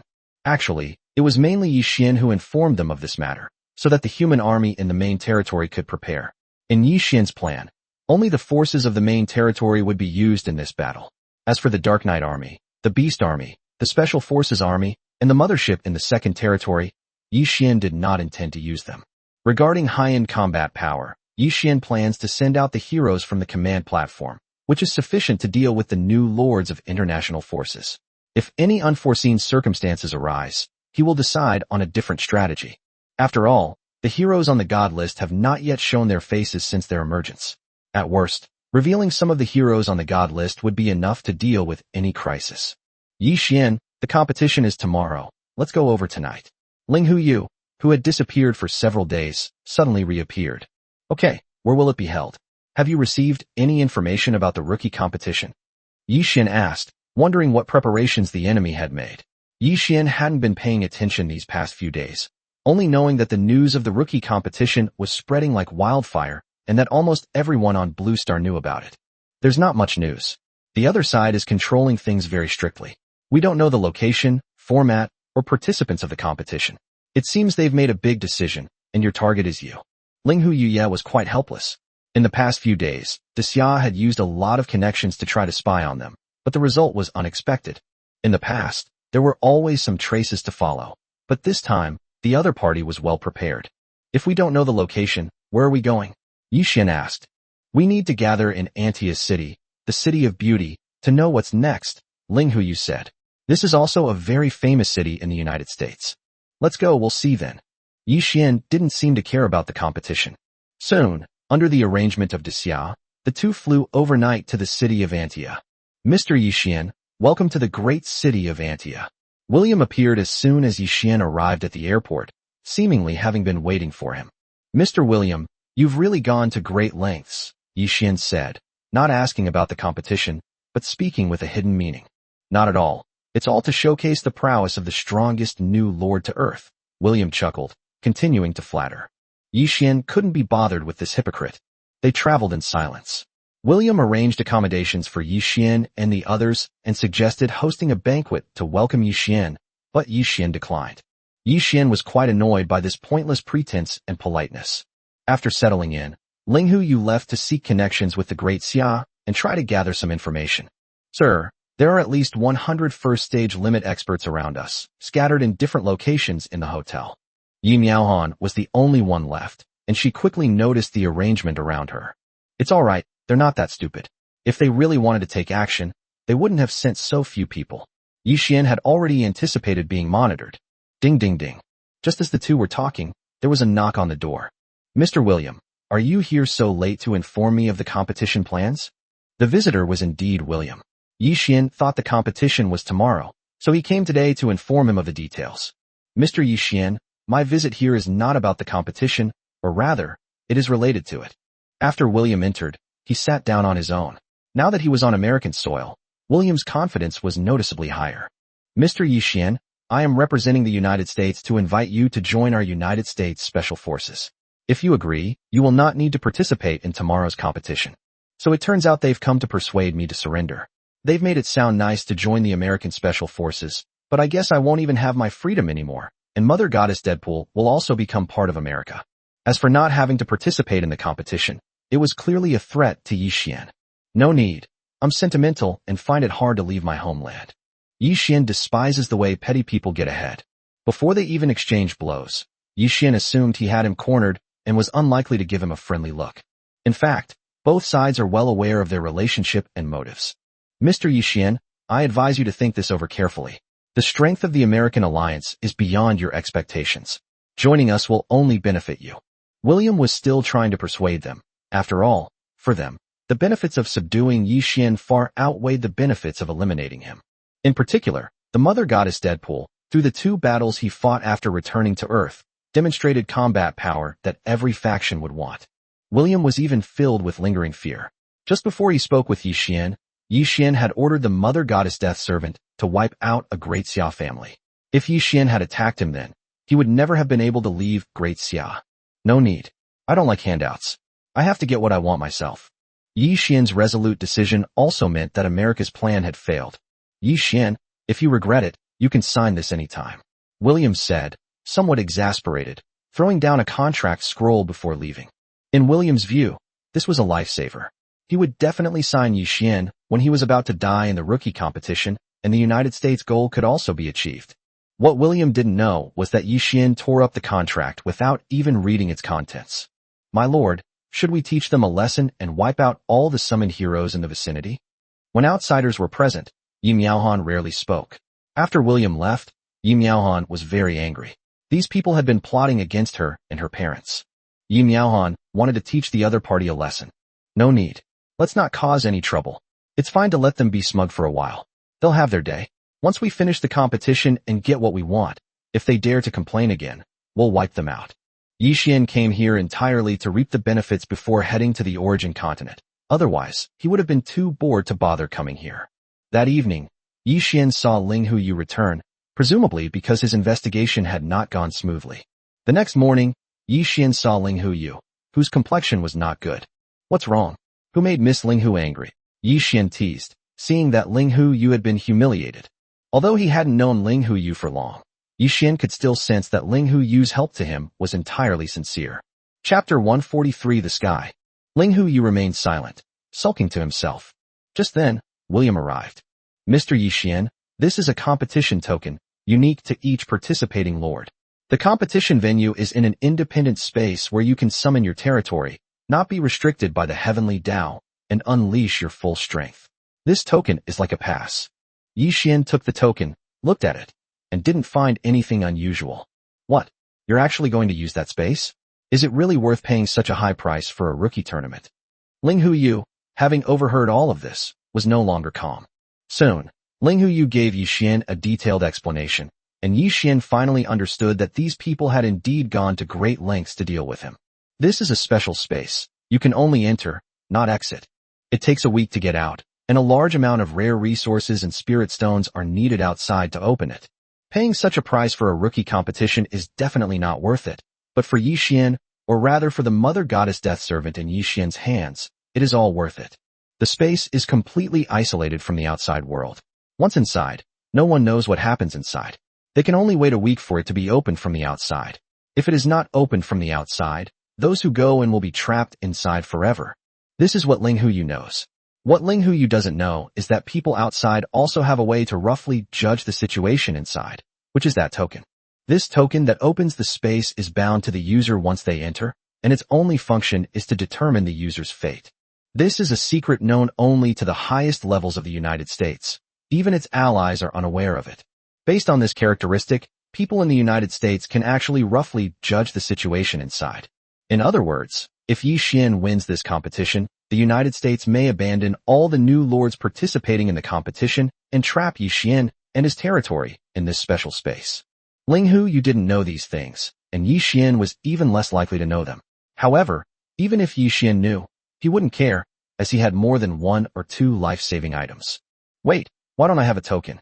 I'm also a new lord this year. Ling Hu Yu then realized that William had only given a token to Yi Xian. I'm sorry, Miss Ling Hu, you are not among those invited and cannot participate in this competition, William said matter-of-factly. Bastards, could you be any more shameless? This blatant behavior thoroughly enraged Ling Hu Yu.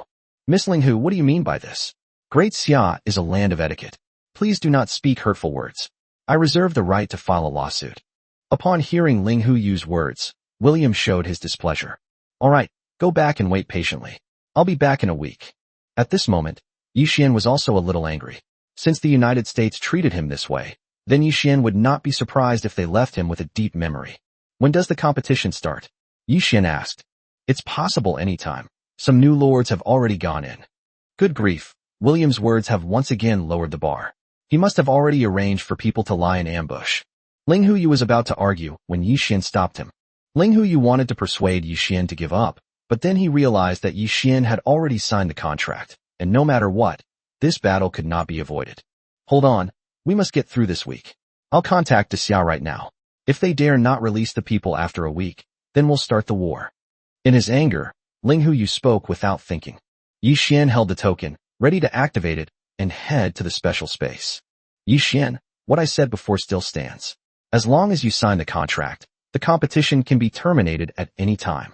William emphasized again as Yi Xian was leaving. All right, just don't regret it later.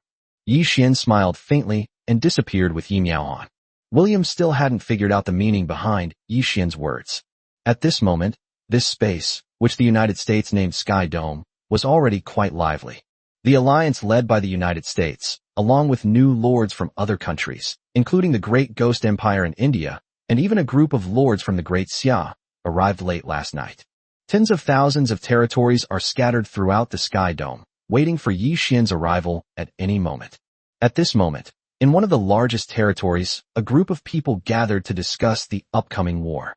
Everyone, we have only one purpose in gathering here today, which is to kill Yi Xian and that so-called First Legion Mother Goddess Death Servant. At the top is Charles Chibman, a new lord from the United States. He is the second heir of the Charles family. When the new lord assessment began, he withdrew and returned to Blue Star. He then immediately descended to the origin continent. With the help of the Charles family, his heroes and troops are very strong. Charles Chibman was unconvinced by Yi Xian's deeds, believing that how could a country bumpkin and nouveau riche possibly contend with a long-established family. Upon receiving the mission to deal with Yi Xian, Charles Chibman put aside everything, took his territory, and went directly into the Sky Dome. He wanted to prove to the world that ants can never defeat elephants. That's right. This person's appearance has already affected the balance of Blue Star and will become the culprit of Blue Star's turmoil. For the benefit of Blue Star, we must stand up and put Yi Xian to trial. The Mother Goddess Dead Servant is the wealth of all the lords of the Blue Star region, not just Yi Xian's. If he does not hand over the Mother Goddess Dead Servant, he must bear the consequences. What the Blue Star region needs is unity, not heroes. Alright, stop with the high-sounding words. There are no outsiders here, and everyone's interests are aligned. Only by eliminating Yi Xian can we gain the greatest benefit. Hypocrisy, cunning, and sanctimoniousness. What a bunch of things these are. All territories should deploy all their reconnaissance forces. We need to know Yi Xian's location as soon as he appears. The combat power Yi Xian has shown is that Mother Goddess Death Servants are the strongest, but with so many of us, countless heroes and troops, we can only wear down a few people. As long as we can kill Yi Xian, any sacrifice is worthwhile. Even if we lose all our resources, we will receive strong support from our families when we return to Blue Star. We will only become stronger. Let me make this clear from the start. Anyone who slacks off and lets Yi Xian escape will not only face consequences for themselves, but also for the entire force behind them. I hope everyone understands this. Charles Chibman was determined to kill Yi Xian, no matter the cost. Otherwise, he would have no way to explain himself. Chapter 144 Yi Xian appears. Remember, we will only leave after we kill Yi Xian. Otherwise, the people outside may not open the space, and then no one will have a good ending. Everyone from Great Xia, I don't care what grudges you have with Yi Xian, but at this moment, we are comrades together. Don't let me see anything bad happen, or don't blame me for being impolite. Charles Chibman looked down on the forces from Great Xia, not only because of their strength, but also because of their infighting, which he found repulsive. Don't worry, we know what we're doing. Don't forget, everyone here has signed an alliance pact. The arrogant nature of foreigners has always been disliked by the people of Great Xia. If it weren't for their shared goal of eliminating Yi Xian with the help of international forces, the people from Great Xia would not have wanted to put up with these guys. Time is almost up. Let's wait patiently for news. As soon as Yi Xian appears, we'll launch an attack immediately. The plan had been set long ago, even by the higher-ups behind the new lords present. These people were just there to carry it out, so there was nothing to discuss. At the center of the Sky Dome, Yi Xian and Yi Miaohan suddenly appeared. Yi Xian took a deep breath and looked around at his surroundings, but he didn't find anything special about the place. My lord, the enemy should be ready. Shall we launch a counterattack? Yi Miaohan asked. No rush, let's assess the situation here first. Yi Xian did not rush to summon his territory, but planned to observe the situation before deciding how to respond. Several thousand kilometers away from where Yi Xian appeared, there was a territory. Yi Xian decided to disrupt the opponent's plans. Yi Xian casually summoned Yi Miaoyin as well. Yi Miaoyin had been accumulating energy recently and had not appeared in the outside world. Miaohan, Miaoyin, summon all the Mother Goddess Death Servants, 100 per team, sweep around the surrounding area, kill all the Lord forces you encounter. Focus on killing lords and heroes. Don't waste time. Keep your strength at the limit of the first stage. Do not reveal your second stage cultivation. Yi Xian decided to take advantage of the enemy's dispersal to teach them a lesson. By the time they realized what was happening, a portion of their lords would have already been wiped out. Since everyone around him was an enemy, Yi Xian wouldn't show any mercy. Unlike the new lord assessment space, this place didn't have the death protection feature. Moreover, through Ling Hu Yu's introduction, Yi Xian learned that everything here was closed off, and the enemies outside were unaware of his actions. By dividing the Mother Goddess Dead Servants into 100 small teams and dispersing them for combat, the enemies in the space would not be able to figure out the number of Mother Goddess Dead Servants. Yes, sir. The two agreed and then summoned all of the Mother Goddess Dead Servants, marking the first time the Mother Goddess Dead Servants had acted collectively. Yi Xian hadn't expected that the Mother Goddess Death Servants' first full-scale operation would be used against a new lord. It was a waste of their talents, but it was the best choice at the moment. After the Mother Goddess Death Servants set off, Yi Xian, under the protection of Yi Miaoyin and Yi Miaohan, found a suitable defensive position and summoned his territory. My lord, The legions in the territory have all assembled and are ready to go to war at any time. Han Xian was mainly in charge of the war in the main territory, so naturally, he was the one who reported. Notify Sherry to deploy all the reconnaissance equipment in the information center to find out the enemy's distribution. We will try to attack them from multiple directions before they can gather together and destroy as much territory as possible. Yi Xian first needs to check the enemy's distribution. This space is not as large as he imagined, and he should be able to conduct a comprehensive reconnaissance within a certain time. My lord, since you have already ordered the Mother Goddess Death Servant to launch the attack first, I suggest that our legions also spread out around the territory and destroy the territories that have lost their lords. When faced with a large-scale enemy, the territory's legions can retreat in time. With the territory's defensive buildings and the cooperation of 50 legions, the enemy will definitely be unable to do anything to us.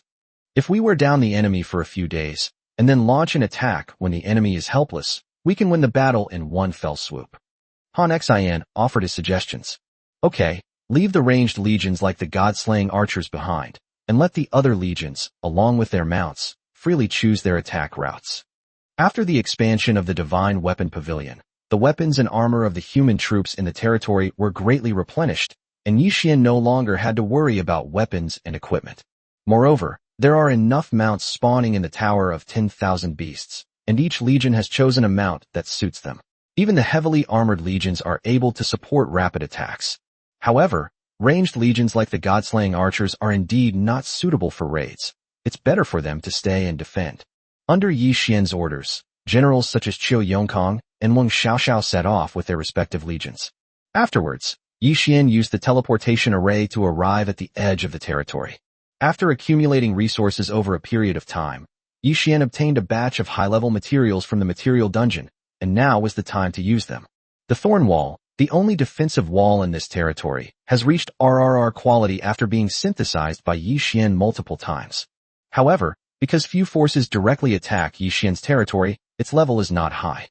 This time, Yi Xian used all the gains he had made over the past period to upgrade the Thorn Wall. A wall of thorns. Quality, RRR. Level, 70.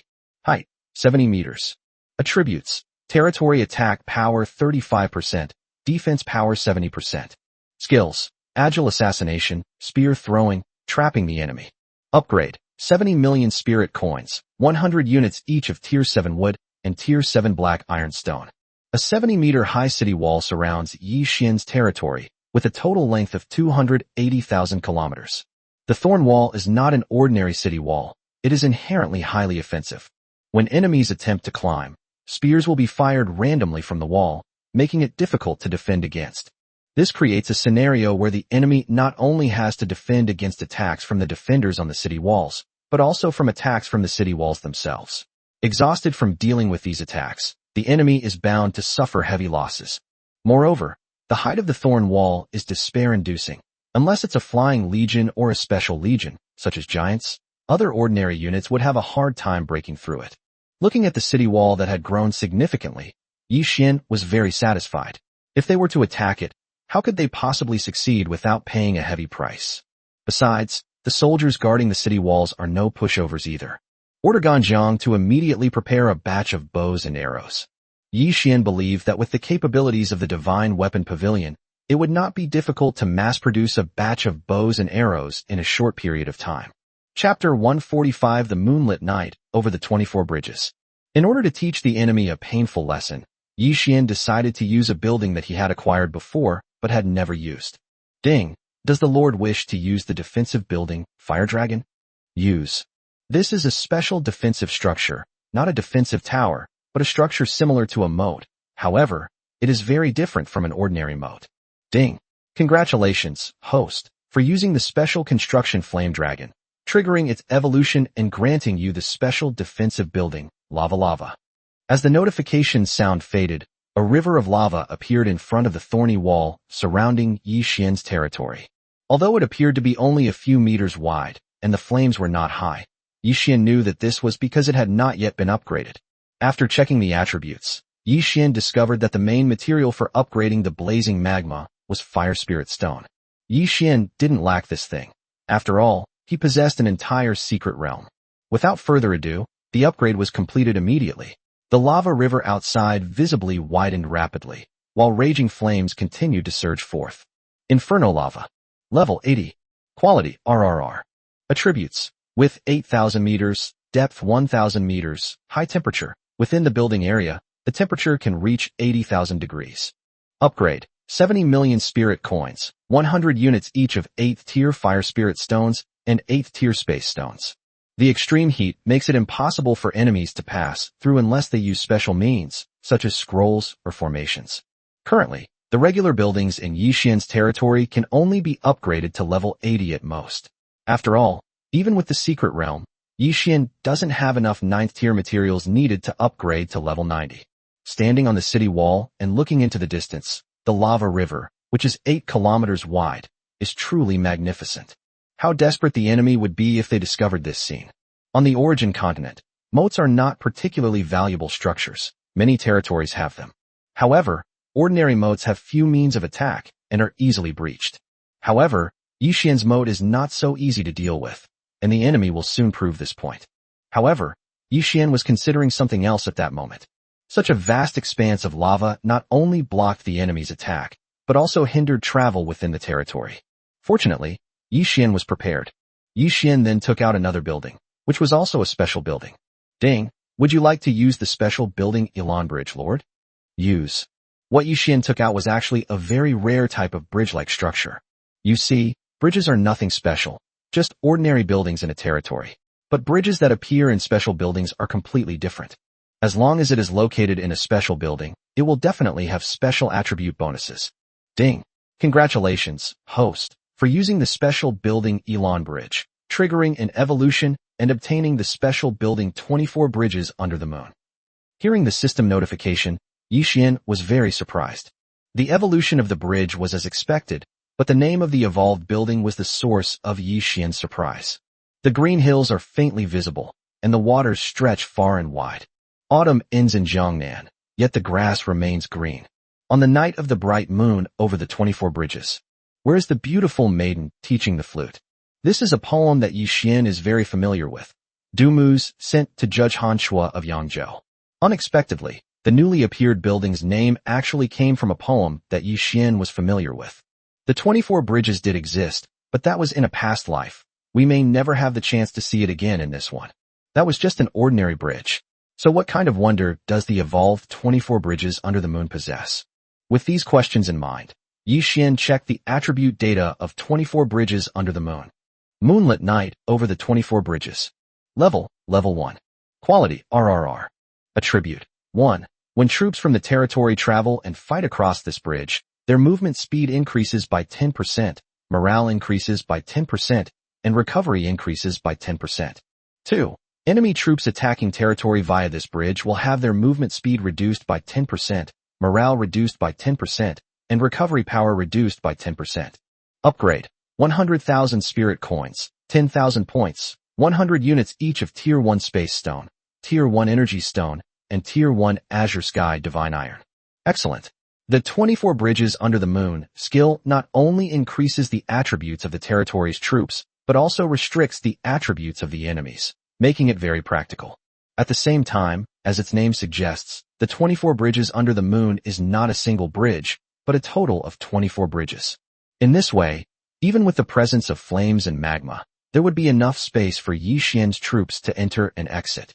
Soon, Yixian used the 24 bridges under the moonlit night technique, and a bridge with the same span of 8,000 meters and a width of 300 meters appeared on the 8,000-meter-long fiery lava. This is because Yixian upgraded the 24 bridges under the moon to level 50, otherwise, it would be even wider. Unfortunately, Yixian had a certain reserve of high-level energy stones and space stones, but his reserve of Azure Heaven Divine Iron was only enough to upgrade to level 50. Yixian was quite satisfied. This added another attack method to the main territory, and it was a very practical one.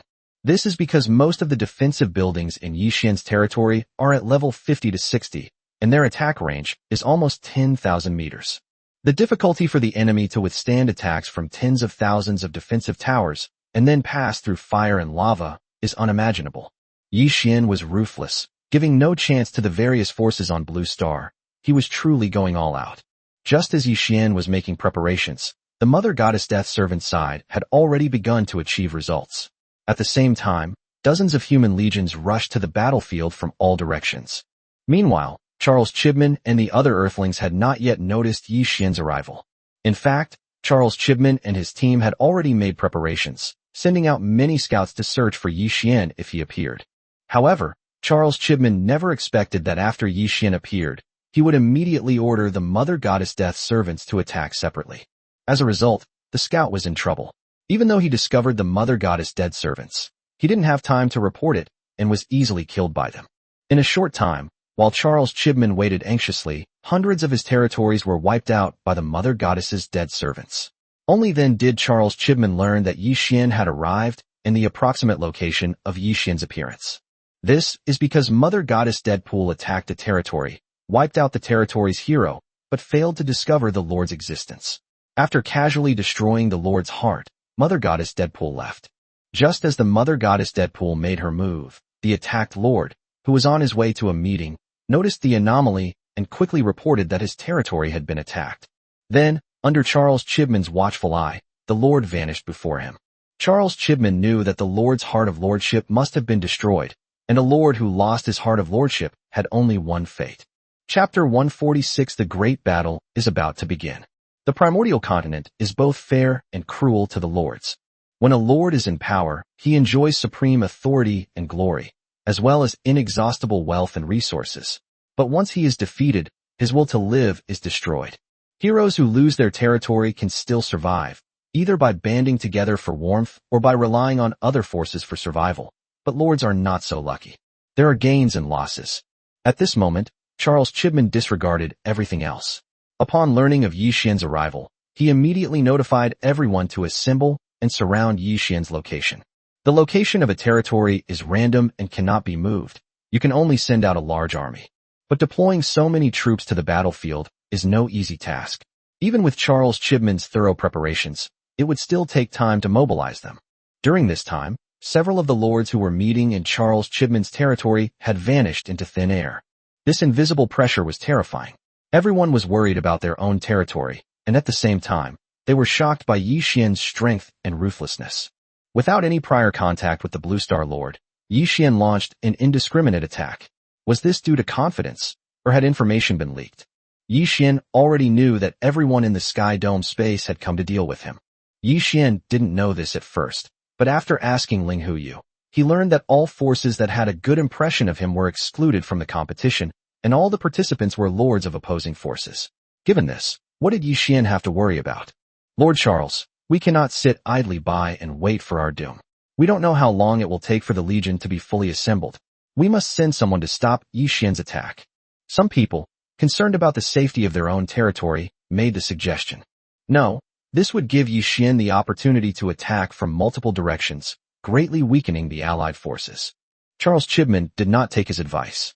Charles Chibman felt that sending too few people now would be like delivering food, and sending too many would take too long. He thought it better to solve the problem once and for all by drawing up a large army, and then pressing forward together. The proposer had no choice but to accept Charles Chibman's disagreement. He was powerless against the powerful and had no say in the matter. His fate was left to fate. Just as he panicked, his territory was indeed attacked. Impossible. How could the losses happen so quickly? Oh no. The screams still echoed, but the Lord's body had vanished. His imperial ambitions had ultimately come to nothing. This scene filled the other lords present with dread. They feared that their own territory would be the next target, leaving them with no chance of escape. Lord Charles, I must return to my territory immediately to mobilize troops and reach the battlefield as quickly as possible.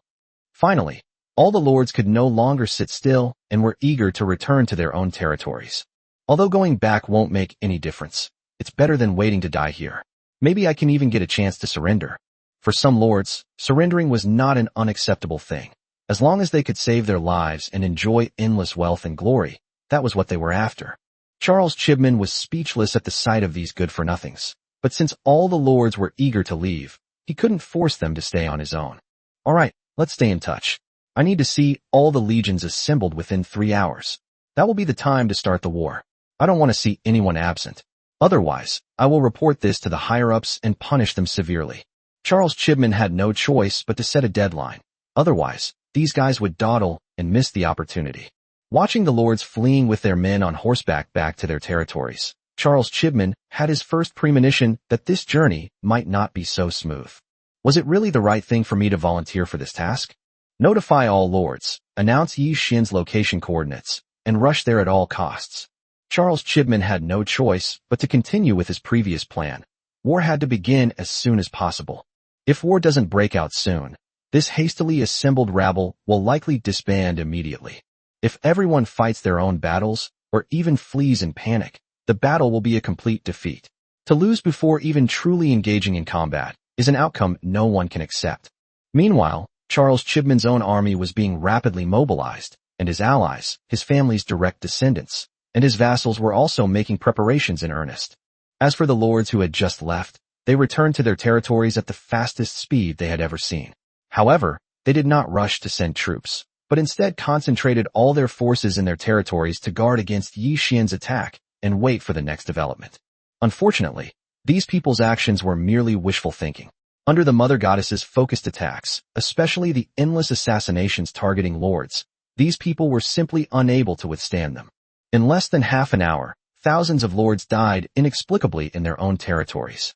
At the same time, Yi Xian's army, which was attacking and plundering all around his territory, also completed the annihilation of the territories that had lost their lords. With the territory losing its lord and the remaining troops no longer a possibility of being subdued, it was better to turn them into points and materials. Yi Xian's human army group showed no mercy, eliminating any enemy, whether soldiers or civilians. In half a day, the Blue Star Alliance forces targeting Yi Xian lost almost 1/10 of their strength. This is the imbalance of power. A single lord is no match for them, and cannot even hold them off for a moment. Finally, under Charles Chibman's constant urging, the Allied forces were formed and gradually retreated towards Yi Xian's territory. My lord, the enemy coalition has grown to a considerable size and is heading towards our territory. I suggest that each legion divide its forces to intercept them and eliminate their manpower. Upon noticing the anomaly on the battlefield, Qiu Yongkang immediately used communication equipment to report the situation to Yi Xian. After a moment's thought, Yi Xian agreed to Qiu Yongkang's suggestion. Use the advantage of your mount to gradually whittle down the enemy, but try to minimize your own casualties and avoid being blocked by them. Gradually eliminating a portion of the fighting force does not actually have much effect on the overall war effort, but it can serve as a training exercise. The human legions are all outstanding legions from various worlds. However, due to their different experiences, they know nothing about the situation on the origin continent. In particular, there are too many types of legions on the origin continent, and the human legions lack combat experience. Having a chance to train before descending to the origin continent would be very beneficial for Yi Xian. Chapter 147 Blockade Battle. Upon receiving Yi Xian's orders, each legion immediately made deployments and divided its forces to intercept the enemy's attack. More than a dozen legions, including the Thousand Blades Cavalry, the Radiant Knights, the Western Chu Iron Cavalry, and the Mysterious Feather Cavalry, which were more adept at cavalry warfare, were the first to launch an attack on the enemy, taking advantage of their mounts. Damn it, are these guys crazy? They dare to attack our allied forces with such a small force. They're really courting death. Some lords in the allied forces found it laughable to see several legions charging toward the coalition from different directions. Admittedly, Yi Xian's legion is indeed very strong, but the allied forces that can appear here are also carefully cultivated by various forces on Blue Star. To think that a dozen legions with a few million men could defeat the allied forces was nothing short of delusional.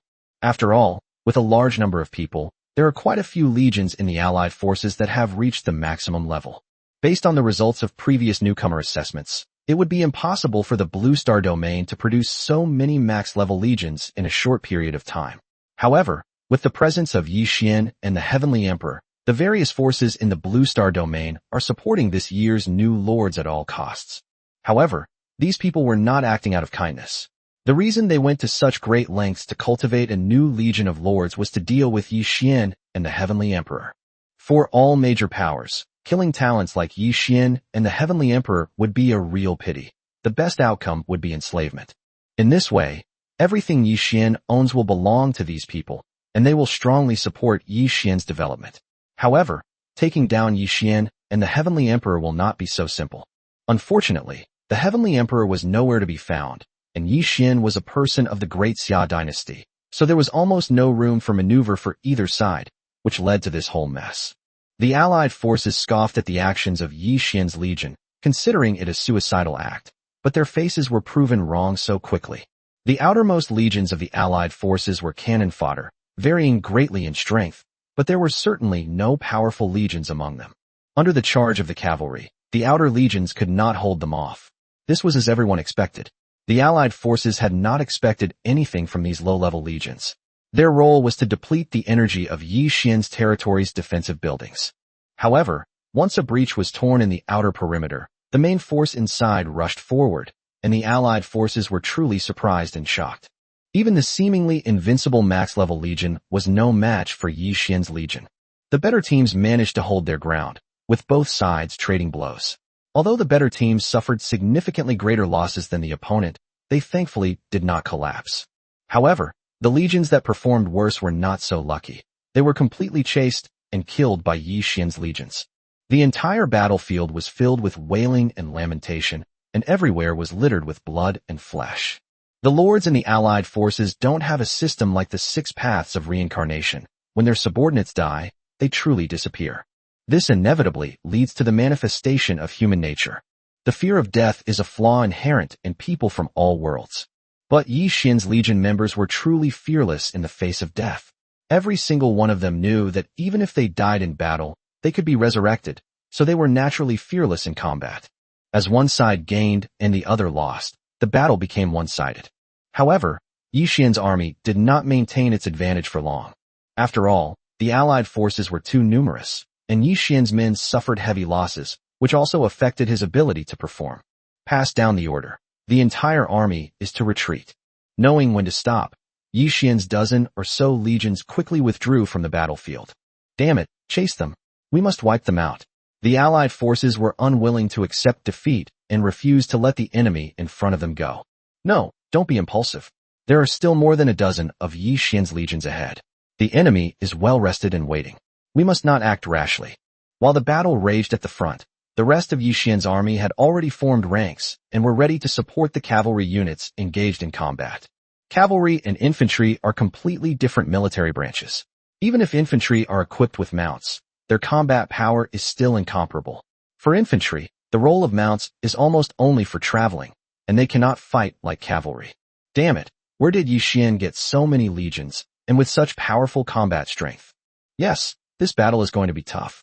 Even if we win, the losses will be unacceptable. Luckily, I have the support of a big shot, otherwise I wouldn't have gotten involved in this mess. After the battle, many lords in the Allied forces regretted putting themselves in danger for the sake of future interests. Yi Xian's men are not invincible. They have suffered considerable losses in this battle. Moreover, we still have so many men. Taking down Yi Xian is no problem at all. Although Charles Chibman was also shocked by Yi Xian's strength, as the commander of this battle, he had to step in to calm the panicked lords. Otherwise, there would be no need for this battle to continue. Lord Charles, the upcoming battle will surely result in huge losses. Your family must keep its promise, or we will be in dire straits. Interests are always a constant, and even before war breaks out and most lords have suffered no losses, the issue of compensation for those losses is still raised. Don't worry. All the lords who come to conquer Yi Xian will receive various rewards upon their return. They will not be disappointed. Charles Chibman held these people in utter contempt, but at this point he could only try to calm them down and prevent any chaos. Charles Chibman didn't care how much these people lost. What he cared about was that they had to help him take down Yi Xian, or his good days would be over. The internal struggles within any family, especially a powerful superpower, are extremely brutal and no less dangerous than waging war against external forces. The same goes for Charles Chibman. Whether he is reborn with glory or falls into despair depends entirely on this battle, and Charles Chibman dares not be careless in the slightest. Men, treat the wounded, reorganize the troops, and continue the advance. Charles Chibman stood atop the unknown ferocious beast, issuing commands. Bathed in sunlight and surrounded by millions of fans, Charles Chibman was in high spirits. He had never experienced such a glorious moment before. Unfortunately, what followed completely ruined Charles Chibman's good mood and ambition. Yi Xian's cavalry legion would charge at the Allied forces from time to time, sometimes even reaching the core of the Allied forces. Although the losses were considerable, the losses suffered by the Allied forces were clearly even greater, especially in terms of morale. The Allied forces were intimidated by the sight of the cavalry charge and were afraid to fight even before the battle began. Charles Chibman tried many methods, even sending cavalry to counter them, but none of them worked. The enemy was too cunning. As soon as the Allied forces relaxed their guard, countless men would charge in from all directions. Chapter 148 Layout. The Allied forces, constantly harassed by cavalry as they marched and stopped, were filled with resentment. They had finally mustered the anger to teach Yi Xian's army a lesson, but these guys turned and ran away. This tactic left the coalition forces frustrated and helpless. We can't just stand still. If we do, with such tight defense, Yi Xian's army will naturally be helpless. But if that happens, when will we be able to reach Yi Xian's territory? Charles Chibman knew perfectly well that he only had 1 week. Charles Chibman knew nothing about the situation in Yi Xian's territory, and he had absolutely no idea whether he could completely deal with Yi Xian within a week. Therefore, stopping is impossible. No matter the cost, they must reach Yi Xian's territory as soon as possible. Once they form a battle formation, a cavalry charge will be impossible. With this in mind, Charles Chibman kept issuing orders to advance rapidly. Finally, after paying a heavy price, Charles Chibman led the Allied forces to the vicinity of Yi Xian's territory. But when Charles Chibman saw the appearance of Yi Xian's territory, he almost coughed up blood. At this moment, there was no sense of urgency for an impending great battle in Yi Xian's territory. All the legions in the Second Territory were in training and had no intention of participating in the war. Even the mothership hovering over the main territory was in stealth mode, and no reconnaissance units were even deployed, as if no battle had taken place. In the main territory, the people went about their business as usual, while Yi Xian, along with Han Xian and a few others, appeared at the information center to direct the battle. Sir, the enemy has almost all arrived. The intelligence center's reconnaissance equipment had long been deployed around the territory, and Yi Xian knew about it the moment the Allied forces arrived. Have the legions that went to war and the Mother Goddess Deadpool all returned? Yi Xian asked. My lord, dozens of legions have returned and are currently recovering their spiritual power. They are ready to be deployed in battle at any time, and the Mother Goddess Death Servant has also returned long ago. Han Xian briefly explained the situation. My lord, I have a suggestion. We have enough high-end combat power. Could the Mother Goddess Death Servants spare a group of people to bypass the Allied forces and attack the enemy's rear territory instead of participating in the defense of the territory? With the enemy launching a full-scale attack, the territory's defenses will inevitably be limited. As long as the Death Servants destroy the Lord's heart, they will have achieved something. In this way, not only will they eliminate a portion of the enemy's forces, but more importantly, the blow to the morale of the Allied forces will be enormous. Especially the legions and heroes of territories that have lost their lords will inevitably cause riots. While the enemy is attacking, they will also have to face internal conflicts. We can reap the benefits. He truly deserves his reputation as a meritorious figure in establishing the Han dynasty. His wisdom and strategy are no less than anyone else in history. Yi Xian strongly agreed with Han Xian's suggestion. Making the enemy unable to attend to both ends was indeed a good option. Miaohan, summon the Qinqi Shuhua, music, chess, calligraphy, and painting team. Yi Xian gave the order directly to Yi Miaohan. Soon, more than 1,000 Mother Goddess Death servants appeared in the territory. Yi Xian was very satisfied with the fact that the Mother Goddess's nest could carry dead servants with it. No matter when, as long as Yi Miaohan and Yi Miaoyin were by his side, it was a complete army of heroes, always ready to obey orders. You must immediately leave through the gaps in the encirclement before the enemy attacks. Try not to alert the enemy, and operate freely in the enemy's rear. There is only one mission, to destroy as much of the enemy's territory as possible. After Yi Xian assigned the tasks, nearly 2,000 people from the 4 teams of Qin, Qi, Shu, Hua, music, chess, calligraphy, and painting, quickly disappeared from the territory. It looks like the enemy will launch an attack soon. In the information center, Yi Xian and the others watched the surveillance footage, where the enemy's army was constantly being mobilized. With the information center in place, allowing for real-time monitoring of the battlefield, Yi Xian and the others no longer needed to personally go to the front lines to command. Let's see how the enemy breaks through the blazing lava. Yi Xian spoke casually, even with a hint of schadenfreude. If the Allied forces don't have certain methods to overcome the obstruction of the blazing lava, Even launching a direct attack will be problematic. At this time, Charles Chibman was indeed troubled by this problem. Even if someone else's territory has a moat, it can still be crossed by boat to launch an attack. However, Yixian's territory was surrounded by lava, with only a few bridges remaining. Although there were quite a few of them, the Allied forces were far larger, making it completely unrealistic to expect them to pass through in a short time. Moreover, Yixian could not allow the Allied forces to pass through. If Yixian blocked the bridge, or simply removed the bridge structure, the Allied forces would be helpless. No, this problem must be solved, Charles Chibman thought to himself, while searching his warehouse for items that might be helpful in the current situation. Believe it or not, Charles Chibman actually found him. Charles Chibman then produced a scroll and began issuing the order to attack. Attention everyone, I will restrict the enemy's defensive buildings. Each lord, lead your territory's legions and launch an attack immediately. Remember, we only have 12 hours. Charles Chibman then unrolled the scroll. A massive passage appeared between the Allied forces and Yixian's territory, as if it were in another dimension. The passage completely passed through the blazing magma, preventing it from harming the Allied forces. However, it is clear that this passage has a time limit, and it is not hard to tell from Charles Chibman's expression that this scroll is also an extremely rare one. Not bad, you've got some skills. Seeing the other party make a move, Yixian couldn't help but praise them. The offspring of powerful families have this advantage, a constant stream of precious items. This is the result of countless years of accumulation by these families, and it is what is known as their foundation, which should not be underestimated. Although Yixian does not possess such an advantage, he has a system that can compensate for all disadvantages.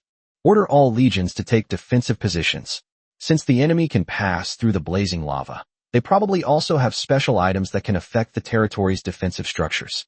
After leaving the assessment space, the new lords of the major powers began to gradually give full play to their own advantages, and it was no longer possible to rely entirely on the defensive buildings of their territories to fight. Notify the cavalry legion to focus on recovering their spiritual power. The cavalry will not be needed for the defense of the territory. Further tasks will be assigned later. After thinking it over, Yixian made a decision. It would be best for the cavalry in his territory to conserve their strength and prepare to strike the enemy hard when the opportunity arose. Soon, nearly 40 infantry legions from Yixian's territory took their positions, and a great battle was about to break out. Meanwhile, the enemy was also ready. Legions with territories had already set off and were beginning to pass through that space-time tunnel. Chapter 149 Fierce Battle. The lords who come here are pressured by the forces behind them, and also have a gambling mentality. Even if we don't get the Mother Goddess Death Servant, the First Legion building, once we kill Yixian, we can still become famous on Blue Star, and even become a legend on the Origin continent. Therefore, all the lords worked very hard, sending out the vast majority of their combat-ready troops. There is no trust between them. Moreover, faced with the temptation of the Mother Goddess's Deadpool, no one can guarantee that while they are making their own contributions, the guy who was just a partner might turn around and do something underhanded. As a result, the army of the Gothic territory dispatched a considerable number of troops, but almost none of the most powerful summoned heroes appeared. Faced with the Allied forces' attack, Yixian's human legion was completely unafraid. Even because the enemy has no heroes participating in the battle, it is exceptionally easy to deal with.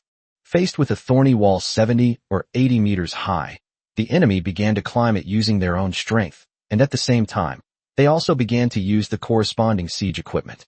Seeing the approaching enemies about to fill the space between the thorny walls and the blazing lava, Yixian decisively used the territory defense building.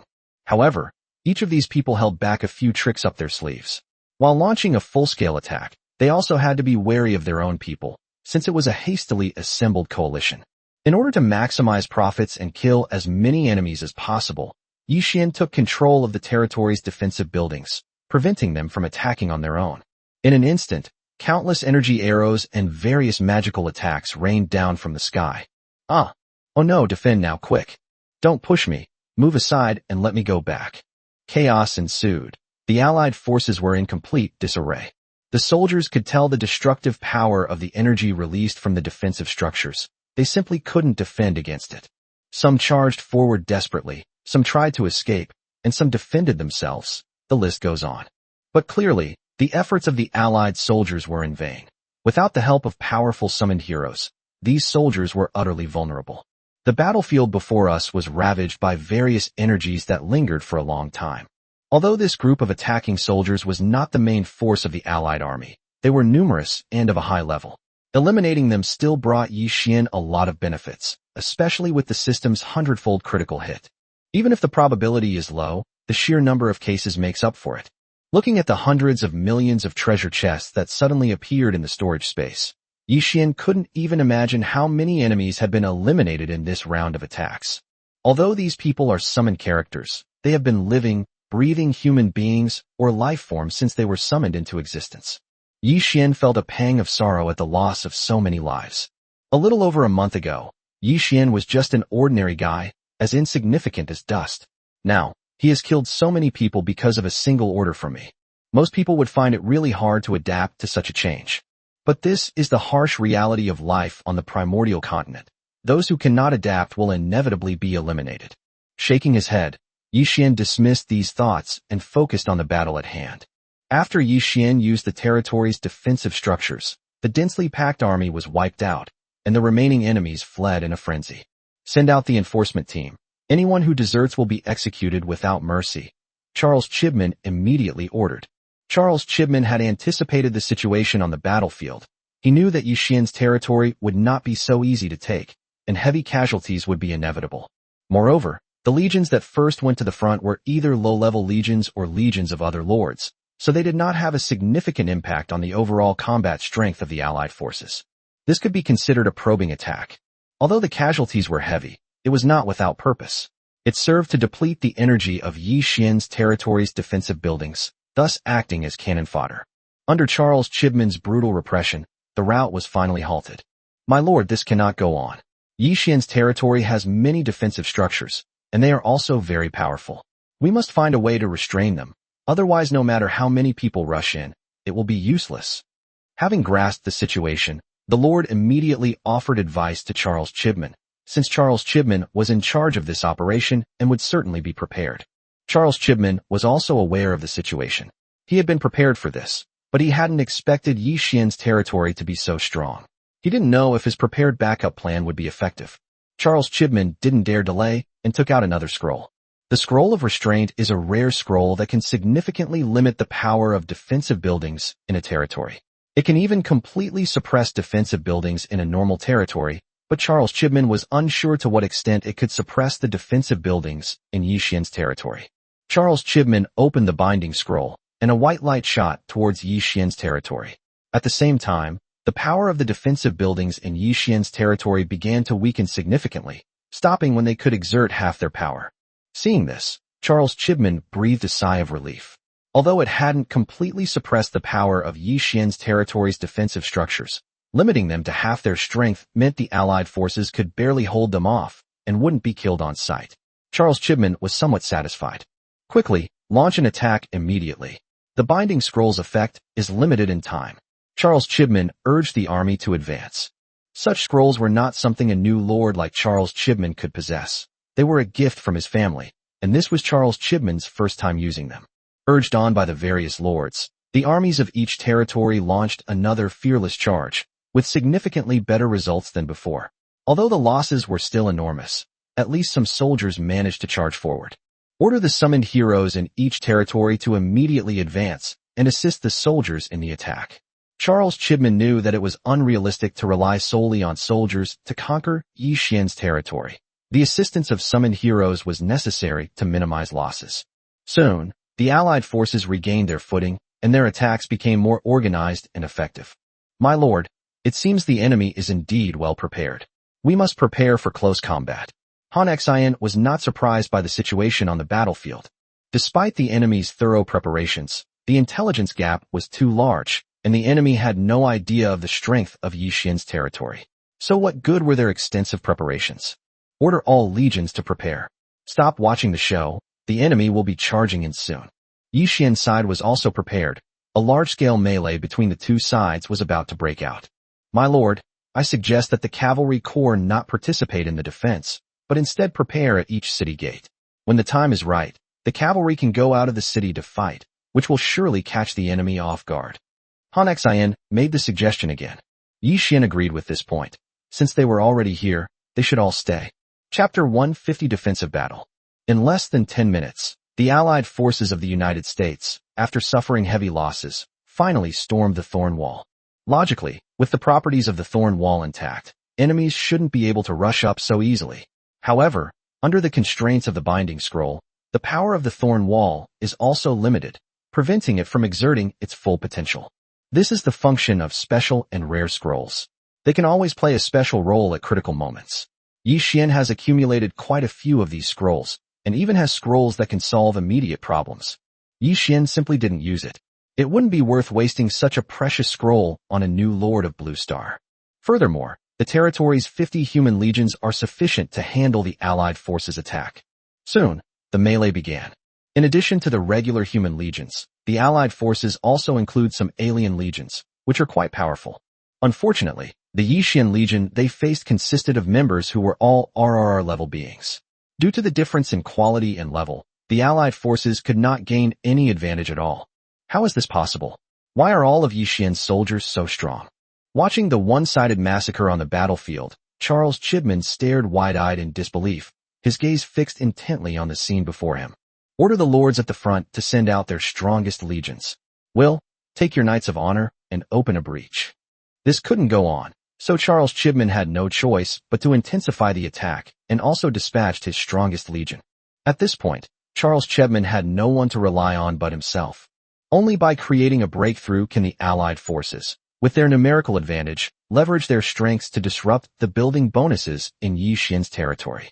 Only then, through this shift in power, can they possibly eliminate Yi Xian.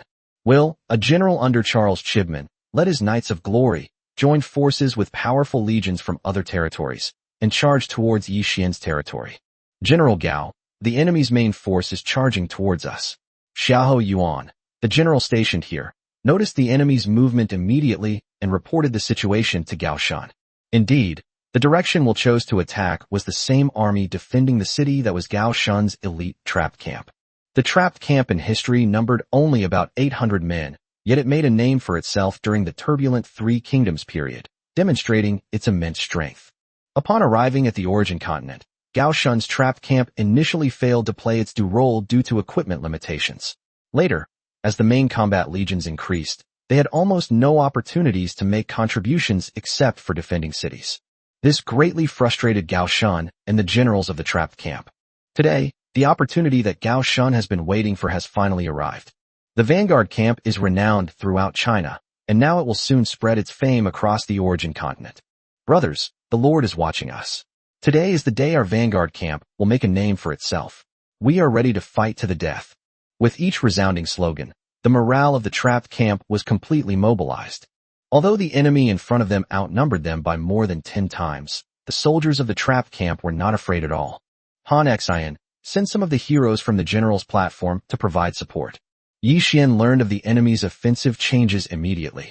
In order to avoid excessive losses for the trapped camp and to prevent an uncontrollable situation, Yi Xian decided to send some heroes to reinforce them. If it were just an ordinary legion, Yi Xian would trust Gao Shan, but the enemy had deployed their absolute elite forces, along with a large number of summoned heroes. The trapped camp alone would be unable to withstand them, and even if they did, they would pay a heavy price. The territory has sufficient strength to deal with the situation, and there is absolutely no need for unnecessary sacrifices, which Yi Xian could not bear to see. The enemy's elite troops had already begun close combat, with soldiers falling on both sides, but the enemy was clearly suffering more losses. However, with the enemy's summoned heroes leaving the field, the trapped camp situation became precarious. General Gao, we have been ordered to come and assist you. Just as the trapped camp was in crisis, more than 100 heroes from the command platform, including Yuan Qingdu and Guan Yu, arrived.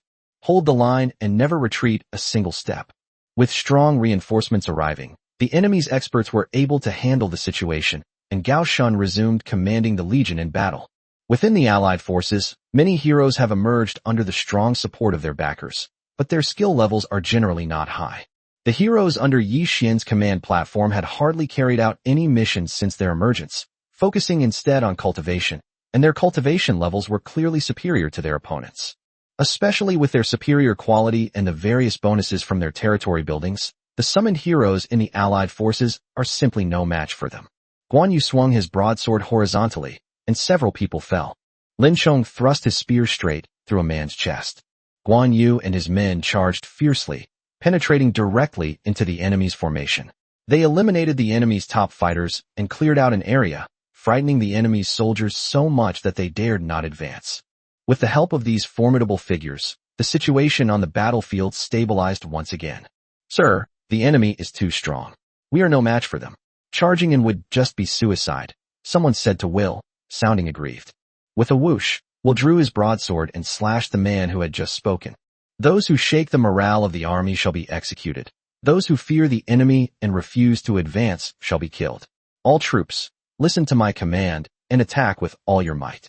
Will was well aware of the battlefield situation, but with a major battle looming, they had to keep fighting no matter what, and there was no room for wavering. Otherwise, Will would have difficulty explaining himself to Charles Chebman, and the Legion's losses would have been wasted. To put it bluntly, war sometimes comes down to a matter of sheer willpower. Once that willpower is broken, defeat is not far off. However, Will didn't realize that the two sides were vastly different in strength, and that this difference could not be bridged by mere passion and bravery. Seeing the main force blocked, Charles Chibman in the rear sensed something was wrong. It would be very difficult to take down Yi Xian. But at this point, Charles Chibman could no longer back down. Order all lords to send out their legions and heroes. I refuse to believe that the legions stationed around Yi Xian's territory are all this strong. Charles Chibman began to take a desperate gamble. If he couldn't defeat Yi Xian within 7 days, he wouldn't be able to explain himself when he returned, and his life might very well end. Rather than that, he might as well fight to the death. The allied lords who received the orders knew that the situation was not optimistic and that they had no way out. They had no choice but to bite the bullet and send out all their forces.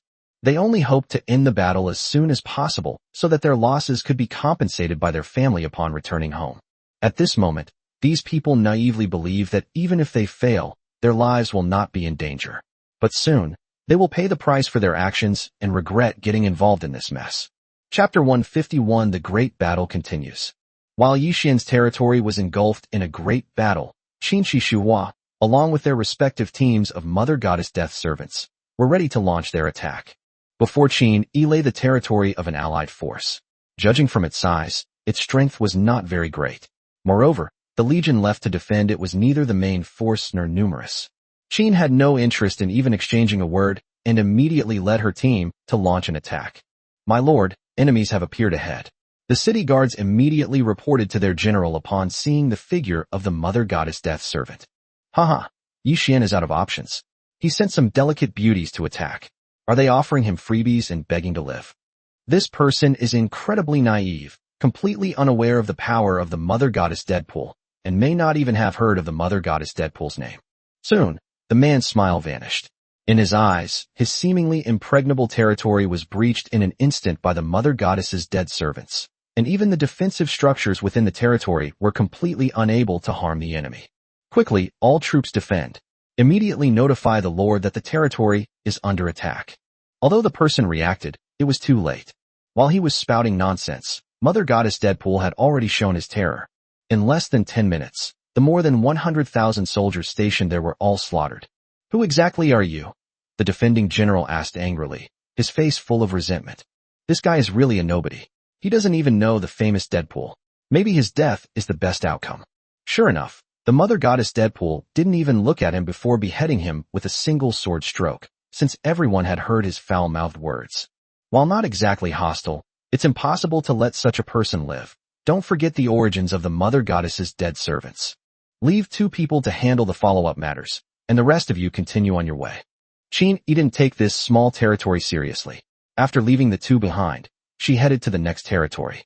Meanwhile, the 4 teams specializing in chess, calligraphy, and painting also began their attacks in the other 3 directions. Even if the Mother Goddess Deadpool concealed her strength and only displayed the cultivation of the first-level limit, she was still completely outmatched by this rabble. Under the rapid onslaught of the Mother Goddess's dead servants, one allied territory after another was destroyed. As the Lord's heart was shattered, the Lord who was fighting on the front lines also dissipated in resentment. The sudden death of 1 or 2 lords did not attract the attention of the allied forces, but as more and more lords died inexplicably, everyone realized that their homeland had been stolen. My lord, Yi Xian must have sent people to attack our territory. If this continues, our territory's defenses will be insufficient, and we will face great danger. These lords had no choice but to turn to Charles Chibman. At this point, Charles Chibman was also in a dilemma. His offensive at the front was not yielding any results, and problems arose in his territory at the rear. In particular, his own territory was located in the rear, and its defenses were weak. "My lord, we must send someone back, otherwise we will all be in danger," a lord said, repeatedly urging, worried about his own safety. Charles Chibman was well aware that, not to mention others, he himself had brought out the vast majority of the territory's forces. Once Yi Xian's people found the territory, Charles Chibman dared not say that he could protect it. "No, we can't retreat. If we retreat, and only defend our own territory, Yi Xian will have enough time and manpower to divide and annihilate us, which will be even more troublesome. With such a large army attacking the city, Yi Xian cannot send too many forces to attack our territory. We must take down Yi Xian as soon as possible. Now, it's all about who's faster." Charles Chibman, as expected of a descendant of a prominent family, quickly grasped the situation. The strength of the Allied forces lies in their numerical advantage. Once separated, they would be no match for Yi Xian. Charles Chibman's analysis was also correct. Yi Xian did not send out too many people, but nearly 2,000 Mother Goddess death servants were enough.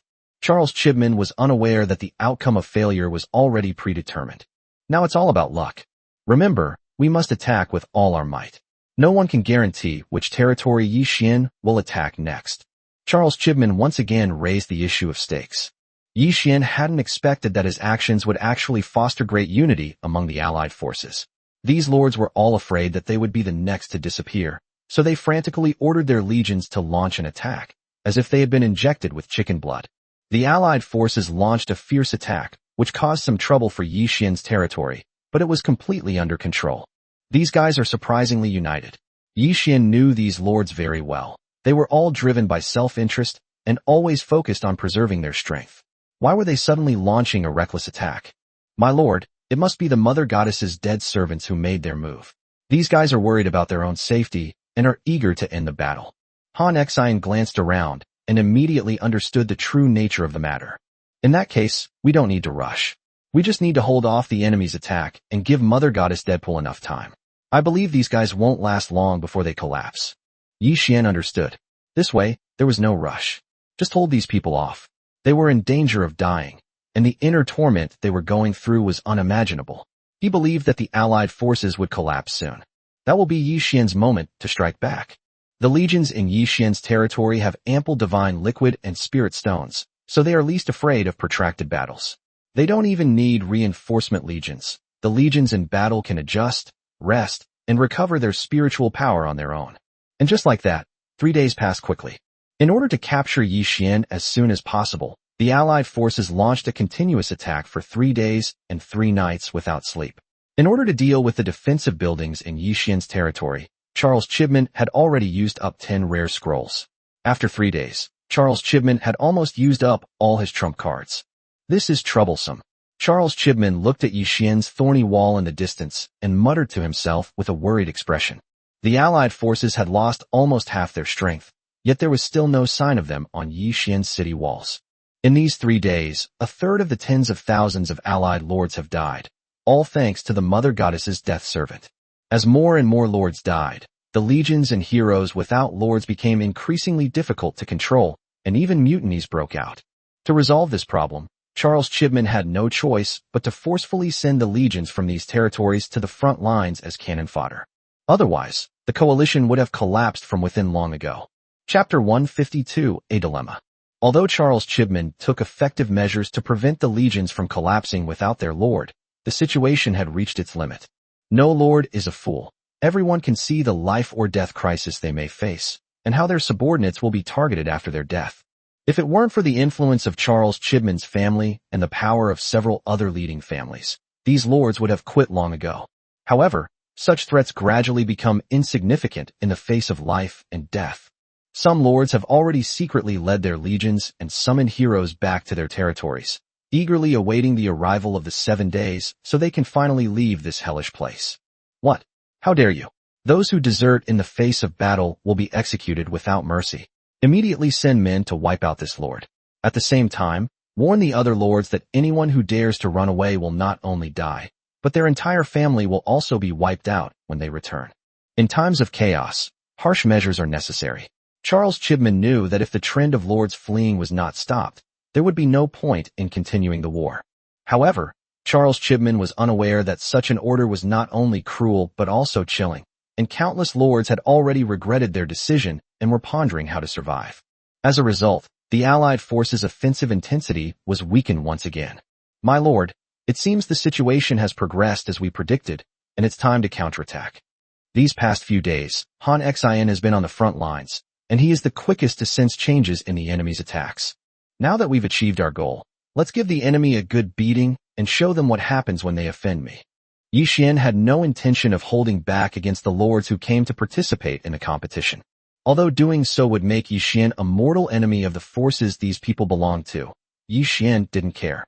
Since he had come, he had to pay the price for his choice. If Yi Xian's strength were insufficient today, these people would certainly not have shown any mercy. My lord, this means that before we even arrive on the origin continent, we've already offended the vast majority of powers on Blue Star. In the future, Han Xin understood Yi Xian's thoughts and wanted to offer some advice. After all, Blue Star was Yi Xian's hometown, and he might live there for a long time. Offending too many powerful forces could have negative consequences. It's alright. No matter what, we must never be soft on the enemy. Yi Xian didn't care about any of that. No matter what, strength speaks for itself. As long as he was strong enough, these people would have to swallow their anger. Most importantly, Blue Star is constrained by the heavenly Tao, and its strength can only be exerted up to the limit of the first transformation. With the Mother Goddess's death servant always on standby, this is Yi Xian's best guarantee. Even though the United States is very powerful, with even a fourth-level being on the origin continent, they still can't unleash their full potential when they return to Blue Star. As Yi Xian is going to participate in the War of Nations, he will not encounter the forces of the United States in the short term. As long as Yi Xian is given some time, the United States is nothing. This is Yi Xian's source of confidence. Seeing that Yi Xian was determined, Han Xin stopped trying to persuade him and instead ordered someone to relay the order to the cavalry corps that had been waiting. The human army group consists of 12 cavalry legions, each with 500,000 men, totaling 6 million. Han Xion's order was simple. 12 cavalry legions, divided into 4 directions, would launch an attack on the enemy outside the territory via the 24 bridges under the bright moon.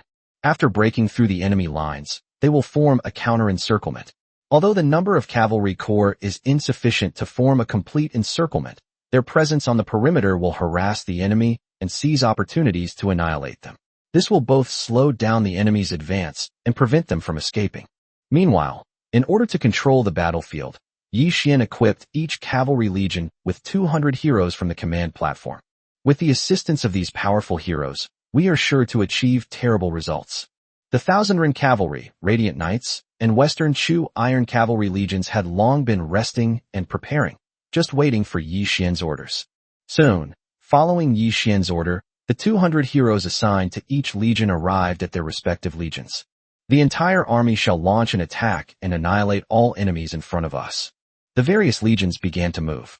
At the same time, at the city gate through which the legions were about to pass, Yi Xian concentrated the firepower of the sniper towers to clear the road completely, making it easier for each legion to leave the city for combat.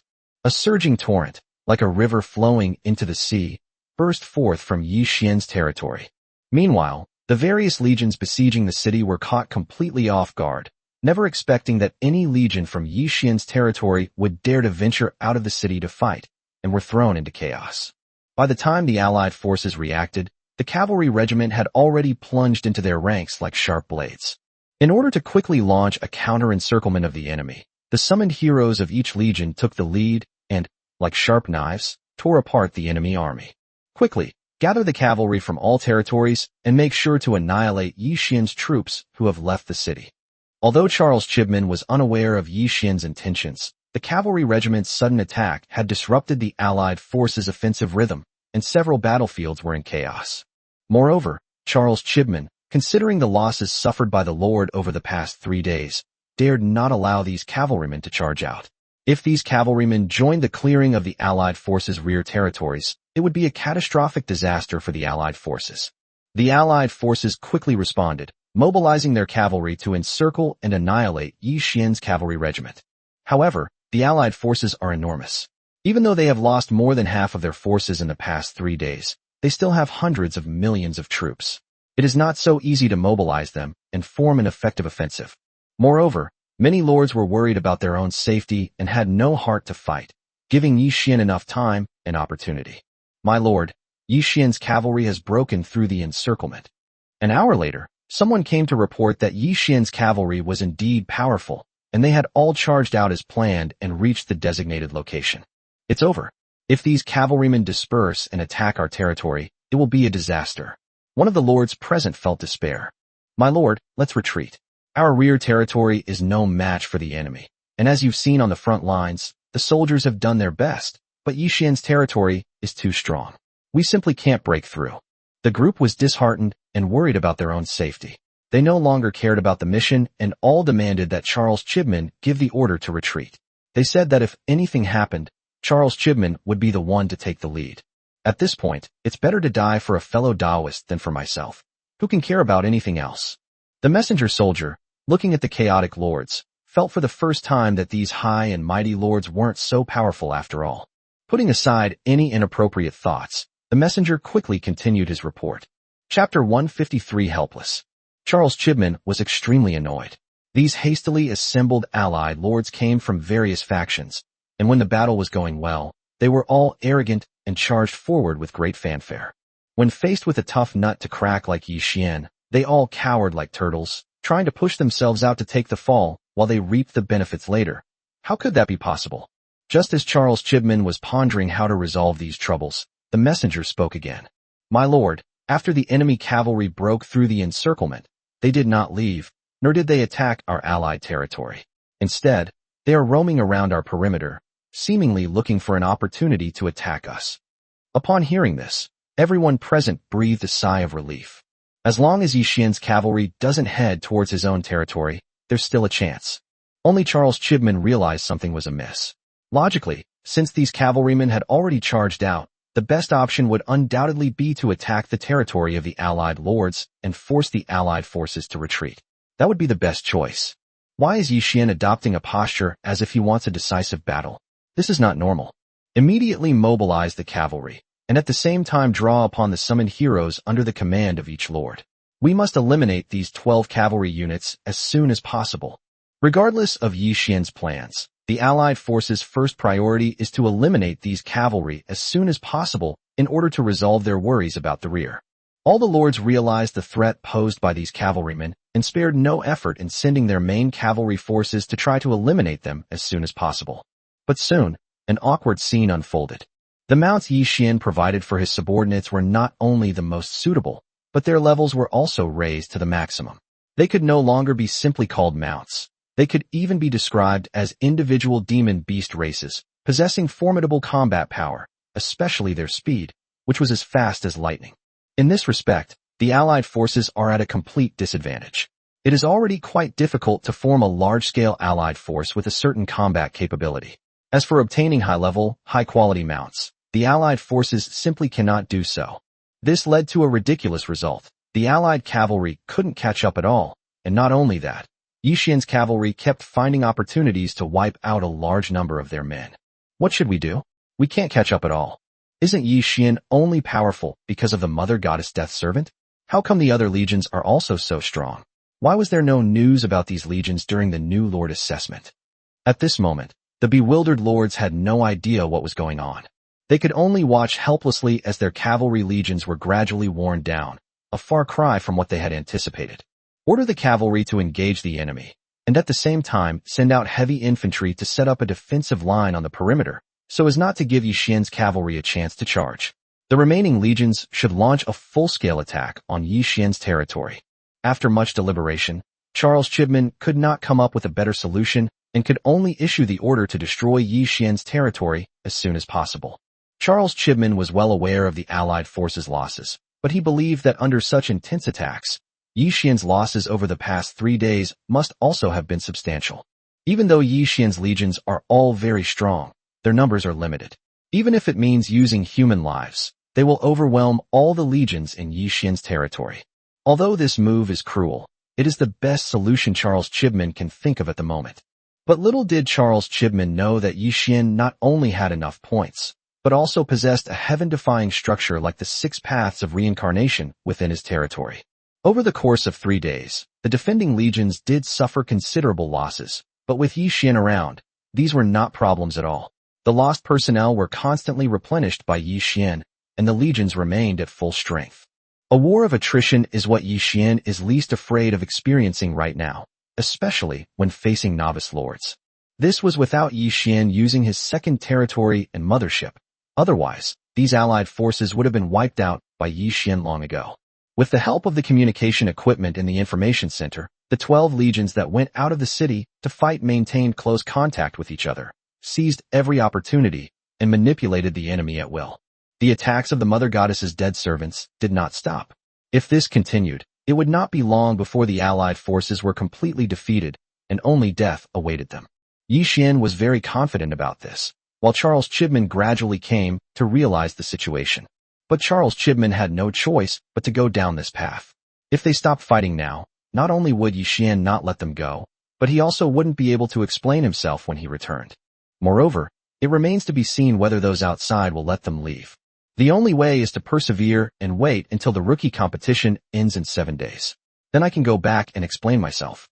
After all, I brought so many people and suffered such great losses. It can't be blamed on me. It can only be said that Yi Xian is too strong and the allied forces are not prepared enough.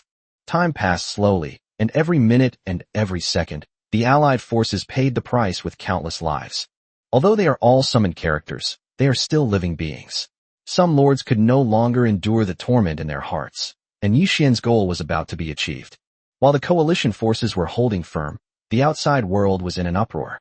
The rookie competition venue can only be entered with a special token, which can be used to confirm whether a user is dead. The heavy losses suffered by the coalition forces over the past 3 days have already attracted attention from the outside world. New lords, regardless of which faction they come from, are the future pillars of that faction. Losing 1 or 2 is not a big deal, but no faction would be willing to accept such a large-scale loss. As a result, the various factions gathered together again to discuss how to deal with the situation. Yi Xian's strength has exceeded our expectations. It seems that newcomers like Charles Chibman simply cannot deal with Yi Xian. That's right, the losses have been too great. We can't let this continue. We have to find a solution. Good. It seems we have to use the backup plan we prepared earlier. However, this would give the Great Xia enough reasons and excuses, and I'm afraid our future days will not be easy. We can't worry about that now. Yi Xian is definitely a variable on Blue Star. Even if we have to suffer the retaliation from Great Xia, we must eliminate Yi Xian. This may be our only chance. These powerful figures had already taken Yi Xian seriously enough, but they didn't expect his performance to still exceed their expectations. As a result, the Great Xia's attention to Yi Xian will definitely increase dramatically, and it will not be so easy to find another opportunity to kill Yi Xian in the future. Having finally managed to get Yi Xian here, we absolutely cannot miss this opportunity. Chapter 154 Crisis emerges. Great Xia is powerful, and these international forces are unwilling to offend it for no reason. However, it is obviously too late to back down now, so they might as well go all the way. Besides, behind them is the United States, an equally powerful kingdom-level force. Let's send the old lord to participate in the war. We must eliminate Yi Xian in this battle. Otherwise, not to mention Great Xia, it won't be long before Yi Xian becomes a threat to us. After discussion, the various forces reached a consensus to send the old lord to deal with Yi Xian. Such an action clearly violates the agreement. If this is done, the old lord who participated in the war will surely be punished by heaven, and at that time, the only way out for the old lord who participated in the war will be death. For major powers, assassins are not a scarce resource. Each has such individuals to handle troublesome matters. In other words, sacrificing some loyal followers in exchange for eliminating Yi Xian is definitely a worthwhile deal for these forces. It's clear that these people had already planned ahead and made preparations when they first came into contact with Yi Xian. They were indeed insidious. With the agreement reached, each party began to mobilize its own resources.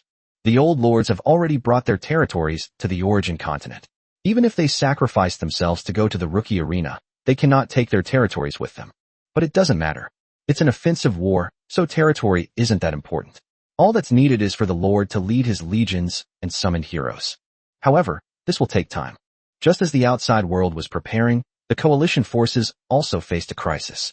As more and more lords were killed and their territories destroyed by the Mother Goddess's dead servants, more lords chose to withdraw their troops to protect their own territories. This threw the allied forces into chaos, causing their offensive to falter and internal unrest to erupt.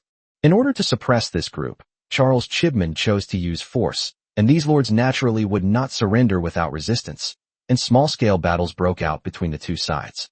As the allied forces descended into chaos, Yi Xian's cavalrymen were not idle, frequently charging into the turbulent battlefield with their rapid reaction speed.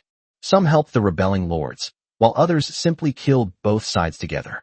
The more chaotic the situation became, the more Charles Chibman lost control of the situation, while the legion attacking Yi Xian's territory gradually came to a halt. More and more lords began to choose self-preservation, and the remaining lords, even if they wanted to attack, were unable to fight alone. My lord, it seems that the time for the battle to end is not far off. Standing on the city wall, gazing at the battlefield, Han Xian smiled and said to Yi Xian, "Yes, the more chaotic the better. That way we'll have a chance." Based on their foresight regarding the current situation, the two had essentially achieved their strategic objectives. Order all legions to rest and recuperate. They may need to leave the city to fight next. Yi Xian has a big appetite. Since there's still plenty of time before the 7-day deadline, he might as well wipe out the enemy in one fell swoop and teach their backers a lesson. I, Yi Xian, am not someone who can be attacked by just anyone. My lord, should we send more Mother Goddess death servants to end the battle as soon as possible? Han Xian suggested that, in accordance with his own ideas, as many of the Mother Goddess's dead servants as possible should be sent out to clear out the enemy's territory, so that the battle could be resolved as quickly as possible. But Yi Xian disagreed. No rush. I think the enemy went to great lengths to invite us here, so they probably have a backup plan. I don't want to expose the strength of the second territory, so it's better to be on guard. After all, we have enough time. Yi Xian never believed that these foreign forces would keep their promises. He was afraid that these people would do anything despicable to kill him. Although Yi Xian's safety was assured with the presence of the Dark Knight heroes, the God-ranking heroes, and the army and mothership of the second territory, he did not want to expose this strength. Even fearing that the other party might have unknown methods, Yi Xian sent the mothership into the territory's space, leaving all the heroes of the second territory behind. Yi Xian's biggest concern was that others might associate him with the Heavenly Emperor, which would cause trouble. In that case, the enemy he would face would not be these Blue Star forces, but powerful lords from all realms. Yi Xian never underestimated himself, but he also knew that compared with those powerful forces, he still needed to work harder. Yi Xian's only need is time. As long as he has enough time to develop, he will not fear any challenge from any force. Although Yi Xian did not intensify the cleanup efforts, it was clear that the allied forces could no longer hold out. Damn it, those bastards. When I get back I'll make them pay. Charles Chibman roared incessantly in his great hall. At this moment, Charles Chibman did not hate Yi Xian. After all, the two had no grudges and no connection, and he was just completing a task assigned by his family. But Charles Chibman hated these lords who betrayed him, along with the forces behind them. Family honor and the prestige of the strong are what people like Charles Chibman care about most. The battlefield situation is not optimistic and his strength is inferior to others, so Charles Chibman has nothing to say. However, it is unacceptable for his subordinate lord to disobey orders and leave with his men on his own. The aloof Charles Chibman never treated his subordinates as equals. In his eyes, these guys were slaves of the Charles family, and anyone who dared to disobey him was a traitor and unforgivable. It was this kind of thinking that enraged Charles Chibman. In a fit of rage, he kept mobilizing his forces to eliminate the allied lords who had retreated without permission, and even put aside the important matter of attacking Yi Xian's territory. And so another chaotic day came to an end, with only 3 days left until the final deadline. My lord, an unknown force has appeared, currently distributed around the area, and is heading towards our territory. Zhu Yuyan suddenly appeared. Upon arriving here, Yi Xian ordered Xuelan to release a large number of reconnaissance devices, which came into play at this moment. Oh, could it be that the enemy hasn't fully assembled? No, that's not right. If I'm not mistaken, this should be a new enemy. It seems these guys have a way of finding out what's going on here. They know that this group of people is no match for us, so they've sent more people. However, doing so would violate the contract. Does the other party not care about the losses? Are they really determined to destroy me? They are really willing to spend a lot of money for me. Yi Xian quickly figured it out. The United States alliance must have sent its lord again. Yu Yan, how long until the enemy arrives? Yi Xian asked. The closest enemy to us will take at least an hour to get here. Having received accurate information, Yi Xian began to ponder his next tactics. Order. Cavalrymen leaving the city, retreat quickly to a distance, making sure to avoid the enemy's direction. Currently, the enemy's strength is unknown, so to be on the safe side, Yi Xian gave the order directly. Chapter 155 Dealing with the Crisis. A new crisis has emerged, and to avoid being caught off guard, Yi Xian decides to expand the military strength of his main territory.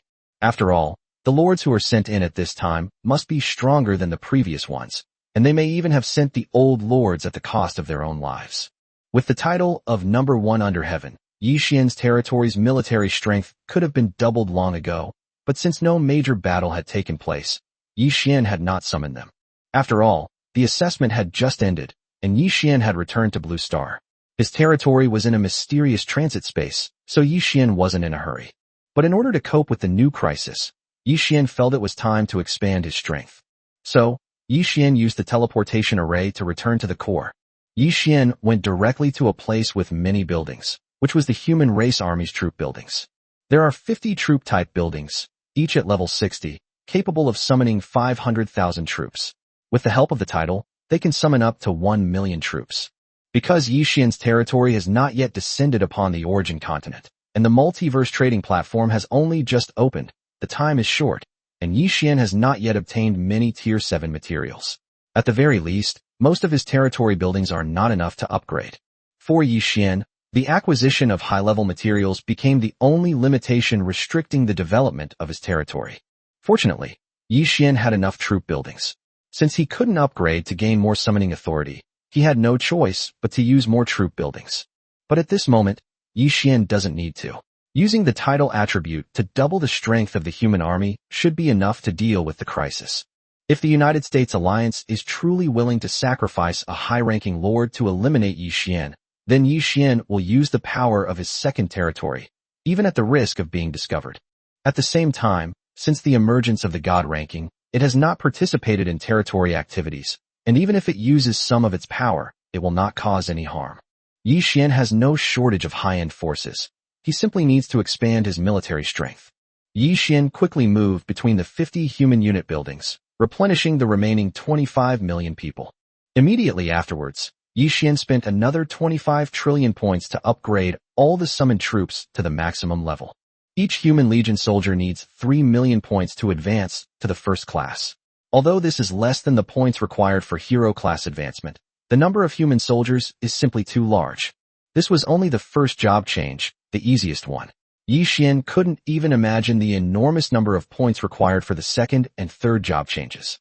Yi Xian's idea for the legion soldiers was to cultivate on their own and strive for breakthroughs, but this was very difficult. Despite the soldiers' high quality, RRR, only a very small number of them could actually achieve breakthroughs on their own. It takes about 30 trillion points to advance one of the million soldiers' job levels. Although Yi Xian has more than 10 secret realms that can produce 300 trillion points every day, not many of them can actually be used to recycle points. Everyone in the territory needs the support of the secret realm to cultivate, and high-level items need to be stockpiled in preparation for future trading of high-level materials. After all, Yi Xian's territory has not only so many legions, but also more than 100,000 buildings of various kinds. These are the foundations of the territory, all waiting for high-level materials to upgrade them. Looking back, Yi Xian suddenly realized that he was far less wealthy than he had imagined. If he were to fully develop his territory, his resources would be woefully inadequate. This guy's rich my ass, he's a complete pauper. This can only be described as insatiable greed. Compared to other new lords, Yi Xian's luck is simply heaven-defying, yet he is still not satisfied. Based on the feedback from the reconnaissance equipment, Yi Xian felt that among the newly appeared enemies, there must be an old lord present. These guys were all difficult to deal with. To ensure absolute safety, Yi Xian made a tough decision and spent 60 trillion points to upgrade the level of all soldiers in the White Robe Army and the Great Qin Tiger Division of the Human Race Army Group to the first level. This is because the White Robe Army is one of the top cavalry legions, and the Great Qin Tiger Army has the strongest ranged attack power among human army groups. Upgrading these two legions first will be extremely advantageous in the upcoming battles. The Qin Tiger Army defends the territory, while the white-robed army patrols outside. With their combined efforts, they might be able to give the enemy a surprise. After finishing all that, Yi Xian returned to the Thorn Wall and called Yi Miaoyin over. During this period, Yi Miaohan had been by Yi Xian's side and had no time to accumulate energy, while Yi Miaoyin had been accumulating energy and had now reached the 10th level of the second transformation. Although it wasn't high, Yi Xian believed it would be enough to deal with the current situation. Miaoyin, what level are your 5,000 death servants at now? In fact, Yi Xian could check this information through the territory's records. But because the territory was too large and the number of people was too many, Yi Xian was too lazy to look through them one by one. My lord, my mother goddess death servant's level has not improved. All the energy I've used during this time has been used for my own upgrade. Yi Miaoyin replied. There were only so many resources available in the territory, and Yi Miaoyin was busy upgrading herself, so she didn't allocate any to the mother goddess's death servant. Fortunately, Yi Miaoyin leveled up, raising the upper limit of mother goddess death servant's realm. Yi Xian could also use points to help death servant level up. Moreover, the points required for death servant's level up were not many, and Yi Xian did not care about these points at all. Therefore, Yi Xian upgraded all of Yi Miaoyin's mother goddess death servants to the second level of the 10th heaven, totaling 5,000 people, and their combat power was strong enough to handle the second level of the 20th heaven. If the military formation, united as one, is used, even those at the 30th level of the second stage of cultivation would not fare well against it. The second stage of the 30 heavens is already the ceiling of combat power in many territories. Such an existence should not be sacrificed casually. After all, based on Yi Xian's understanding, the Yi family patriarch who supported the vast Yi family was only at the level of the second stage of the 40-something heaven. Yi Xian quickly prepared and waited for the enemy's move. Meanwhile, the closest group of enemy reinforcements to Yi Xian's territory had arrived. Charles Chibman was staring blankly at the person in front of him. What's going on? What are you doing here? Don't you know this is a rookie competition? It's not appropriate for you to be here. Charles Chibman was a proud man. He admitted that he was no match for Yi Xian, but the sudden appearance of the Lord was something he couldn't accept. This is clearly bullying the weak. Even if they win, what good will it do? Provoking a powerful force like the Great Xia will definitely make life difficult for their family. But if they fail, it won't just be a matter of offending Yi Xian. The glory that the family has accumulated over countless years will be destroyed in an instant, which is what Charles Chibman finds most unacceptable. Chapter 156 Black Wind Thief. Regardless of what Charles Chibman thought, it was too late to turn back. Young master, Yi Xian is far more dangerous than the threat from Great Xia. Yi Xian's potential is too great, so great that it frightens all forces. As you know, if the Heavenly Emperor were a blue star person, as long as you control the Heavenly Emperor, it would definitely be an opportunity for the family to rise. But the Heavenly Emperor cannot be found, so Yi Xian is the best substitute. If we can control Yi Xian, our family will rise again.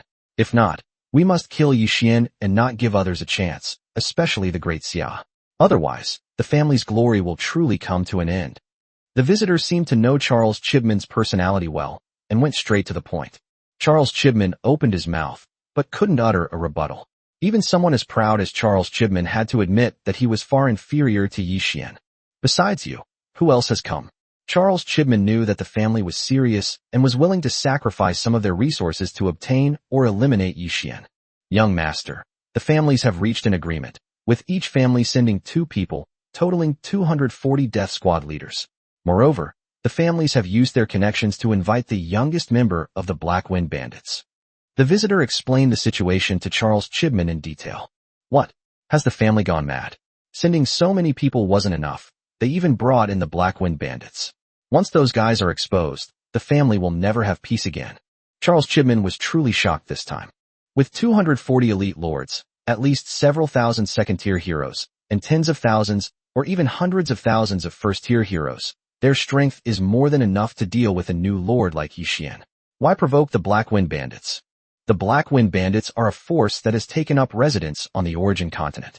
The leaders of the top-ranking bandits are considered powerful figures on the Origin continent, and all of them have the strength of the 3rd stage. Especially the leader of the Black Wind Bandits, who is said to be at the point where he can ascend to immortality at any time. Even kingdom-level powers like the United States Alliance and Great Xia are unwilling to provoke such a force easily. Of course, the Black Wind Bandits also have their own principles of conduct. They will never take action against forces they shouldn't provoke. As for the youngest son the visitor mentioned, he is considered a legendary figure on Earth. A force like the Black Wind Bandits would naturally look down on a small realm like the Blue Star Domain, and joining it would be an impossible task, but Lao Yao managed to do it. Although the youngest member ranks last among the 108 leaders of the Black Wind Bandits, he is still a force to be reckoned with, as he represents the entire Black Wind Bandits.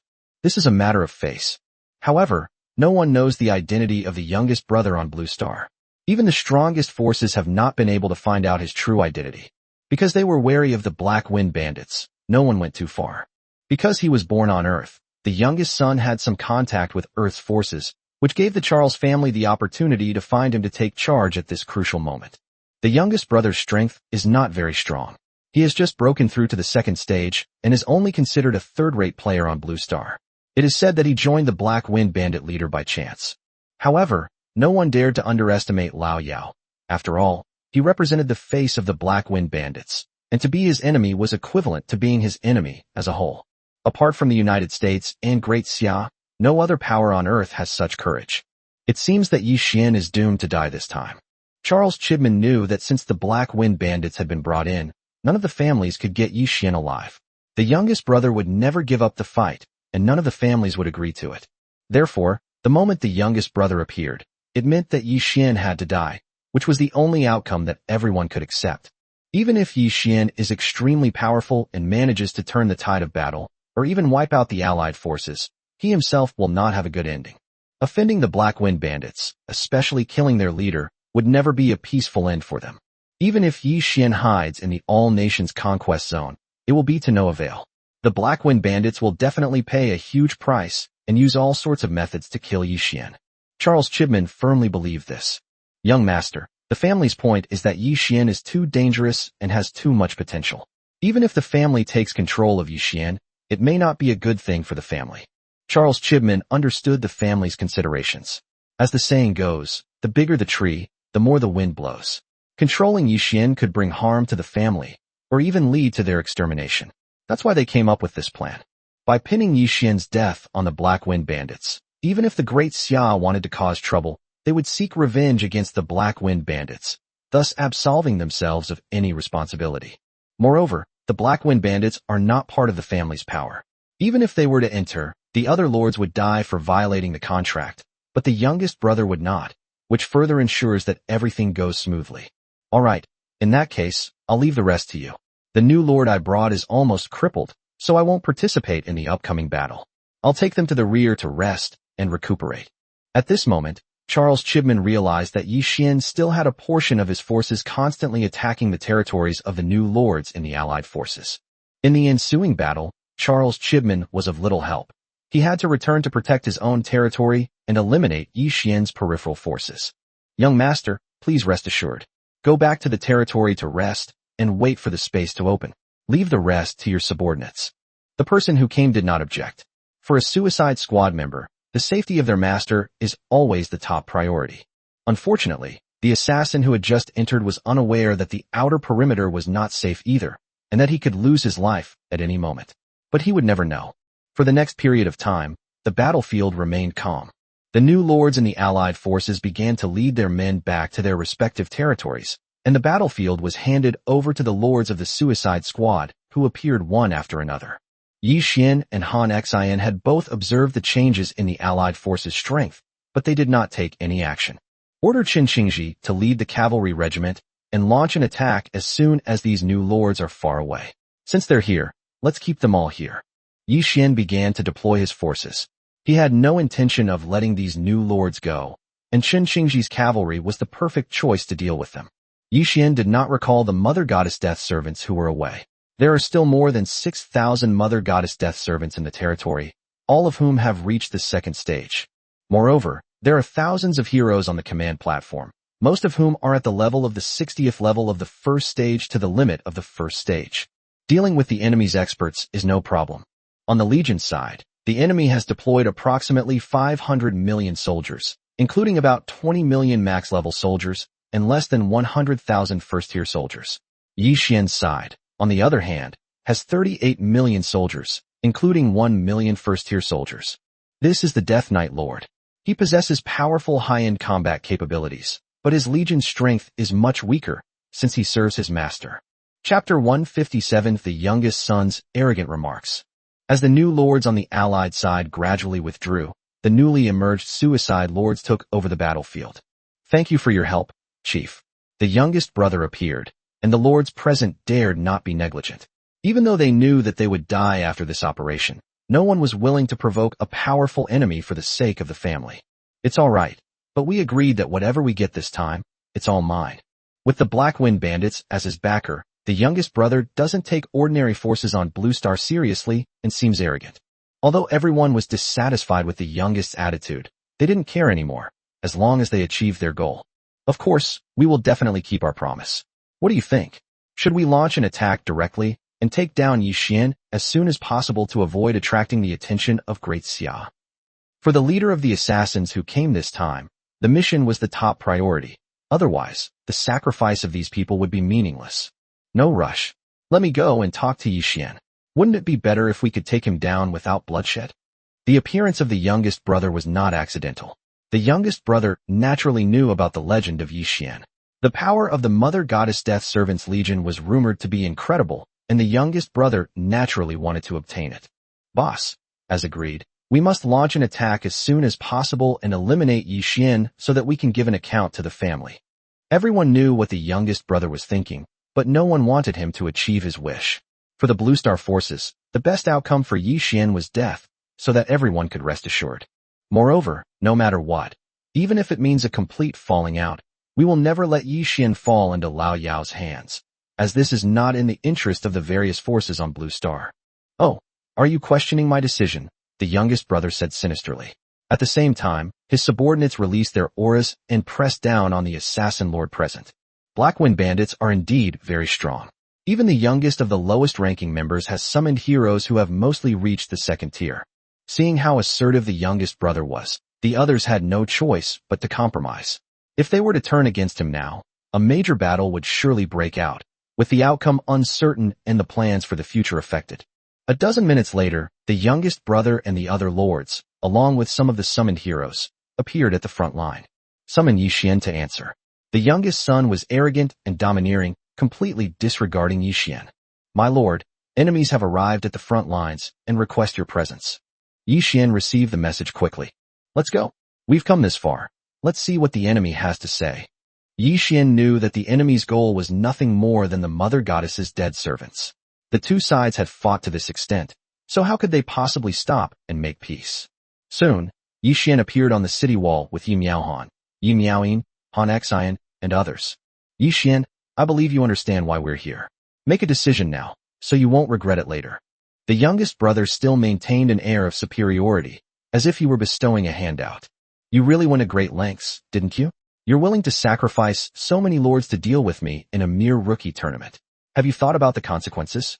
Yi Xian was well aware of his own potential, and naturally understood the enemy's purpose as well. All right, enough with the nonsense. I have a contract scroll here. Once you sign it, you'll enjoy endless riches and glory in the future. As he spoke, the youngest brother took out a scroll. Yi Xian didn't need to look at it to know what it was. No need. I've always valued freedom and have no desire to be a dog. Yi Xian found it amusing. What kind of oddballs were these? Oh, you're really asking for it. Anyone who dares to refuse my Black Wind Bandits never ends well. You'd better think it over. Threats like that from the youngest brother had no deterrent effect on Yi Xian. Not to mention his own strength. Yi Xian had no idea what the Black Wind Bandits were. I don't care if you're the Black Wind Bandits or the White Wind Bandits. Anyone who dares to oppose me, I'll wipe them out sooner or later. Yi Xian didn't care who the enemy was or what their strength was. He would endure it when they were weak, but if he could, he would kill them all without mercy. Damn it! How dare you look down on my Black Wind Bandits? No one on earth has ever dared to be so arrogant. Upon hearing Yi Xian's words, Lao Yao became furious. Joining the Black Wind Bandits was the greatest opportunity of Lao Yao's life, and he had always regarded the Black Wind Bandits as his greatest support. He could not tolerate any other person's slander. Outrageous, how ridiculous. You've all come to beat me up, and I can't even speak up. Alright, enough nonsense. You bunch of trash. Yi Xian, will stand right here today and see if it's you who dies or me. Yi Xian directly issued a challenge. Kid, cherish your last moments. Once you're in my hands, even dying is a luxury. The youngest brother's words were not an exaggeration. His cruelty was no secret among the higher-ups on Earth. Men, seize Yi Xian and show him what I'm capable of.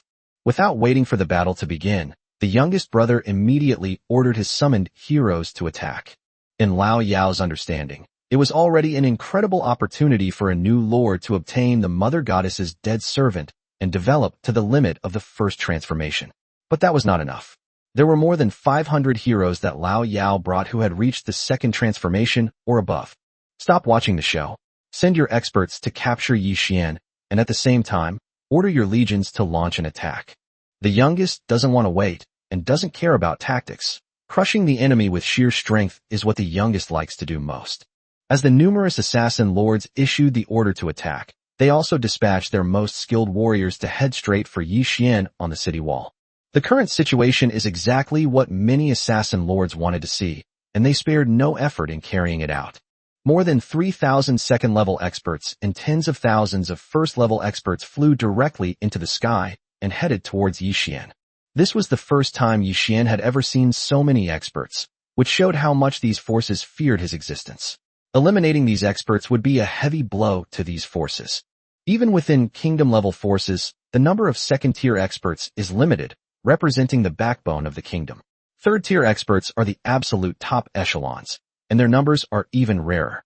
As for fourth-tier experts, they belong to the kingdom's foundation and cannot be easily touched.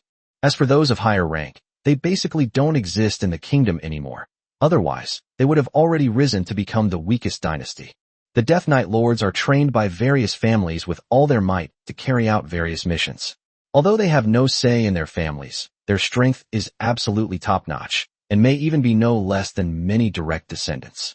This time, in order to deal with Yi Xian, each family has invested heavily, resulting in some fundamental losses. This shows that Yi Xian's existence poses a very high threat to these forces. Chapter 158: The Power of the Mother Goddess's Dead Servants. Since the opponent has already made a move, Yi Xian naturally cannot just stand by and watch. Currently, in the territory, apart from those who are out fighting, there are still more than 8,000 Mother Goddess Death Servants, and less than 4,000 heroes on the command platform. To ensure everything went smoothly, Yi Xian secretly summoned top experts from the god ranking, 1,000 second-tier heroes, and 2 third-tier heroes, Wen Zhong and Huang Feihu. These people have all hidden themselves for the time being and have not shown themselves. Yi Xian's idea is to avoid using these forces as much as possible, unless things become unavoidable. Miaoyin, Miaohan, send out all the Mother Goddess's death servants. Han Xian, order the heroes on the command platform to also go into battle. At the same time, order generals Chun Qingji and others to launch an attack on the retreating new lords on the outskirts. With just over 2 days left, Yi Xian wasn't about to give these people a chance to escape, so he finally began a full-scale operation. After Yi Xian began his operation, the leader of the Allied Forces Suicide Squad and the youngest member were dumbfounded. Damn it, didn't you say Yi Xian only had a first-tier limit hero? Is this a first-tier hero?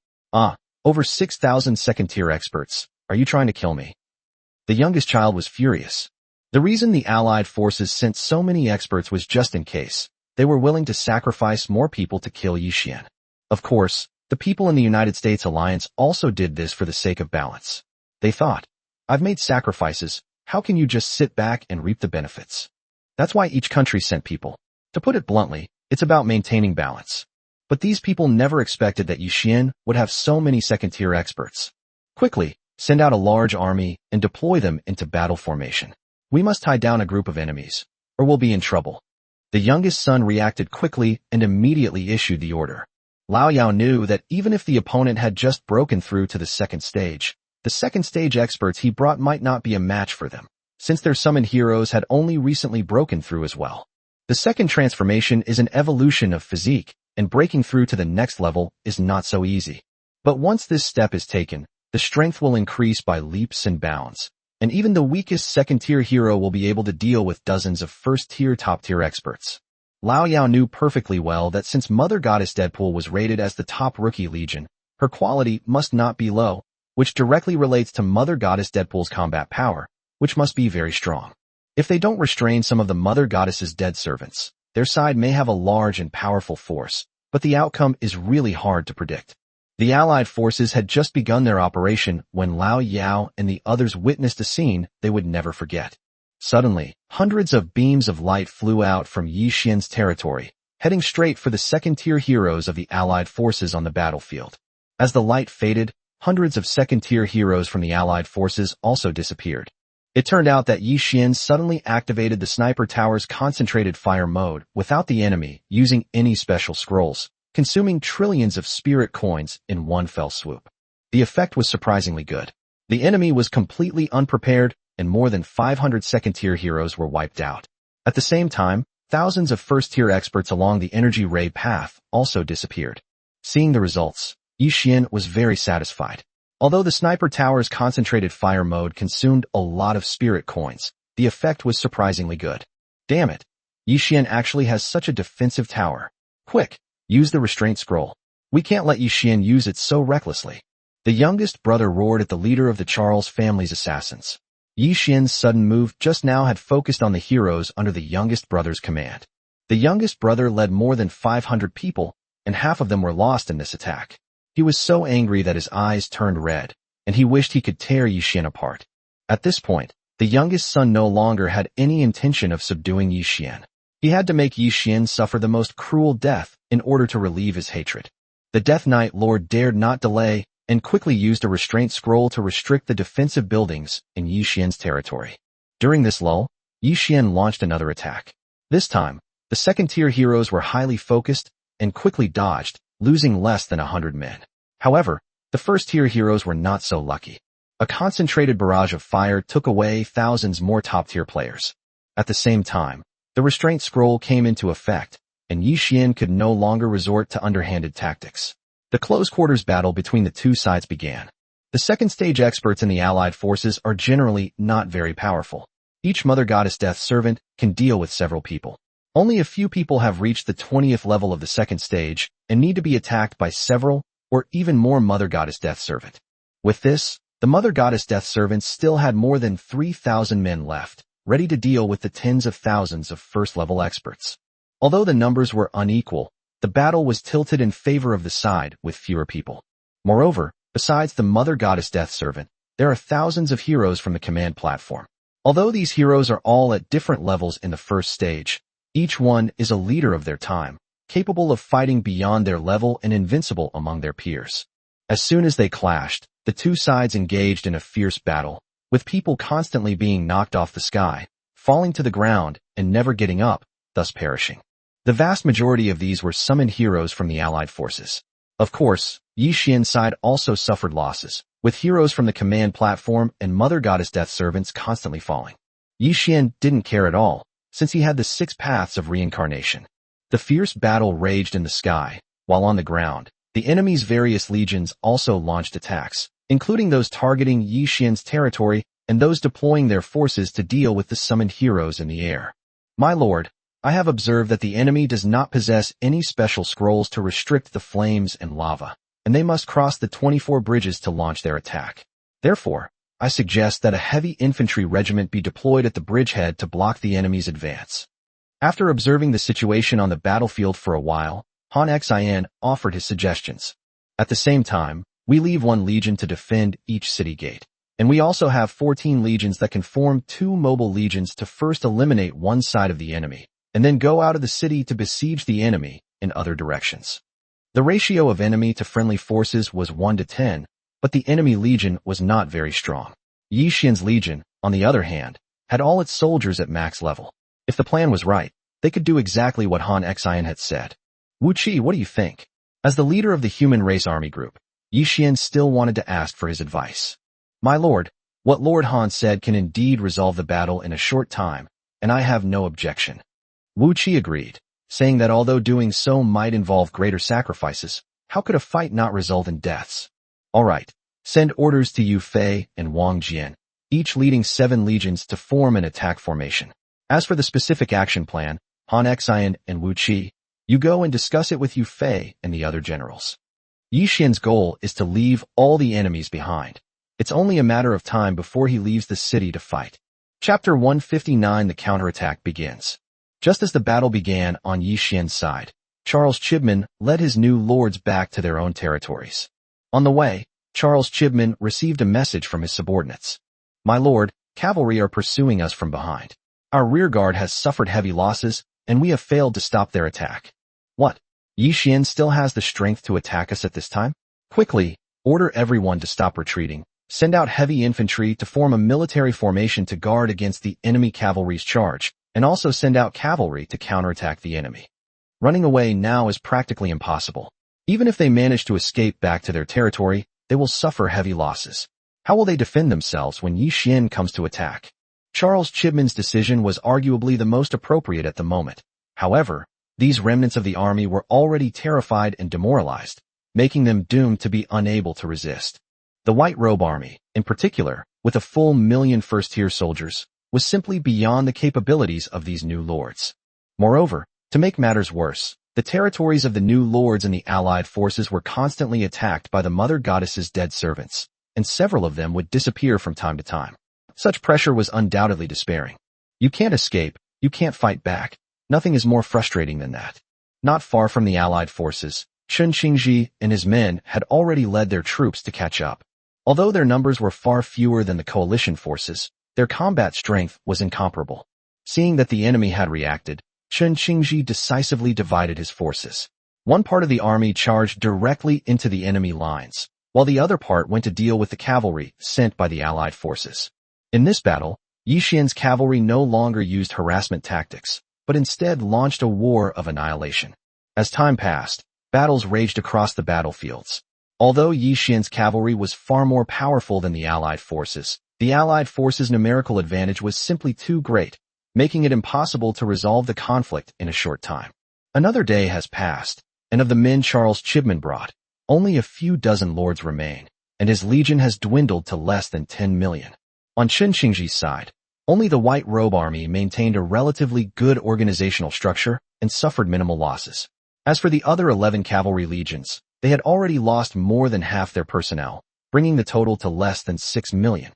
However, both sides knew that the outcome of this great battle was already predetermined. Why did this happen? Yi Xian was just one person, and we lost despite having so many of us. Yes, we've really gotten ourselves into trouble this time. Yi Xian will never let us off the hook. Don't be so pessimistic. Yi Xian's territory has been under siege for a long time. Maybe we will win at any moment. You know, the lords who are besieging Yi Xian are the foundation of our families. Seeing no hope of victory, all the remaining new lords could only hope that the assassins they had sent out would do their best to kill Yi Xian as soon as possible and come to their rescue. Sigh, so much time has passed, and Yi Xian's cavalry shows no sign of retreating. It's obvious that Yi Xian's territory can still hold out. We're finished. Upon hearing this, everyone understood that it was all wishful thinking, and these people were destined for a bad end. Perhaps to verify what the Lord said, Chen Qingji led all his cavalry in another charge. This time, however, the allied forces could no longer resist and were killed one after another. The white-robed army, in particular, led by Chen Qingji, headed straight for the surviving new lords. "I am Charles Chibman, an aristocrat from the United States, and I request to negotiate with Yi Xian." Charles Chibman had to step forward and fight for his life, hoping that Yi Xian would negotiate with him for the sake of his family, even if it meant being taken prisoner, and that his family would find a way to rescue him. Unfortunately, Chen Qingji ignored him and instead accelerated his charge. "Don't kill me. I surrender." The surviving lords were finally frightened. Faced with life and death, these high and mighty lords behaved as utterly pathetic as ordinary people. But as the cavalry charged, not a single lord remained standing, including Charles Chibman, who became one of the countless corpses on the battlefield. Chen Qingji's orders were to annihilate the enemy, regardless of their family lineage. Since they were enemies, they had to be prepared to die. At this point, all the new lords who came to participate, including Charles Chibman, were dead. The death of Charles Chibman caused an uproar. How is this possible? What exactly happened? Why did so many assassins still die even after we sent out our new lords? The losses are too great, and the Death Squad Lord side has also suffered casualties. This situation is truly unbelievable. Yes, in principle, The punishment from heaven should wait until the death warriors return. In other words, the loss of these people was caused by Yi Xian. Not necessarily. Perhaps something unexpected happened. Have you checked Yi Xian's token? Of course, there have been people specifically watching over him, and Yi Xian is alive and well. The outside world can only judge the situation inside the space through the token, but cannot know exactly what happened. However, the losses of the allied forces are clearly reflected through the token, which tells us something. Although no one believed that Yi Xian had such strength, how could they explain what was happening? There's no point in saying more now. We can only hope that the assassins can kill Yi Xian. If all else fails, there's still the youngest member of the Black Wind Bandits. Perhaps this matter can be resolved by him. Everyone was helpless. No matter how powerful or strong you are powerless at this moment. After all, their lives and fortunes are at stake, so these people can't possibly get involved themselves. Should we send more troops? Someone suggested. No, we've sent out everyone we can. If these people can't deal with Yi Xian, sending more will be useless. Besides, this matter has already attracted the attention of Great Xia. Great Xia has sent a big shot to oversee things. If we make it too obvious, a great war may break out at any moment. Someone quickly intervened, saying that the matter could not continue, and they could only rely on the people inside. Who is coming from Great Xia? These people cannot ignore Great Xia's attitude. If Great Xia really causes trouble, they will have a hard time explaining themselves. Who else could it be but that madman, Xianyuan Dantian? It was him. Upon hearing this name, most of the people present fell silent and dared not speak. Only a few younger people didn't know who Xianyuan Dantian was, but seeing that the elders seemed unwilling to talk about him, no one dared to ask. Fine, let's see if the youngest brother and his men can succeed. Otherwise, our losses will be too great. Now that people from Great Xia have arrived, and one of them is a madman, these people dare not make any further moves. Otherwise, before Yi Xian's matter is resolved, chaos will erupt outside. Chapter 160 is about to end. Regardless of what happens outside, Yi Xian only wants to do his best in the present moment. After lords like Charles Chibman were wiped out, Yi Xian received the news and ordered Chun Qingji and others to quickly return to provide reinforcements, and also recalled the Mother Goddess Death servants who were out on missions. There are too many first and second tier experts on the battlefield.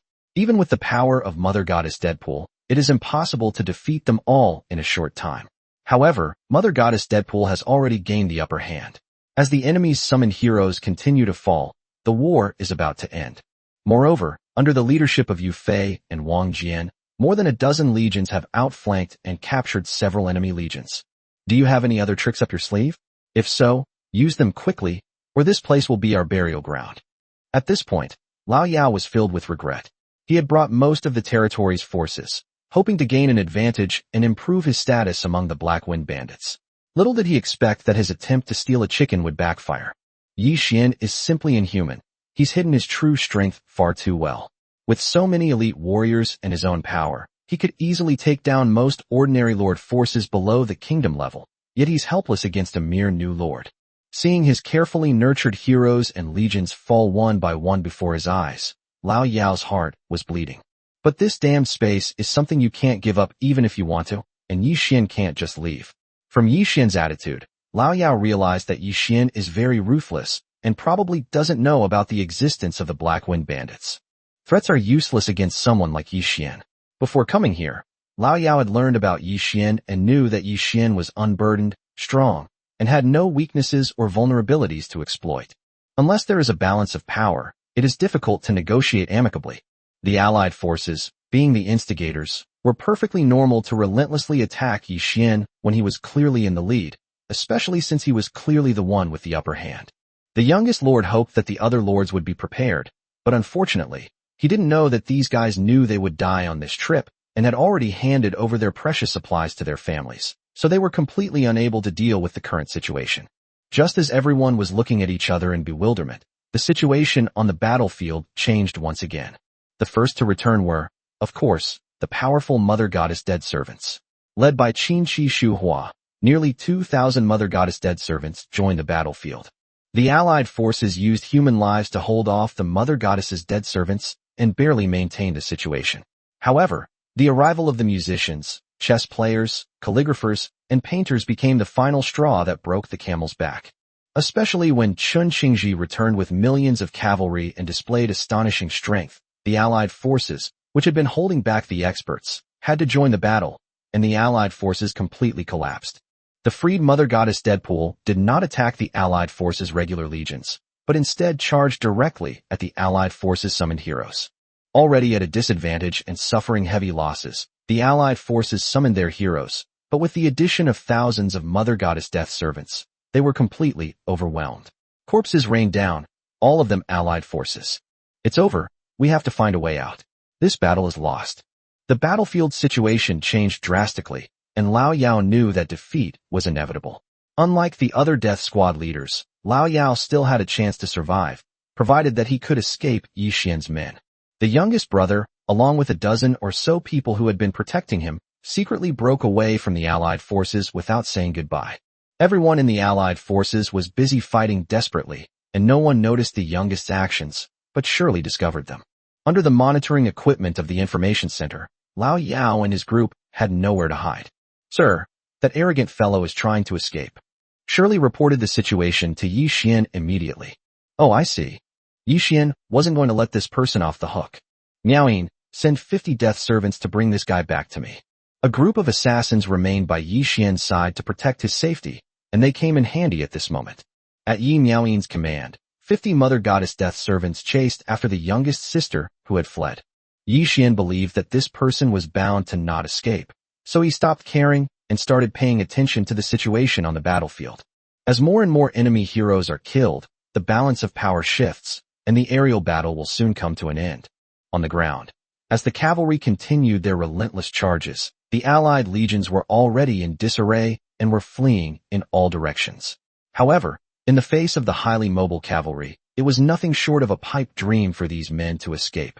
2 more hours passed, and the massive battlefield gradually calmed down, with only sporadic resistance that was quickly extinguished.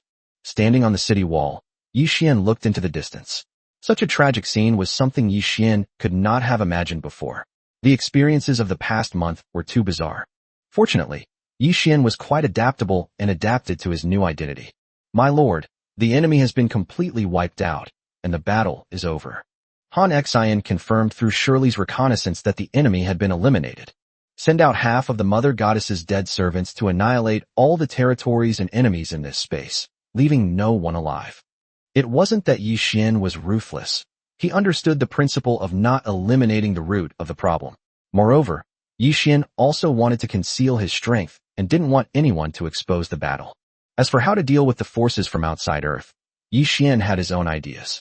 Yes, sir, we will investigate carefully and not let a single one slip through the net. Han Xian knew that too much had been exposed in this battle, which would definitely arouse suspicion and resentment. If it could be hidden, it should be hidden as much as possible. As for what the enemy thought, without evidence, they could only guess. Shortly after the battle ended, the youngest child was brought back by the Mother Goddess Deadpool. At this time, the youngest son was covered in injuries and looked extremely disheveled, a far cry from his former high spirits. Yi Xian, are you crazy? You know I'm a member of the Black Wind Bandits, and you still dare to do this? Do you want your entire clan wiped out? The youngest son still wanted to use his identity to save his life. His prime years had just begun, and he didn't want to die. Exterminate the clan? Go ahead and exterminate them. It'll save me the trouble of doing it myself. Yi Xian didn't believe that the youngest brother was unaware of his situation, so this threat was completely useless. The youngest son was also speechless. Yi Xian, you should know the strength of the Black Wind Bandits. Even the Great Xia dynasty would not want to offend us. You should let me go and pretend this never happened. I will owe you a favor, and the Black Wind Bandits will do their utmost to help you if you need anything in the future. When coercion failed, the youngest son resorted to bribery. Oh, you can represent the Black Wind Bandits? Yi Xian's words silenced Lao Yao once again. Although Lao Yao was one of the 108 leaders of the Black Wind Bandits, he was only ranked last. To put it bluntly, he was just there to fill a spot and was not qualified to participate in the Black Wind Bandits' decision-making. Chapter 161 Dilemma. The youngest child was repeatedly exposed and refuted by Yi Xian, which caused him to have a mental breakdown. Yi Xian, you'd better let me leave, or the Black Wind Bandits won't let you off the hook. Helpless, Lao Yao could only continue to threaten, hoping that Yi Xian would be wary of the Black Wind Bandits' reputation. Oh ho, can you try a different approach? You say I don't even know who the Black Wind Bandits are. Do you think threatening me with them will work? Yi Xian felt that the youngest brother seemed to have a problem with his brain. He didn't know why the Black Wind thieves would absorb such a person. Yi Xian, please let me go. I promise I'll never be your enemy again. You don't know, I saved our boss's life by chance. If I die at your hands, our boss will definitely avenge me, and you won't have a good end either. In order to save his life, the youngest brother had no choice but to tell his story, hoping that Yi Xian would let him go. It turns out that this youngest son was just an ordinary commoner lord on Earth, without any powerful backing. But this kid was very lucky. Once on the Origin continent, the leader of the Black Wind Bandits was ambushed by his enemies. All the heroes he brought with him died, and he fled alone. Unfortunately, the youngest brother encountered the severely injured leader of the Black Wind Bandits. The youngest brother originally intended to rob him and then kill him to cover his tracks, but at the crucial moment when he was about to make his move, the leader of the Black Wind Bandits woke up and revealed his identity to the youngest brother. In fact, the leader of the Black Wind Bandits was also worried that this kid would kill, so he revealed his identity to scare the youngest brother. As a result, the youngest brother was really scared, but he had already gotten into trouble and it was too late to escape. Driven by the idea that fortune favors the bold, the youngest brother steeled himself, took the eldest brother away, and used a life-saving medicine that he had obtained by chance to revive the Black Wind Bandit leader. To express his gratitude for the youngest brother's life-saving grace, he allowed him to join the Black Wind Bandits, and with their help, the youngest brother's strength quickly increased dramatically. Especially later, after Black Wind Thief wiped out his enemies, the youngest brother had no more worries and became even more unscrupulous, especially when facing the forces of Blue Star. Apart from the two great kingdoms who dared not provoke him, this guy didn't care about anyone. Everyone was wary of the Black Wind Bandit's strength, and no one was willing to offend him easily. That's it. Yi Xian was unimpressed. Such strength was indeed quite impressive, but it wasn't enough to intimidate Yi Xian. If provoked, he might be able to put up a fight. Yi Xian's nonchalant attitude completely stunned Lao Yao. Yi Xian, did you even understand? Do you want to die? The youngest son was speechless. All right, set off in peace. You don't need to worry about the Black Wind Bandits. If they dare to cause me trouble, I'll send them to keep you company. After saying that, Yi Xian waved his hand, signaling his men to take Lao Yao away. How could Yi Xian possibly let someone who had come all this way to take his life go? In fact, Yi Xian was certain that if he let this guy go, he would definitely bring the Black Wind Bandits to deal with him. Yi Xian, how dare you? No, I don't want to die. Yi Xian, please let me go. I beg you. I'll never target you again. Seeing that Yi Xian was serious, the youngest son was frightened. They either cursed or begged for mercy, but none of that could change Yi Xian's mind. To Yi Xian, someone like Lao Yao was not worth taking seriously. Killing him was no big deal. At the very moment the youngest son died, a furious roar echoed from a hidden place somewhere on the Origin continent, vowing to find the murderer who killed the youngest son. Yi Xian didn't care about any of this. By the time the Black Wind Bandits found him, Yi Xian's strength would probably be enough to wipe them out with a wave of his hand. At this moment, the Sky Dome fell silent. Apart from the Mother Goddess Death Servant, who was searching everywhere for any remaining survivors, everyone else returned to their territory to rest. My lord, the casualty statistics are in. After the battle ended, Yi Xian immediately ordered Han Xin to tally the casualties. It was impossible to avoid losses in a battle of this magnitude. My lord, the human army has suffered a total loss of about half its strength. The summoned heroes of the command platform have also lost 327 people. The Mother Goddess Death Servants are doing better, with only a dozen or so Death Servants who have just broken through to the second stage of the race being lost. Yi Xian couldn't help but feel a little heartbroken after hearing this. Of course, he wasn't heartbroken that so many people had died, but rather heartbroken about the points he had to spend. After all, with the existence of the 6 paths of reincarnation, these people could be resurrected, but it would require a massive amount of points. With nothing else to do, Yi Xian went directly with Han Xin to the 6 paths of reincarnation, a building in their territory. The death toll reached 20 million. Yi Xian checked the points required for resurrection and found that it would take about 30 trillion points to resurrect these people and restore their cultivation. This is why Yi Xian felt heartache. If these points were used elsewhere, they could greatly enhance the strength of the territory. But people are emotional beings after all. His subordinates risked their lives for Yi Xian, and since there was a chance to revive, how could Yi Xian not do it? Although the battle was very fruitful, with so many people killed and a lot of supplies and attacks, Yi Xian still felt bad about losing 300,000 points. Still not strong enough. Yi Xian thought to himself. Without any further ado, Yi Xian resurrected all the fallen soldiers, restored their cultivation levels, and then allowed them to return to their respective legions. If the second territory had assisted in this battle, it would have been easy to defeat the enemy, and there wouldn't have been such heavy losses. However, as soldiers, they all have their own dignity and honor. The human army did not betray Yi Xian's trust. Although the losses were great, they killed an enemy force that was dozens of times larger than themselves. With only one day left before his departure, Yi Xian didn't know if the Blue Star Beautiful Country Alliance would open the passage as promised, but he wasn't afraid. He had several life-saving items on hand, so he wasn't worried about these guys breaking their promise. While Yi Xian was finishing up and cleaning up the remaining enemies, tensions were already running high outside. Not only were all the new lords dead, but the more than 200 elite lords they sent out were also dead, and even the youngest of the Black Wind Bandits died in the Sky Dome. According to the token feedback, Yi Xian is the only one still alive. What exactly is going on? The forces we dispatched, while insufficient to deal with a kingdom-level power, are not something that an ordinary lord-level power can resist. How exactly did Yi Xian survive? The facts are undeniable, leaving us no choice but to believe them. The question now is, when tomorrow comes, will Yi Xian release him or not? This last statement drew everyone's attention. Releasing Yi Xian would only create trouble for them. The two sides are already enemies, and Yi Xian is not stupid. He will definitely find a way to retaliate afterward. Moreover, since they sent assassins, if the Great Xia were to investigate, those present would find it difficult to explain themselves. If they don't let go, regardless of Yi Xian's ultimate fate, everyone present will probably be willing to die for him, since they were the ones who signed the contract with Yi Xian. Now, everyone is in a dilemma. Chapter 162: The Game Between the Two Sides. The members of the Blue Star Beautiful Country Alliance looked at each other in bewilderment.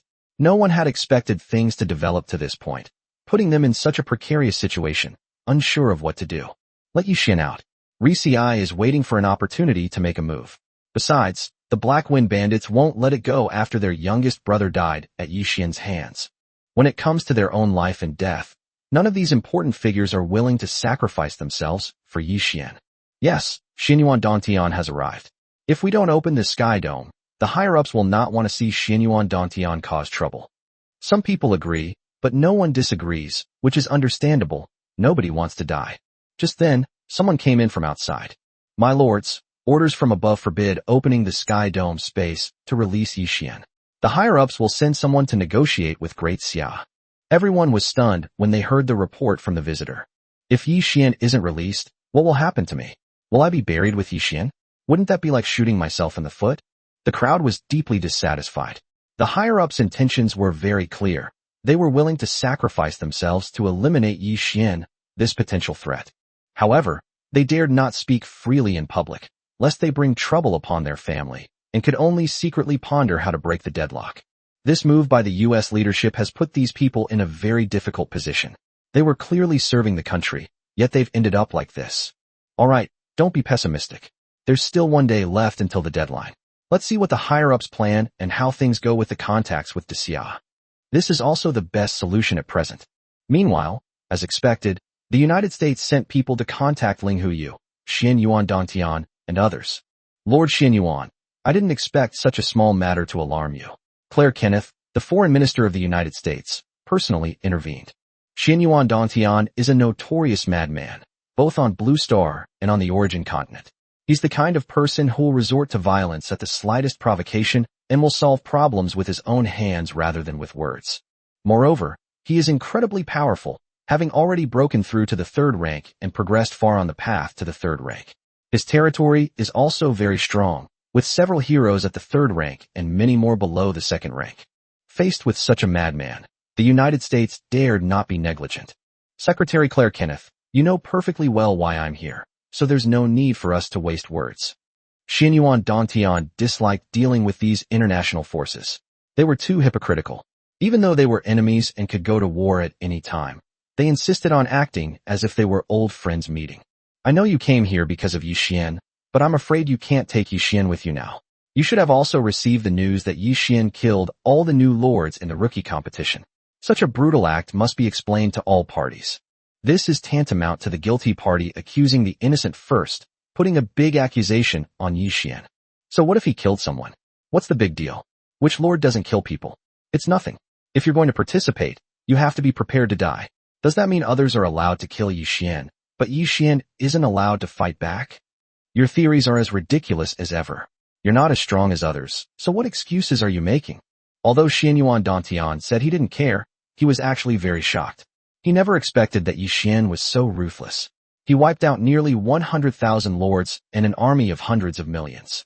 At this time, Xianyuan Dantian was unaware that the United States had sent a leader of assassins. Otherwise, he would not have been merely shocked, but would probably have already taken action. Regardless of the circumstances, this was a friendly match. Such a brutal killing of all the new lords has caused irreparable losses to all parties. Yi Xian must bear the responsibility. Claire Kenneth had no choice but to try and keep Yi Xian here. Alright, I'm not going to waste my breath on you. Just tell me what you want to do. Xianyuan Dantian knew that since someone had come to talk, it meant that the matter could still be resolved. Our country has decided to offer several options. First, Yi Xian can stand trial. Second, Yi Xian can join the American alliance to atone for his sins. Third, Yi Xian can sign a contract to serve the American nation for 1,000 years, and Great Xia will compensate the victims. Upon hearing this, Xianyuan Dongtian's temper flared up. This guy had made a choice, which was clearly an unfair contract. Alright, then I'll tell you the decision of Great Xia. Yi Xian must return to Great Xia and cannot have any contact with the United States. As for the rest, we'll investigate after Yi Xian comes out, and then decide. If Yi Xian has wantonly harmed the contestants, our Great Xia can provide certain compensation. Once back in Great Xia, they will naturally be punished by the laws of Great Xia. Xianyuan Dantian had only one goal. Yi Xian had to return safely, and he could not accept the unreasonable demands of the United States. Your statement makes it impossible for me to explain. Yi Xian must accept the punishment from the United States, Claire Kenneth insisted. Since that's the case, there's no need to continue the talks.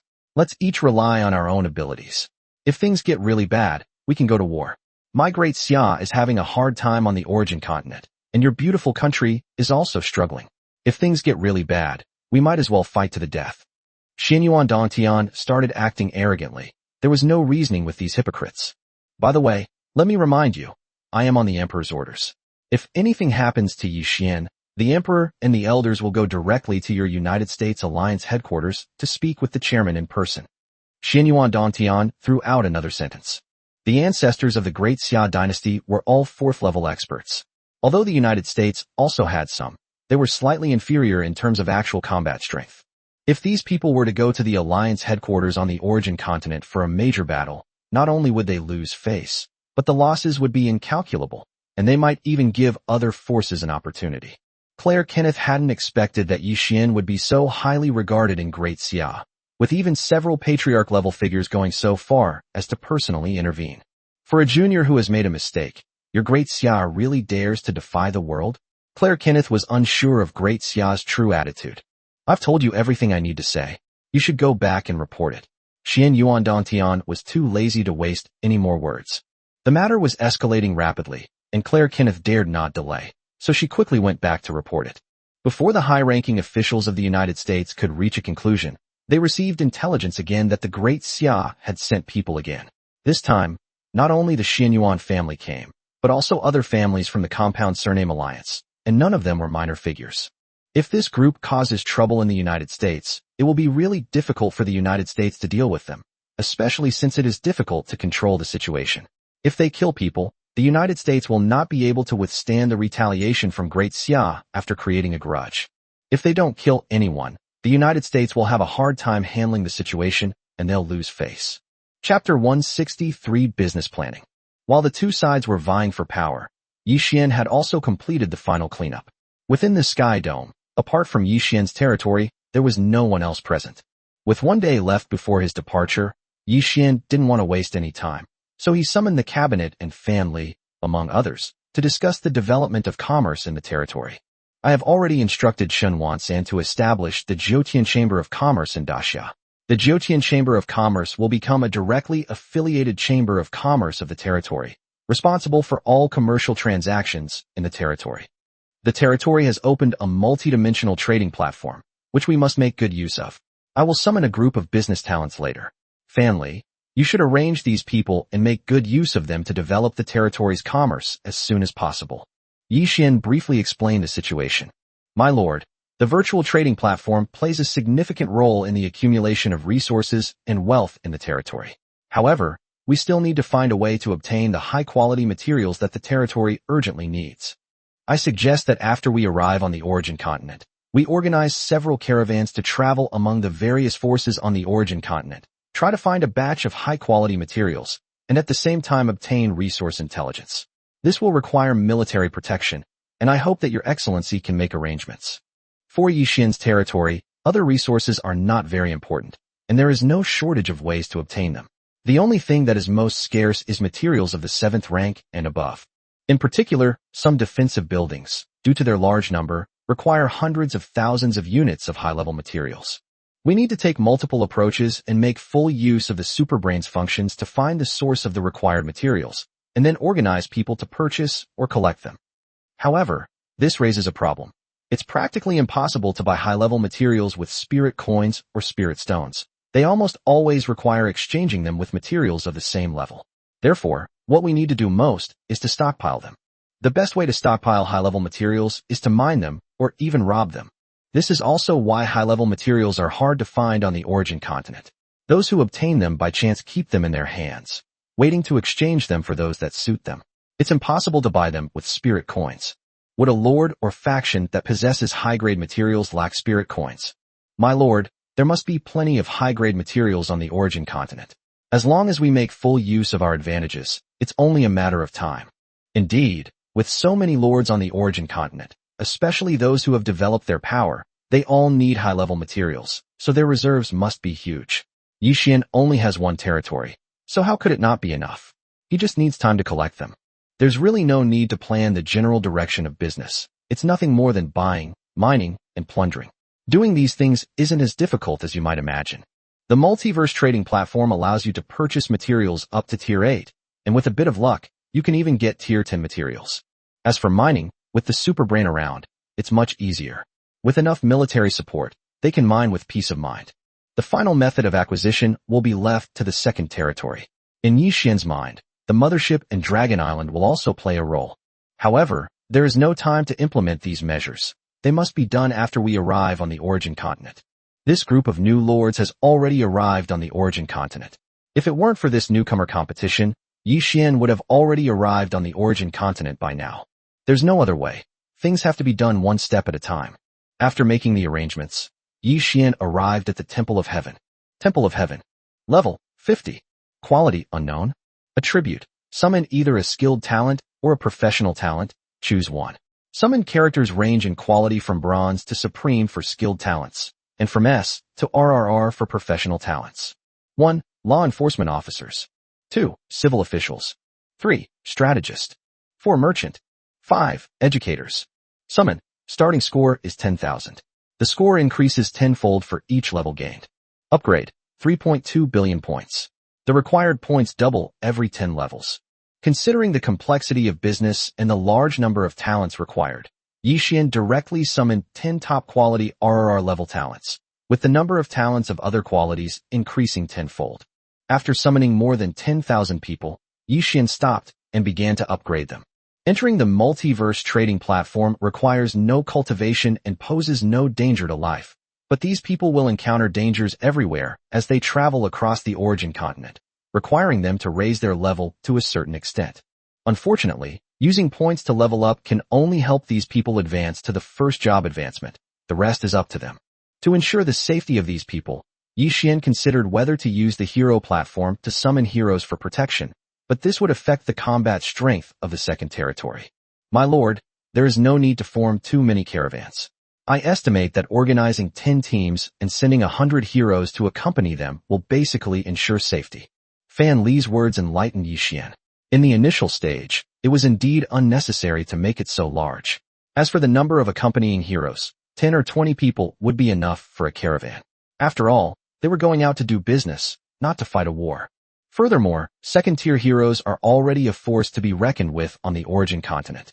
Under the cabinet's management, all affairs of the territory were well organized, and Yi Xian no longer needed to worry about them, allowing him to focus on developing the territory.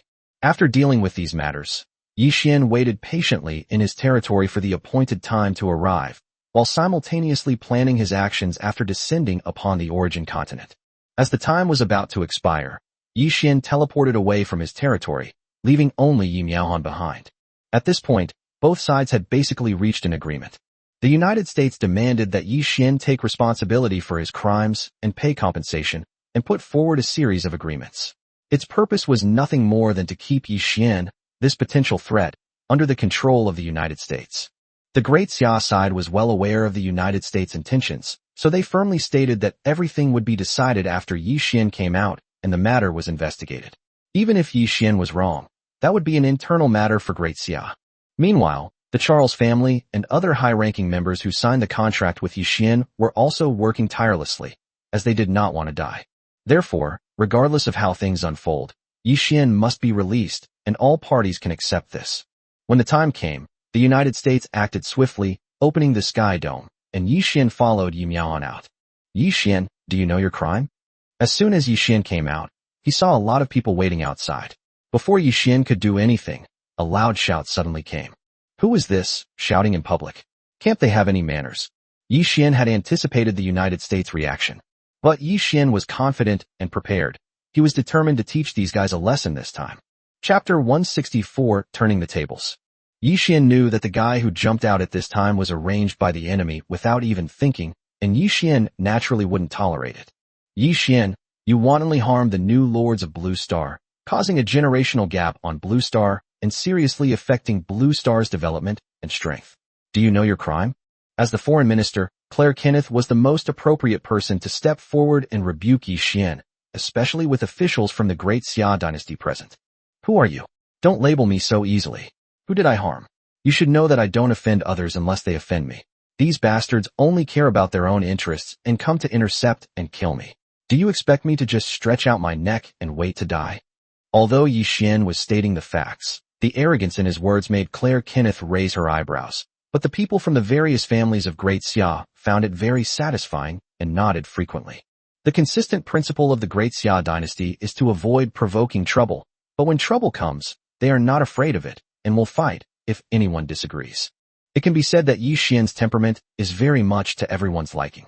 Regardless of the circumstances, it is a fact that you killed tens of thousands of new lords, and you must be punished.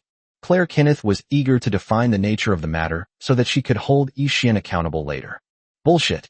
You're trying to convict me without even knowing the facts. You're not qualified. Yi Xian knew that these people would not let this go, so there was no point in saying anything now. He might as well be more assertive, especially since he had evidence in his hands.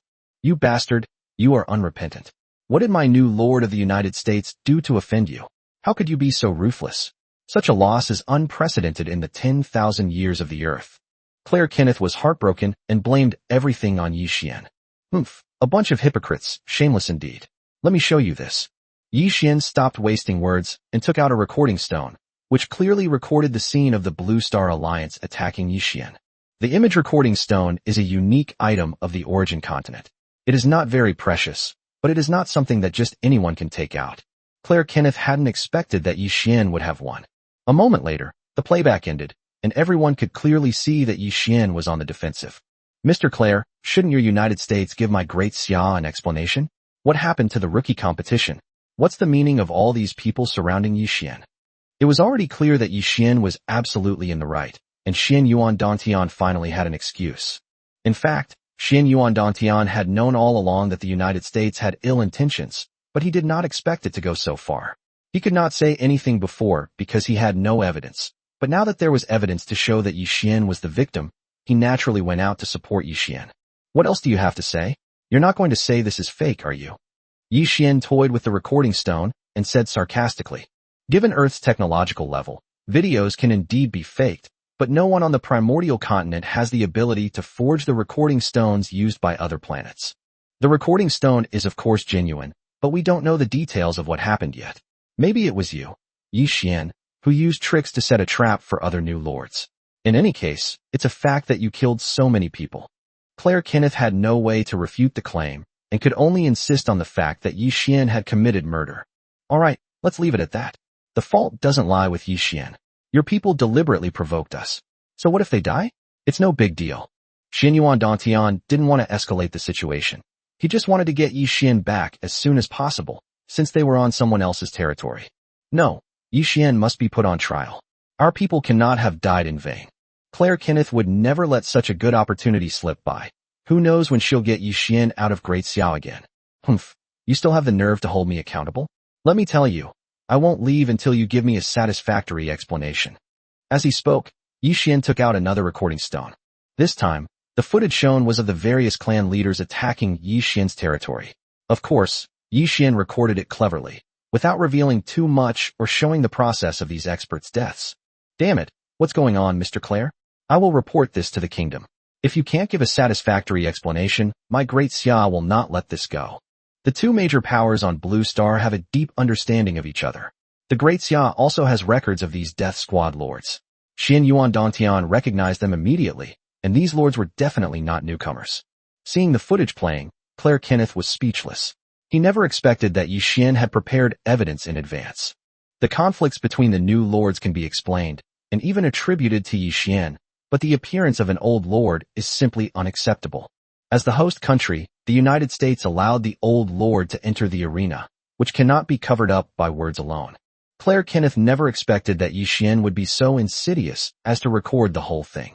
Now the evidence is irrefutable, and not only will Yi Xian not be held accountable, but Great Xia will also not let this go unpunished. How did these people die? Why are you the only one who survived? Claire Kenneth, unable to defend herself, then pressed for details about the cause of these people's deaths. This piqued the curiosity of not only Claire Kenneth, but also Xin Yuan Dantian and the others. Logically speaking, given Yi Xian's strength, it was impossible for him to have survived being besieged by so many death warrior lords. But the truth is, only Yi Xian returned. All the other participants died. How would I know? You broke the rules. Perhaps it's divine retribution. Yi Xian naturally wouldn't say that he killed all these people. Instead, he used the contract as a pretext. These people were bound to die for violating the contract, but they should have been punished the moment they came out. How could they have died inside the Sky Dome? But if it weren't for the will of heaven, Claire Kenneth wouldn't believe Yi Xian could have done it. This left everyone puzzled. The only one who knew the truth was Yi Xian, but Yi Xian wouldn't explain it to them now, so as not to satisfy the enemy's curiosity. Tell me how to resolve this. I'll give you time to consider. If I'm not satisfied, I won't leave. And I warn you, during this time, don't cause any more trouble. I won't be responsible for anything that happens. Yi Xian really didn't intend to go that way. Since he was in the right, how could he not get some benefits? Alright, we'll stay here. I hope you make a decision soon. I'll also report this to the kingdom. It's best if the patriarch doesn't have to get involved. Xin Yuan Dantian also made a decision at this time. To stay and put pressure on the United States. He believed that the United States would not dare to make a move at this time. And even if they did, with so many people from the Great Xia, they would not have any problem protecting themselves. Chapter 165 Xin Yuan moves the heavens. Claire Kenneth had no choice but to keep Yi Xian, Xin Yuan Dantian, and his group at the hotel, while she hurriedly returned to report to her superiors and see how to resolve the matter. After arriving at the hotel and settling in, Yi Xian finally had the opportunity to talk with the people from Xia. Thank you for your help, senior. May I ask which expert you are in our Great Xia? Yi Xian was very grateful to the people from Great Xia. Although he didn't need their help, he appreciated their kindness. Yi Xian, this senior is Xin Yuan Dantian, the Prince of Jinbei of my Great Xia dynasty. Ling Hu Yu quickly introduced to Yi Xian. Yi Xian, you're a good kid. Well done. Xin Yuan Dantian greatly admired Yi Xian. He was ruthless to outsiders, but humble to his own people, truly a man with unlimited potential. Your Highness, thank you for coming all this way to help me. I am deeply grateful. Whether it was from the heart or just for show, Yi Xian's performance was impeccable. This is how people describe Yi Xian. Let me introduce you. This is Nangong Yun, Dugu Shui. Xin Yuan Dantian didn't talk to Yi Xian on his own, but introduced the other family experts who came with him to Yi Xian one by one. Yi Xian thanked everyone again, and then, under Ling Hu Yu's arrangement, everyone had a meal together. Yi Xian, did these shameless bastards really send out assassins? How did you eliminate them? Xin Yuan Dantian was extremely curious. If it were him, annihilating them would be a piece of cake. So how did Yi Xian manage to do it? Xin Yuan Dantian simply couldn't believe that Yi Xian's strength was comparable to that of people like himself. I'm not entirely sure either. When this group launched their attack, they suddenly fell one by one. Not only did their lord die, but even their summoned heroes and legions were not spared. Yi Xian could not possibly reveal the truth. I guess it's because they violated the contract and were punished by heaven. This is indeed the best reason, although it's not perfect, but it can't be verified either. Xian Yuan Dongtian didn't press the matter. Everyone has their own secrets, and it's not good to ask too many questions. This was out of sheer curiosity. Otherwise, Xian Yuan Dongtian shouldn't have asked. Yi Xian, what are your plans next? Will you participate in the Battle of Nations? You've already wasted time participating in the rookie competition. Many people have already arrived on the origin continent, and you don't have much time to think about it. Xian Yuan Dongtian changed the subject. I've made up my mind. I'll participate in the War of Nations. This was Yi Xian's decision, and there was no point in hiding it. Besides, the other forces would soon find out anyway. Have you really thought this through?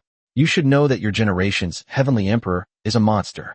Although you are not weak, it is hard to say whether you are a match for the Heavenly Emperor. Although Xian Yuan Dongtian's words were tactful, Yi Xian understood them. Perhaps this was also the reason why Xian Yuan Dongtian came to support him. As you know, the struggle for supremacy among nations will not end so quickly. It may even take thousands or tens of thousands of years before I meet the Heavenly Emperor. No one can predict what will happen during this time. I cannot give up this opportunity just because I am afraid of the Heavenly Emperor's strength. Yi Xian's considerations were, in everyone's eyes, quite normal. All right, we respect your decision. I originally wanted to persuade you to come to the Great Xia Kingdom, but considering your future development and the current situation of Great Xia, it's good to give it a try. By the way, before I came here, the ancestor instructed me that if you encounter danger on the battlefield of the warring states, you must contact Great Xia, and Great Xia will help you leave. Xian Yuan Dongtian's words can be considered a promise made by the Great Xia dynasty. It's important to know that territorial relocation usually only requires a relocation order, but for a max-level territory, a regular relocation order is completely ineffective. Moreover, it involves traversing vast distances to send teleports to a specific location, which comes at a high price. Even for kingdoms, such resources are not common. This was also a concern for the new lords of the myriad realms at the time. If they failed, would their families be willing to pay such a high price for a loser? Please convey to the higher-ups of Great Xia that Yi Xian is very grateful to the patriarchs and will certainly live up to their expectations. Yi Xian couldn't reveal his true situation, so he could only express his gratitude. Regardless of De Xia's purpose, at least Yi Xian felt the goodwill De Xia expressed. What are your plans regarding the situation in the United States? Xian Yuan Dongtian asked about this matter again, saying that it was impossible for so many of the core forces of the Great Xia to stay by Yi Xian's side for a long time. Give them some time to think tonight. Tomorrow I'll go to the origin continent and see what's going on. If they don't give me an explanation when I get back, they can't blame me for causing a ruckus on Blue Star. Yi Xian's actions can be seen as using this as an excuse to make a fuss. In fact, the United States' actions have not caused Yi Xian any loss. However, such behavior must be stopped, otherwise Yi Xian will only have more trouble in the future. We've been here for the past few days. If there's any action, just let us know in advance. We really can't let this opportunity slip by easily. In recent years, the United States has become increasingly audacious and doesn't take Great Xia seriously at all. Xian Yuan Dongtian supports Yi Xian's decision. In relations between countries, the primary consideration is interests. When one side is absolutely in the right, the other side must make a response, whether it likes it or not. On a grand scale, it's a matter of the kingdom's dignity. On a smaller scale, everyone is vying for face. The questions that Xian Yuan Dongtian was concerned about were basically answered by Yi Xian, and the relationship between the two seemed to have become more harmonious, which can be considered as achieving his wish. Next, Xian Yuan Dongtian didn't keep Yi Xian talking to himself. Instead, he introduced the situation of each family in the compound surname alliance again, allowing Yi Xian to talk to and interact with the others. This move will not only greatly benefit Yi Xian, but also the Fuxing alliance, especially in the future after Yi Xian grows up. Therefore, the atmosphere at the banquet was pleasant, and while everyone drank heartily, their relationships were strengthened, and they essentially formed a defensive alliance. Thank you so much this time. In his spare time, Yi Xian came to Ling Huyu. Among the high-ranking officials of De Xia, Yi Xian first came into contact with Ling Huyu, and Ling Huyu also gave Yi Xian his full support. Whether it's just returning to Earth or this trip abroad. It's nothing, it's all what I should do. But I really didn't expect these people to be so shameless as to send out assassins. If it weren't for divine punishment, I probably would never have seen you again. Ling Huyu believed that he knew Yi Xian best, which is why he believed Yi Xian's explanation. This is called a great calamity is followed by good fortune. Besides, I haven't yet seen the splendor of the origin continent, so heaven won't take me away. Yi Xian didn't say much. Chapter 166 Arrival on the Origin Continent. Nothing happened that night. The next morning, Yi Xian, as expected, did not receive a reply from the United States and decided not to wait any longer, but to deal with it in a few days. Having been delayed for several days, Yi Xian had to go to the origin continent, otherwise he might be punished, so he dared not be negligent. Ding. When you descend upon the origin continent, would you like to choose a random location on the battlefield of the warring states, or would you like to provide your landing coordinates? After Yi Xian made his decision, the system immediately presented him with two options. Having already considered his options, Yi Xian directly chose the first one. After Yi Xian made his choice, his figure disappeared, along with Yi Xian's territory in the unknown land. When Yi Xian reappeared, he was already in his own territory, on the origin continent. Ding. Welcome to the Battlefield of Nations, server 9999. Yi Xian did not rush to make arrangements, but instead observed his surroundings. However, he did not find much difference between the origin continent and Blue Star, or the assessment space for new lords. Yi Xian went straight to the information center, where Bai Qi, Liu Bowen, and even Yi Meyer, who had been cultivating since joining the territory, were waiting for him. My lord, is this the origin continent? Yi Meyer was equally curious. Although she was hundreds of thousands of years old, her personality had not changed much due to the special environment. That's right, this is my first time here too. This is the 9999th district of the Battle of Nations, and this will be our permanent base from now on. Sherry, send out reconnaissance equipment to conduct a comprehensive reconnaissance of the area surrounding our territory. On the origin continent, territory can only be moved under specific circumstances or by using extremely rare and special items. But this is undoubtedly very costly and almost impossible to achieve. Therefore, once they arrive at the origin continent, the territory is basically solidified for most lords, and the location where they arrive at the first opportunity becomes quite important for the future development of their territory. Compared to ordinary lords, Yi Xian doesn't care. Yi Xian won't be complacent or stagnant. It doesn't matter where he descends. The group chatted briefly while keeping an eye on the footage transmitted from the surveillance cameras. This is a plain, backed by the sea, with rolling mountains to the left and an endless forest to the right. My lord, our location is an excellent one, both in terms of resource reserves and strategic depth. Bai Qi and his companions continuously analyzed the current geographical situation and concluded that it was very beneficial to the development of their territory. My lord, it seems that there are quite a few lords in our area, especially in the mountains and forests, where there are not only large territories, but also many indigenous forces. These territories arrived earlier than ours, and some of them have already experienced conflicts and small-scale wars with each other or with the natives. After more than half an hour of reconnaissance, the area surrounding Yi Xian's territory, spanning tens of thousands of miles, was thoroughly investigated. The War of Nations on the origin continent also serves as a form of protection for newcomers. Before the establishment of the First Kingdom, there are protective shields between different regions, preventing them from communicating with each other. At the same time, powerful kingdoms, dynasties, and other forces from the outside world cannot launch attacks on the War of Nations battlefield. This is the best time for us to develop in peace. Therefore, we are not in a hurry to establish a kingdom and break the shield of the battlefield of all nations. When we establish our kingdom, we must have enough strength to meet all challenges. Therefore, I believe we should develop steadily and focus on accumulating strength. What do you all think? Yi Xian considered that establishing a nation was merely a title, and he didn't care about receiving some rewards from the heavenly Tao. Only strength was eternal. Moreover, Yi Xian believed that even if he developed steadily, no one else could develop faster than him. Don't forget, there was also the second territory and the mothership. Yi Xian plans to project these two powerful combat units onto the origin continent, where the real battlefield is brutal and the forces they face are extremely strong. My lord, this is a feasible plan. We can remain in a remote corner, develop steadily without attracting attention, and avoid making enemies too early. As for the second territory, we can go all out, conquer all sides, and acquire the resources needed for the territory's development.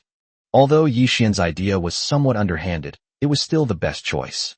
In that case, I'll leave this to you two, Han Xian and Wu Qi. You two can discuss and decide on the conquest of the territory. As for the enemy, we'll try our best to take them in.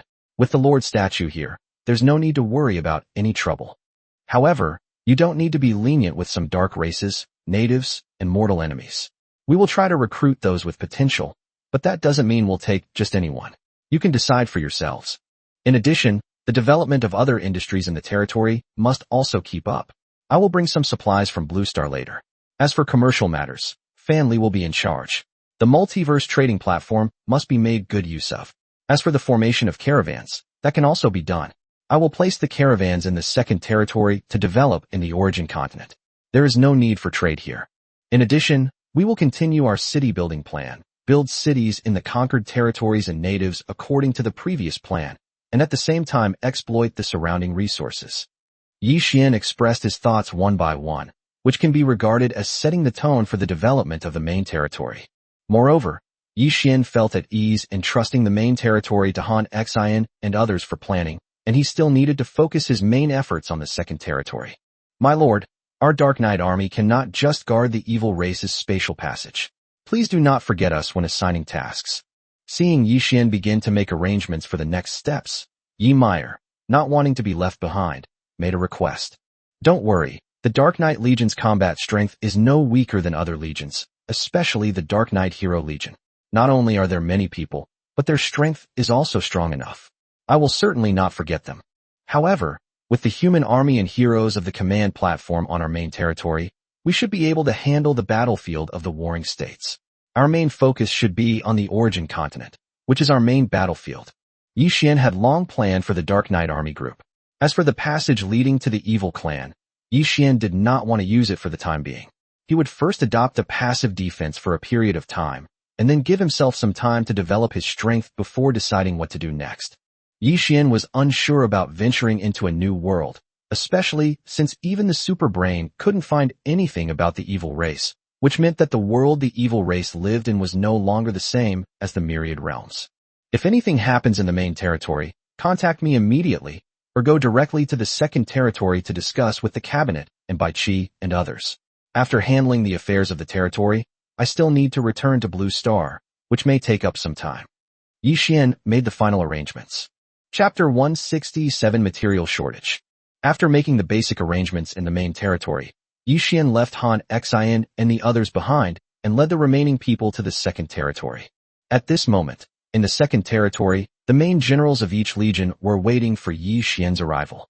Feel, your Shadow Legion will need to play a vital role in the future. The place we are going to is a very chaotic and disorderly place where strength determines everything. We are new here and don't know many things. The Shadow Legion must do its best to find out the situation there. The supercomputer only provided general information. For detailed information, Yi Xian needed to send someone to investigate himself. Within Yi Xian's territory, only the Shadow Legion excels in intelligence work. Family, send word to Shun Wansan that he must obtain a batch of high-level Shadow Stones and troop expansion blueprints as soon as possible, for all levels. The Shadow Legion is still too small in number. Its high quality also limits its size. Although 200,000 people seem like a lot, they wouldn't even make a ripple on the origin continent. The materials needed to upgrade the Shadow Legion are Shadow Stones and Energy Stones of various grades. Yi Xian has no shortage of Energy Stones, but he has no Shadow Stones of grade 7 or higher. Sir, if we rely on acquisition, we may not be able to achieve our goal in the short term. Why don't we try to consult the supercomputer to see if there are other ways to obtain the supplies we urgently need? Fan Li knew that obtaining high-level materials was not easy, and that every 10 upgrades to a troop building required 1,000 units of materials to increase the number of troops that could be summoned, which was difficult to obtain in the short term. Okay, I'll try it in a bit. Yi Xian was aware of the difficulty, but fortunately he had the super brain, so he might be able to gain something from it.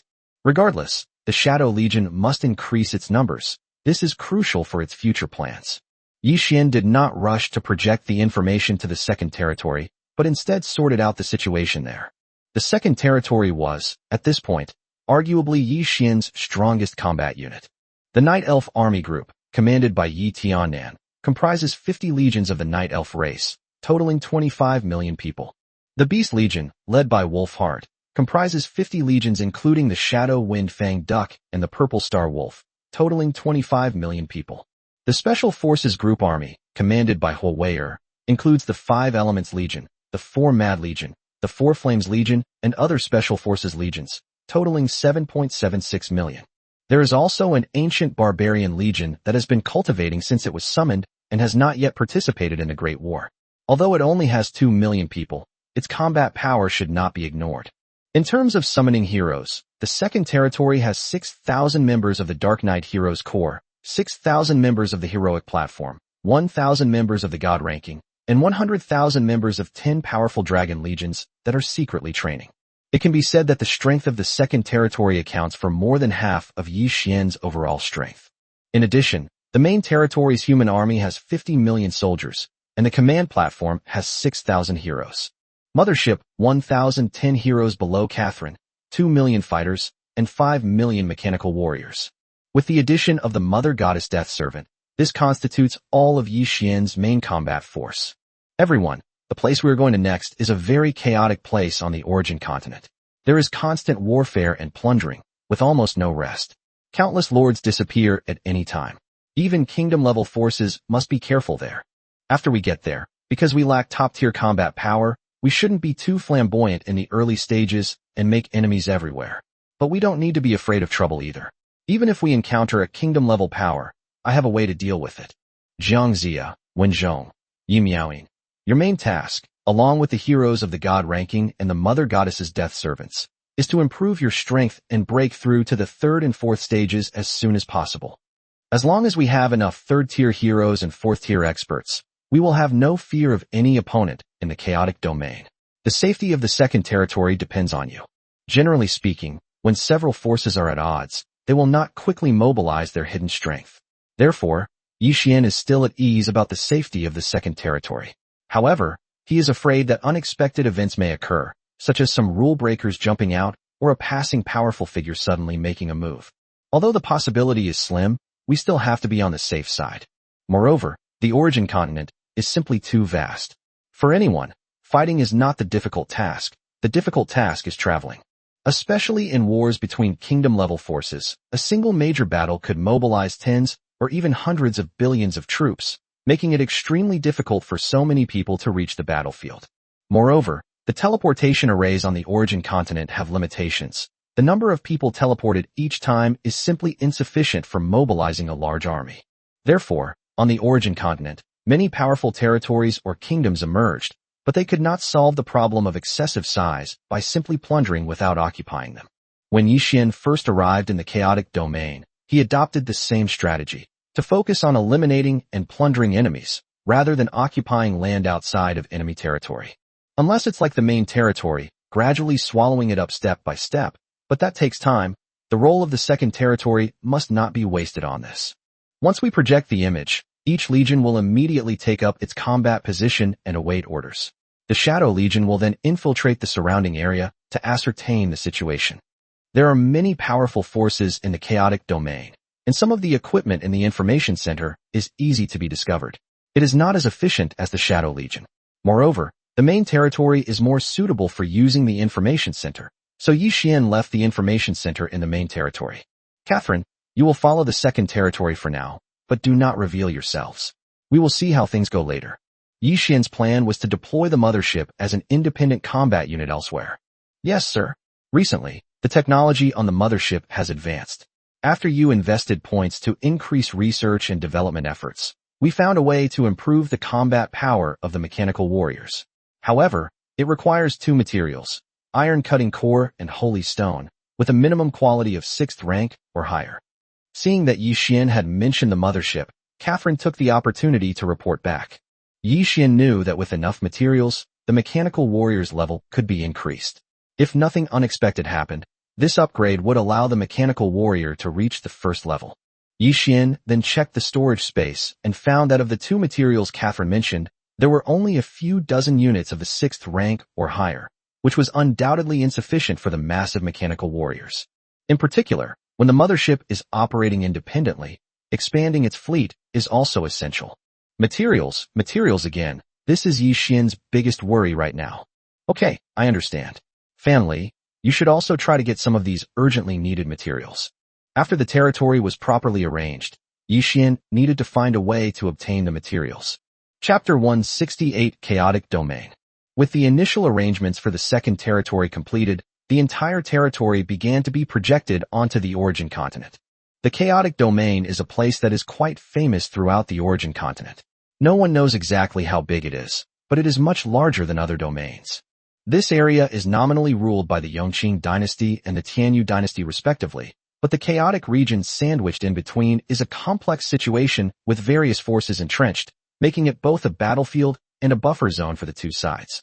After countless years of development, the chaotic domain has gathered defectors, bandits, thieves, mercenaries, and other forces from various factions on the origin continent.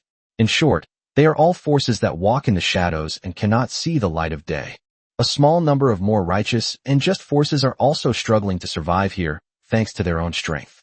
As a result, the strength of the chaotic domain has grown stronger through mutual warfare, and the powerful alliances that have emerged from them are no weaker than dynasties and kingdoms. The difference is that these alliances lack high-end combat power.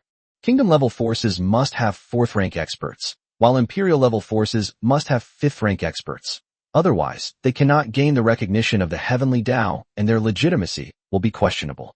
However, such top-tier beings do not easily interfere in ordinary battles, and are only seen when they are about to perish.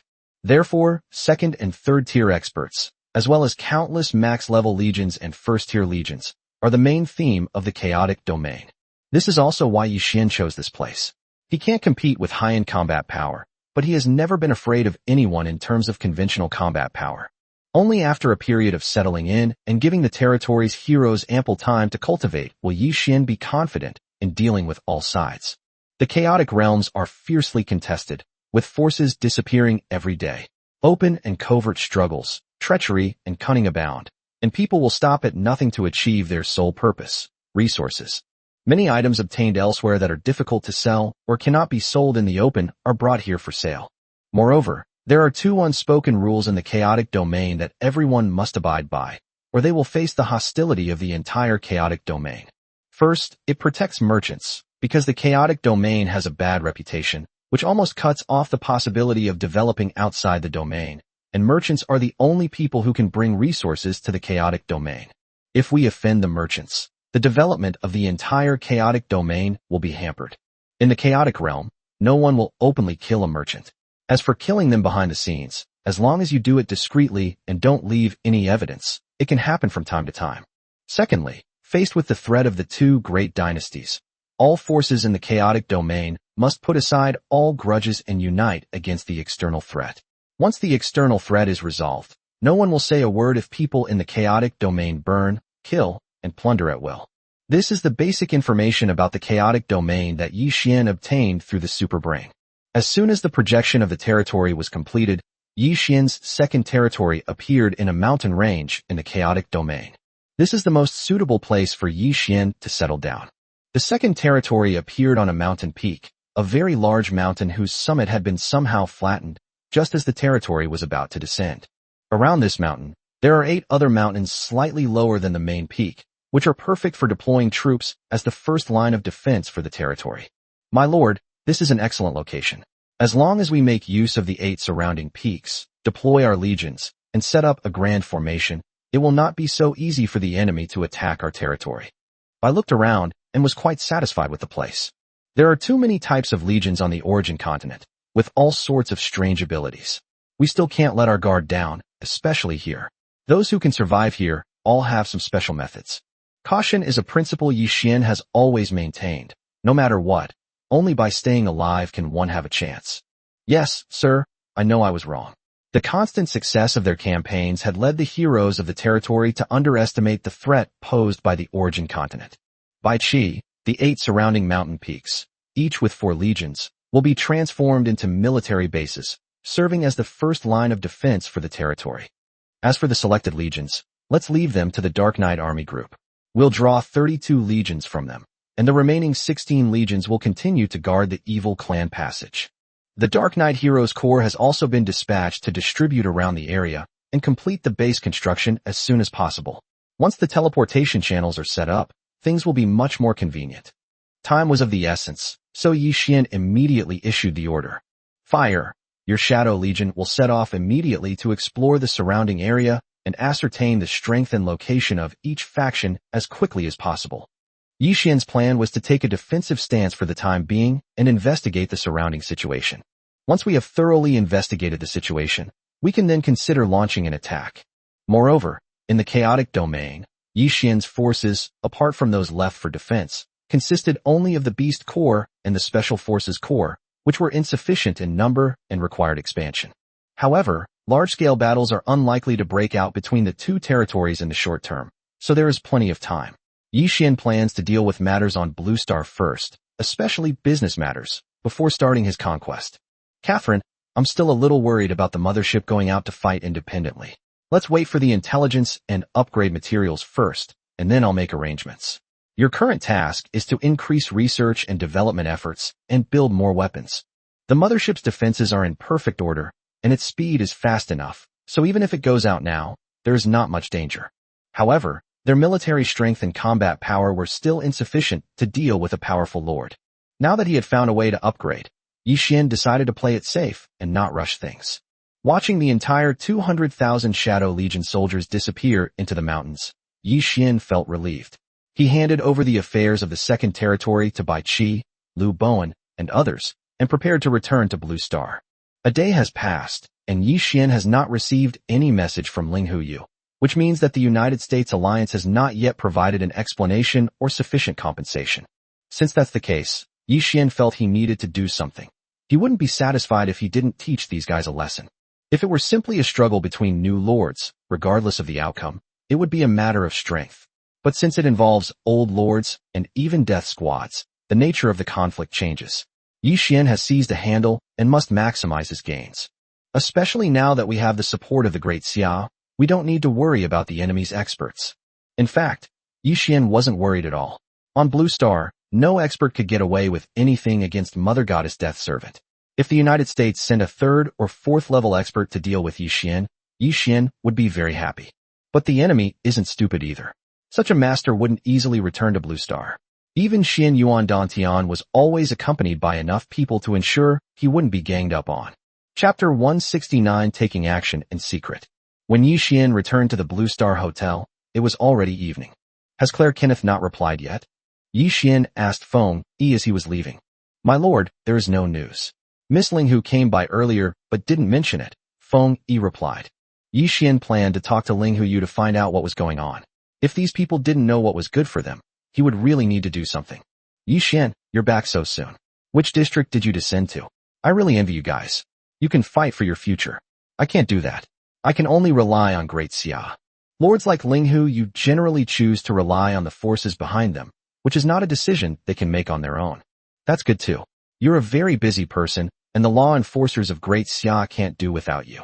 Yi Xian knew that for lords who couldn't participate in the War of Nations, what they missed was the opportunity to become a powerful force, and they could only rely on others. But that was the only consolation he could offer. Forget it. Everyone has their own destiny. Let's not dwell on this. What brings you here so late? In Ling Huyu's mind, Yi Xian should be on the origin continent at this time. After all, the territory has just been established, which is a major event that affects one's entire life. Yi Xian should pay attention to it and study the development of the territory. But to my surprise, Yi Xian returned so quickly. I wanted to ask if Claire Kenneth has replied yet, Yi Xian asked directly. No, Senior Xian Yuan sent someone to inquire, and they only said that they are discussing it. Ling Huyu had been paying close attention to this matter. It seems they're still not giving up. In that case, I won't be polite. Yi Xian knew that the United States would not admit its mistake, nor would it let go of the opportunity to eliminate him. At this time, the United States was stalling for time not to give him an explanation, but to think of another way to deal with him. Yi Xian, what are you doing? We're on someone else's turf. We need to be careful, Ling Huyu quickly warned, fearing Yi Xian might act impulsively.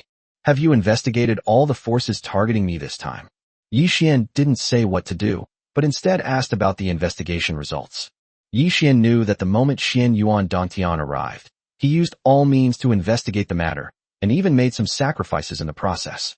It's been investigated and found that the Charles family is the leader, involving hundreds of other forces. However, These people are just pushed out to do the dirty work, and it's obvious that the upper echelons of the United States are the ones who benefit. As he spoke, Ling Huyu handed Yi Xian a list, which detailed the participants in this incident. Okay, I understand. Yi Xian took the list and turned to go back. Yi Xian, what are you going to do? Don't be impulsive. Ling Huyu wanted to persuade him, but Yi Xian left without saying a word. After returning, Yi Xian carefully examined the list, which contained detailed information, including not only the addresses of these forces, but also their strengths. After careful analysis, Yi Xian selected 10 forces whose basic strength and status were comparable to that of the Yi family in the Great Xia dynasty. Miaohan, send one team from each of these 10 factions to wipe out their foundations on Blue Star. Yi Xian decided to teach the United States a lesson and began a retaliatory operation. Yi Miaohan completely obeyed Yi Xian, regardless of right or wrong or the consequences. After glancing at the list, she summoned dozens of Mother Goddess Death servants to stay and protect Yi Xian's safety. Yi Miaohan left quickly, searching for each address listed above. Upon arriving at a location, she summoned a team of Mother Goddess Death servants and issued the order to attack. Yi Miaohan did not participate in the attack. After leaving someone behind, she went straight to the next house. That night, 10 third-rate families in the United States encountered the biggest crisis in their history. The sudden attack by nearly 1,000 first-stage Ultimate Masters stunned everyone. Moreover, these families were completely powerless to resist. Even though they summoned the heroes of their territories immediately, their strength was simply not equal. These families also wanted to seek help from the authorities and other families, but Yi Miaohan was prepared. At the same time that the Mother Goddess Death Servant launched the attack, the special scroll had already been used, so no message could be sent out. No, all lords and heroes, retreat to the origin continent. Do not make unnecessary sacrifices. Some families, realizing they were no match for the enemy, decisively abandoned their businesses on Blue Star. As long as enough lords and territories are preserved, there is still a chance to make a comeback. However, the non-lord races of Blue Star cannot be cared for at this time. Meanwhile, the Mother Goddess Death Servant also went all out. When the Great Xia was dealing with the Zhou family, the Mother Goddess Death Servant spared all ordinary people, but now, the Mother Goddess Death Servant was like the Grim Reaper, wiping out all living beings. Some family members fled to the origin continent and quickly contacted the high-ranking officials of the United States for rescue, but a lot of time was wasted in the process. By the time the authorities reacted, it was too late. All that was left for them were corpses and dilapidated buildings. Yi Miaohan was well aware of the combat power of the Mother Goddess Deadpool. After releasing all the Deadpools, Yi Miaohan followed the original route again and recalled the Mother Goddess Deadpools who had completed their mission. This time, Mother Goddess Death servants mobilized a large number of people, and given the significant difference in strength, Yi Miaohan returned to the hotel in relatively short time. My lord, mission accomplished. Yi Xian nodded in satisfaction. There was a reason why he valued the Mother Goddess Death servant so much. After Yi Xian's training, the Mother Goddess Death servant had finally played an important role. And this is just the beginning. In the future, the role of the Mother Goddess Deadpool will certainly be even greater. Ignoring the commotion outside, Yi Xian felt relieved and at ease after letting out a sigh of relief. Just then, Ling Huyu came to visit. Yi Xian, how did you do that in just over half an hour? Ling Huyu asked immediately. I don't know what you're talking about. I've been in the house the whole time. I haven't gone anywhere, and I haven't done anything, Yi Xian denied directly. Forget it, I won't talk to you. Senior Xianyuan wants you to come over. Claire Kenneth is here. Go and talk to her yourself. Ling Huyu already knew what Yi Xian had done, and Claire Kenneth's visit was also about this matter, but it was indeed not appropriate to talk about it, especially on someone else's turf. A few minutes later, Yi Xian appeared leisurely. Yi Xian, how could you be so cruel, not even sparing ordinary people? Claire Kenneth's eyes were bloodshot with rage. Yi Xian's actions were utterly disrespectful to the United States. Mr. Claire, you can't just say things like that. You should know that every word you say represents the United States. Yi Xian's words left Claire Kenneth speechless. Without evidence, this is a frame-up, and a frame-up of someone from another country at that. As foreign minister, Claire Kenneth's actions were indeed inappropriate. Chapter 170, Applying Pressure. No matter what others think, even if the whole world knows that Yi Xian did it, Yi Xian will not admit it because they have no evidence. Mr. Claire, I don't know how you intend to compensate me for the breach of contract. I'm in a hurry and can't keep waiting. Besides, you wouldn't feel at ease if I stayed here, would you? Maybe if something bad happened, you'd blame it on me. To be honest, I have serious doubts about the character of some people in your country. Yi Xian made no mention of the tragedy that had just occurred, but instead demanded compensation. Yi Xian, you're too arrogant. Don't forget, this is the land of the United States. Claire Kenneth was extremely angry at this moment. But there was nothing they could do. They had leverage over us. I know, but you need to understand one thing. The reason I'm here is because you invited me. Yi Xian made it very clear. You are the ones who want to deal with me, and you went to great lengths to bring me here. I didn't ask to be tortured. It's impossible to just send me away like this. Tell me, what exactly do you want? Claire Kenneth asked through gritted teeth. The recording stone in Yi Xian's hand has a really bad influence on the United States on Earth. But getting it from Yi Xian is simply impossible. Not to mention Yi Xian's own strength. Those guys from Great Xia wouldn't just let it go. And this leverage was handed over to them by fools in their own country. Simple. Issue an apology on Blue Star, compensate me for my losses, and that's it. Yi Xian made this request, which he had already planned. An apology is impossible. Don't get your hopes up, Claire Kenneth immediately objected. For these people, saving face is more important than anything else. Issuing an apology is absolutely out of the question. They would rather go to war than apologize. Fine, you're all big shots, and you can't bear to lose face, then make it up to me. If you satisfy me, I'll leave immediately. This was also Yi Xian's main purpose, to get money and resources. State your conditions. Claire Kenneth didn't want to waste any words. She just wanted to know Yi Xian's bottom line, so she could report back. As for what decision the higher-ups made, that was beyond her control. 100,000 7th-tier materials, 10,000 8th-tier materials, 1,000 9th-tier materials, and 110th-tier materials. As for the rest, give us 1.8 million of various buildings, 10 million pieces of gold-grade equipment, and a symbolic 500 trillion spirit coins. Yi Xian then stated his request. Impossible, you're trying to extort me. Claire Kenneth blurted out without thinking. This Yi Xian was really crazy. These things were worth more than the entire reserves of a second-rate family. The materials, in particular, are treasured by each family. As for the others, apart from their large quantity, they are not of much value. Mr. Claire, you don't know me. My demands match the losses. I'm not asking for anything more. I hope you can talk to your superiors. Not a single thing can be missing, otherwise I will not leave. By the way, I hope your country will take responsibility for my safety during this period. I think your country is still quite chaotic, and I don't want to get involved in any trouble. This last sentence is a threat, clearly telling you that you've been watching me all along, and that the accident that happened here has nothing to do with me. But judging from Yi Xian's tone and attitude, everyone present knew that the massacre of his entire family was committed by this guy, who kept shouting that he was innocent and wronged. But unfortunately, no one had any evidence, and they couldn't even say it in front of Yi Xian. Alright, that's enough for today. I hope your country can make a decision as soon as possible. I won't bother you any longer. You must be very busy tonight. After saying that, Yi Xian ignored Claire Kenneth's ashen face and left.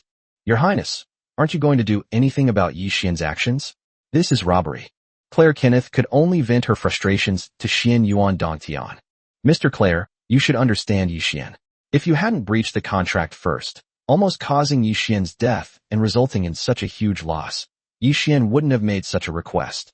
Xian Yuan Dongtian directly shifted all the blame to the United States.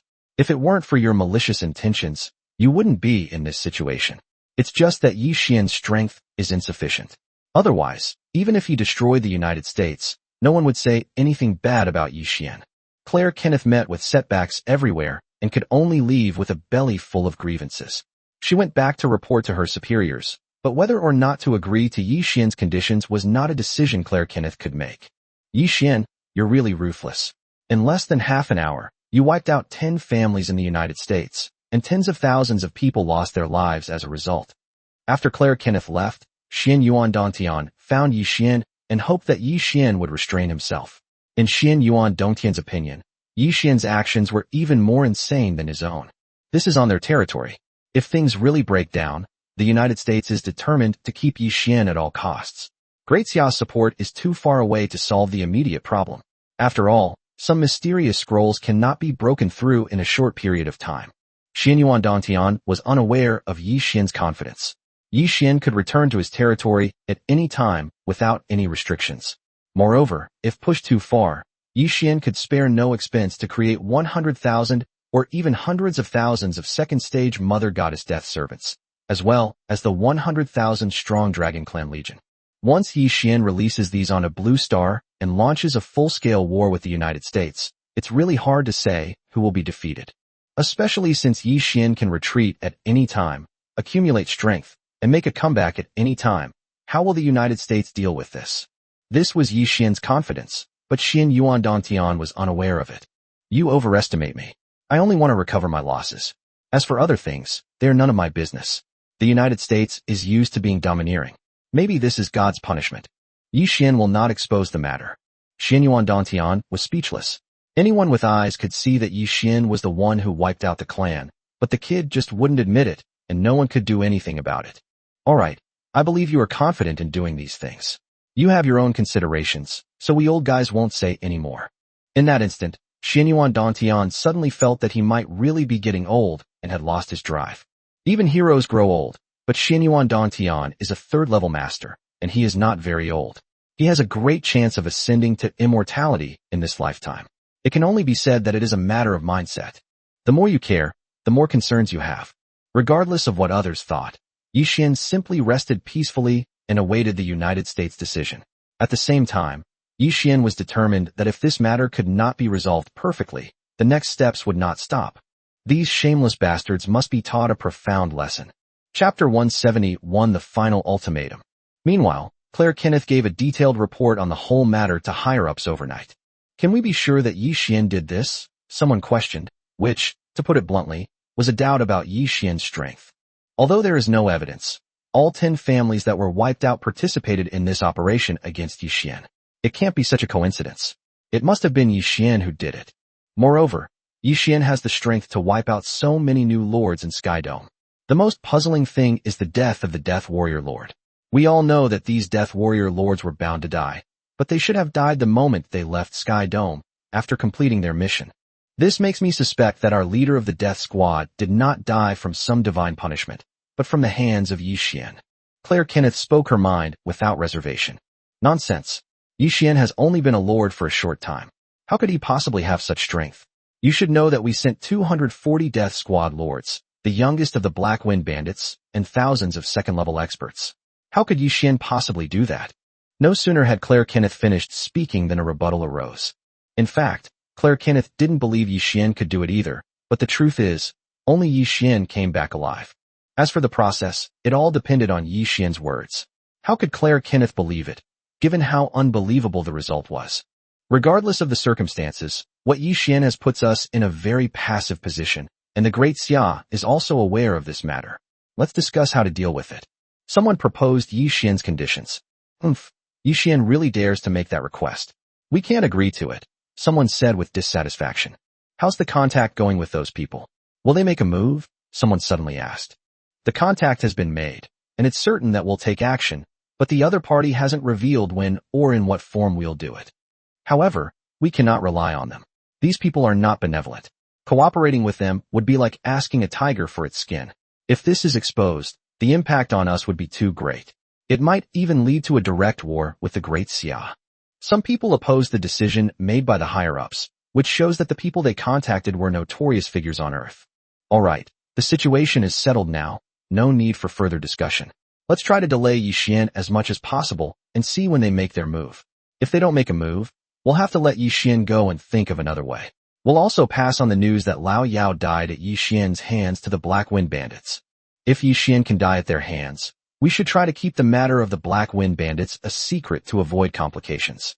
It's best not to provoke the Black Wind Bandits if possible, since the ancestors are busy with cultivation and won't get involved. Everyone quickly reached a consensus. How should we respond to Yi Xian's conditions? What if they don't take action, and Yi Xian starts causing trouble again? Claire Kenneth is arguably under the most pressure, caught in the middle and facing a difficult situation. Don't worry about it. With Xian Yuan Dantian around, we can't touch Yi Xian. He will also restrain Yi Xian and won't let him cause too much trouble. These people's thinking is still stuck in the past. They feel that with the constraints of the Great Xia's higher-ups, Yi Xian wouldn't dare to act recklessly. But they forgot that Yi Xian was not someone who would easily obey the 10 families that had just been wiped out. Moreover, these people were completely unaware of Yi Xian's status in the eyes of the higher-ups in Daxia, and their preconceived notions meant they were destined to suffer losses. The next morning, Accompanied by Ling Huyu, Yi Xian toured the city of America. This was Yi Xian's first time traveling abroad in his life. But since becoming a lord and experiencing the cruelty and wonder of the origin continent, Yi Xian has lost his curiosity and sense of novelty towards these things. While strolling around, Yi Xian once again dispatched several Mother Goddess Death servants to investigate some of the families on the list. After what happened last night, these guys were all on edge. The family's defensive capabilities have increased significantly, and they have even called upon their friends and relatives, fearing that Yi Xian would go and exterminate the entire clan. Yi Xian didn't intend to take action during the day. He was just making preparations in advance. If the United States didn't give him an explanation, some of his family's influence would disappear. If the United States still doesn't agree in a few days, Yi Xian will target certain forces within the government and some high-ranking figures. These actions can be seen as an ultimatum to the United States. It remains to be seen what they will choose to do. That day, Yi Xian did not see Claire Kenneth. After nightfall, Yi Xian did not hesitate to take action and sent out several teams of Mother Goddess Death servants. This night was destined to be anything but peaceful. Despite the fact that the families participating in the rookie competition had made ample preparations, bringing in many summoned heroes from their territories and receiving assistance from other factions and the official authorities, they were well prepared. Unfortunately, the moment Deadpool appeared, the ending was already sealed. The Mother Goddess Death servant carried with her a high-quality, rare scroll provided by Yi Xian. Once the scroll was released, each attacked family became an independent battlefield, completely unknown to the outside world. Deadpool is an evolution of the Zerg. Although he has become human, he still retains his cruel nature and never shows any mercy. His ruthless fighting style is terrifying. In just over an hour, the Mother Goddess Deadpools completed their respective tasks and disappeared into the night. By the time news of the destruction and extermination of each family spread, it was already late at night. This Yi Xian is simply lawless and vindictive. Claire Kenneth stood on the ruins, looking at the horrific battlefield, and murmured silently. Because of one wrong action, the United States has suffered such great losses. Although the United States can accept these losses, the damage to its reputation is incalculable. For established powers, Yi Xian's blatant humiliation was unacceptable, but they were powerless to stop him. After all, the United States was at fault first, and there was no evidence to prove that Yi Xian did it. While Yi Xian had evidence in his hands, and the great Xia behind him was not to be trifled with. Claire Kenneth had no choice but to report the situation, as it was beyond her control. It was still in that huge conference room, with the same group of executives, but no one spoke. Have they set a time frame for their operation? No, they might also be weighing the pros and cons. After all, Xianyuan Dantian has always been by Yi Xian's side, which represents the attitude of Great Xia. They have been hiding on Blue Star for so many years, and they probably don't want to be exposed. If they keep looking for an opportunity but don't take action, Yi Xian's continued commotion will also be disadvantageous for us. The United States is now in a dilemma. Chapter 172 Compromise. They can't fight him, they can't drive him away. If Yi Xian stays, they'll keep killing him. The key is that Yi Xian still has that kind of strength. Moreover, many people suspected that among those who took action, there might be powerful figures from the Great Xia dynasty, who might be using this opportunity to attack the United States. As a result, the United States was worried about escalating the situation and was even more hesitant to make a decision, especially regarding Yi Xian, as it wanted to keep him in the country while also distancing itself from the situation. But now, it was time to make a decision. Yi Xian's actions were constant, and the United States could not accept them. Forget it, there will definitely be other opportunities in the future. Even if Yi Xian develops quickly, he will not be able to compete with the kingdom in the short term. Let us let him leave and leave him to them and the Black Wind Bandits to deal with. Someone made a suggestion. My lords, the issue now is not whether we release him or not, but that Yi Xian will not leave without compensation. Claire Kenneth had no choice but to speak up. Inviting a god is easy, but sending him away is difficult. If he's not satisfied and won't leave now, letting him go is useless. Upon hearing this, everyone fell into deep thought once again. Agree to his request, and get Yi Xian and Xianyuan Dantian away as soon as possible. No one wanted to continue. This was a difficult problem for them to handle. It could even jeopardize your future. After receiving instructions from higher-ups, Claire Kenneth rushed to the hotel that very night to find Yi Xian. Unfortunately, when Claire Kenneth arrived, she only saw Yi Miaohan. Yi Xian had already returned to his territory. Sorry, My master has gone back to his territory to attend to some matters. Hearing Yi Miaohan's words, Claire Kenneth became very anxious. Please convey to Yi Xian as soon as possible that we agree to make compensation and hope he can return as soon as possible. Claire Kenneth could only inform Yi Miaohan of the alliance's decision and hope that she would pass it on to Yi Xian. Okay. Claire Kenneth left in frustration. However, what Claire Kenneth didn't know was that Yi Miaohan had also disappeared shortly after he left, and naturally, she went to take revenge. That night, more than a dozen more beautiful nationalist forces were wiped out, leaving Claire Kenneth extremely busy. Damn it! Yi Xian is simply reckless. Can't you do something about it? If this continues, it could lead to war between the two countries, and the responsibility will be entirely your great Xia. Unable to find Yi Xian, Claire Kenneth could only turn to Xian Yuan Dantian to express the United States protest. The most frustrated people at this moment must be the high-ranking officials of the United States. Yi Xian's actions were undoubtedly a slap in the face, but there was nothing they could do to stop him. Mr. Claire, your accusations are unacceptable to Great Xia. What makes you say that Yi Xian did these things? Do you have any evidence? You should know that your United States is used to being domineering and has offended countless forces. You can't smear Great Xia. Xian Yuan Dantian was very dissatisfied. Although he was secretly pleased and knew that Yi Xian was the one who did it, he could not admit it no matter what. You and I both know the truth of the matter. We have already agreed to Yi Xian's conditions. You should leave with Yi Xian tomorrow, otherwise I am sure something will happen. It seems that the United States has reached its limit of patience, and this can be considered an ultimatum. If Yi Xian continues to stay, the United States may take drastic measures. Alright, leave the things you gave to Yi Xian as compensation. We'll leave as soon as Yi Xian returns. Xian Yuan Dantian knew that Yi Xian had already vented his anger, and that the United States should not be pushed too far, otherwise it would also be detrimental to Great Xia. At this moment, Yi Xian had already received the news, but he was not in a hurry to go back. He was listening to Han Xian's report in his territory. My lord, we have conquered all the mountains surrounding our territory, and we have also eliminated several small tribes among them. We are currently deploying defenses. We have also sent people to explore the forest on the other side. Han Xian's side has already begun to take action. We can't ignore the sea behind us either. We don't know if there will be enemies at sea, but we still need to make necessary defenses. Let's send a legion to garrison it first. Order Sherry to send out reconnaissance equipment to scout several directions, as far as possible. This will be our future base camp, so we must understand the surrounding situation thoroughly. Yi Xian attaches great importance to the safety of his main territory, which will also be his foundation. Although there shouldn't be any forces in District 9999 that could threaten Yi Xian, one should always maintain a cautious approach. My lord, according to Sherry, the link to the regional channel has revealed the battlefield of the warring states.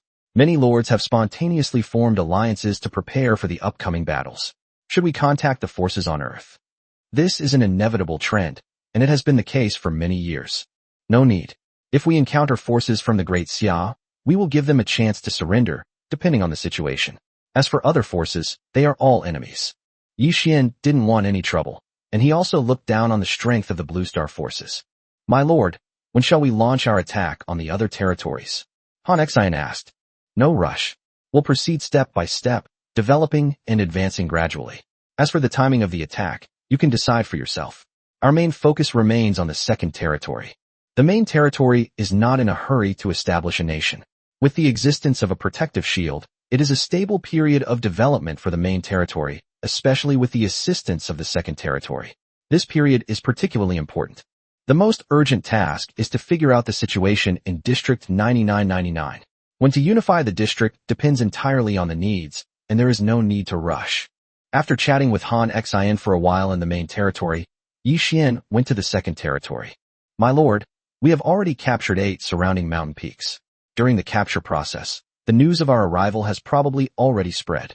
Hearing Bai Qi's words, Yi Xian was not surprised. News of his arrival would spread sooner or later. However, the chaotic domain probably doesn't know that we've occupied this place yet, so a large-scale attack won't happen anytime soon. This is good news. It's alright. Once we've completed our defense system, we won't be afraid of provocations from other forces.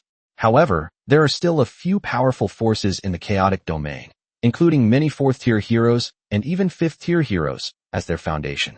We still have a hard time dealing with such forces at the moment. A force with 5 ranks has almost reached the standard of an imperial dynasty. It is only due to other factors that it cannot be promoted to an imperial dynasty-level force, but its strength should not be underestimated.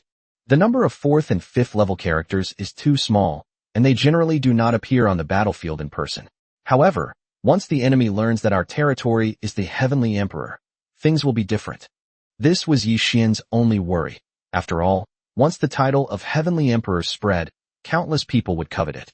And this is the most chaotic region. Chapter 173 Glorious Alliance. There are no rules in the chaotic domain. Everything depends on strength. Yi Xian likes this environment, but there are some potential threats that he must guard against. Bai Qi, I am now handing over the access rights to all the defensive buildings in the territory to you, especially the energy storage of the sniper tower. Make sure it is always ready. With it, we will not be afraid of the enemy's high-level heroes. Also, keep these scrolls safe. With these, the territory's defensive structures can always function at their maximum power. There are many scrolls on the origin continent that can restrict the defensive buildings of a territory, but there are also scrolls that can be deciphered, and Yi Xian's reserves are certainly not lacking. The sniper towers in Yi Xian's territory are simply the best buildings for picking off powerful heroes. Although they consume a huge amount of spirit coins, the effect is surprisingly good, and Yi Xian is not short of spirit coins. Although sniper towers are not very useful when going out to fight, in territory defense battles, no matter how many high-level heroes come, they will all die. Even 4th or 5th tier heroes. Have the surrounding lords and forces made any moves? Yi Xian inquired. My lord, at present only the West has made any moves. According to reconnaissance, the West is a lord alliance. Its strength is naturally not among the top in the chaotic domain, but it is very warlike. Of course, their leader is not stupid. They are just bullying newcomers and dare not provoke powerful forces. According to the Shadow Legion's intelligence, this force is called the Glorious Alliance, and its leader is an orc lord named Taylor, a cruel and murderous man who is ruthless towards any newcomers who appear in the area. Judging from the troop movements in their territory, the Glorious Alliance has targeted us and seems to be preparing for war. It is estimated that they will launch an attack on us soon.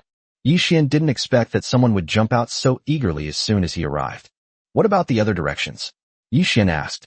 There's been no movement for now, but they're aware of our arrival. We've already dealt with several groups of spies. I estimate that these forces are still observing the situation and don't want to be the first to act. After hearing this, Yi Xian found these parties quite interesting.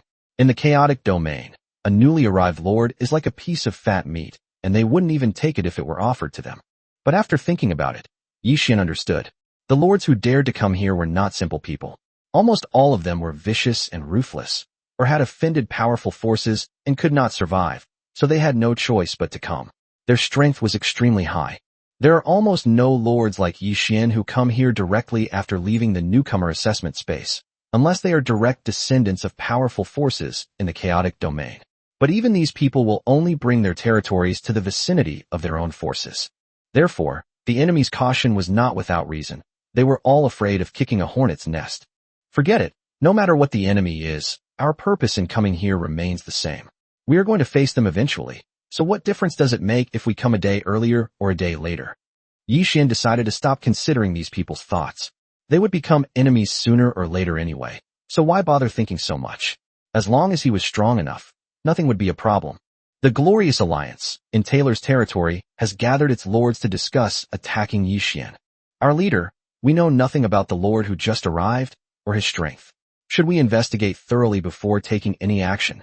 Eddie is Taylor's strategist and holds a pivotal position in the Glorious Alliance. He is also a powerful lord in his own right. Eddie objected to the rash attack on Yi Xian's territory. Taylor was indeed very strong and ruthless. He was able to build such a large and glorious alliance, which meant he had his own strengths, but he was not without his weaknesses. Pride and looking down on others are Taylor's weaknesses, but they are also normal. As a half-orc, the extreme inferiority complex in his bones has distorted the personality of almost all half-orcs. Eddie, you're being too cautious. What strength can a newcomer possibly have? Even if he has some strength, he's nothing in the chaotic domain. Although Taylor's tone was calm, the arrogance in his words was undeniable. Taylor doesn't believe he's lucky to have survived in the chaotic domain for so long. He believes he's relied on his own strength to endure it. Eddie could only sigh inwardly. The Glorious Alliance had a grand name, But Eddie knew that in the entire chaotic domain, the Glorious Alliance was nothing but a powerful force that no one cared about. In the entire Glorious Alliance, only in Taylor and Eddie's territories are there individuals with the strength of the third rank, and there are only 3 of them. These are individuals who have just broken through not long ago and are at the bottom of the third rank. Such strength leaves no room for arrogance. A slight misstep could lead to certain death far from home, a perfectly normal occurrence in the chaotic domain. My lord, I am not worried about the new lord. I am worried that while we are on our way, the other parties will attack us. After all, the strength of each party is not much different, and they have been hostile to each other for many years. Everyone wants to destroy the other party. Eddie was worried about the other forces. Over the years, the struggle between these groups had never stopped, but none of them could do anything to the others. It's all right. We'll take over this newly emerged territory as quickly as possible.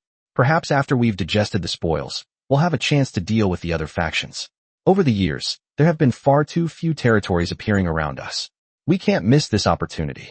With no new players emerging and surrounded by familiar rivals, it's difficult to gain an advantage from each other, and there's a lack of sufficient opportunities to grow stronger.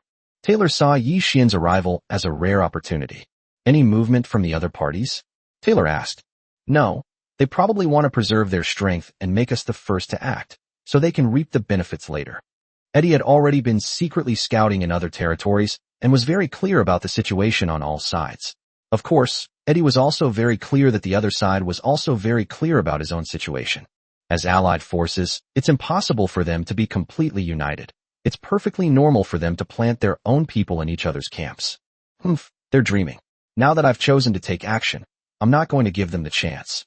Have the scouts returned yet? What intelligence have they gathered about this new territory? Taylor wasn't without brains. Necessary reconnaissance was still essential before taking action. No, none of them have returned. I don't think they'll be coming back. This also shows that this new territory is not easy to deal with. We need to think more carefully about our actions. Yi Xian's side consists of extremely high-quality legions, along with hero support. How could mere scouts possibly infiltrate their ranks? Chapter 174 The first bird to stick its head out. When Taylor heard that none of the men he had sent out had returned, he felt a little anxious and worried, but he quickly dismissed the worry. The Glorious Alliance's commotion has likely reached the enemy's attention, clearly signaling their intention to take action and establishing hostility in their minds. At this point, stopping is simply impossible. Moreover, his old rivals were waiting for him to make a move. If he suddenly stopped, wouldn't he be laughed at? This was something Taylor absolutely could not accept. Eddie, concentrate half of our forces to attack the enemy, and the other half to defend against our old friend.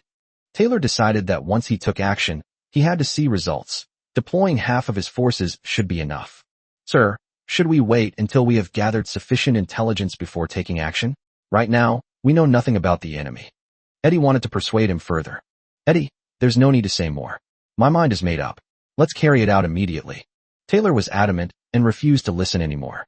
Eddie had no choice but to comply. At this point, the alliance had to be united. Otherwise, if the others took advantage of the situation, none of them would have a good ending. Meanwhile, the other 3 forces were also making their own plans in their respective territories. As expected of longtime rivals, their familiarity with each other was astonishing.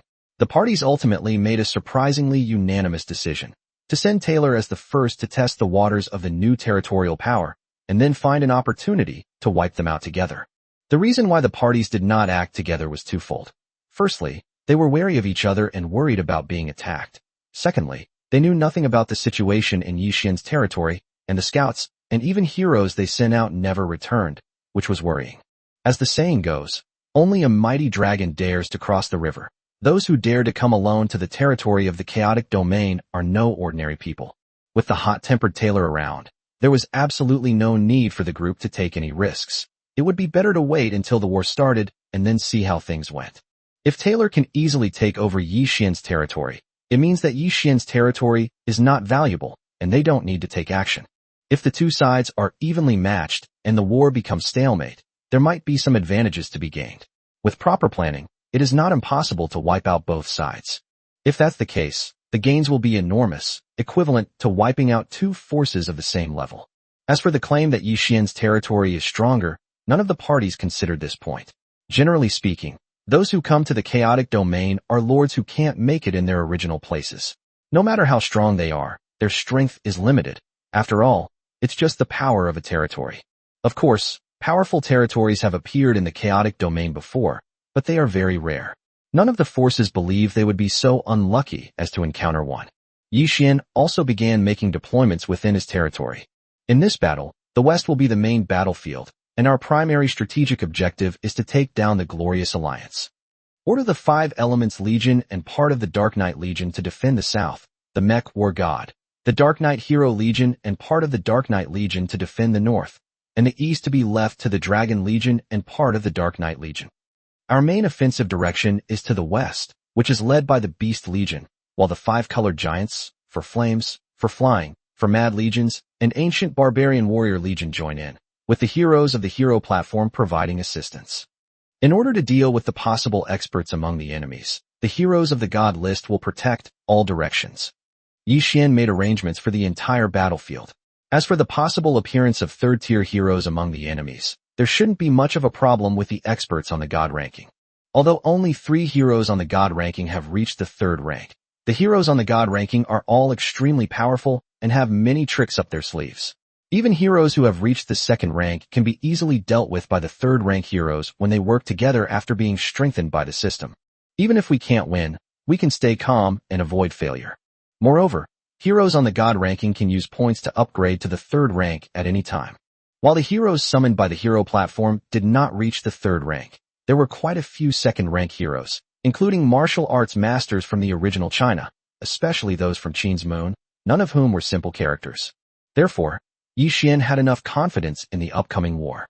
Yi Xian is not having much trouble dealing with the current situation. His main concern is the overall situation in the chaotic domain. Once the Shadow Legion has completed its investigation of all the information, Yi Xian will make targeted arrangements. That will be the time to use points extensively. Family, how's your caravan setup coming along? Yi Xian's thirst for materials is currently his top priority, as many buildings in the territory are limited by the availability of materials and cannot function to their full potential. My lord, the organization is complete, but I believe that now is not the best time to start trade. We need several major battles to spread the name of the Heavenly Emperor and instill fear in people. Only then will it be the best time to start trade. Fan Li's words also make sense. On the Origin continent, everything depends on strength. If you don't have a formidable power behind you, trade will be difficult and you will encounter great difficulties or even losses. Okay, get ready first. I'll make the necessary arrangements. Yi Xian knew that the development of commerce could not be separated from the support of force, especially the establishment of chambers of commerce and their distribution in various places. Without corresponding military suppression, it would be difficult for chambers of commerce to develop. Yi Xian also had plans for this. There are countless lords in the chaotic domain, and they are all old lords who have been developing for many years. Yi Xian does not believe that all lords will be determined to die under his attack. As long as he recruits some of them, he can obtain a large number of heroes. These heroes are almost fully developed in terms of combat power and can be used without any training, making them the perfect choice to protect the Chamber of Commerce. Yi Xian could have summoned a large number of heroes from the Command Platform or Hero Platform, but the limit for these people to level up with points is breaking through to the first reincarnation, and their level is still a bit low in the chaotic domain. Yi Xian's ideal candidate is someone who has reached the 2nd stage of cultivation, especially someone with a higher cultivation level. In Yi Xian's territory, only those on the God ranking meet his requirements. However, summoning and upgrading from the God ranking requires too many points, making it an undesirable option. It seems more reasonable to train God ranking experts into the territory's high-end military force rather than sending them out to work as bodyguards. Gentlemen, deploy your forces as soon as possible. The enemy won't give us much time. I predict that the big battle will begin no later than the day after tomorrow. We must be prepared. A major battle of this magnitude cannot be fought on a whim. It requires a long period of preparation. Don't worry, sir. We'll get started right away. After everyone agreed, Yi Xian planned to go back. With one more day to go, Yi Xian planned to finish dealing with the matters on Blue Star. He could then bring Yi Miaohan back with him, which would be a great help, especially since Mother Goddess Death Servant had already reached the 2nd stage. Chapter 175 Returning to Great Xia. While Yi Xian was in his territory, he received a message from Yi Miaohan informing him that the United States had compromised, but Yi Xian did not return immediately to deal with the matter. Instead, He ordered Yi Miaohan to continue her mission and wipe out 10 more families in the United States. Thus, in just a few days, Yi Xian had eliminated 30 third-rate families in the United States whose strength was equivalent to that of the Yi family. My lord, Lord Xianyuan wishes you to see him upon your return. As soon as Yi Xian returned, Yi Miaohan conveyed Xianyuan Dongtian's invitation, and Yi Xian knew why Xianyuan Dongtian wanted to invite him. Lord Xianyuan, I apologize. I had some business to attend to in my territory and just returned. Yi Xian still held the high-ranking officials of the Great Xia dynasty in high regard. It wasn't because of their strength, but because the actions of these high-ranking officials of the Great Xia dynasty earned Yi Xian's approval. Yi Xian, you've done enough of your fuss. Claire Kenneth has delivered what you asked for. Do you think we can go back now? Giving the United States a profound lesson is enough. Continuing down this path will not be good for either side, and it's hard to guarantee that the United States won't take action. Xianyuan Dongtian got straight to the point and stated his thoughts. In that case, let's go back. To be honest, I really don't want to deal with these hypocritical guys. With the objective achieved, there was no point in staying, especially since Yi Xian needed to focus on the upcoming battles. Okay, I'll rest for the night and head back first thing tomorrow morning. As he spoke, Xianyuan Dongtian handed Yi Xian a storage bag containing the compensation paid to Yi Xian by the United States. Yi Xian didn't stand on ceremony. These were all things Yi Xian urgently needed, especially the materials, which he had finally managed to get a batch of, as well as the mysterious building that Yi Xian was most interested in. Nothing more was said that night. The next morning, under Claire Kenneth's eager gaze and anticipation, Yi Xian and the Xia group finally boarded a private jet and left. As for how the higher-ups would deal with Yi Xian next, that wasn't Claire Kenneth's concern. He was only concerned that with this plague gone, he would have far fewer troubles. Yi Xian, which region has your territory descended into? If you encounter any new lords of the Great Xia, please take care of them. On the private jet, Yi Xian chatted with Xianyuan Dongtian. I just went to District 9999 and haven't encountered any forces yet. Don't worry, if I do encounter any people from Great Xia, I'll keep an eye on them. Yi Xian did not refuse. With his strength, he was more than capable of doing his part. The situation of Great Xia on the origin continent is not optimistic at present, and it cannot provide you with much help. You still have to rely on your own development. Of course, if you encounter difficulties, Great Xia will not ignore you. Xianyuan Dongtian made his stance clear. Is the situation of Great Xia on the origin continent very bad? I don't know much about it. Yi Xian asked curiously. The Great Xia Kingdom has been established for 10,000 years. Although it is not considered very strong, it is not something that ordinary forces can shake. Yes, it's not good. There are several powerful kingdoms in the areas bordering the Great Xia, and some of them are said to have a dynasty as their backer. In recent years, there have been many border frictions, and it is estimated that a major war will break out soon. We are not afraid of the Great Xia Kingdom, but we are afraid that the dynasty behind it will send people to participate in the war. As you know, it is not realistic to mobilize a large-scale army, but as long as the enemy deploys high-end combat power, the Great Xia will not be able to deal with it. After all, this is not just one or two forces. At this point, Xianyuan Dongtian also felt somewhat worried. For Xianyuan Dongtian, who was known as a madman, to be so concerned, the enemy's strength must not be underestimated. Yi Xian's conversation with Xianyuan Dongtian made him realize for the first time that the powerful Great Xia was not as strong as he had imagined, and that in the end, he still had to rely on himself. The future of Great Xia depends on you newcomers. Only when you grow up smoothly can Great Xia stand tall on the origin continent. Xianyuan Dongtian had high hopes for Yi Xian's future. Don't worry, I won't slack off, and I really hope to be able to help Da Xiao in the future. Only Yi Xian knows his own situation. If the Great Xia is truly facing a life-or-death crisis, Yi Xian's current strength is indeed enough to help. However, it would expose the second territory and the mothership, which is something Yi Xian is unwilling to do. However, given some time, these are not problems. Lord Xianyuan, I urgently need materials of the 7th rank or higher. Could you give me some advice? This is Yi Xian's biggest challenge at present. As long as he obtains some materials of level 7 or higher, he can upgrade the defensive buildings in his territory, ensuring its safety. This will allow Yi Xian to act freely and face challenges without fear. As for troop strength, Yi Xian can actually use newly built buildings in addition to upgrading troop buildings, and his reserves are enough to cope for a period of time. With the development of commerce, acquiring low-tier troop buildings is not difficult. As long as he puts his mind to it, Yixian can obtain a batch in a short time.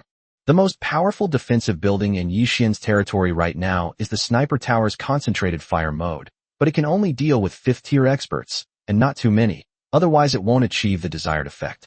As for other defensive buildings, they can only barely deal with 2nd-tier experts at present, and they don't have much killing power. If the Sniper Tower can be upgraded to the maximum level, then the territory can truly be considered secure. What materials are you currently most lacking? Xianyuan Dongtian asked. Shadow Stone, Mystic Ice Immortal Soul, Aurora Eye, Thick Earth Crystal, 10 Absolute Immortal Sand, Blood Sun Demon Brain, Soul Devouring Core Stone. Yixian quickly gave his answer. Shadow Stones are essential materials for upgrading the Shadow Legion. Mystic Eye Soul and Aurora Eye are materials needed to upgrade the Sniper Tower. Thick Earth Crystals are the materials needed to upgrade the defensive canopy. The 10 Absolute Immortal Sand, Blood Sun Demon Brain, and Soul Devouring Core Stone are the materials needed to upgrade the 5-colored giant. Both of these defensive structures are at level 60, and their power needs to be improved. The Shadow Legion and the 5-colored giants are both quite special, especially the 5-colored giants, whose combat power is invincible among those of the same level, without needing to consider minor realms, but their numbers are too small, only 60,000. Even though Shen Wansen has been instructed to acquire scrolls for expanding troop types, it will be difficult to rapidly increase troop numbers in the short term. The materials you need are all very special. Xianyuan Dongtian knew that Yixian's forces were not limited to just the Mother Goddess Death servants. There must be other secrets hidden from the public. Generally speaking, the more special the materials that need to be upgraded, the greater the function that the building can play. The materials Yixian needed, in Xianyuan Dongtian's view, belong to a special category. How about this? After we get back, I'll ask the Great Xia Treasury if they have the materials you need. If they do, I'm sure His Majesty will be willing to give them to you. Xianyuan Dongtian did not have these materials at his disposal, so he could only place his hopes on the Great Xia. No need to send it. I'll offer something in return. Yixian is not used to owing favors. But Yixian's words startled Xianyuan Dongtian, making him realize even more that Yixian was no ordinary person. Chapter 176 Villa Attack. Yixian was unaware that the high-level materials he needed had alerted an old fox like Xianyuan Dongtian to something amiss. However, Yixian didn't care much. As it stands, Great Xia is still friendly to Yixian. During the rest of the journey, Xianyuan Dongtian told Yixian many things about the origin continent, things that were not recorded in the Lord's Guide, which greatly benefited Yixian. A few hours later, the private jet arrived in Hushan City. Xianyuan Dongtian declined Yixian's invitation and returned directly to Kyoto, while Ling Huyu stayed behind. Why are you staying here instead of going back to develop your territory? Yixian has Nangong Waner at home and doesn't want Ling Huyu to stay. Besides, Yixian is very busy, not only on Blue Star, but also on the origin continent. Senior Xianyuan said that you caused such great losses to the United States this time, and you also lost face. You will probably face retaliation. I left this message to the higher-ups so that they can get help as soon as possible if anything happens. It turned out that Ling Huyu's staying was arranged by Xianyuan Dongtian, but Yixian always felt that it wasn't that simple.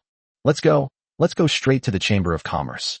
Yixian said no more, and instead took Ling Huyu directly to the South City Trade Center, which would be Yixian's business headquarters on Blue Star. My lord, you're back. Shen Wansen appeared immediately upon receiving the news. How are the preparations for the Chamber of Commerce going? Yixian saw that there was no one else in the commercial city. After the incident with the Zhou family, all the merchants had wisely left. As for those families, given the bloody lesson learned from the Zhou family, none of them dared to show their faces again. Sir, everything is ready. The renovation work is complete, and we are just waiting for your return to open for business. With the backing of the origin continent, Yixian believed that many troublesome matters in the past, such as renovations, had been resolved in just a few days.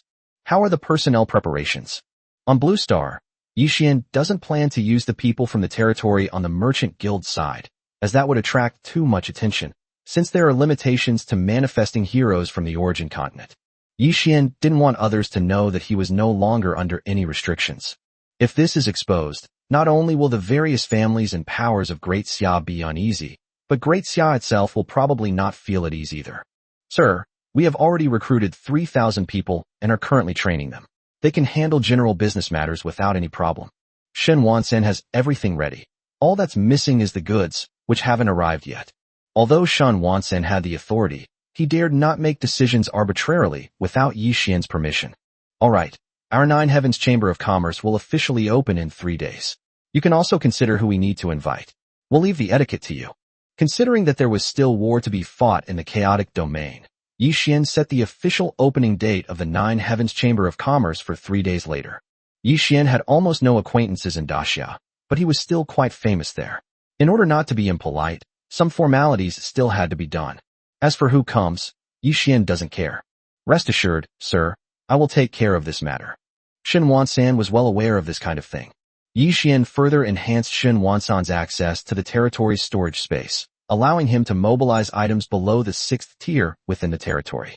Generally speaking, in this type of merchant guild, the items traded are only below the 6th rank. Higher-ranking materials and items can only be purchased through auctions or barter, and are difficult to buy with ordinary spirit coins. The training of Chamber of Commerce staff must be in place. After all, they represent our image, and we must not allow them to look down on others. Yi Xian knew that many forces had such bad habits, so he gave Shen Wansan some instructions. Also, the main purpose of our Chamber of Commerce is to find high-end materials, so you should pay special attention to that. Yi Xian didn't care about the amount of spirit coins. He only established the Chamber of Commerce to facilitate the acquisition of what he needed. Don't worry, sir. I will keep an eye on it, especially auctions, which are the most common channel for selling high-level materials. Yes, also, don't miss any trade fairs or similar events, especially. With Ling Huyu present, Yi Xian didn't say it explicitly, but Shen Wansan immediately understood that Yi Xian meant for him to focus his main efforts on the multiverse trading platform. After all, a small blue star was far inferior to the multiverse. The multiverse trading platform is Yi Xian's true target. When we open, we'll stock up on more merchandise, especially some unique materials, which will be very attractive. I'll also recommend some of my friends to come. Ling Huyu was happy to come and support Yi Xian's Chamber of Commerce when he heard about its opening. After Yi Xian's ruthless methods, the Nine Heavens Chamber of Commerce was no longer in trouble, so Yi Xian no longer needed to focus his attention on it and returned to the villa with Ling Huyu. What's going on? As soon as Yi Xian arrived home, he saw that all of Mother Goddess's dead servants were on high alert, and the summoned heroes brought by Nangong Waner were also on guard. Sir, there was an attack last night. Fortunately, we had a large number of ordinary bodyguards prepared, otherwise the consequences would have been unimaginable. It turns out that last night, someone suddenly attacked, using a sealing scroll to pull all the heroes into the battle space. At this moment, a group of ordinary people rushed into the villa, attempting to take Nangong Waner away. Fortunately, the Nangong family was prepared for this situation. In addition to sending dozens of summoned heroes to protect Nangong Waner, they also had a bodyguard team of nearly 100 people, just to prevent such a thing from happening. These bodyguards were well-trained and well-equipped, which is why they were able to successfully thwart the attack. Is Waner injured? Yi Xian asked hurriedly. My lord, Miss Waner is not injured. All the invading enemies have been wiped out, but we do not know their origins. As the captain of the Mother Goddess Death servants who stayed behind, Kikuchi immediately reported. It's good that you're not injured. As for where the enemy came from, I'll find out. Yi Xian was only worried about Nangong Waner.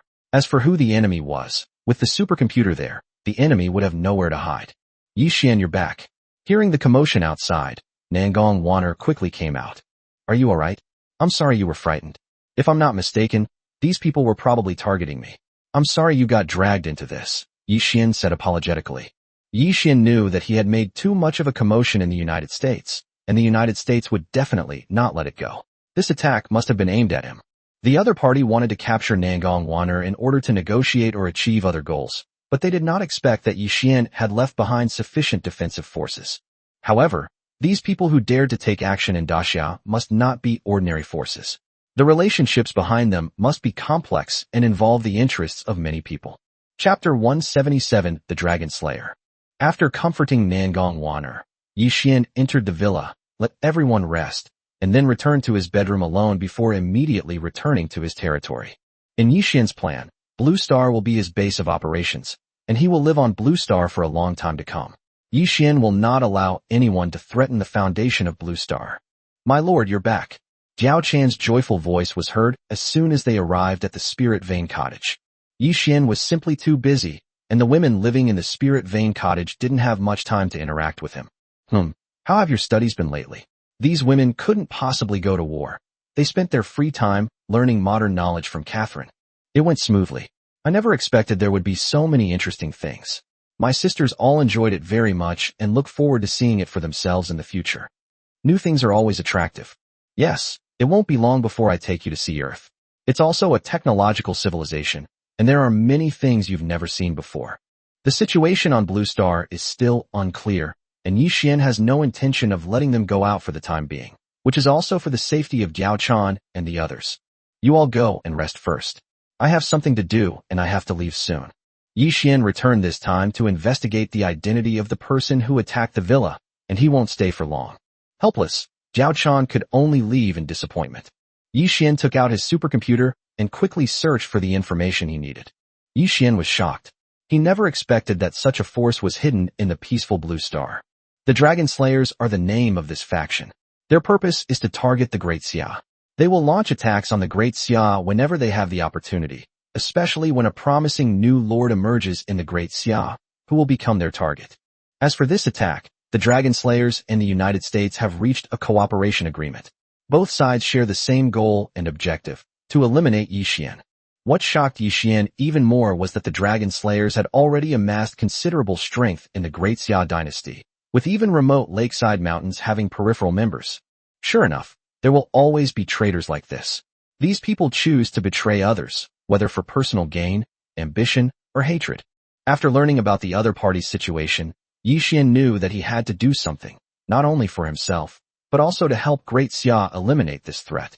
The reason it is called a threat to Great Xia is because the supporters behind the Dragon Slayers are none other than the Yin Kingdom, Great Xia's greatest enemy on the Origin continent. It was with the support of the Yin Kingdom that the Dragon Slayer appeared. Since the Yin Kingdom is not a Blue Star power, it cannot send people over. It can only use this method to control and bribe a group of people to cause trouble in the rear. Soon, Yi Xian returned to Blue Star. Sitting on the sofa in the bedroom, Yi Xian quietly pondered a solution. It is already known that the Song family of Hushan is an outer member of the Dragon Slayers, but Yi Xian does not plan to take action against the Song family for the time being, as that would alert them. In order to wipe out all the Dragon Slayers in one fell swoop, Yi Xian decided to go to the Dragon Slayers' headquarters. If he handled it properly, he might be able to achieve his goal in one fell swoop. Moreover, after learning the location of the Dragon Slayer, Yi Xian also had his own ideas. I just don't have time to deal with this for the next few days. I'll deal with it when I'm done with this. Around noon, young Master Wang arrived at Yi Xian's villa. Mr. Yi, I heard you've returned. I apologize for the intrusion in visiting you. No matter how powerful young Master Wang is on Blue Star, he's still just an ordinary person. Even if he awakens the heart of a lord in the future, he will never reach Yi Xian's level. Young Master Wang is well aware of this. Mr. Wang, is there something you need? Yi Xian didn't dislike young Master Wang, but they weren't close friends. It's like this, my father heard that you bought the family business and felt uneasy, so he asked me to send some gifts. As he spoke, young Master Wang handed Yi Xian a storage bag. Yi Xian didn't look at what was inside, but he believed it was quite valuable. The prestigious Wang family wouldn't be stingy. That's not right. As the saying goes, one shouldn't accept something for nothing. How can I take your things for nothing? Yi Xian did not reach out to take them. That's right. As you know, the development of the territory requires many things, all kinds of resources. My family happens to have achieved some small success in this area, and my father hopes to reach some cooperation with you.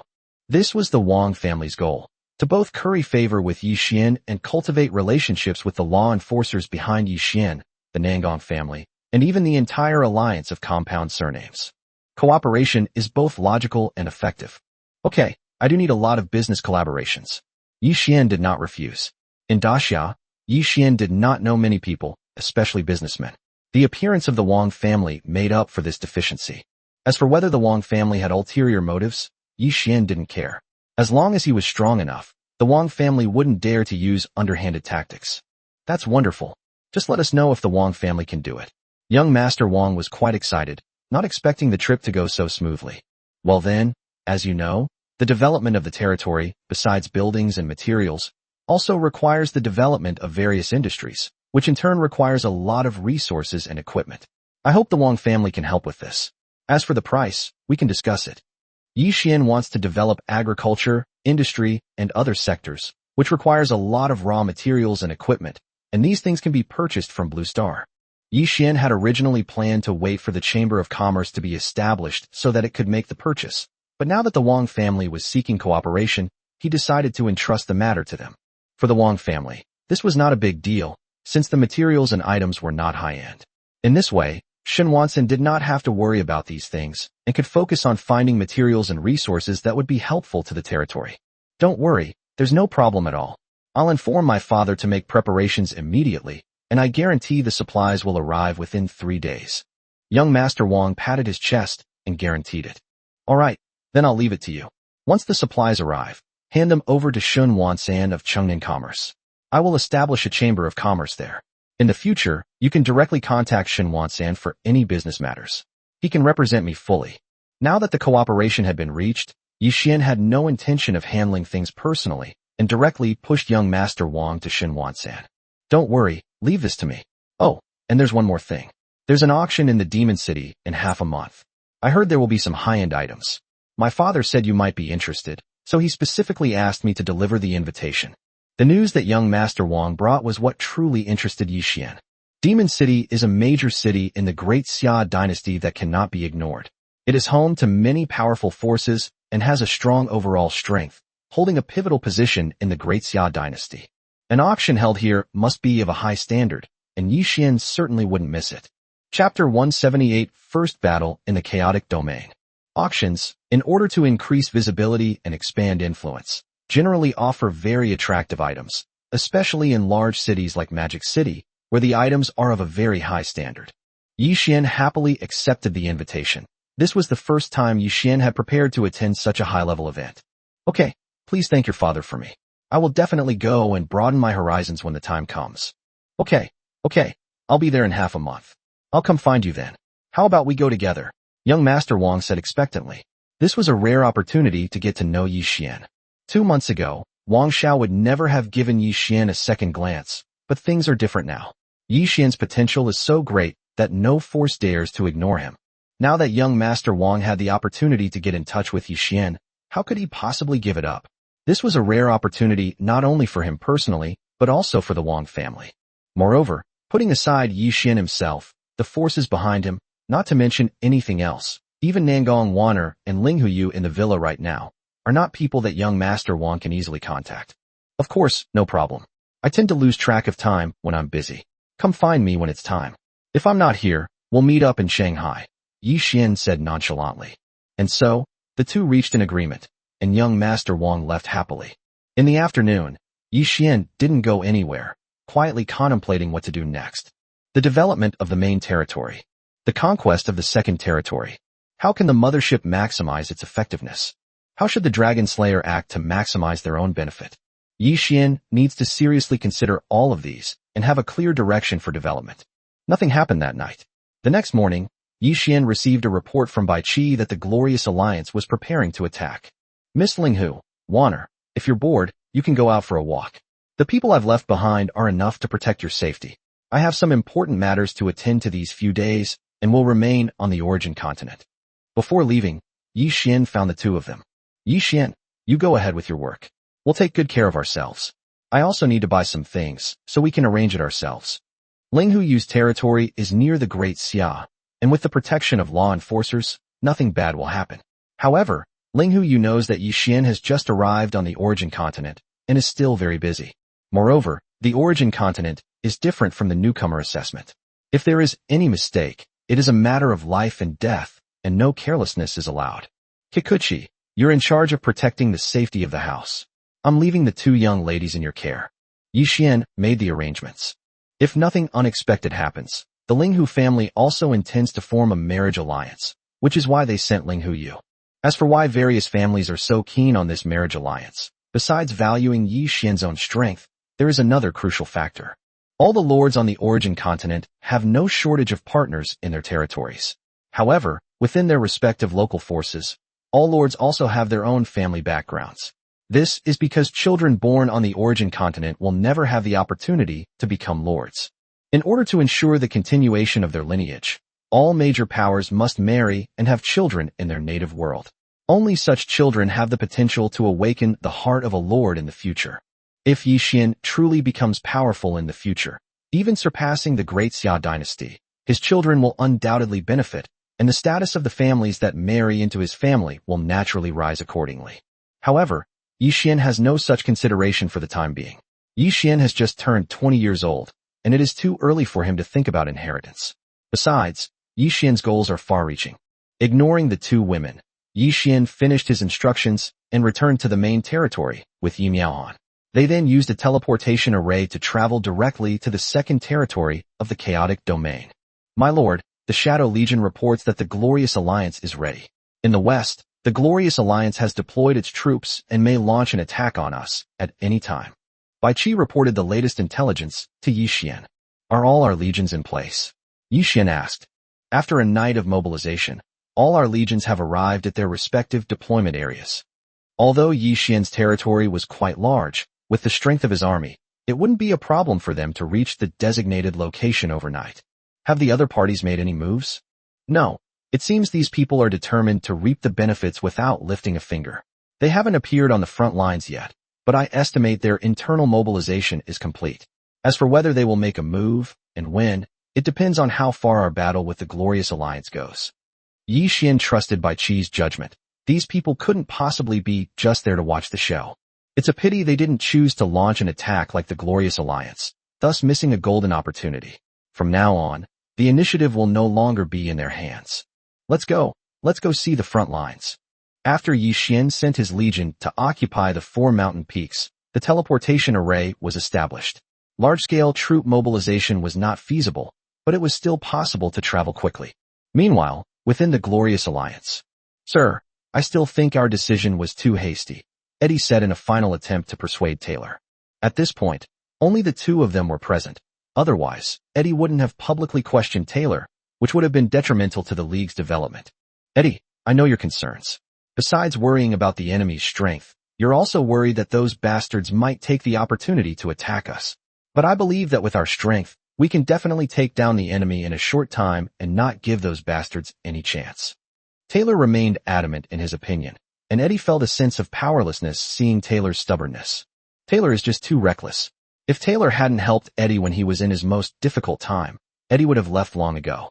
Over the years, Eddie has been dedicated to handling the League's affairs and helping Taylor develop, all to repay a debt of gratitude.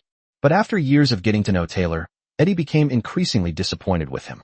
He thought that someone like Taylor would eventually be devoured by others on the origin continent, leaving not even bones behind. Forget it. After helping Taylor through this crisis, I should start thinking about my future too. Eddie was somewhat disheartened. If the cost of relocating his territory weren't so high, Eddie would also want to get away from this place of trouble. In other directions, the leaders of various forces also appeared on the front lines, while sending a large number of intelligence personnel to the west to keep a close eye on the battle between the Glorious Alliance and Yi Xian. All parties are of one mind, to see how things develop before deciding on their next move. Moreover, all parties have already secretly deployed their main forces to the front lines. In particular, the forces in the south and north not only deployed troops along the border with Yi Xian, but also deployed even more legions and summoned heroes in the areas bordering the Glorious Alliance. On the surface, the goal of both sides is still the old rivals, the Glorious Alliance. Chapter 179 Pre-Battle Enhancement. When Yi Xian arrived at the front line, the battle had not yet begun. My lord, the enemy's army is gradually approaching, and the battle is expected to begin within an hour. The main force in this battle is Wolfheart's Beast Army.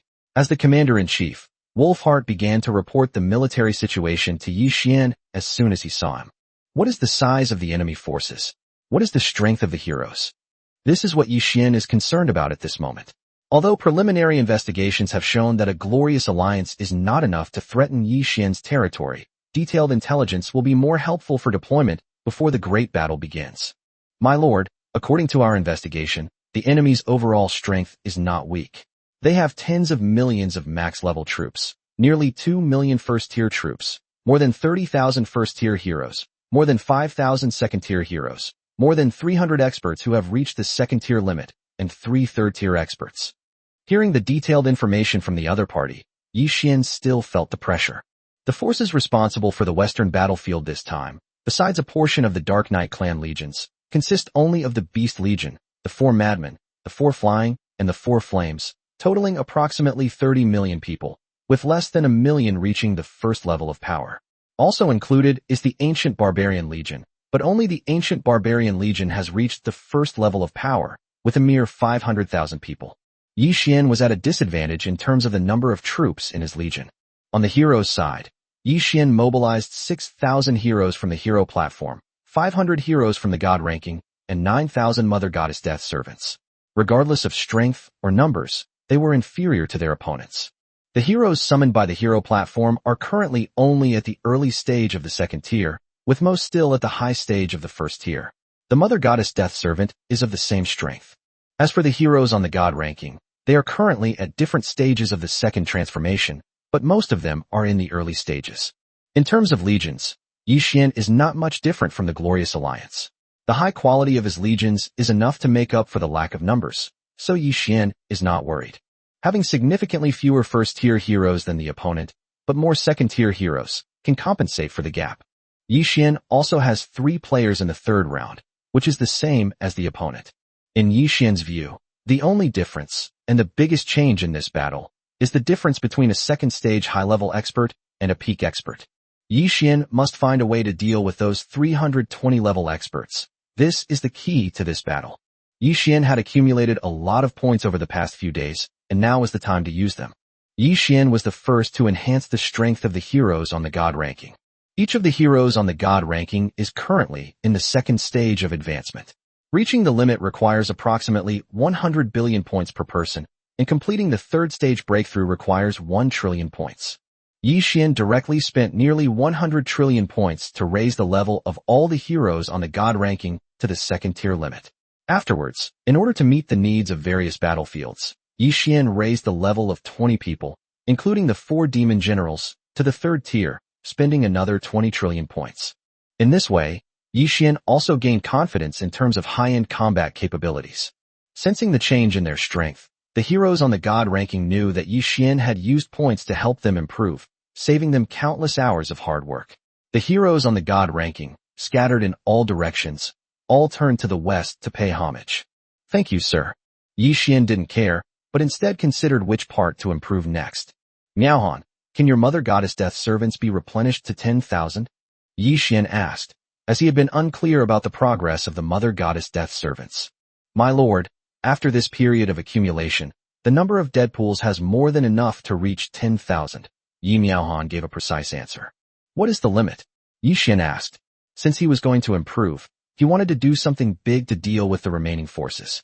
My lord, 15,000 people is no problem, Yi Miaohan replied after doing some calculations. All right, you and Miaoyin immediately create dead servants to replenish the number to 15,000. The number of Mother Goddess dead servants more than doubled, which greatly helped Yi Xian.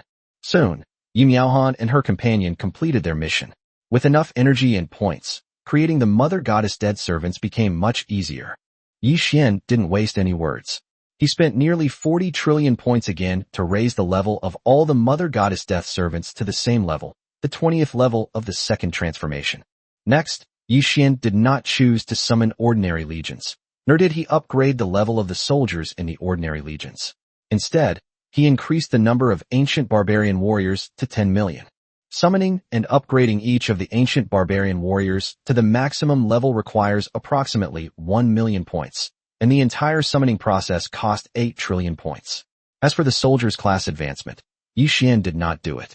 To complete the first class advancement for these ancient barbarian warriors, nearly 100 trillion points would be required, which would be a waste of money. Yi Xian wouldn't do that unless it was a critical moment. Since acquiring the Mother Goddess Deadpool and the Dragon Legion, Yi Xian has significantly reduced his reliance on the command platform, the hero platform, and the Dark Knight Heroes Legion he acquired later. Yi Xian did not want to show favoritism, especially since the heroes who appeared on the command platform and the hero platform were all outstanding figures from China and could be said to be of the same lineage as Yi Xian. Therefore, Yi Xian summoned the 3 hero buildings again, bringing the number of each of the 3 hero types to 20,000, and simultaneously raising their level to the first tier. For this, Yi Xian spent another 50 trillion points. The most excited people at this moment were none other than Yi Meyer, who was standing next to Yi Xian, and Yi Exine, who was leading the Dark Knight heroes to defend the border. In a short period of time, the Dark Knight clan experienced a surge in strength, something they never expected before. My lord, thank you for taking care of the Dark Knight clan. Knight Enchantress expressed her heartfelt gratitude. Seeing that the troops and heroes of other territories had been greatly improved, Yi Meyer was still anxious, wondering when Yi Xian would think of the Dark Knight clan. While shocked by Yi Xian's accumulated points, they couldn't help but feel a little anxious about losing them. When the number of heroes in the Dark Knight Heroes Corps had nearly tripled, Yi Meyer was completely convinced. Yi Xian's promise had always been valid, and he had indeed treated the Dark Knight clan without discrimination. This allowed Yi Meyer to completely let go of the matter of losing her lord status, and she could now focus on assisting Yi Xian's development. Perhaps the future of the Dark Knight clan had truly found hope. There's no need for that. Once you've entered my territory, your family. I've always treated my own people the same. I didn't summon the Knight Heroes before because I didn't need them. When I do need them, I won't forget them. The development of the Knight clan still depends on you. I will do my best to help. However, I must remind you that my summoning and upgrading of territory troops and heroes will be decided based on the current situation. If it is not suitable to upgrade the Knight clan for the time being, I hope you will not be offended. The Dark Knight clan is a good asset, and Yi Xian certainly won't give up on them. However, when and under what circumstances Yi Xian will improve them will depend on the situation. Chapter 180 The battle begins. Yi Meyer fully understood Yi Xian's frankness. As a lord who controlled a vast territory, it was impossible to treat everyone equally, since every event was different and the forces chosen were different. My lord, I understand. After your efforts, the Dark Knight clan is no weaker than others. I hope you will not abandon the Dark Knight clan in future missions for our territory. Yi Meyer is seizing an opportunity. The main heroic forces in Yi Xian's territory include the Commander's Platform, the Hero's Platform, the God Ranking, the Dragon Clan, the Mother Goddess Death Servants, and the Dark Knight Heroes Corps. The overall strength and potential of the Dark Knight Heroes group are comparable to that of the Commander's Platform, but slightly inferior to the other buildings.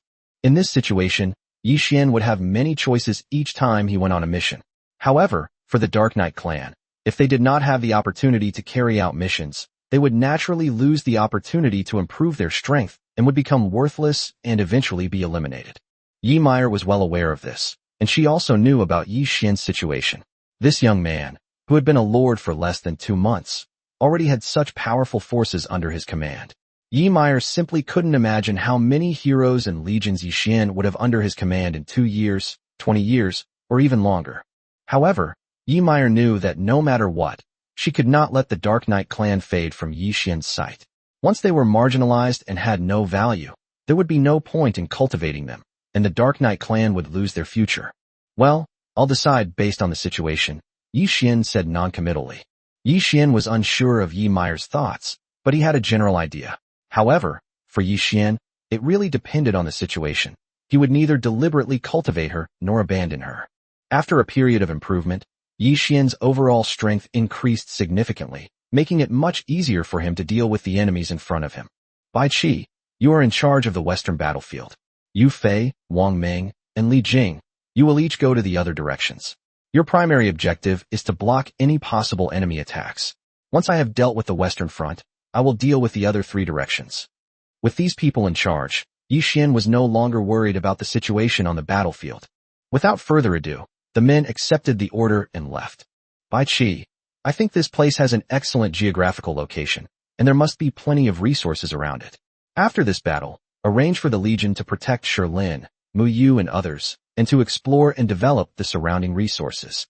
Normally, Yi Xian doesn't need this kind of resource much, but if he could obtain some high-level materials, it would be very beneficial to the trade of goods. Such talent exists within our territory, we cannot afford to waste it. My lord, the enemy has begun to advance towards us. The vanguard has already made contact, and a battle could break out at any moment. At that moment, the latest military intelligence arrived. My lord, our strength has increased significantly once again. I suggest that we should not be conservative and launch an attack on the enemy. Moreover, the Glorious Alliance cannot possibly mobilize all its forces to attack us this time. They will inevitably divide their troops to defend against their enemies on both sides. As a result, the threat to us has been greatly reduced, making it the best time to seize the opportunity to take down the Glorious Alliance. As for the enemies in the south and north, they will not attack us in the short term. Their most likely target is still the Glorious Alliance. With our legions holding them back, it won't be so easy for them to make a move. Bai Qi has always preferred offense, and after assessing the intelligence, he offered suggestions to Yi Xian. Yi Xian certainly believed Bai Qi's assessment. The current situation presented a good opportunity to take down the Glorious Alliance. Once the Glorious Alliance was captured, the other factions were likely to join forces to attack. However, Yi Xian was confident that the territory's defenses were not in any way to be compromised. Once the Glorious Alliance is dealt with and the opportunity is seized, another attack can be launched, making the subsequent situation easier to manage. Alright, this battle is in your hands. How to fight it is up to you. Yi Xian handed over command of the war to Bai Qi. In Chinese history, Bai Qi's abilities are undoubtedly remarkable, but those were small-scale battles. On the origin continent, battles involving tens of millions of people can only be considered small-scale conflicts. Wars involving hundreds of millions, billions, or even tens or hundreds of billions of people are the real grand scale. People like Bai Qi and Yu Fei also needed to adapt to the war on the origin continent and needed a process of growth. The only way to grow rapidly is to completely hand over the battlefield to them. Yes, sir, I will arrange it right away. Bai Qi knew this was Yi Xian's trust, so he would naturally do his best to fulfill it. Generally speaking, in wars of this scale, strategies and the like are rarely effective. Only the hard power of the two sides can determine the course of the war. However, such actions inevitably lead to heavy losses. Therefore, the importance of strategy cannot be ignored. When both sides are evenly matched, or at crucial moments in the war, unexpected changes can also yield good results. In the ensuing battle, Yi Xian witnessed Bai Qi's art of command. Infiltrating behind enemy lines, catching them off guard, luring them deep into enemy territory, relieving the siege of Wei by attacking Zhao, and using superior numbers to defeat a smaller force, etc. This series of actions completely stunned the Glorious Alliance. Already outmatched in strength, they repeatedly fell into the opponent's traps, resulting in even greater losses. After a full day of fierce fighting, the Glorious Alliance suffered heavy losses. In order to reduce the loss of its main force, it even threw hundreds of millions of legions that were not yet at max level onto the battlefield. The only purpose was to deplete Yi Xian's main force, but unfortunately, this only increased Yi Xian's resources and points. My lord, this is not a solution. We are no match for them if we fight them head-on. We don't know where this territory came from. The chaotic domain has not seen such a powerful lord for a long time. The opponent is just one person, yet he has forced our entire alliance to this point. Eddie's eyes were bloodshot as he looked at the alliance he had worked so hard to maintain, now suffering such heavy losses. He knew that this hurdle was going to be very difficult to overcome. Even if they manage to survive, how will they face the remaining 3 companies? What do you suggest we do? We absolutely cannot back down now, or everything will be for nothing. At worst, we'll die, but we must fight them to the death. At this point, Taylor was also somewhat at a loss, as the situation on the battlefield was completely beyond his expectations. Legion battles were no match for them, and even sending heroes was ineffective. Taylor even sent out his only 3rd-tier hero, only to have him nearly killed by the enemy's whip. Taylor was anxious and dared not easily send out troops from his own territory, but this made the situation on the front lines even more unfavorable. My lord, the only way to get through this predicament is to ask those few families for help. Eddie is trying to drag the other 3 companies into this mess, but is Eddie's wishful thinking likely to succeed? Chapter 181, A Glorious End. Taylor disagreed with Eddie's suggestion. On the one hand, the current war situation is unfavorable to them, and the possibility of those guys taking advantage of the chaos is far greater than the possibility of them coming to their aid. On the other hand, Taylor himself, due to his strong sense of pride, did not allow him to ask his old rivals for help. To put it bluntly, it's all about saving face at the cost of suffering. Even now, Taylor is still putting on a brave face. No, if they find out the true situation on the battlefield, they might attack us. We must not go to ask for help. Hearing Taylor's words, Eddie sighed inwardly. At this point, Taylor is still deceiving himself. If you don't ask for help, they won't know the situation on the battlefield. How is that possible? Perhaps right now, they're plotting how to take down the Glorious Alliance. The only way to break this deadlock is to seek help from Yi Xian's territory, exaggerate the threat posed by Yi Xian's territory, and make those other factions feel the same way. Only then will there be a sliver of hope for cooperation. After all, these companies have been fighting for countless years and know each other inside and out. Faced with external threats, it's not impossible for them to cooperate, and there have been precedents for this before. However, The previous crisis was not led by the Glorious Alliance. But Taylor's pride led to the shattering of this last hope, which would directly result in the downfall of the Glorious League, something Eddie clearly understood. Sir, how should we deal with the current crisis? Eddie had no choice but to ask. Perhaps Taylor had other plans, though the chances were slim. We should mobilize all the troops in the territory and make a desperate, all-or-nothing stance. This will not only avert the crisis, but also serve as a deterrent to the others. Eddie was stunned by Taylor's idea. Is this a desperate gamble? It's suicide. Even if you win, with such huge losses, what makes you think you can intimidate those other companies? Sir, Eddie was about to speak when Taylor interrupted him. No need to say more. My mind is made up. At worst, I'll die? What's the big deal? Taylor's stubbornness not only disappointed Eddie, but also greatly displeased the other lords present. Who wants to die if they can live? You care about your reputation? I can disregard that. We just want to live. What is most important on the origin continent is not high-level materials, nor points, but the living. Only the living have hope. This is the most fundamental law of the origin continent. The lords of the Glorious Alliance looked at each other in bewilderment. They had all lost more than half of their strength in this battle. Fortunately, the enemy's heroes only looked after their legions and did not participate much. Otherwise, the lords of the Glorious Alliance did not know if they could have held on until now. What? You have a problem with this? Taylor said sinisterly when he saw that no one moved. No, we will execute this immediately and transfer all troops from the territory. The others weren't fools. The strongest in the alliance was Taylor, who not only had a strong territory, but was also a third-tier expert with a third-tier hero under his command. The only one who can be somewhat comparable is Eddie, who has a third-tier hero under his command, but there is absolutely no chance of him surpassing Taylor. The group obeyed and went out. After they had gone quite a distance, they stopped Eddie. Lord Eddie, what should we do now?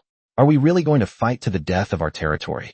Regarding the battlefield situation, which lord who has fought countless battles doesn't understand that with the strength of the Glorious Alliance, it's simply impossible to withstand the enemy's attack? Only if 3 or more parties cooperate could they possibly resist the enemy. As for annihilating the enemy, none of the lords present were confident. Taylor failed to see the obvious situation and recklessly fought on. Faced with everyone's questions, Eddie didn't know what to do. Well, Eddie sighed and stood there, pondering a solution. Eddie would never have wholeheartedly helped Taylor form the Glorious League if Taylor hadn't helped him in his time of need. Taylor was nominally the leader of the Glorious Alliance, but in reality, Eddie was the one who did everything from the alliance's formation to its operation. Many lords in the alliance joined out of respect for Eddie, and because of Taylor's power, they did not openly oppose him, but in reality, very few lords were convinced of his authority. At this critical moment, a life-or-death decision, Eddie hesitated. On one hand, there are the lives of everyone, including his own. On the other hand, there is the debt of gratitude. Eddie is torn between these two choices. My lord, as you know, my legion was at the forefront of this battle, and therefore suffered the greatest losses. In my territory, there are less than 100,000 troops, and they are not even at full strength. I am powerless to help. I can't bring myself to send my last bit of wealth to my death, and then wait to die. At this moment, the lord who suffered the most losses spoke up. This guy is among the top 10 strongest lords in the entire Glorious Alliance. This battle has utterly crippled them.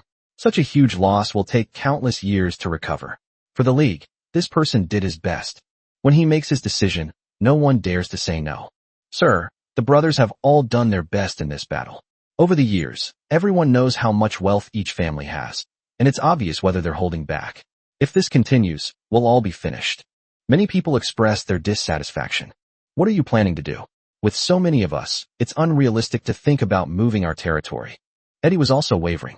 When faced with life and death, one must ultimately consider one's own interests first. Moreover, Eddie had truly done everything he could for Taylor. Surrender. That's the only way to save your life. Running away is impossible. Even if a person could run away, the territory couldn't be moved, so what would be the point of the person running away? Eddie looked around and found everyone staring at him in a daze. Eddie understood that this was not one person's decision, but a collective one. But if we do that, we will lose our lordship and become subject to others, with no freedom left, Eddie warned. So what? The other side is powerful, but that doesn't mean they've disgraced us. If they're sincere towards us, we'll naturally be willing to serve them. If they treat us unfairly, we can just stick together and find a chance to leave. It seems that these lords have really thought it through. Perhaps they had discussed it among themselves beforehand. However, they were unaware of the characteristics of Yi Xian's territory. The matter of heroes turning against their lords is not exactly news on the origin continent, especially heroes who later defected and were transformed by lords. These types of people have high standards and strong ambitions. When faced with setbacks or unfair treatment, they are far more likely to defect than heroes who are summoned normally. It took Eddie a full 10 minutes to speak. Since you've all made up your minds, then go ahead and do it. Faced with death, Eddie ultimately chose to save himself. Chapter 182, Eddie joins the party. No matter how close you were in the past, it's all worthless in the face of life and death, especially for someone like Taylor who is headstrong and doesn't consider the interests of others. In the end, he can only be ruthlessly abandoned. To say they are heartless would not be quite the right word. There are countless alliances of all kinds on the origin continent, which are simply communities of interest. Only the Lord's own interests are paramount, and they are most truly reflected in times of crisis. Eddie knew very well that these people were terrified and acknowledged the enemy's strength, which was one of the reasons why they did not choose to join any of the other factions. After all, their years of hostility had made them very familiar with each other, and they were also afraid of being purged. Being enemies for so many years had created an irreconcilable hatred, which was close to a blood feud. Eddie looked back at where Taylor had been and couldn't help but feel a surge of emotion. He realized that he had truly done everything he could, and no matter the outcome, he had done right by Taylor. Eddie then resolutely turned and left. Now that the decision to surrender has been made, the next steps are crucial.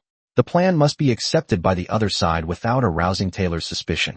However, this was really not a difficult task for Eddie.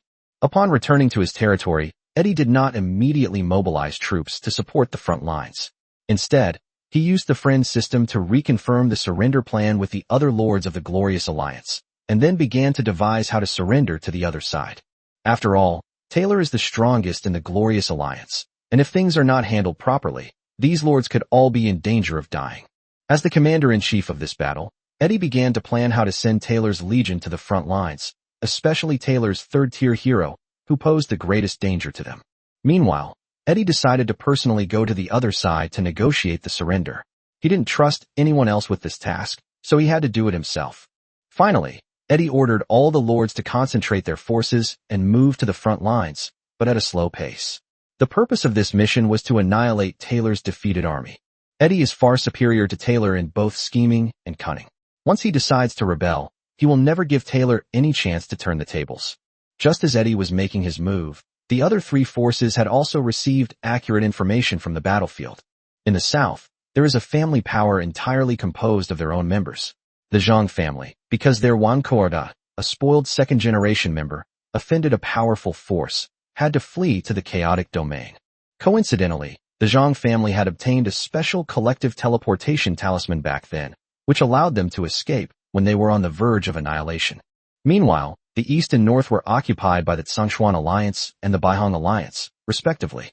The various forces are intertwined, and their strengths are roughly equal. Now, all parties have received news that the Glorious Alliance is about to be defeated. This Taylor is usually so assertive, acting like he's someone important. How come he's so easily defeated? Taylor is a hothead, but with Eddie around, the losses shouldn't have been so great, especially in such a short time. That's right. Our real rival over the years has actually been Eddie. Without Eddie, Taylor would be nothing to fear. What should we do now? Have the other two companies made any moves? The reactions from the various parties were similar. They couldn't believe that their equally matched opponents would be defeated so quickly, and they were also worried that others would take advantage of the situation, so they hesitated to make a final decision. In the midst of this hesitation, Yi Xian was given enough time to completely cripple the Glorious Alliance. By the time the other factions reacted, it was too late. My lord, there is a man outside who claims to be the vice leader of the Glorious Alliance and requests an audience with you.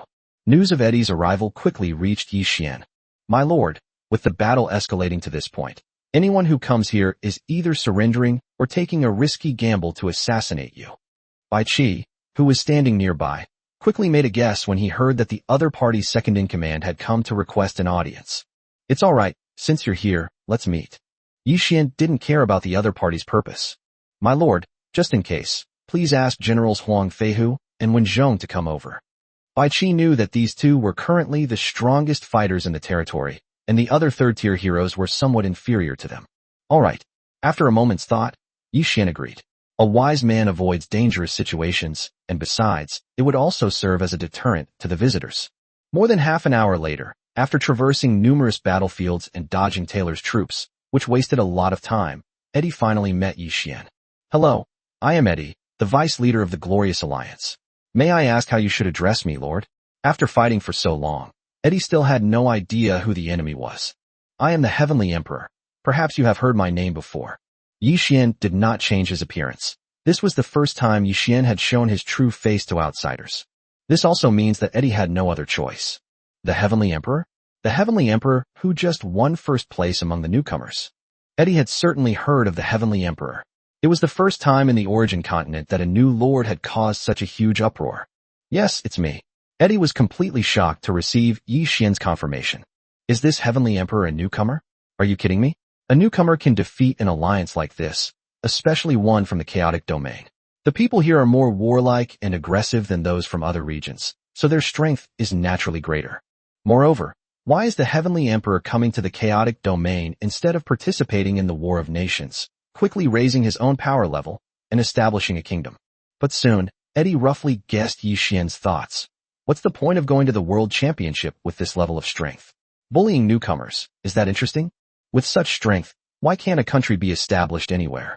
Suddenly, Eddie had a flash of inspiration. Could it be that the Heavenly Emperor was coming for the entire chaotic domain? Otherwise, why would he choose to come to this most chaotic region instead of going to so many other places? The more Eddie thought about it, the more alarmed he became, and the less he could understand this mysterious new territory. "Sir, you have come with important business. We are currently at war, so it is not the right time for idle chatter."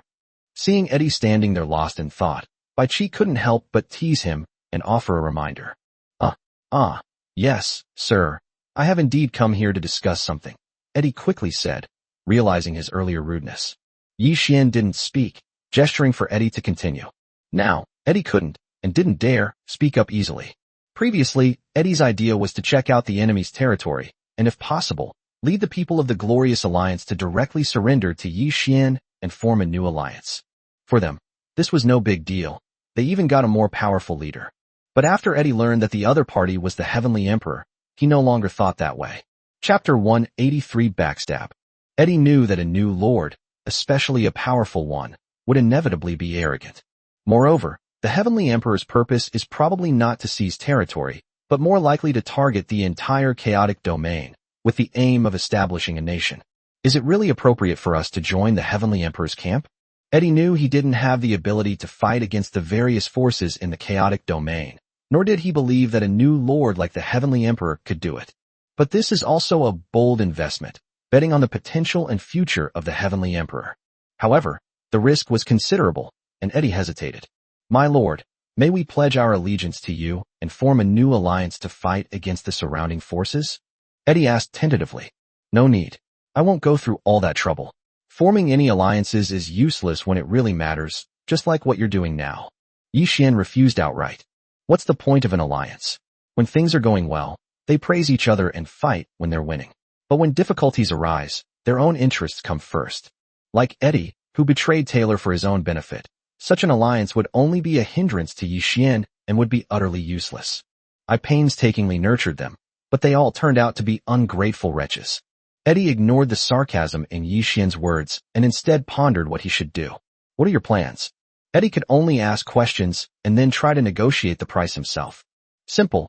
Those who surrender and merge with my territory live. This is Yi Xian's policy. If you want to live, give up your lord status and join my territory. Otherwise, find your own way. If you can escape, it's all a matter of luck. This, sir, is a bit too much to ask. This is the worst option besides dying in battle. Although Eddie was mentally prepared, he still wanted to fight for it when the time came. No lord, especially one with a considerable territory, is willing to give up their lordship. I don't trust any enemy's offer of allegiance. Only by joining my territory can I feel at ease. Think it over carefully. Yi Xian stated his position and then said no more. Yi Xian believed that Eddie would make the right choice. After all, Eddie was already a sitting duck, he just hadn't realized it yet. Bai Chi, have you heard any movement from the enemies in the other directions? Yi Xian ignored Eddie, giving him time to figure things out on his own, and instead inquired about the situation in the other directions. My lord, none of the parties have made any moves yet. but their legions have been assembled and are ready to attack us at any time. Moreover, the Zhang family in the south and the White Rainbow Alliance in the north have also stationed a considerable number of troops on the border of the Glorious Alliance, and their intentions are unclear. Bai Qi, having gathered information from all sides, immediately reported back. Oh, look at the north and south directions. Is it more likely that they will attack the Glorious Alliance, or help the Glorious Alliance? The enemies in these two directions certainly have impure motives, but it is still unclear which direction they will develop in. In my opinion, both are possible. The key is how far our battle with the Glorious Alliance will go. After hearing Bai Qi's words, Yi Xian understood. These people all have their own plans. None of them want a powerful enemy to appear in their vicinity. At the same time, they also need to restrain each other and limit each other's development. In that case, send orders to the front lines to reduce the attacks on the Glorious Alliance and lure the enemies from the north and south into battle. We can't let them watch the show forever. Yi Xian made arrangements. Since his goal was to occupy this area anyway, and they would become enemies sooner or later, why not resolve it once and for all? Yi Xian made these arrangements entirely in front of Eddie, without fear that Eddie would relay the messages to others. Whether the enemy knows or not is no longer important. Ultimately, it comes down to hard power. Yi Xian wasn't afraid of being exposed, even if everyone else knew. So what if the Heavenly Emperor had arrived in the chaotic domain? It was bound to be exposed sooner or later anyway. Yi Xian was confident that he could hold onto any territory he captured, but Eddie didn't think so. He believed that the Heavenly Emperor definitely had enough power, otherwise he would never have actively lured the other forces into the fray. Eddie's expression shifted between light and shadow as he weighed the pros and cons. Lord Eddie, what is your decision? I don't have much time to wait for your final decision. Yi Xian made it clear that he was forcing Eddie to make a decision as soon as possible, otherwise Eddie might not be able to leave. This is why Yi Xian, seeing that Eddie still hadn't figured it out, reminded him again. You've already walked into the lion's den. What other choice do you have? Eddie broke out in a cold sweat instantly, realizing what was going on. He was on someone else's territory, and if he didn't surrender and merge his territory with theirs, would the Heavenly Emperor make him leave? Sir, what about this? Eddie still wanted to try and persuade him. Eddie, you're a smart man. You see the course of the war very clearly, otherwise you wouldn't have come. So what are you still hesitating about? Is a lord's status really more important than your life? Besides, you're not the first one in my territory. I treat everyone equally, only looking at ability and nothing else. Yi Xian went to great lengths to persuade Eddie and the lords in the Glorious Alliance that Eddie represented. All right, sir, what should I do? Eddie was deflated and resigned to his fate. It wasn't just because he was currently desperate, but also out of curiosity about the Heavenly Emperor and the future. Just as Yi Xian said, with the Heavenly Emperor being so powerful, many lords will definitely join him. He is nothing among them, and he might even be able to gamble on a future. At least it's better than being at the mercy of Taylor in the Glorious Alliance. First, merge your territory with mine, then go back and persuade others, or bring others here directly. I don't care what method you use. I want the complete resources of the Glorious Alliance. Yi Xian naturally wouldn't be interested in a Glorious Alliance, but what attracted him was the sheer number of troops and heroes under the lords, as well as the various buildings, especially the extremely important strategic resource of the Secret Realm. Yes, sir. Don't worry. Taylor is unpopular and has driven everyone to the brink of despair. It shouldn't be a problem to persuade these people to surrender. However, sir, what should we do with Taylor? Eddie held considerable authority within the Glorious Alliance, and most of the lords were his men, so Eddie was confident he could persuade them to join. What's your opinion? Yi Xian didn't answer, but instead asked Eddie a question. My lord, in theory, Taylor's territory is the strongest, and we would benefit the most from taking him in. However, Taylor is stubborn and extreme in character. If we try to persuade him, it may backfire. Therefore, I suggest that we either kill Taylor directly or eliminate his main force, capture him alive, and then try to persuade him to surrender. Yi Xian was quite satisfied after hearing this. Eddie was indeed a talented person and had a very accurate assessment of Taylor. Chapter 184 Glorious Apocalypse. Since arriving on the Origin continent, Yi Xian's strategic goal has been very clear. Resources. What are resources? They include not only materials and buildings, but also these lords. In Yi Xian's eyes, anything that could increase the strength of his territory was a resource. All right, submit your application now. Once you get back, complete the task as soon as possible. As for Taylor, we'll see if he knows what's good for him.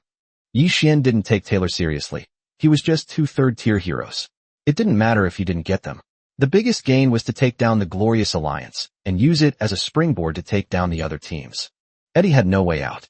Since that was the case, he might as well be the first to try something new. Maybe he could leave a good impression on Yi Xian, which would be of great benefit to him in the future. So Eddie directly submitted an application, and the 2 territories were successfully merged. Eddie also became a summoned hero of Yi Xian's territory. At the same time, Eddie also learned some basic information about Yi Xian's territory, which shocked him even more and made him glad he made the choice. It turns out that this so-called Heavenly Emperor was just a smokescreen put out by Yi Xian. The lord he had pledged allegiance to actually possessed 2 territories, which was truly unheard of. Moreover, Eddie also gained a clear understanding of the types of troops and heroes in his territory. Moreover, the moment Eddie joined Yi Xian's territory, Eddie's own quality rapidly improved, and with this opportunity, Eddie broke through to the 3rd rank in one fell swoop. To Eddie, it all felt like a dream, too magical. My lord, I will go back immediately to make arrangements and bring the other lords to join you as soon as possible. After learning about the wonders of Yi Xian's territory, Eddie was filled with renewed energy. So what if he lost his lord status? He had gained far more than he had given. After all, strength was the only true measure of success, no matter what. Go ahead. Also, if there's an opportunity, bring both the northern and southern forces into the battlefield. Yi Xian arranged that there was no point in continuing the stalemate in the other areas. It was better to resolve the issue as soon as possible. Yes, Your Majesty, I understand. At Yi Xian's signal, Eddie quickly left, pondering what to do next. It wasn't difficult for Eddie to bring the lords of the Glorious Alliance to join Yi Xian, especially with the examples of himself and the heroes and troops in his original territory. With such a significant improvement, these people weren't fools. The difficulty lies in dragging the other 2 sides into the battlefield. Since they've been mortal enemies for years, it's not impossible to take this opportunity to eliminate a group of people. Moreover, it would also allow some people to join Yi Xian's territory, thus making a contribution and potentially earning him a higher position in the future. Eddie walked and thought, and soon came up with a goal, by Hongming.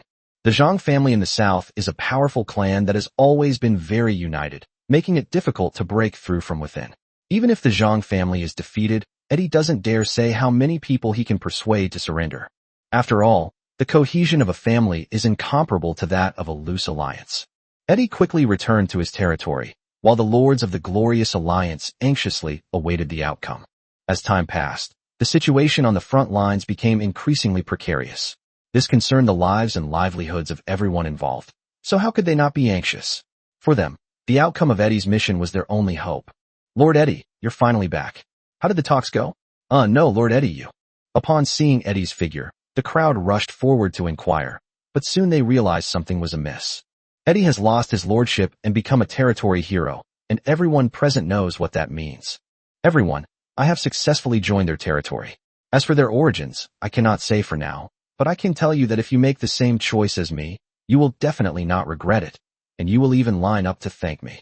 I cannot reveal more than that. As for how you decide, that is up to you.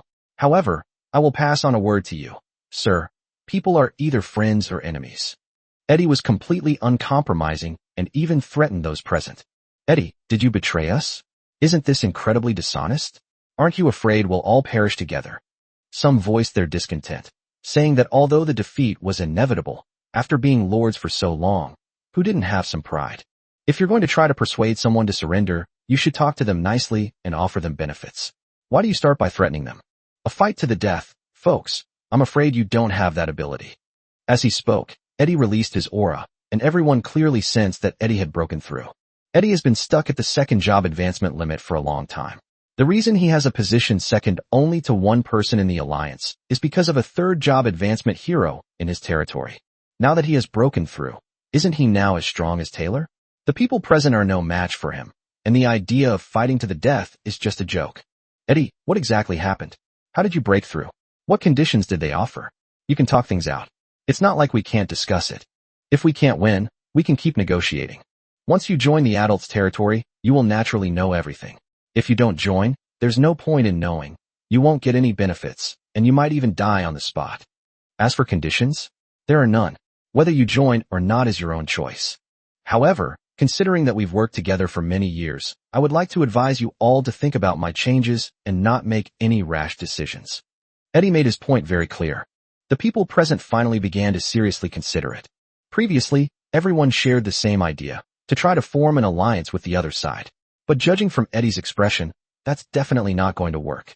As for joining the other side, it's not out of the question. Everyone had considered it before, since freedom seems unimportant under the threat of death. Especially seeing Eddie's resolute attitude, everyone knew that Eddie was a cunning old fox who would never easily submit. If there weren't absolute benefits, Eddie wouldn't have compromised so quickly. Moreover, from the few words Eddie revealed, it seemed that joining the other party's territory would bring great benefits, and their origins were mysterious. Could there be some hidden story behind this? Eddie didn't interrupt everyone's thinking, but waited patiently. Lord Eddie, I've made up my mind. I'll join them. Regardless of their motives, someone finally stepped forward. Once someone takes the lead, things become much easier, and everyone readily agrees. It wasn't the right time to apply for a territory merger. Eddie took out a defensive alliance contract, signed it first, and then went to Yi Xian's territory to apply for joining later. Next, whether it's dealing with Taylor or the White Rainbow Alliance, everyone present will need to contribute. Chapter 185, Expanding the Battle Situation. While Eddie was making his own moves, the great battle on the battlefield continued unabated, and Taylor was completely kept in the dark. Someone, go and ask Eddie how the reinforcements are being deployed. Why haven't they arrived yet? Taylor grew increasingly irritable. The unfavorable war had nearly wiped out his family's savings of many years, yet the results were minimal. The Allied forces were suffering repeated defeats, while the enemy grew stronger with each battle, yet their losses were not significant, which made Taylor extremely anxious.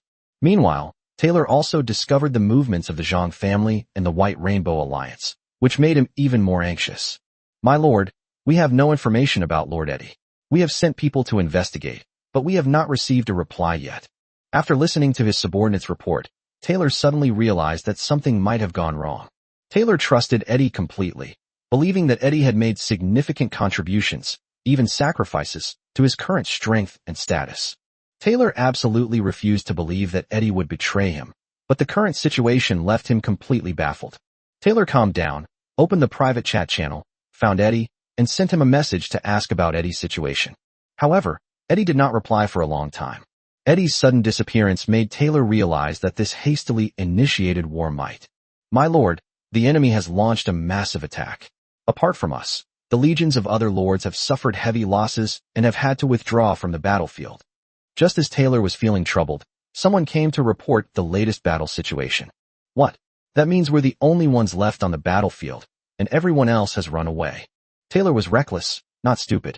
The sudden changes on the battlefield made Taylor realize that things might be going to go wrong.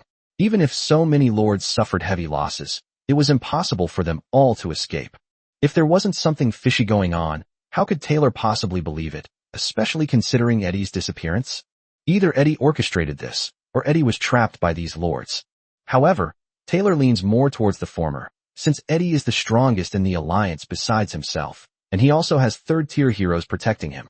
It won't be so easy for these lords to deal with him. My lord, what should we do? Should we withdraw from the battlefield? The situation was not optimistic, and everyone was waiting for Taylor's decision. No, no one is allowed to leave. I refuse to believe it. At this point, the impulsive Taylor disregarded everything else. As long as he held on and won this battle, all problems would be solved.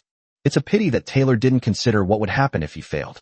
The legions and heroes of Taylor's territory are the strongest in the entire Glorious Alliance, and they have suffered the fewest losses in the previous battles. However, with the withdrawal of the other lords, the entire battlefield was handed over to Taylor, and the disadvantages in both numbers and combat strength were immediately exposed. Yi Xian's Berserk Beast Legion charged relentlessly, regardless of who their opponents were, showing no regard for life or death. This reckless fighting style completely stunned Taylor. But at this point, Taylor had no way out. Behind him lay his own territory. After so many years of development, Taylor was unwilling to give up, but he also lacked the time and resources to relocate. He had no choice but to fight to the death. It's a dead end. Eddie sighed from afar. This partner of countless years had finally reached the end. This was the consequence of not being able to assess the situation. Eddie wanted to save Taylor, but Eddie knew Taylor's character all too well. That deep-seated pride would never allow Taylor to surrender. Everyone, Prepare to attack the White Rainbow Alliance. Taylor won't last long. Before Taylor is completely defeated, we must bring the White Rainbow Alliance into the fray. Concentrate all forces and launch a surprise attack. Since Eddie surrendered, the quality of his territory's troops and heroes has been greatly improved. The most direct manifestation of this is the increase in combat power. Eddie is bursting with confidence and ready to make a big splash. The other lords also saw this, which strengthened their resolve to pledge allegiance to Yixian. Therefore, the remaining lords of the Glorious Alliance ignored Taylor's bloody battle and instead turned their attention directly to the White Rainbow Alliance. To outsiders, this is undoubtedly suicidal. Instead of banding together for mutual support, they are provoking other enemies. The surprise attack by the Glorious Alliance caught the White Rainbow Alliance completely off guard, forcing them to quickly deploy troops to prepare for a counterattack. Has Eddie gone mad? Taylor is still fighting a major battle, and instead of going to support him, he's attacking us. This is highly unusual. Have you received any intelligence? No, we haven't received any news from the lords we've infiltrated into the Glorious Alliance. They've probably already betrayed us. In fact, these so-called spies are not fools. If the Glorious Alliance can't hold out, the White Rainbow Alliance will also be wasting its efforts. Moreover, having witnessed the changes that have taken place in Eddie's territory, who wouldn't want to be the same? So, without prior arrangement, these people all made the same choice, to follow Eddie. Although they were spies, these people had been following Eddie all along and knew his character very well. Since Eddie was willing to give up his lord status, it meant it was worth it, and these people were willing to take the risk. The status of a lord is important, but compared to strength and immortality, it is not something that cannot be given up. No matter what, war is inevitable. Since the Glorious Alliance is courting death, let them have it. Bai Hong, the leader of the Bai Hong Alliance, is also a third-tier lord and has 2 third-tier heroes under his command. His strength in the alliance is unparalleled, and no one can rival him. Over the years, Bai Hong has firmly controlled everything in the Bai Hong Alliance. Within this small region of chaos domain, for forces have been hostile to each other for many years, each wanting to annex the other to strengthen themselves. However, with their strengths being roughly equal, they have been locked in a stalemate for many years and have never been able to achieve their goal. Yi Xian's arrival changed the situation here. My lord, we all know Eddie well. He would never make such a mistake. And the people we infiltrated into the Glorious Alliance are not dead, but they haven't sent any messages. This means that these people have all betrayed us. There must be a reason behind Eddie's desperate attack on us and the betrayal of our people. It may be related to the new territory. We must be on guard. There are still some sensible people who know that the more chaotic the situation, the less one should make decisions blindly. This is no time to hesitate, and the initiative is no longer in our hands. Eddie has attacked. Should we not fight back? Bai Hong hit the nail on the head. It's no longer a question of whether or not to fight, but that we have to fight. Bai Hong's words made everyone understand that this battle was inevitable. As for what kind of conspiracy was involved, they could only deal with Eddie first. Therefore, the lords of the White Rainbow Alliance no longer hesitated and went back to mobilize their troops, preparing to enter the fray. Chapter 186 Taylor's Death. Just as the White Rainbow Alliance was about to make its move, the Zhang family and the Zhongshuan Alliance simultaneously received a message from the White Rainbow Alliance. Over the years, infiltration between them has become very serious. It's fair to say that no information can be kept from each other. What exactly is this Glorious Alliance up to? Zhang Tianxing, the patriarch of the Zhang family, sat in the main hall, pondering the intelligence sent by the White Rainbow Alliance. Instead of protecting our assets, we're provoking the White Rainbow Alliance now. Isn't that courting death? No, even if Taylor doesn't understand, Eddie wouldn't make such a mistake. Besides, this is completely unnecessary. We've been fighting for so many years, and neither side can do anything to the other. Has the Glorious Alliance sent any intelligence? Zhang Tianxing was also completely bewildered. This newly emerged force had disrupted the situation and was difficult to understand. No, there's been no news of the Glorious Alliance since Eddie led his men to attack the White Rainbow Alliance, someone quickly reported.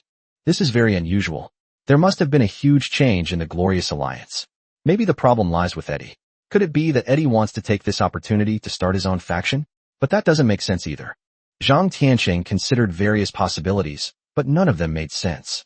After all, the Glorious Alliance was in the midst of a crushing defeat in the great battle between itself and the new lord, so launching an attack on the White Rainbow Alliance at this time would be an unwise move. Regardless of the circumstances, we must strengthen our defenses. This time things may change drastically, and we cannot remain unaffected. As the Zhang family borders both the newly arrived territory and the Glorious Alliance, Zhang Tianqing felt threatened. Meanwhile, the Zhongshuan Alliance was in a similar situation and began to deploy a large number of legions to the front lines in preparation for a sudden outbreak of war. My lord, Eddie has already made a move against the Glorious Alliance, and the Zhang family and the Zhongshuan Alliance have also made ample preparations. What should we do next? After gathering the intelligence, Bai Qi asked Yi Xian, but Bai Qi and the others would not say much about the general direction of the territory's operations. In that case, let's deal with Taylor first, then concentrate our forces to take down the White Rainbow Alliance, and focus on defense in the other two directions for the time being. Yi Xian planned to defeat them one by one, since there were still too few soldiers in the territory to fight from 4 directions at the same time, but the defense was not a problem. In particular, it enhanced the strength of the heroes on the God ranking, making them no weaker than their opponents in terms of high-end combat power, so Yi Xian was not worried about any problems arising. After Yi Xian gave the order, the army that was facing Taylor head-on suddenly began to exert its strength. At the same time, a large number of heroes appeared on the battlefield and began to slaughter the enemy. Seeing this, Taylor sent out all his men, and he himself led the only third-tier hero to the front line, only to be stopped by a figure that suddenly appeared. Wen Zhong and Huang Feihu are Yi Xian's strongest combat forces at present. With them in charge, there is no chance of defeating the enemy's third-tier heroes. Taylor, my master is giving you a chance. If you surrender, you will be spared death, and everyone will treat you and your men the same and give you important positions. High-end combat power is always in short supply. Being able to cultivate to the 3rd stage requires both talent and good opportunities, and Yi Xian is unwilling to easily eliminate such individuals, preferring to recruit them. I, Taylor, have lived a proud life. How could I possibly bow down and surrender to the enemy? It would be better to die than to live a wretched life. Taylor was indeed fierce. Even when defeat seemed inevitable, he still chose to fight to the death. In fact, this is a tragedy for lords. Without the necessary items, they cannot even move their territory or escape. In that case, I will personally escort you on your way. Before we came, Yi Xian had instructed us that it would be best if we could subdue them, but if not, we should not let them go. It wasn't that Yi Xian was ruthless, but rather the wonder of the Lord Continent. No one dared to say that a pheasant couldn't become a phoenix. Since they were enemies, it was natural to go all out. They couldn't agree on anything, and soon the two sides started fighting. Although Taylor has only been a 3rd-tier hero for a short time, he has a deep foundation. Huang Feihu has also only recently become a 3rd-tier hero, so the two are evenly matched. However, as time went by, Huang Feihu's advantages became increasingly apparent. Whether it was the martial arts techniques he practiced or his equipment, Taylor was far from being his match. Huang Feihu simply didn't want to risk his life and get injured. After all, there was still a big battle to come. As Taylor's troops were nearly wiped out on the battlefield, Huang Feihu began to exert his strength, and for a time Taylor was unable to cope. Meanwhile, on the other side, Wen Zhong relentlessly pursued Taylor's only 3rd-tier hero. With Wen Zhong's whip shattering the enemy's head, the outcome of the battle was no longer in doubt. Taylor knew that all was lost, and that everything he had worked so hard to accumulate was gone. He went all out, disregarding his own life, and fought Huang Feihu to the death, hoping for a chance to die together. But Huang Feihu would not let Taylor have his way. Wen Zhong did not participate. He simply stood in the air at a distance to prevent Taylor from escaping. Half an hour later, Taylor collapsed in despair. Taylor really tried his best, but unfortunately, he was no match for others. No matter how unwilling he was, it was all in vain, and he was finally free. General Wolfheart, gather your forces and head north. We will take the White Rainbow Alliance head-on. The battlefield was now largely over, and Taylor's resistance forces had been wiped out. The Glorious Alliance did not turn to dust and disappear from the origin continent, as its name suggested. The Alien Beast Army marched north. Although the Alien Beast Army suffered considerable losses in this battle, with at least 1/5 of its troops killed, Yi Xian did not use the 6 paths of reincarnation to replenish its forces. However, the Alien Beast Army still has the strength to fight. In the north of the Glorious Alliance, Eddie has already led his men to fight against the White Rainbow Alliance. Both sides have committed a large number of troops, but it is clear that Eddie is no match for the White Rainbow Alliance, even though the White Rainbow Alliance has not yet used its high-end combat forces. After all, the Lords of the Glorious Alliance had suffered too many losses and could not replenish them in a short time. They also hastily started a war with the White Rainbow Alliance, so it was understandable that they were no match for them. Hold on, the Lord's reinforcements will arrive soon. I have received news that Taylor is dead, and the Lord's legions and summoned heroes are on their way. As long as we hold out until reinforcements arrive, any loss will be worthwhile. Eddie knew that at this point, all he could do was boost morale and persevere. These lords were terrified by Yi Xian, and their morale was affected. They absolutely could not collapse at this time, otherwise it would affect Yi Xian's plans. Everyone understood that since they had chosen to pledge allegiance, they had to prioritize Yi Xian's interests. At this point, they had to firmly carry out Yi Xian's orders. Otherwise, what use would these people be to him, let alone be valued? The White Rainbow Alliance, having lost its source of intelligence due to the betrayal of an internal traitor, was unaware that Taylor had been defeated and killed, and continued its unhurried attack on Eddie. It was precisely this difference in intelligence that led the White Rainbow Alliance to quickly follow in the footsteps of the Glorious Alliance. Chapter 187 The Fate of Each Party. Yi Xian's army marched very fast, and arrived at the battlefield before the White Rainbow Alliance could react. When Yi Xian's men appeared on the front lines, Bai Hong finally understood. It seems Eddie has surrendered. Bai Hong felt a little sad, but soon became puzzled. Eddie is quite a character, and in Bai Hong's opinion, he is far more troublesome than Taylor. If it weren't for Eddie's existence, the Glorious Alliance would have been swallowed up by the other companies long ago. No, it should be said that without Eddie, the Glorious League would never have been able to develop. Yet this very person surrendered without warning, and Bai Hong didn't even know who he was surrendering to, which cast a shadow over Bai Hong's heart. Sir, the enemy arrived so quickly, which means Taylor has either been killed or surrendered. Their next target should be us. What should we do? Judging from the speed at which the enemy defeated the Glorious Alliance, we may not be a match for them either. You must know that the Glorious Alliance is not weak, and now that the enemy has clearly taken over the Glorious Alliance, this will be even more disadvantageous for us. The situation is quite clear. Eddie's sudden attack on the White Rainbow Alliance was definitely not intended to hold them back. Otherwise, the enemy wouldn't have launched a large-scale attack after defeating the Glorious Alliance. This stance clearly indicates that they are targeting the White Rainbow Alliance. Contact the Zhang family and the Zhongshuan Alliance, and inform them of the situation here. They should understand the principle of, if the lips are gone, the teeth will be cold. If we don't unite now, we'll give the enemy the opportunity to defeat us one by one. Bai Hong had a clear understanding of the situation, even though it was a little late. If the enemy had just arrived, the four families could have joined forces and taken them down immediately. But who would have thought that a newly emerged lord would be so powerful? Everyone wanted to get a bargain, but in the end, they gave the other party an opportunity. Actually, even without Bai Hong's announcement, the other two teams had already learned about the situation from inside sources. Neither of them expected that the Glorious Alliance would be defeated so quickly, and that Eddie, as a core figure of the Glorious Alliance, would actually surrender. This has drawn everyone's attention, prompting emergency meetings to discuss countermeasures. The Zhongshuan Alliance is an established force in the chaotic domain, and is considered the strongest among these forces. In recent years, it has been targeted by the other three, but it has managed to maintain a relatively peaceful situation.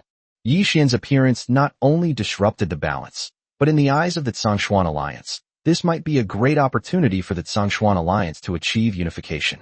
Established powers are so blindly confident. Even at this point, they still want to take advantage of others. However, the Zhang family had a completely different idea. As a family that had once enjoyed smooth sailing, they suddenly encountered a powerful force and understood that strength is not something that can be achieved by talking. This newly arrived territory immediately went to war with the Glorious Alliance, and even conquered the Glorious Alliance in a short period of time, forcing Eddie to surrender. This is real strength. The saying goes, a mighty dragon crossing the river. Without confidence, who would dare to do such a thing and yet achieve such results? The Zhang family had experienced a great escape before, so they were extremely cautious about this matter. If they failed again this time, they would have no chance to escape again. The biggest difference between family power, alliance power, and national power lies in inheritance. We're all one family, so we're relatively united. We think far more about passing on our legacy than others. Ancestor, what should we do?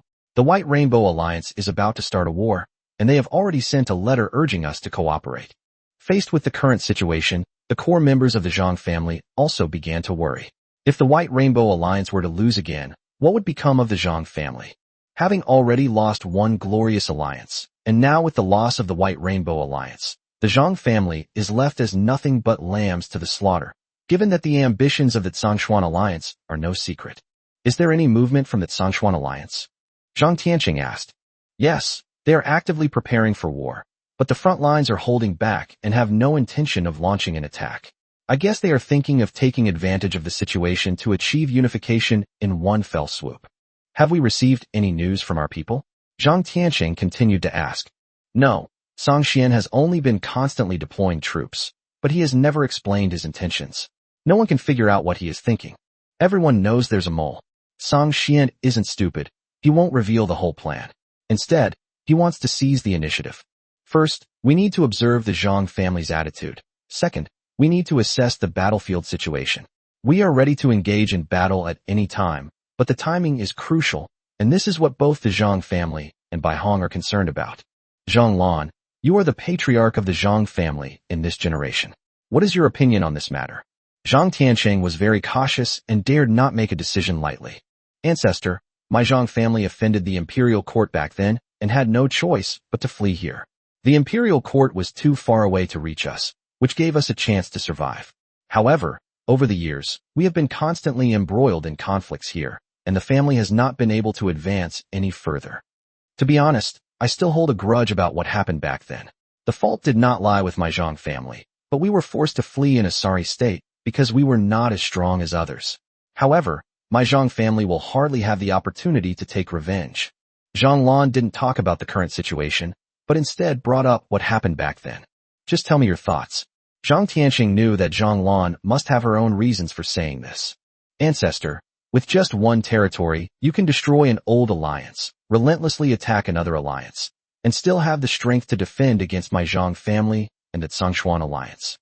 Ancestor, such strength is terrifying, but what's even more terrifying is the potential.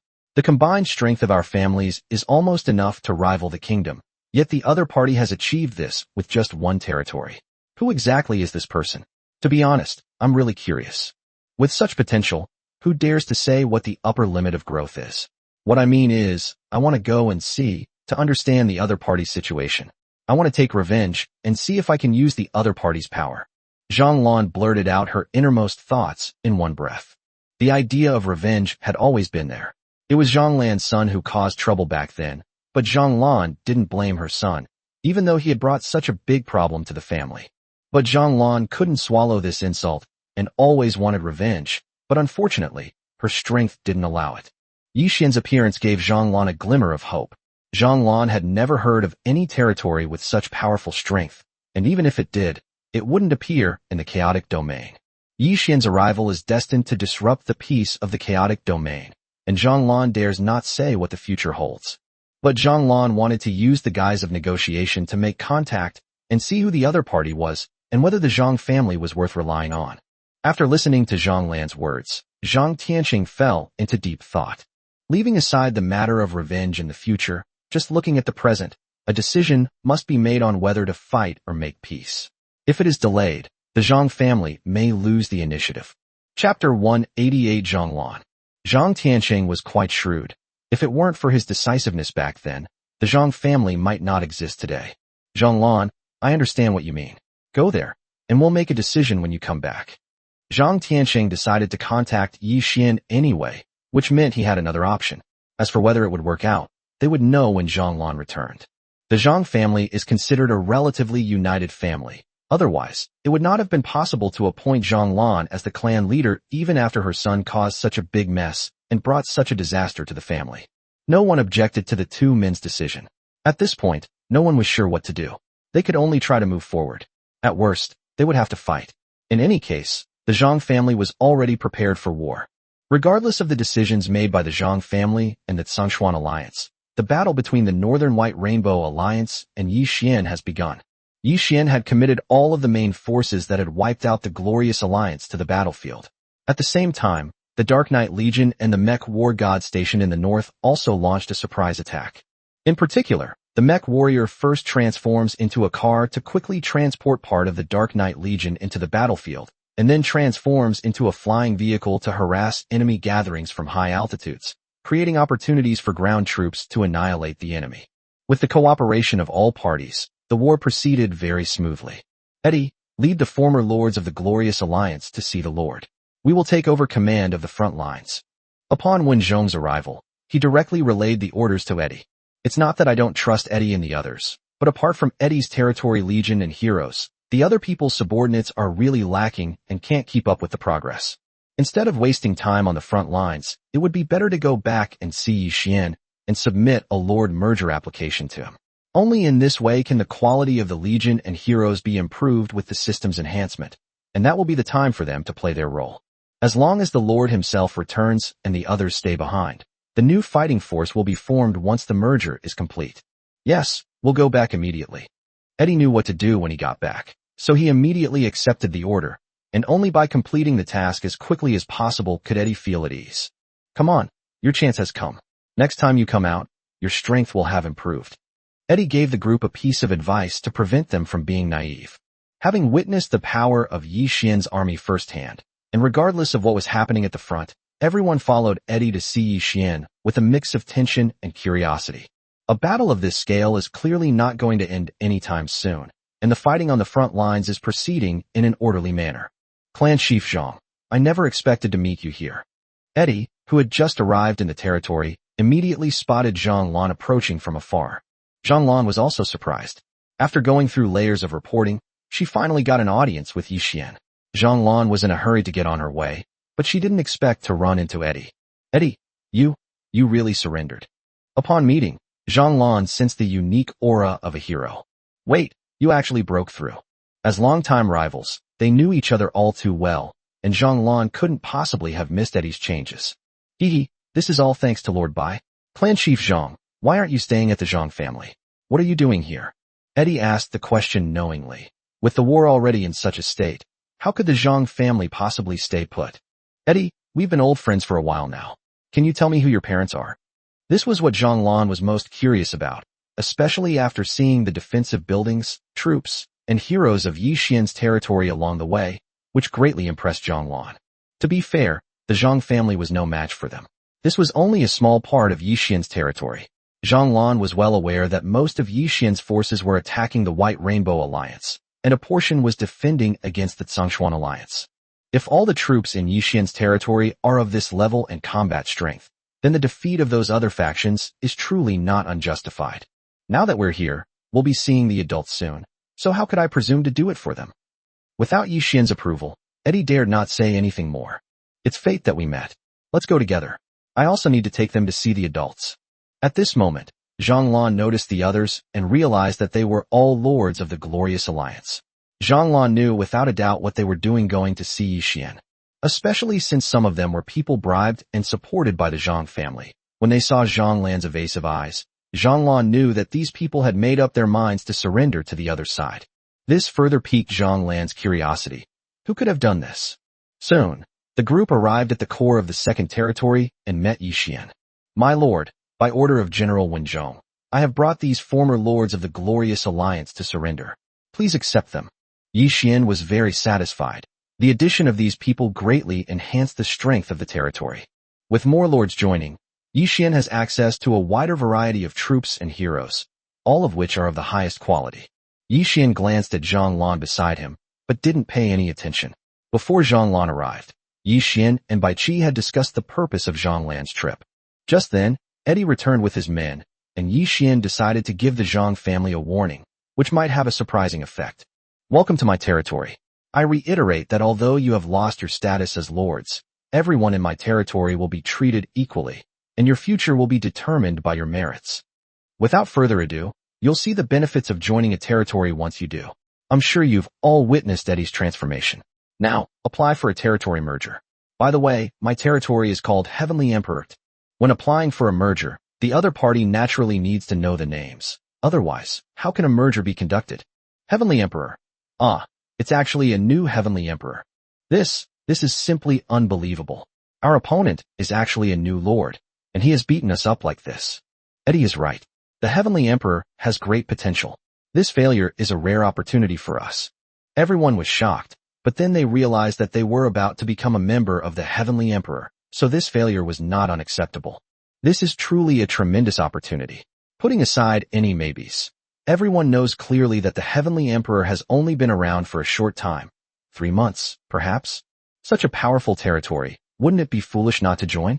Everyone was thankful that they had listened to Eddie, otherwise they would not only have died, but also lost a tremendous opportunity.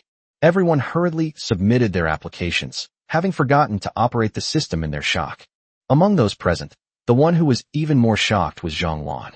Yi Xian bluntly stated the name of his territory, leaving Zhang Lan stunned. She stood there dumbfounded, only a few words flashing through her mind. The Heavenly Emperor, a newcomer, destroyed the Glorious Alliance, and went to war with the White Rainbow Alliance in just over a month. Chapter 189 Zhang Lan's Determination. Zhang Lan was still in shock when the next change in the scene made her somewhat panicked. All the lords who came successfully joined the Heavenly Emperor's territory, and everyone was transformed into a territory hero. At the same time, there is a visible increase in strength. Although no third-tier heroes appeared, the quality of each one was greatly improved, and their combat power reached its limit. This is truly terrifying. Yi Xian did nothing but bring these people under his control, and yet they have undergone such a dramatic change. This was what Zhang Lan saw. On the northern battlefield, which Zhang Lan could not see, the legions and heroes that originally belonged to the various lords of the Glorious Alliance had also begun to undergo transformation.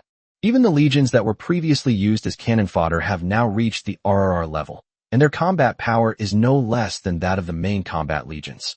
After all, even cannon fodder are not low level. This is tantamount to countless main force legions appearing out of thin air. These people clearly felt the changes in their bodies and knew the reason for them. They were all very grateful that their lord had made the right choice and brought them such great benefits.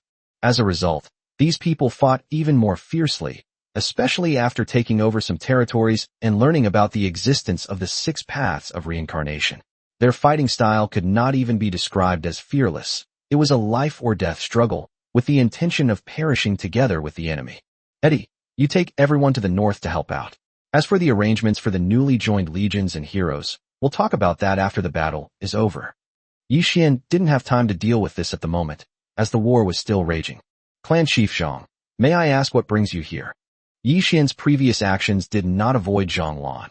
In fact, he wanted to intimidate her, or rather, entice her, so that Zhang Lan could witness the changes in this group of people firsthand. At the same time, Yi Xian directly stated the name of the territory, which was also a way of telling Zhang Lan, I am the new lord, and you can decide what the Zhang family should do. As for being exposed, Yi Xian wasn't too concerned. In any case, news of his presence in the chaotic domain would spread sooner or later. Even if experts came, so what?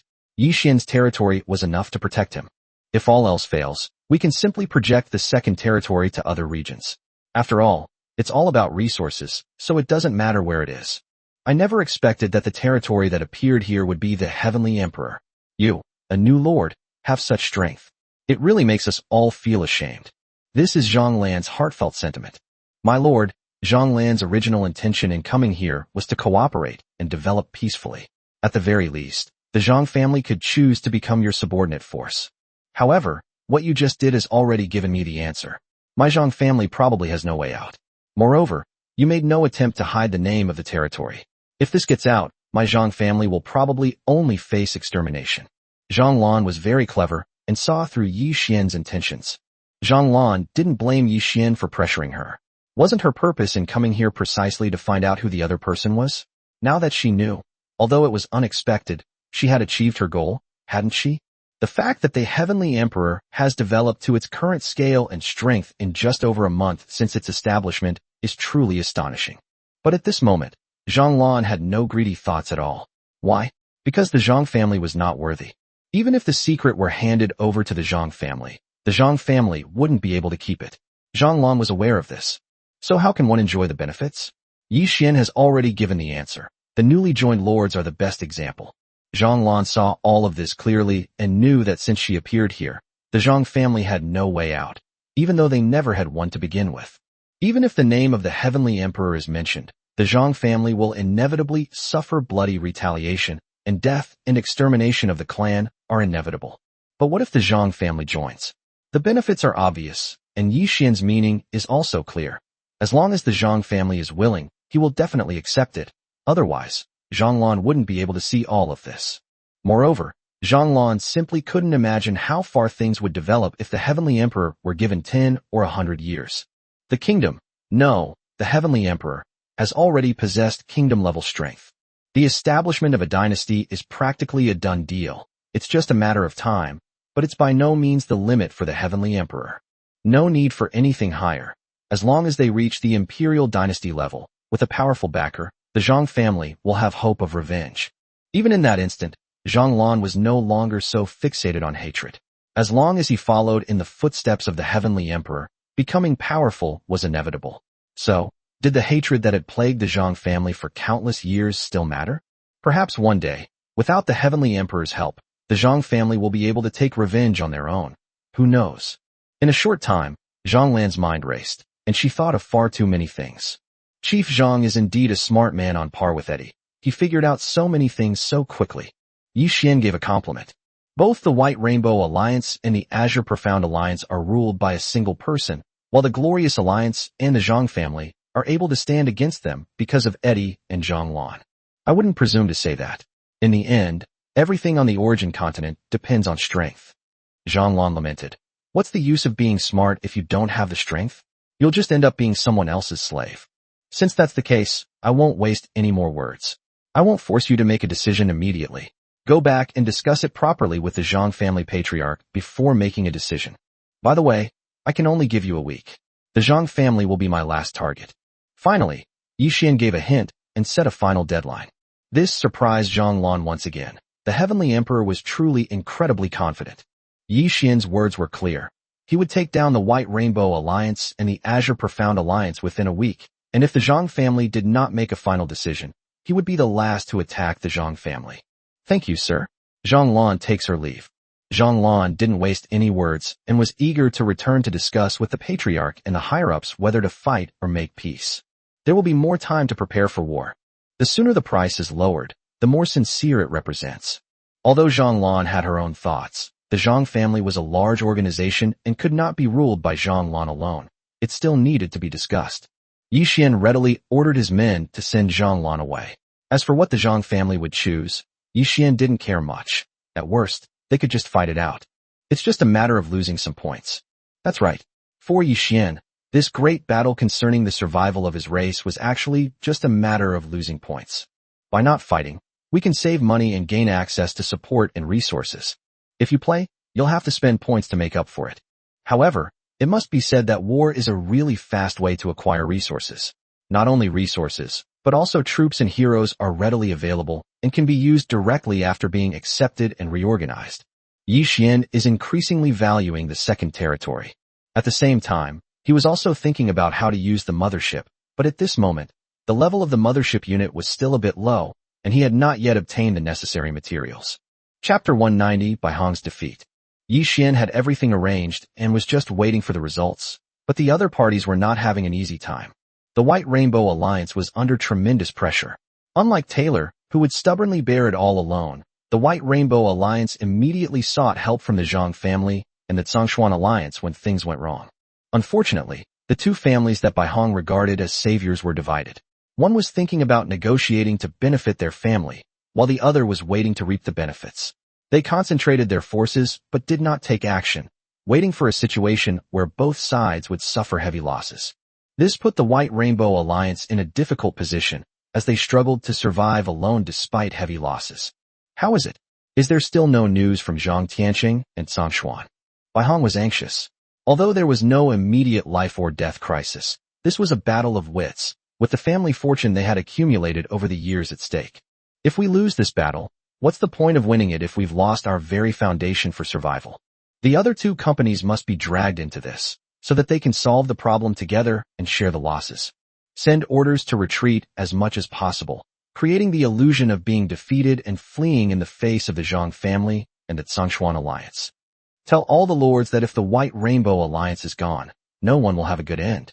This is a matter of life and death, so let them decide for themselves. Bai Hong's actions were meant to remind certain people that while passing messages to others is one thing, this time it's about their own lives. If the plan is disrupted and no one comes to their rescue, everyone will be left to die.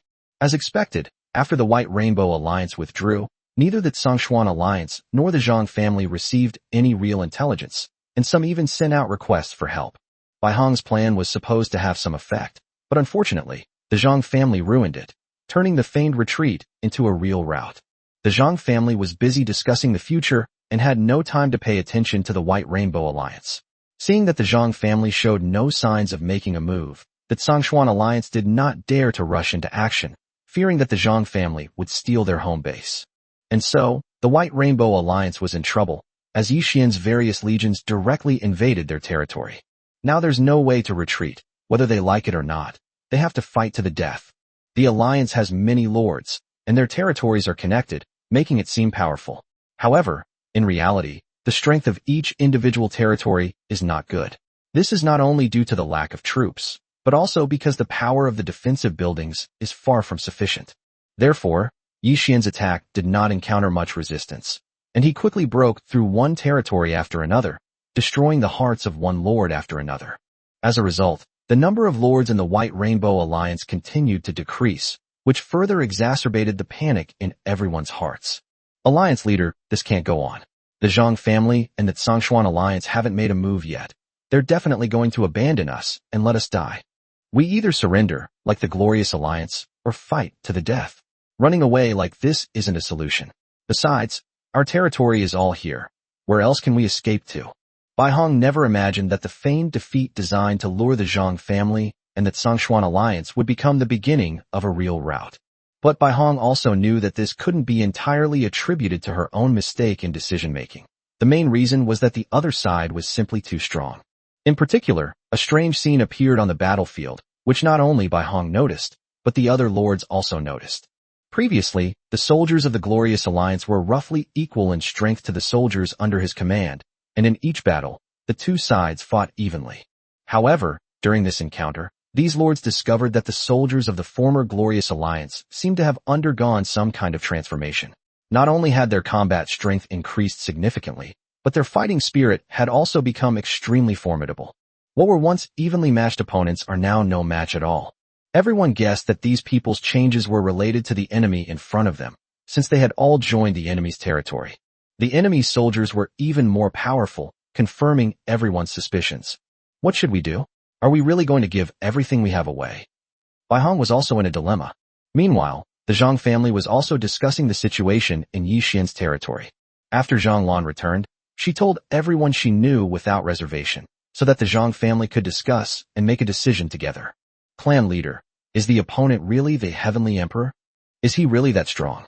Whether it's the Heavenly Emperor or not, the opponent has already destroyed the Glorious Alliance and driven the White Rainbow Alliance to the brink of destruction. Isn't that powerful? If it were the Heavenly Emperor, that would be terrifying. What if my Zhang family joins? It might not be a bad opportunity. On the origin continent, it is not uncommon for the defeated side to join the territory of the other side. These people are not without opportunities in the future, and it is not impossible for them to break away after becoming powerful, although the chances are slim. But compared to death, everything is acceptable. It's just losing the status of a lord, but it won't affect becoming an unparalleled powerhouse. Zhang Lan, you saw the Heavenly Emperor with your own eyes. Tell me your thoughts. Zhang Tianqing trusts Zhang Lan a lot, and Zhang Lan has personally spoken with Yixian, so Zhang Lan's judgment is more accurate on many things. Ancestor, I suggest we join. Zhang Lan's words silenced the room, and everyone waited for her explanation. First of all, my Zhang family has no other choice. We can only choose between fighting and surrendering. If we continue to fight, everyone has seen what will happen to the Glorious Alliance and the White Rainbow Alliance. Even if my Zhang family survives, we will become toothless tigers. Secondly, based on my observation of the Heavenly Emperor's territory, the Heavenly Emperor truly has the strength to destroy us. The main reason why the Heavenly Emperor has not taken action is that he intends to subdue and expand his territory. It is clear from this that the Heavenly Emperor's goal must be to establish a nation, or even something higher. Perhaps the Heavenly Emperor's goal is not just the chaotic domain. Finally, I want to talk about potential. What makes the Heavenly Emperor so terrifying is his potential. And now it's more than just potential. The strength that the Heavenly Emperor has shown is enough to deal with the vast majority of threats. I'd also like to add that the Lord of the Heavenly Emperor may only be in his early 20s, but I can feel his ambition and domineering presence. Following someone like him might be the only hope for the future of my Zhang family." Zhang Lan expressed her meaning completely in one breath. In short, Zhang Lan favored the Heavenly Emperor and also pledged allegiance to the merger. "What are your opinions?" Zhang Tianqing asked the others. "Ancestor, under your leadership, our Zhang family has overcome all kinds of difficulties. Every time, it is your wise decision that has saved the family. This time will be no different. Your decision is our decision." The Zhang family was indeed united, willing to entrust their fate to Zhang Tianqing alone. After much deliberation, Zhang Tianqing made up his mind to announce his decision. Just then, a report came from outside that someone had come to visit, interrupting the Zhang family's internal meeting. Meanwhile, the desperate White Rainbow Alliance also received a visitor. After the visitor revealed his identity and purpose, White Rainbow exclaimed that it was truly a case of after the darkest hour comes the dawn, and the White Rainbow Alliance's crisis was temporarily resolved. Chapter 191 Imperial Envoy. Although there are many forces in the chaotic domain, constantly fighting each other, the two most powerful forces are still the Yongqing dynasty and the Tianyu dynasty. These two factions can be considered the root of chaos in the chaotic domain. They have been enemies for many years, supporting each other's forces, infiltrating each other, and causing endless wars. Moreover, large-scale battles frequently occur between the two dynasties, which is far beyond the scale of Yi Xian's battles. In the imperial court, the battles initiated by Yi Xian can only be considered small-scale skirmishes. Even if hundreds of billions of troops are involved in a war, it can only be considered a conventional war. In a dynasty, if you want to fight a war to destroy a country, you can't even call it a war to destroy a country if you don't invest more than 500 billion troops. In recent years, the Yongqing dynasty and the Tianyu dynasty have maintained a superficial peace, allowing their subordinate forces to fight amongst themselves. However, this false peace is ultimately just a mirage, and a great war is imminent. Both sides tacitly ceased small-scale skirmishes, gathering all their kingdom-level forces and miscellaneous alliance forces. They neither allowed their forces to wage war indiscriminately, nor were they allowed to send at least half of their troops and summoned heroes to participate in the battle. Therefore, countless figures appeared throughout the chaotic domain. The weakest of these guys had reached the limit of the second rank, and many of them were third-rank heroes. These people traveled throughout the chaotic domain, conveying the imperial orders to countless forces. They were known as imperial envoys. Despite the dynasty's strength, ordinary lords, alliances, and kingdoms are also formidable forces. While their high-end combat power may not match that of the dynasty, their numbers are still considerable, especially in the chaotic battles on the origin continent, where the main legions are almost all at max level. The number of people in a first-tier legion becomes extremely important. At this moment, in Yi Xian's territory, there also stood an arrogant fellow. "I don't care where you come from or who you are. The orders of the Yongqing dynasty must be carried out." After the visitor briefly explained the situation, he made his request. Yi Xian was very annoyed. He was about to win when this clueless guy suddenly appeared.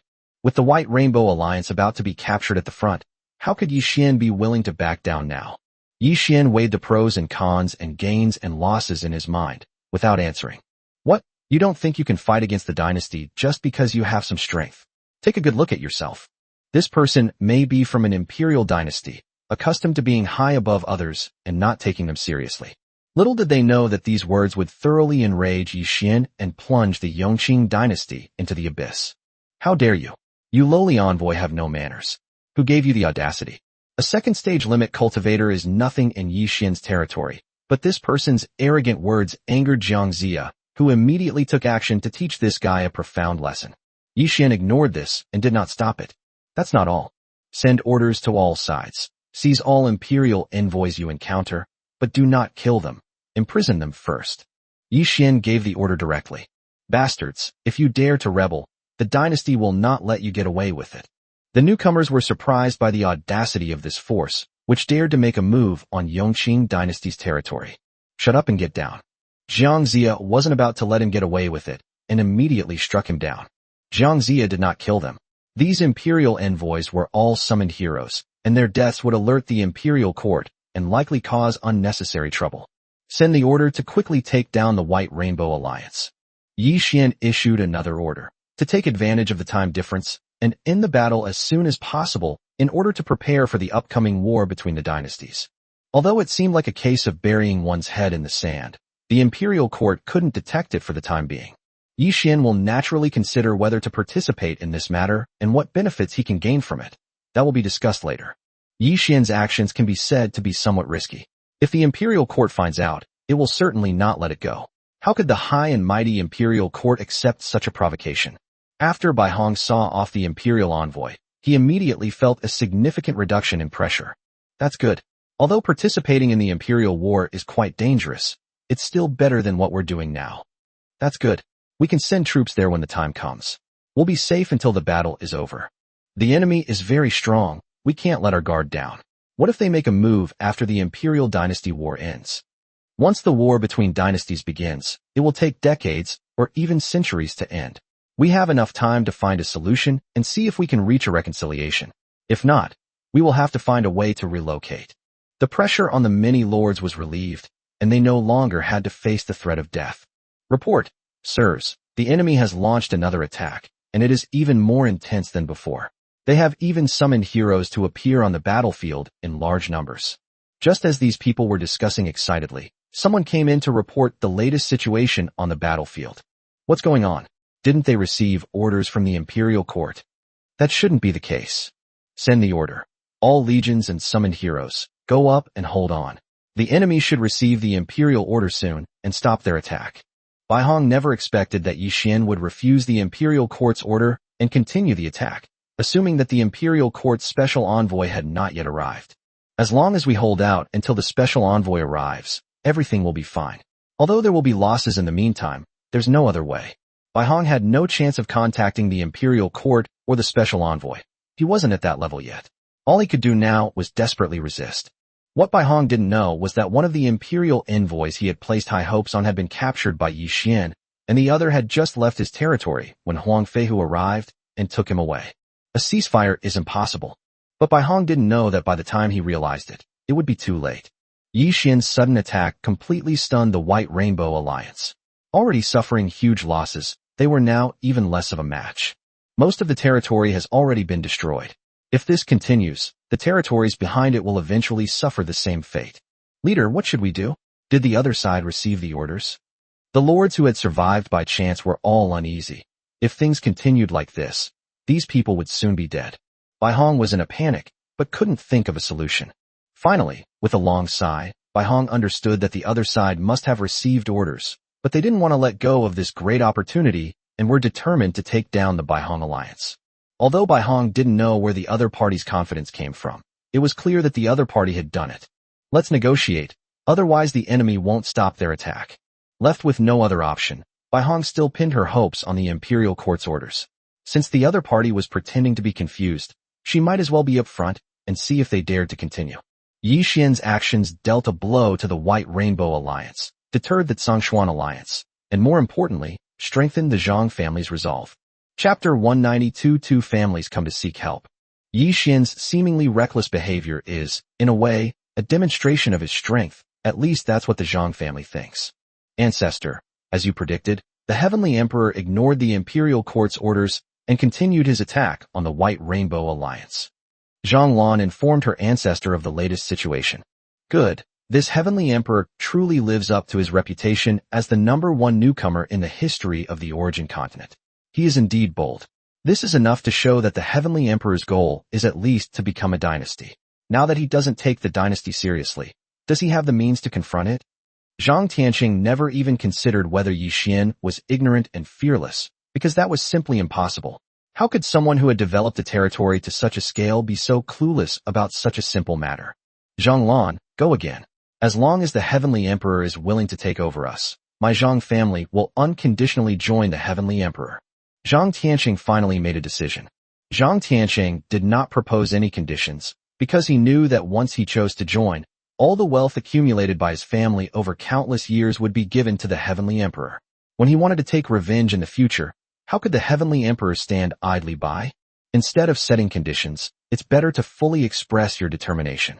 Zhang Tianqing and the others were unaware that joining the Heavenly Emperor's territory was not easy. Once joined, there was no turning back. They would never have known this, even as they were sacrificing their lives for Yi Xian. At this time, that Sangshuan alliance was also discussing the origin of this suddenly appearing territory. They didn't even care about the imperial dynasty and attacked it without warning. What if they took down the Baihong alliance and then turned to attack the Sangshuan alliance? Song Xian was in a dilemma. He dared not strike first because of the imperial order. Passive waiting is likely to lead to destruction. Song Xian was very anxious. He hadn't felt this way in many years, not even when he was attacked by 3 parties. Quickly, send someone to find the imperial envoy and report the situation here to the imperial court. Song Xuan had no other choice. However, Song Xian was unaware that Yi Xian's high-end forces deployed in his direction were arguably the strongest, including not only 10 dragon legions, but also several heroes on the god ranking who had reached the 3rd rank, as well as some members of the Shadow Heroes group. Whether it was a special envoy from the imperial court who came to deliver orders, or someone sent by Song Xuan, they were all captured by Yi Xian's men as soon as they left the territory. By arresting but not killing, they won't be exposed for a while. While Song Xian was at a loss, Zhang Lan and the people sent by the White Rainbow Alliance to negotiate arrived in Yi Xian's territory. The people of the White Rainbow Alliance were surprised to see Zhang Lan. They were still thinking about her rescue, but they didn't expect that even the patriarch of the Zhang family would appear here. Everyone understood what this meant. But the White Rainbow Alliance's current situation is no one's fault but theirs. The Zhang family doesn't owe the White Rainbow Alliance anything, especially since they have been enemies for many years. Without saying a word, the two walked directly in front of Yi Xian. Clan Chief Zhang, you've returned so quickly. You must have made a decision. Yi Xian hadn't expected the Zhang family to be so decisive, especially after the imperial envoy appeared, and to make a decision so quickly. My lord, the Zhang family is willing to surrender to you as a whole clan. Zhang Lan didn't waste any words, knowing that no matter how much she said, it wouldn't be as effective as this one sentence. Are there any conditions or requirements? Yi Xian asked casually. No, the Zhang family has unanimously decided to pledge allegiance to you. Yi Xian was surprised by the Zhang family's move and began to think more highly of them, which was exactly what the Zhang family wanted. All right, bring all the lords of your Zhang family here. I believe you won't regret it. As for how to arrange things, I will make arrangements after the war here is over. Yi Xian was very satisfied. No contract had been signed with the Zhang family, and Yi Xian believed that the Zhang family had really thought it through and would not go back on their word. But while the Zhang family was satisfied with this move, the Baihong Alliance's negotiator was dumbfounded. What's going on? The Zhang family surrendered without even fighting. Including Eddie, of these 4 forces, 2 surrendered, 1 was crippled, and only the Sangshuan Alliance is still barely surviving. What kind of territory is this? It has only been here a short time, yet it has achieved such great results without making a sound. The messenger wanted to report the situation here to Baihong, but unfortunately he was not a lord and could not use the lord's communication channel, so he could only wait until he returned. But given the current situation, if they can't reach an agreement, can he even go back? And what should the White Rainbow Alliance do? My lord, I am an envoy from the White Rainbow Alliance. I wonder if you have received orders from the Imperial Dynasty that the Imperial War is about to begin, and that no faction is allowed to start a war on its own. The visitor had no choice but to use this as a starting point, hoping that Yi Xian would back down and give the White Rainbow Alliance time to consider. I received the order, but I can't stop once I've achieved my goal. Yi Xian's directed mission startled the envoy. Are they not even bothered to cover it up? Is this genuine ignorance, or a display of strength that defies any dynasty? Regardless, the White Rainbow Alliance is in trouble. It's true that the other side isn't going to stop. My lord, may my White Rainbow Alliance become your subordinate? The envoy stated the White Rainbow Alliance's bottom line, and everything else was clear. There was no point in continuing the wrangling. My territory only accepts joining, never vassalage. Go back and tell Baihong that your only way out is to surrender, just like the Zhang family and the Glorious Alliance. Don't worry, once you join my territory, you're one of my people, and I will never show favoritism to any of you. Yi Xian made his request while also giving his promise. Yi Xian then had the people from the White Rainbow Alliance sent away. At the same time, he also sent Zhang Lan back to receive all the lords of the Zhang family to come and apply for the merger of territories. The envoy from the White Rainbow Alliance returned to the White Rainbow Alliance in a daze, and it seemed that he had discovered many extraordinary things. What? The Zhang family has surrendered too. Baihong was truly surprised. She thought the Zhang family was also waiting to take advantage of the situation, but they surrendered quietly, and it was Zhang Lan, the head of the clan, who personally went to help. This suggests that this was definitely not the first time the two sides had met. Perhaps the Zhang family made their decision after the glorious alliance was defeated. The Zhang family is indeed decisive. You mean, the other side received orders from the imperial court, but still chose to attack? The more Bai Hong listened, the more alarmed she became, and at the same time, she knew that the Bai Hong alliance was finished. They disregarded even the imperial court's orders and were determined to take down the White Rainbow Alliance. That shows how determined they were. The White Rainbow Alliance has no enmity with the other side. It can only be said that the other side is powerful and eager to develop, which is why it hastily launched a war. Bai Hong began to seriously consider the dynasty, its future, and its destiny. Ultimately, strength speaks for itself. Distant water cannot quench immediate thirst. Fine, I'm not the first one anyway. Let that bastard Song Xian have his own headache. Finally, Bai Hong made up her mind. Compared to death, everything is acceptable. Bai Hong comforted herself, while sending out envoys again. Chapter 193. Song Xian was stunned. Soon, the messenger returned and conveyed Bai Hong's message to Yi Xian. Like the Zhang family, Bai Hong did not make any demands. It wasn't that she didn't want to, but that the Bai Hong alliance no longer had the right to make requests. Didn't they make any demands, even though the Zhang family was completely unharmed? What right or face does the Bai Hong alliance, which was half crippled, have to make demands? Yi Xian didn't care about this and readily accepted the White Rainbow Alliance's offer of allegiance. At the same time, Yi Xian issued an order that all attacking troops at the front cease their offensive and rest on the spot while awaiting further instructions. Yi Xian was not in a hurry to take action against the Zhongshuan alliance. As long as he could successfully take down the Zhang family and the Bai Hong alliance, the Zhongshuan alliance would be like meat on a chopping board, at his mercy. At this moment, Song Xian was in a panic. All the spies he had planted in the other families had lost contact with him, and he didn't even know the situation of the battle. Sending people to investigate such a large battlefield would not only be time-consuming, but also easily expose them and cause misunderstandings. However, the hidden agents all went silent. No matter how they tried to contact them, no one answered, and these people were still alive. This only proves one thing. These undercover agents are groups with shared interests, not suicide squads. In the event of any unforeseen circumstances, their first consideration is their own safety. As for the others, they will come later. Meanwhile, none of the people Zhongshuan sent to search for the imperial envoy returned. Not even a single message came back. It was as if they had vanished. Upon hearing the word disappear again, Song Xian suddenly stood up. No, this is definitely not a coincidence. Send out the elite troops to find out the situation on the northern battlefield. Song Xian gave the order, and after thinking for a moment, he spoke again. Send someone to check the Zhang family's area to see if there's anything unusual about them. The current situation is too abnormal. The Zhang family hasn't made a single move, which is very strange. Unfortunately, no matter how many people Zhongshuan sent out, there was no news at all. Even the lords who could communicate through the lord channel were sent out, but there was still no news. There are no messages, and the person hasn't returned. No matter how I ask, they won't answer.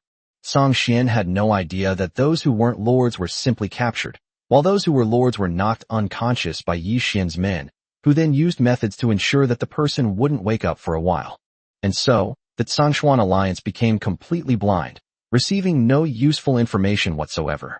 At the same time, all the lords of the Zhang family and the White Rainbow Alliance gathered in Yi Xian's territory. Brother Zhang, I didn't expect you to be so shrewd. You didn't suffer any losses at all. Bai Hong sighed. This old guy hadn't suffered any losses and had chosen the same path as him. Brother Bai Hong, this is an inevitable trend that neither you nor I can resist, so let's accept it gladly. Zhang Tianqing spoke lightly, but deep down he never imagined this day would come. Even though he had come this far, he was still unwilling to accept it. Both men were once the dominant figures in their respective factions, but from now on, they will become allies instead of rivals, and will also share the same plight, living under the roof of another. Welcome, everyone. While everyone waited for the conversation to continue, Yi Xian appeared. It's remarkable that someone so young has achieved such success. Is this the person I'll be loyal to from now on? Apart from being young, he's nothing special, so how come he's so strong? Upon seeing Yi Xian, Zhang Tianqing and Bai Hong had completely different thoughts. But one thing is certain. How can anyone feel good about being defeated by a young person? We pay our respects to your lordship. Regardless of the circumstances, we will depend on him for our livelihood from now on. Rise, everyone, and begin the application to merge territories. By the way, my friends from the White Rainbow Alliance don't know my identity yet. Let me introduce myself. I am the Lord of the Heavenly Emperor. As for the specifics, you will naturally find out after you join the territory. Without wasting words, Yi Xian immediately began demanding the merging of territories. The Zhang family is alright. They already know about the Heavenly Emperor's situation, but the White Rainbow Alliance doesn't. So it was the Heavenly Emperor. No wonder, no wonder. At this moment, Bai Hong also realized that it was not a loss. Losing to the Heavenly Emperor and joining him was not a loss for himself or for the lords of the Bai Hong Alliance. After all, even these established powers were familiar with the name of the Heavenly Emperor. Potential, immense potential, and now, we must add strength to that list. Reaching kingdom-level strength in just over a month is even more astonishing than becoming a max-level lord in a month. This shows that the Heavenly Emperor must have been hiding his true abilities during the newcomer assessment phase. Otherwise, it would have been impossible for him to reach that level in just a few days. But this is even more terrifying, isn't it? A newcomer reaches the kingdom's power level during the assessment period. Can you imagine what will happen in the future? After a brief moment of shock, the members of the White Rainbow Alliance were shocked once again. During this period, the Zhang family has successfully joined the Heavenly Emperor. Not only have the lords of the Zhang family changed, but also the summoned heroes and personal guards brought by the Zhang family have undergone significant changes. This change greatly excited the members of the White Rainbow Alliance, who wondered if things would be the same if they joined. Therefore, without Yi Xian's prompting, the members of the White Rainbow Alliance, led by Bai Hong, quickly submitted their applications. Finally, everyone changed, and the quality evolved to its limit. Everyone finally understood how terrifying the Heavenly Emperor was. That's not all. After everyone successfully joined, information about Yi Xian's territory was also instilled into their minds. Yi Xian, from the main territory of Nine Heavens Palace, is currently participating in the War of Nations. The second territory, Heavenly Emperor, is waging war against the chaotic domain of the Origin continent. There was also a mothership that remained hidden in the sky and did not participate in the battle. Cultivation space, various secret realms, dungeons, dragon legions, mother goddess dead servants. It turns out, all of this belongs to one person. Greetings, Your Excellency. This greeting was met with heartfelt admiration from everyone, including Zhang Tianqing and Bai Hong. This was not only due to their loyalty, but also because Yi Xian's strength and achievements had completely won them over. Alright, everyone get up. Next, we only have one target, the Tsongshuan Alliance. After we deal with the Tsongshuan Alliance, I will assign everyone their duties. The Tsongshuan Alliance alone is utterly insignificant to Yi Xian at this moment. Therefore, the legion attacking the White Rainbow Alliance, along with the remaining forces of the White Rainbow Alliance, headed towards the Azure Profound Alliance.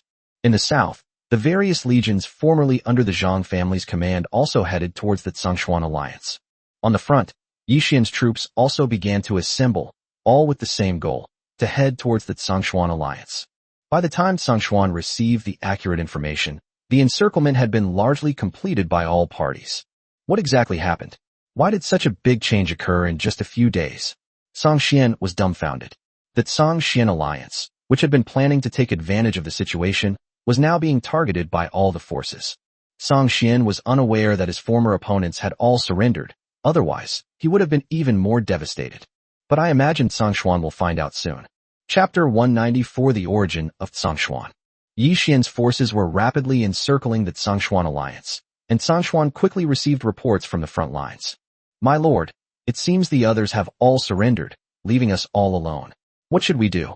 Tsongshuan and his trusted confidants were assessing the current situation. The enemy is powerful and doesn't seem to care about the Yongqing dynasty's orders. We can't turn the tide on our own. Now we have no choice but to reveal our identities. Tsongshuan said helplessly. Tsongshuan does indeed have another identity. He is a member of the Tianqi kingdom and is considered one of the most outstanding people in the kingdom over several generations. He was ordered to develop independently, attempting to avoid the eyes and ears of the two great dynasties and rebuild a kingdom-level force to prepare for challenging the dynasties. That's why he brought a portion of his loyal followers here. With the help of the Apocalypse Kingdom over the years, Tsongshuan has developed quite well. If it weren't for the joint resistance of the other factions, they might have already completed their mission. Unfortunately, Yi Xian's appearance disrupted Tsongshuan's plans. This may not be a bad thing. Since the enemy has already taken control of three sides, it can only mean that they are stronger. If we successfully take them down, we will benefit even more. Even if we are exposed, the dynasty will be more wary. Song Xian thought to himself. The Apocalypse Kingdom is arguably the strongest kingdom-level power in the chaotic domain. It has an ancestor who has just broken through to the 5th level and is in charge. Although it cannot compare to the Imperial Dynasty, it should not be underestimated. Even if the Imperial Dynasty finds out, it may not make things difficult for the Apocalypse Kingdom, given that the two Imperial Dynasties are about to go to war. Barring any unforeseen circumstances, the Yongqing Dynasty will likely focus on winning them over. Notify the kingdom, otherwise we won't be able to stop them. Song Xian originally intended to complete the mission independently, so that his status would rise when the dynasty was established in the future. However, the current situation no longer allows Song Xian to do so. Meanwhile, Yi Xian and the others were also discussing the situation of the Songshuan alliance. My lord, Song Xian is a very capable person. The Songshuan alliance has always been the strongest among our families. If it weren't for our joint resistance, we would probably have been swallowed up by Song Xian long ago. We even suspect that Songshuan has a powerful force backing him, but we have never been able to find any evidence. However, there is no doubt that the Songshuan alliance is the strongest. Zhang Lan expressed her opinion that the several companies that had just joined her were all eager to demonstrate their value. That's right. Over the years, we've all felt that the Songshuan alliance hasn't really put its full strength into practice. We're not really sure what kind of high-end combat power is hidden within its territory. The people we infiltrate can't get into the core level, especially since no one is allowed to go into Songshuan's territory casually, including other lords of the Songshuan alliance. Eddie also shared his thoughts. It seems that Songshuan alliance has a secret. Yi Xian muttered to himself. We'll find out soon enough what kind of strength makes these companies so wary. However, at this time, Yi Xian's territory does not have many high-end forces, with only about 20 people reaching the 3rd level of strength. If the opponent has a high-level 3rd-level expert, it will be quite troublesome. If the opponent has a powerful 3rd-tier or even 4th-tier hero, given Yi Xian's situation, there are only 2 ways to resolve the situation. One method is to use sniper towers within the territory for concentrated fire attacks, but this method has certain limitations. Another option is to use Catherine on the mothership and the 10 marshals. The heroes on the mothership are special life forms that cannot cultivate on their own and can only level up by accumulating points. The advantage of this is that they level up quickly, but the disadvantage is that they consume too many points. Since the mothership has not had any missions, even the highest-ranking members of the mothership, such as Catherine, have only reached the 1st level of limit. Just in case, Yi Xian contacted Catherine and the others to prepare. If an uncontrollable situation were to arise, their levels would need to be raised so that they could step in and resolve the issue. Ideally, the 2nd territory could be resolved. Yi Xian didn't want to spend a lot of points to upgrade Catherine and the others for the time being, since he hadn't figured out the arrangements for the mothership yet, and the materials needed to upgrade the mothership's units were still nowhere to be found. Moreover, we have just subdued 3 forces, 2 of which were almost crippled. We still need to make arrangements and replenish our troops, all of which require points.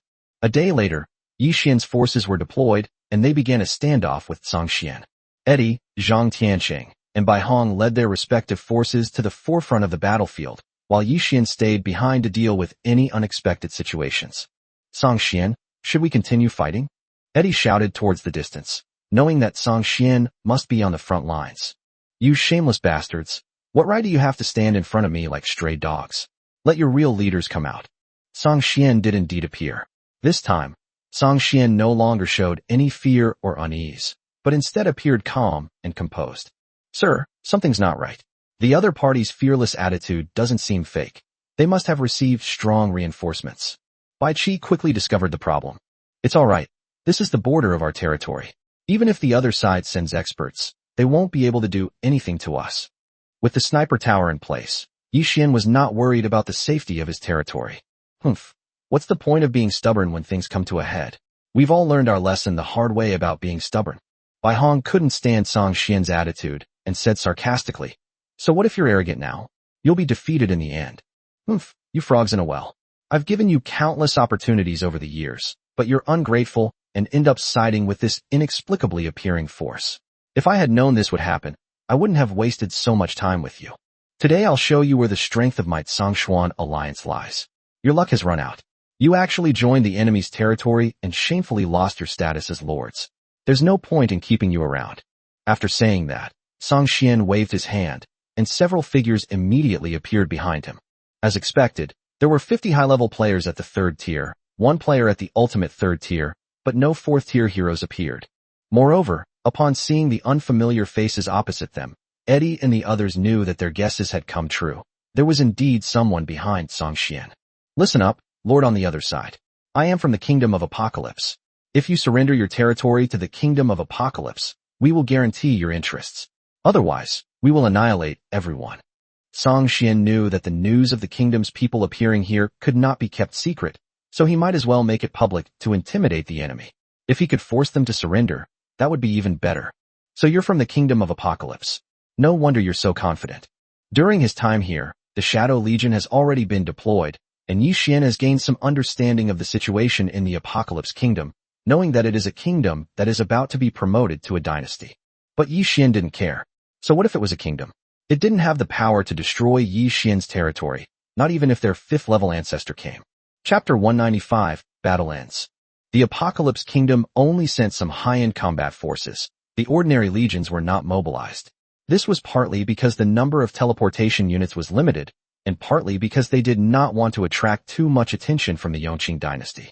In the eyes of the Apocalypse Kingdom, mobilizing these people would be enough to resolve the crisis of the Zhongshuan alliance.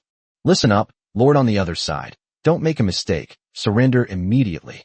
Song Xian had no idea who he was facing and was still shouting. Yi Xian didn't respond.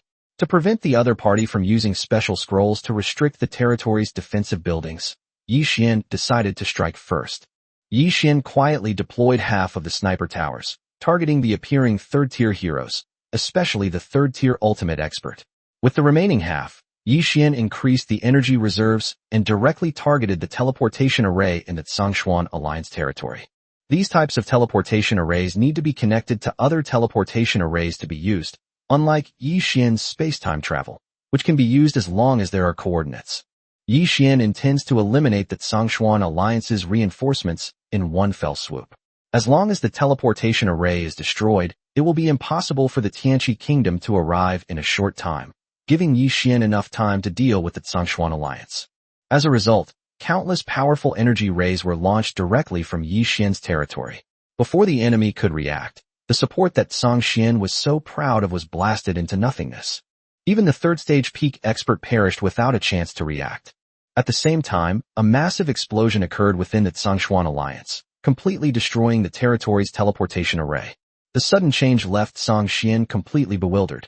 Song Xuan is considered an old lord who has dominated the origin continent for countless years, but recently the probability of him being confused has surpassed any time before.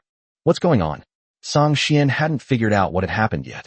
My lord, the territory's teleportation array has been destroyed. Soon, Song Xian learned of the situation. It's over. How dare he make a move? Seeing the kingdom's reinforcements die before his eyes, and learning that the territory's teleportation array had been destroyed, Song Xian knew that the enemy was going all out, not giving him any chance at all. Sir, the enemy has attacked. Song Xian was still wondering who this enemy was, completely disregarding the threat to the kingdom and launching an attack without warning. Yi Xian did not wait any longer. In order to avoid any further accidents, after the sniper towers were activated, the various legions on the front line immediately launched an attack. With their high-end combat force wiped out, leaving only Song Xian, how could he possibly be a match? Especially since Yi Xian's forces were already incredibly strong, and he had taken over 3 forces. He was at the peak of his military power, and the Zhongshuan Alliance was no match for him. Seeing the situation deteriorate rapidly, Song Xian was at a loss. If things continued like this, the Zhongshuan Alliance would surely be destroyed, and he would either have to surrender or die. There were no other outcomes. However, surrendering was impossible. Unlike Bai Hong and the others, Song Xian had a large family behind him. What would happen to his family if he surrendered? Moreover, Song Xian also possesses a heavenly Dao contract that forbids him from betraying the Tianqi Kingdom for eternity. Otherwise, how could he have received such strong support from the Tianqi Kingdom? Now, all we can do is fight to the death. Perhaps the kingdom will realize something is wrong and send reinforcements. After making up his mind, Song Xian immediately mobilized his army to resist Yi Xian's side. Although the effect was not good, he was able to hold out for a short time. Song Xian quickly used the Lord's private chat system to report the situation to the kingdom. However, the kingdom's reply plunged Song Xian into utter despair. With the two great dynasties about to clash, the kingdom cannot mobilize a large number of troops and heroes to provide support. It can only rely on Song Xuan himself, and there is no time to spare. If I can handle it myself, why would I need the kingdom's support?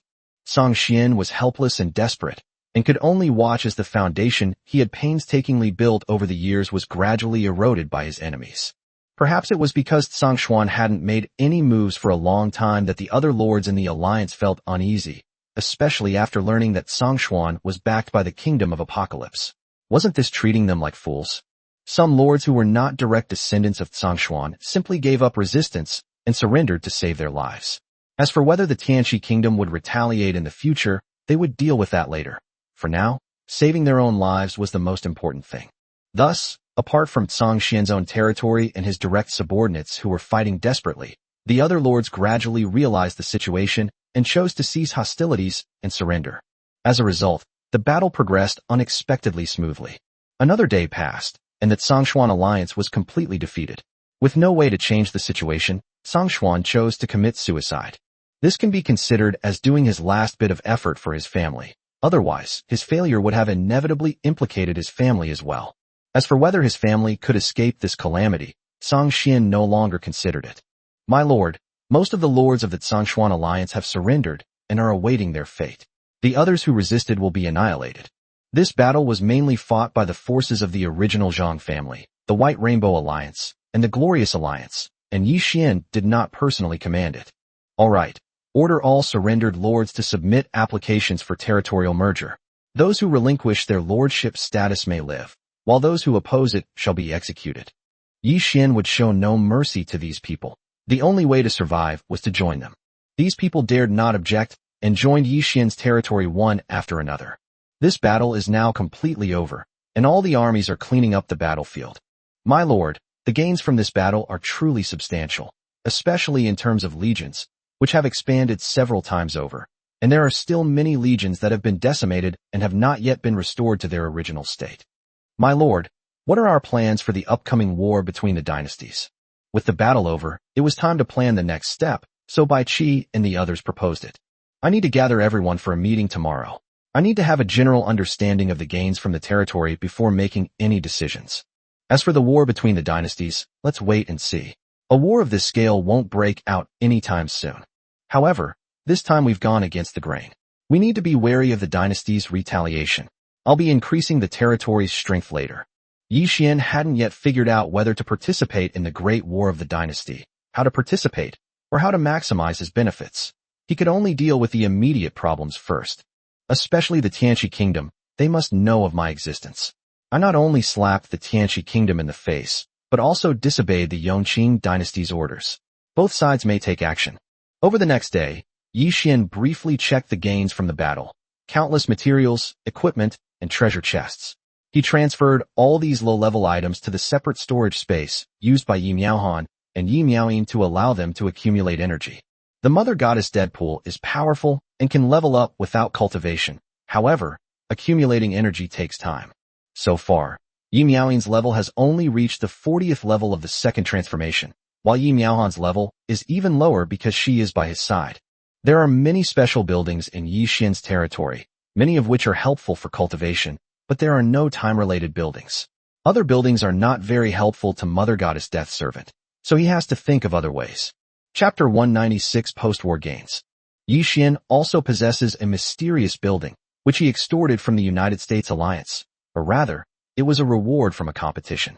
As for its exact nature, Yi Xian has yet to investigate. After processing all the spoils from this battle, Yi Xian planned to use this mysterious building again. The next morning, the key figures in the territory gathered in the main hall. Eddie, Bai Hong, Zhang Lan, tell me about your respective situations, your troop strength, heroes, and buildings. Yi Xian needs to start planning the territory. These people need to be managed in a unified manner, otherwise it will be quite chaotic during wartime, which will not be conducive to operations. My lord, the former Glorious Alliance had over 200 lords, over 800 legions, and over 100,000 summoned heroes. It had millions of basic and defensive buildings and a population of over 1 billion. The legion suffered heavy losses in the previous battles. Currently, the total strength is over 200 million, with 80,000 heroes remaining. However, most of them are at the first rank, a small number are at the second rank, and there are only 2 at the third rank. Eddie first gave a report on the situation of the Glorious Alliance. Next is Baihong. The Baihong Alliance was almost wiped out before surrendering. There are less than 50 lords left, less than 200 legions, and only a little over 10,000 summoned heroes. As for the Zhang family, they were in the best situation among the families, with more than 200 lords, a total of 850 legions, and 110,000 summoned heroes. Because they surrendered early, they did not experience any major battles and were thus preserved. In the end, nearly 300 lords of the Zhongshuan Alliance chose to surrender, bringing the total number of legions to 1,000 and the number of summoned heroes to around 150,000. This shows that the Zhongshuan Alliance is indeed the strongest among the major forces, possessing such formidable strength even without core members like Zhongshuan. This shows that the 3 families are indeed no match for the Zhongshuan Alliance if they do not unite. In this way, Yixian essentially received nearly 3,000 new legions, and many of these troop buildings were level 70, with a few at level 80, bringing the total troop strength to 6 billion. It should be noted that Yixian's territory already had a considerable number of troops before, but it only amounted to a few hundred million. This time, he suddenly has so many more troops. In terms of summoning heroes, a total of 350,000 were obtained, but most of them were first-tier heroes, accounting for 90% of the total number of people, and there were 8 third-tier heroes. None of the lords who surrendered from the Zhongshuan Alliance reached the 3rd rank, nor were there any 3rd-rank heroes. Moreover, what displeased Yixian was that these territories did not receive powerful hero summoning buildings after surrendering, unlike the Night Elf clan, which evolved a Night Elf hero legion. In other words, these are the only heroes left in these territories, and new heroes cannot be summoned from these territories in the future, which is what Yixian is dissatisfied with. However, that doesn't matter anymore. Yixian's territory has a lot of hero summoning buildings, and there is no limit to the number. As long as there are enough points, he can summon heroes indefinitely, which is enough for him to use. These gains were within Yixian's expectations. After all, these alliances were quite powerful, second only to kingdom-level forces. Yixian was more concerned with materials and special buildings. Yixian didn't ask them anything. When they surrendered and joined his territory, all of these things came into Yixian's territory. Yixian retrieved the Lord's information and reviewed it himself. There are some 7th and 8th tier materials, a small amount of 9th tier materials, and very few 10th tier materials. Although the amount is not much, it is enough to upgrade some of the territory buildings. Yixian was most satisfied with the 200 material dungeons and 50 resource dungeons. These 2 items were his biggest gains besides troops and heroes, and were what he valued most. With 70 secret realms and an astonishing output, Yixian's maximum daily points gained could reach over 1,000 trillion. This wealth is enough for Yixian to do many things, an advantage that no other lord can match. As for the others, they are all ordinary, although they are important to the development of the territory, such as the Divine Spring and the Spirit Field, but Yixian no longer cares about them much. For Yixian, as long as there are points to earn, he can develop freely. Yixian didn't speak, but instead kept checking the attribute data of the 3,000 legions he had acquired. These legions are quite diverse, including many types of beasts, cavalry, various infantry, and flying legions, and even some with attributes such as ice and lightning. If these legions hadn't been of low quality and low level before, Yixian really wouldn't have been able to defeat them with his current strength. Fortunately, all of this is now his, and with the system's enhancement, the combat power of these legions is no weaker than the original legions. Finally, Yixian thought about it for a long time before making a decision. Moro is appointed as the commander of the Berserker Legion, which will include 200 legions such as the Bloodthirsty Lion Men, the Heavy Armored Berserkers, and the Tiger Fang Tiger Guards. The Flame Legion has been appointed as its commander, overseeing the original 4 Fire Tribute Legions, plus 96 newly added Attribute Legions. Blood Fiend is appointed as the commander of the Flying Army Corps, which will oversee all flying units in the territory, totaling 200 flying legions. Wolfheart is appointed as the commander-in-chief of the Beast Army, and Orca, Lion King, Bear Gu, Leopard 2, Baishang, Ox Mountain, Meng Guang, Yuan Hongba, Guan Meng, Zhu Tianquan, Snake Strong, Elephant Gu, Wan Fei, Rat Cloud, Whale Thunder, Spider Hong, AOD, Rhinoceros Cha, Cat Spirit, and Ma Dai are appointed as Legion commanders of the Beast Group Army, each with 50 Beast Legions under their command. Xiang Yu is appointed as the commander-in-chief of the Human Army, and Guan Yu, Yuan Qingdu, Qin Xiong, Su De, Chang Yechen, Lu Bu, Sun Jian, Ma Chao, Zhou Yu, Zhang Liao, Zhou Yafu, Shi Wansui, Shui Ringgui, Li Tsuanxiao, Yuan Chonghuan, Di Qing, Hui Tsubing, Han Shizhong, Han Qinhu, and Ma Yuan are appointed as the commanders of the human army groups, each commanding 50 human legions. The above, as the main combat legion of the Second Territory, are responsible for the Second Territory's external conquests. Huo Wei'er is appointed as the commander-in-chief of the territory's defense. The other approximately 500 legions that were not assigned to the main combat legions will all be under Huo Wei'er's command, responsible for guarding the territory's main cities and border defenses. Yi Xian immediately allocated all the troops in the territory and replenished the number of soldiers. Aside from the 5-colored giants, mech warriors, ancient barbarian warriors, Mother Goddess Deadpool, and Dragon Legion, which will be under Yi Xian's personal command, the rest will be the Dark Knight Army group. With this series of arrangements, the strength of Yi Xian's territory can be described as explosive growth. The troops of the origin continent are mainly composed of humans, beastmen, and legions of various races. Yi Xian will not use these human soldiers from the chaotic domain in the main territory, so they can only be formed into separate combat units for the conquest of the Second Territory.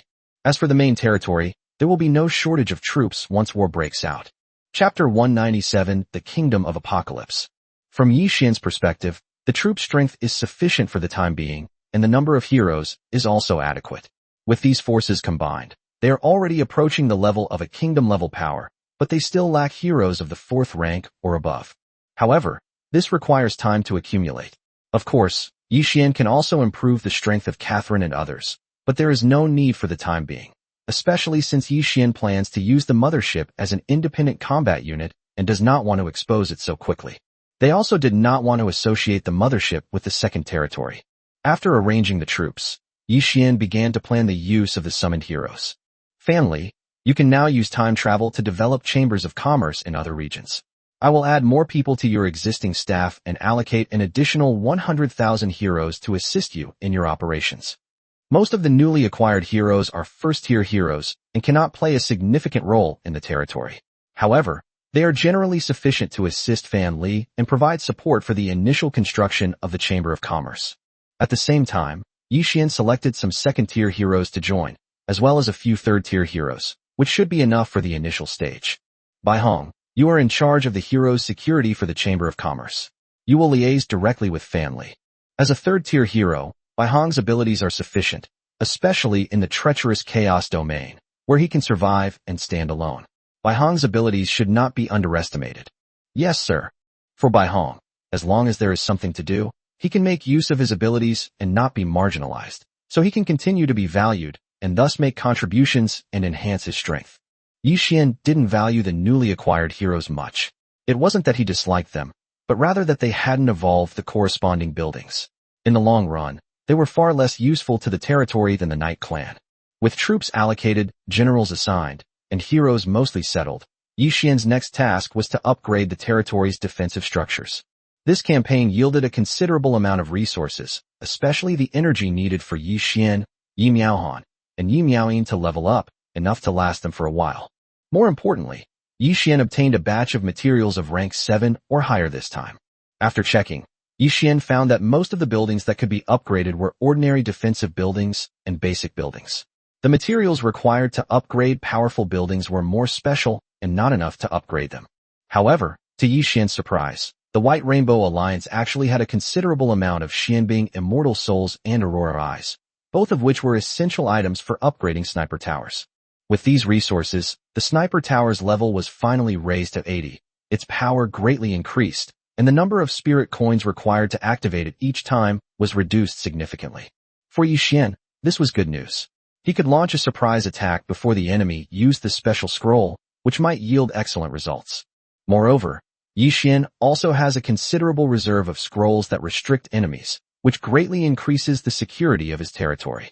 Yi Xian immediately took action, upgrading each building that could be upgraded one by one, and stockpiling the remaining high-level materials for future use or to exchange for other resources. Yi Xian spent 2 days just upgrading these buildings, because there were simply too many buildings in the territory. Subsequently, Yi Xian went to the Temple of Heaven and prepared hundreds of thousands of business talents for Fan Li to facilitate Fan Li's actions. Family, go ahead and do it. As long as you can acquire enough resources, it doesn't matter if you cause some trouble. If the heroes assigned to you can't handle it, you can go to Bai Qi or Lu Bowen and ask them to arrange for someone to solve it. Overall, the management of Yi Xian's territory is still mainly composed of the cabinet and the general staff. Although these people may not be the strongest in terms of individual strength, their overall planning and strategy are definitely the strongest in the territory. Business development inevitably leads to competition. Encountering setbacks is a minor matter, and therefore, conflicts are common. Necessary military deterrence is indispensable, especially for Fan Li's side. They are about to travel the entire origin continent, unlike Shen Wansan's side, whose multiverse trading platform is a virtual place and poses no danger to them. Remember, the development of the Chamber of Commerce is not only about business, but also about intelligence gathering, especially the origins and information of important resources. Later, I will prepare a list of resources that the territory urgently needs, and you should pay special attention to these. While developing business, gathering necessary information can be considered a mutually beneficial arrangement. After all, Yi Xian needed too many things, and it was unrealistic to rely solely on the information provided by the superbrain. Moreover, previous attempts had not been effective. The data provided by the superbrain showed that many resources were not concentrated, while those that were concentrated were difficult to obtain. Thinking about business, Yi Xian suddenly remembered that this war had been going on for almost half a month without him realizing it. He had also said that he would attend the opening of the Nine Heavens Chamber of Commerce, but now he didn't need to, as Shen Wansan had already finished his business. Just over 10 days ago, Yi Xian received a report from Shen Wansan asking if he could return. Yi Xian had always been concerned with military matters and had little interest in other areas, so he did not go back. Yi Xian had basically finished dealing with the situation, but the Tianqi kingdom was currently in a state of rage. A perfectly good chess piece, which has developed well over the years and is about to be harvested, suddenly has a territory appear and steals the fruits of victory. After learning of the destruction of the Zhongshuan alliance, the kingdom's high command urgently discussed countermeasures. Given the Apocalypse Kingdom's consistently assertive attitude, such provocation is unacceptable and must be retaliated against, but this is not the right time. The two great dynasties are sending special envoys everywhere and actively preparing for war. This is a critical moment for the Tianqi kingdom to snatch chestnuts from the fire. If it launches a large-scale attack on Yi Xian and the dynasty finds out, all its previous efforts will be in vain. Are we just going to let it go like this? Some people are unwilling to accept this. Of course not. Doesn't the dynasty conscript soldiers? This territory will definitely send people as well.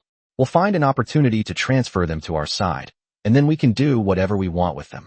If the other side's lord also goes, it will be a perfect solution, achieving our goal indirectly, and perhaps even exceeding our expectations. After all, the ability to wipe out the territories of 4 allied forces indicates considerable strength, and we might even be able to reap the benefits. This person's analysis is correct, provided that Yi Xian can be captured. As long as Yi Xian is controlled, the benefits can indeed be enormous and unimaginable. The dynasty is nothing but a stumbling block. It will be kicked away sooner or later. In that case, we don't need to take any action. We can go to the imperial court and work our way in to bring this territory under our control.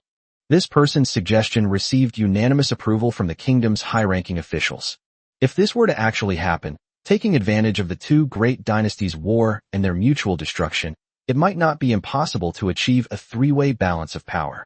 Subsequently, the Tianqi kingdom made no statement or action regarding the Zhongshuan alliance. Instead, it sent people to the capital and began mobilizing troops to prepare for the upcoming all-out war. Chapter 198 Heavenly Pill Hall. Yi Xian also completed the arrangements. All legions were deployed, their commanders were in place, and each legion was ready to adapt to its assigned role. Before returning to his main territory, Yi Xian planned to use the mysterious building he obtained in the rookie tournament. Heavenly Pill Hall. Level, none. Quality, unknown. Attribute, 1. Self-prepared pill recipe, unlocked with points. 2. Equip with the necessary tools and equipment for alchemy. 3. Summon alchemists, minimum platinum rank, maximum star rank. Upgrade, not upgradable. It turned out to be a special building that provided alchemy and alchemists. Its function seems to be the same as that of the Divine Weapon Pavilion, but the Heavenly Pill Hall has an additional attribute that the Divine Weapon Pavilion does not have. It provides pill recipes. Moreover, the quality is better than that of the alchemists summoned by the Temple of Heaven.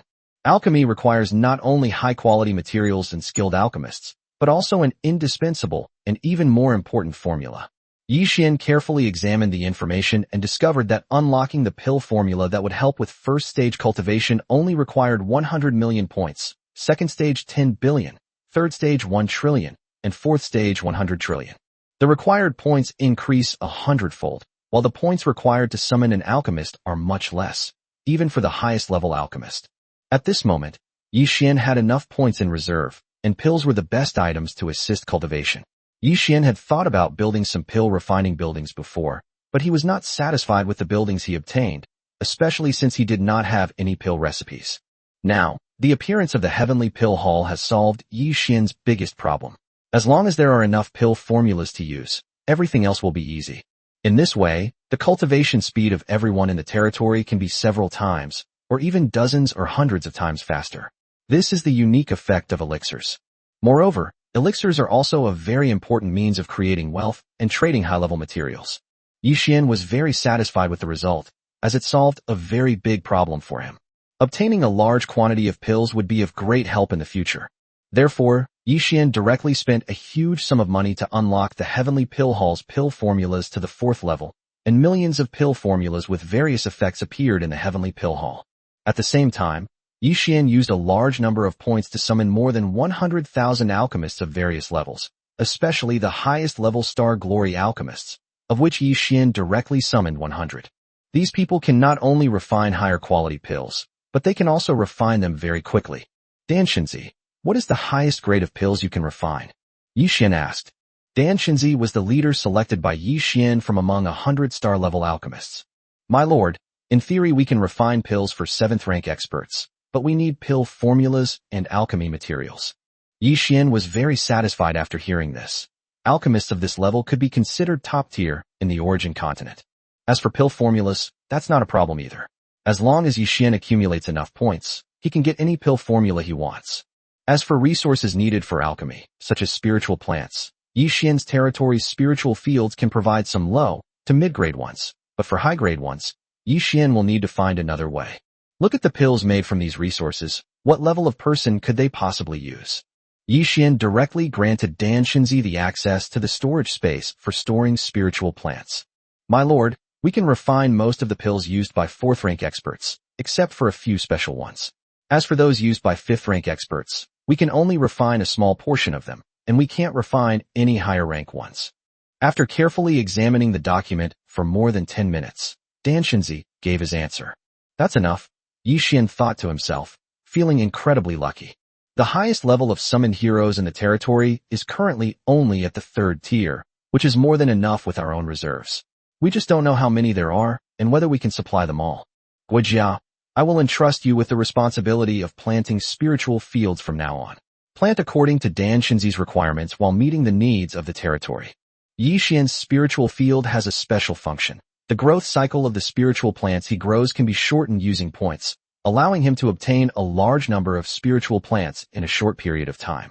Yes, sir, I will make proper arrangements. Guojia was well aware of the role the elixir played in the entire territory. It can be said that if this is done well, the strength of the entire territory will increase by leaps and bounds. Dan Shinzi, I entrust the work of the Heavenly Pill Hall to you and the other masters from now on. Yi Xian truly placed high hopes on the Heavenly Pill Palace.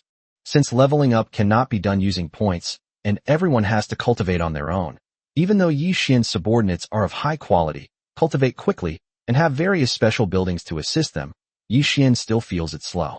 Yi Xian understood the principle of the nail that sticks out gets hammered down all too well.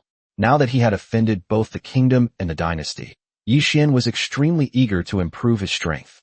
Bai Qi, in the near future, have all generals focus on training their troops to be more integrated, and everyone else focus on their cultivation. As for military operations, suspend them for now and see if the Tianchi kingdom and the Yongqing dynasty make any moves. Yi Xian made the final arrangements. It's not a good time to start another war, otherwise it will attract the attention of all forces in the chaotic domain, which is no small matter for Yi Xian.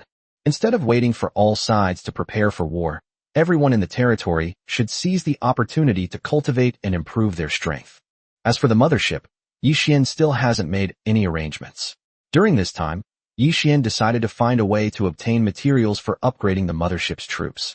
To this end, Yi Xian has arranged for Liu Bowen to keep an eye on the supercomputer. The territory urgently needs many resources, but the superbrain can only answer one question a day. It will take time to figure these things out. After everything was finished, Yi Xian took Yi Miaohan back to the main territory, while Yi Miaoyin stayed behind to accumulate energy. Yi Xian planned to switch people after Yi Miaoyin reached the second-tier limit. My lord, everything has been arranged in the second territory. He had just returned to his main territory when he encountered Han Xian. What's wrong, General Han? Are you in a hurry? Yi Xian teased. With the second territory embroiled in fierce fighting and victories achieved, Han Xian's forces had expanded dozens of times. How could he not be anxious? My lord, we have investigated the situation around here thoroughly. There are no powerful forces here. With the combat strength of the 50 legions in the main territory, we can take it down. Han Xian didn't waste words. He was eager to expand, and there was no need for pretense. You are in full charge of things here. If you feel the time is right, we can start the war at any time. However, I have one request for the main territory. After thinking for a moment, Yi Xian said, Sir, please speak. As long as war could begin, Han Xian asked eagerly. Don't rush to expand. The construction of our territory must keep up, especially the construction of our cities. We should make full use of the protective shield of the warring states. As long as we don't rush to establish our own kingdom, we will be safe. Yi Xian wanted to use this time to solidify the foundation of his main territory, while vigorously developing his second territory, and then establish a nation once he had the power to protect himself. At the very least, Yi Xian's territory must be able to cope with the dangers posed by the dynasty, and ideally, be able to contend with it. Chapter 199, The Orochi Dynasty. Han Xian understood Yi Xian's considerations. Don't worry, sir, I know what to do. A smart person understands things immediately.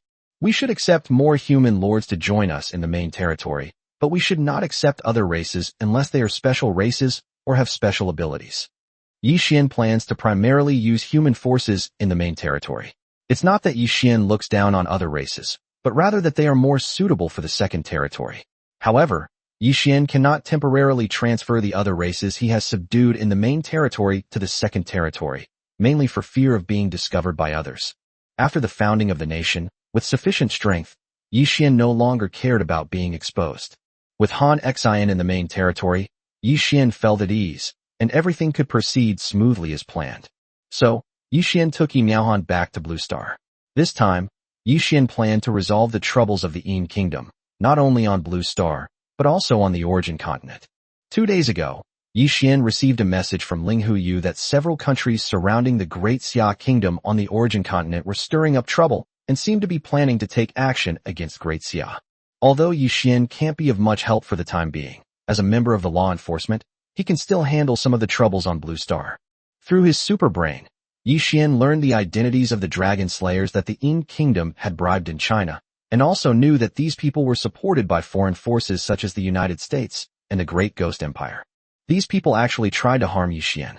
Going back this time will solve this problem and indirectly help the Great Xia. Yi Xian appeared directly at his villa and happened to see Nangong Wanner and Ling Huyu chatting about something. What are you talking about? Yi Xian stepped forward and asked casually. Yi Xian, you're back. Nangong Wanner was very happy, but Ling Huyu seemed a little awkward. Yi Xian keenly noticed Ling Huyu's unusual behavior. What happened? Yi Xian asked directly. Ling Huyu hesitated for a moment, then spoke frankly. Forget it. We can't hide it from you anyway. You'll find out sooner or later. Do you know? In the half-month you were gone, something big happened on Blue Star. That shameless country, the Great Ghost Empire, actually found a beast to be their ancestor. Moreover, they specifically asked you to join them. This matter is all over the news on Blue Star now, and everyone thinks you won't get through this. Ling Huyu gave a brief overview of the situation. It turns out that these shameless guys somehow managed to get involved with the Beastman dynasty, the Orochi dynasty. That's not all. No one knows what the two sides discussed, but the Great Demon Empire actually claimed to be a descendant of the Orochi clan. They are clearly human, but they recognize the beast race as their ancestors. Moreover, after this operation, the Great Demon Empire was able to summon members of the Yamada clan as summoned heroes. It's important to know that summoning heroes is random, and you can summon any race. However, after recognizing your ancestry, you can summon the Yamada clan, and not just one or two lords, but also more than just a few heroes. This was strange, but none of the factions knew what had happened. Now, all the forces on Earth felt something was amiss, and also sensed a crisis. That was, after all, a dynasty-level power, far beyond what Great Xia and the United States could compare to. If the Great Demon Empire attracts the people of the Orochi dynasty, even if they cannot descend upon Blue Star, they will not be able to protect their foundation on the origin continent. At that time, the lords of the entire Blue Star suffered heavy losses, and on Blue Star, they could not possibly be a match for the Great Ghost Empire. The Great Ghost Empire's incredible move caught even its godfather, the United States, off guard. It was too late to stop it. The people of the Great Ghost Empire were now extremely arrogant, completely devoid of the unease they once felt when they were subservient, and were causing trouble everywhere. The above is what happened on Blue Star in just half a month, and strictly speaking, none of these things have much to do with Yi Xian. But the news that Ling Huyu told him next was related to Yi Xian, which made Yi Xian furious and vowed to destroy this shameless country. It turns out that the people of the Great Ghost Empire, in order to strengthen their position in the Orochi dynasty, deliberately betrayed Yi Xian, not only exposing his identity, but also instigating the Orochi royal family to accept him as a slave. The eight-headed Orochi dynasty had naturally heard of the Heavenly Emperor and Yi Xian's reputation, and this matter had already attracted great attention from the dynasty's high-ranking officials, who even believed that Yi Xian would be an important factor in the eight-headed Orochi dynasty's advancement to an imperial dynasty. Without the slightest hesitation, the people of the Orochi dynasty sent word to the Great Ghost Empire, ordering Yi Xian to submit to Orochi as a slave. Meanwhile, the matter was also being discussed on Earth. While everyone felt indignant for Yi Xian, they also believed that Yi Xian could not escape this calamity. After all, it's obvious who is stronger between a new lord and an established dynasty. Fine, he really is a beast. It's only reasonable to acknowledge a beast as an ancestor. Yi Xian laughed in extreme anger. Since you have provoked me without cause and put me in danger, then the Great Ghost Empire has no reason to exist. How do the common people of the Great Ghost Empire view this matter? Yi Xian asked. Although Ling Hu didn't know why Yi Xian asked that question, he still answered truthfully. The people of the Great Ghost Empire are extremely servile and naturally believe that this is a tremendous opportunity for you, and they all agree with this.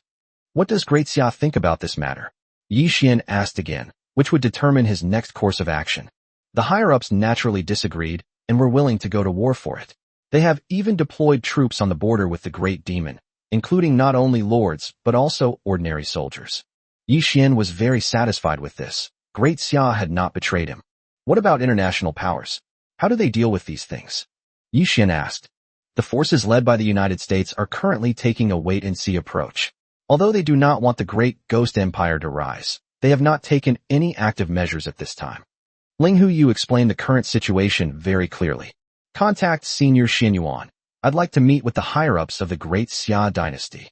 Yi Xian originally intended to return to deal with the Dragon Slayers, but he didn't expect the Great Ghost Empire to pull such a stunt. So he might as well deal with the Great Ghost Empire as well. Anyway, Yi Xian had no good feelings towards these guys and secretly wished to get rid of them as soon as possible. Who exactly do you want to see? Let me ask for your instructions, Ling Huyu asked. He knew that this was not a decision that just anyone could make. It would be best to meet the Emperor. I have something very important to discuss with him. After thinking it over, Yi Xian decided that it would be best to meet the ruler of the Great Xia dynasty. After all, dealing with the Great Ghost Empire was easy, but dealing with the Orochi dynasty would not be so easy. It seemed that some things needed to be exposed. As for Xia's attitude, Yi Xian was fairly confident, and even if there were any unexpected events, he was not afraid. Chapter 200 Headquarters of the Enforcers. Knowing the gravity of the matter, Ling Huyu did not hesitate and immediately contacted his ancestor, Ling Hu Tian, to contact the higher-ups of the Great Xia dynasty. During this time, Yi Xian contacted Shun Wansan to inquire about some business matters. As long as the Chamber of Commerce was operating normally, Yi Xian would not interfere too much, and as long as the general direction was not problematic, it would be fine. An hour later, Ling Huyu received a precise reply. Yi Xian, the emperor has agreed to see you. We will meet in the capital tomorrow morning. Ling Huyu had not expected the emperor to value Yi Xian so much. Upon hearing that Yi Xian had returned and requested a meeting, the emperor immediately agreed. Okay, let's set off immediately. Yi Xian was about to set off. No need to rush. We'll meet tomorrow, Ling Huyu said. No, I've been meaning to go to the enforcement headquarters for a while, but I haven't had the chance until now. This is perfect, as I happen to have something to discuss with the enforcement executives. Yi Xian wanted to meet with the higher-ups of the law enforcement to make arrangements for the Dragon Slayers. Now that they had accurate intelligence, there was no need to keep these people around. It was better to eliminate them as soon as possible. So Yi Xian and Ling Huyu rushed to the capital without stopping and arrived at the headquarters of the law enforcement officers in the afternoon. Yi Xian, let me introduce you. This is my Ling Hu family patriarch, Ling Hu Tian. Ling Hu Tian, as the head of the law enforcement officers, also valued Yi Xian highly. Upon learning of Yi Xian's arrival, he personally returned to meet him. Senior Ling Hu, please forgive my intrusion. Yi Xian always held great respect for the high-ranking officials of the Great Xia dynasty who always put the people first. Ling Hu Tian was very satisfied with Yi Xian's attitude. This was the kind of person who represented the future of Great Xia.